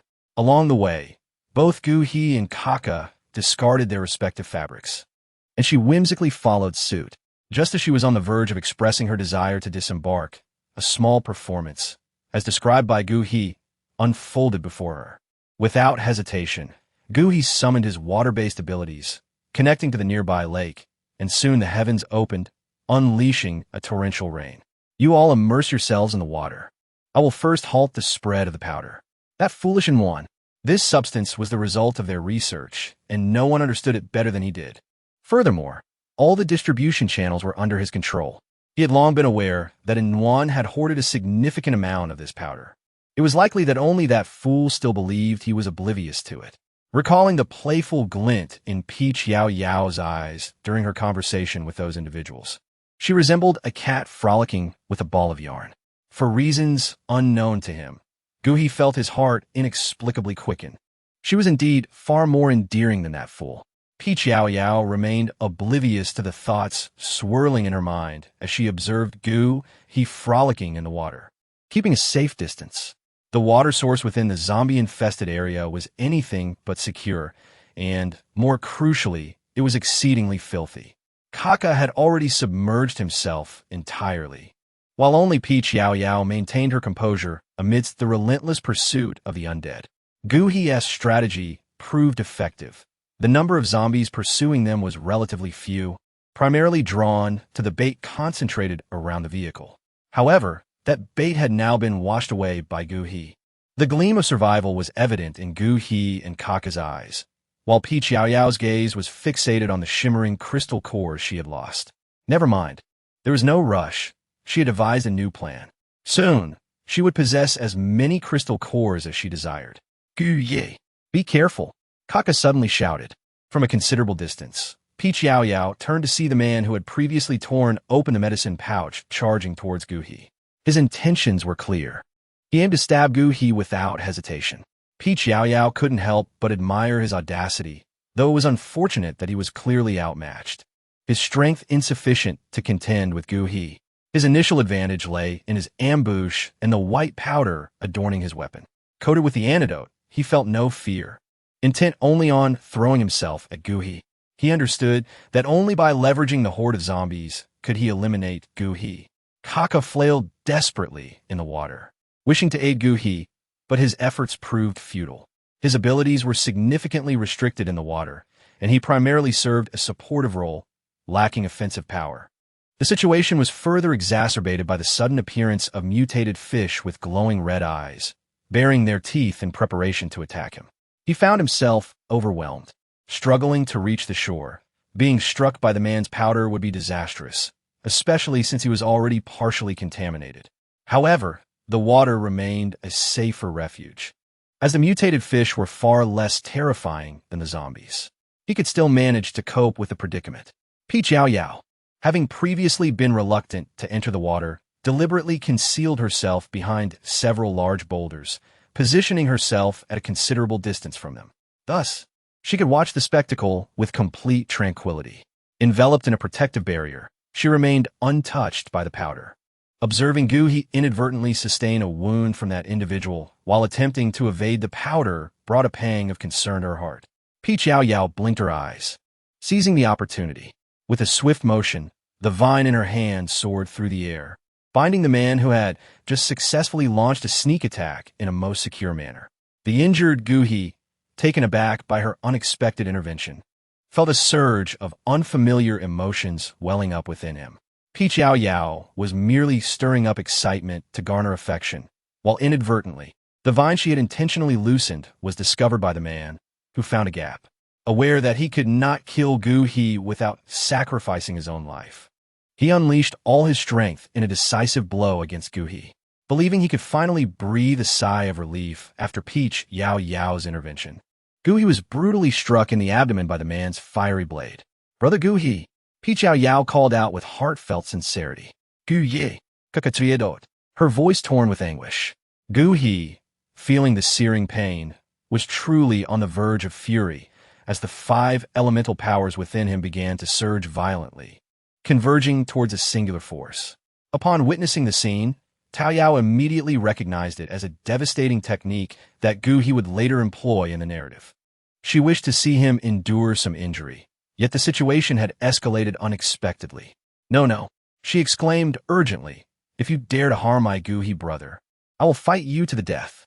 The vine in her hand, infused with spiritual power, lunged directly towards the man's heart. Before he could emit a cry of alarm, his life was extinguished, and he fell to the ground with a thud. With the crisis averted, Gu He's fury diminished considerably. There was no need for a reckless breakthrough. He was still injured, and exerting all his strength for a desperate attempt would be far too perilous. Gu He, after all, was not inclined to engage in uncertain endeavors. Yao Yao stepped forward and gently pressed down on Gu He's bleeding wound. "Are you all right?" Gu He calmly shook his head. Although it hurt, it was indeed not a serious injury. He possessed wood-based supernatural abilities himself, and in a short while, the bleeding gradually ceased. Yao Yao was still torn over whether to administer treatment to him. From the lake came a cry for help. "Yao, save me! Save me!" Kakaka, having been alarmed by Gu He's serious injuries, was caught off guard and had several chunks of flesh viciously bitten away by the mutated fish. At this moment, he was already surrounded by the school of fish being dragged deeper into the waters. Yao Yao suppressed the corners of her lips that threatened to break into laughter. Though this fellow was somewhat foolish, he bore no malice towards her. Rather, he was a fervent admirer of Inwan. With a vine in hand, she pulled him out of the lake. Kakaka, sprawled by the water's edge, had blood smeared across his legs. Yao Yao, it seems you're facing difficulties. Are you all right? I must first tend to brother Gu He's injuries, so please apply pressure to your wounds. Kaka, you forget your principles in the face of beauty. Never mind. Yao, you should ascend to your position quickly, or all the suffering he's endured will be in vain. It's fine, I am unscathed. Please attend to the leader first. Yao Yao, I am not gravely injured. I also possess wood-based abilities, so kindly assist Kaka in her treatment. Yao Yao felt exasperated by his pretentious demeanor. With one hand performing a healing spell, she discreetly cast a slumbering incantation behind her back aimed at them. Perfect. You two can linger outside for a few days. This way, she could stir up trouble regarding the Zhang family's affairs. Chapter 111. Gu He's been captured. Yao Yao firmly believed in Gu He's extraordinary fortune, for he was indeed a cherished subject under the vigilant protection of the heavenly Tao. Her primary concern was the possibility of someone thoughtlessly intervening to rescue him. Thus, with a playful glint in her eye, she swiftly directed these 2 individuals towards Zhang's family base. She would first leave them there to be attended to by Zhang Mengmen. Once she had successfully coaxed away the Yun and Xie families, she would return to retrieve them. Meanwhile, the heavenly Tao, concealed among the clouds, nearly succumbed to exasperation, contemplating a thunderous retribution upon Yao Yao, whom it deemed a calamity. Yet, having sworn an oath, it could only vent its frustrations by unleashing a cacophony of thunderous strikes around her. Yao Yao paid him no heed. She gestured towards the sky, signaling him to leave quickly, and mouthed the words, "I haven't taken any action against him. Rest assured, He'll be fine. Peach Yao Yao casually tossed the two buns behind the Zhang family's base and quickly turned to slip away towards Gu He's base. Gu He, still unable to regain consciousness, was not in any immediate danger, and Zhang Meng, despite her madness, would not harm someone in a coma. Moreover, it was of no consequence. The Zhang family would soon be hers. As for Gu He, as long as he survived, that was sufficient. Once she had claimed the Zhang family, rescuing him would follow naturally. Furthermore, her agreement with the heavenly Tao stipulated that it could not act against her. Yet that insidious entity would certainly not allow Gu He to suffer. Although she was unaware of the reasons, she surmised that this was likely one of their rules. Gao was out on a mission, while Jin Yi obediently remained in her room. Yao Yao, I was so worried about you during those days of your disappearance. Be good. Soon, we shall no longer endure this vexation. However, she still needed to put on a performance. Jin Yi, somewhat puzzled, gazed at Peach Yao Yao, who seemed to shine even brighter than before, his eyes filled with frustration. He felt increasingly distant from her. Ever since arriving here, despite seizing every opportunity to cling to her, Peach Yao Yao often found him a nuisance. This feeling of being a burden was truly uncomfortable. He possessed the capability, yet feared that revealing it would only lead Peach Yao Yao to despise him further. May I accompany you? Peach Yao Yao could naturally perceive his unhappiness, and it pained her to see her friend distressed. Just wait a moment. Once this act is over, I shall take you along. Jin Yi blinked in confusion. Really? The tone of Tao Yao Yao was imbued with joy, which inevitably brought a smile to Jin Yui's face. Wonderful. Absolutely splendid. He could finally remain by Yao Yao's side at all times. After bidding farewell to Jin Yui, Tao Yao Yao sent a covert message to Gao Ying. She tousled her hair a bit and applied a smudge of dirt on her fair complexion. With a dismissive wave of her hand, she expressed her distaste for becoming dirty. Then, she waved at the guard stationed at the entrance of the Gu family's base. What a coincidence! The very guard on duty today was none other than Gao Ying. Upon receiving Tao Yao Yao's secret directive, Gao Ying spotted the little woman being escorted in by his subordinates. She appeared utterly disheveled and dirty, and although he recognized her pretense, his heart ached nonetheless. What has happened to you? Gao Ying instinctively reached out to embrace her. Peach Yao Yao quickly took a step back, exclaiming, Gao Ying, the landowner Gu, he has been captured. Not only Gao Ying, but all the guards present gasped in astonishment. Gao Ying inquired, the landowner? Yao Yao, please speak slowly. Have a Yun and Xie families arrived? Not yet. Where was the landowner taken? Who is responsible? Gao Ying feigned concern, although his interest was rather superficial. He still engaged with Peach Yao Yao's questioning. Coughing lightly, Peach Yao Yao pretended to be weak and continued. The landowner and I were intercepted on the road. It seems to be the Zhang family's doing. The deputy minister of the guards, standing nearby, voiced his astonishment. What? When did the landowner depart from the Yun family? The man speaking was unfamiliar to Peach Yao Yao. She vaguely recalled him from a previous dinner, but could not recall his name. Gao Ying furrowed his brow, quickly grasping the situation. It was likely that the highest authorities at the base were already informed. Noticing the sly wink Peach Yao Yao cast his way, he understood that she had this matter well in hand. Since that is the case, I shall cooperate. Yao Yao, do not fret. I will notify the higher-ups, Gao Ying stated, turning to utilize the special communication system of the base. After a brief exchange, he pivoted back and said, Yao Yao, come with me to meet the head of the Defense Department. Tao Yao obediently followed him, and the two of them entered a private vehicle. They exchanged glances, a silent understanding passing between them as they discreetly acknowledged the hidden cameras nearby. Words were unnecessary. After a while, they arrived at the central office of the base and proceeded directly into the highest-level conference room.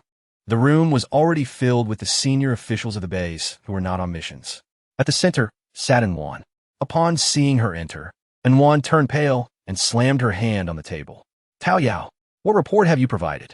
Where's brother he? Peach Yao Yao smiled faintly. Gu Heji's master has been taken away. How is that possible? You must be lying. It is clearly your doing. How did you manage to escape? Anwan was so outraged that she was at a loss for words. Beside her, Zhao Shu discreetly cleared his throat, prompting her to regain her composure. Tell me, who captured brother he? As soon as Peach Yao Yao finished speaking, she ordered her men to seize her. With brother he gone, this treacherous woman must be dealt with.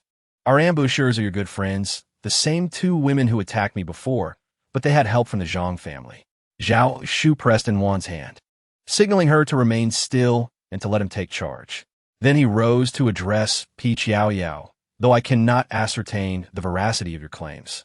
It is true that the master has indeed gone missing. Those who are aware of his whereabouts are all present in this room. It is impossible for any of us to have leaked that information. As for you, a person devoid of any abilities, how did you manage to escape and bring this news, especially just as the Yun and Xie families are on the verge of an alliance? Your intentions are truly difficult to decipher. Therefore, I must insist that you be confined to the holding chamber. Suddenly, a massive vine erupted from the ground beside Gao Ying. The vine bore thorny flowers that pointed menacingly at everyone in the room. I dare anyone to try. Gao Ying's voice was devoid of emotion. Yet the vine surrounding him and Yao Yao radiated a sense of threat and fury. The attendees were all high-ranking officials of the base, carefully selected by Gu He and Wan. Loyal and capable, they would not yield easily, but Gao Ying struck first. Any attempt to retaliate would only result in injury from the vines. Moreover, with the two protected, any swift action would be futile. Given that Gu He's fate was uncertain, their spirits were not inclined towards complicating matters with Wan. Only Wan and Zhao Shu harbored an intense desire to eliminate Yao Yao in a fit of rage. Others were hesitant to act, but Wan possessed spatial abilities, allowing her to exploit the element of surprise. Thus, she remained calm, yet she had already prepared a sulfuric acid projectile aimed directly at Yao Yao's head. She intended for Yao Yao to face eternal defeat. However, in the very moment she made her move, Yao Yao had already evaded with Gao Ying, positioning themselves behind Wan and Zhao Shu. Moments later, the conference room erupted with horrified screams. Everything transpired too swiftly, leaving the attendees in shock. Some hurriedly opened windows and doors, waiting for the acrid scent of sulfuric acid to dissipate. Once the air cleared, they lowered their hands from their faces and beheld the situation in the room. The sight of the acid explosion revealed only a deep, corroded pit. The vines, along with Yao Yao and Gao Ying, had shifted to a safe distance behind them. They were paralyzed with fear, the floral thorns pressed tightly against their veins. A precarious distance from death, Zhao Shu found himself suspended in midair, ensnared by slender vines, blood streaking across his body and face. Wan was bound to her seat, floating helplessly. At the other end of the vines stood the entire base's laughingstock, derisively dubbed the beautiful waste, Yao Yao. Several high-ranking officials could only rub their foreheads in disbelief. The world was changing too rapidly for them to keep pace. Yao Yao, disinterested in complicating matters for them, lashed out with a few whips. Zhao Shu's body bore several new crimson scars, eliciting a series of anguished cries. Wan, standing nearby, was so terrified that her complexion turned pale. Yet, Yao Yao did not harm her. Instead, she bound her, allowing her to witness Zhao Shu's suffering up close. After a while, Wan managed to regain some composure, though one could still discern a tremor beneath her facade of calm. Yao, what have you done to Minister Zhao? Are you plotting treachery? No. When did you acquire such powers? You are an undercover agent. Someone, seize her at once. Yao Yao smiled gently, her radiance captivating and enchanting. The group of men within the room were utterly entranced, forgetting their own positions. Wan, I spared you this time solely for the sake of Brother Gu He. I advise you not to test my limits. Previously, it was mere fortune that allowed me to catch the heavenly Tao off guard, leading to my momentary triumph. Should a true confrontation arise, she could effortlessly extinguish you with but a flick of her finger. Even if you were to confront her, it is uncertain whether you would prevail. Ultimately, she is merely too young. Thus, I cannot afford to sever ties completely. If I truly provoke the heavenly Tao, and she seeks retribution, it is I who shall suffer the consequences. My unique abilities stem from my association with Brother Gu He, who has personally guided me. The Zhang family ensnared him only after rendering us disoriented with their devious tactics. Yet you, out of jealousy over my relationship, have distorted the truth and squandered precious time that could have been spent rescuing Brother Gu He. What are your true intentions? And Wan found herself momentarily speechless, unable to formulate a rebuttal. Beside her, Zhao Shu was being chastised by Peach Yao Yao, each strike akin to a slap upon her own visage. Regrettably, the men who once adored her seemed equally bewitched by this ex-woman, offering no words of reprimand. The head of the security detail, an unwavering ally of Gu He, furrowed his brow upon hearing Peach Yao Yao's words. She was correct. The Yun and Xie families would soon arrive, and leveraging their power to escape the base was of utmost importance. Anwan rolled her eyes at him in irritation, pondering whether rescuing Brother Gu He was not of greater significance. She merely wished to seize this opportunity to eliminate Peach Yao Yao. Those women were utterly useless. Despite ample preparations, even if Brother Gu He were to momentarily relent and hesitate to abandon Peach Yao Yao, she had contingencies in place. She was certain she could eradicate Peach Yao Yao, truly a collection of ineptitude. However, she recognized that now was not the time to engage in conflict with Peach Yao Yao. Tao Yao Yao let out a cold smirk. Zhao Shu had brazenly resorted to such a vile weapon as a sulfur bomb to ambush both her and Gao Ying. This matter was as solid as iron. Was she really expected to let slide? Tao Yao Yao could forgive, but Gao Ying, suppressing his anger nearby, spoke icily, "I cannot." Had it not been for Tao Yao Yao's quick reflexes, he could scarcely fathom what the consequences might have been. Thus, he found himself consumed with a desire to see Zhao Shu and Anwan suffer 1,000 tortures. In the current predicament, Anwan naturally dared not admit that it was she who had deployed the sulfur bomb, gritting her teeth instead as she said, "But you are all unharmed, aren't you?" "Indeed. Hence, he is not yet dead. Had we been in peril, I would have dispatched him long ago." "You." Anwan was rendered speechless, intimidated by Tao Yao Yao's formidable presence. Peach Yao Yao now exudes an overwhelming aura, to the point where she feels hesitant to meet her gaze. "Very well. Is her name indeed Peach Yao?" The director of the security office earnestly addressed her. "Let us not concern ourselves with the two of them for the moment.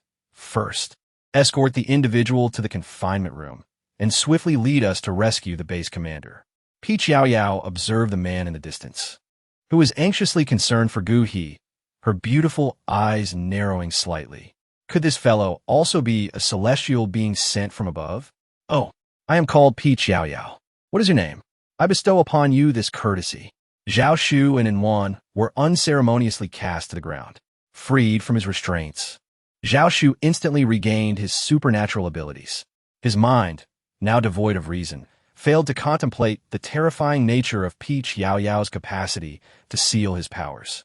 The wind-based abilities in his hands transformed into razor-like gusts, swirling into a miniature tornado that surged towards Peach Yao Yao. As it traversed its path, it shredded all the chairs in the conference room into mere fragments, a sight that was indeed quite alarming. Peach Yao Yao's eyes remained unblinking, and before Anwan could lift the corners of her mouth, a vine had already pierced through Zhao Shu's arm and calf with ruthless precision, accompanied by agonized wails. Blood splattered across the ground. Chapter 113. Temporary base Peach Yao. Have you lost your mind? You dare to harm Minister Zhao? Anwan was taken aback by Zhao Shu's bloodied appearance. At that moment, she was at a loss as to whom to direct her ire, ultimately unleashing her frustration upon Peach Yao Yao. "The treacherous ambush and the inadequacy of skills had merely been my courtesy, allowing you to continue living and berating me here. Such is the reality in a post-apocalyptic world. Those who possess power will always have a last laugh. As for morality and humanity, those who can maintain such virtues are praised, but the truly deranged, armed with strength, are untouchable. Moreover, even within Gu He's base, which ostensibly values humanity, there is no one to govern the actions of those who strike from the shadows." This blow had severely incapacitated Zhao Shu, nearly rendering him unconscious from pain. Yet the fury in his heart kept his eyelids from surrendering. His eyes, half rolled back, glared at Peach Yao Yao with unbridled hatred. Unfortunately, he resembled a mass of flesh and blood, utterly devoid of any threat. Though the director of the security office typically maintained a decent relationship with him and Anwan, in this critical moment, he could not bring himself to criticize Peach Yao Yao. After all, his superiors still required this woman's assistance in providing leads. Furthermore, he shared a profound bond with Gu He, who favored strength above all else. And strength, indeed, bears no fixed name. Quickly, someone take him away. Once Zhao Shu and Yuan were dragged off, Yao Yao unceremoniously claimed the seat that Yuan had previously occupied. Behind her stood Gao Ying, whose expression was inscrutable, yet had just demonstrated alarming prowess. The crowd exchanged furtive glances. When did Gao Ying's abilities become so formidable? It was utterly absurd. And that woman, wasn't she once regarded as a mere decorative vase? How had she become so powerful after a mere outing with the boss?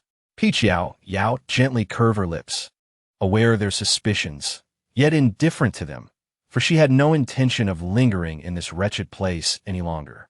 Soon, she would establish herself in a new stronghold, dismissing these individuals entirely. Yao, after all, you are merely a minor member of the stronghold's team, sitting there.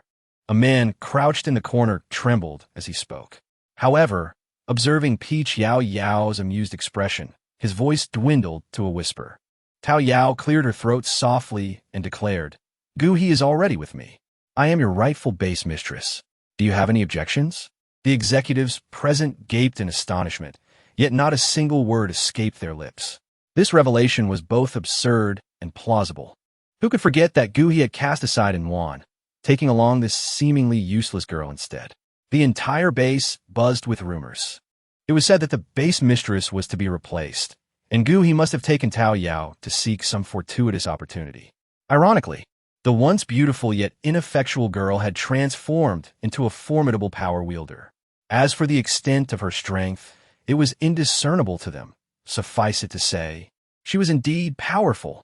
Among the attendees were several followers of Yuan, caught in a tumultuous whirlwind of emotions, simultaneously hoping her words were true while fearing the same. Yet, Gao Ying, although somewhat prepared, was enraged upon hearing this news. In a fit of fury, he crushed a beautifully adorned shelf with intricate porcelain pieces into smithereens. To avoid disrupting Tao Yao's plans, he wore a dark expression, gritting his teeth and glaring at everyone in the room except for Tao Yao. Gao Ying had long concealed his abilities, but now he unleashed his full power, a force of over 10 levels of capability. It was no jest. Even those contemplating a response dared not utter a sound. To put it bluntly, Tao Yao had effectively turned Gao Ying to her side. This base now belonged predominantly to her. Very well, Tao Yao, I acknowledge you as the base mistress. I kindly urge you to devise a plan to rescue the base master. The head of the security department, ever pragmatic, was the first to rise and bow respectfully to Tao Yao. However, despite the courteous words, his gaze betrayed not an ounce of respect. Yao Yao remained unperturbed. Her initial intention was merely to tidy up the Yun and Xie families and urge them to depart swiftly. However, Yuan insisted on provoking her. You are too courteous. By the way, what is your name? I am Luo Yin, the director of the security department. I oversee the reserve troops of the entire base. Please do not hesitate to give your commands. His purpose was straightforward and singular: to protect Gu He. Without Gu He, there would be no current version of himself. Very well, convey my orders. I shall assume the position of acting base commander from this moment forth. Yao Yao observed their astonished expressions, as if their mouths could accommodate an egg. Without a leader, it was inevitable that dissenters would seize the opportunity to create turmoil, directing their ire towards me. Which is far preferable to aiming it at Gu He, isn't it? Luo Yin clenched his fists indeed. Base commander. Yao Yao suppressed the upward curl of her lips. In truth, she had recognized the individual as soon as he mentioned his name. Gu He had numerous subordinates. While she could not recall them all, she had nonetheless been forewarned. Luo Yin was indeed one of Gu He's most valuable aides. As Gu He expanded his territories and bases, he certainly would not choose to reside in such perilous frontline installations. The current base was primarily entrusted to the management of the man before her, a genuinely loyal subordinate. Luo Yin's background was rather tragic, and it was likely Gu He's presence that awakened his extraordinary abilities. He possessed a unique mutation of power related to sound, akin to sonic radar. Before his injury, his voice had been his most effective weapon. Afterward, Gu He had sought various wood-based abilities to aid in his healing. Ultimately, however, hope was scant. While he remained physically intact, his powers were diminished. It seemed that Gu He had distanced himself from Luo Yin, relegating him to the fringes. This was merely Peach Yao Yao's conjecture. The book did not articulate such details, and she had been an observer at the time. Despite her regrets, she found no fault with Gu He's actions. Chapter 114. Encountering the Yun and Xie families. Yet, there lingered an odd sentiment. She harbored an unusual disdain for Gu He, associating him with his literary counterpart. She discerned that many of his actions were cloaked in a facade of benevolence. Nevertheless, Luo Yin displayed commendable resolve, striving to honor Gu He's trust and expectations. He ingeniously substituted his vocal cords with a flute, successfully restoring his abilities and managing the bass adeptly.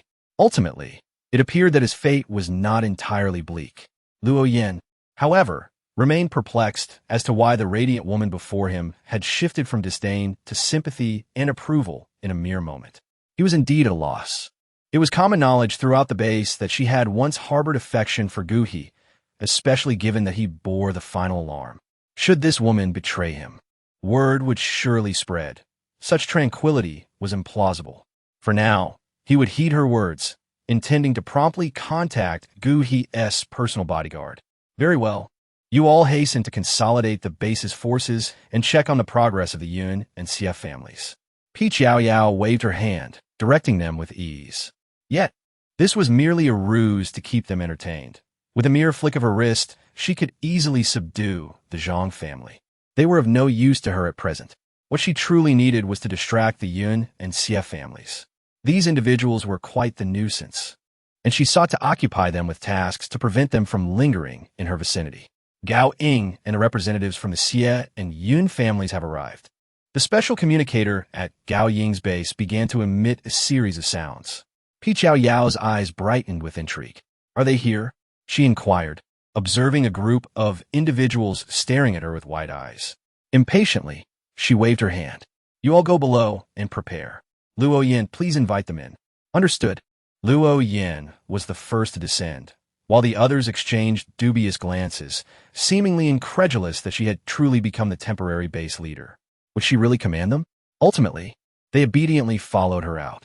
Once they departed, Gao Ying sat beside Peach Yao Yao with a sullen expression, his dark eyes fixated on her in silence. Yet the frustration and accusations in his gaze were palpable. He could not comprehend what Peach Yao Yao was endeavoring, nor could he fathom the whereabouts of Gu He. At present, she seemed to hold the upper hand, bewildering those around her with her audacious maneuvers. Yet, the crux of the matter was that none dared to disregard Gu He's safety and stand against her at this moment. Thus, she reveled in her temporary triumph. But what would follow? Bound by the surveillance in the conference room, Gao Ying refrained from voicing his concerns. Yet the worry and confusion in his eyes nearly overwhelmed Peach Yao Yao. Peach Yao Yao curled her lips slightly, her fingers gesturing gently. A sound reached Gao Ying's ears, audible only to him. We shall not linger in this wretched place any longer. The melodious voice of Yao Yao resonated clearly in Gao Ying's ears. Gao Ying could not help but widen his eyes, gazing in astonishment at Yao Yao. Yet, she merely smiled, her exquisite pink lips remaining silent. Suppressing the doubts that lingered in his heart, he quietly seated himself, no longer anxious. Regardless of the circumstances, he vowed to protect her. Although she had transformed into someone unrecognizable from her former self, his commitment to safeguard her remained unwavering. Where have Gu He and his brother gone? What is this? Luo Yin entered with the Yun and Xie families. The first to notice Yao Yao was Yun Xin. Yao Yao nodded slightly, also catching sight of the individuals behind him. This time, the Yun family and the Xie family sent Yun Xin, Yun Yin, Yun Yao, and Xie Xingchen. Yao Yao was amused by Xie Xingchen's piggish visage. She exerted considerable effort to bite her tongue, suppressing the laughter that threatened to escape her lips. At that moment, when she struck him, she had deliberately employed a spell, one that could be regarded as a dimensional descent in this context. This was also one of the reasons the heavenly path seemed perpetually antagonistic toward her. Who could fathom why the demon core remained intact only when she arrived? It was utterly defiant of fate. How could the heavenly path not keep a watchful eye on her? The injuries inflicted by her spell were exceedingly difficult to heal with wood-type abilities. Thus, Peach Yao Yao was equally astonished that the CF family could still send him out. Yes, it is I. I am currently the temporary acting base leader. Brother Gu, he has been captured. Yun Xin stood frozen in place, momentarily unable to comprehend the situation. What on earth is happening? Yun Yao observed her, his eyes sparkling with realization. He had always known she would be all right. Peach Yao Yao, currently indifferent to Yun Yao's contemplations, cordially invited Luo Yin to a banquet. Subsequently, amidst the bewilderment of Yun's family in Xiexingshan, the feast commenced. Your original plan with Gu, he remains unchanged. Our base will still mobilize all ability users to join forces in the assault on the Zhang family. Peach Yao Yao caught a glimpse of Luo Yan's fury. It appeared he could not comprehend her current indulgence amidst such feasting, while Gu He's fate remained uncertain. Nonetheless, Peach Yao Yao chose to ignore him. She had no intention of engaging with these individuals. They insisted on provoking her, and she merely went along with the flow. It was Yin Xin who first inquired, Peach, where's Brother Gui now? And what about your previous whereabouts? Yin Xin did not finish his question regarding Peach Yao Yao's mysterious disappearance and sudden reappearance. He was somewhat perplexed. In the aftermath of the apocalypse, many had seized power after eliminating their leaders. Yet this woman, who had been timidly silent at the dining table just days ago, had remarkably transformed into a base leader, which was indeed perplexing. Yin Xin, do not concern yourself. I'm far more anxious than you. However, it is precisely for that reason that I must remain composed. Our assault on the Zhang family must be executed with utmost caution, for it was that woman from the Zhang family who abducted Brother Guhi. What did you say? Yun Yin slammed the table, sparks flying behind him. In recent days, he had become friends with Guhi. The thought of his elder brother's ordeal ignited a fierce rage within him. He longed to drag that hideous woman from the Zhang family out and incinerate her. Yin Yao, with wide eyes, gazed at her in silence, his expression inscrutable. As for Xiexingshan, he was incensed by the sight of the CF family's disdain for his despondent demeanor. Throwing him aside, after all, there were numerous CF family supernatural beings ready to protect him. They regarded the Zhang family with contempt. However, the CF family had one stipulation for their involvement. Zhang Ming must be handed over to them for retribution. Lady Zhehua of the CF family was not one to spare her enemies. Given the opportunity, she would seek vengeance for her beloved children. Coincidentally, Gui had provided her with this chance, which explained her willingness to offer a fraction of the CF family's supernatural beings. Otherwise, facing zombies was a challenge enough for each base, and such enmity seemed trivial to address at this juncture. Chapter 115. Raiding the Zhang family to rescue Guhi. However, Peach Yao Yao was merely being courteous at this moment. Once she had lured them to a designated reception lodge, she beckoned Gao Ying over, whispering a few words into his ear. Gao Ying's fair, delicate face flushed, yet he restrained his embarrassment and accepted the small pouch of medicine that Peach Yao Yao offered. Is this from Guhi? Gao Ying recognized the powder through the pouch. Peach Yao Yao opened her wide eyes, not in disbelief, but rather with a sense of curiosity that hinted at a connection with Guhi.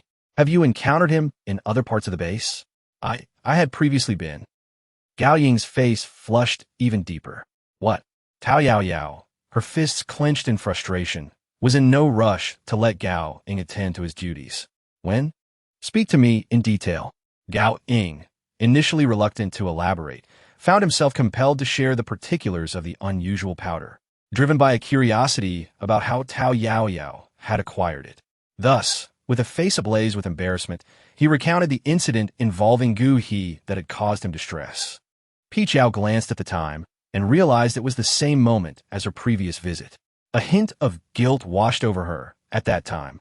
Well, ultimately, it was all due to that scoundrel Gu He. The medicine I obtained was pilfered from that woman of the Zhang family. Yet I suspect Gu He is somehow connected to them, so it's not surprising they both have the same remedy. Gao Ying pulled the hood of his sweatshirt over his head, concealing his flushed face. You know, they might be in cahoots. Yet you still toss Gu He to Zhang Ming? Aren't you afraid of their collusion? Well, Gao Ying's tone lightened considerably. Finally, I can leave. He had no love for theatrics, especially not for acting in front of Gu He's repulsive face. If it weren't for Yao Yao, he would have long since given up. Nightfall. Outside the presidential suite of the top-tier reception hotel at the base, peculiar vines were creeping and spreading. The vines soon penetrated the walls, releasing a peculiar powder into the air. Yun Xin, Yun Yin, and Xie Xingchen awoke simultaneously, along with the elite dispatched by the Yun and Xie families. Yun Yao narrowly escaped disaster by venturing out to search for Peach Yao. Subsequently, the stunning beauties summoned by Nguyen entered their respective rooms, each holding a room key. In an instant, screams and gasps filled the air. The hotel alarm blared, plunging the entire base into chaos. Upon reaching Gu He's villa, Yun Yao furrowed his brow at the sound of the alarm, standing by the vine-covered entrance in anticipation of Peach Yao's emergence. However, he was destined to be disappointed. Let us not forget that this farce was orchestrated by Peach Yao herself. Most importantly, Peach Yao had already slipped into the familiar Zhang family base. Sure enough, Gu He and Kaka had been captured by Zhang Meng, confined in the same old place. Gu He had awakened, cursing Zhang Meng vehemently. As for Kaka, judging by the time, he should have also regained consciousness. Zhang Meng, not only do you disobey my orders, but you also dare to bind me? Gu He's voice dripped with extraordinary fury. His injuries were severe, and even with the use of wood-type abilities, he had only healed halfway. He still needed ample time to recuperate. Suddenly, he fainted, only to awaken suspended here by this hideous creature. He had encountered this ugly woman from the Zhang family many years ago. Although he was not one to judge by appearances, her lack of talent only intensified his Peach Yao Yao casually bound him with a flick of her hand. Subsequently, she tied up the several guards outside and tossed them together with the unconscious Zhang Meng.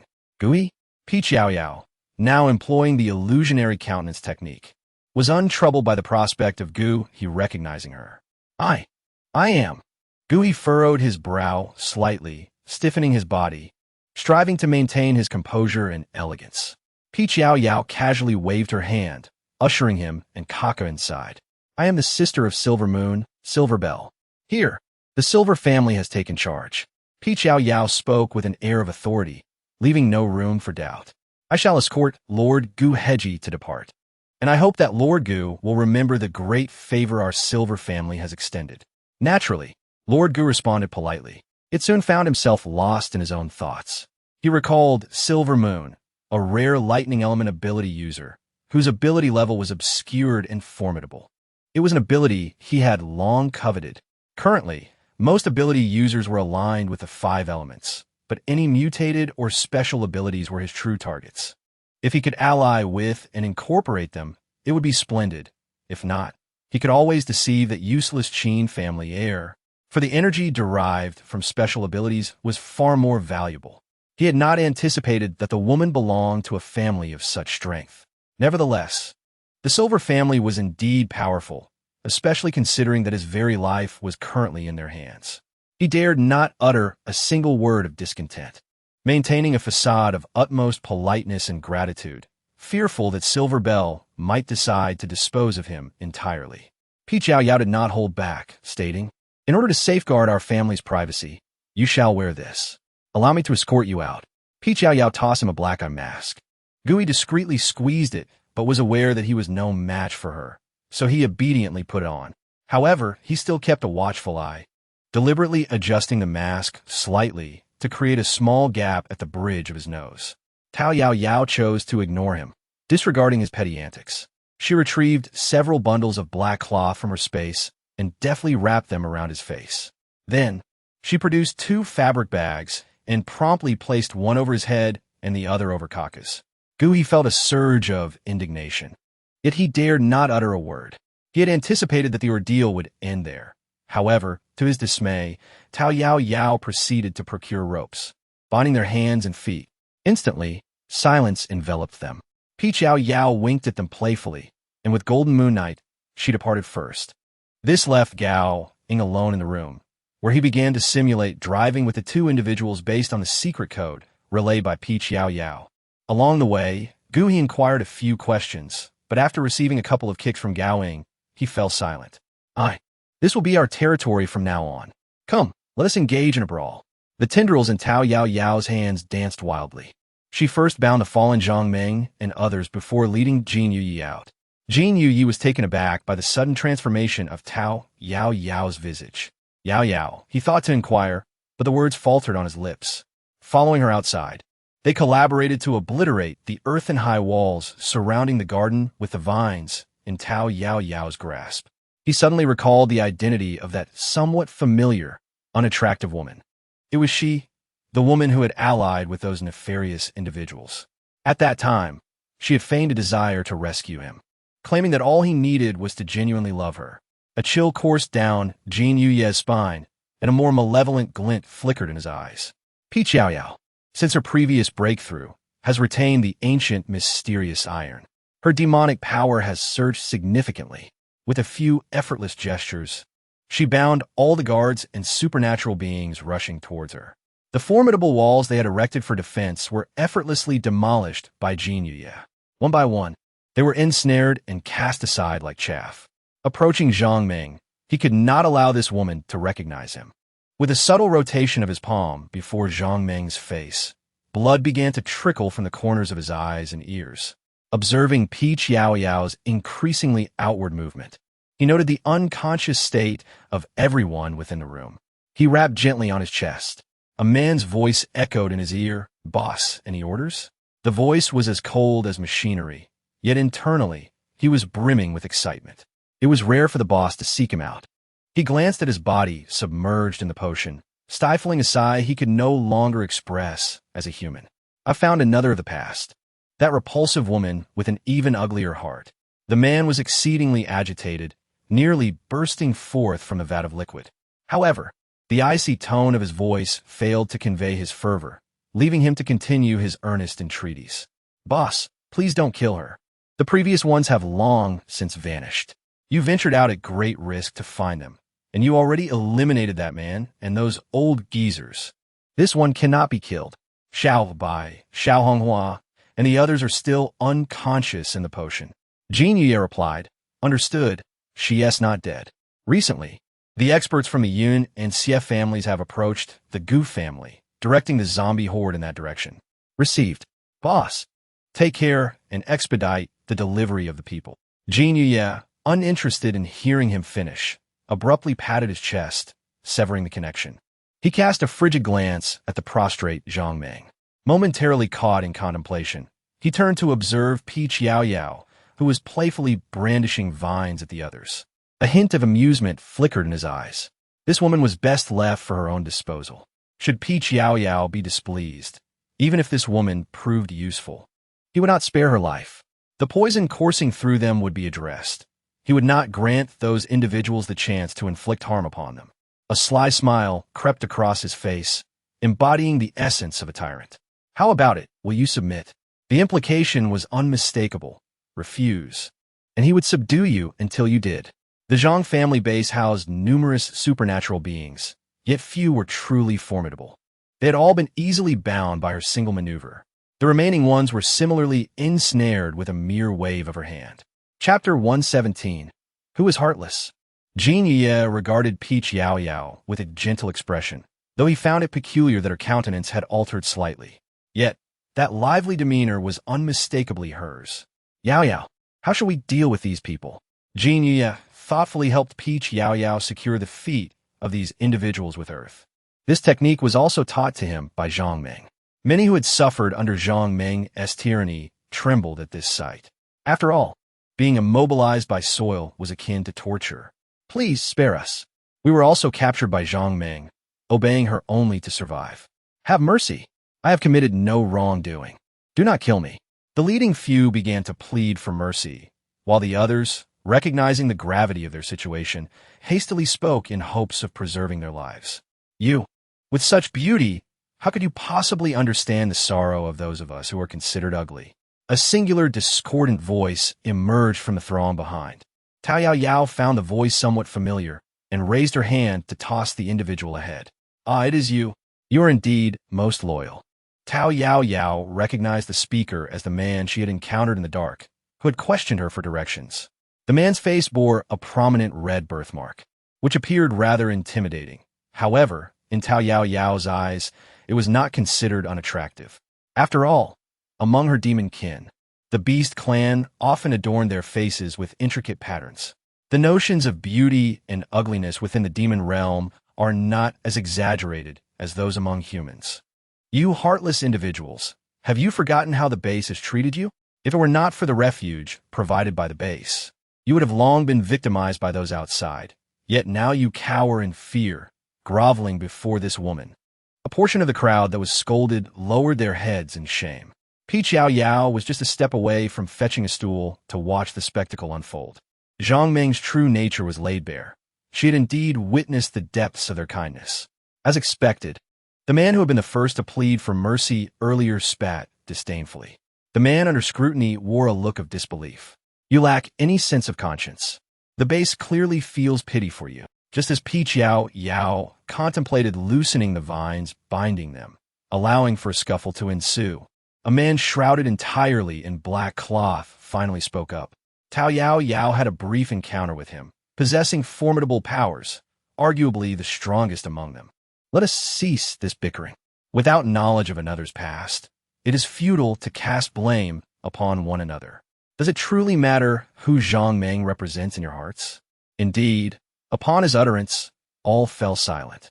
This was a mark of respect for the strong, especially considering Feng Ji's consistent kindness towards them. The man's gaze swept over the assembly, and the remaining individuals likewise hushed. He gradually turned, stating, "You may express your intentions. It is a fact that we have been defeated. Please articulate what you require from us."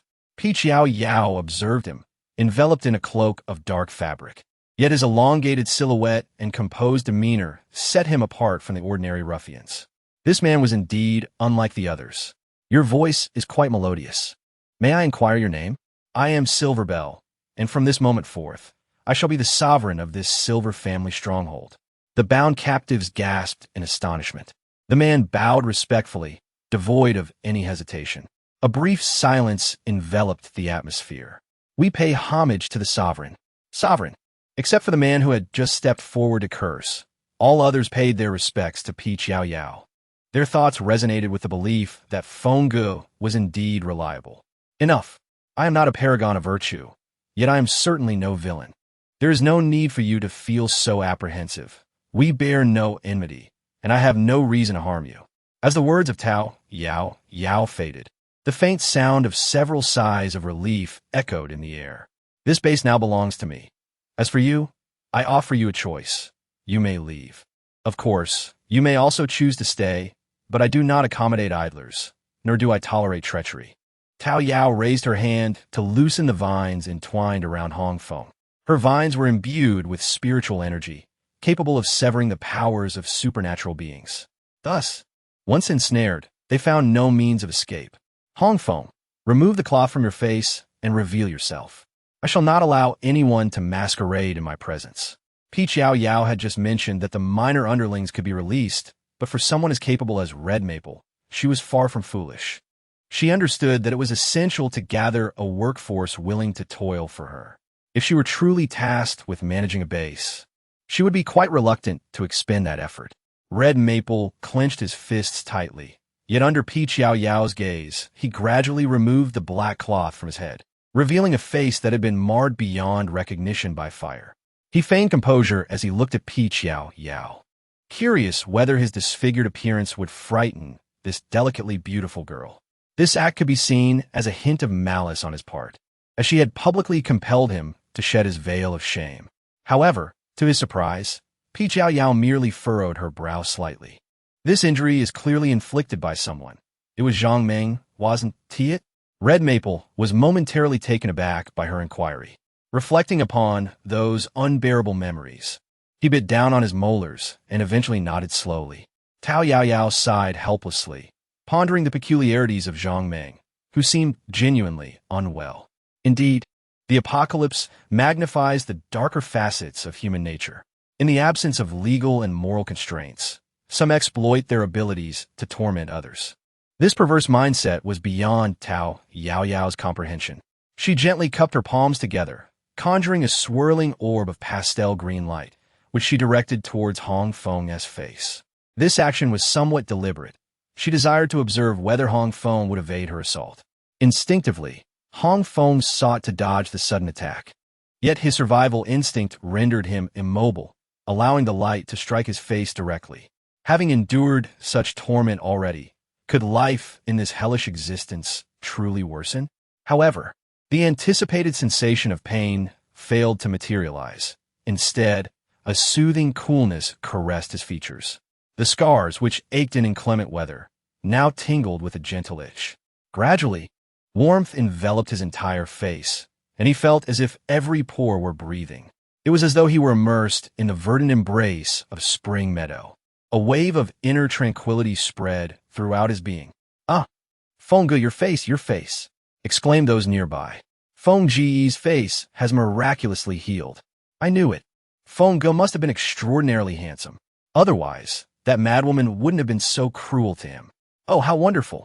Feng Ji's face has returned to its former glory." The men surrounding Hong Feng, who were his loyal subordinates, transitioned from shock to joy, ultimately moved to tears. Hong Feng had always treated them with kindness, often finding ways to shield them from Zhang Meng's cruelty, thus earning their heartfelt respect. As Hong Feng absorbed the astonished reactions of those around him, he began to understand the transformation he had undergone. With disbelief, he reached up to touch his face, only to find it smooth and unblemished. The scars from the fire and the burns had vanished entirely. Silver, base master Yu, the usually composed Hong Feng, who regarded everything with a cool detachment, found himself at a loss for words. He could not fathom how she had so casually pulled him from the depths of despair, nor could he comprehend why someone like her would extend such kindness to him. Yao Yao merely smiled and addressed everyone. "In my heart, I am not ailing. I simply detest witnessing individuals torment themselves in such a manner. However, I am no saint. My willingness to assist Hong Feng stems from my recognition of his sincerity and loyalty. As for those of you who wish to depart, I advise you to do so swiftly. After 1 hour, those who have not left should abandon any ulterior motives. Regarding your injuries, if you diligently contribute at the base, I shall provide you with the necessary treatment." Yao Yao paused momentarily after her words, casting the man who had just berated her into the air, locking eyes with him. "As for those of you who deem yourselves to be ugly, I harbor a deep-seated disdain for you. Perhaps others have treated you with malice. Yet what you ought to do is to live your lives more splendidly, rather than reciprocating that malice in kind." Yao Yao gathered a sphere of light in her hand once more and hurled it towards the man, causing his face to instantly transform into an ordinary visage. Yao Yao set the man down and tossed him a water mirror.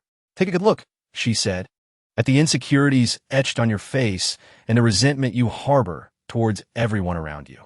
Do you truly believe that the disappearance of the birthmark upon your visage will erase these feelings?" The man gazed into the mirror, his features aligning more closely with those of an ordinary person, yet the contorted lines of his face and the bitterness in his eyes rendered him even more repugnant. He burst into tears, exclaiming, "I am not what they say. I merely wish to be an ordinary person. Yet they bully me, isolate me, mock me. I just want them to experience the pain of being oppressed." The man paused, momentarily taken aback, before he continued to stare into the mirror, succumbing to a profound silence. The two methods of treatment demonstrated by Yao Yao were intended for public display. What does this signify? That she is capable of healing both congenital and acquired ailments, undoubtedly conveying the message that if they obediently remain and work, they can attain normalcy. Who would wish to leave under such circumstances? Nevertheless, Yao Yao still had her script to follow. There was but one stipulation. Anyone wishing to depart an hour hence must do so without delay, lest she resort to less courteous measures. Hong Feng endeavored to compose himself, his gaze towards Yao Yao sparkling with reverence. His tone was imbued with sincerity, affirming her status as the land's protector. In his heart, Yao Yao had become the angel rescuing him from the abyss. Jin Yi sighed softly, his eyes still radiating warmth as he regarded Yao Yao. He understood that his Yao Yao would never engage in unprovoked acts of violence. Hong Feng was the first to kneel before Yao Yao, performing an elaborate gesture of homage. Witnessing this, the crowd followed suit, kneeling in unison. Startled, Yao Yao nearly recoiled, for she was not inclined to accept such profound reverence from mortals. Salutations to the land's protector. The collective voice echoed, resonating through the air. Yao Yao smiled helplessly and said, "All right, get up quickly. I do not fancy this triviality. I am the base master, and you shall diligently work for me. In the future, I will look after you all. We are equals, so let us not engage in such antics going forward. I fear it may shorten my life." Hong Feng could not help but smile, rising first, and those behind him naturally followed suit. This girl was truly amusing. Compared to her extraordinary abilities, she was anything but fierce. Hong Feng gestured towards his companions beside him. "Base Master, these are Wang Xian, Kong Jing, and Mei Hua. They are responsible for managing the base's defenses on a rotating schedule." Upon noticing Yao Yao's gaze, the three immediately removed the cloth covering their faces, anxious to avoid upsetting her. "Mei Hua, you are a girl, so let me treat you first. It is best for a girl to look beautiful." With a graceful flick of her wrist, Yao Yao sent a delicate, pastel-hued orb soaring towards Mei Hua. "As for the two of you, focus on your tasks. Once the base stabilizes, I shall attend to your healing one by one." Wang Xian and Kong Jing nodded vigorously, their eyes fixed on Feng Gu and Mei Hua, who were regaining their former beauty. Their joy surpassed even their own recovery. In contrast, Mei Hua's demeanor was less composed than that of Hong Feng. She gingerly touched the scar on her face, rolled up her sleeves, and peered down her chest. Overwhelmed with emotion, she sank to her knees, clutching her legs as tears streamed down her cheeks. Observing her distress, Yao Yao felt a pang of sympathy and approached to gently ruffle her hair. "Fear not, it is all in the past. My sister possesses formidable powers. No trace of injury will remain, although the wounds of the heart are arduous to heal. I sincerely hope you can find a way to forget. After all, while we cannot forgive the harm inflicted by our enemies, we must not permit their malice to perpetuate our own suffering. To live well is to preserve the chance for revenge, is it not?" Yao Yao had previously spoken to them in an icy manner. However, now her voice had softened considerably, infused with a touch of spiritual energy. It was reminiscent of a gentle spring breeze, imbued with a healing power. In Chapter 119, Returning Guhi, her words not only healed Mei Hua, but also resonated deeply with more than half of those present, dissipating the previous grievances like mist. The gazes directed towards Yao Yao were now filled with unwavering loyalty. Anyone who dared to criticize her would face their wrath. Mei Hua slowly raised her head, her eyes brimming with tears, obscuring her view of the world around her. Yet, the tender sensation upon her head evoked memories of her beloved grandmother. Alas, her grandmother was forever gone. The voice of Mei Hua trembled with sorrow. She vowed to protect the base as fiercely as she had once guarded her grandmother. A few individuals nodded solemnly in agreement. Yao Yao expelled everyone, leaving only Hong Feng behind. She intended to deal with those inside the room before allowing him to take them away. Thus, she entered the room with Jin Yu Yi and Hong Feng. Zhang Meng had suffered a severe blow, and Jin Yu Yi showed no mercy in her assault. Not only did she render Zhang Meng blind and deaf, but she also shattered all of her extraordinary abilities. Zhang Meng was awakened by the excruciating pain, the terror of losing her sight and hearing overshadowed by the backlash from the destruction of her powers. As she lay on the ground, her mouth agape, as if to scream, the sound was barely audible. Jin Yu Yi had spared her vocal cords, yet had still injured her throat. Yao Yao cast a cold glance at her, feeling a surge of anger not merely from hearsay or conjecture, but from the grotesque figures within the base. Upon seeing Zhang Meng, her sole instinct was to expel her from the premises. Thus, she paid little heed to the peculiar injuries adorning her body and had no intention of wasting her spiritual energy to render assistance. The judgment and defense presented by Zhang Meng held no significance for Yao Yao. Yao Yao lightly tapped her fingers, rousing the disoriented servants sprawled on the ground. One by one, they appeared utterly bewildered, but soon recognized the familiar voice of Hong Feng. Gazing upon his handsome, fair visage, they collectively gasped in disbelief. Hong Feng, the steward. Hong Feng nodded with a nonchalant demeanor, informing them that the base had now come under new management. Follow me. The group exchanged glances at Zhang Meng's dismal state but dared not question him, obediently trailing behind Hong Feng as they exited. In a fleeting moment, only Yao Yao and Jin Yi remained with the prostrate Zhang Meng. The departing servants hastened away, unwilling even to cast a glance at Zhang Meng. Among them were a few of Zhang Meng's most trusted subordinates, who had often enjoyed his favor and accompanied him in tormenting others. Yao Yao had anticipated that they would speak up for Zhang Meng. To her surprise, not even a sympathetic glance was cast in her direction. She glanced indifferently at Hong Feng, who nodded in understanding. He was well aware of the usual conduct of these individuals. They would not remain at the base any longer. Yao Yao, how do you intend to deal with her? Feign it.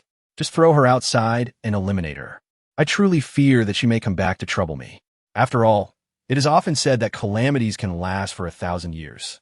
Jin Yi chuckled at her remark and affectionately replied, Then I shall take care of it. Yao Yao paused momentarily, apprehensive about soiling Jin Yi's hands.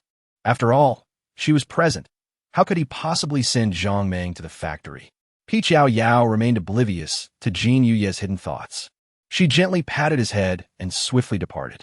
Upon her arrival at Gu He's villa basement, Gowing gazed in silence at the slumbering Jin Yi and Kaka, who was dutifully simulating a driving experience.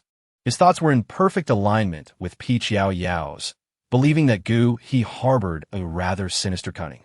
Though seemingly asleep, there was a chance he was merely feigning, compelling Gao Ying to maintain an even more convincing faade throughout.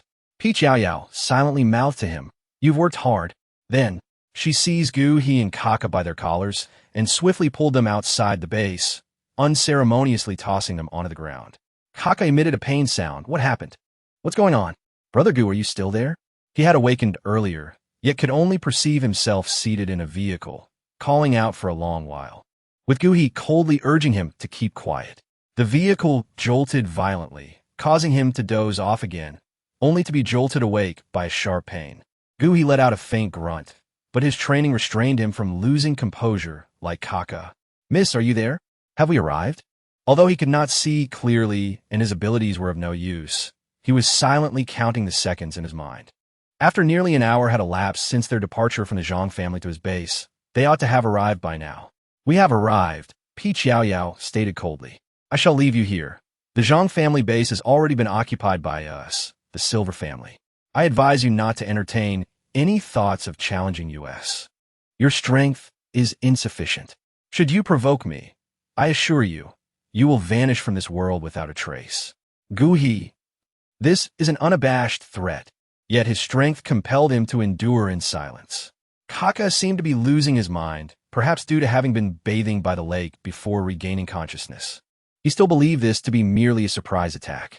Shut up, Gu He barked, channeling all his frustration onto Kaka. You useless fool, quickly apologized to Miss Silver. Miss Silver, please do not be angry with this subordinate of mine. Rest assured, I am deeply grateful to you. Miss Silvermoon has also shown me kindness in the past, and I have always contemplated how to repay that. I would never cause trouble for the Silver family. Our bases are in close proximity, and in the future. Gao Yingzheng sat on the sofa, awaiting her arrival. Yao Yao smiled brightly, declaring that with her involvement, success was assured. Let us hasten to confront those fools. I wonder how their commotion is faring. Gu He should be able to enter shortly. Ha! I can only imagine how furious he will be upon arrival. Do remember to release N1 as well. Then we can make our exit. Gao Ying joined her in laughter, remarking that while he was unfamiliar with the Shi family's dynamics, the Yun family would likely be infuriated. However, he had discreetly administered the antidote using vines he had planted. Gao Ying's vines proved highly effective, especially since he was primarily responsible for the internal defense management of the base. He had long since planted roots underground, making it trivial to administer a poison or cure from a distance.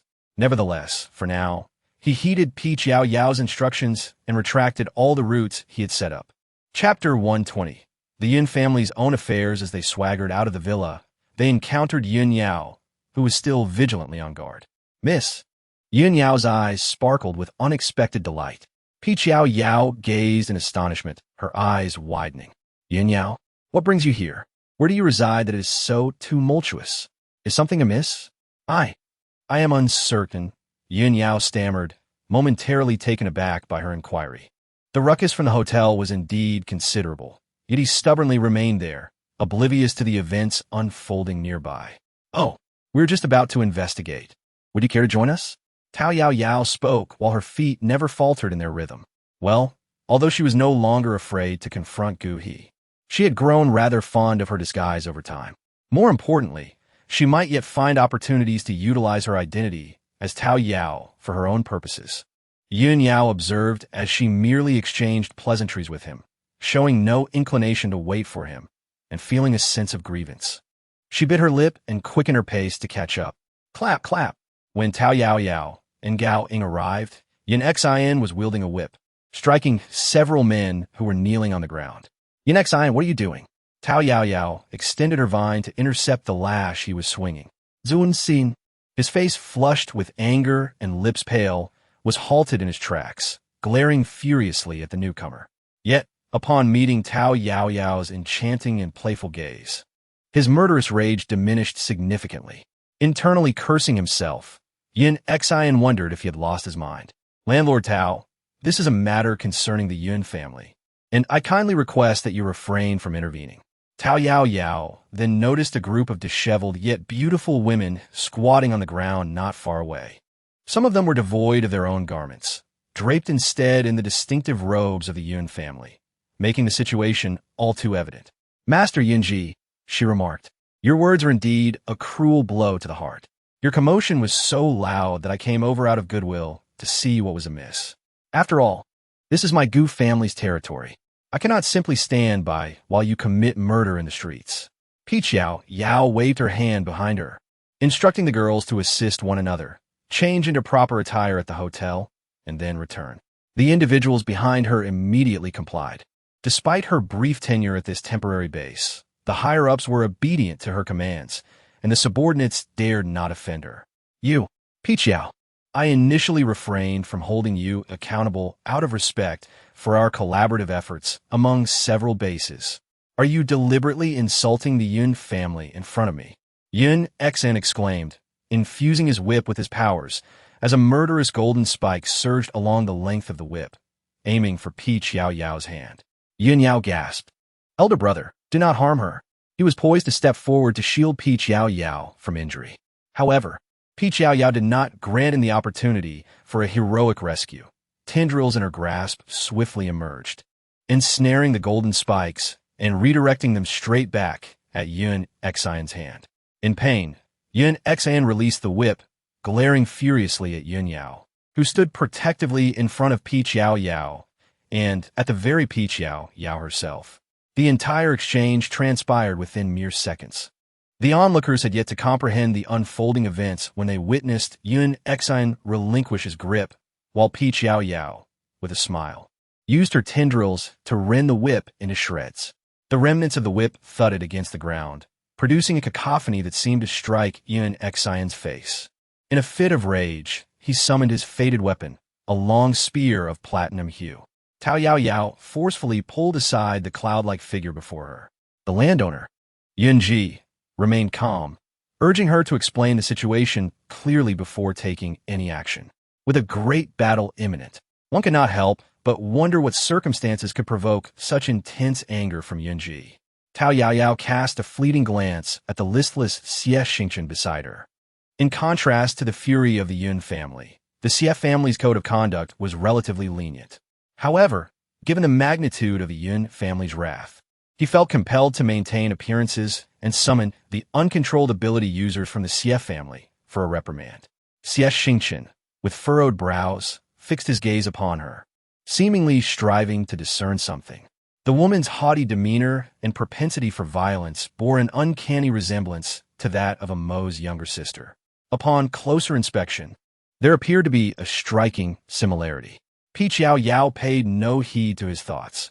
With such a listless leader at the helm of the Xie family, the entire atmosphere was one of despondency.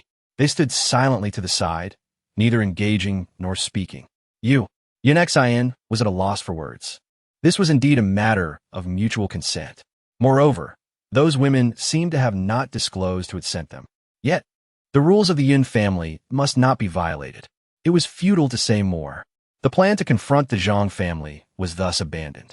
We, the Yin family, shall take our leave. Yin Xin, too embarrassed to articulate what had transpired, truly wished to never lay eyes on that woman again. The Yin family would not participate, and neither would we, the Xie family. Let's part ways here, Xie Xingqian stated coolly. He was eager to find his IMO. He had never intended to come, but alas, his mother had kept a tight grip on him. Without this approach, he wouldn't even be able to leave the Xie family stronghold. Initially, he had planned to wait until those tasked with watching him from the Xie family let their guard down before making his escape. Yao Yao gently bit her tongue, stifling the incessant upward curve of her lips. Yin Xin did not disappoint her in the slightest. Ha ha ha. How can the head of the Yin family be so unreasonable? If you refuse to speak, I shall inquire with those young ladies instead. Yao Yao, having finished speaking, turned to the people behind her and inquired, Ladies, have you changed into your attire? The base master replied, Yes, we are ready. Yao Yao, then let us summon them quickly. Yin Xin, filled with indignation, was about to make another move, but was restrained by Yun Yao. Elder brother, please. Yin Xin furrowed his brow, looking puzzled at his fifth younger brother. United in thought, they were momentarily at a loss regarding Yun Yao's intentions. In that moment of hesitation, the disheveled beauties emerged one after another, gracefully approaching Yao Yao and kneeling before her. Great mistress, you must advocate for us. It was they who invited us, claiming they required our services. We, the sisters, only arrived here. As soon as we entered, they forced us onto the bed, and thereafter, they took the initiative.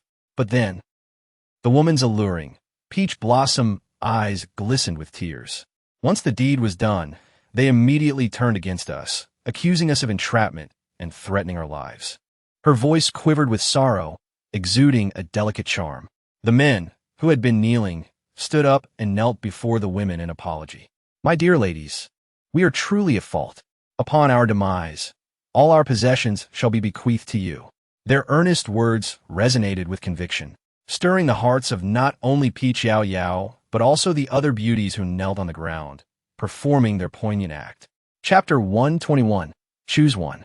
Peach blossoms bloom with a subtle smile. Behold, although the Yin family is governed by numerous rigid rules, their character remains commendable. If all of humanity were like this, would it not be a realm of tranquility, with everyone ascending to immortality in due time? Yao Yao, with a mischievous thought, mused that indeed, the world of mortals requires a diverse array of individuals. Otherwise, it would be rather dull. Very well, I understand. Ladies, please rise quickly. The ground is chilly. Yao Yao gestured for someone to assist them in standing. Is the landowner of Cloud Base truly so enraged over this matter? Upon hearing her nonchalant words, Yin Xin was nearly driven to the brink of fury, her hair almost igniting with indignation. A trivial matter? According to the Yin family's regulations, those who engage in such acts are stripped of their martial prowess, subjected to 800 strikes, and expelled from the Yin family. The punishment of 800 strikes essentially equates to a death sentence, and even after sustaining severe injuries, the Yin family would no longer offer any assistance. Survival would be inconceivable. Yao Yao was slightly taken aback, wondering how ruthless they could be. This situation struck her as rather peculiar. It seemed as though they acted without intention. The young women had not claimed responsibility for their actions, raising the possibility of being ensnared in a trap. Yin Xin pursed his lips, acknowledging the strangeness of the matter. He too had experienced a fleeting sense of unease, yet when those women entered, he quickly regained his composure. It was merely a reflection of their wavering resolve. This is a matter concerning the Yun family. Yin Xin, keeping his lips sealed, wished for Yao Yao to take her leave swiftly. Very well, your family matters. Then you should promptly depart with your people. The Gu family cannot afford allies with such erratic minds. Leave quickly, and once you're outside, feel free to engage in any conflict you desire. As the words of Yao Yao fell, All present were left in a state of astonishment. Yun Exan, enraged, let out a cold laugh. Very well. Admirable indeed. With that, he waved his sleeve and prepared to leave. Yun Yao and Yun Yin rushed forward to restrain him. Elder brother, what Tao Ji said is not without merit. There are indeed doubts surrounding this matter. Moreover, as long as the Zhang family remains, it will inevitably pose a significant threat in the future. Upon mentioning Gui, Tao Yao Yao remained unfazed, while the furious Yun Xian halted in his tracks. Indeed, I had completely forgotten about Gu He. Xie Xingxin then stood up, asserting, "This situation is indeed perplexing. My CF family has also suffered considerable losses, yet these women do not seem to be merely acting. The perpetrator remains unidentified, and the Yin family head would not hastily punish his subordinates." He suggested, "As for the collaboration of the three families, I believe we should pause for a moment and sit down to discuss matters thoroughly." Xie Xingqin thought to himself, "You all can discuss. I shall take my leave. My presence is neither a boon nor a bane." "Yin brother, Xie brother, what is the matter with you?" Gu He's voice resonated from a distance, startling everyone present except for Tao Yao Yao and Gao Wing. Gu He, the frontmost Yin Xian, was the first to recognize him. Yin Yao also discerned it was indeed Gu He and turned to Tao Yao Yao with concern. Will Gu He make things difficult for her? However, if it were her, she likely would not be afraid. "Yin Xian is my brother. What is the situation here, Tao Yao Yao? How did you end up arguing with Yin Xian?" Gu He looked at Tao Yao Yao with a complicated expression, followed closely by Ka and Luo Yin. Since his arrival, Luo Yin had informed him of all of Tao Yao Yao's actions. He observed Tao Yao Yao, filled with doubt. "Ah, this fine lady, truly remarkable." Yin Xian's fury surged, his tone dripping with sarcasm. Before Gu He could explain, Anwan rushed out. Gu He noticed Anwan's troubled expression and knew all too well that the ambush on the way had been orchestrated by her. Yet, these matters were private and should not be aired before the Yun and Xie families. "All right, stop crying. You all leave first. I have matters to discuss with Yun and Xie." He needed to delicately inform the two families about the demise of the Zhang family at the hands of the Yin family, striving to maintain their relationship. It was evident that the Yin family possessed an astonishing level of power, making them an essential ally for every base in the future, considering they could traverse the zombie-infested regions with ease. However, that was the perspective of other families. The Yin family was too formidable, and he could not afford to leave them be. He must find a way to eliminate them. Fortunately, the Zhang family was relatively close. There would always be opportunities in the future. "Wu, brother He, you must confine this woman to the isolation chamber. Otherwise, I will leave the Gu family right now." She was determined to seize this opportunity to eliminate her completely. Once confined, she would ensure that survival was impossible for her. After all, the guards of the isolation chamber were her people. How else could she have been released secretly? Gu He frowned, his expression darkening. Here we go again. This foolish woman had yet to face his wrath, yet she dared to threaten him again? Yin Xian's anger had not diminished significantly. Seeing the weeping Anwan and the seemingly amused Tao Yao Yao behind her, his ire flared even more. He could not remain in the Gu family for even a moment longer. "Yin brother, wait." Gu He stepped forward, pushing Anwan aside to block her. Xie Xingqin chimed in, beckoning the members of the Xie family to exit. If Gu He was truly so insignificant, then today he must ensure that both families remained, inviting them to visit the Yin family's base under the pretense of discussing their matters.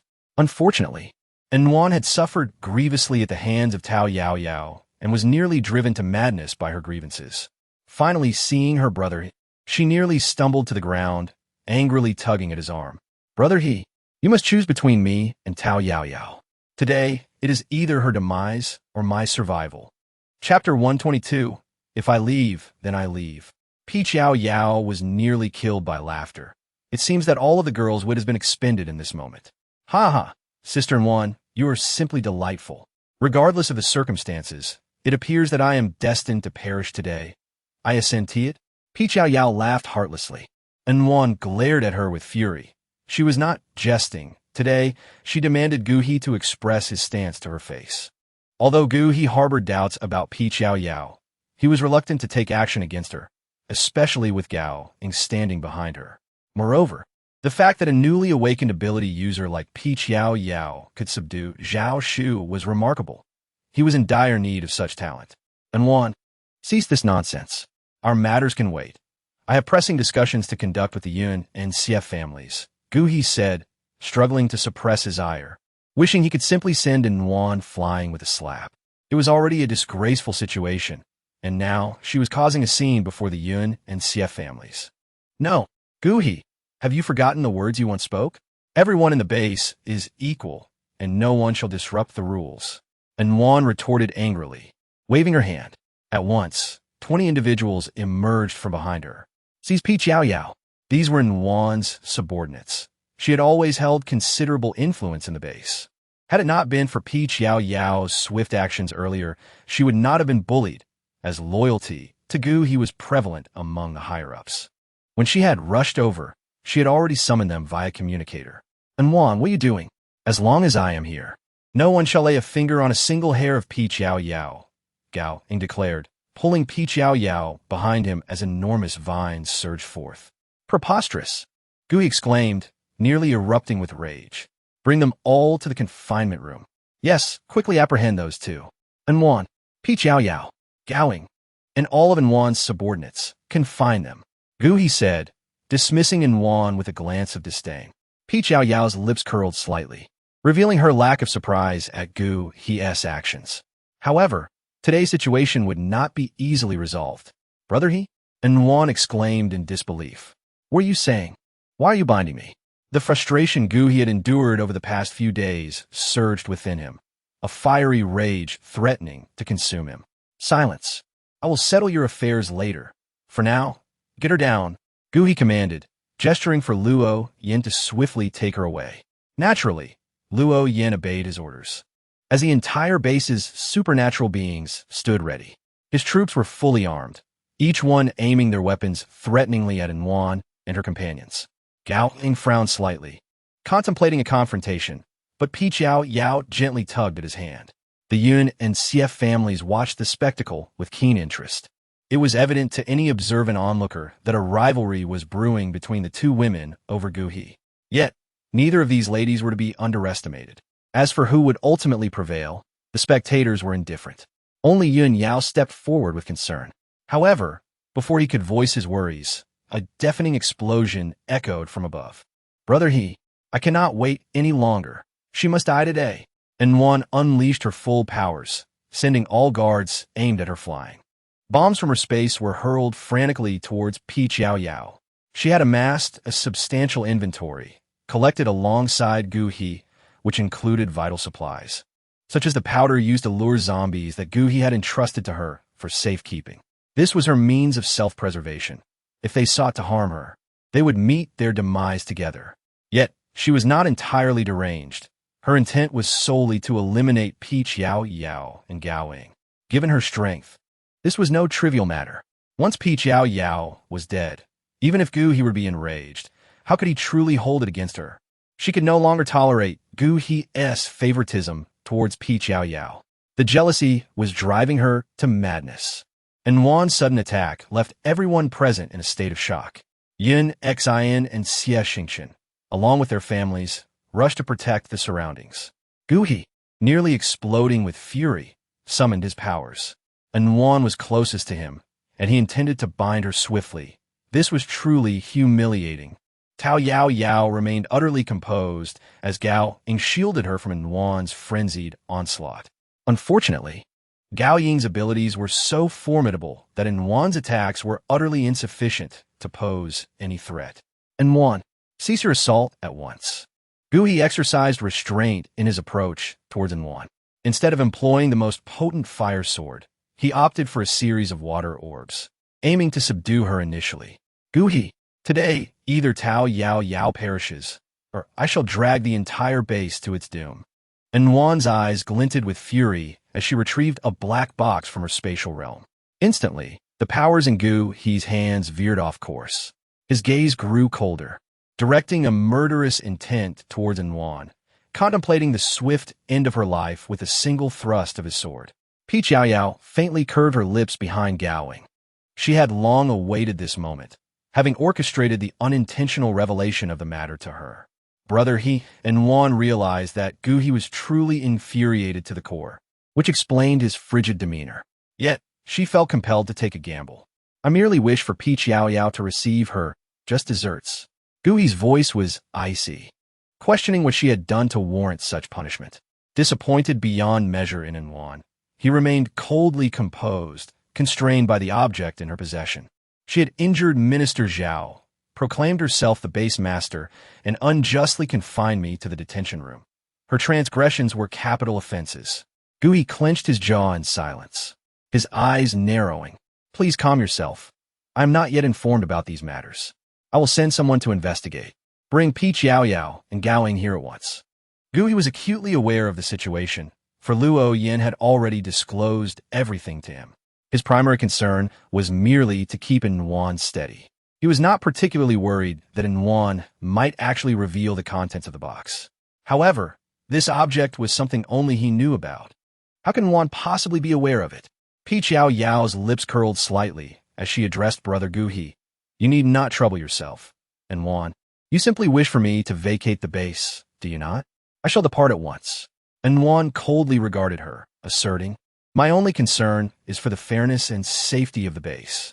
In truth, she harbored a desire for her demise. However, Yao Yao's own willingness to leave could be deemed a victory for her. Once outside the base, it would be easier to ensure Yao Yao's survival was in vain. Chapter 123. The Zhang family is no more Yao Yao. You and Gaoing should descend with them. Rest assured, I will not wrong you, Gu He interjected. Gaoing raised an eyebrow, retorting, no need. I had no intention of being here. I thought our interactions were pleasant, only to discover that Yuan is utterly intolerable. We shall take our leave from this base. This sentiment had long been on his mind, were it not for Yao Yao's insistence on lingering by Gu He's side. He would never have joined his team to assist her, serving as a subordinate to a rival, a notion that felt utterly suffocating. Enough, Gaoing. Please do not quarrel with Brother Gu He, Yao Yao chimed in cheerfully. I understand that Brother Gu He is in a difficult position. Since Yuan and I are at odds, I do not wish to complicate matters for him. We shall leave now. Yuan was incensed by her feigned innocence. Yao Yao, cease your act of victimhood. You must either comply with the base's regulations and enter confinement or depart this moment. Yuan regretted not having swiftly dealt with the insolent girl earlier. She realized she was outnumbered and would find it challenging to confront Yao Yao today. Yet, her frustration led her to retrieve a small box that Gu He had concealed among supplies. She had inadvertently learned of the base's self-destruct system. Gu He would not have anticipated that her space had an automatic scanning feature. Despite his efforts to hide it, it was swiftly discovered by her keen eye. All right, Yuan, do not be angry. You no longer even call me Sister Yao Yao. We shall take our leave. Gu He opened his mouth to persuade. But upon noticing the onlookers from the Yun and Xief families, he ultimately fell silent. Brother He, I miss you so. Her gaze was frigid, suppressing her fury while speaking with Yuan. In truth, Yuan held merely a quarter of the self-destruct device. The other 3 pieces were entrusted to various individuals. This device was intended for unforeseen circumstances. With his intellect, he would typically avert such crises. However, should the base's self-destruct mechanism leak. Despite this woman's previous folly, her abilities were commendable and her powers formidable. He had intended for her to become his future partner. Yuan felt a twinge of dissatisfaction, but recognized her earlier actions had been excessive. It was only natural for Gu He to be upset. Thus, she obediently nodded and bid farewell to Gu He and the others from the Yun and Xief families. She intended to watch Yao Yao exit the base, ensuring that once outside, there would be no path left for them to return. Before departing, she emptied her points card entirely. Though they lacked for nothing, she would not allow them to gain an advantage. As for their accommodations, Yao Yao and Gaoing had already stripped the room bare. Upon their exit from a base, the 2 groups awaiting at the villa soon realized the place was deserted. The guards at the base's entrance relayed the news that everyone had departed. All protective vines around the villa and the base had vanished. Yuan surveyed the transformed base, her heart momentarily fluttering with apprehension. Yet she quickly regained her composure. After all, what was one wood-based supernatural being. The base was teeming with capable individuals. It was merely a matter of fortification, one she would find a way to address. Meanwhile, once the ruckus involving the two women subsided, Guhi swiftly altered his demeanor, inviting Yun Xian and the others into the conference hall on the hotel's top floor for discussions. He gestured for the frightened beauties cowering in the corners to be removed. These individuals were, in fact, also aligned with him. After all, he understood well that among men, the best catalyst for communication was. Thus, while these women were ostensibly forbidden at the base, their continued presence was permitted due to his subordinates' protection. Observing the attention the Yun and Xie families bestowed upon them, he resolved not to impose upon them. Moreover, if he could win over the Yun family through this, it would be a tremendous boon. Hence, he had little interest in uncovering the identity of the instigator, as he stood to benefit regardless. Brother Guhi, the Yun family has matters to attend to. It would be best if we did not linger, Yun Xian remarked, his irritation having diminished significantly. It was astonishing that Yao Yao had chosen to leave the base of her own accord. How perilous the outside world could be, he could hardly fathom. Thus, even though he had been enraged before, the sight of her in such a pitiable state quelled his ire. He was overwhelmed with frustration regarding the ongoing issues plaguing the Gu family, compounded by the poor conduct of his own disciples, who had strayed from their cultivation paths. Previously, he had indeed been incensed. Yet in this current climate, even the strictest family rules must be re-evaluated. Yes, brother, let us make haste, Yun Yao urged, more anxious than anyone else. Were it not for the fear of raising suspicion, he would have pursued Yao Yao immediately. Xie Xingchen also wished to speak. He had endured enough turmoil that night. With midday approaching, he felt a throbbing headache and yearned to escape and seek out ammo unbeknownst to his brothers. He had been rescued from the Zhang family base. Indeed, it could no longer be referred to as the Zhang family base. It had likely been usurped by the Yin family. Guhi swiftly intervened to halt their musings. As he had surmised, engaging in further idle chatter or emotional appeals paled in comparison to the value of information. No one would be leaving now. Yun Xian and Xie Xingchen's eyes widened in disbelief. The Yin family? Are you saying it was members of the Yin family who rescued you? Who were they? What did they look like? Yun Xian inquired, urgency lacing his voice. Xie Xingchen followed suit. How many members of the Yin family were involved? Has the situation been resolved? Are they in danger? Should we lend our support immediately? Only Yun Yao furrowed his brow slightly. The Yin family. Wasn't she here just moments ago? How could she not have participated in such a significant event at the base? Yun Xian nodded, his expression grave. The mention of the Yin family indeed held formidable sway over them. Chapter 124. Returning to one's own base in the end. Yun Xian, Yun Yin, Yun Yao, and Xie Xingchen ascended to the top floor with Gu He. Feel free to move about, he instructed. Their minds were no longer preoccupied with the women, and they showed no inclination to remain involved, especially those from the Yun family who had initially been on the receiving end of punishment. Yun Xian had temporarily spared them. Had he been in a more irate state, he might have dealt them a severe blow.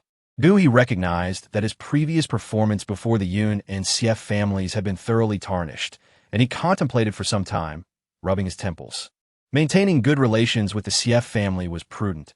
As for the Yun family, while they appeared to be a formidable five, they could be easily undermined. They were, after all, one of the easiest factions to dismantle within the large base. Furthermore, as they had chosen to remain, he still had means to sway them. On the other side, Gao Ying and Tao Yao Yao from the Gu family did not opt for direct transportation.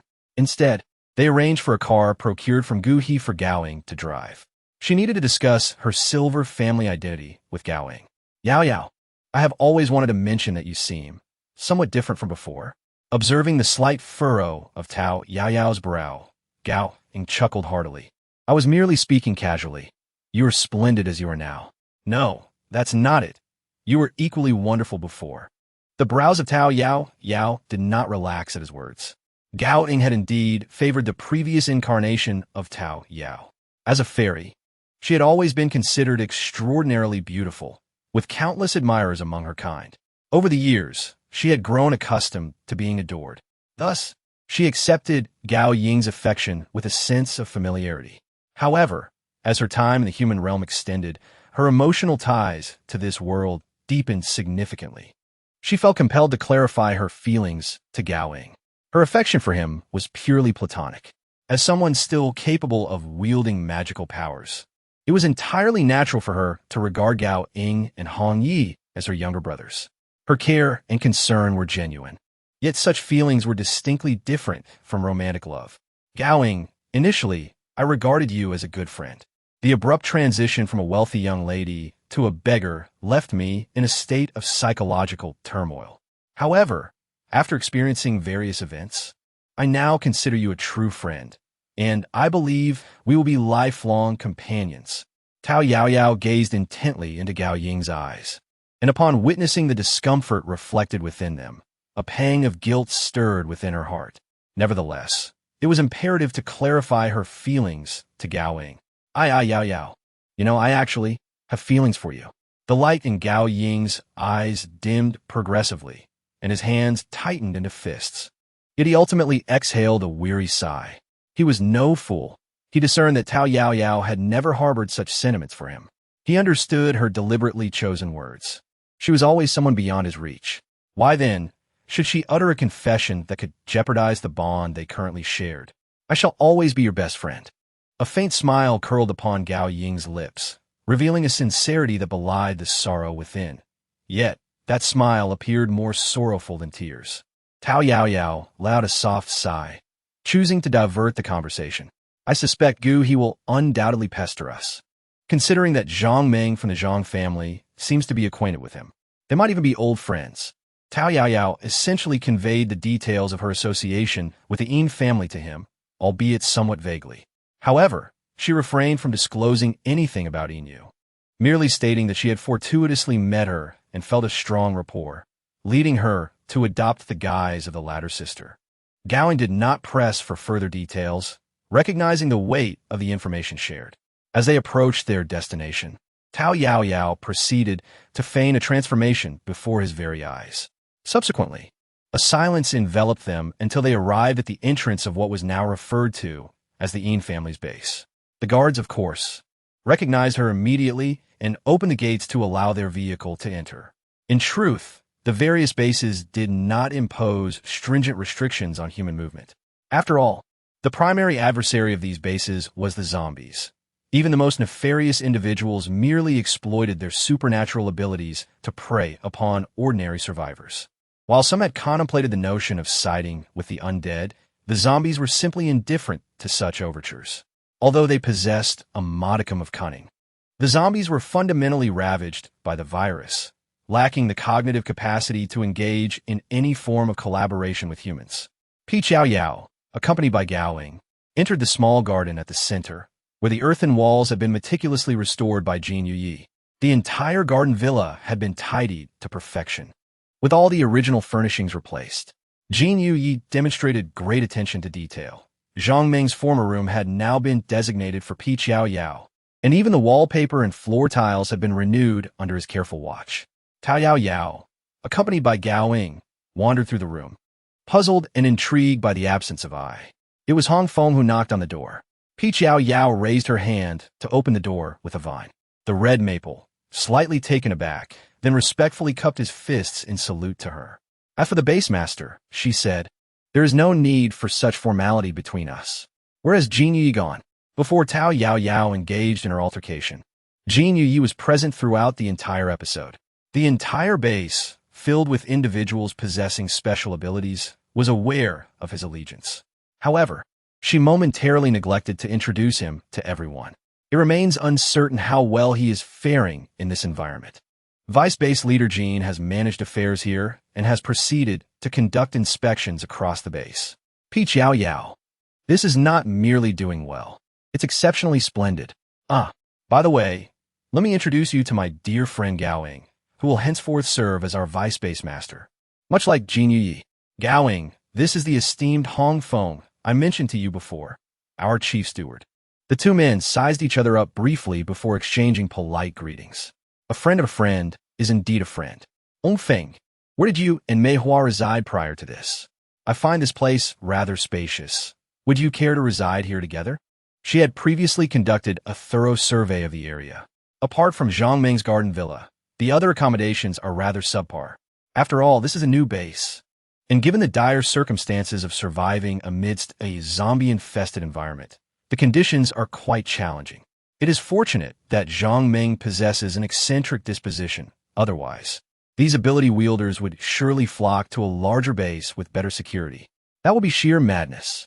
By the way, has the tally of the remaining personnel at the base been completed? Have many departed?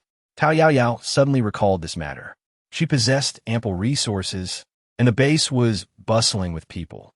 Chapter 125, Contacting Sie Montag. Moreover, having taken on this responsibility, she must strive to optimize her base to the utmost. Otherwise, what was the point of exerting such effort? However, establishing a thriving base is indeed a daunting task. Firstly, the presence of supernatural beings is essential, as one must always be vigilant against potential zombie incursions. Unlike human warfare, zombies do not acknowledge casualties or the concept of an end.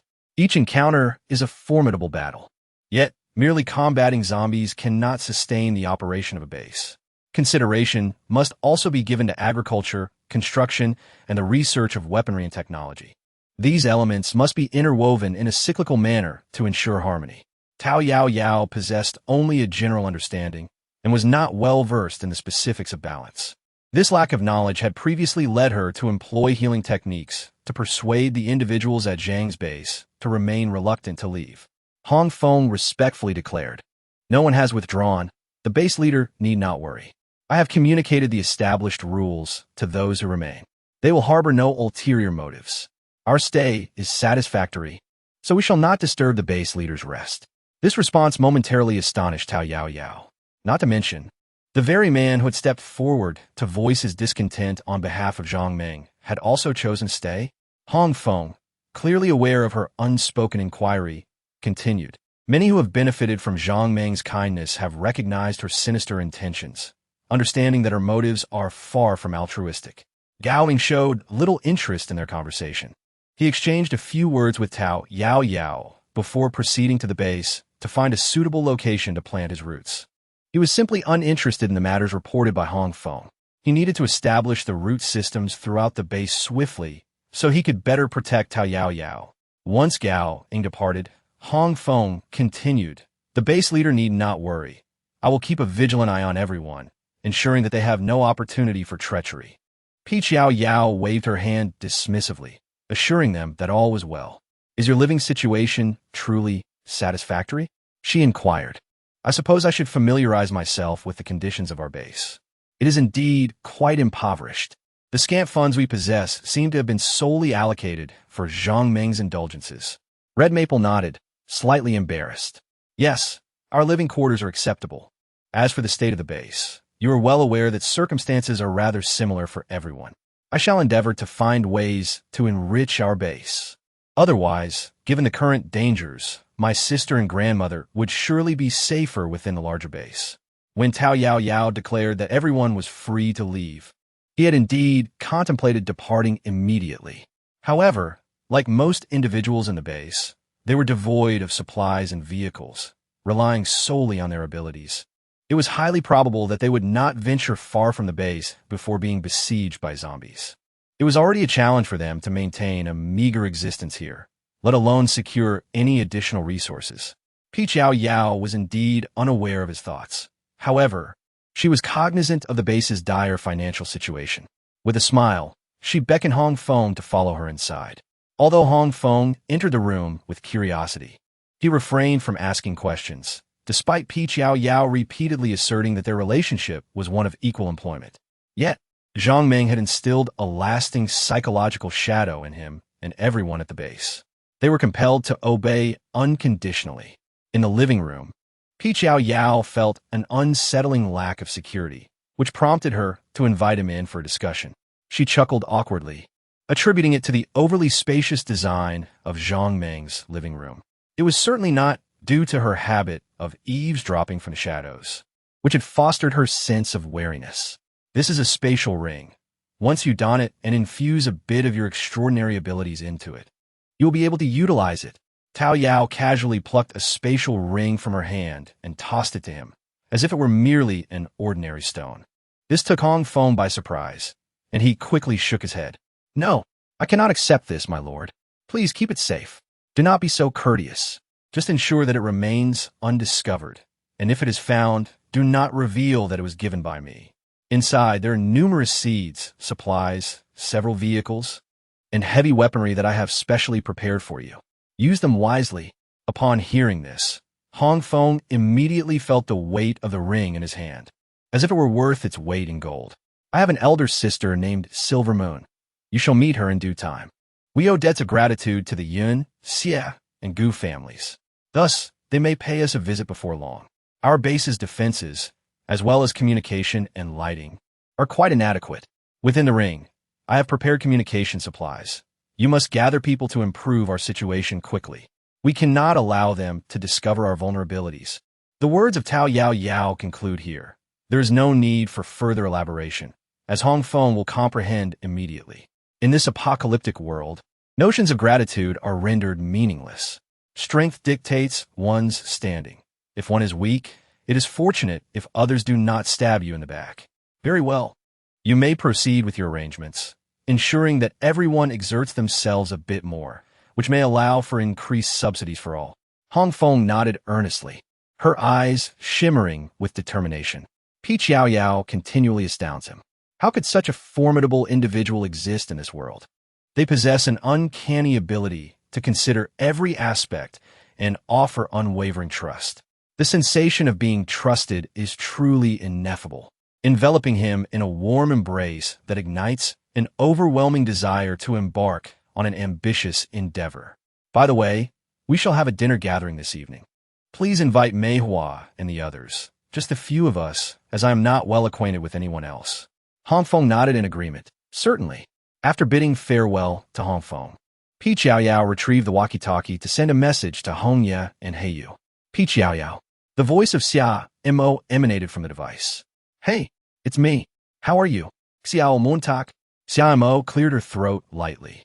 There seems to be a bit of a situation. Hong Ye and He Yu have had a quarrel. What? Yao Yao's inquisitive eyes gleamed with intrigue. Perhaps they find each other's antics rather childish. Haha, what was the cause? But I suspect it must be my elder brother's fault. Sister Hong Ye is far too adorable to be at fault. Xia Montak replied. Ha. And how about you? Have you unlocked any extraordinary abilities? There was a brief silence on Xia Mo's end, followed by a somewhat subdued response. Not yet. Yao Yao possesses an intimate understanding of Xia Mo, recognizing that she is undoubtedly experiencing distress at this moment. Instantly, she sheds her playful demeanor. It's all right. I did not come to hurry you. I have secured a base that I believe could serve as our stronghold. Hence, I have come specifically to inquire about your current whereabouts, so that I may come to fetch you. Yao Yao had no intention of going to pick them up just yet, as it had been quite some time since He Yu and Hong Yi had parted ways with her. The last time she saw them, they seemed to be faring well at the Bien family residence. Although she harbored some selfish desires for her friends to live joyfully together, she certainly could not impose upon them to endure suffering. However, she was resolute about bringing Xia Mo back. In Chapter 126, The Brief Disappearance of Jin Yuyi, Xia Mo had previously been unable to avoid asking He Yu and the others for assistance in caring for her. Now, her foremost priority was to be the first to retrieve her. Yet, she contemplated that perhaps the three of them had developed feelings for one another. Thus, she intended to inquire about their address and would go to fetch them the following day. We're still at the Bien family. Xia Mo's words were abruptly cut off, followed by Hong Ye's voice. Yao Yao, what did you say? You seized the base. How impressive. Truly, you are remarkable. Where is it? In the zombie-infested zone. It's a newly established base, still lacking a reputation and solely engaging in nefarious deeds, which I have taken over. And what of you and brother Yu? Have you had a quarrel? He Yu's sullen voice responded, I did not quarrel with her. She is merely upset with me. Huh. Hong Yi scoffed. Yao Yao, when are you coming over? How about you send me the coordinates, and I'll come find you. I'll bring Luo along. As for that insufferable He Yu, she can stay behind. Yao Yao was amused by her tone. How furious must she be to make her wish to indulge in gossip right now? Hold on, I just want to mention that my circumstances aren't the best, and it's quite perilous. Yao Yao, what are you saying? Why are you sounding like that detestable person? Am I someone who fears hardship and danger? Can it possibly be worse than our previous hideout in the grove? Black Feather, labeled as the detestable one, offered no retort, merely stating, I shall go as well. Even though Yao Yao cannot see them, she is well aware that Hong Yi is likely rolling her eyes at He Yu. However, she remains entirely unconcerned, for the bond between the two is remarkably strong. He Yu, with his kindness and sense of justice, is a mystery. One wonders where he was raised, as he embodies the foolishness typical of those from affluent and cultured families. Yao Yao, why don't you come pick us up? She suggests. It's never safe to drive too far. Xiao indeed displays a rational demeanor. All right, let's meet at noon tomorrow. You can take your time packing, and we shall convene at our usual spot. He Yu adds, be sure to stay safe. Rest assured, my abilities are quite reliable. Xia Montak response. They have turned off the intercom and are wrapping things up. They must want us to have a private conversation. Is that so? Then I shall hang up as well. Little Mo, do wait for me to come and pick you up tomorrow. Xia Montak replies, disconnected. Yao Yao was at a loss for words when it came to conversing with Xia Mo. She felt quite uncomfortable with the notion of communicating from a distance, fearing that her words might inadvertently go awry. Despite Xia Mo being a fairy who had cultivated for several centuries, her current state as a mortal without any activated powers made their interaction even more delicate. Furthermore, Xia Mo's inherently strong-willed nature left Yao Yao apprehensive about saying something that might displease her. Thus, she decided it was best to wait until they could meet in person. The reason for postponing until noon the following day was not solely due to her hesitation. Her spiritual energy was nearly depleted from overexertion. She needed the night to recuperate and cultivate. By the time night fell, Gao Ying had fortified the entire base with defensive vines using her extraordinary abilities. Their small garden was entirely enveloped, rendering it impenetrable. Zombies would be utterly bewildered if they managed to breach the perimeter. Hong Feng demonstrated remarkable efficiency in her work. By nightfall, the previously dim base was illuminated with solar lights, and a rudimentary communication network had been established. Among the people Zhang Meng had gathered, there were indeed a number of talented individuals, albeit overshadowed by Gao Ying's formidable presence. After witnessing Gao Ying's prowess, everyone became more obedient and loyal, as her strength was both evident and intimidating, while Yao Yao's power remained unfathomable. Initially, when Gao Ying encountered the bizarrely deformed victims, she was mentally prepared. However, upon witnessing the increasingly horrific scenes, she felt an overwhelming urge to drag Zhang Meng out for retribution. Regrettably, Zhang Meng's body had allegedly been discarded into a horde of zombies by Jin Yuya. At this point, Yao Yao no longer concealed Gao Ying's capabilities. The emergence of a level 10 mutated ability user instilled hope among those who had lost faith in the future. It was truly remarkable. In this world, strength was the only path to survival. Moreover, with Yao Yao providing ample supplies to Hong Feng, the base underwent a significant transformation within a mere afternoon. Even the basic provisions were now sufficient to satiate hunger. Everyone was brimming with enthusiasm, and with the solar lights illuminating the night, they forwent sleep to diligently work on infrastructure. United in their efforts, they thrived together.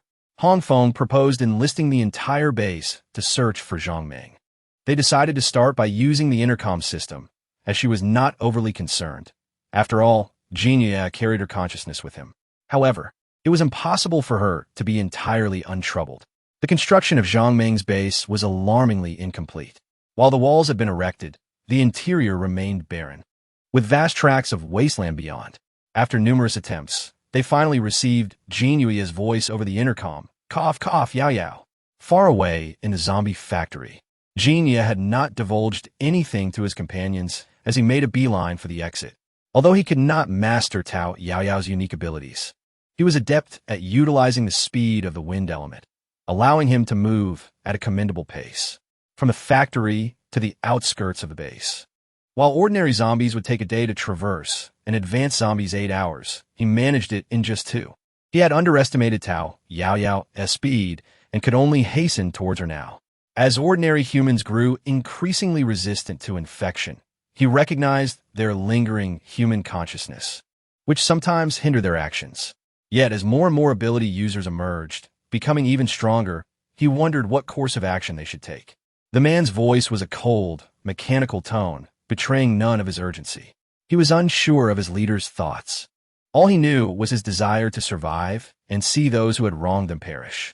Each time he gazed at his family, submerged in a state of unconsciousness within the healing fluids, he pondered whether it would be less painful if he too were devoid of awareness. Chapter 127. The moon is full. Having already taken flight with his wind abilities, Jinya had indeed overheard his thoughts, causing his heart to feel considerably heavier. He was no different from a normal person now, yet he shared a bond with those test subjects who had also escaped calamity. The subordinates in the zombie factory survived by absorbing the energy generated from devouring ability users. He shuddered at the thought of how Yao Yao would react upon discovering this grim reality and hoped to gain some insight into their situation. Though they were all captured test subjects, he seemed to possess a remarkable power that transcended all abilities and zombies. He could effortlessly seize and replicate others' powers and command all zombies. However, after annihilating those individuals and leading the zombies in a massacre, he felt utterly soulless, driven solely by a desire for vengeance to fulfill what he believed was necessary. It wasn't until he boarded that vehicle according to the plan that his world transformed when Yao Yao smiled at him. The once dreary world burst into vibrant spring colors in that fleeting moment.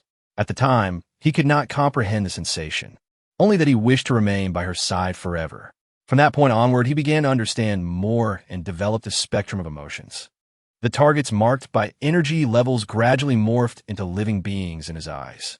He could not admit it, but he found himself growing softer towards humanity. Except for the malevolent, he lowered his aggression towards humans and even ceased to direct the zombies' actions. His subordinates within the zombie factory would not oppose any of his decisions. As in their reprogrammed minds, he was their sole leader, superior to themselves. Genie aside, perhaps he was selfish, but all he desired was to remain with Yao Yao. And that was all.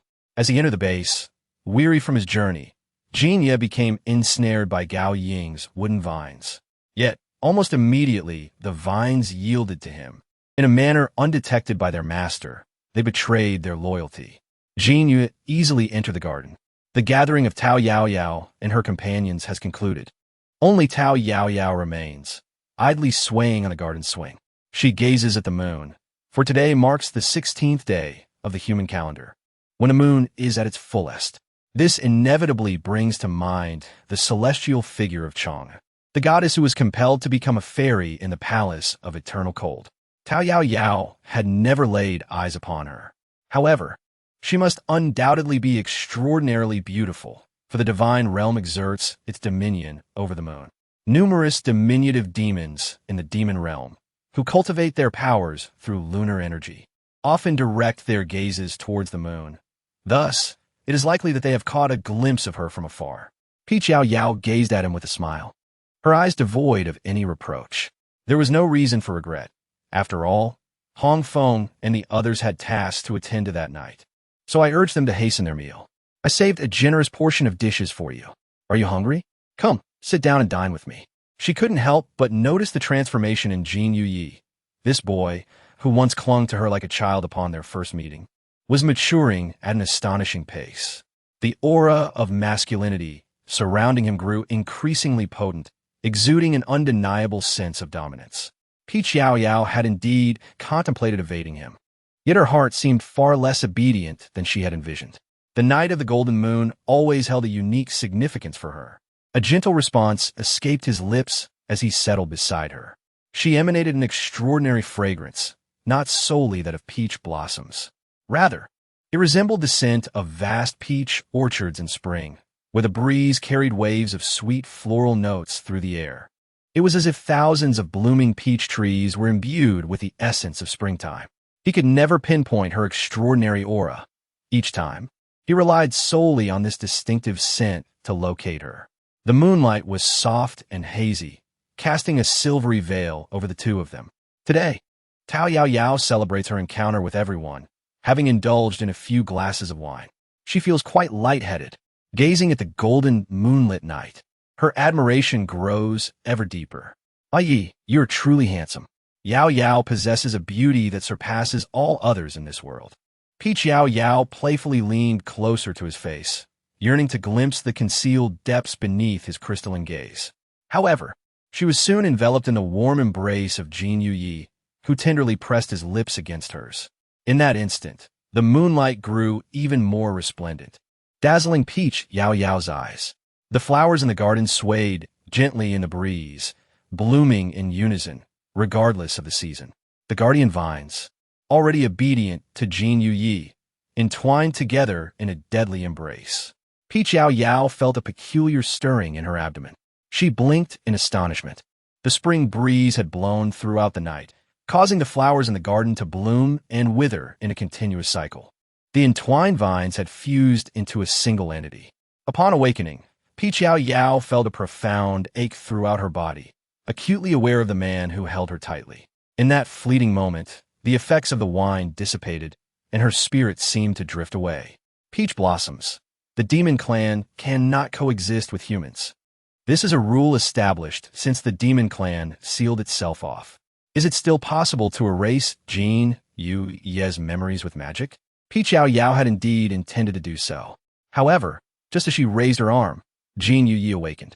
His eyes, sparkling like a galaxy of stars, met hers. In a voice laced with hoarseness, he murmured, "Yao Yao, you are awake. I love you dearly." Throughout the night, he professed his love for her, each heartfelt declaration etching itself into her very soul. As her hand slowly descended, she realized the truth of her own feelings. She loved him too. As a member of the ancient demon clan, her constitution set her apart from other fairies. While fairies easily succumb to emotions once they reach maturity, she was different. For years, countless male demons had endeavored to win her affection, yet none succeeded. Yet, the response of her body yesterday bore the most honest testament to her feelings. She loved Jin Yi. This love was distinct from that shared with friends. "Yi, I love you too." Peach Blossom smiled sweetly. The kiss of the golden moonlit night soon descended. "Yi, stop it. Today I still need to pick up Hong Yi and my cousin." "Oh no." Yao Yao recalled Xiao, and an overwhelming sense of guilt washed over her. What was amiss?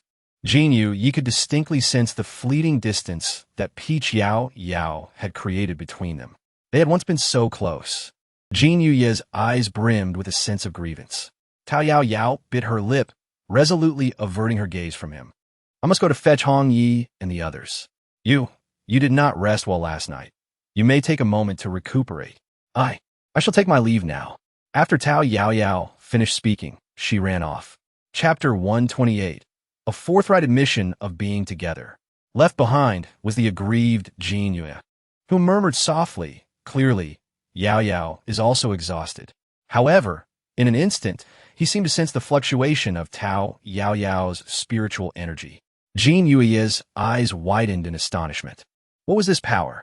He had never encountered anything like it before. It turned out that the extraordinary ability Yao Yao had possessed all along was of this nature. Truly formidable. He could barely perceive it, yet despite exerting all his strength, he could not control or master it. With a dejected sigh, he lamented how easily she had cast him aside.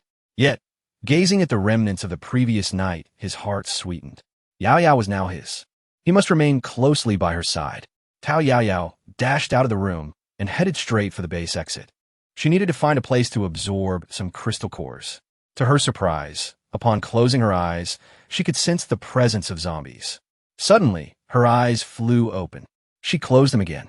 It was real. The locations of the nearby zombies were unmistakably revealed to her. What astonished her further was that within the distribution of zombies she observed, they were actually regrouping. Among them were over 10 advanced zombies, identifiable by their larger energy cores in her vision, extending threads connecting to the lower-level zombies, gradually reaching the smaller ones. It had become an immense data map. However, this sensation completely vanished the moment she opened her eyes. Nevertheless, This newly emerged ability left her bewildered. She was certain that prior to last night, she had not possessed such a skill. Yet, she decided to temporarily suppress her astonishment. After all, the priority was to absorb the crystal cores and then head to fetch Xia Mo. To her astonishment, just as she steadied herself, she spotted Xia Mo, He Yu, and Hong Yi arriving early. "What brings you here so soon?" Hong Yi shot her a glare, exclaiming, "I had long wished to leave the Bien family, but alas, in this apocalyptic world, I must temporarily endure for safety. Is that so? Hasn't the young heir of the Bien family already proposed to you? Why would you want to stay?" He Yu remarked, his tone laced with bitterness that made Yao Yao's teeth ache from its sourness. He Yu, irked, turned his head away, filled with grievances. Xia Mo shook her head helplessly at the two of them, addressing Yao Yao. "Yao Yao, let us depart. As for that young heir of the Bien family, we'll discuss it once we arrive." Yao Yao and Xia Mo have shared a friendship spanning centuries. A mere glance between them suffices to convey their understanding. Yao Yao refrained from intervening further, allowing he and Xia Mo to each take hold of the other's hand. "Close your eyes," she whispered softly. Though still in a state of agitation, the two were mindful not to burden Yao Yao with their troubles and obediently shut their eyes. "Eldest brother, Hongya, Xiaomomo, we have arrived." The three opened their eyes and swiftly surveyed their surroundings. Jin Yuanya and Gowing emerged from the house. Gowing, having only heard of them before, felt somewhat awkward in their presence. Jin Yuanya, however, wore a smile at the corners of his eyes, a constant since awakening. Gowing had once believed he had stumbled upon several million crystal cores. "This is Gao Ying, my childhood friend and a lifelong companion." Yao Yao enthusiastically introduced everyone. "This is Hong Yi, my third sister. This is He Yu, my elder brother. This is Xing Luo, my cousin." Yao Yao has not forgotten the alias of Xia Mo. Occasionally, in a moment of unrestrained pride, she calls her by their affectionate nickname. After all, she has now liberated herself from a narrative no longer burdened by excessive contemplation. Therefore, even if that despicable man, Xie Xingchen, were to confront her, she would not be intimidated. "This is Jin Yuya, my boyfriend." Upon introducing Jin Yuya, Yao Yao hesitated momentarily. However, being the bold and audacious spirit she is, she could not simply disregard the person she had shared intimacy with. There was nothing to shy away from. Jin Yuya's eyes curved with delight, his heart brimming with joy, devoid of any embarrassment. He was elated that Yao Yao publicly acknowledged their relationship. Yet, the expressions of the others were far from joyous, particularly Gowing, whose heart seemed to shatter into numerous fragments in an instant. Nonetheless, it appeared that Yao Yao's affection for Jin Yuya had been rather conspicuous, especially after her resolute rejection of him the day before. At this moment, amid the pain and sorrow, there was a sense of blessing. It dawned on him that youthful infatuation need not necessarily transform into an obsession. She is happy, and he too must embark on a quest for his own happiness. Hong Yi and He Yu remained awkwardly upset, but upon hearing Yao Yao's candid admission, they felt genuine happiness for her. After a brief exchange of glances, the three of them began to tease the couple with laughter. Hong Yi remarked playfully, "I'd already noticed the chemistry between you two." He Yu's demeanor softened considerably as he offered his best wishes. "Congratulations to you both." Gowing joined in with a smile, extending his blessings as well. Only Xiao Mo's expression shifted repeatedly, her gaze towards Yao Yao filled with perplexity. Yao Yao felt a pang of guilt under her gaze. She playfully shook her arm, saying, "Good sister, it's not that I didn't inform you in advance. We only solidified our relationship last night." Xiao Mo was amused by her coquettish antics and replied, "I'm not angry. As long as you're certain of your feelings, I am genuinely happy for you." Yao Yao was deeply touched by the sincerity reflected in Xiao Mo's eyes, realizing that her words were spoken from the heart. Overcome with emotion, she embraced her tightly. "Sister, you are truly wonderful." Jin Yu basked in the attention of the crowd, feeling a bit shy as she guided everyone indoors. The entire family gathered together, and as they looked around, she presented the complete map of the land that still exists here and now. Yao Yao retrieved a map from her spatial pocket and spread it across the table. The map was filled with numerous details that she had instantly copied using her spiritual power upon witnessing them at the place of the celestial child. Thus, this map was undoubtedly precise beyond measure. Peach Yao has erased some of the above information. Otherwise, it would be too terrifying. Even so, it has still elicited gasps of astonishment from everyone. Yao Yao, where did you acquire this map? The topographic maps currently in circulation are nowhere near as detailed as yours. Moreover, it even features a map indicating zombie strongholds. How did you manage that? Hong Ye pointed to a large zombie stronghold on the map. If this is indeed authentic, then this must be the zombies' main base. Despite the numerous drones and satellites dispatched by human bases, they have been unable to uncover this. Nevertheless, this map must be genuine. Chapter 129. Hong Ye's brother. Peach Yao Yao indicated their current location. This place, in comparison to other bases, is considered rather perilous. Behind us lies desolate land, rendering the affiliated city virtually non-existent. Peach Yao Yao paused momentarily as she spoke. Yu nodded, acknowledging that in order to establish a firm foothold, it is essential not only to bolster external defenses, but also to devise strategies to cultivate our rear forces to the greatest extent possible. Peach Yao Yao blinked her eyes, truly living up to her elder brother's reputation as a master strategist. However, yesterday, Hong Feng and I assessed our current situation, and it is indeed quite challenging to maintain our present deployment. Although their enthusiasm is commendable, the foundational infrastructure of our base lags significantly behind. We must ponder whether there are effective methods to impede the advance of the zombies. Who do you speak of? Red Leaf, engrossed in the map, abruptly lifted her head. Her voice resonated loudly, causing Peach Yao Yao to gaze at her in confusion, mentally associating Red Leaf's appearance with her thoughts.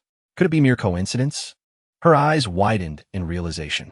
Red Feng, she is our base's chief administrator, Red Leaf exclaimed, clearly exhilarated as she leapt across the table. But it could merely be a case of sharing the same name. Yao Yao, may I meet him? Red Leaf inquired, her voice tinged with nervousness. Of course, that would be no issue. Peach Yao Yao hastily conveyed a message to Red Maple using the rudimentary communication device that had only been set up the day before. A group of individuals settled themselves on the newly arranged sofa in the living room, adorned for the golden moonlit night. Red Leaf was undeniably anxious, her palms growing clammy as she grasped Peach Yao Yao's hand. She feared that if the news were unfavorable, it would only lead to yet another disappointment. The others remained quietly supportive, recognizing that reunions in a post-apocalyptic world were rare miracles. Red Maple soon arrived, having toiled throughout the night. She had only managed to rest after breakfast. Yet, upon hearing Peach Yao Yao's message, she hurried over with utmost urgency. Peach Yao Yao was exceedingly kind to him and to them all. This was not considered harsh treatment, especially given that Zhang Ming, that madwoman, would wish for them to rest not even a moment. Upon entering, Hong Feng did not glance at the others seated on the sofa. He approached Peach Yao Yao directly, bowing respectfully. What do you require of me, mistress? Brother. Red Leaf immediately recognized her elder sibling. Hong Feng's appearance had recovered remarkably, even appearing fairer than before his disappearance. Stunned by the business of dreams, Hong Feng barely registered Red Leaf as she rushed towards him. Brother, it is such a relief that you are alive. Her voice trembled with emotion, tinged with the onset of tears. Only the strong can survive. It truly was his sister before him, though she had grown taller and more confident, radiating an inner light. Little sister, how did you? Hong Feng gently patted her face. Hey, brother, that hurts. Red Leaf protested, pulling his hand away. How did you end up here? Where's grandmother? Hong Feng, known for his calm demeanor, now furrowed his brow tightly, his eyes brimming with concern and heartache. The once spirited Red Leaf suddenly appeared dejected. It was Peach Yao Yao who came to the rescue. I had no idea you were Red Leaf's brother. It seems we are all family now. Hong Feng, please come and sit. With warm hospitality, everyone made room for him. Hong Feng gradually emerged from his shock and worry, surveying the unfamiliar faces that had materialized in the room. He began to piece together how his little sister had arrived here. Peach Yao Yao is well aware of her own capabilities. However, She did not expect that her younger sister was so intimately acquainted with her. A family? Everyone surrounded the two, recounting the story of their acquaintance to Hong Feng. In harmony with Hong Yi, Peach Yao Yao holds both the character and abilities of Hong Feng in high regard, enhanced further by her connection with Hong Yi. Yao Yao immediately welcomed him into the circle of close friends. Her fabricated identity and disguise no longer posed a concern. Hong Feng's emotions fluctuated dramatically in that moment. Yet, her indignation prevailed. I risked my life for the base and made sacrifices for the mission, and they treat you and Granny like this? It is indeed fortunate for you to encounter Yao Yao and her companions, and I feel the same. However, this grievance cannot go unavenged. Hong Feng and Hong Yi have expressed their gratitude to Yao Yao countless times. Peach Yao Yao glanced at the silent Hey You and teased. Your words are not entirely accurate. While I indeed played a crucial role in your rescue, it was our elder brother who ensured our survival in the first place. He fought valiantly to protect Hong Ye. Blushing, she cast a glance at Hey You, only to be met with a fierce glare from him. Instantly, Hong Ye felt a surge of anger rise within her. With a cold huff, she turned her head away, exclaiming, indeed, our elder brother has always shown unwavering sibling loyalty towards us. Peach Yao Yao observed the interaction between the two, casting a disdainful glance at Hey You, feeling a mix of disappointment and frustration. Hey You, equally incensed by Hong Ye's remarks, turned his head away upon meeting Peach Yao Yao's gaze. This elicited a suppressed laugh from Peach Yao Yao. Indeed, suddenly, Hong Ye sprang to her feet. Yao Yao quickly retrieved the map. Peach Yao Yao naturally complied. Hong Yi pointed towards a nearby base, not far from them. This base was modest in size, merely a quarter of Gu He's base. Thus Gu He could hardly be bothered to take action against them. There was not a single virtuous soul in this base. Yao Yao, let's bring it down. Yao Yao nodded without a moment's hesitation. All right, let us depart at once. She dismissed any talk of strategy or grand schemes. After hearing Hong Yi recount her past, it was imperative to take action. Let us go. Hong Yi was more fervent than anyone else. However, Hong Feng remained composed, pondering the state of their base. The infrastructure was still incomplete. And what if zombies were to attack? Hey You rose in silence, not uttering a word. Peach Yao Yao waved her hand dismissively at the crimson maple. Do not fret. With just a few of us, this dilapidated base is more than manageable. By the way, when there are no others around, feel free to call me Yao Yao. As your sister, I consider you my brother. The crimson maple hesitated for a moment before solemnly nodding in agreement. All right, I shall first instruct the personnel at the base to get to work, ensuring they are prepared. Crimson Leaf patted her elder brother reassuringly. You need not worry. Their strength does not warrant such an elaborate response. I could easily twist their heads off with one hand and use them as a ball to kick. Indeed, and besides, there's me. Peach Yao Yao chuckled softly. Chapter 130. Assault on the minor base. Without further ado, they hurriedly descended to instruct everyone to persist with the construction. Crimson Leaf, brimming with enthusiasm, brandished her twin blades, ready to embark. Although Black Feather felt a twinge of jealousy and was in a minor quarrel with her, he was nonetheless more concerned about her safety than anyone else. He too appeared poised to unleash havoc. Consequently, Peach Yao Yao glanced at Jin Yi and then at Gowing. Surely, one of them must remain to protect Xia Mo. She felt uneasy about leaving Xia Mo alone, yet taking her along. While she harbored confidence, her concerns lingered. Gowing did not grasp her intent. However, Jin Yi and Xia Mo understood immediately and shared a tacit agreement. I am quite safe here. I shall stay to protect my sister. Peach Yao Yao cast a puzzled glance at Jin Yi. This man had truly become capricious, increasingly distant from her. Jin Yi remained silent, having just overheard Hey You and the others mention that Xia Mo had been unable to awaken her abilities. This troubled Peach Yao Yao greatly. Awakening one's powers, that was a matter he was most familiar with. Nevertheless, Peach Yao Yao smiled and nodded, saying, Then I shall entrust my sister to you. Jin Yi leaned closer and whispered in her ear, while everyone else looked on with amused expressions. How outrageous it was for these two to share whispered secrets in front of so many eyes. Yao Yao, in truth, I can sense the powers within a human body. I wish to remain and assist Sister Xingluo in awakening her abilities, Jin Yuye confessed, expressing his genuine intention to gradually reveal everything to her. Peach Yao Yao's eyes glimmered as she recalled the time when Jin Yuye accompanied Hong Yi and He Yu to combat the zombies. It turned out that Hong Ye's extraordinary abilities were also aided by him.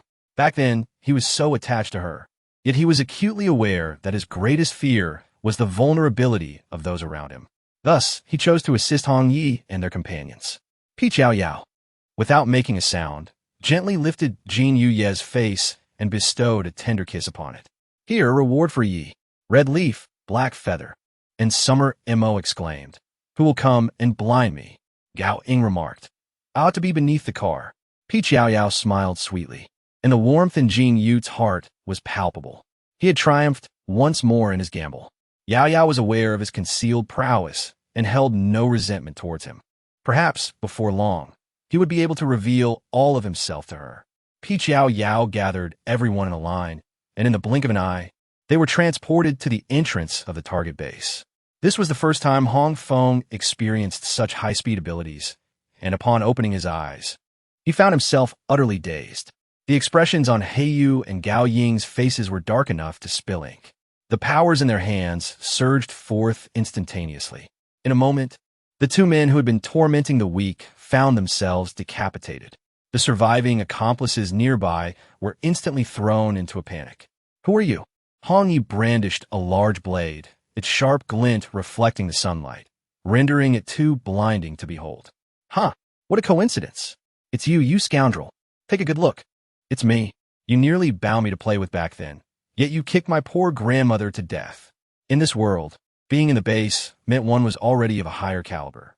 His gaze shifted from Hong Ye's face downwards, and his expression became lewd. "It's you. Ah, my eyes. It hurts so much." There were too many victims of their misdeeds, and recognizing them by face was not always reliable. Yet, the figure of that enchantress was indeed rare. "She is not someone you are worthy of gazing upon," Heiyu remarked coolly as a fire dragon scorched the man's eyes. I was wrong. Please spare me, esteemed lady. I was the only one who harmed your grandmother. I was but a lowly minion." The man, disregarding his pain, fervently bowed his head in apology. However, Hong Feng showed no mercy. "It's all right. Today you all must perish." As her words fell, Hong Yi and Hong Feng had already dispatched the scum with ruthless efficiency. Tao Yao Yao deliberately refrained from taking action. Her purpose here was merely to maintain a presence. Gao Ying and Heiyu hoped that Hong Ye and Hong Feng would eliminate more of these nefarious individuals, thus alleviating their own distress. They untied those who had suffered at the hands of these villains. A few were nearly lifeless, and Gao Ying sighed while employing healing techniques on them. However, his mutated wood-based abilities, primarily offensive in nature, rendered his healing skills somewhat inferior to those of typical wood abilities. Nonetheless, he managed to sustain their lives, albeit barely. Powers, much like cultivation, possessed both advantages and disadvantages. Ultimately, it was Tao Yao Yao who intervened, casting several healing spells before extracting a modified RV from her spatial pocket. "Gao Ying, place them in a vehicle first. Drive and follow closely behind us, keeping an eye on them. Once they regain consciousness, inquire about their intentions. Those willing to join our base may stay. Those who do not wish to join can leave," she instructed. Gao Ying acknowledged that this task fell squarely on his shoulders. After all, the siblings were here for revenge, and Heiyu, being the prospective son-in-law, naturally had to present himself well. He should remain in the vehicle, prepared for any unforeseen circumstances, just like Tao Yao Yao. Hong Ye and Hong Feng exchanged glances and raised their powers, striking towards the base's entrance. Hong Feng was somewhat astonished. He had not anticipated his sister's abilities to be so formidable, as she effortlessly cleaved through the base's defenses. Heiyu stood by, providing protection, as the fire dragon in his hand silently ascended to Hong Ye's golden blade, igniting it with an unquenchable flame. One slash sent half of the base's guards tumbling. Hong Feng shot Heiyu an approving glance, well aware of how timid his younger sister had once been. Her transformation into such a bold figure was undoubtedly linked to the unconditional support she received from behind. Although he was unaware of the reason for their anger, he understood that both harbored feelings for one another. As an older brother, he was reluctant to see anyone pursue his sister. Yet if someone was willing to risk their life to protect her, he had no complaints. He was, after all, an incompetent older brother. Hong Feng felt a fleeting moment of frustration before returning to his usual calm demeanor. Fortunately, fate had been kind to both him and his sister. Surely, their grandmother was watching over them from above. The trio's combat prowess was overwhelming, leaving her and Gao Ying to leisurely scavenge for supplies as if they were taking a stroll. Should anyone defect and seek refuge with her, she remained unperturbed, calmly perched atop the RV, using vines to push them aside. Who could say whether these individuals were genuinely good? It was best to wait until Hongye and the others had resolved matters. Nevertheless, Hongye did not indiscriminately slaughter the innocent. She targeted those who had previously bullied her. As for others with no grievances, she merely injured them and cast them aside. After about 10 minutes, the base's leader, accompanied by a group of relatively powerful individuals, burst forth. Upon recognizing the newcomers, his jaw nearly dropped in shock. Hong Feng, what is the meaning of this? I'm so glad to see you safe. We are brothers. Did I offend you in any way? The leader, a stout, dark-skinned man, appeared genuinely excited to see Hong Feng. The second-in-command beside him recognized the woman next to Hong Feng immediately. He was shrewder than the leader and was aware of the past mistreatment Hongye had endured in the base. Though he had turned a blind eye, he felt a sense of obligation towards her. With a swift stroke of her blade, Hongye sent him sprawling to the ground, the flames from the fire dragon engulfing his clothes. The water-based ability user nearby hurried to extinguish the flames, but by the time the fire was out, the second-in-command was left completely naked, his body char-black. Before he could utter another word, Hongye let out a cold laugh, deliberately misdirecting her strike to humiliate him. Oh yes, I beg you for help. And what was your response? You demanded I strip and lie in your bed for you to take me and my grandmother in. I did not. I never touched you. You cannot wrongfully accuse me. Brother Hong Feng, you have treated me so well. How could I possibly bully your sister? The formidable presence of Yu and Hong Feng rendered the second-in-command speechless with fear. While he wasn't truly afraid, he was biding his time, as the base had already called for reinforcements from the Gu family and other nearby bases. Once they arrived, he would see if they could maintain their arrogance. The second-in-command incessantly signaled to the leader, who, though bewildered, was reluctant to engage Hong Feng and the others in combat. Brother Hong Feng, I believe there must be a misunderstanding. When you encountered trouble, I was also gravely injured. When I sought to make amends with your family, I discovered they had already left on their own. Hong Feng's expression remained unchanged, devoid of any hint of emotion, regardless of whether the man's words bore truth. The harm inflicted upon his sister and the loss of their grandmother weighed heavily on him. I once knelt before you, pleading for your assistance. You were well aware of our plight. You simply chose to ignore it. Hongye's words were merciless. She had long understood such truths. Otherwise, she would not have survived. But as for my grandmother, those who have harmed me and my grandmother must die today. As for the rest, if you lay down your arms, I shall grant you a chance at survival. With another swing of her blade, she struck down the second-in-command, cleaving him in half. Suddenly, a flurry of fire swords descended from above, intercepting Hongye's next attack. A group of individuals swiftly emerged from behind, surrounding the onlookers atop the RV. The stout base leader, seeing reinforcements arrive, felt emboldened. Brother Hong Feng, Sister Hongye, I acknowledge my past mistakes, but you have already killed so many of us. Can we not let this matter rest? Gu He, standing at the center, scanned the group before pausing upon seeing Yao Yao and Gao Ying in the RV. What are you doing here? Have you left the Gu family to engage in robbery? Hongye curiously glanced at Yao Yao. Yao Yao smiled helplessly. This girl has avenged her great grievance, and her gossiping nature has been awakened once more. He is none other than Gu He. As Yao Yao's words fell, both Hong Yi and Yu gasped in astonishment. They had encountered Gu He on 2 occasions, yet each time he appeared to be amiable. Subsequently, after the demise of Qin Yu in the woods, they distanced themselves, shrouded by darkness. Thus, this was their first clear view of him. Alas, Yao Yao, your judgment was indeed lacking in the past. Yet now, being with Brother Yi, Your discernment is commendable. Hong Yi nearly reached for a handful of seeds in delight. Gu Yi had arrived accompanied by the three brothers of the Yun family and Xie Xingchen. After a night of persuasion, they were now united as one. Upon seeing Yao Yao, Yun Xian's expression darkened instantly. Despite Yun Yao's desperate attempts to intervene, he could not restrain his brother.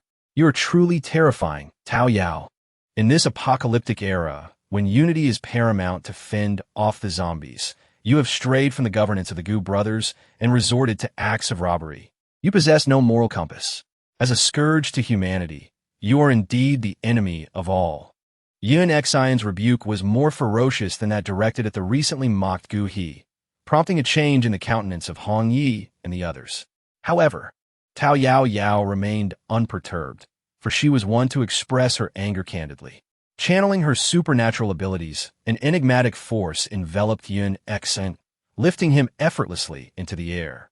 As the peach blossom gracefully fell from her hand, he plummeted heavily to the ground. He raised his hand once more, letting it fall, only to raise it again, allowing it to descend. Peach Yao Yao's delicate fingers danced gracefully, reminiscent of a beautiful ballet. Yet, Yunxin felt as though his very organs had been dislocated from the impact. Beside him, Xie Xingchen's eyes widened in disbelief. Who could possibly be more adept than her? No wonder she seemed familiar. She was his beloved sister-in-law. Realizing the gravity of his position, Xie Xingchen hastily beckoned to the abilities of the Xie family, retreating step by step to obediently stand behind Peach Yao Yao's mobile abode. A glaring act of betrayal. The Xie family members wore perplexed expressions, yet dared not defy their young master's command. Yun anxiously sought to rescue his elder brother, but found himself a meter away from Yunxin, unable to advance. Yun Yao suddenly knelt before Peach Yao Yao. "Miss, my elder brother was unaware of your identity. He spoke thoughtlessly out of prejudice. I implore you not to hold it against him. We, the Yun family, shall withdraw immediately and offer our unconditional support for all your endeavors." Yun, infuriated by his younger brother's cowardice, stepped forward to hoist him up. However, Yun Yao firmly grasped his arm and whispered a single phrase in his ear. Instantly, Yun stood frozen, his gaze shifting towards Peach Yao Yao with a myriad of expressions. Yet, he too soon knelt down. Our elder brother was in the wrong. I beseech you, miss, to quell your anger. Yun is willing to accept the punishment on behalf of my brother. Peach Yao Yao cast a fleeting glance at them. Yun Xian fell to the ground with a loud thud. Witnessing this, Xie Xingchen felt a surge of pain throughout his body, his gaze towards his sister-in-law laden with humility. Yun and Yun Yao hurried to assist their elder brother. Yun Xian was gravely injured, as Peach Yao Yao had struck with ferocity, particularly targeting his mouth. At that moment, he could utter not a single word, yet the fire of anger in his eyes remained undiminished. Chapter 132. Self-detonation of the persona. Casting a fierce glare at Yun Yao and Yun, he was prepared to engage Peach Yao Yao in a life-or-death struggle. Yun swiftly leaned into whisper. The girl Peach Yao is the transformed Silver Bell Maiden. This was precisely what Yun Yao had said. He was also unable to discern who had orchestrated what. However, upon his first encounter with Peach Yao Yao at the Yun residence, he recognized her immediately. She possessed a unique fragrance reminiscent of the Silver Bell Maiden. Coupled with the subsequent tests and the events that unfolded, Yun Yao was convinced that the two were indeed one and the same. Yun Xian stood frozen in place. Silver Bell. What a silver moon? Reflecting on his treatment of Peach Yao, his legs weakened. A chill ran through him. For if Silver Moon were to learn how he had behaved towards her sister, would she ever deign to speak to him again? He glanced at Xie Xingchen, noting that the young man had already rallied the entire Xie family in support of Peach Yao Yao. What doubts could remain in his heart? It was common knowledge that this fellow had developed affections for Silver Bell's cousin during their recent interactions. Urgently, he grasped Yun's hand, gesturing fervently. Yun instantly understood, supporting his elder brother and rallying the entire Yun family to stand resolutely behind Peach Yao Yao, mirroring the stance of the Xie family. Yao Yao chose to disregard them. Yun Yao was aware of matters that eluded her understanding, yet she deliberately employed that tactic against Yun Xian. It was a conscious decision to expose her own facade. The Yin family held sentiments towards both the Yun and Xie families.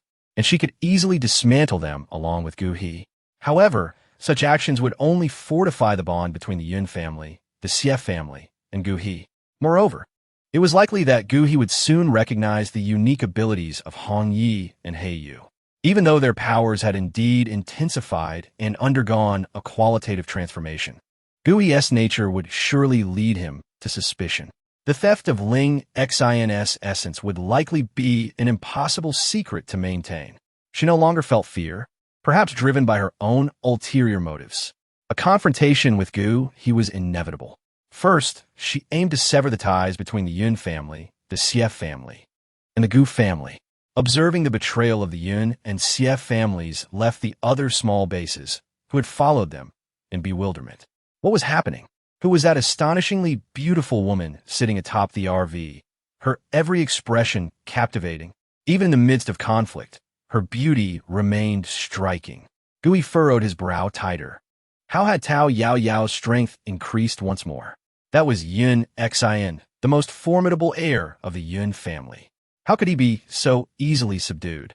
Left powerless on the ground? Yao Yao laughed unabashedly and said, Gu He, this matter concerns our Yin family and theirs. This base is claimed by our Yin family. If you're interested in sharing this bounty and wish to oppose us, feel free to do so. Yao Yao, having finished speaking, signaled for Black Feather and Red Leaf to launch an offensive. Black Feather and Red Leaf, alongside Red Maple, immediately unleashed their full powers. In an instant, a torrent of flames combined with golden blades that could cleave the heavens and earth, propelled by a howling tornado, obliterated more than half of the base's infrastructure. Gu He, grasping the diminutive base master, retreated several hundred meters. The individuals he brought along were no fools. Sensing the dire situation, they promptly fell back. As for the others, they were swiftly engulfed in the clash of blades and the blaze of fire. Gu He set down the small base master and exclaimed furiously, Yao, when did you become one of the Silver family? Even if you covet territory, must you resort to such ruthless measures? Lives are at stake. Yao Yao, feeling exasperated by the man's sanctimoniousness, retorted, you were truly blind back then. Just kill him, Red Leaf said, wielding her blade without an ounce of hesitation. Her ability surpassed Gu He's, enhanced further by Black Feather's fiery dragon and her brother's wind assistance. Gu He could only awkwardly evade their onslaught. Yao Yao chuckled lightly, don't speak nonsense. My relationship with Brother Gu, he was purely one of camaraderie. Perhaps my beauty has driven that woman mad, compelling her to expel me from the base. Fortunately, I was taken in by Sister Yin, yet unexpectedly, I encountered him again on my very first mission. I see now, since he is not your beloved, I shall not hold back. Let me strike him down. With a swift motion, Hong Yi transformed her single large blade into two formidable cleavers. He Yu gazed at her indulgently, remaining silent as the fire dragon and water dragon obediently joined her side. Gu He furrowed his brow, contemplating a strategy, while the already terrified Black Dwarf base leader had knelt in submission. Little sister Hong Yi, brother Hong Feng, we share a bond of life and death. I have erred. I am guilty, but my sins do not warrant death. I implore you, grant me a chance for survival. The others in the base are innocent as well. We shall submit. We will unquestionably bow to you. I beg you spare us. As he pleaded, he fervently knocked his head against the ground. Gu He observed that the Yun and Xie families had clearly switched allegiances. Realizing that he had not adequately prepared for this outing, the Yin family had shown him kindness, and moreover, this was a matter of personal vendetta. He would not interfere. However, even if they had erred, what wrongdoing had the ordinary people of this base committed? Yao Yao found his words irksome, her irritation palpable as she adorned herself with gilded embellishments. Silence, she commanded. Had we wished to eliminate you, we would have done so long ago. Do not feign righteousness now. Listen closely, those of you who remain. Our esteemed Silver family is in search of talent and welcomes anyone willing to undergo assessment. Once we have concluded our matters, we shall evaluate you.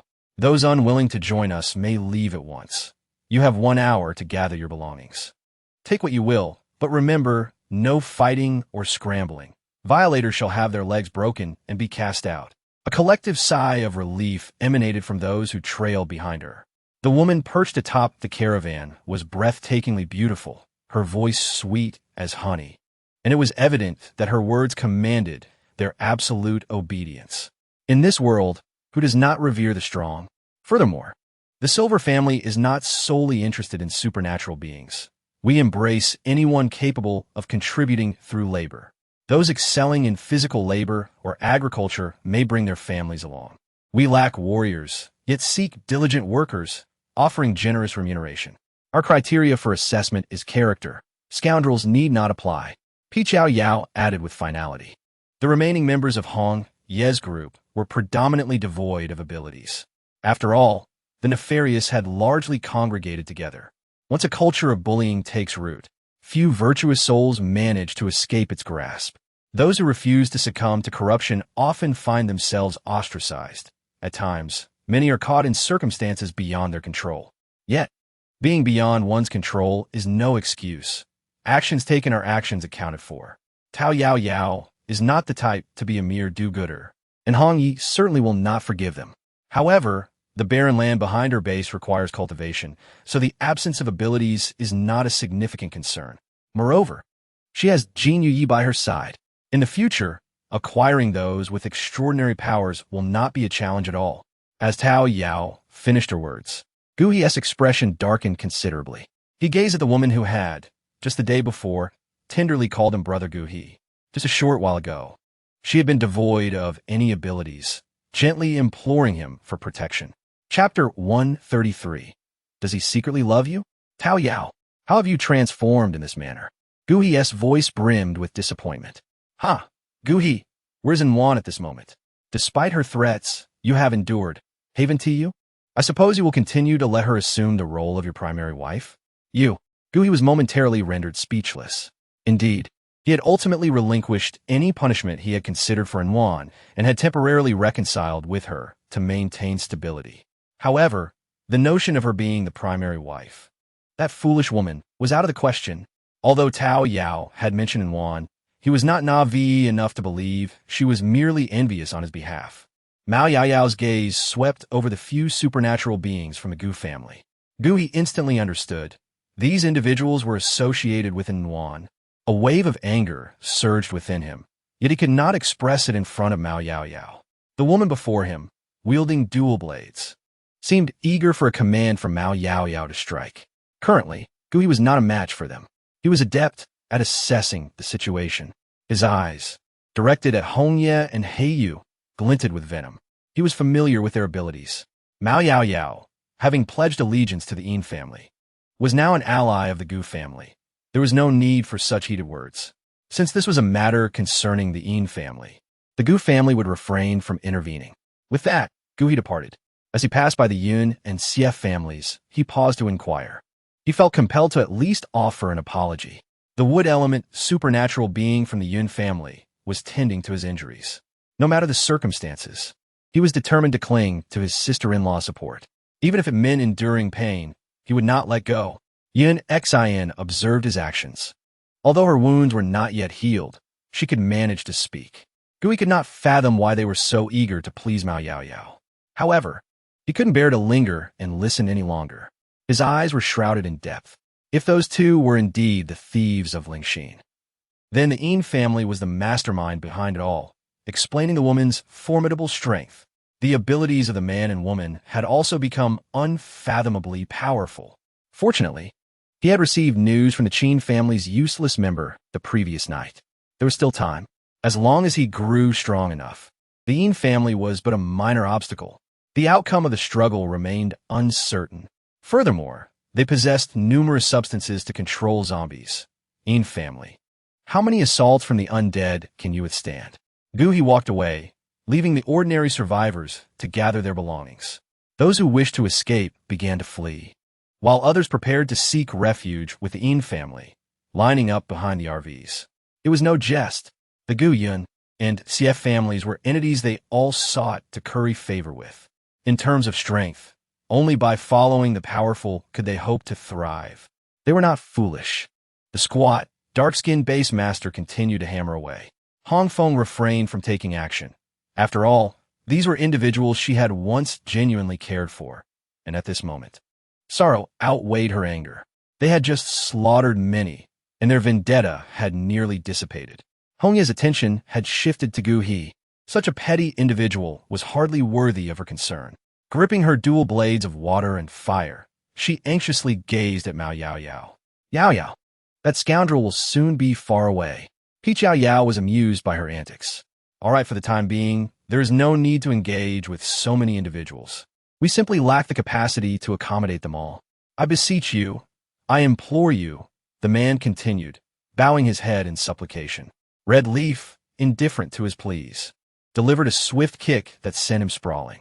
Grateful for having narrowly escaped a dire fate, the man expressed his gratitude by bowing his head several more times towards Red Leaf and Red Maple.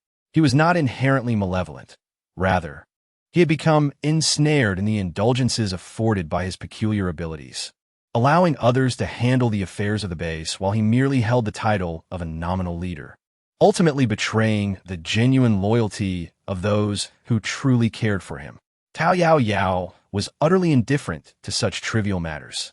She understood that Hongye had spared him out of consideration for Hong Feng, for otherwise, with Hongye's temperament, he would have long since dealt a fatal blow. All right, let's depart. Gowing drive. Yao Yao tapped the roof of the car. Gowing immediately started the engine. Hong Feng and his companions also jumped in.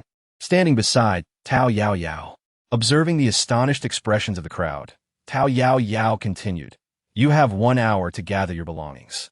Those who wish to leave may do so, and those who wish to ally with us, we shall send a vehicle to fetch you after 1 hour. Remember, do not engage in fighting. Do not create chaos. Take only your possessions. Otherwise, I assure you, you will not survive until nightfall." Only the 3 Yun brothers and Xie Xingchen remained. "Miss," Yin Xian spoke, clearly pained, "it is all my fault. I was presumptuous in my words. I beseech you to forgive me." Having said this, Yin Xian attempted to bow and kneel before Yao Yao, but she gently raised a finger to halt him. "There is no need for such formality. I have already vented my frustration at that moment. It is of no consequence now. If there is nothing further, I kindly ask you to step aside. We have matters to attend to." Yin Xian, feeling somewhat embarrassed, glanced at her, but seeing her calm demeanor, he could only silently yield. Soon, only Xie Xingchen remained on the road, gazing at her with pleading eyes. "I merely wish to join the Yin family." Willing to toil without hesitation, Hongye, somewhat perplexed, rubbed his forehead and remarked, "Yao Yao, do you know him? Is he quite sane?" Yao Yao nodded slightly, acknowledging the situation, albeit with a hint of sarcasm. There was no need for her to feign anything. Her facade had already crumbled, rendering any pretense pointless. "Young Master Xie, as the future heir of the Xie family, do you not find your words utterly absurd? We have no shortage of laborers." Xie Xingchen, with unwavering seriousness, immediately knelt down without a moment's hesitation, leaving Yao Yao no time to react. "I have severed all ties with the Xie family. I only wish to join the Silver family. I am willing to do anything." Yao Yao raised her finger, nonchalantly tossing someone aside. "Fine. My family lacks neither cattle nor horses, but we are indeed in need of a manure pit. You may join the queue behind that fellow. Go, drive." The vehicle immediately roared to life and sped away. Red Leaf, with a hint of curiosity, inquired, "Is that Xie Xingchen from the revered Xie family? Wow. Does he harbor a secret affection for you?" "Not at all." Yao Yao sighed softly. In truth, she herself was uncertain whether her actions were justified. Chapter 134. Let nature take its course, she could certainly deliver another beating to Xie Xingchen. Moreover, as long as she willed it, he could kneel in vain, never gaining entrance to the base. Yet, in that fleeting moment, she recalled Xia Mo's ability to conceal her own sorrow and nostalgia. If only in the past, she could have had the audacity to dissuade a union between fairies and humans. Now, she found herself entwined with Jin Yuyi. If Xia Mo genuinely cherished her feelings, she would allow their relationship to unfold naturally. Furthermore, it must be noted that he had previously taken on the airs of a young master. Bullying Xia Mo, Yao Yao instantly wilted, yet she could not remain idle. Thus, she endeavored to create a ruckus for Gu He. In any case, she resolved to disregard the consequences, following her heart and allowing things to unfold naturally. To put it plainly, she decided to take things one step at a time. Ultimately, the figure walking alongside that short, dark-skinned former landlord was none other than Xie Xingchen. Ah yeah. The intercom was swiftly connected. No need, he remarked. Xing Luo's abilities have already been activated. It appears to be a variant of wood-based powers. Jin Yuyi hesitated momentarily, as Tao Yao Yao's candid words elicited a hint of embarrassment on his face. Hey, Yao Yao, pay attention. I'm still here. Hong Yi said, standing beside her. Peach Yao Yao felt an unusual warmth rising to her cheeks. After hanging up the intercom, she strolled towards the back with Hong Ye. Heiyu and Hongfeng had gone to assist with the new arrivals. For safety reasons, the newcomers could only be escorted to the desolate outskirts of the area. However, there was a fixed daily meal provided. This was all arranged by Peach Yao Yao and Gaoing. The intention was to stabilize everyone with these provisions until the foundational construction of the base was completed. At that point, self-sufficiency would be attainable, and the work meals would rely on everyone's own efforts. After all, sustaining everyone indefinitely was not feasible, no matter how affluent Peach Yao Yao was. Resources were limited across various locations. She could not afford to be overly indulgent, as Tao Yao Yao hurriedly urged her to change clothes. I couldn't help but admire her ever-optimistic spirit. It no longer pertains to me. The crux of the matter lies in your brother's relentless efforts to sustain your well-being. However, this is not the point I wish to convey. I shall refrain from speaking in abstract terms about our relationship. It appears that you and Yuga have had quite a fierce quarrel, haven't you? Peach Yao Yao is certainly not motivated by gossip to assist in resolving the issues between the two. Rather, it is evident that Hong Yi and He you have been at odds for quite some time, yet have failed to articulate their feelings. Should any unforeseen circumstances arise, how much regret would ensue? Thus, if one feels a spark of affection, it is imperative to express it. If love exists, one should embrace being together. Although acting on impulse often leads to a multitude of complications, it is far better to seize every opportunity to be together than to lament in the days that follow. You see, it is not that I am ignoring him. Rather, he clings to past grievances and holds a grudge against me. Yet just moments ago, I witnessed him protect you quite fiercely. The last time we visited, it seemed as though you were on the brink of becoming a couple. What could have caused such a sudden outburst of anger? Is it because of that young heir from the Bien family? Hong Yip pouted, seemingly affirming Heiyu's regard for her, and nodded. Indeed, on our way to the Bien residence, we encountered numerous events. We should consider ourselves to have mutual affection, I suppose. However, she soon sulked, her lips pursed. You are aware that my interactions with that foolish young heir were rather pleasant. Yet I found his navet amusing. I admit I once harbored a strong dislike for him, but upon subsequent visits, I discovered he had matured significantly, now embodying responsibility and accountability. We became friends and occasionally ventured out together. Who could have anticipated that he would suddenly propose marriage? I outright refused him. Yet, in a public declaration, he implored me to provide him an easy way out, asking me to consider his proposal rather than reject him outright, assuring me that he would not trouble me again thereafter. Little did I know, the news spread within the base that I had accepted. I promptly clarified the situation to Heiyu, yet he refused to listen, insisting that I hasten to become the Bien family's granddaughter-in-law. Yao Yao, how could I not be infuriated? The more she spoke, the angrier she became, and had Heiyu been before her, she might have delivered a sound thrashing. Peach Yao Yao smiled helplessly. Is this it? Is Black Feather's jealousy truly this intense and exaggerated? Hong Yi, do not be angry. At least let me clarify that Brother Yu is undoubtedly jealous and upset. However, I find his actions rather excessive. I shall inquire about it later. Hong Yi waved her hand dismissively. Let it be. Am I to believe that if I do not want that scoundrel from the Bien family, no one else would desire him? Tao Yao Yao understood that her words were uttered in anger, without any support. She instructed Hong Yi to go out and assist, while she herself sought out Heiyu. At this moment, Heiyu was accompanied by a commendable group of water and fire ability users from base. engaged in the tasks of gathering water and building a fire pit. Upon noticing her approach, he greeted her warmly. Yao Yao. Peach Yao Yao stepped forward and tugged at his sleeve. Brother, come with me. I have something to ask you. Heiyu furrowed his brow and nodded, giving a brief directive to the others before approaching her. What is it, brother? Are you concealing something from us? Peach Yao Yao's expression was grave, intentionally attempting to provoke Heiyu. He stared at her in silence for a considerable time, yet she noticed the tension in his tightly clenched fist. No, Heiyu replied. His face darkened as he shook his head. His tone was solemn, laden with careful consideration. Tao Yao let out a sigh, realizing that a mere couple of inquiries would elicit no response from Heiyu. Thus, she gently tapped with her hand behind her. In an instant, a soft pink glow emanated from Heiyu's eyes. His once transparent gaze gradually darkened.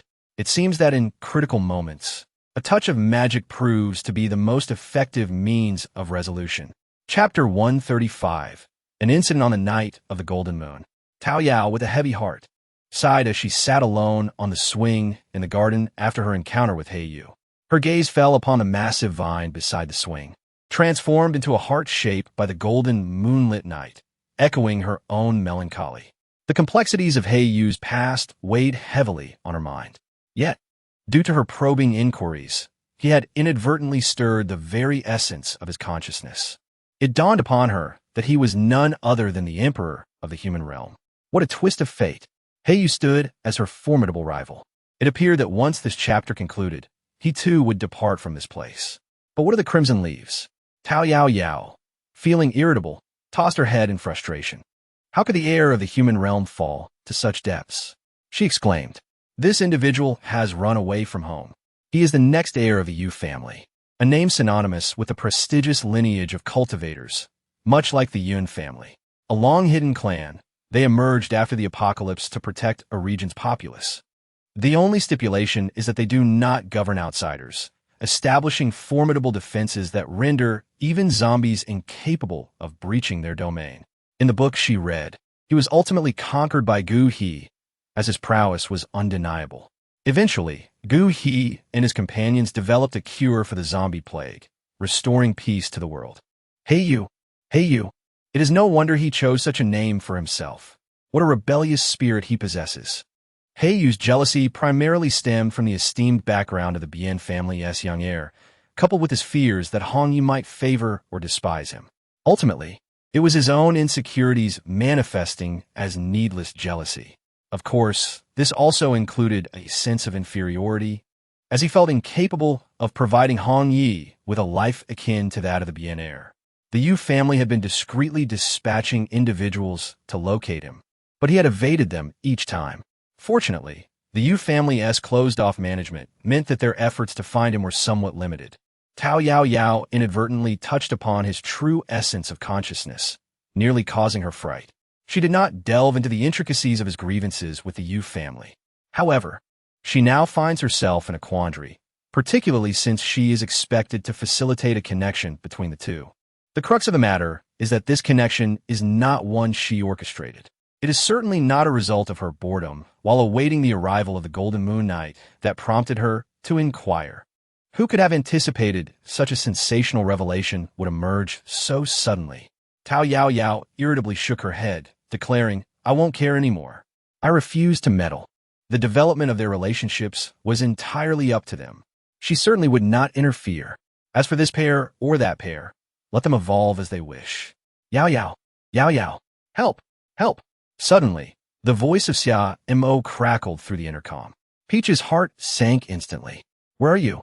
Report your location. We are at XXX.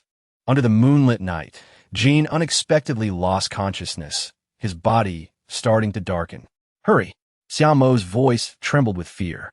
As Tao Yao listened to her words, her heart sank. In an instant, her mind went blank, and she swiftly dashed out. Yet, in those fleeting seconds by the time she arrived, the open space was occupied solely by Xia Mo, who knelt on the ground.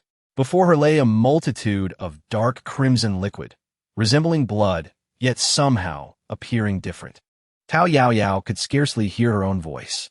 Where are Xia Mo and Yi? Where's Yi? Xia Mo weakly raised her hands, seemingly still in shock. In disbelief, She spoke to her. A horde of zombies came and took him away.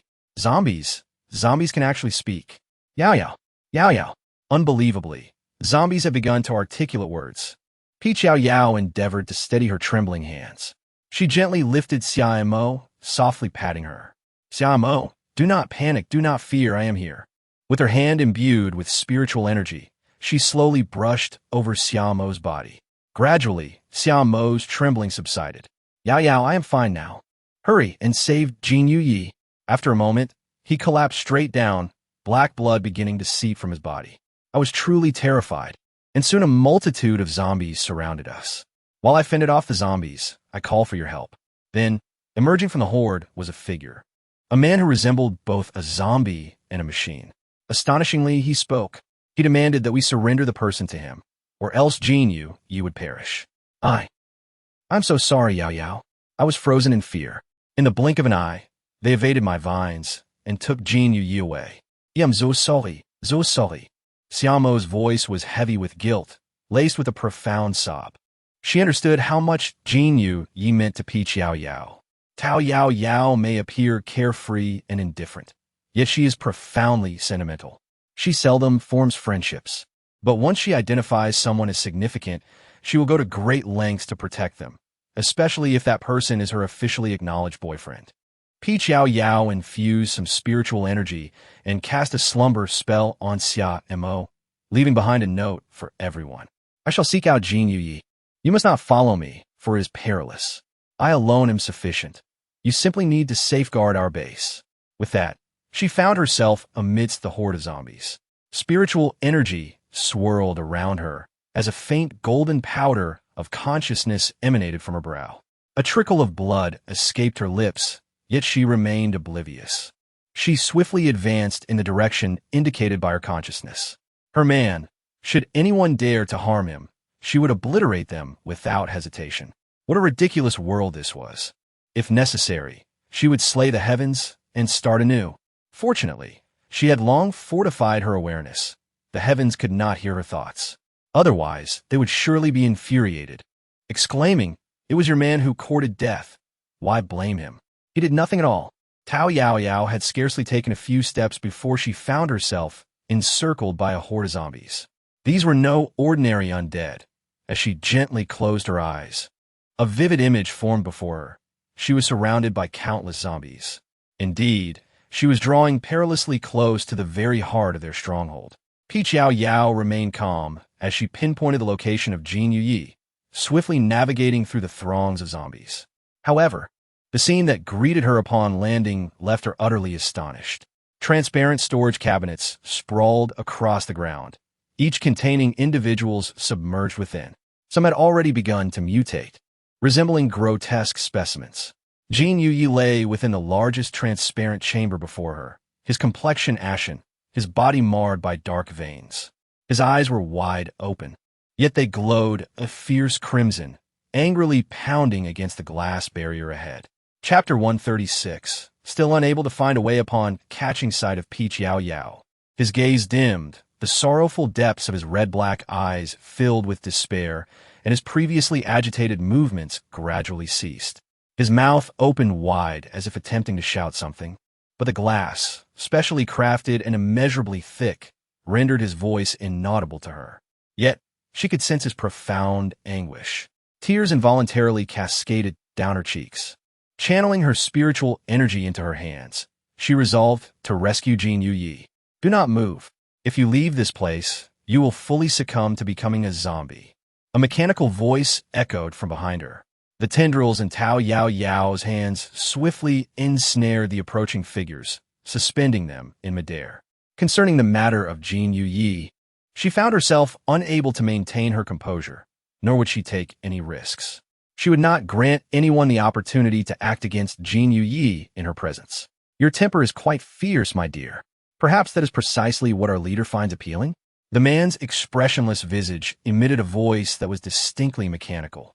Yet the words conveyed a palpable sense of human emotion.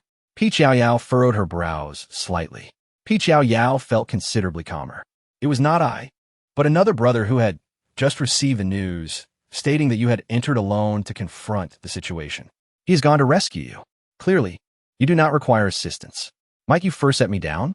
Dear sister-in-law, Yao Yao did not entirely trust his words, yet gazing upon the peculiar laboratory, she harbored some tentative conjectures. She laid the individual upon the ground, but refrained from fully unbinding him. The man tilted his head, casting a glance at Jin Yuyi. Brother, have you regained consciousness? Do not be alarmed.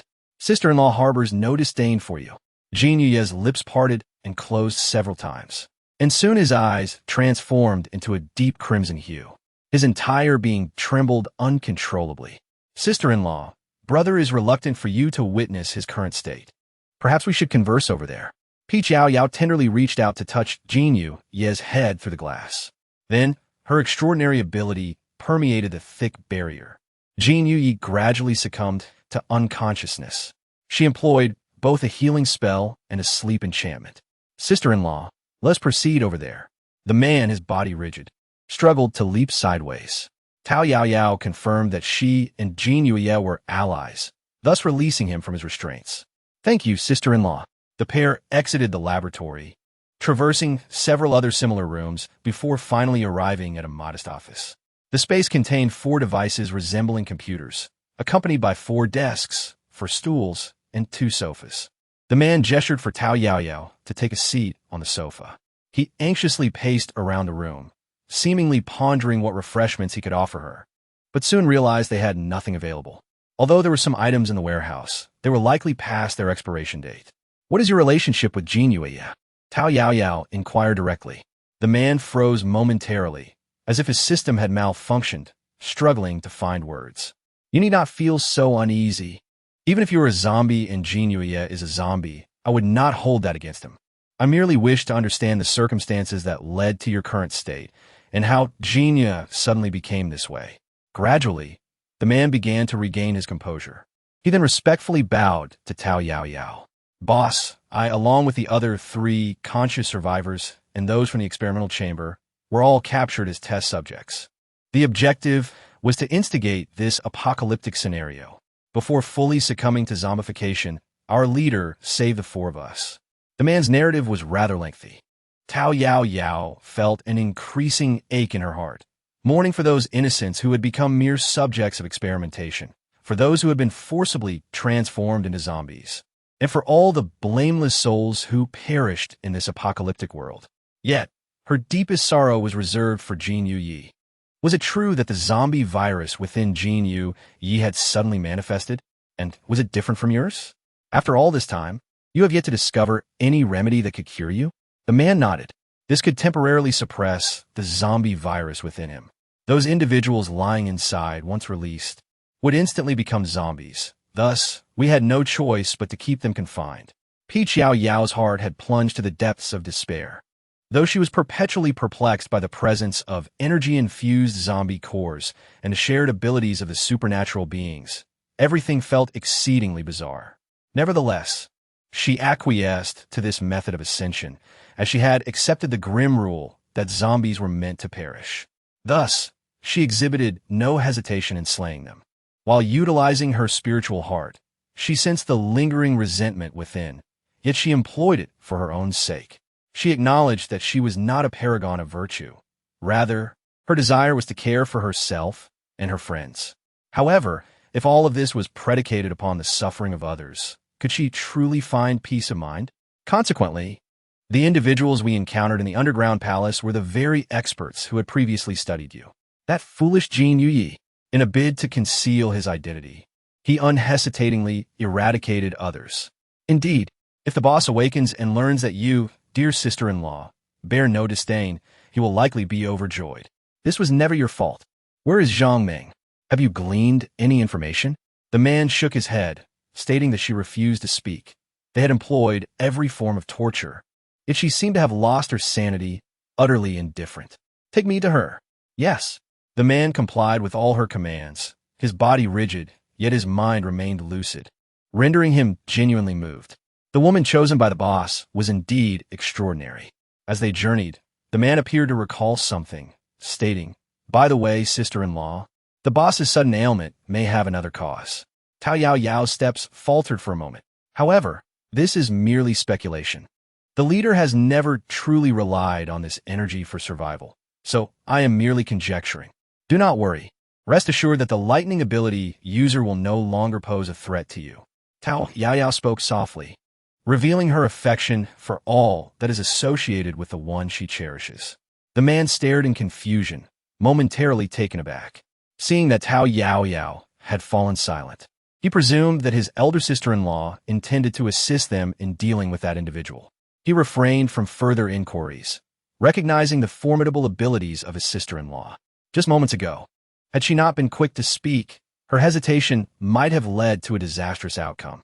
The two made their way to the basement, a dimly lit space illuminated only by a few solar lamps. Zhang Meng, drenched in blood, indeed bore the marks of severe torment. Yet, within Yao Yao's heart, there lingered no trace of sympathy.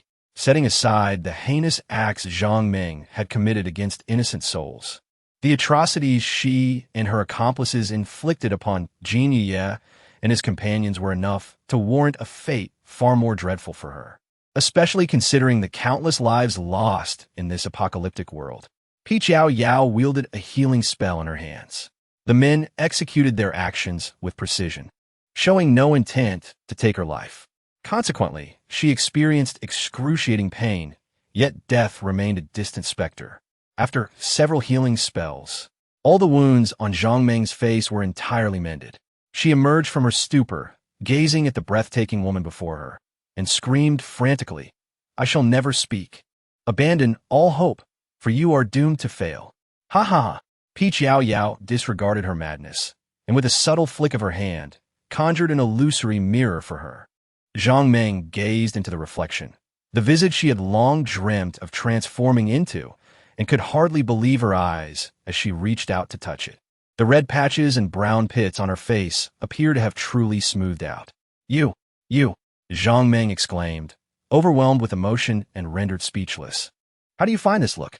If it does not meet your satisfaction, I can further assist you. If you desire larger eyes, I can make them so." As Yao Yao's words fell, Zhang Meng's eyes widened dramatically, transforming into strikingly beautiful European-style double eyelids. A slightly upturned nose, a smaller mouth, a more delicate face, even fairer skin. Zhang Meng watched in astonishment as her beauty blossomed, sending her into a frenzy of excitement. Just like that. Just like that. No. My face. That is my face. Fine. I will tell everything. Please do not. Come on. To prove that I am not deceiving you, I shall take you to meet someone. Yao Yao retrieved a sack from her space and draped it over Zhang Meng. After speaking, she whisked Zhang Meng away, disappearing from sight.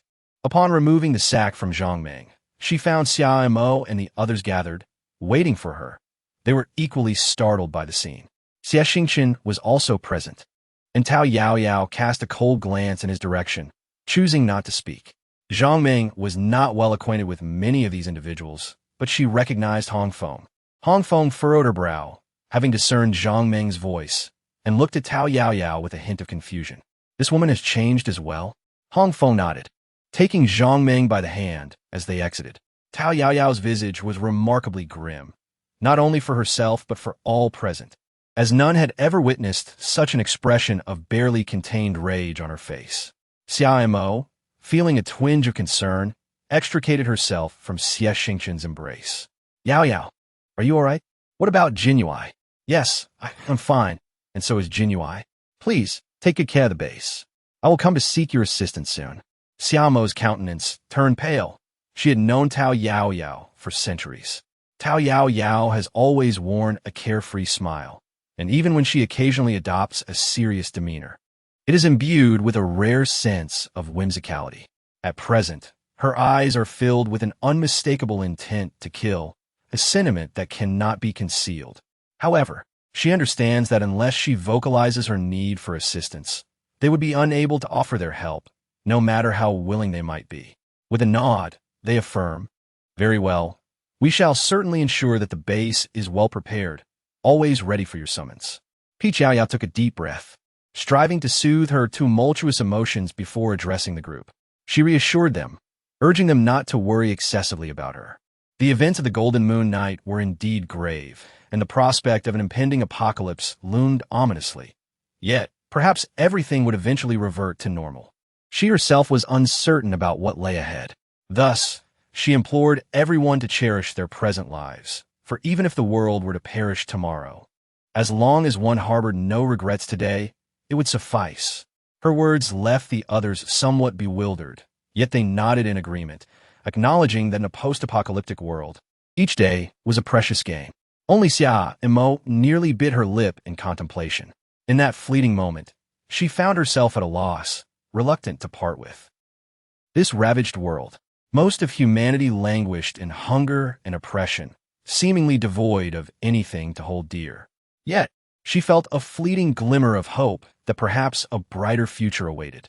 Yao Yao gently patted her face, rescuing her lower lip. She was aware of Xiaomo's concerns, yet she could surmise that Zhang Meng's accomplice must include Gu He. To rescue Jin Yi, it was imperative to capture Gu He for interrogation. And then there was Yuan. In the original narrative, the antidote for the zombies was indeed developed by them. Was it not? What sort of world would emerge from this? She could not fathom. However, a world devoid of Jin Yi was one she would rather forego. She was a fairy, not a paragon of virtue. That which she cherished must be protected with her very life. Peach nodded at him, expressing her gratitude for his hard work. Yes, rest assured. Good. The crowd nodded in unanimous support of all her decisions. Inside, 2 men, a little girl, and a cat were already waiting. Sister-in-law, meow. Peach Yao Yao observed their demeanor, finding no amusement in it, only an intensifying fury as she tore open the sack. With a swift kick, she struck Zhang Meng in the solar plexus, conjuring a reflective water mirror before her. Zhang Meng, momentarily entranced by her own exquisite visage within the mirror, hesitated, seemingly feigning ignorance, reluctant to speak. Go ahead, utter your words, for this face shall eternally belong to you. Zhang Meng gazed at her stunning reflection, breaking into fits of foolish laughter. Ha ha ha, splendid. This factory was established by our 4 families. I hail from the Zhang family, primarily responsible for providing the venue.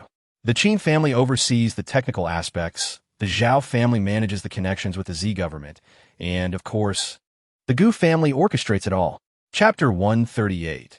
The assault on the Gu family. Zhang Meng cast a disdainful glance at the individuals beside her, genuinely believing that there existed a world where one could find employment that offered sustenance, accommodation, and financial remuneration, all while providing warmth. They had all willingly come here. Nearby, a small kitten, infuriated, nearly lashed out with its claws at her, but was restrained by the man beside her. They were not permitted to speak, nor to cause any disturbance for the elder sister-in-law. Peach Yao Yao inquired coldly, "Where is the antidote for the zombie virus?" "Ha! You ought to ask Gu He and Qin Xia. Our Zhang family merely serves as errand runners. How do you usually communicate? Is there a fixed code or signal?" Zhang Meng, caressing her face with a look of rapture, shook her head. "I was dispatched to the Xia family as an undercover agent, and, at that time, I could contact Supervisor N, who was lurking within the Xia household. He was responsible for issuing me new directives. As for him, he likely used a special communication device to connect with his superiors. I happened to overhear his correspondence with the Qin family, which revealed that they were researching a new drug. Ha ha ha. It is a potion that can enhance supernatural abilities. The Qin family sent him a sample, which I managed to steal away. Ha ha. Subsequently, I defected and lost contact with them. You should seek out Gu He. He is the mastermind lurking in the shadows. Capture him and bring him to me. Ha ha ha. Zhang Meng laughed boisterously, gazing at her reflection in the mirror, where a beautiful woman mirrored her joyous laughter. Her amusement only deepened. You are overthinking it. Although I wish to torment you a while longer, your existence merely disturbs the air, she shouted, intent on killing Peach Yao Yao. But alas, she could barely graze Peach Yao Yao's hand before being struck down by a man nearby, wielding an electric baton. Peach Yao Yao turned and walked outside. It is settled. Follow me to assault the Gu family. Yet, she was acutely aware that the heavenly path would not permit it. The heavenly path's courtesy towards her was merely transitory and did not imply that she could effortlessly subdue the air of the divine realm. Given this, She resolved to adhere to the rules of this world. Jin Yi felt a resurgence of vitality coursing through her being. Yao Yao lifted the enchantment of slumber from him, casting her healing spell upon him as if it were of no cost. Indeed, the blood-red hue in Jin Ye's eyes gradually began to fade. Jin Ye's condition bore similarities to that of Yun Yao before, yet the distinctions were substantial. Yao Yao could only alleviate Jin Ye's symptoms for a fleeting moment, utterly unable to suppress them. The man trailing behind him, upon witnessing this, hurriedly pressed the button nearby, and Jin Yi was gently raised from the water. Yao Yao, I am sorry. I. Jin Yi, drenched from head to toe, wished to gaze upon her, yet found himself too timid to do so. Yao Yao stepped forward and embraced him. The healing spell in her hands remained unwavering.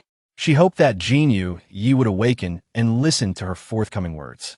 Yi, I do not blame you. Regardless of who you are or what you have become, my affection lies solely with you. Rest assured, I shall devise a way to save you. If I cannot rescue you, I shall accompany you in death, taking this world with me. Jin Yi slowly raised his head, his eyes glistening with unshed tears. He struggled to suppress his sorrow, yet seemed to be of little avail. Yao Yao, I love you. Yao Yao gently pressed her lips against him. Subsequently, she cast several slumber spells upon Jin Yi. In the fleeting moment that Yao Yao rose, the distribution map of zombies before her suddenly transformed. A flash of crimson light illuminating the scene. All the zombies, including the few men behind her, seemed to establish a connection with her. With a mere thought, the man behind her let out a cry and was propelled away. This man, had he bestowed his abilities upon her? As she lowered her gaze, the zombie map before her became malleable to her design. With another thought, the man clutching the cat was also sent flying, along with the feline. Sister-in-law, meow. At this instant, Yao Yao was utterly convinced. No wonder when they first met, Jin Yi always cast his eyes downward, feigning melancholy. It turned out he was strategizing and orchestrating. This way, there was no need for Yao Yao to command the others to lead the zombies. The moment she stepped forward, Yao Yao, brimming with the extraordinary power of lightning, transformed into a silver moon. She could even launch herself towards the protective barrier of this world, seeking the lair of the heavenly Tao. Today, she would obliterate the mere goof family. In the blink of an eye, her metamorphosis left the man behind her utterly astounded. His speech faltered as he stammered, Big sister-in-law, you're a lightning-type supernatural being. Had he uttered a misstatement earlier? The young girl gaped in astonishment, unable to voice her thoughts. Had it not been for the fact that the big sister-in-law had just transformed before her eyes, she would never have believed it. However, Yao Yao did not don a veil.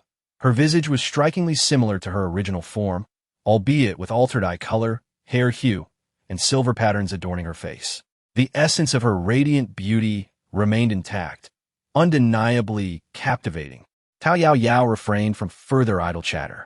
With her gaze lowered, she commanded all the zombies in the vicinity to advance towards Gu He's base with unwavering determination. The subordinates of Jin Yi still possessed some semblance of intellect, although Yao Yao, in a fit of anger, ordered them to gather all the zombies. Those under the dominion of the major bases remained unperturbed. Yao Yao issued her commands with unwavering authority. Delay and disrupt. There must be no opportunity for them to assist the Gu family. It was astonishing to discover that the seemingly honest and trustworthy steward from the Xie family was, in fact, a spy for Gu He. One can only imagine the circumstances surrounding the other bases. Gu He has likely been orchestrating this intricate game for over a decade. It is a pity that she, Yao Yao, has neither lost her memories nor her demonic powers upon her arrival. Had it not been for the entanglement with Jin Yi, she might have been inclined to engage Gu He in a calm and measured manner. After all, she had previously been deliberating on how to decelerate Gu He's progress to prevent the conclusion of their contest. But now if Gu He were to sensibly surrender the antidote, she might consider sparing his life. His aspirations for a resurgence were of no concern to her. Otherwise, she would be the first to ensure he accompanies Jin Yi to the grave. In silence, they pressed onward at full speed. By dawn the following day, the undead army had breached the defensive perimeter of Gu He's base. Yao Yao did not blink. continuing to advance forward. Indeed, 10 minutes later, she spotted a multitude of extraordinary individuals from the Gu family emerging in the distance, led by Luo Yin. Where's Gu He? And where was Yuan? Peach Yao Yao furrowed her brows slightly, sensing an ominous premonition.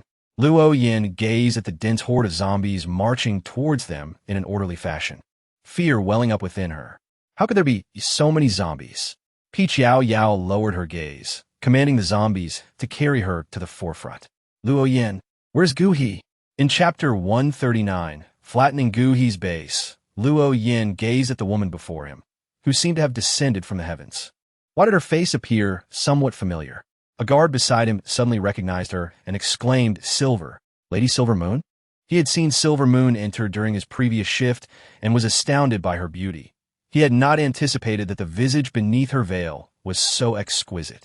Luo Yin furrowed his brow as realization dawned upon him. Gu He had previously sought him out to find a girl named Silver Moon at the base. Moreover, the Silver family had just recently vanquished the Zhang family's base and obliterated a nearby small base. How was she now amidst the zombies, intent on their destruction? Lady Silver Moon, what is happening? How has your family allied with the undead? Peach Yao Yao's expression was frigid. The lightning in her hand struck swiftly. Subsequently, she commanded the zombies to bind Luo Yin, who had been momentarily stunned by the strike. He was then transported to the rear of the horde of zombies. This scene terrified everyone present. Peach Yao Yao restrained the zombies, sparing Luo Yin. However, this was merely a temporary measure. She harbored no desire to torment these innocents who had already suffered. Yet, should these individuals succumb to madness and attempt to obstruct her, she would not hesitate to retaliate. I extend to you one final opportunity. Surrender Gu He and Yuan, and all of you come forward to yield, and I shall spare your lives. Tao Yao Yao's cold voice lacked any emotion. Otherwise, she would annihilate the Gu family. Everyone was desperately retreating, leaving only a few individuals selected for this protective mission. They were powerless. Such is the ruthlessness of the base's tasks. Peach Yao Yao cast a subtle glance downward and chose several formidable zombies to advance. In no time, these individuals were all vanquished. Tao Yao Yao halted the zombies, presenting a final opportunity to live or to perish. One man gazed at her in bewilderment. You are human too. Why do you assist the zombies in their assault against us? Do you still deem yourself worthy of being human? Peach blossoms. Zombies? Do you not realize that these zombies were once living beings? Who transformed them into this state? It was Gu He. Peach Yao Yao confessed that she found it somewhat difficult to take decisive action, ultimately allowing the zombies to release the captives. A sound transmission device, previously enchanted by her, hovered gracefully in the air. It began to broadcast everything Zhang Meng had uttered while imprisoned. The mastermind behind this revelation was Gu He. Ah, you should seek him out for the antidote. Zhang Meng laughed maniacally. Yet, the words being spoken were remarkably rational and coherent. Every individual within the Gu family's base gazed upwards, witnessing the unfolding scene. In that moment, everyone was rendered speechless. Instinctively, they chose disbelief. However, the veracity of her claims was undeniable. In an instant, all eyes turned warily towards the Gu, Zhang, Zhao, and Qin families within the base. Most of these individuals were aware of Zhang Meng's assertions, as they were merely pawns in Gu He's game, inevitably privy to some of the underlying truths. How could this be possible? Luo Yin had already regained consciousness and was presented before Peach Yao Yao by the zombies. Gazing at the luminous screen above, he reminisced about his past encounters with Gu He. What is impossible? Look closely at these so-called zombies. Are they truly zombies now? The crowd's attention shifted to those labeled as zombies. The lower-tiered beings were currently rendered dormant under Peach Yao Yao's control, while the higher-tiered retained a semblance of awareness. Sorrowfully observing their fellow humans from their lofty positions, Peach Yao Yao summoned several subordinates of Jin Yu Yi to step forward. As the man's mechanical voice resonated, everyone felt an involuntary shudder. We have never been zombies. It is Gu He and his ilk who have turned us into subjects for their vile experiments. It is a pity that these countless individuals, forced to become infected, have lost their senses and the ability to feel pain, merely to be slaughtered by our hands like mere zombies. We harbor no desire to harm anyone. Yet, These fiends compel us to lose our consciousness and attack you. Among the Gu family, those who have not been brainwashed by Gu are now witnessing the collapse of their beliefs. This includes the 3 members of the Yun family. Yao Yao had deliberately set up a light screen to relay the situation at the entrance to every corner of Gu He's base. Yin Xin felt as though his resolve had shattered into a million pieces, nearly toppling over. Grabbing the members of the Yin family, he rushed outside. He must witness with his own eyes the person standing at the heart of the zombie horde, the one he has long yearned for. Yet, her words struck a devastating blow to the hearts of all self-righteous ability users. Ask yourself, which of those who fought valiantly to defend the base did so without a sense of justice? Yet in an instant, all notions of righteousness transformed into blades wielded by others, relentlessly striking down their own kin. What sins did they commit, forced to serve as mere test subjects?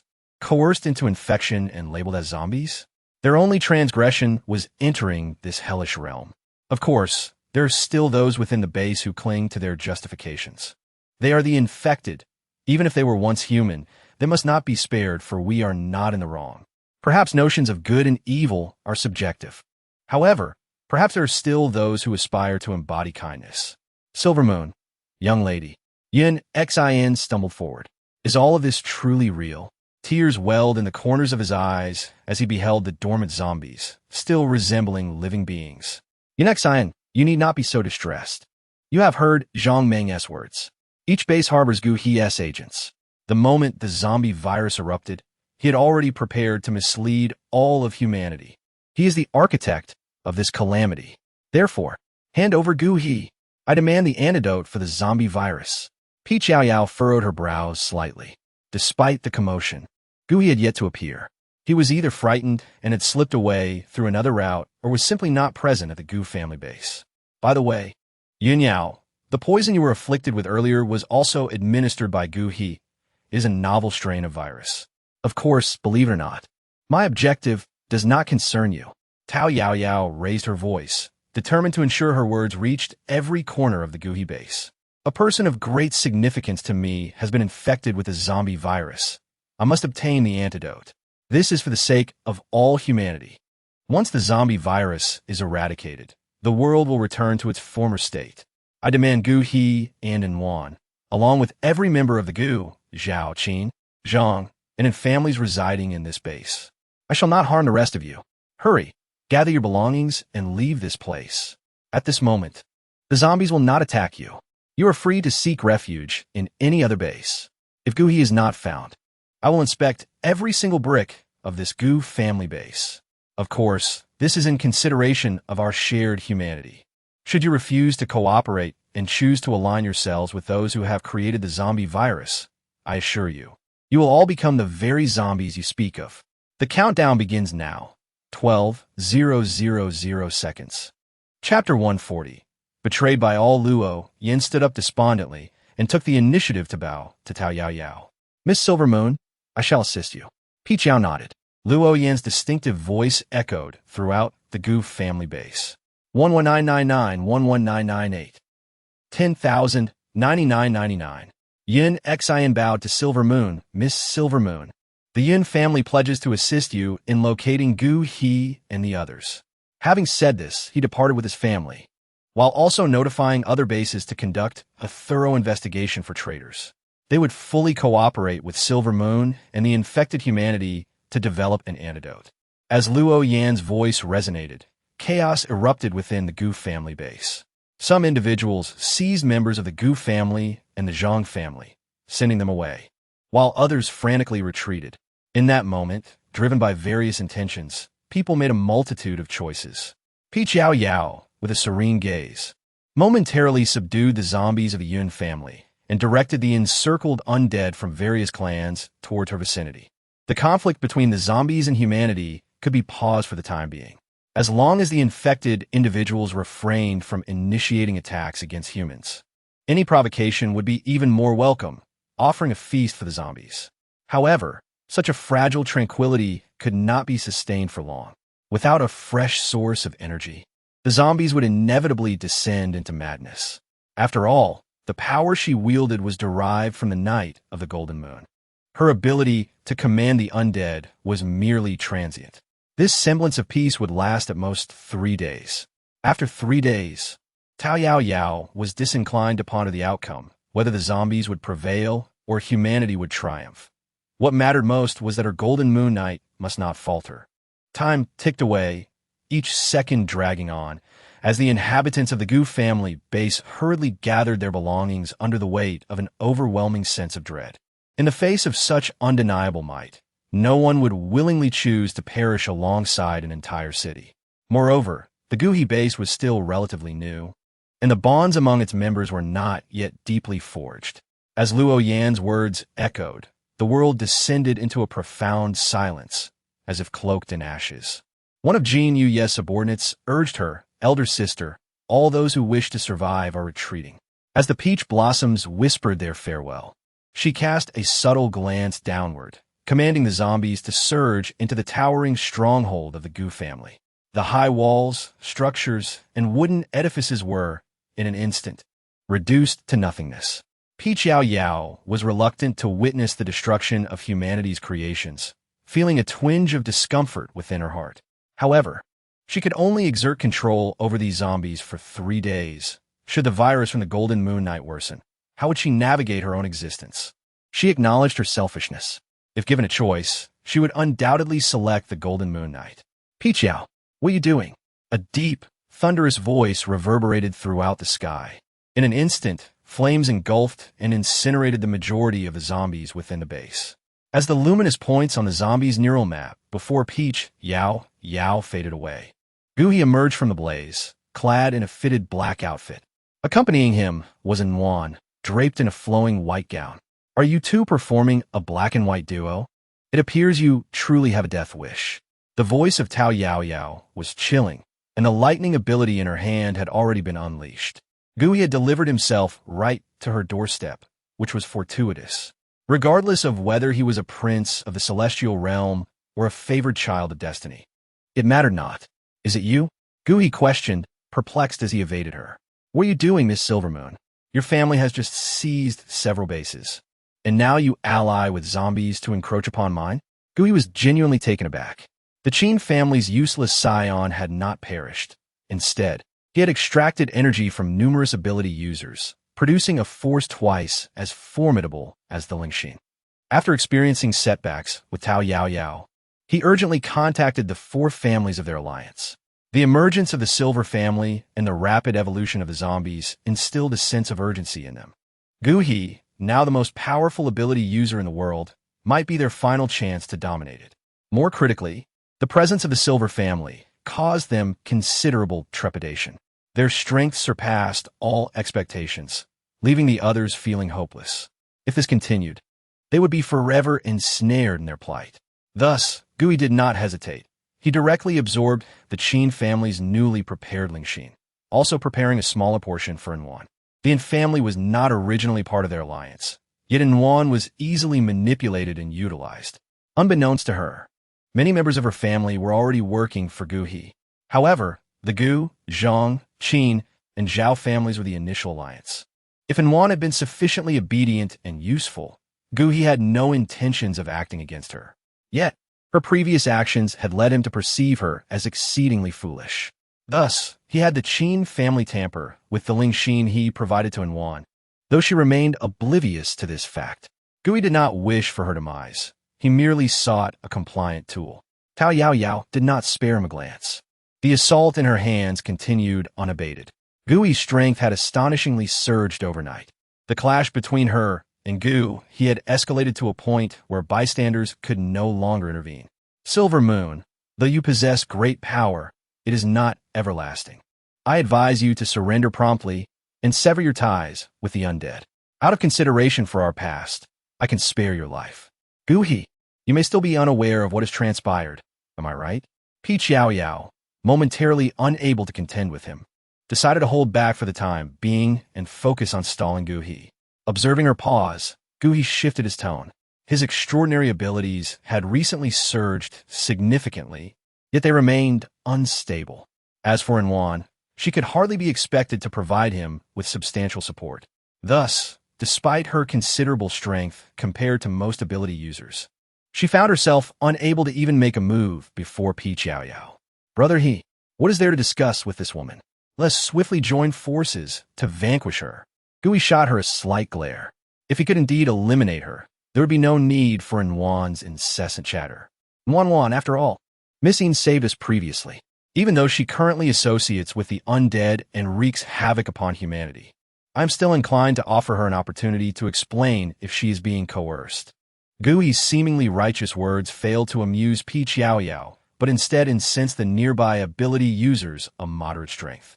Some among them had fully betrayed their cause, remaining silent beside Yao Yao. However, Gui's demeanor, coupled with the scenes they had witnessed earlier, had shattered the once magnificent image he held in their eyes. More significantly, Yao Yao had directly dismantled Gui's sanctuary, liberating the few surviving ability users within. Friends and mentors of theirs had suffered greatly due to Gui's actions, and they had seen him secretly dispatch those with abilities from the sanctuary. Nothing is more compelling than the testimony of comrades. Unbeknownst to Gui, he had already become a pariah, forsaken by all. Chapter 141. The veil is lifted. Gui, do you desire the Ling Xian? Yao Yao calmly retrieved a half-remaining spirit heart from her spatial ring. Upon seeing the object in her hand, Gui nearly lost his balance in his fury. You. It is indeed you. Who on earth are you? Who I am is of little consequence. What truly matters is whether you desire this spirit heart. Yao Yao, having spoken, flung the Ling Xin in her hand skyward. In an instant, Gui sprang into action, extending his power towards the Ling Xin. The Silver family possessed an uncanny strength. Aside from the prowess of the Ling Xin itself, there was no plausible explanation for the Silver family's sudden emergence. Thus, he harbored no doubts regarding its authenticity. Yet, Yao Yao awaited precisely this moment to divert his attention. Her power and the swiftly executed spell surged straight towards Gui. In the face of impending danger, Gui instinctively chose to grasp the Ling Xin. However, the moment it was within his reach, he realized he had been deceived. Yao Yao. Layers of spiritual energy reinforced his abilities, securely binding Gui's powers. The surrounding ability users stood in astonishment. Was Silver Moon truly Yao Yao? That beautiful waist? Surely, this must be a dream. Meanwhile, a bolt of lightning from another ability user surged toward Nwan without hesitation. Nwan evaded several times, but was ultimately no match. Quickly struck down to the ground. Vines swiftly ensnared her. I have taken the person. This base now temporarily belongs to the Silver family. Luo Yin, you are in charge of guarding this place for now. I will summon Hong Feng from the Silver family to assist. I cannot control the virus on the zombies for long. If, after a few days, Gui and his associates refuse to hand over the zombie antidote, you must remain vigilant against the zombies. With those words, Yao Yao vanished from sight with Gui and Nwan. The zombie army dissipated just as swiftly, leaving behind a desolate scene that served as a stark reminder of reality. They were all left astounded by Yao Yao's audacious maneuver. After checking on Jin Yuya, they communicated with Hong Feng via intercom to relay the situation. Red Leaf erupted in protest, exclaiming her exclusion from the affair. However, Hong Feng and the others quickly took control of the Gu family's base and established contact with the other major bases, led by the 4 prominent families. Even the self-proclaimed Yu family expressed their support, fully complying with the Silver family's arrangements. They commenced a thorough investigation of all personnel within their bases. Indeed, they apprehended numerous spies from the Gu, Zhang, Zhao, Qin, and in families. All were bound and delivered to the nearby zombies. During the transaction between the major bases and the zombies, a palpable unease settled in their hearts. Yet deeper within lay a profound sense of empathy. Indeed, these were fellow humans, unfortunate victims of persecution. Consequently, their animosity towards Gui intensified. They declared their intention to continue the stringent investigation of the bases and affiliated cities, employing Earth-type and other ability users for a comprehensive search of Gui's stronghold. After all, the Qin family's research required vast space, reminiscent of the underground palace they had previously visited. Yao Yao is undoubtedly not confined to a single location. However, given the multitude of places, the investigation is progressing rather slowly. In the short term, Yao Yao has not received any favorable news. Nevertheless, the major bases have reached a complete consensus with the Yin family. Subsequently, they will proactively supply high-energy plans for the consumption of the zombies, entirely avoiding conflict with them. Yao Yao urged Hong Feng and the others to speak candidly, explaining that she could not maintain control over the zombies for an extended period. Thus, she advised everyone to remain cautious and stay sheltered within the base. Now that the sinner had been apprehended, it seemed that this calamity for humankind would soon come to an end. The traitors unearthed by various bases were predominantly those in significant positions, some of whom had infiltrated their ranks years ago, which instilled a sense of unease in them all. Their faith in Yao Yao deepened as a result. It had become common knowledge that Yao Yao was indeed Inu of the Yin family, although they remained unaware that Inu and Ling were the same person. Nevertheless, this revelation was sufficient to astonish them. The Yin family had collectively chosen to mute themselves, with the 5 sons of the Yin family exhibiting fervor, having already aligned the entire clan with the new order. As for the Bien family, being the stronghold of the Qin family, they found themselves at the epicenter of scrutiny. Fearing association with the traitors, they swiftly pledged their unwavering support for all of Yin family's endeavors. However, Yao Yao paid little heed to these matters. The Yin family was no concern of hers, as Xie Xingchen from the Xie family voluntarily took charge.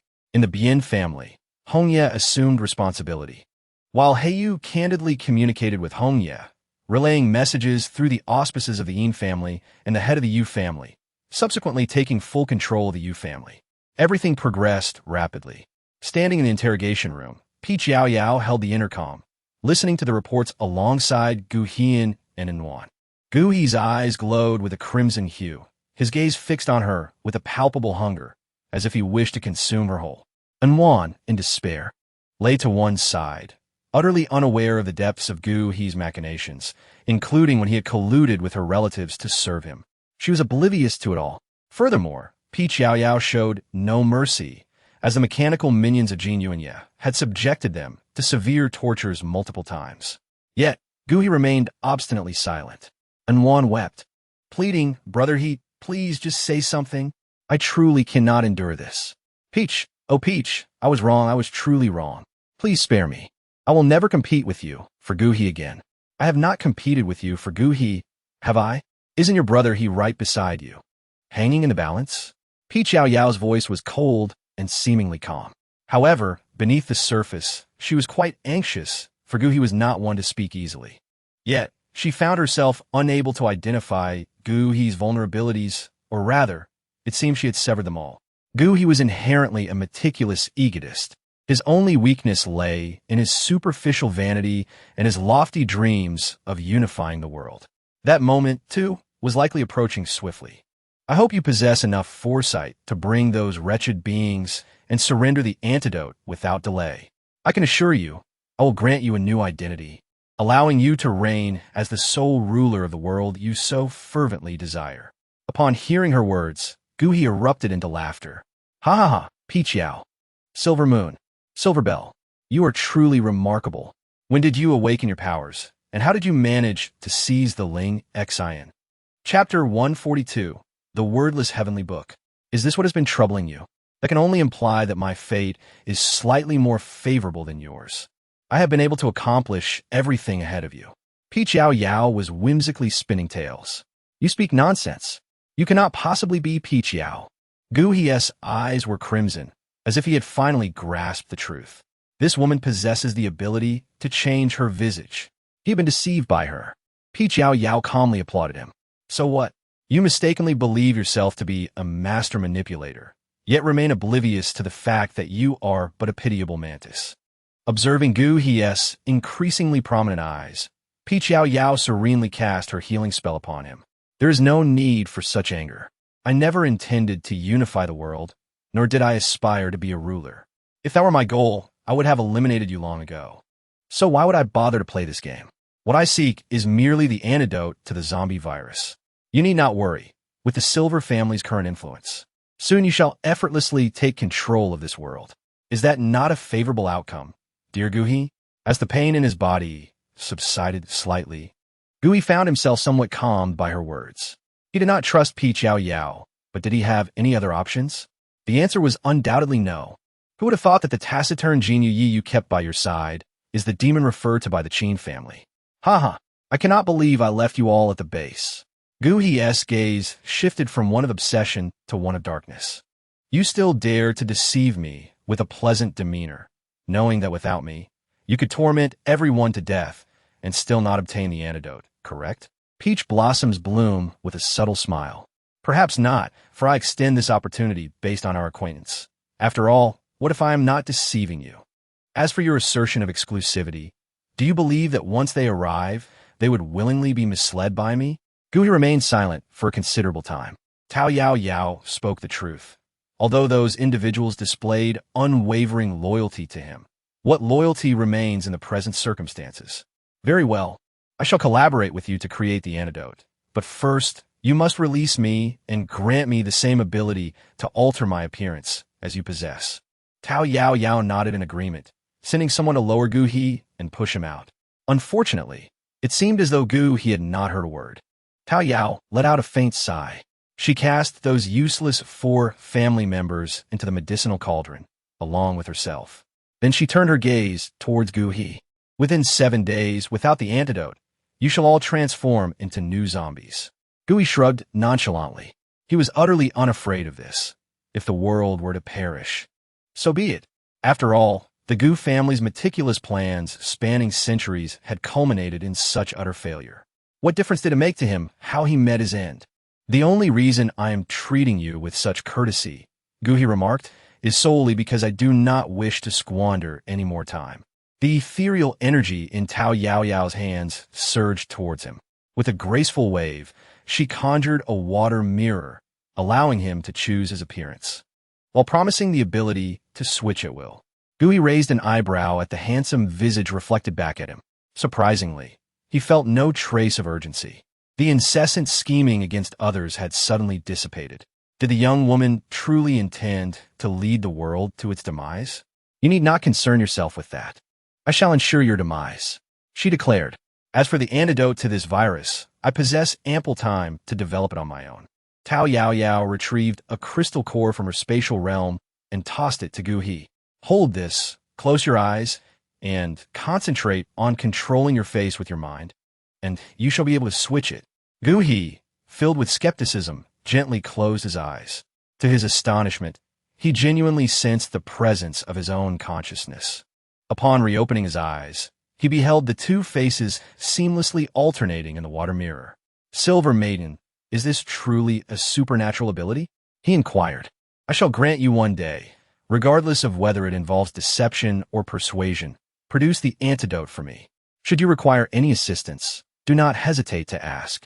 Peach Yao Yao waved her hand, signaling for someone to escort Gu He away to meet with the others who had been captured. After uttering these words, she made her way toward the location where Jinyu Yi was situated. She harbored no apprehensions about Gu He attempting to escape, nor did she believe he could succeed in doing so. While one must always be wary, she had just employed a spell to cast an illusion, secretly implanting a magical incantation within Gu He's consciousness. With merely a thought, she could ignite an explosion within his mind. Although the cost could very well be her own demise, if Gu He dared to make any treacherous moves. Yao Yao, you have arrived? Jinyu Yi, immersed in a potion, was rarely lucid, forming words silently with her lips. Peach Yao Yao managed to pull a faint smile, striving to prevent the external turmoil from affecting their interaction. Do not worry. Sleep well, and soon things will improve, she assured. Jinyu Yi nodded slowly, the red in his eyes gradually surfacing. As he clenched his fists tighter, Peach Yao Yao could not bear to witness his suffering and cast a slumbering spell upon him. Indeed, the heavenly Tao had come to settle accounts with her. After giving brief instructions to Jinyu Yi's subordinates, Peach Yao Yao slipped away, clutching the Lingxin and several newly acquired energy particles from Gu He in her palm. There was no alternative. Reaching the true 9 heavens was not an easy feat for millennia. Humanity had failed to transcend the outermost realms of the stars. Yet, the calamity was of her own making. and the heavenly Tao had already begun to threaten her within her consciousness. What would become of Jin Yi? Have you lost your senses, girl? Is this reckless behavior merely because you possess a script? As she entered the 9 heavens, the voice of a young boy resonated thunderously before she even laid eyes on anyone. Yao Yao calmly scratched her ear, conjuring a chair and a complete tea set with a wave of her hand. What? My man is on the verge of death, and I am supposed to endure in silence while accompanying Gu He in his games? The trials of the divine realm regarding his heir are of no concern to me. As fairies, our own happiness takes precedence. The young boy, deeply agitated, stamped his feet in frustration. You are utterly hopeless. If I neglect you any longer, you might bring about the destruction of this world. What purpose will my celestial path serve then? Tell me, what purpose do I have left? Yao Yao set down her teacup, resting her chin on her hand. Speak your mind. The fact that I have come here indicates my willingness to assist you in preserving this world. Of course, this is contingent upon her and Jin Yi being able to thrive within it. This understanding is mutual between her and the heavenly Tao. The heavenly Tao, in the form of a young boy, sulkily followed Yao Yao, conjuring a reclining chair and plopping down upon it, swinging his chubby little legs. Before them lay a manual of the world, often referred to by humans as an untranslatable tome. Chapter 143, The Laborer. Ahem. As for whether you might unexpectedly find it or comprehend its contents, that is a matter of your own fortune, entirely unrelated to the heavenly Tao. Yao Yao cast a cold glance at him, remaining motionless as she continued to sip her self-created peach blossom brew. Its flavor remained as pure as ever, yet alas, it was but an illusion, lacking the essence of true taste. Hey, what on earth are you up to, girl? I have begun to speculate about this world and the identities of all its inhabitants. The heavenly Tao's eyes widened in astonishment. Are you implying that you wish to? You must be out of your mind. Yao Yao prepared for him a cup of peach blossom wine. Do you know, I have lived for nearly 1,000 years, spending a millennium in the demon realm, yet I have not enjoyed even a few months of this mortal world. The heavenly Tao shook his head helplessly, remarking that since ancient times, humans and demons have been forbidden to fall in love. Your kind is even more formidable than the divine beings, each one a veritable lunatic. You, a solitary entity from a diminutive world of your own, dare to mock our demon race? He wished to retort, but found himself compelled to acknowledge the truth in her words. To possess a world capable of accommodating true deities or the 6 realms is an extraordinary feat, entirely beyond the reach of his nascent, human-centric realm. What do you understand? Do not disrupt my plans, for the heavenly Tao has a promising future ahead.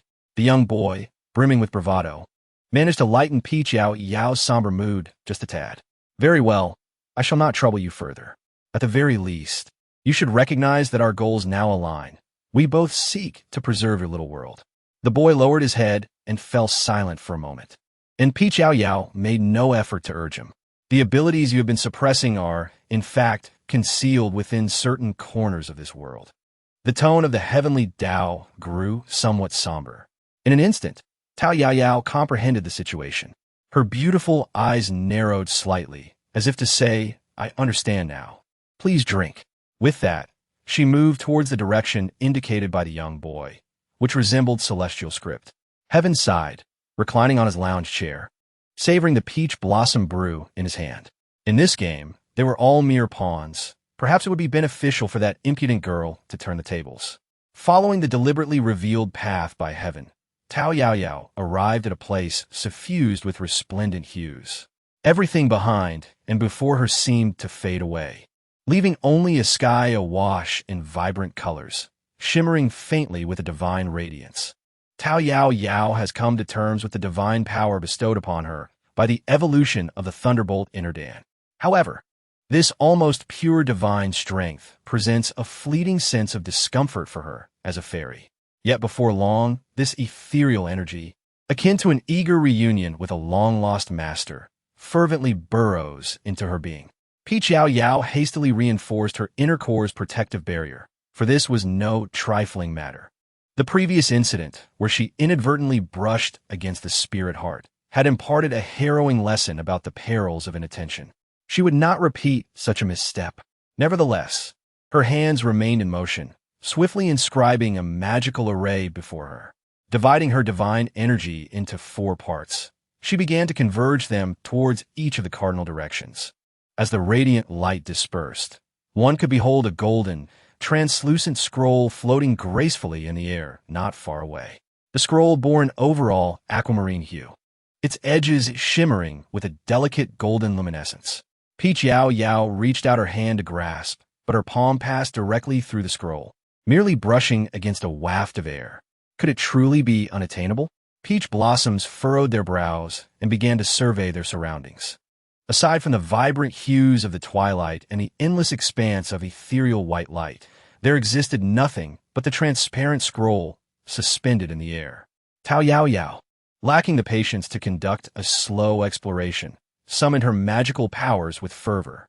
As she erected a protective barrier around herself, she unleashed indiscriminate attacks in all directions, showing no semblance of courtesy. In an instant, the very fabric of time and space seemed to be severed, resulting in a cataclysmic upheaval of the world. The fractured dimensions writhed in the air, subsequently undergoing a bizarre and distorted transformation. Yao Yao gazed at the transformations unfolding around her, and it seemed as if a radiant light gradually emerged from her eyes. The essence of her primordial soul, nestled within her consciousness, began to flow forth in tandem with this illuminating beacon, gently seeping out from her brow. In that fleeting moment, Yao Yao appeared to grasp the most profound secrets of the universe's arcane arts. Her very being seemed to transcend the confines of her original realm, entering a more enigmatic and exalted dimension. In that realm, there existed neither substance nor form, only boundless brilliance intertwined with shadows. Here, one sought tranquility amidst division, and in equilibrium, one yearned for fragmentation. It resembled the eternal cycle of AM by a strip, akin to a circle devoid of a definitive starting point. Peach Yao Yao completely immersed herself in this tranquility and division. Yet, in the final moment of her disorientation, she recalled the youth with a handsome face, gazing at her with starry eyes. Ah, ye! Peach Yao Yao was enveloped in a resplendent golden glow, as an innate power surged through her entire being. Was she on the verge of an ascension? How could it be that a mere fairy was progressing further along the path of divinity with each passing moment? Peach Yao Yao found herself perplexed, yet she did not resist the transformation of this newfound power. She yearned for strength, unwilling to leave Jin Yu Yi alone in this world. The individual she, Peach Yao Yao, had chosen could never be forsaken. Even if it were a scheme devised by the elders, once she had entered the game, she would not be manipulated by others. After a few moments, Peach Yao Yao reopened her eyes, and the 2 demon cores within her had vanished, entirely transformed into a unique force within her. The ancient bloodline coursing through her veins had awakened in its entirety. The boundless surroundings had already undergone a metamorphosis. A wordless celestial tome gracefully descended before her. Within easy reach, Peach Yao Yao extended her hand, but a voice suddenly resonated. Have you truly made up your mind? Those who wield the unwritten heavenly script bear the weighty mission of upholding the laws of this realm. Yao Yao's hand hesitated for merely half a second before she grasped it firmly. She had her thoughts, yet the matter concerning the Golden Moon Night left no room for carelessness. Little girl, how on earth have you become a demigod? The young celestial being waiting outside, who had been leisurely sipping tea in a reclining chair, sprang up almost instantaneously upon seeing Yao Yao emerge. Was it not his intention for her to merely steal a glance at the heavenly scripture? Who would enlighten him on this? Furthermore, how could you, my dear girl, dare to bring forth the heavenly scripture? Have you lost your mind? Peach Yao Yao tossed the celestial tome into the air and caught it once more. Under the watchful gaze of the little child, she threw it again and caught it deftly. What do you think, laborer? I am now the enforcer of the rules in this realm. Should you choose to disobey, I shall replace you with someone more compliant to fulfill the role of the heavenly way.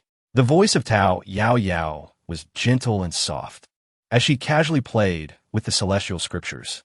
However, the little child was instantly petrified. Chapter 144. 3 whole hours. Please expedite. What misfortune has befallen him? He had been duped by those old geezers into inviting this formidable deity to the trial. Now it seems he has lost everything. Woe is me. Yao Yao, you have gone too far. I shall report you to the elders. The more he pondered, the more aggrieved he felt, squatting on the ground and weeping loudly. This sight rendered Yao Yao both amused and bewildered. 2 demon cores merged into divine power, flowing through her very bones and blood. It was much like her experience in the demon realm, only her eyes would shimmer green when illuminated by light. Mysterious, faint dark patterns adorned her body. It was only at that moment of accepting power that Yao Yao realized this was the totem of the ancient true god's power. As for the lunar deity's strength that had altered her hair color, she had already extracted it. A true god requires not the strength of celestial beings. If the opportunity arises, she shall return this power to the lunar deity, as it was he who lent it to her long ago, proving quite beneficial in her endeavors.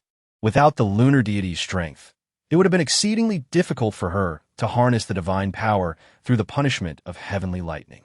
Within her, the bloodline of the ancient true god had always existed, so at the moment of her power awakening, many memories resurfaced. At the very least, the ancient true gods were carefree and unrestrained. Yet it was precisely this trait that led them toward annihilation, powerful yet undisciplined. Aside from stepping into the void, no realm could contain such turbulence. Thus, the later pretentious heavenly emperor had not erred in his actions. At the very least, he maintained the harmonious operation of this world. However, it was through serendipity that she acquired the blood of the ancient true god, enabling her transformation into a demon after countless years. It was also by chance that the subsequent events unfolded. Observing the child weeping without dignity, Yao Yao decided to cease her teasing. Enough, stop wailing. What relationship do you have with your sister? I find you rather pleasing to the eye. Just work diligently for your sister, and as your path unfolds, I shall protect you in the future. The little child blinked in astonishment. Is that really true? Yao Yao playfully slapped his backside from a distance, exclaiming, "Look at your pitiful self. Your sister is now a demigod, a true deity. With me shielding you, you shall stride confidently through the realms to come." The little brat, sensing her sincerity, immediately brightened. "Then swear by your divine essence. You cannot cast me away." Yao Yao shot him an irritable glare and retorted, "Have I given you the privilege to speak to me in such a manner? Have you forgotten your own identity? Focus on your own duties, for I have matters of my own to attend to." Yao Yao's expression darkened as the atmosphere around her suddenly became still. Reflecting on the words inscribed in the celestial tome, she thought of her beloved Ai, who had endured so much suffering. With a gentle flick of her wrist, the golden moonlit night emerged from the observation chamber. I'm truly sorry for what transpired in the mortal realm. Henceforth, whether in the heavens, on earth, or among the 4 corners and 6 realms, my choice shall eternally remain you." Yao Yao gently kissed the slumbering Jin Yu Yi after speaking to her. With a slight downward glance, she found Jin Yu Ye's small hand. "Elder sister, did you call for me? If there is anything you need, please do not hesitate to command." The man swiftly appeared before her. Yao Yao, what is the progress on Gu He's side? The man from the Qin family has already been successfully deceived, and he has commenced his research on the antidote. However, the man's mechanical voice abruptly halted, as if in contemplation. Nevertheless, he nodded and continued. Yet he requires human ability users as catalysts for the medicine. "Huh!" A cold laugh escaped from Yao Yao as she vanished before the man's eyes. The man blinked, astonished by her swiftness. It seemed he only caught a glimpse of the sister-in-law's hair swaying behind her before she disappeared entirely. She had directly materialized in front of Gu He. Gu He was in heated discussion with the Qin family man he had encountered previously, appearing to be in conflict over something. However, in Yao Yao's eyes, there was an 80% likelihood that this was mere theatrics. Yet, whether it was genuine or not mattered little to her at this moment. Gu He, the little prince of the divine clan, Zhao He. There were numerous scores still to be settled between them. With divine power surging in her hands, Gu He and Qinxia were ensnared in the air. I have heard that the antidote requires human ability users as a catalyst. The divine power of Yao Yao was overwhelmingly potent, seemingly awakening the essence within Gu He's consciousness in an instant. He suddenly fell silent, as if lacking the enthusiasm to resist her. However, Qin Xia, oblivious to the gravity of the situation, grinned foolishly. So, it is you. Indeed, it is you. You wretched individual. Yao Yao directly delivered a resounding slap.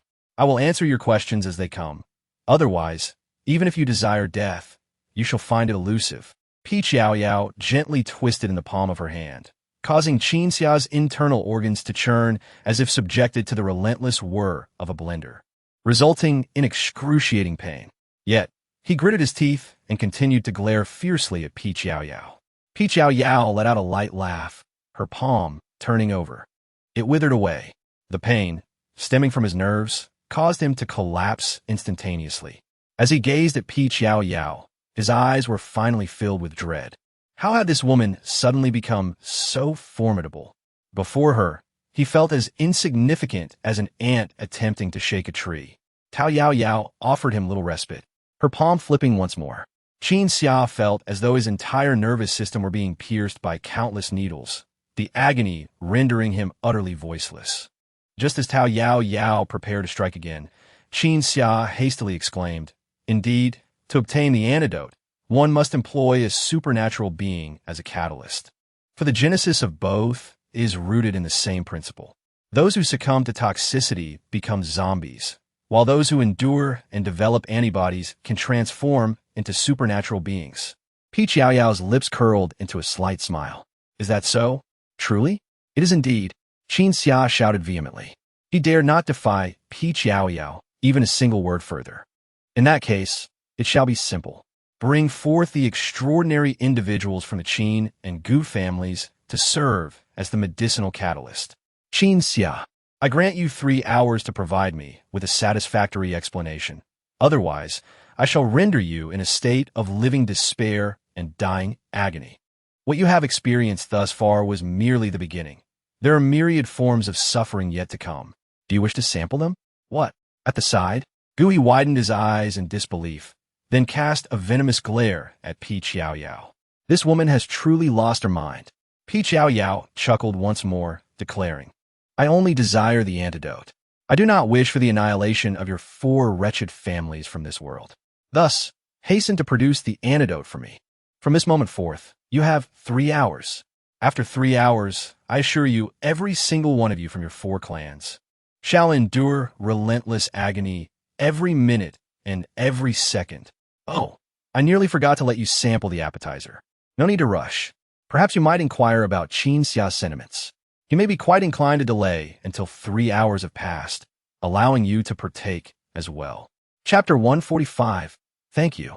Human Emperor, you brother. Devil, devil, you are indeed a devil. Qin Xia screamed in a piercing wail. Gui retreated repeatedly, bewildered by the transformation occurring within Yao Yao. Her appearance had further altered, becoming even more enchanting. She radiated a soft luminescence, exuding an aura of sanctity and strength. Yet, that overwhelming power stifled all of his clandestine thoughts. Gui exclaimed, Yao Yao, how can you be so cruel? Ha ha! Yao Yao laughed heartily, as if she had heard the most absurd jest. Malicious? Cruel? Have you too perhaps misunderstood something? With a flick of her hand, Yao Yao conjured a shimmering curtain of water in the air. Upon this ethereal veil, the nefarious schemes of Gu He and Qin Xia, their collusion and the cruel experiments they conducted on others materialized. Could it be that now, as they languish as my prisoners, they have transformed into weak and innocent beings? It is utterly preposterous. To punish such scoundrels and miscreants is to uphold the principles of celestial justice. My only regret is that I do not possess enough ruthlessness.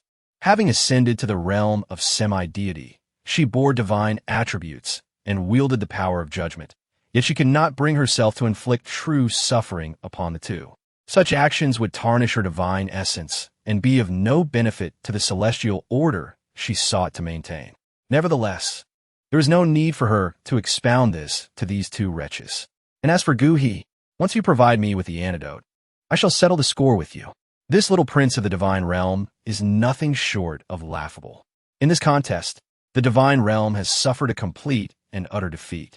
However, the denizens of the heavenly realm are adept at cloaking their true nature beneath a facade of tranquility. Only when she and Jin Yu Yi have grown sufficiently powerful will the celestial beings dare to refrain from provoking them again.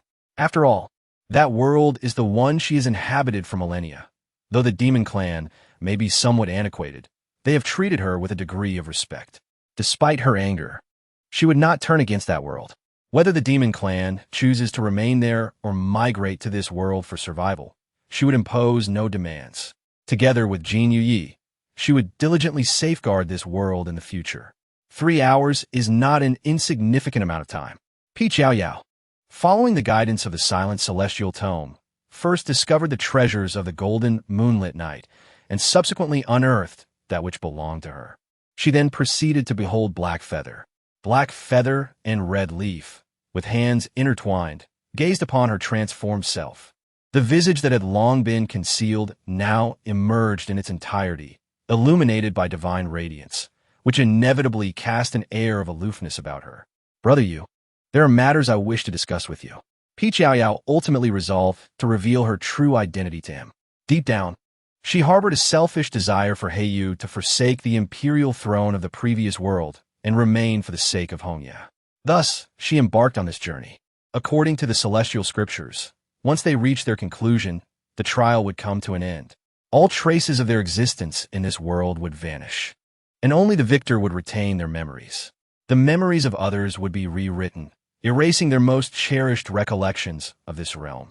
All of this had been forcibly sealed when they entered this world, contractually bound without the possibility of retreat or resistance. Fortunately, Peach Yao Yao was an anomaly. She had now taken control of this world. If Heiyu wished, she could assist him in remaining here.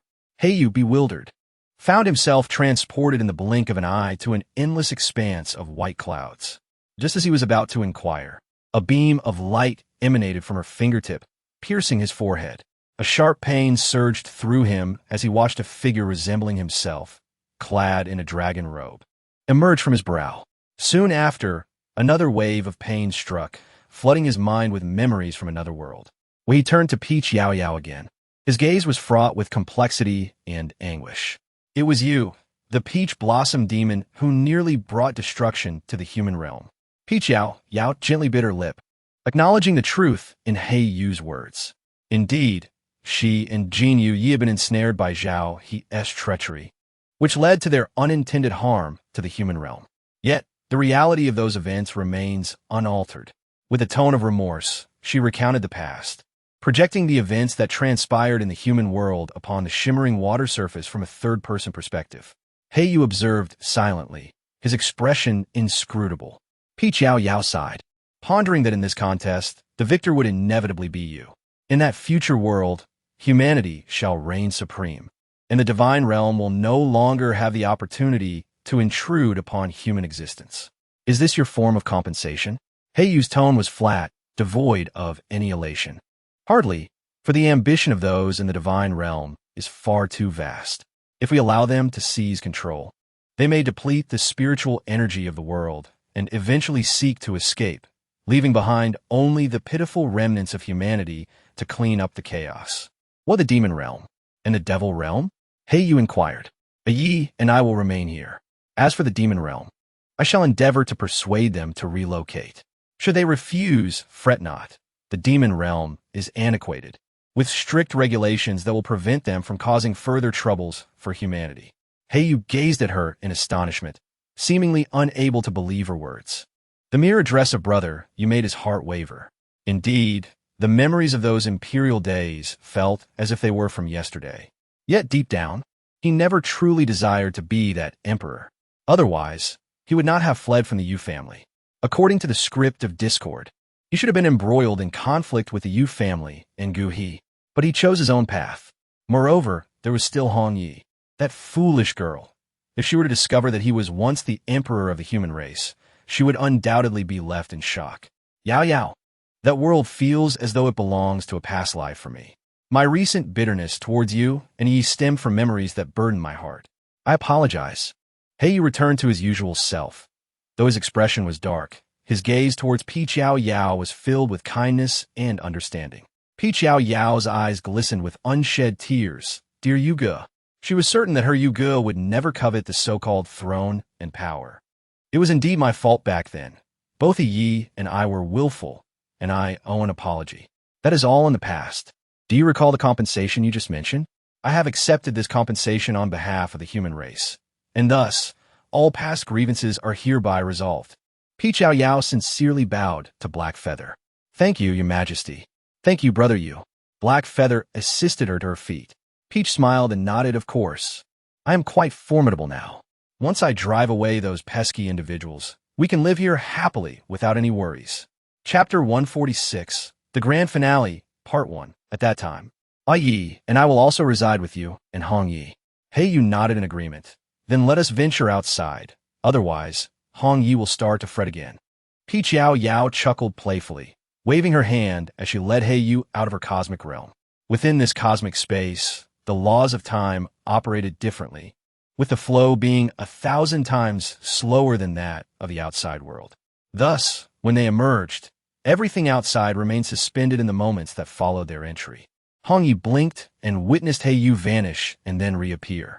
Strangely, the sense of estrangement between her and Peach Yao Yao seemed to evaporate in an instant. Yao Yao! Yu! Hong Yi rushed forward, grasping the hands of the two. Peach Yao Yao stepped forward with enthusiasm, grasping Hong Ye's hand. Sister Hong Yi! The cold demeanor of Yu softened considerably, and the three exchanged glances, their lips involuntarily curling into smiles. They engaged in a brief yet cordial exchange. Yao Yao departed first. However, before she left, to prevent Hong Yi from doubting Yu regarding her forthcoming words, she demonstrated her magical prowess. In response to Hong Ye's curious gaze, she vanished into thin air before their eyes. Hong Ye's mouth fell slightly agape. Yao Yao is truly remarkable.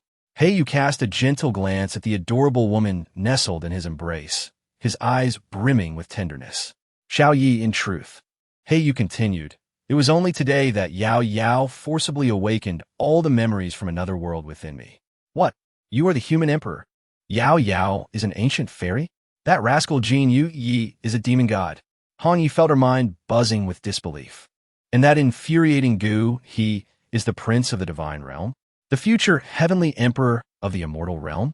You mean to say that the world you arrived in was created by Jin Yu Yi threatening to annihilate your original world and uniting various powers? It's all too chaotic, too chaotic. I cannot accept this.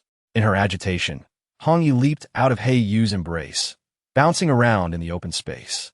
Yu gazed at her indulgently. Her reaction was entirely normal. Had his original spirit not been directly awakened by Yao Yao, he too would have been quite astonished. After a moment of frenzy, Hong Yi gradually calmed down, fixing her gaze upon Yu. She saw the man with a slight smile curving his lips.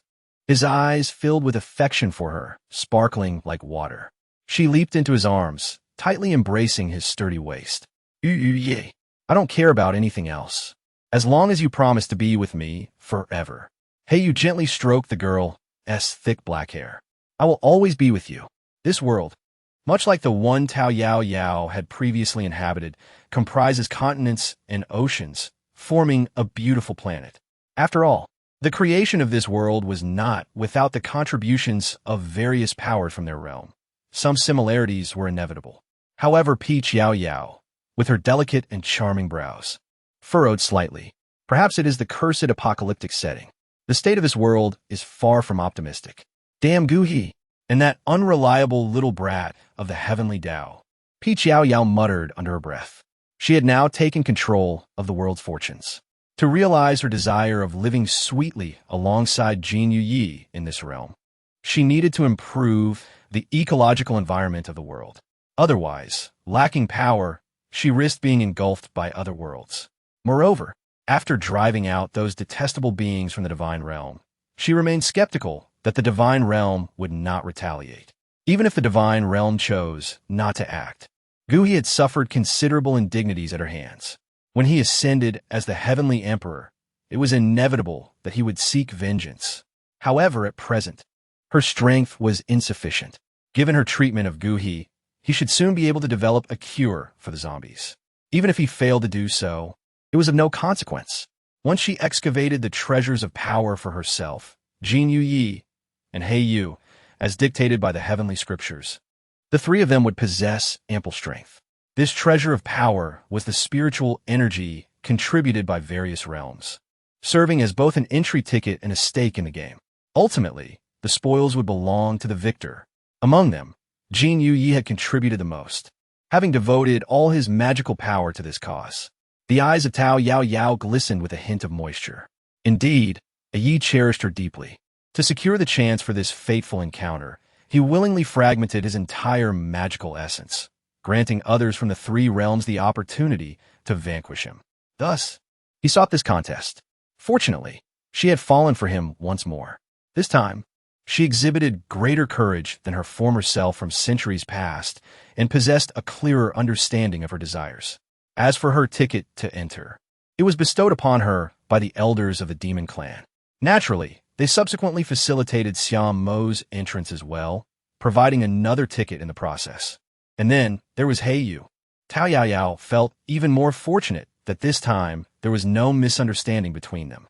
They had always stood on the same side as He Yu. He Yu had devoted 90% of his imperial fortune. Yao Yao was initially hesitant about whether to assist He Yu in unearthing his power. However, after their conversation, she resolutely decided to proceed with the endeavor. Centuries ago, she had incurred a debt to He Yu, and now that he was willing to remain, she hoped that he would ultimately become the sovereign of this world. Yao Yao's thoughts fluttered chaotically, yet mere moments slipped by. She hovered above a forest, beneath which lay a barrier unique to the demon race. Signs of lesser demons were evident below, suggesting that they had gradually emerged through the power contributed by the demon clan. Thanks to the protective barrier of the demon realm, this particular forest remained unscathed by the ravages of the zombie virus. Yao Yao refrained from plunging downwards immediately, instead lingering in midair, lost in her thoughts. She was meticulously perusing the enigmatic book devoid of words. She did not wish to jeopardize the fortunes of other beings for her own ambitions. If she were to seize the power below, would the newly budding little demon survive? After a considerable duration, clarity began to dawn upon Yao Yao. With her hands forming intricate seals, she concentrated her energy at her fingertips. Her fingers danced gracefully, unleashing a radiant beam of golden pink divine light that surged downward. The robust barrier, after a fierce struggle, gradually succumbed. It shattered in the air, scattering slowly in the refracted sunlight. Yao Yao swiftly descended, unearthing a beautiful ore from the depths of the earth. It was a large, round bead radiating with a kaleidoscope of colors. Beside it floated a diminutive orb, presumably belonging to Xia Mo. Yao Yao crushed the large pearl, unleashing a torrent of spiritual energy that surged into her body. The force was immense, seemingly a testament to the elder's apprehension that the demonic forces in this realm were insufficient, leaving her vulnerable to oppression. The power bestowed upon her was undeniably substantial. As for Xiaomo's, Yao Yao temporarily set it aside. Chapter 147. The Grand Conclusion. Part 2. Yao Yao, having acquired divine powers, wields an extraordinary mastery over emotions, as she is a blossom born from love. Coupled with her profound understanding of Xia Mo, she had previously cast a glance at both Xia Mo and Xie Xingchen. Soon, she would bestow the pearl upon her. Otherwise, Xiao Mo's timid nature might render her vulnerable to Xie Xingchen's bullying. As her body absorbed the pearl completely, Yao Yao's already divine constitution ascended to a new level. The ancient divine power within her bloodline was fully awakened, as her blood gradually coursed through her veins, transforming her entire being into a vessel of golden divine light, which then slowly manifested anew. Yao Yao's eyes gently fluttered open. In this moment, she truly felt akin to the gentle breeze, the radiant sunlight, and a life-giving air of this world. She could glide wherever the wind took her. With a mere thought, She could even perceive the heartbeat of the golden moonlit night. Is this what it means to embody the divine? Yao Yao sensed the surrounding, fraught with anxiety and despair. The power within her surged forth. In a brilliant flash of golden light, an incredibly robust barrier enveloped the forest once more. With a gentle motion, she inflicted a small wound upon her fingertip. 3 drops of golden red blood cascaded forth, scattering across the expanse of the forest. Peach Blossom smiled with a gentle curve of her lips. Was it with such sentiment that the ancient deity once shed blood? She yearned for someone to inherit its power and carve out a new realm. She too eagerly anticipated the miracles that would unfold after countless millennia. Yao Yao is profoundly grateful to the 2 ancient deities from years past. By all accounts, she has inherited their bloodline, rendering them her parents in a sense. Yet, much like her current thoughts, she yearns solely for the well-being of this world, aspiring to pass on strength and beauty. As for what lies ahead, that is a tale belonging to others. Peach Yao Yao, adorned with a radiant smile, gracefully departed, refraining from inquiring which beings might be graced by her sanguine blessings. In any case, whenever she bestows her gifts, they are conferred upon moments she deems beautiful. Those who receive such power will inevitably become benevolent. Without regard for Gu He's progress, she directly cradled Jin Yuyi in her arms. Jin Yuyi opened his eyes, enduring the excruciating pain coursing through his body, and feigned calmness as he offered her a smile. Alas, had it not been for the evident cold sweat trickling down his forehead, there might have been a semblance of authenticity in his demeanor. Yao Yao did not hesitate. She swiftly formed seals with her hands, and the divine power surged forth, obliterating all toxins within Jin Yuyi's body. Jin Yuyi, once tormented, now felt an overwhelming sense of relief. Her tightly clenched fists dug her nails into her palms, and it was only then that she truly felt the pain. She looked at Yao Yao with a hint of confusion. Peach Yao tenderly lifted his hand, then gently exhaled, allowing the bleeding palm to gradually heal. Yi, come, I shall take you to a place. Jin Yuyi's eyes sparkled like a myriad of stars, devoid of any hesitation. Very well. He cared not how Yao Yao had become so formidable, nor did he concern himself with where she intended to lead him. Ultimately, all he desired was to remain by Peach Yao Yao's side. Peach Yao Yao no longer covered Jin Yuyi's eyes. Instead, she employed her magic to transport Jin Yuyi above the depths of the ocean. With her current prowess, she flowed seamlessly with the wind, rendering the use of diminutive spells unnecessary. Consequently, there was no discomfort inflicted upon her companion's eyes, floating together above the boundless expanse of the ebony sea. Jin Yuyi's gaze remained solely fixed upon the shadow of Peach Yao Yao. Indeed, with both their eyes reflecting only each other, words became superfluous. Peach Yao Yao grasped Jin Yuyi's hand and descended straight downwards. Naturally, a protective barrier had been established for the two, capable of isolating them from water while allowing them to breathe freely. Beneath the depths of the ocean lay Jin Yuyi's magical essence. Peach Yao Yao tightened her grip on Jin Yuyi's hand. To be honest, she rather enjoyed his pitiful demeanor in this moment. Although she had long been aware that he only appeared this way before her, it was still quite gratifying. Alas, it brought to mind the days of yore in the mortal realm, when she was often bested by Jin Yuyi, yet they found solace in each other's redemption. She felt a sense of anticipation. The two traversed the depths of the sea, unaware of how long they had been soaring. The deeper they descended, the more they were affected by the pervasive, malevolent energy below. Even if Yao Yao were a true deity, she would still have to contend with the oppressive might of the demon god. Although their powers were relatively equal, the years of suppression had rendered this power utterly incapable of rivaling Yao Yao's strength. Nevertheless, the dominance of dark magic, coupled with the lingering resentment accumulated over the years, posed a formidable challenge. Peach blossoms, though barely tolerable, are rendered even more so by the sight of certain grotesque and indeterminate creatures occasionally flitting past them. Peach Yao Yao cast a sideways glance at Golden Moonlit Night with a bemused expression. Golden Moonlit Night, sensing her gaze, turned to her with a hint of confusion, inquiring, "What is it?" Yao Yao chuckled lightly, shaking her head. You must keep a closer watch over your subordinates. They cannot be so reckless as to disregard the lives of others. You ought to learn from me. With such striking beauty, how is it that the minions of the demon clan are so uncouth? What? Jin Yuyi inquired, his confusion deepening. However, Yao Yao offered no clarification, for the two had already arrived at the ocean floor. There, amidst a colossal whirlpool, they discovered a dark, lacquered wooden staff. Yao Yao recognized that this was indeed the fateful sword she had possessed before the golden moonlit night. Alas, it has now lost its former brilliance. Draw it forth. As Yao Yao's words fell, Jin Yuyi, despite his lingering doubts, obediently followed her commands without a hint of hesitation. He stepped forward and withdrew the black staff. In an instant, the ocean floor trembled.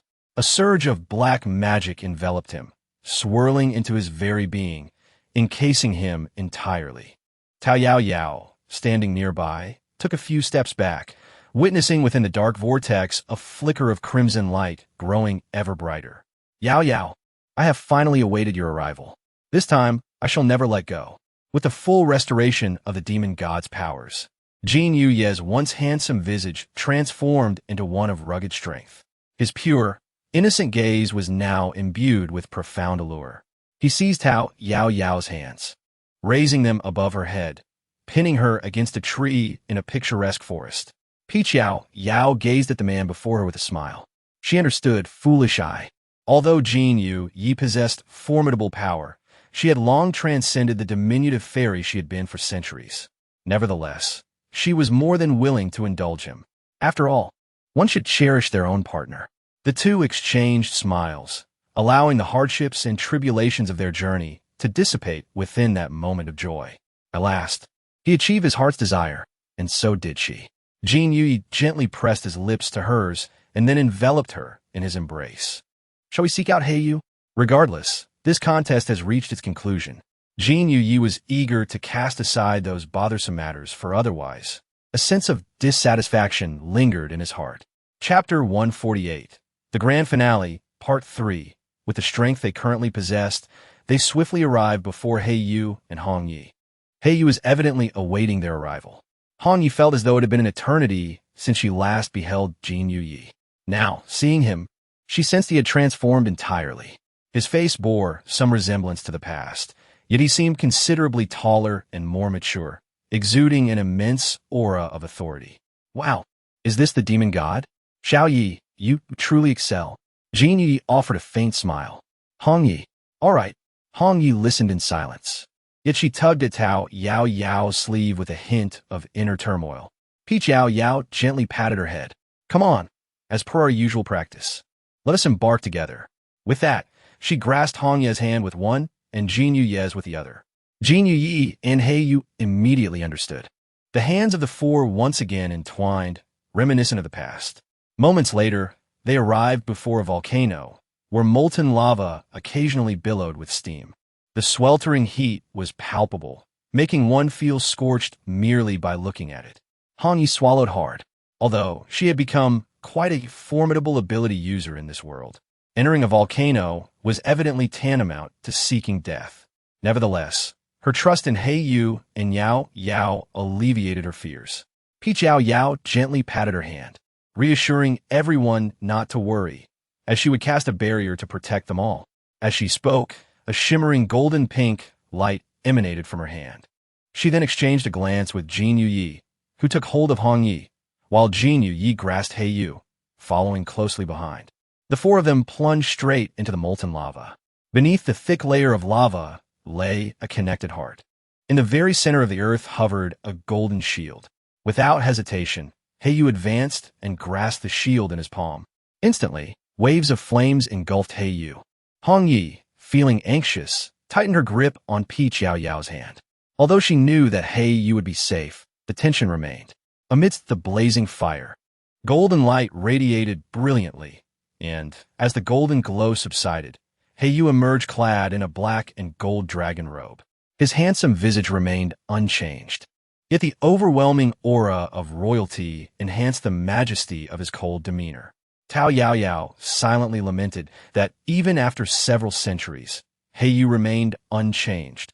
His expression was cold, yet his heart was inexplicably tender. Heiyu exchanged a knowing glance with the two, and then pulled the reluctant Hong Yi, still clinging to Yao Yao, and vanished from sight.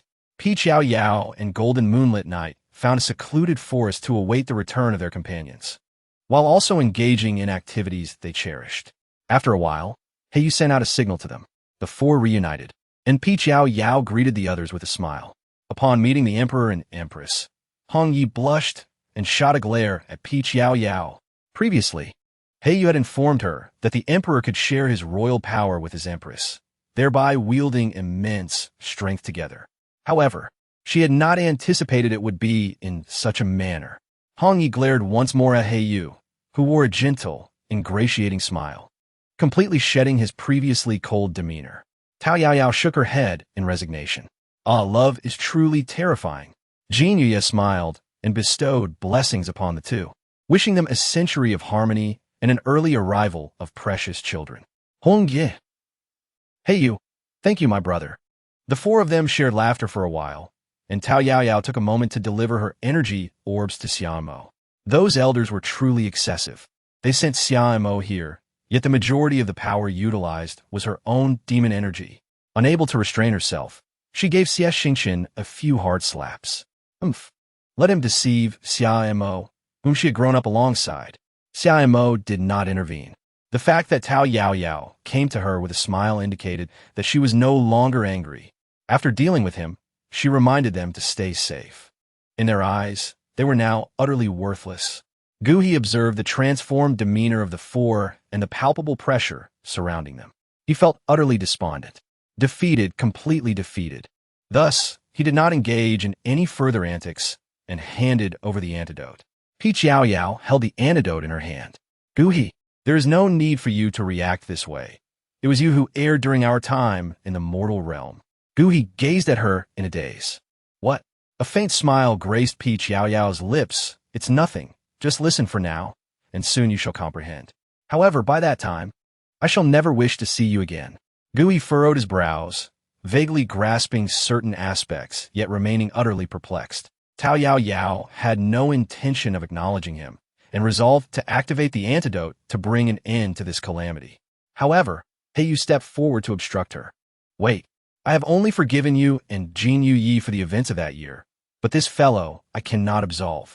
In truth, Yao Yao bore some responsibility for those past events.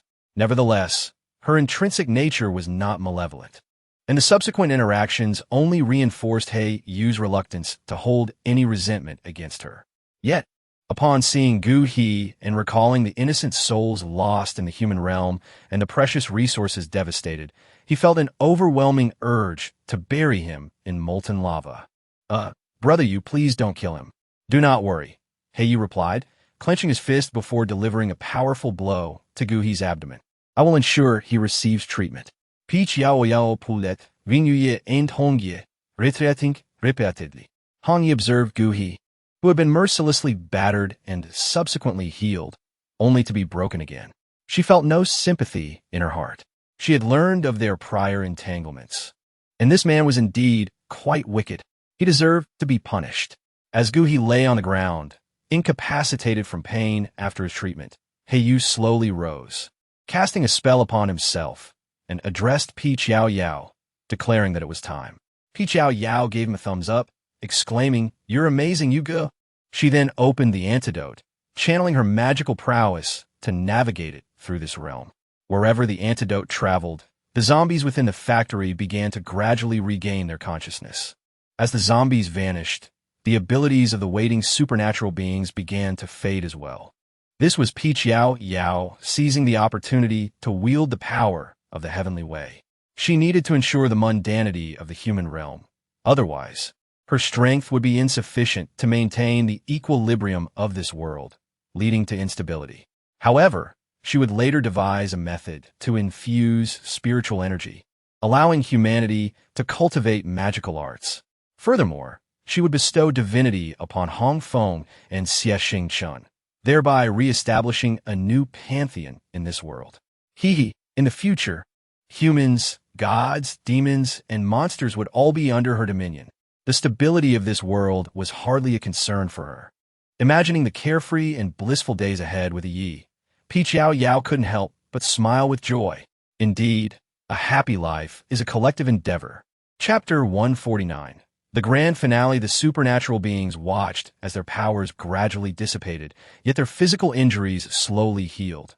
Most exchanged knowing smiles. Peach Yao Yao revealed the malevolent deeds of Gu He concerning the zombie incident, showcasing their actions to others.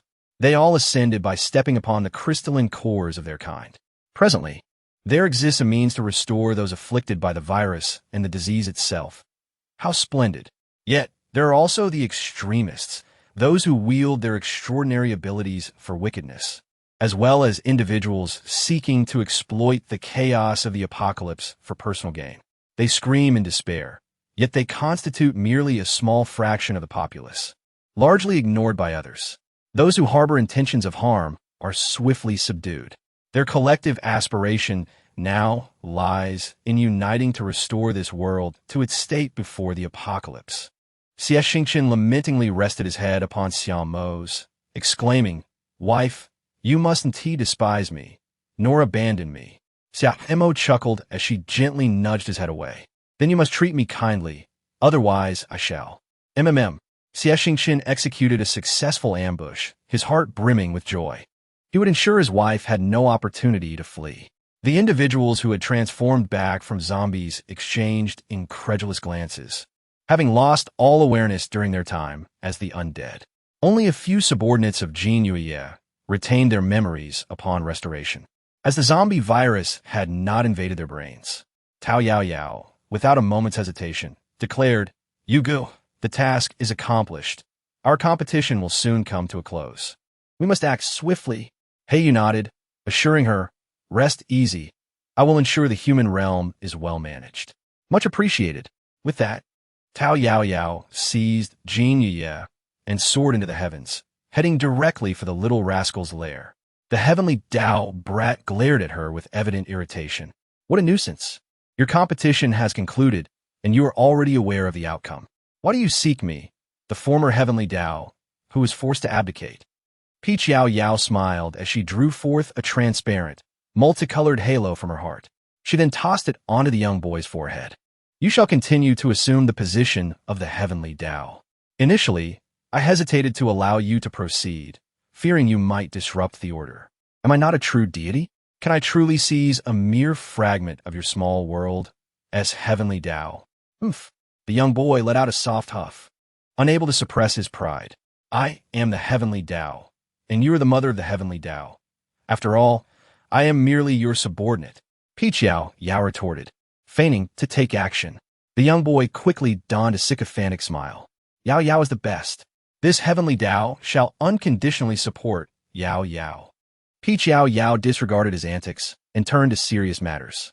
"You shall create a celestial realm beneath the clouds. Here is the list. Bestow divinity upon each of them in turn." "Impressive." The little child praised her with a thumbs up.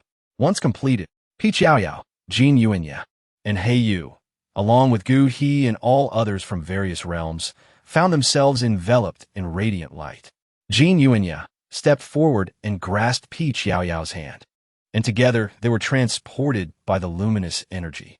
Meanwhile, on the other side, Yu and Xia and Mo waved their hands to disperse the brilliance, preoccupied with the task of reconstructing the world.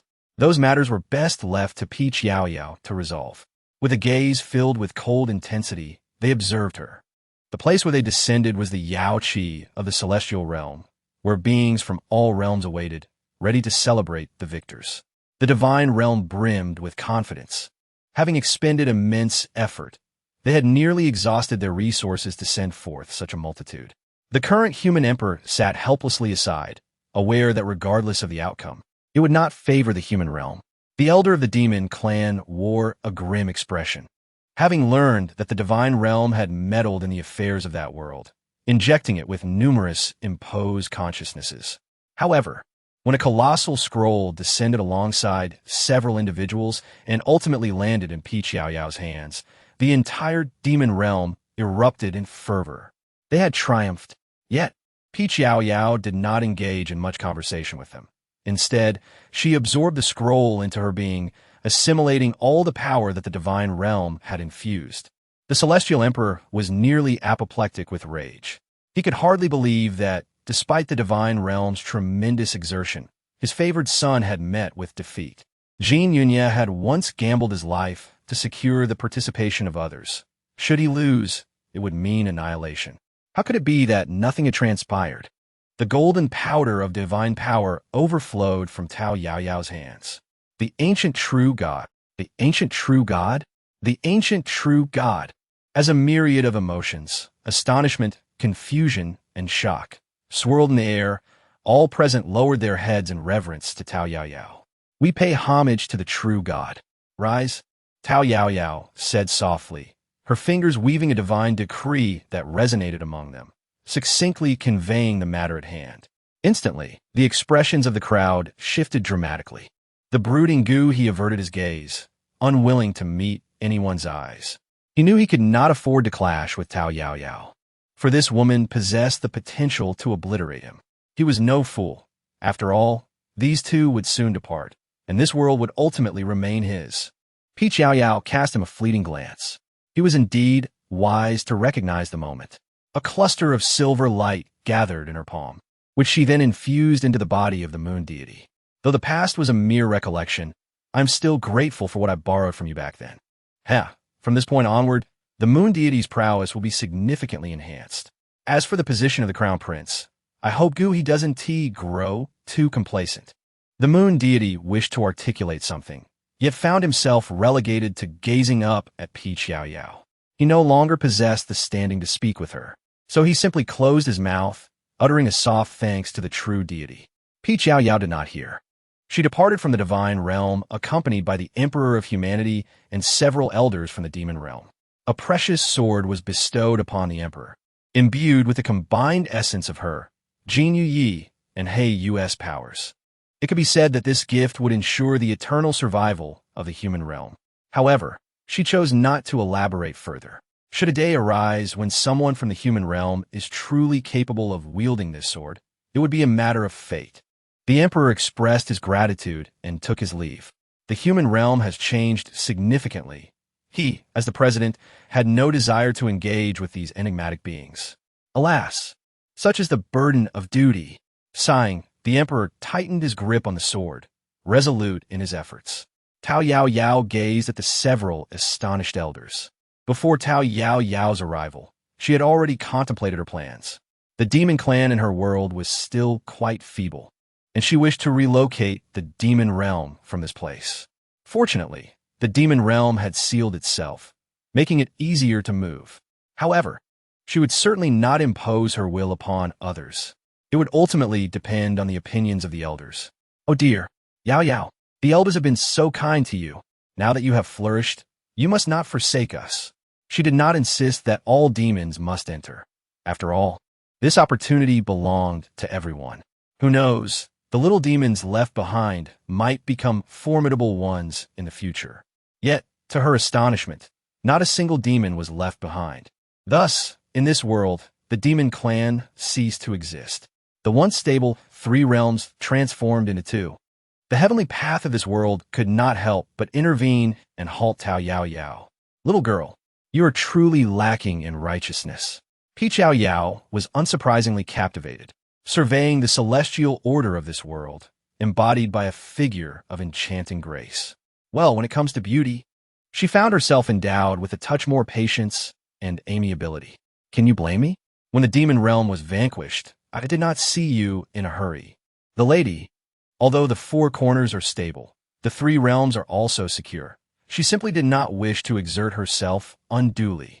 The majority of the celestial energy remains focused on the ambition of annexing other worlds. As for internal matters, one need only observe the leaders of each generation. Select a few more chosen ones of the celestial order to maintain world peace. How delightful! Yet, you have entirely stripped away the demon realm. This has proven quite troublesome for me these past 2 terms. Peachy smiled at him and waved her hand playfully. Hee hee. Then make sure to transform him into a champion. Goodbye, beautiful lady. She mischievously set a trap for Gu He. Peach Yao Yao felt a profound sense of comfort within her heart. Jean Yuanya gently patted her head, his gaze filled with affection for her. How delightful she was. Centuries later, a meeting convened in the divine realm. Hey, Black Feather, can't your human realm settle down a bit? With so many ascensions, is there still room for us in the divine realm? The heavenly emperor, Maple Red, cast a disapproving glance at his seemingly worthless sister, who was cozily embracing her troublesome brother-in-law, Black Feather. It was truly infuriating. While he wreaked havoc in the human realm, he feigned innocence in front of his sister. His heart brimmed with resentment. The new demon lord from the demon realm, once a mere kitten under Jean Yuanya's command, raised his wine cup towards the two. Hey, brother you, send some over to our demon realm. We have opened a new nether realm, exclusively for those unwanted humans.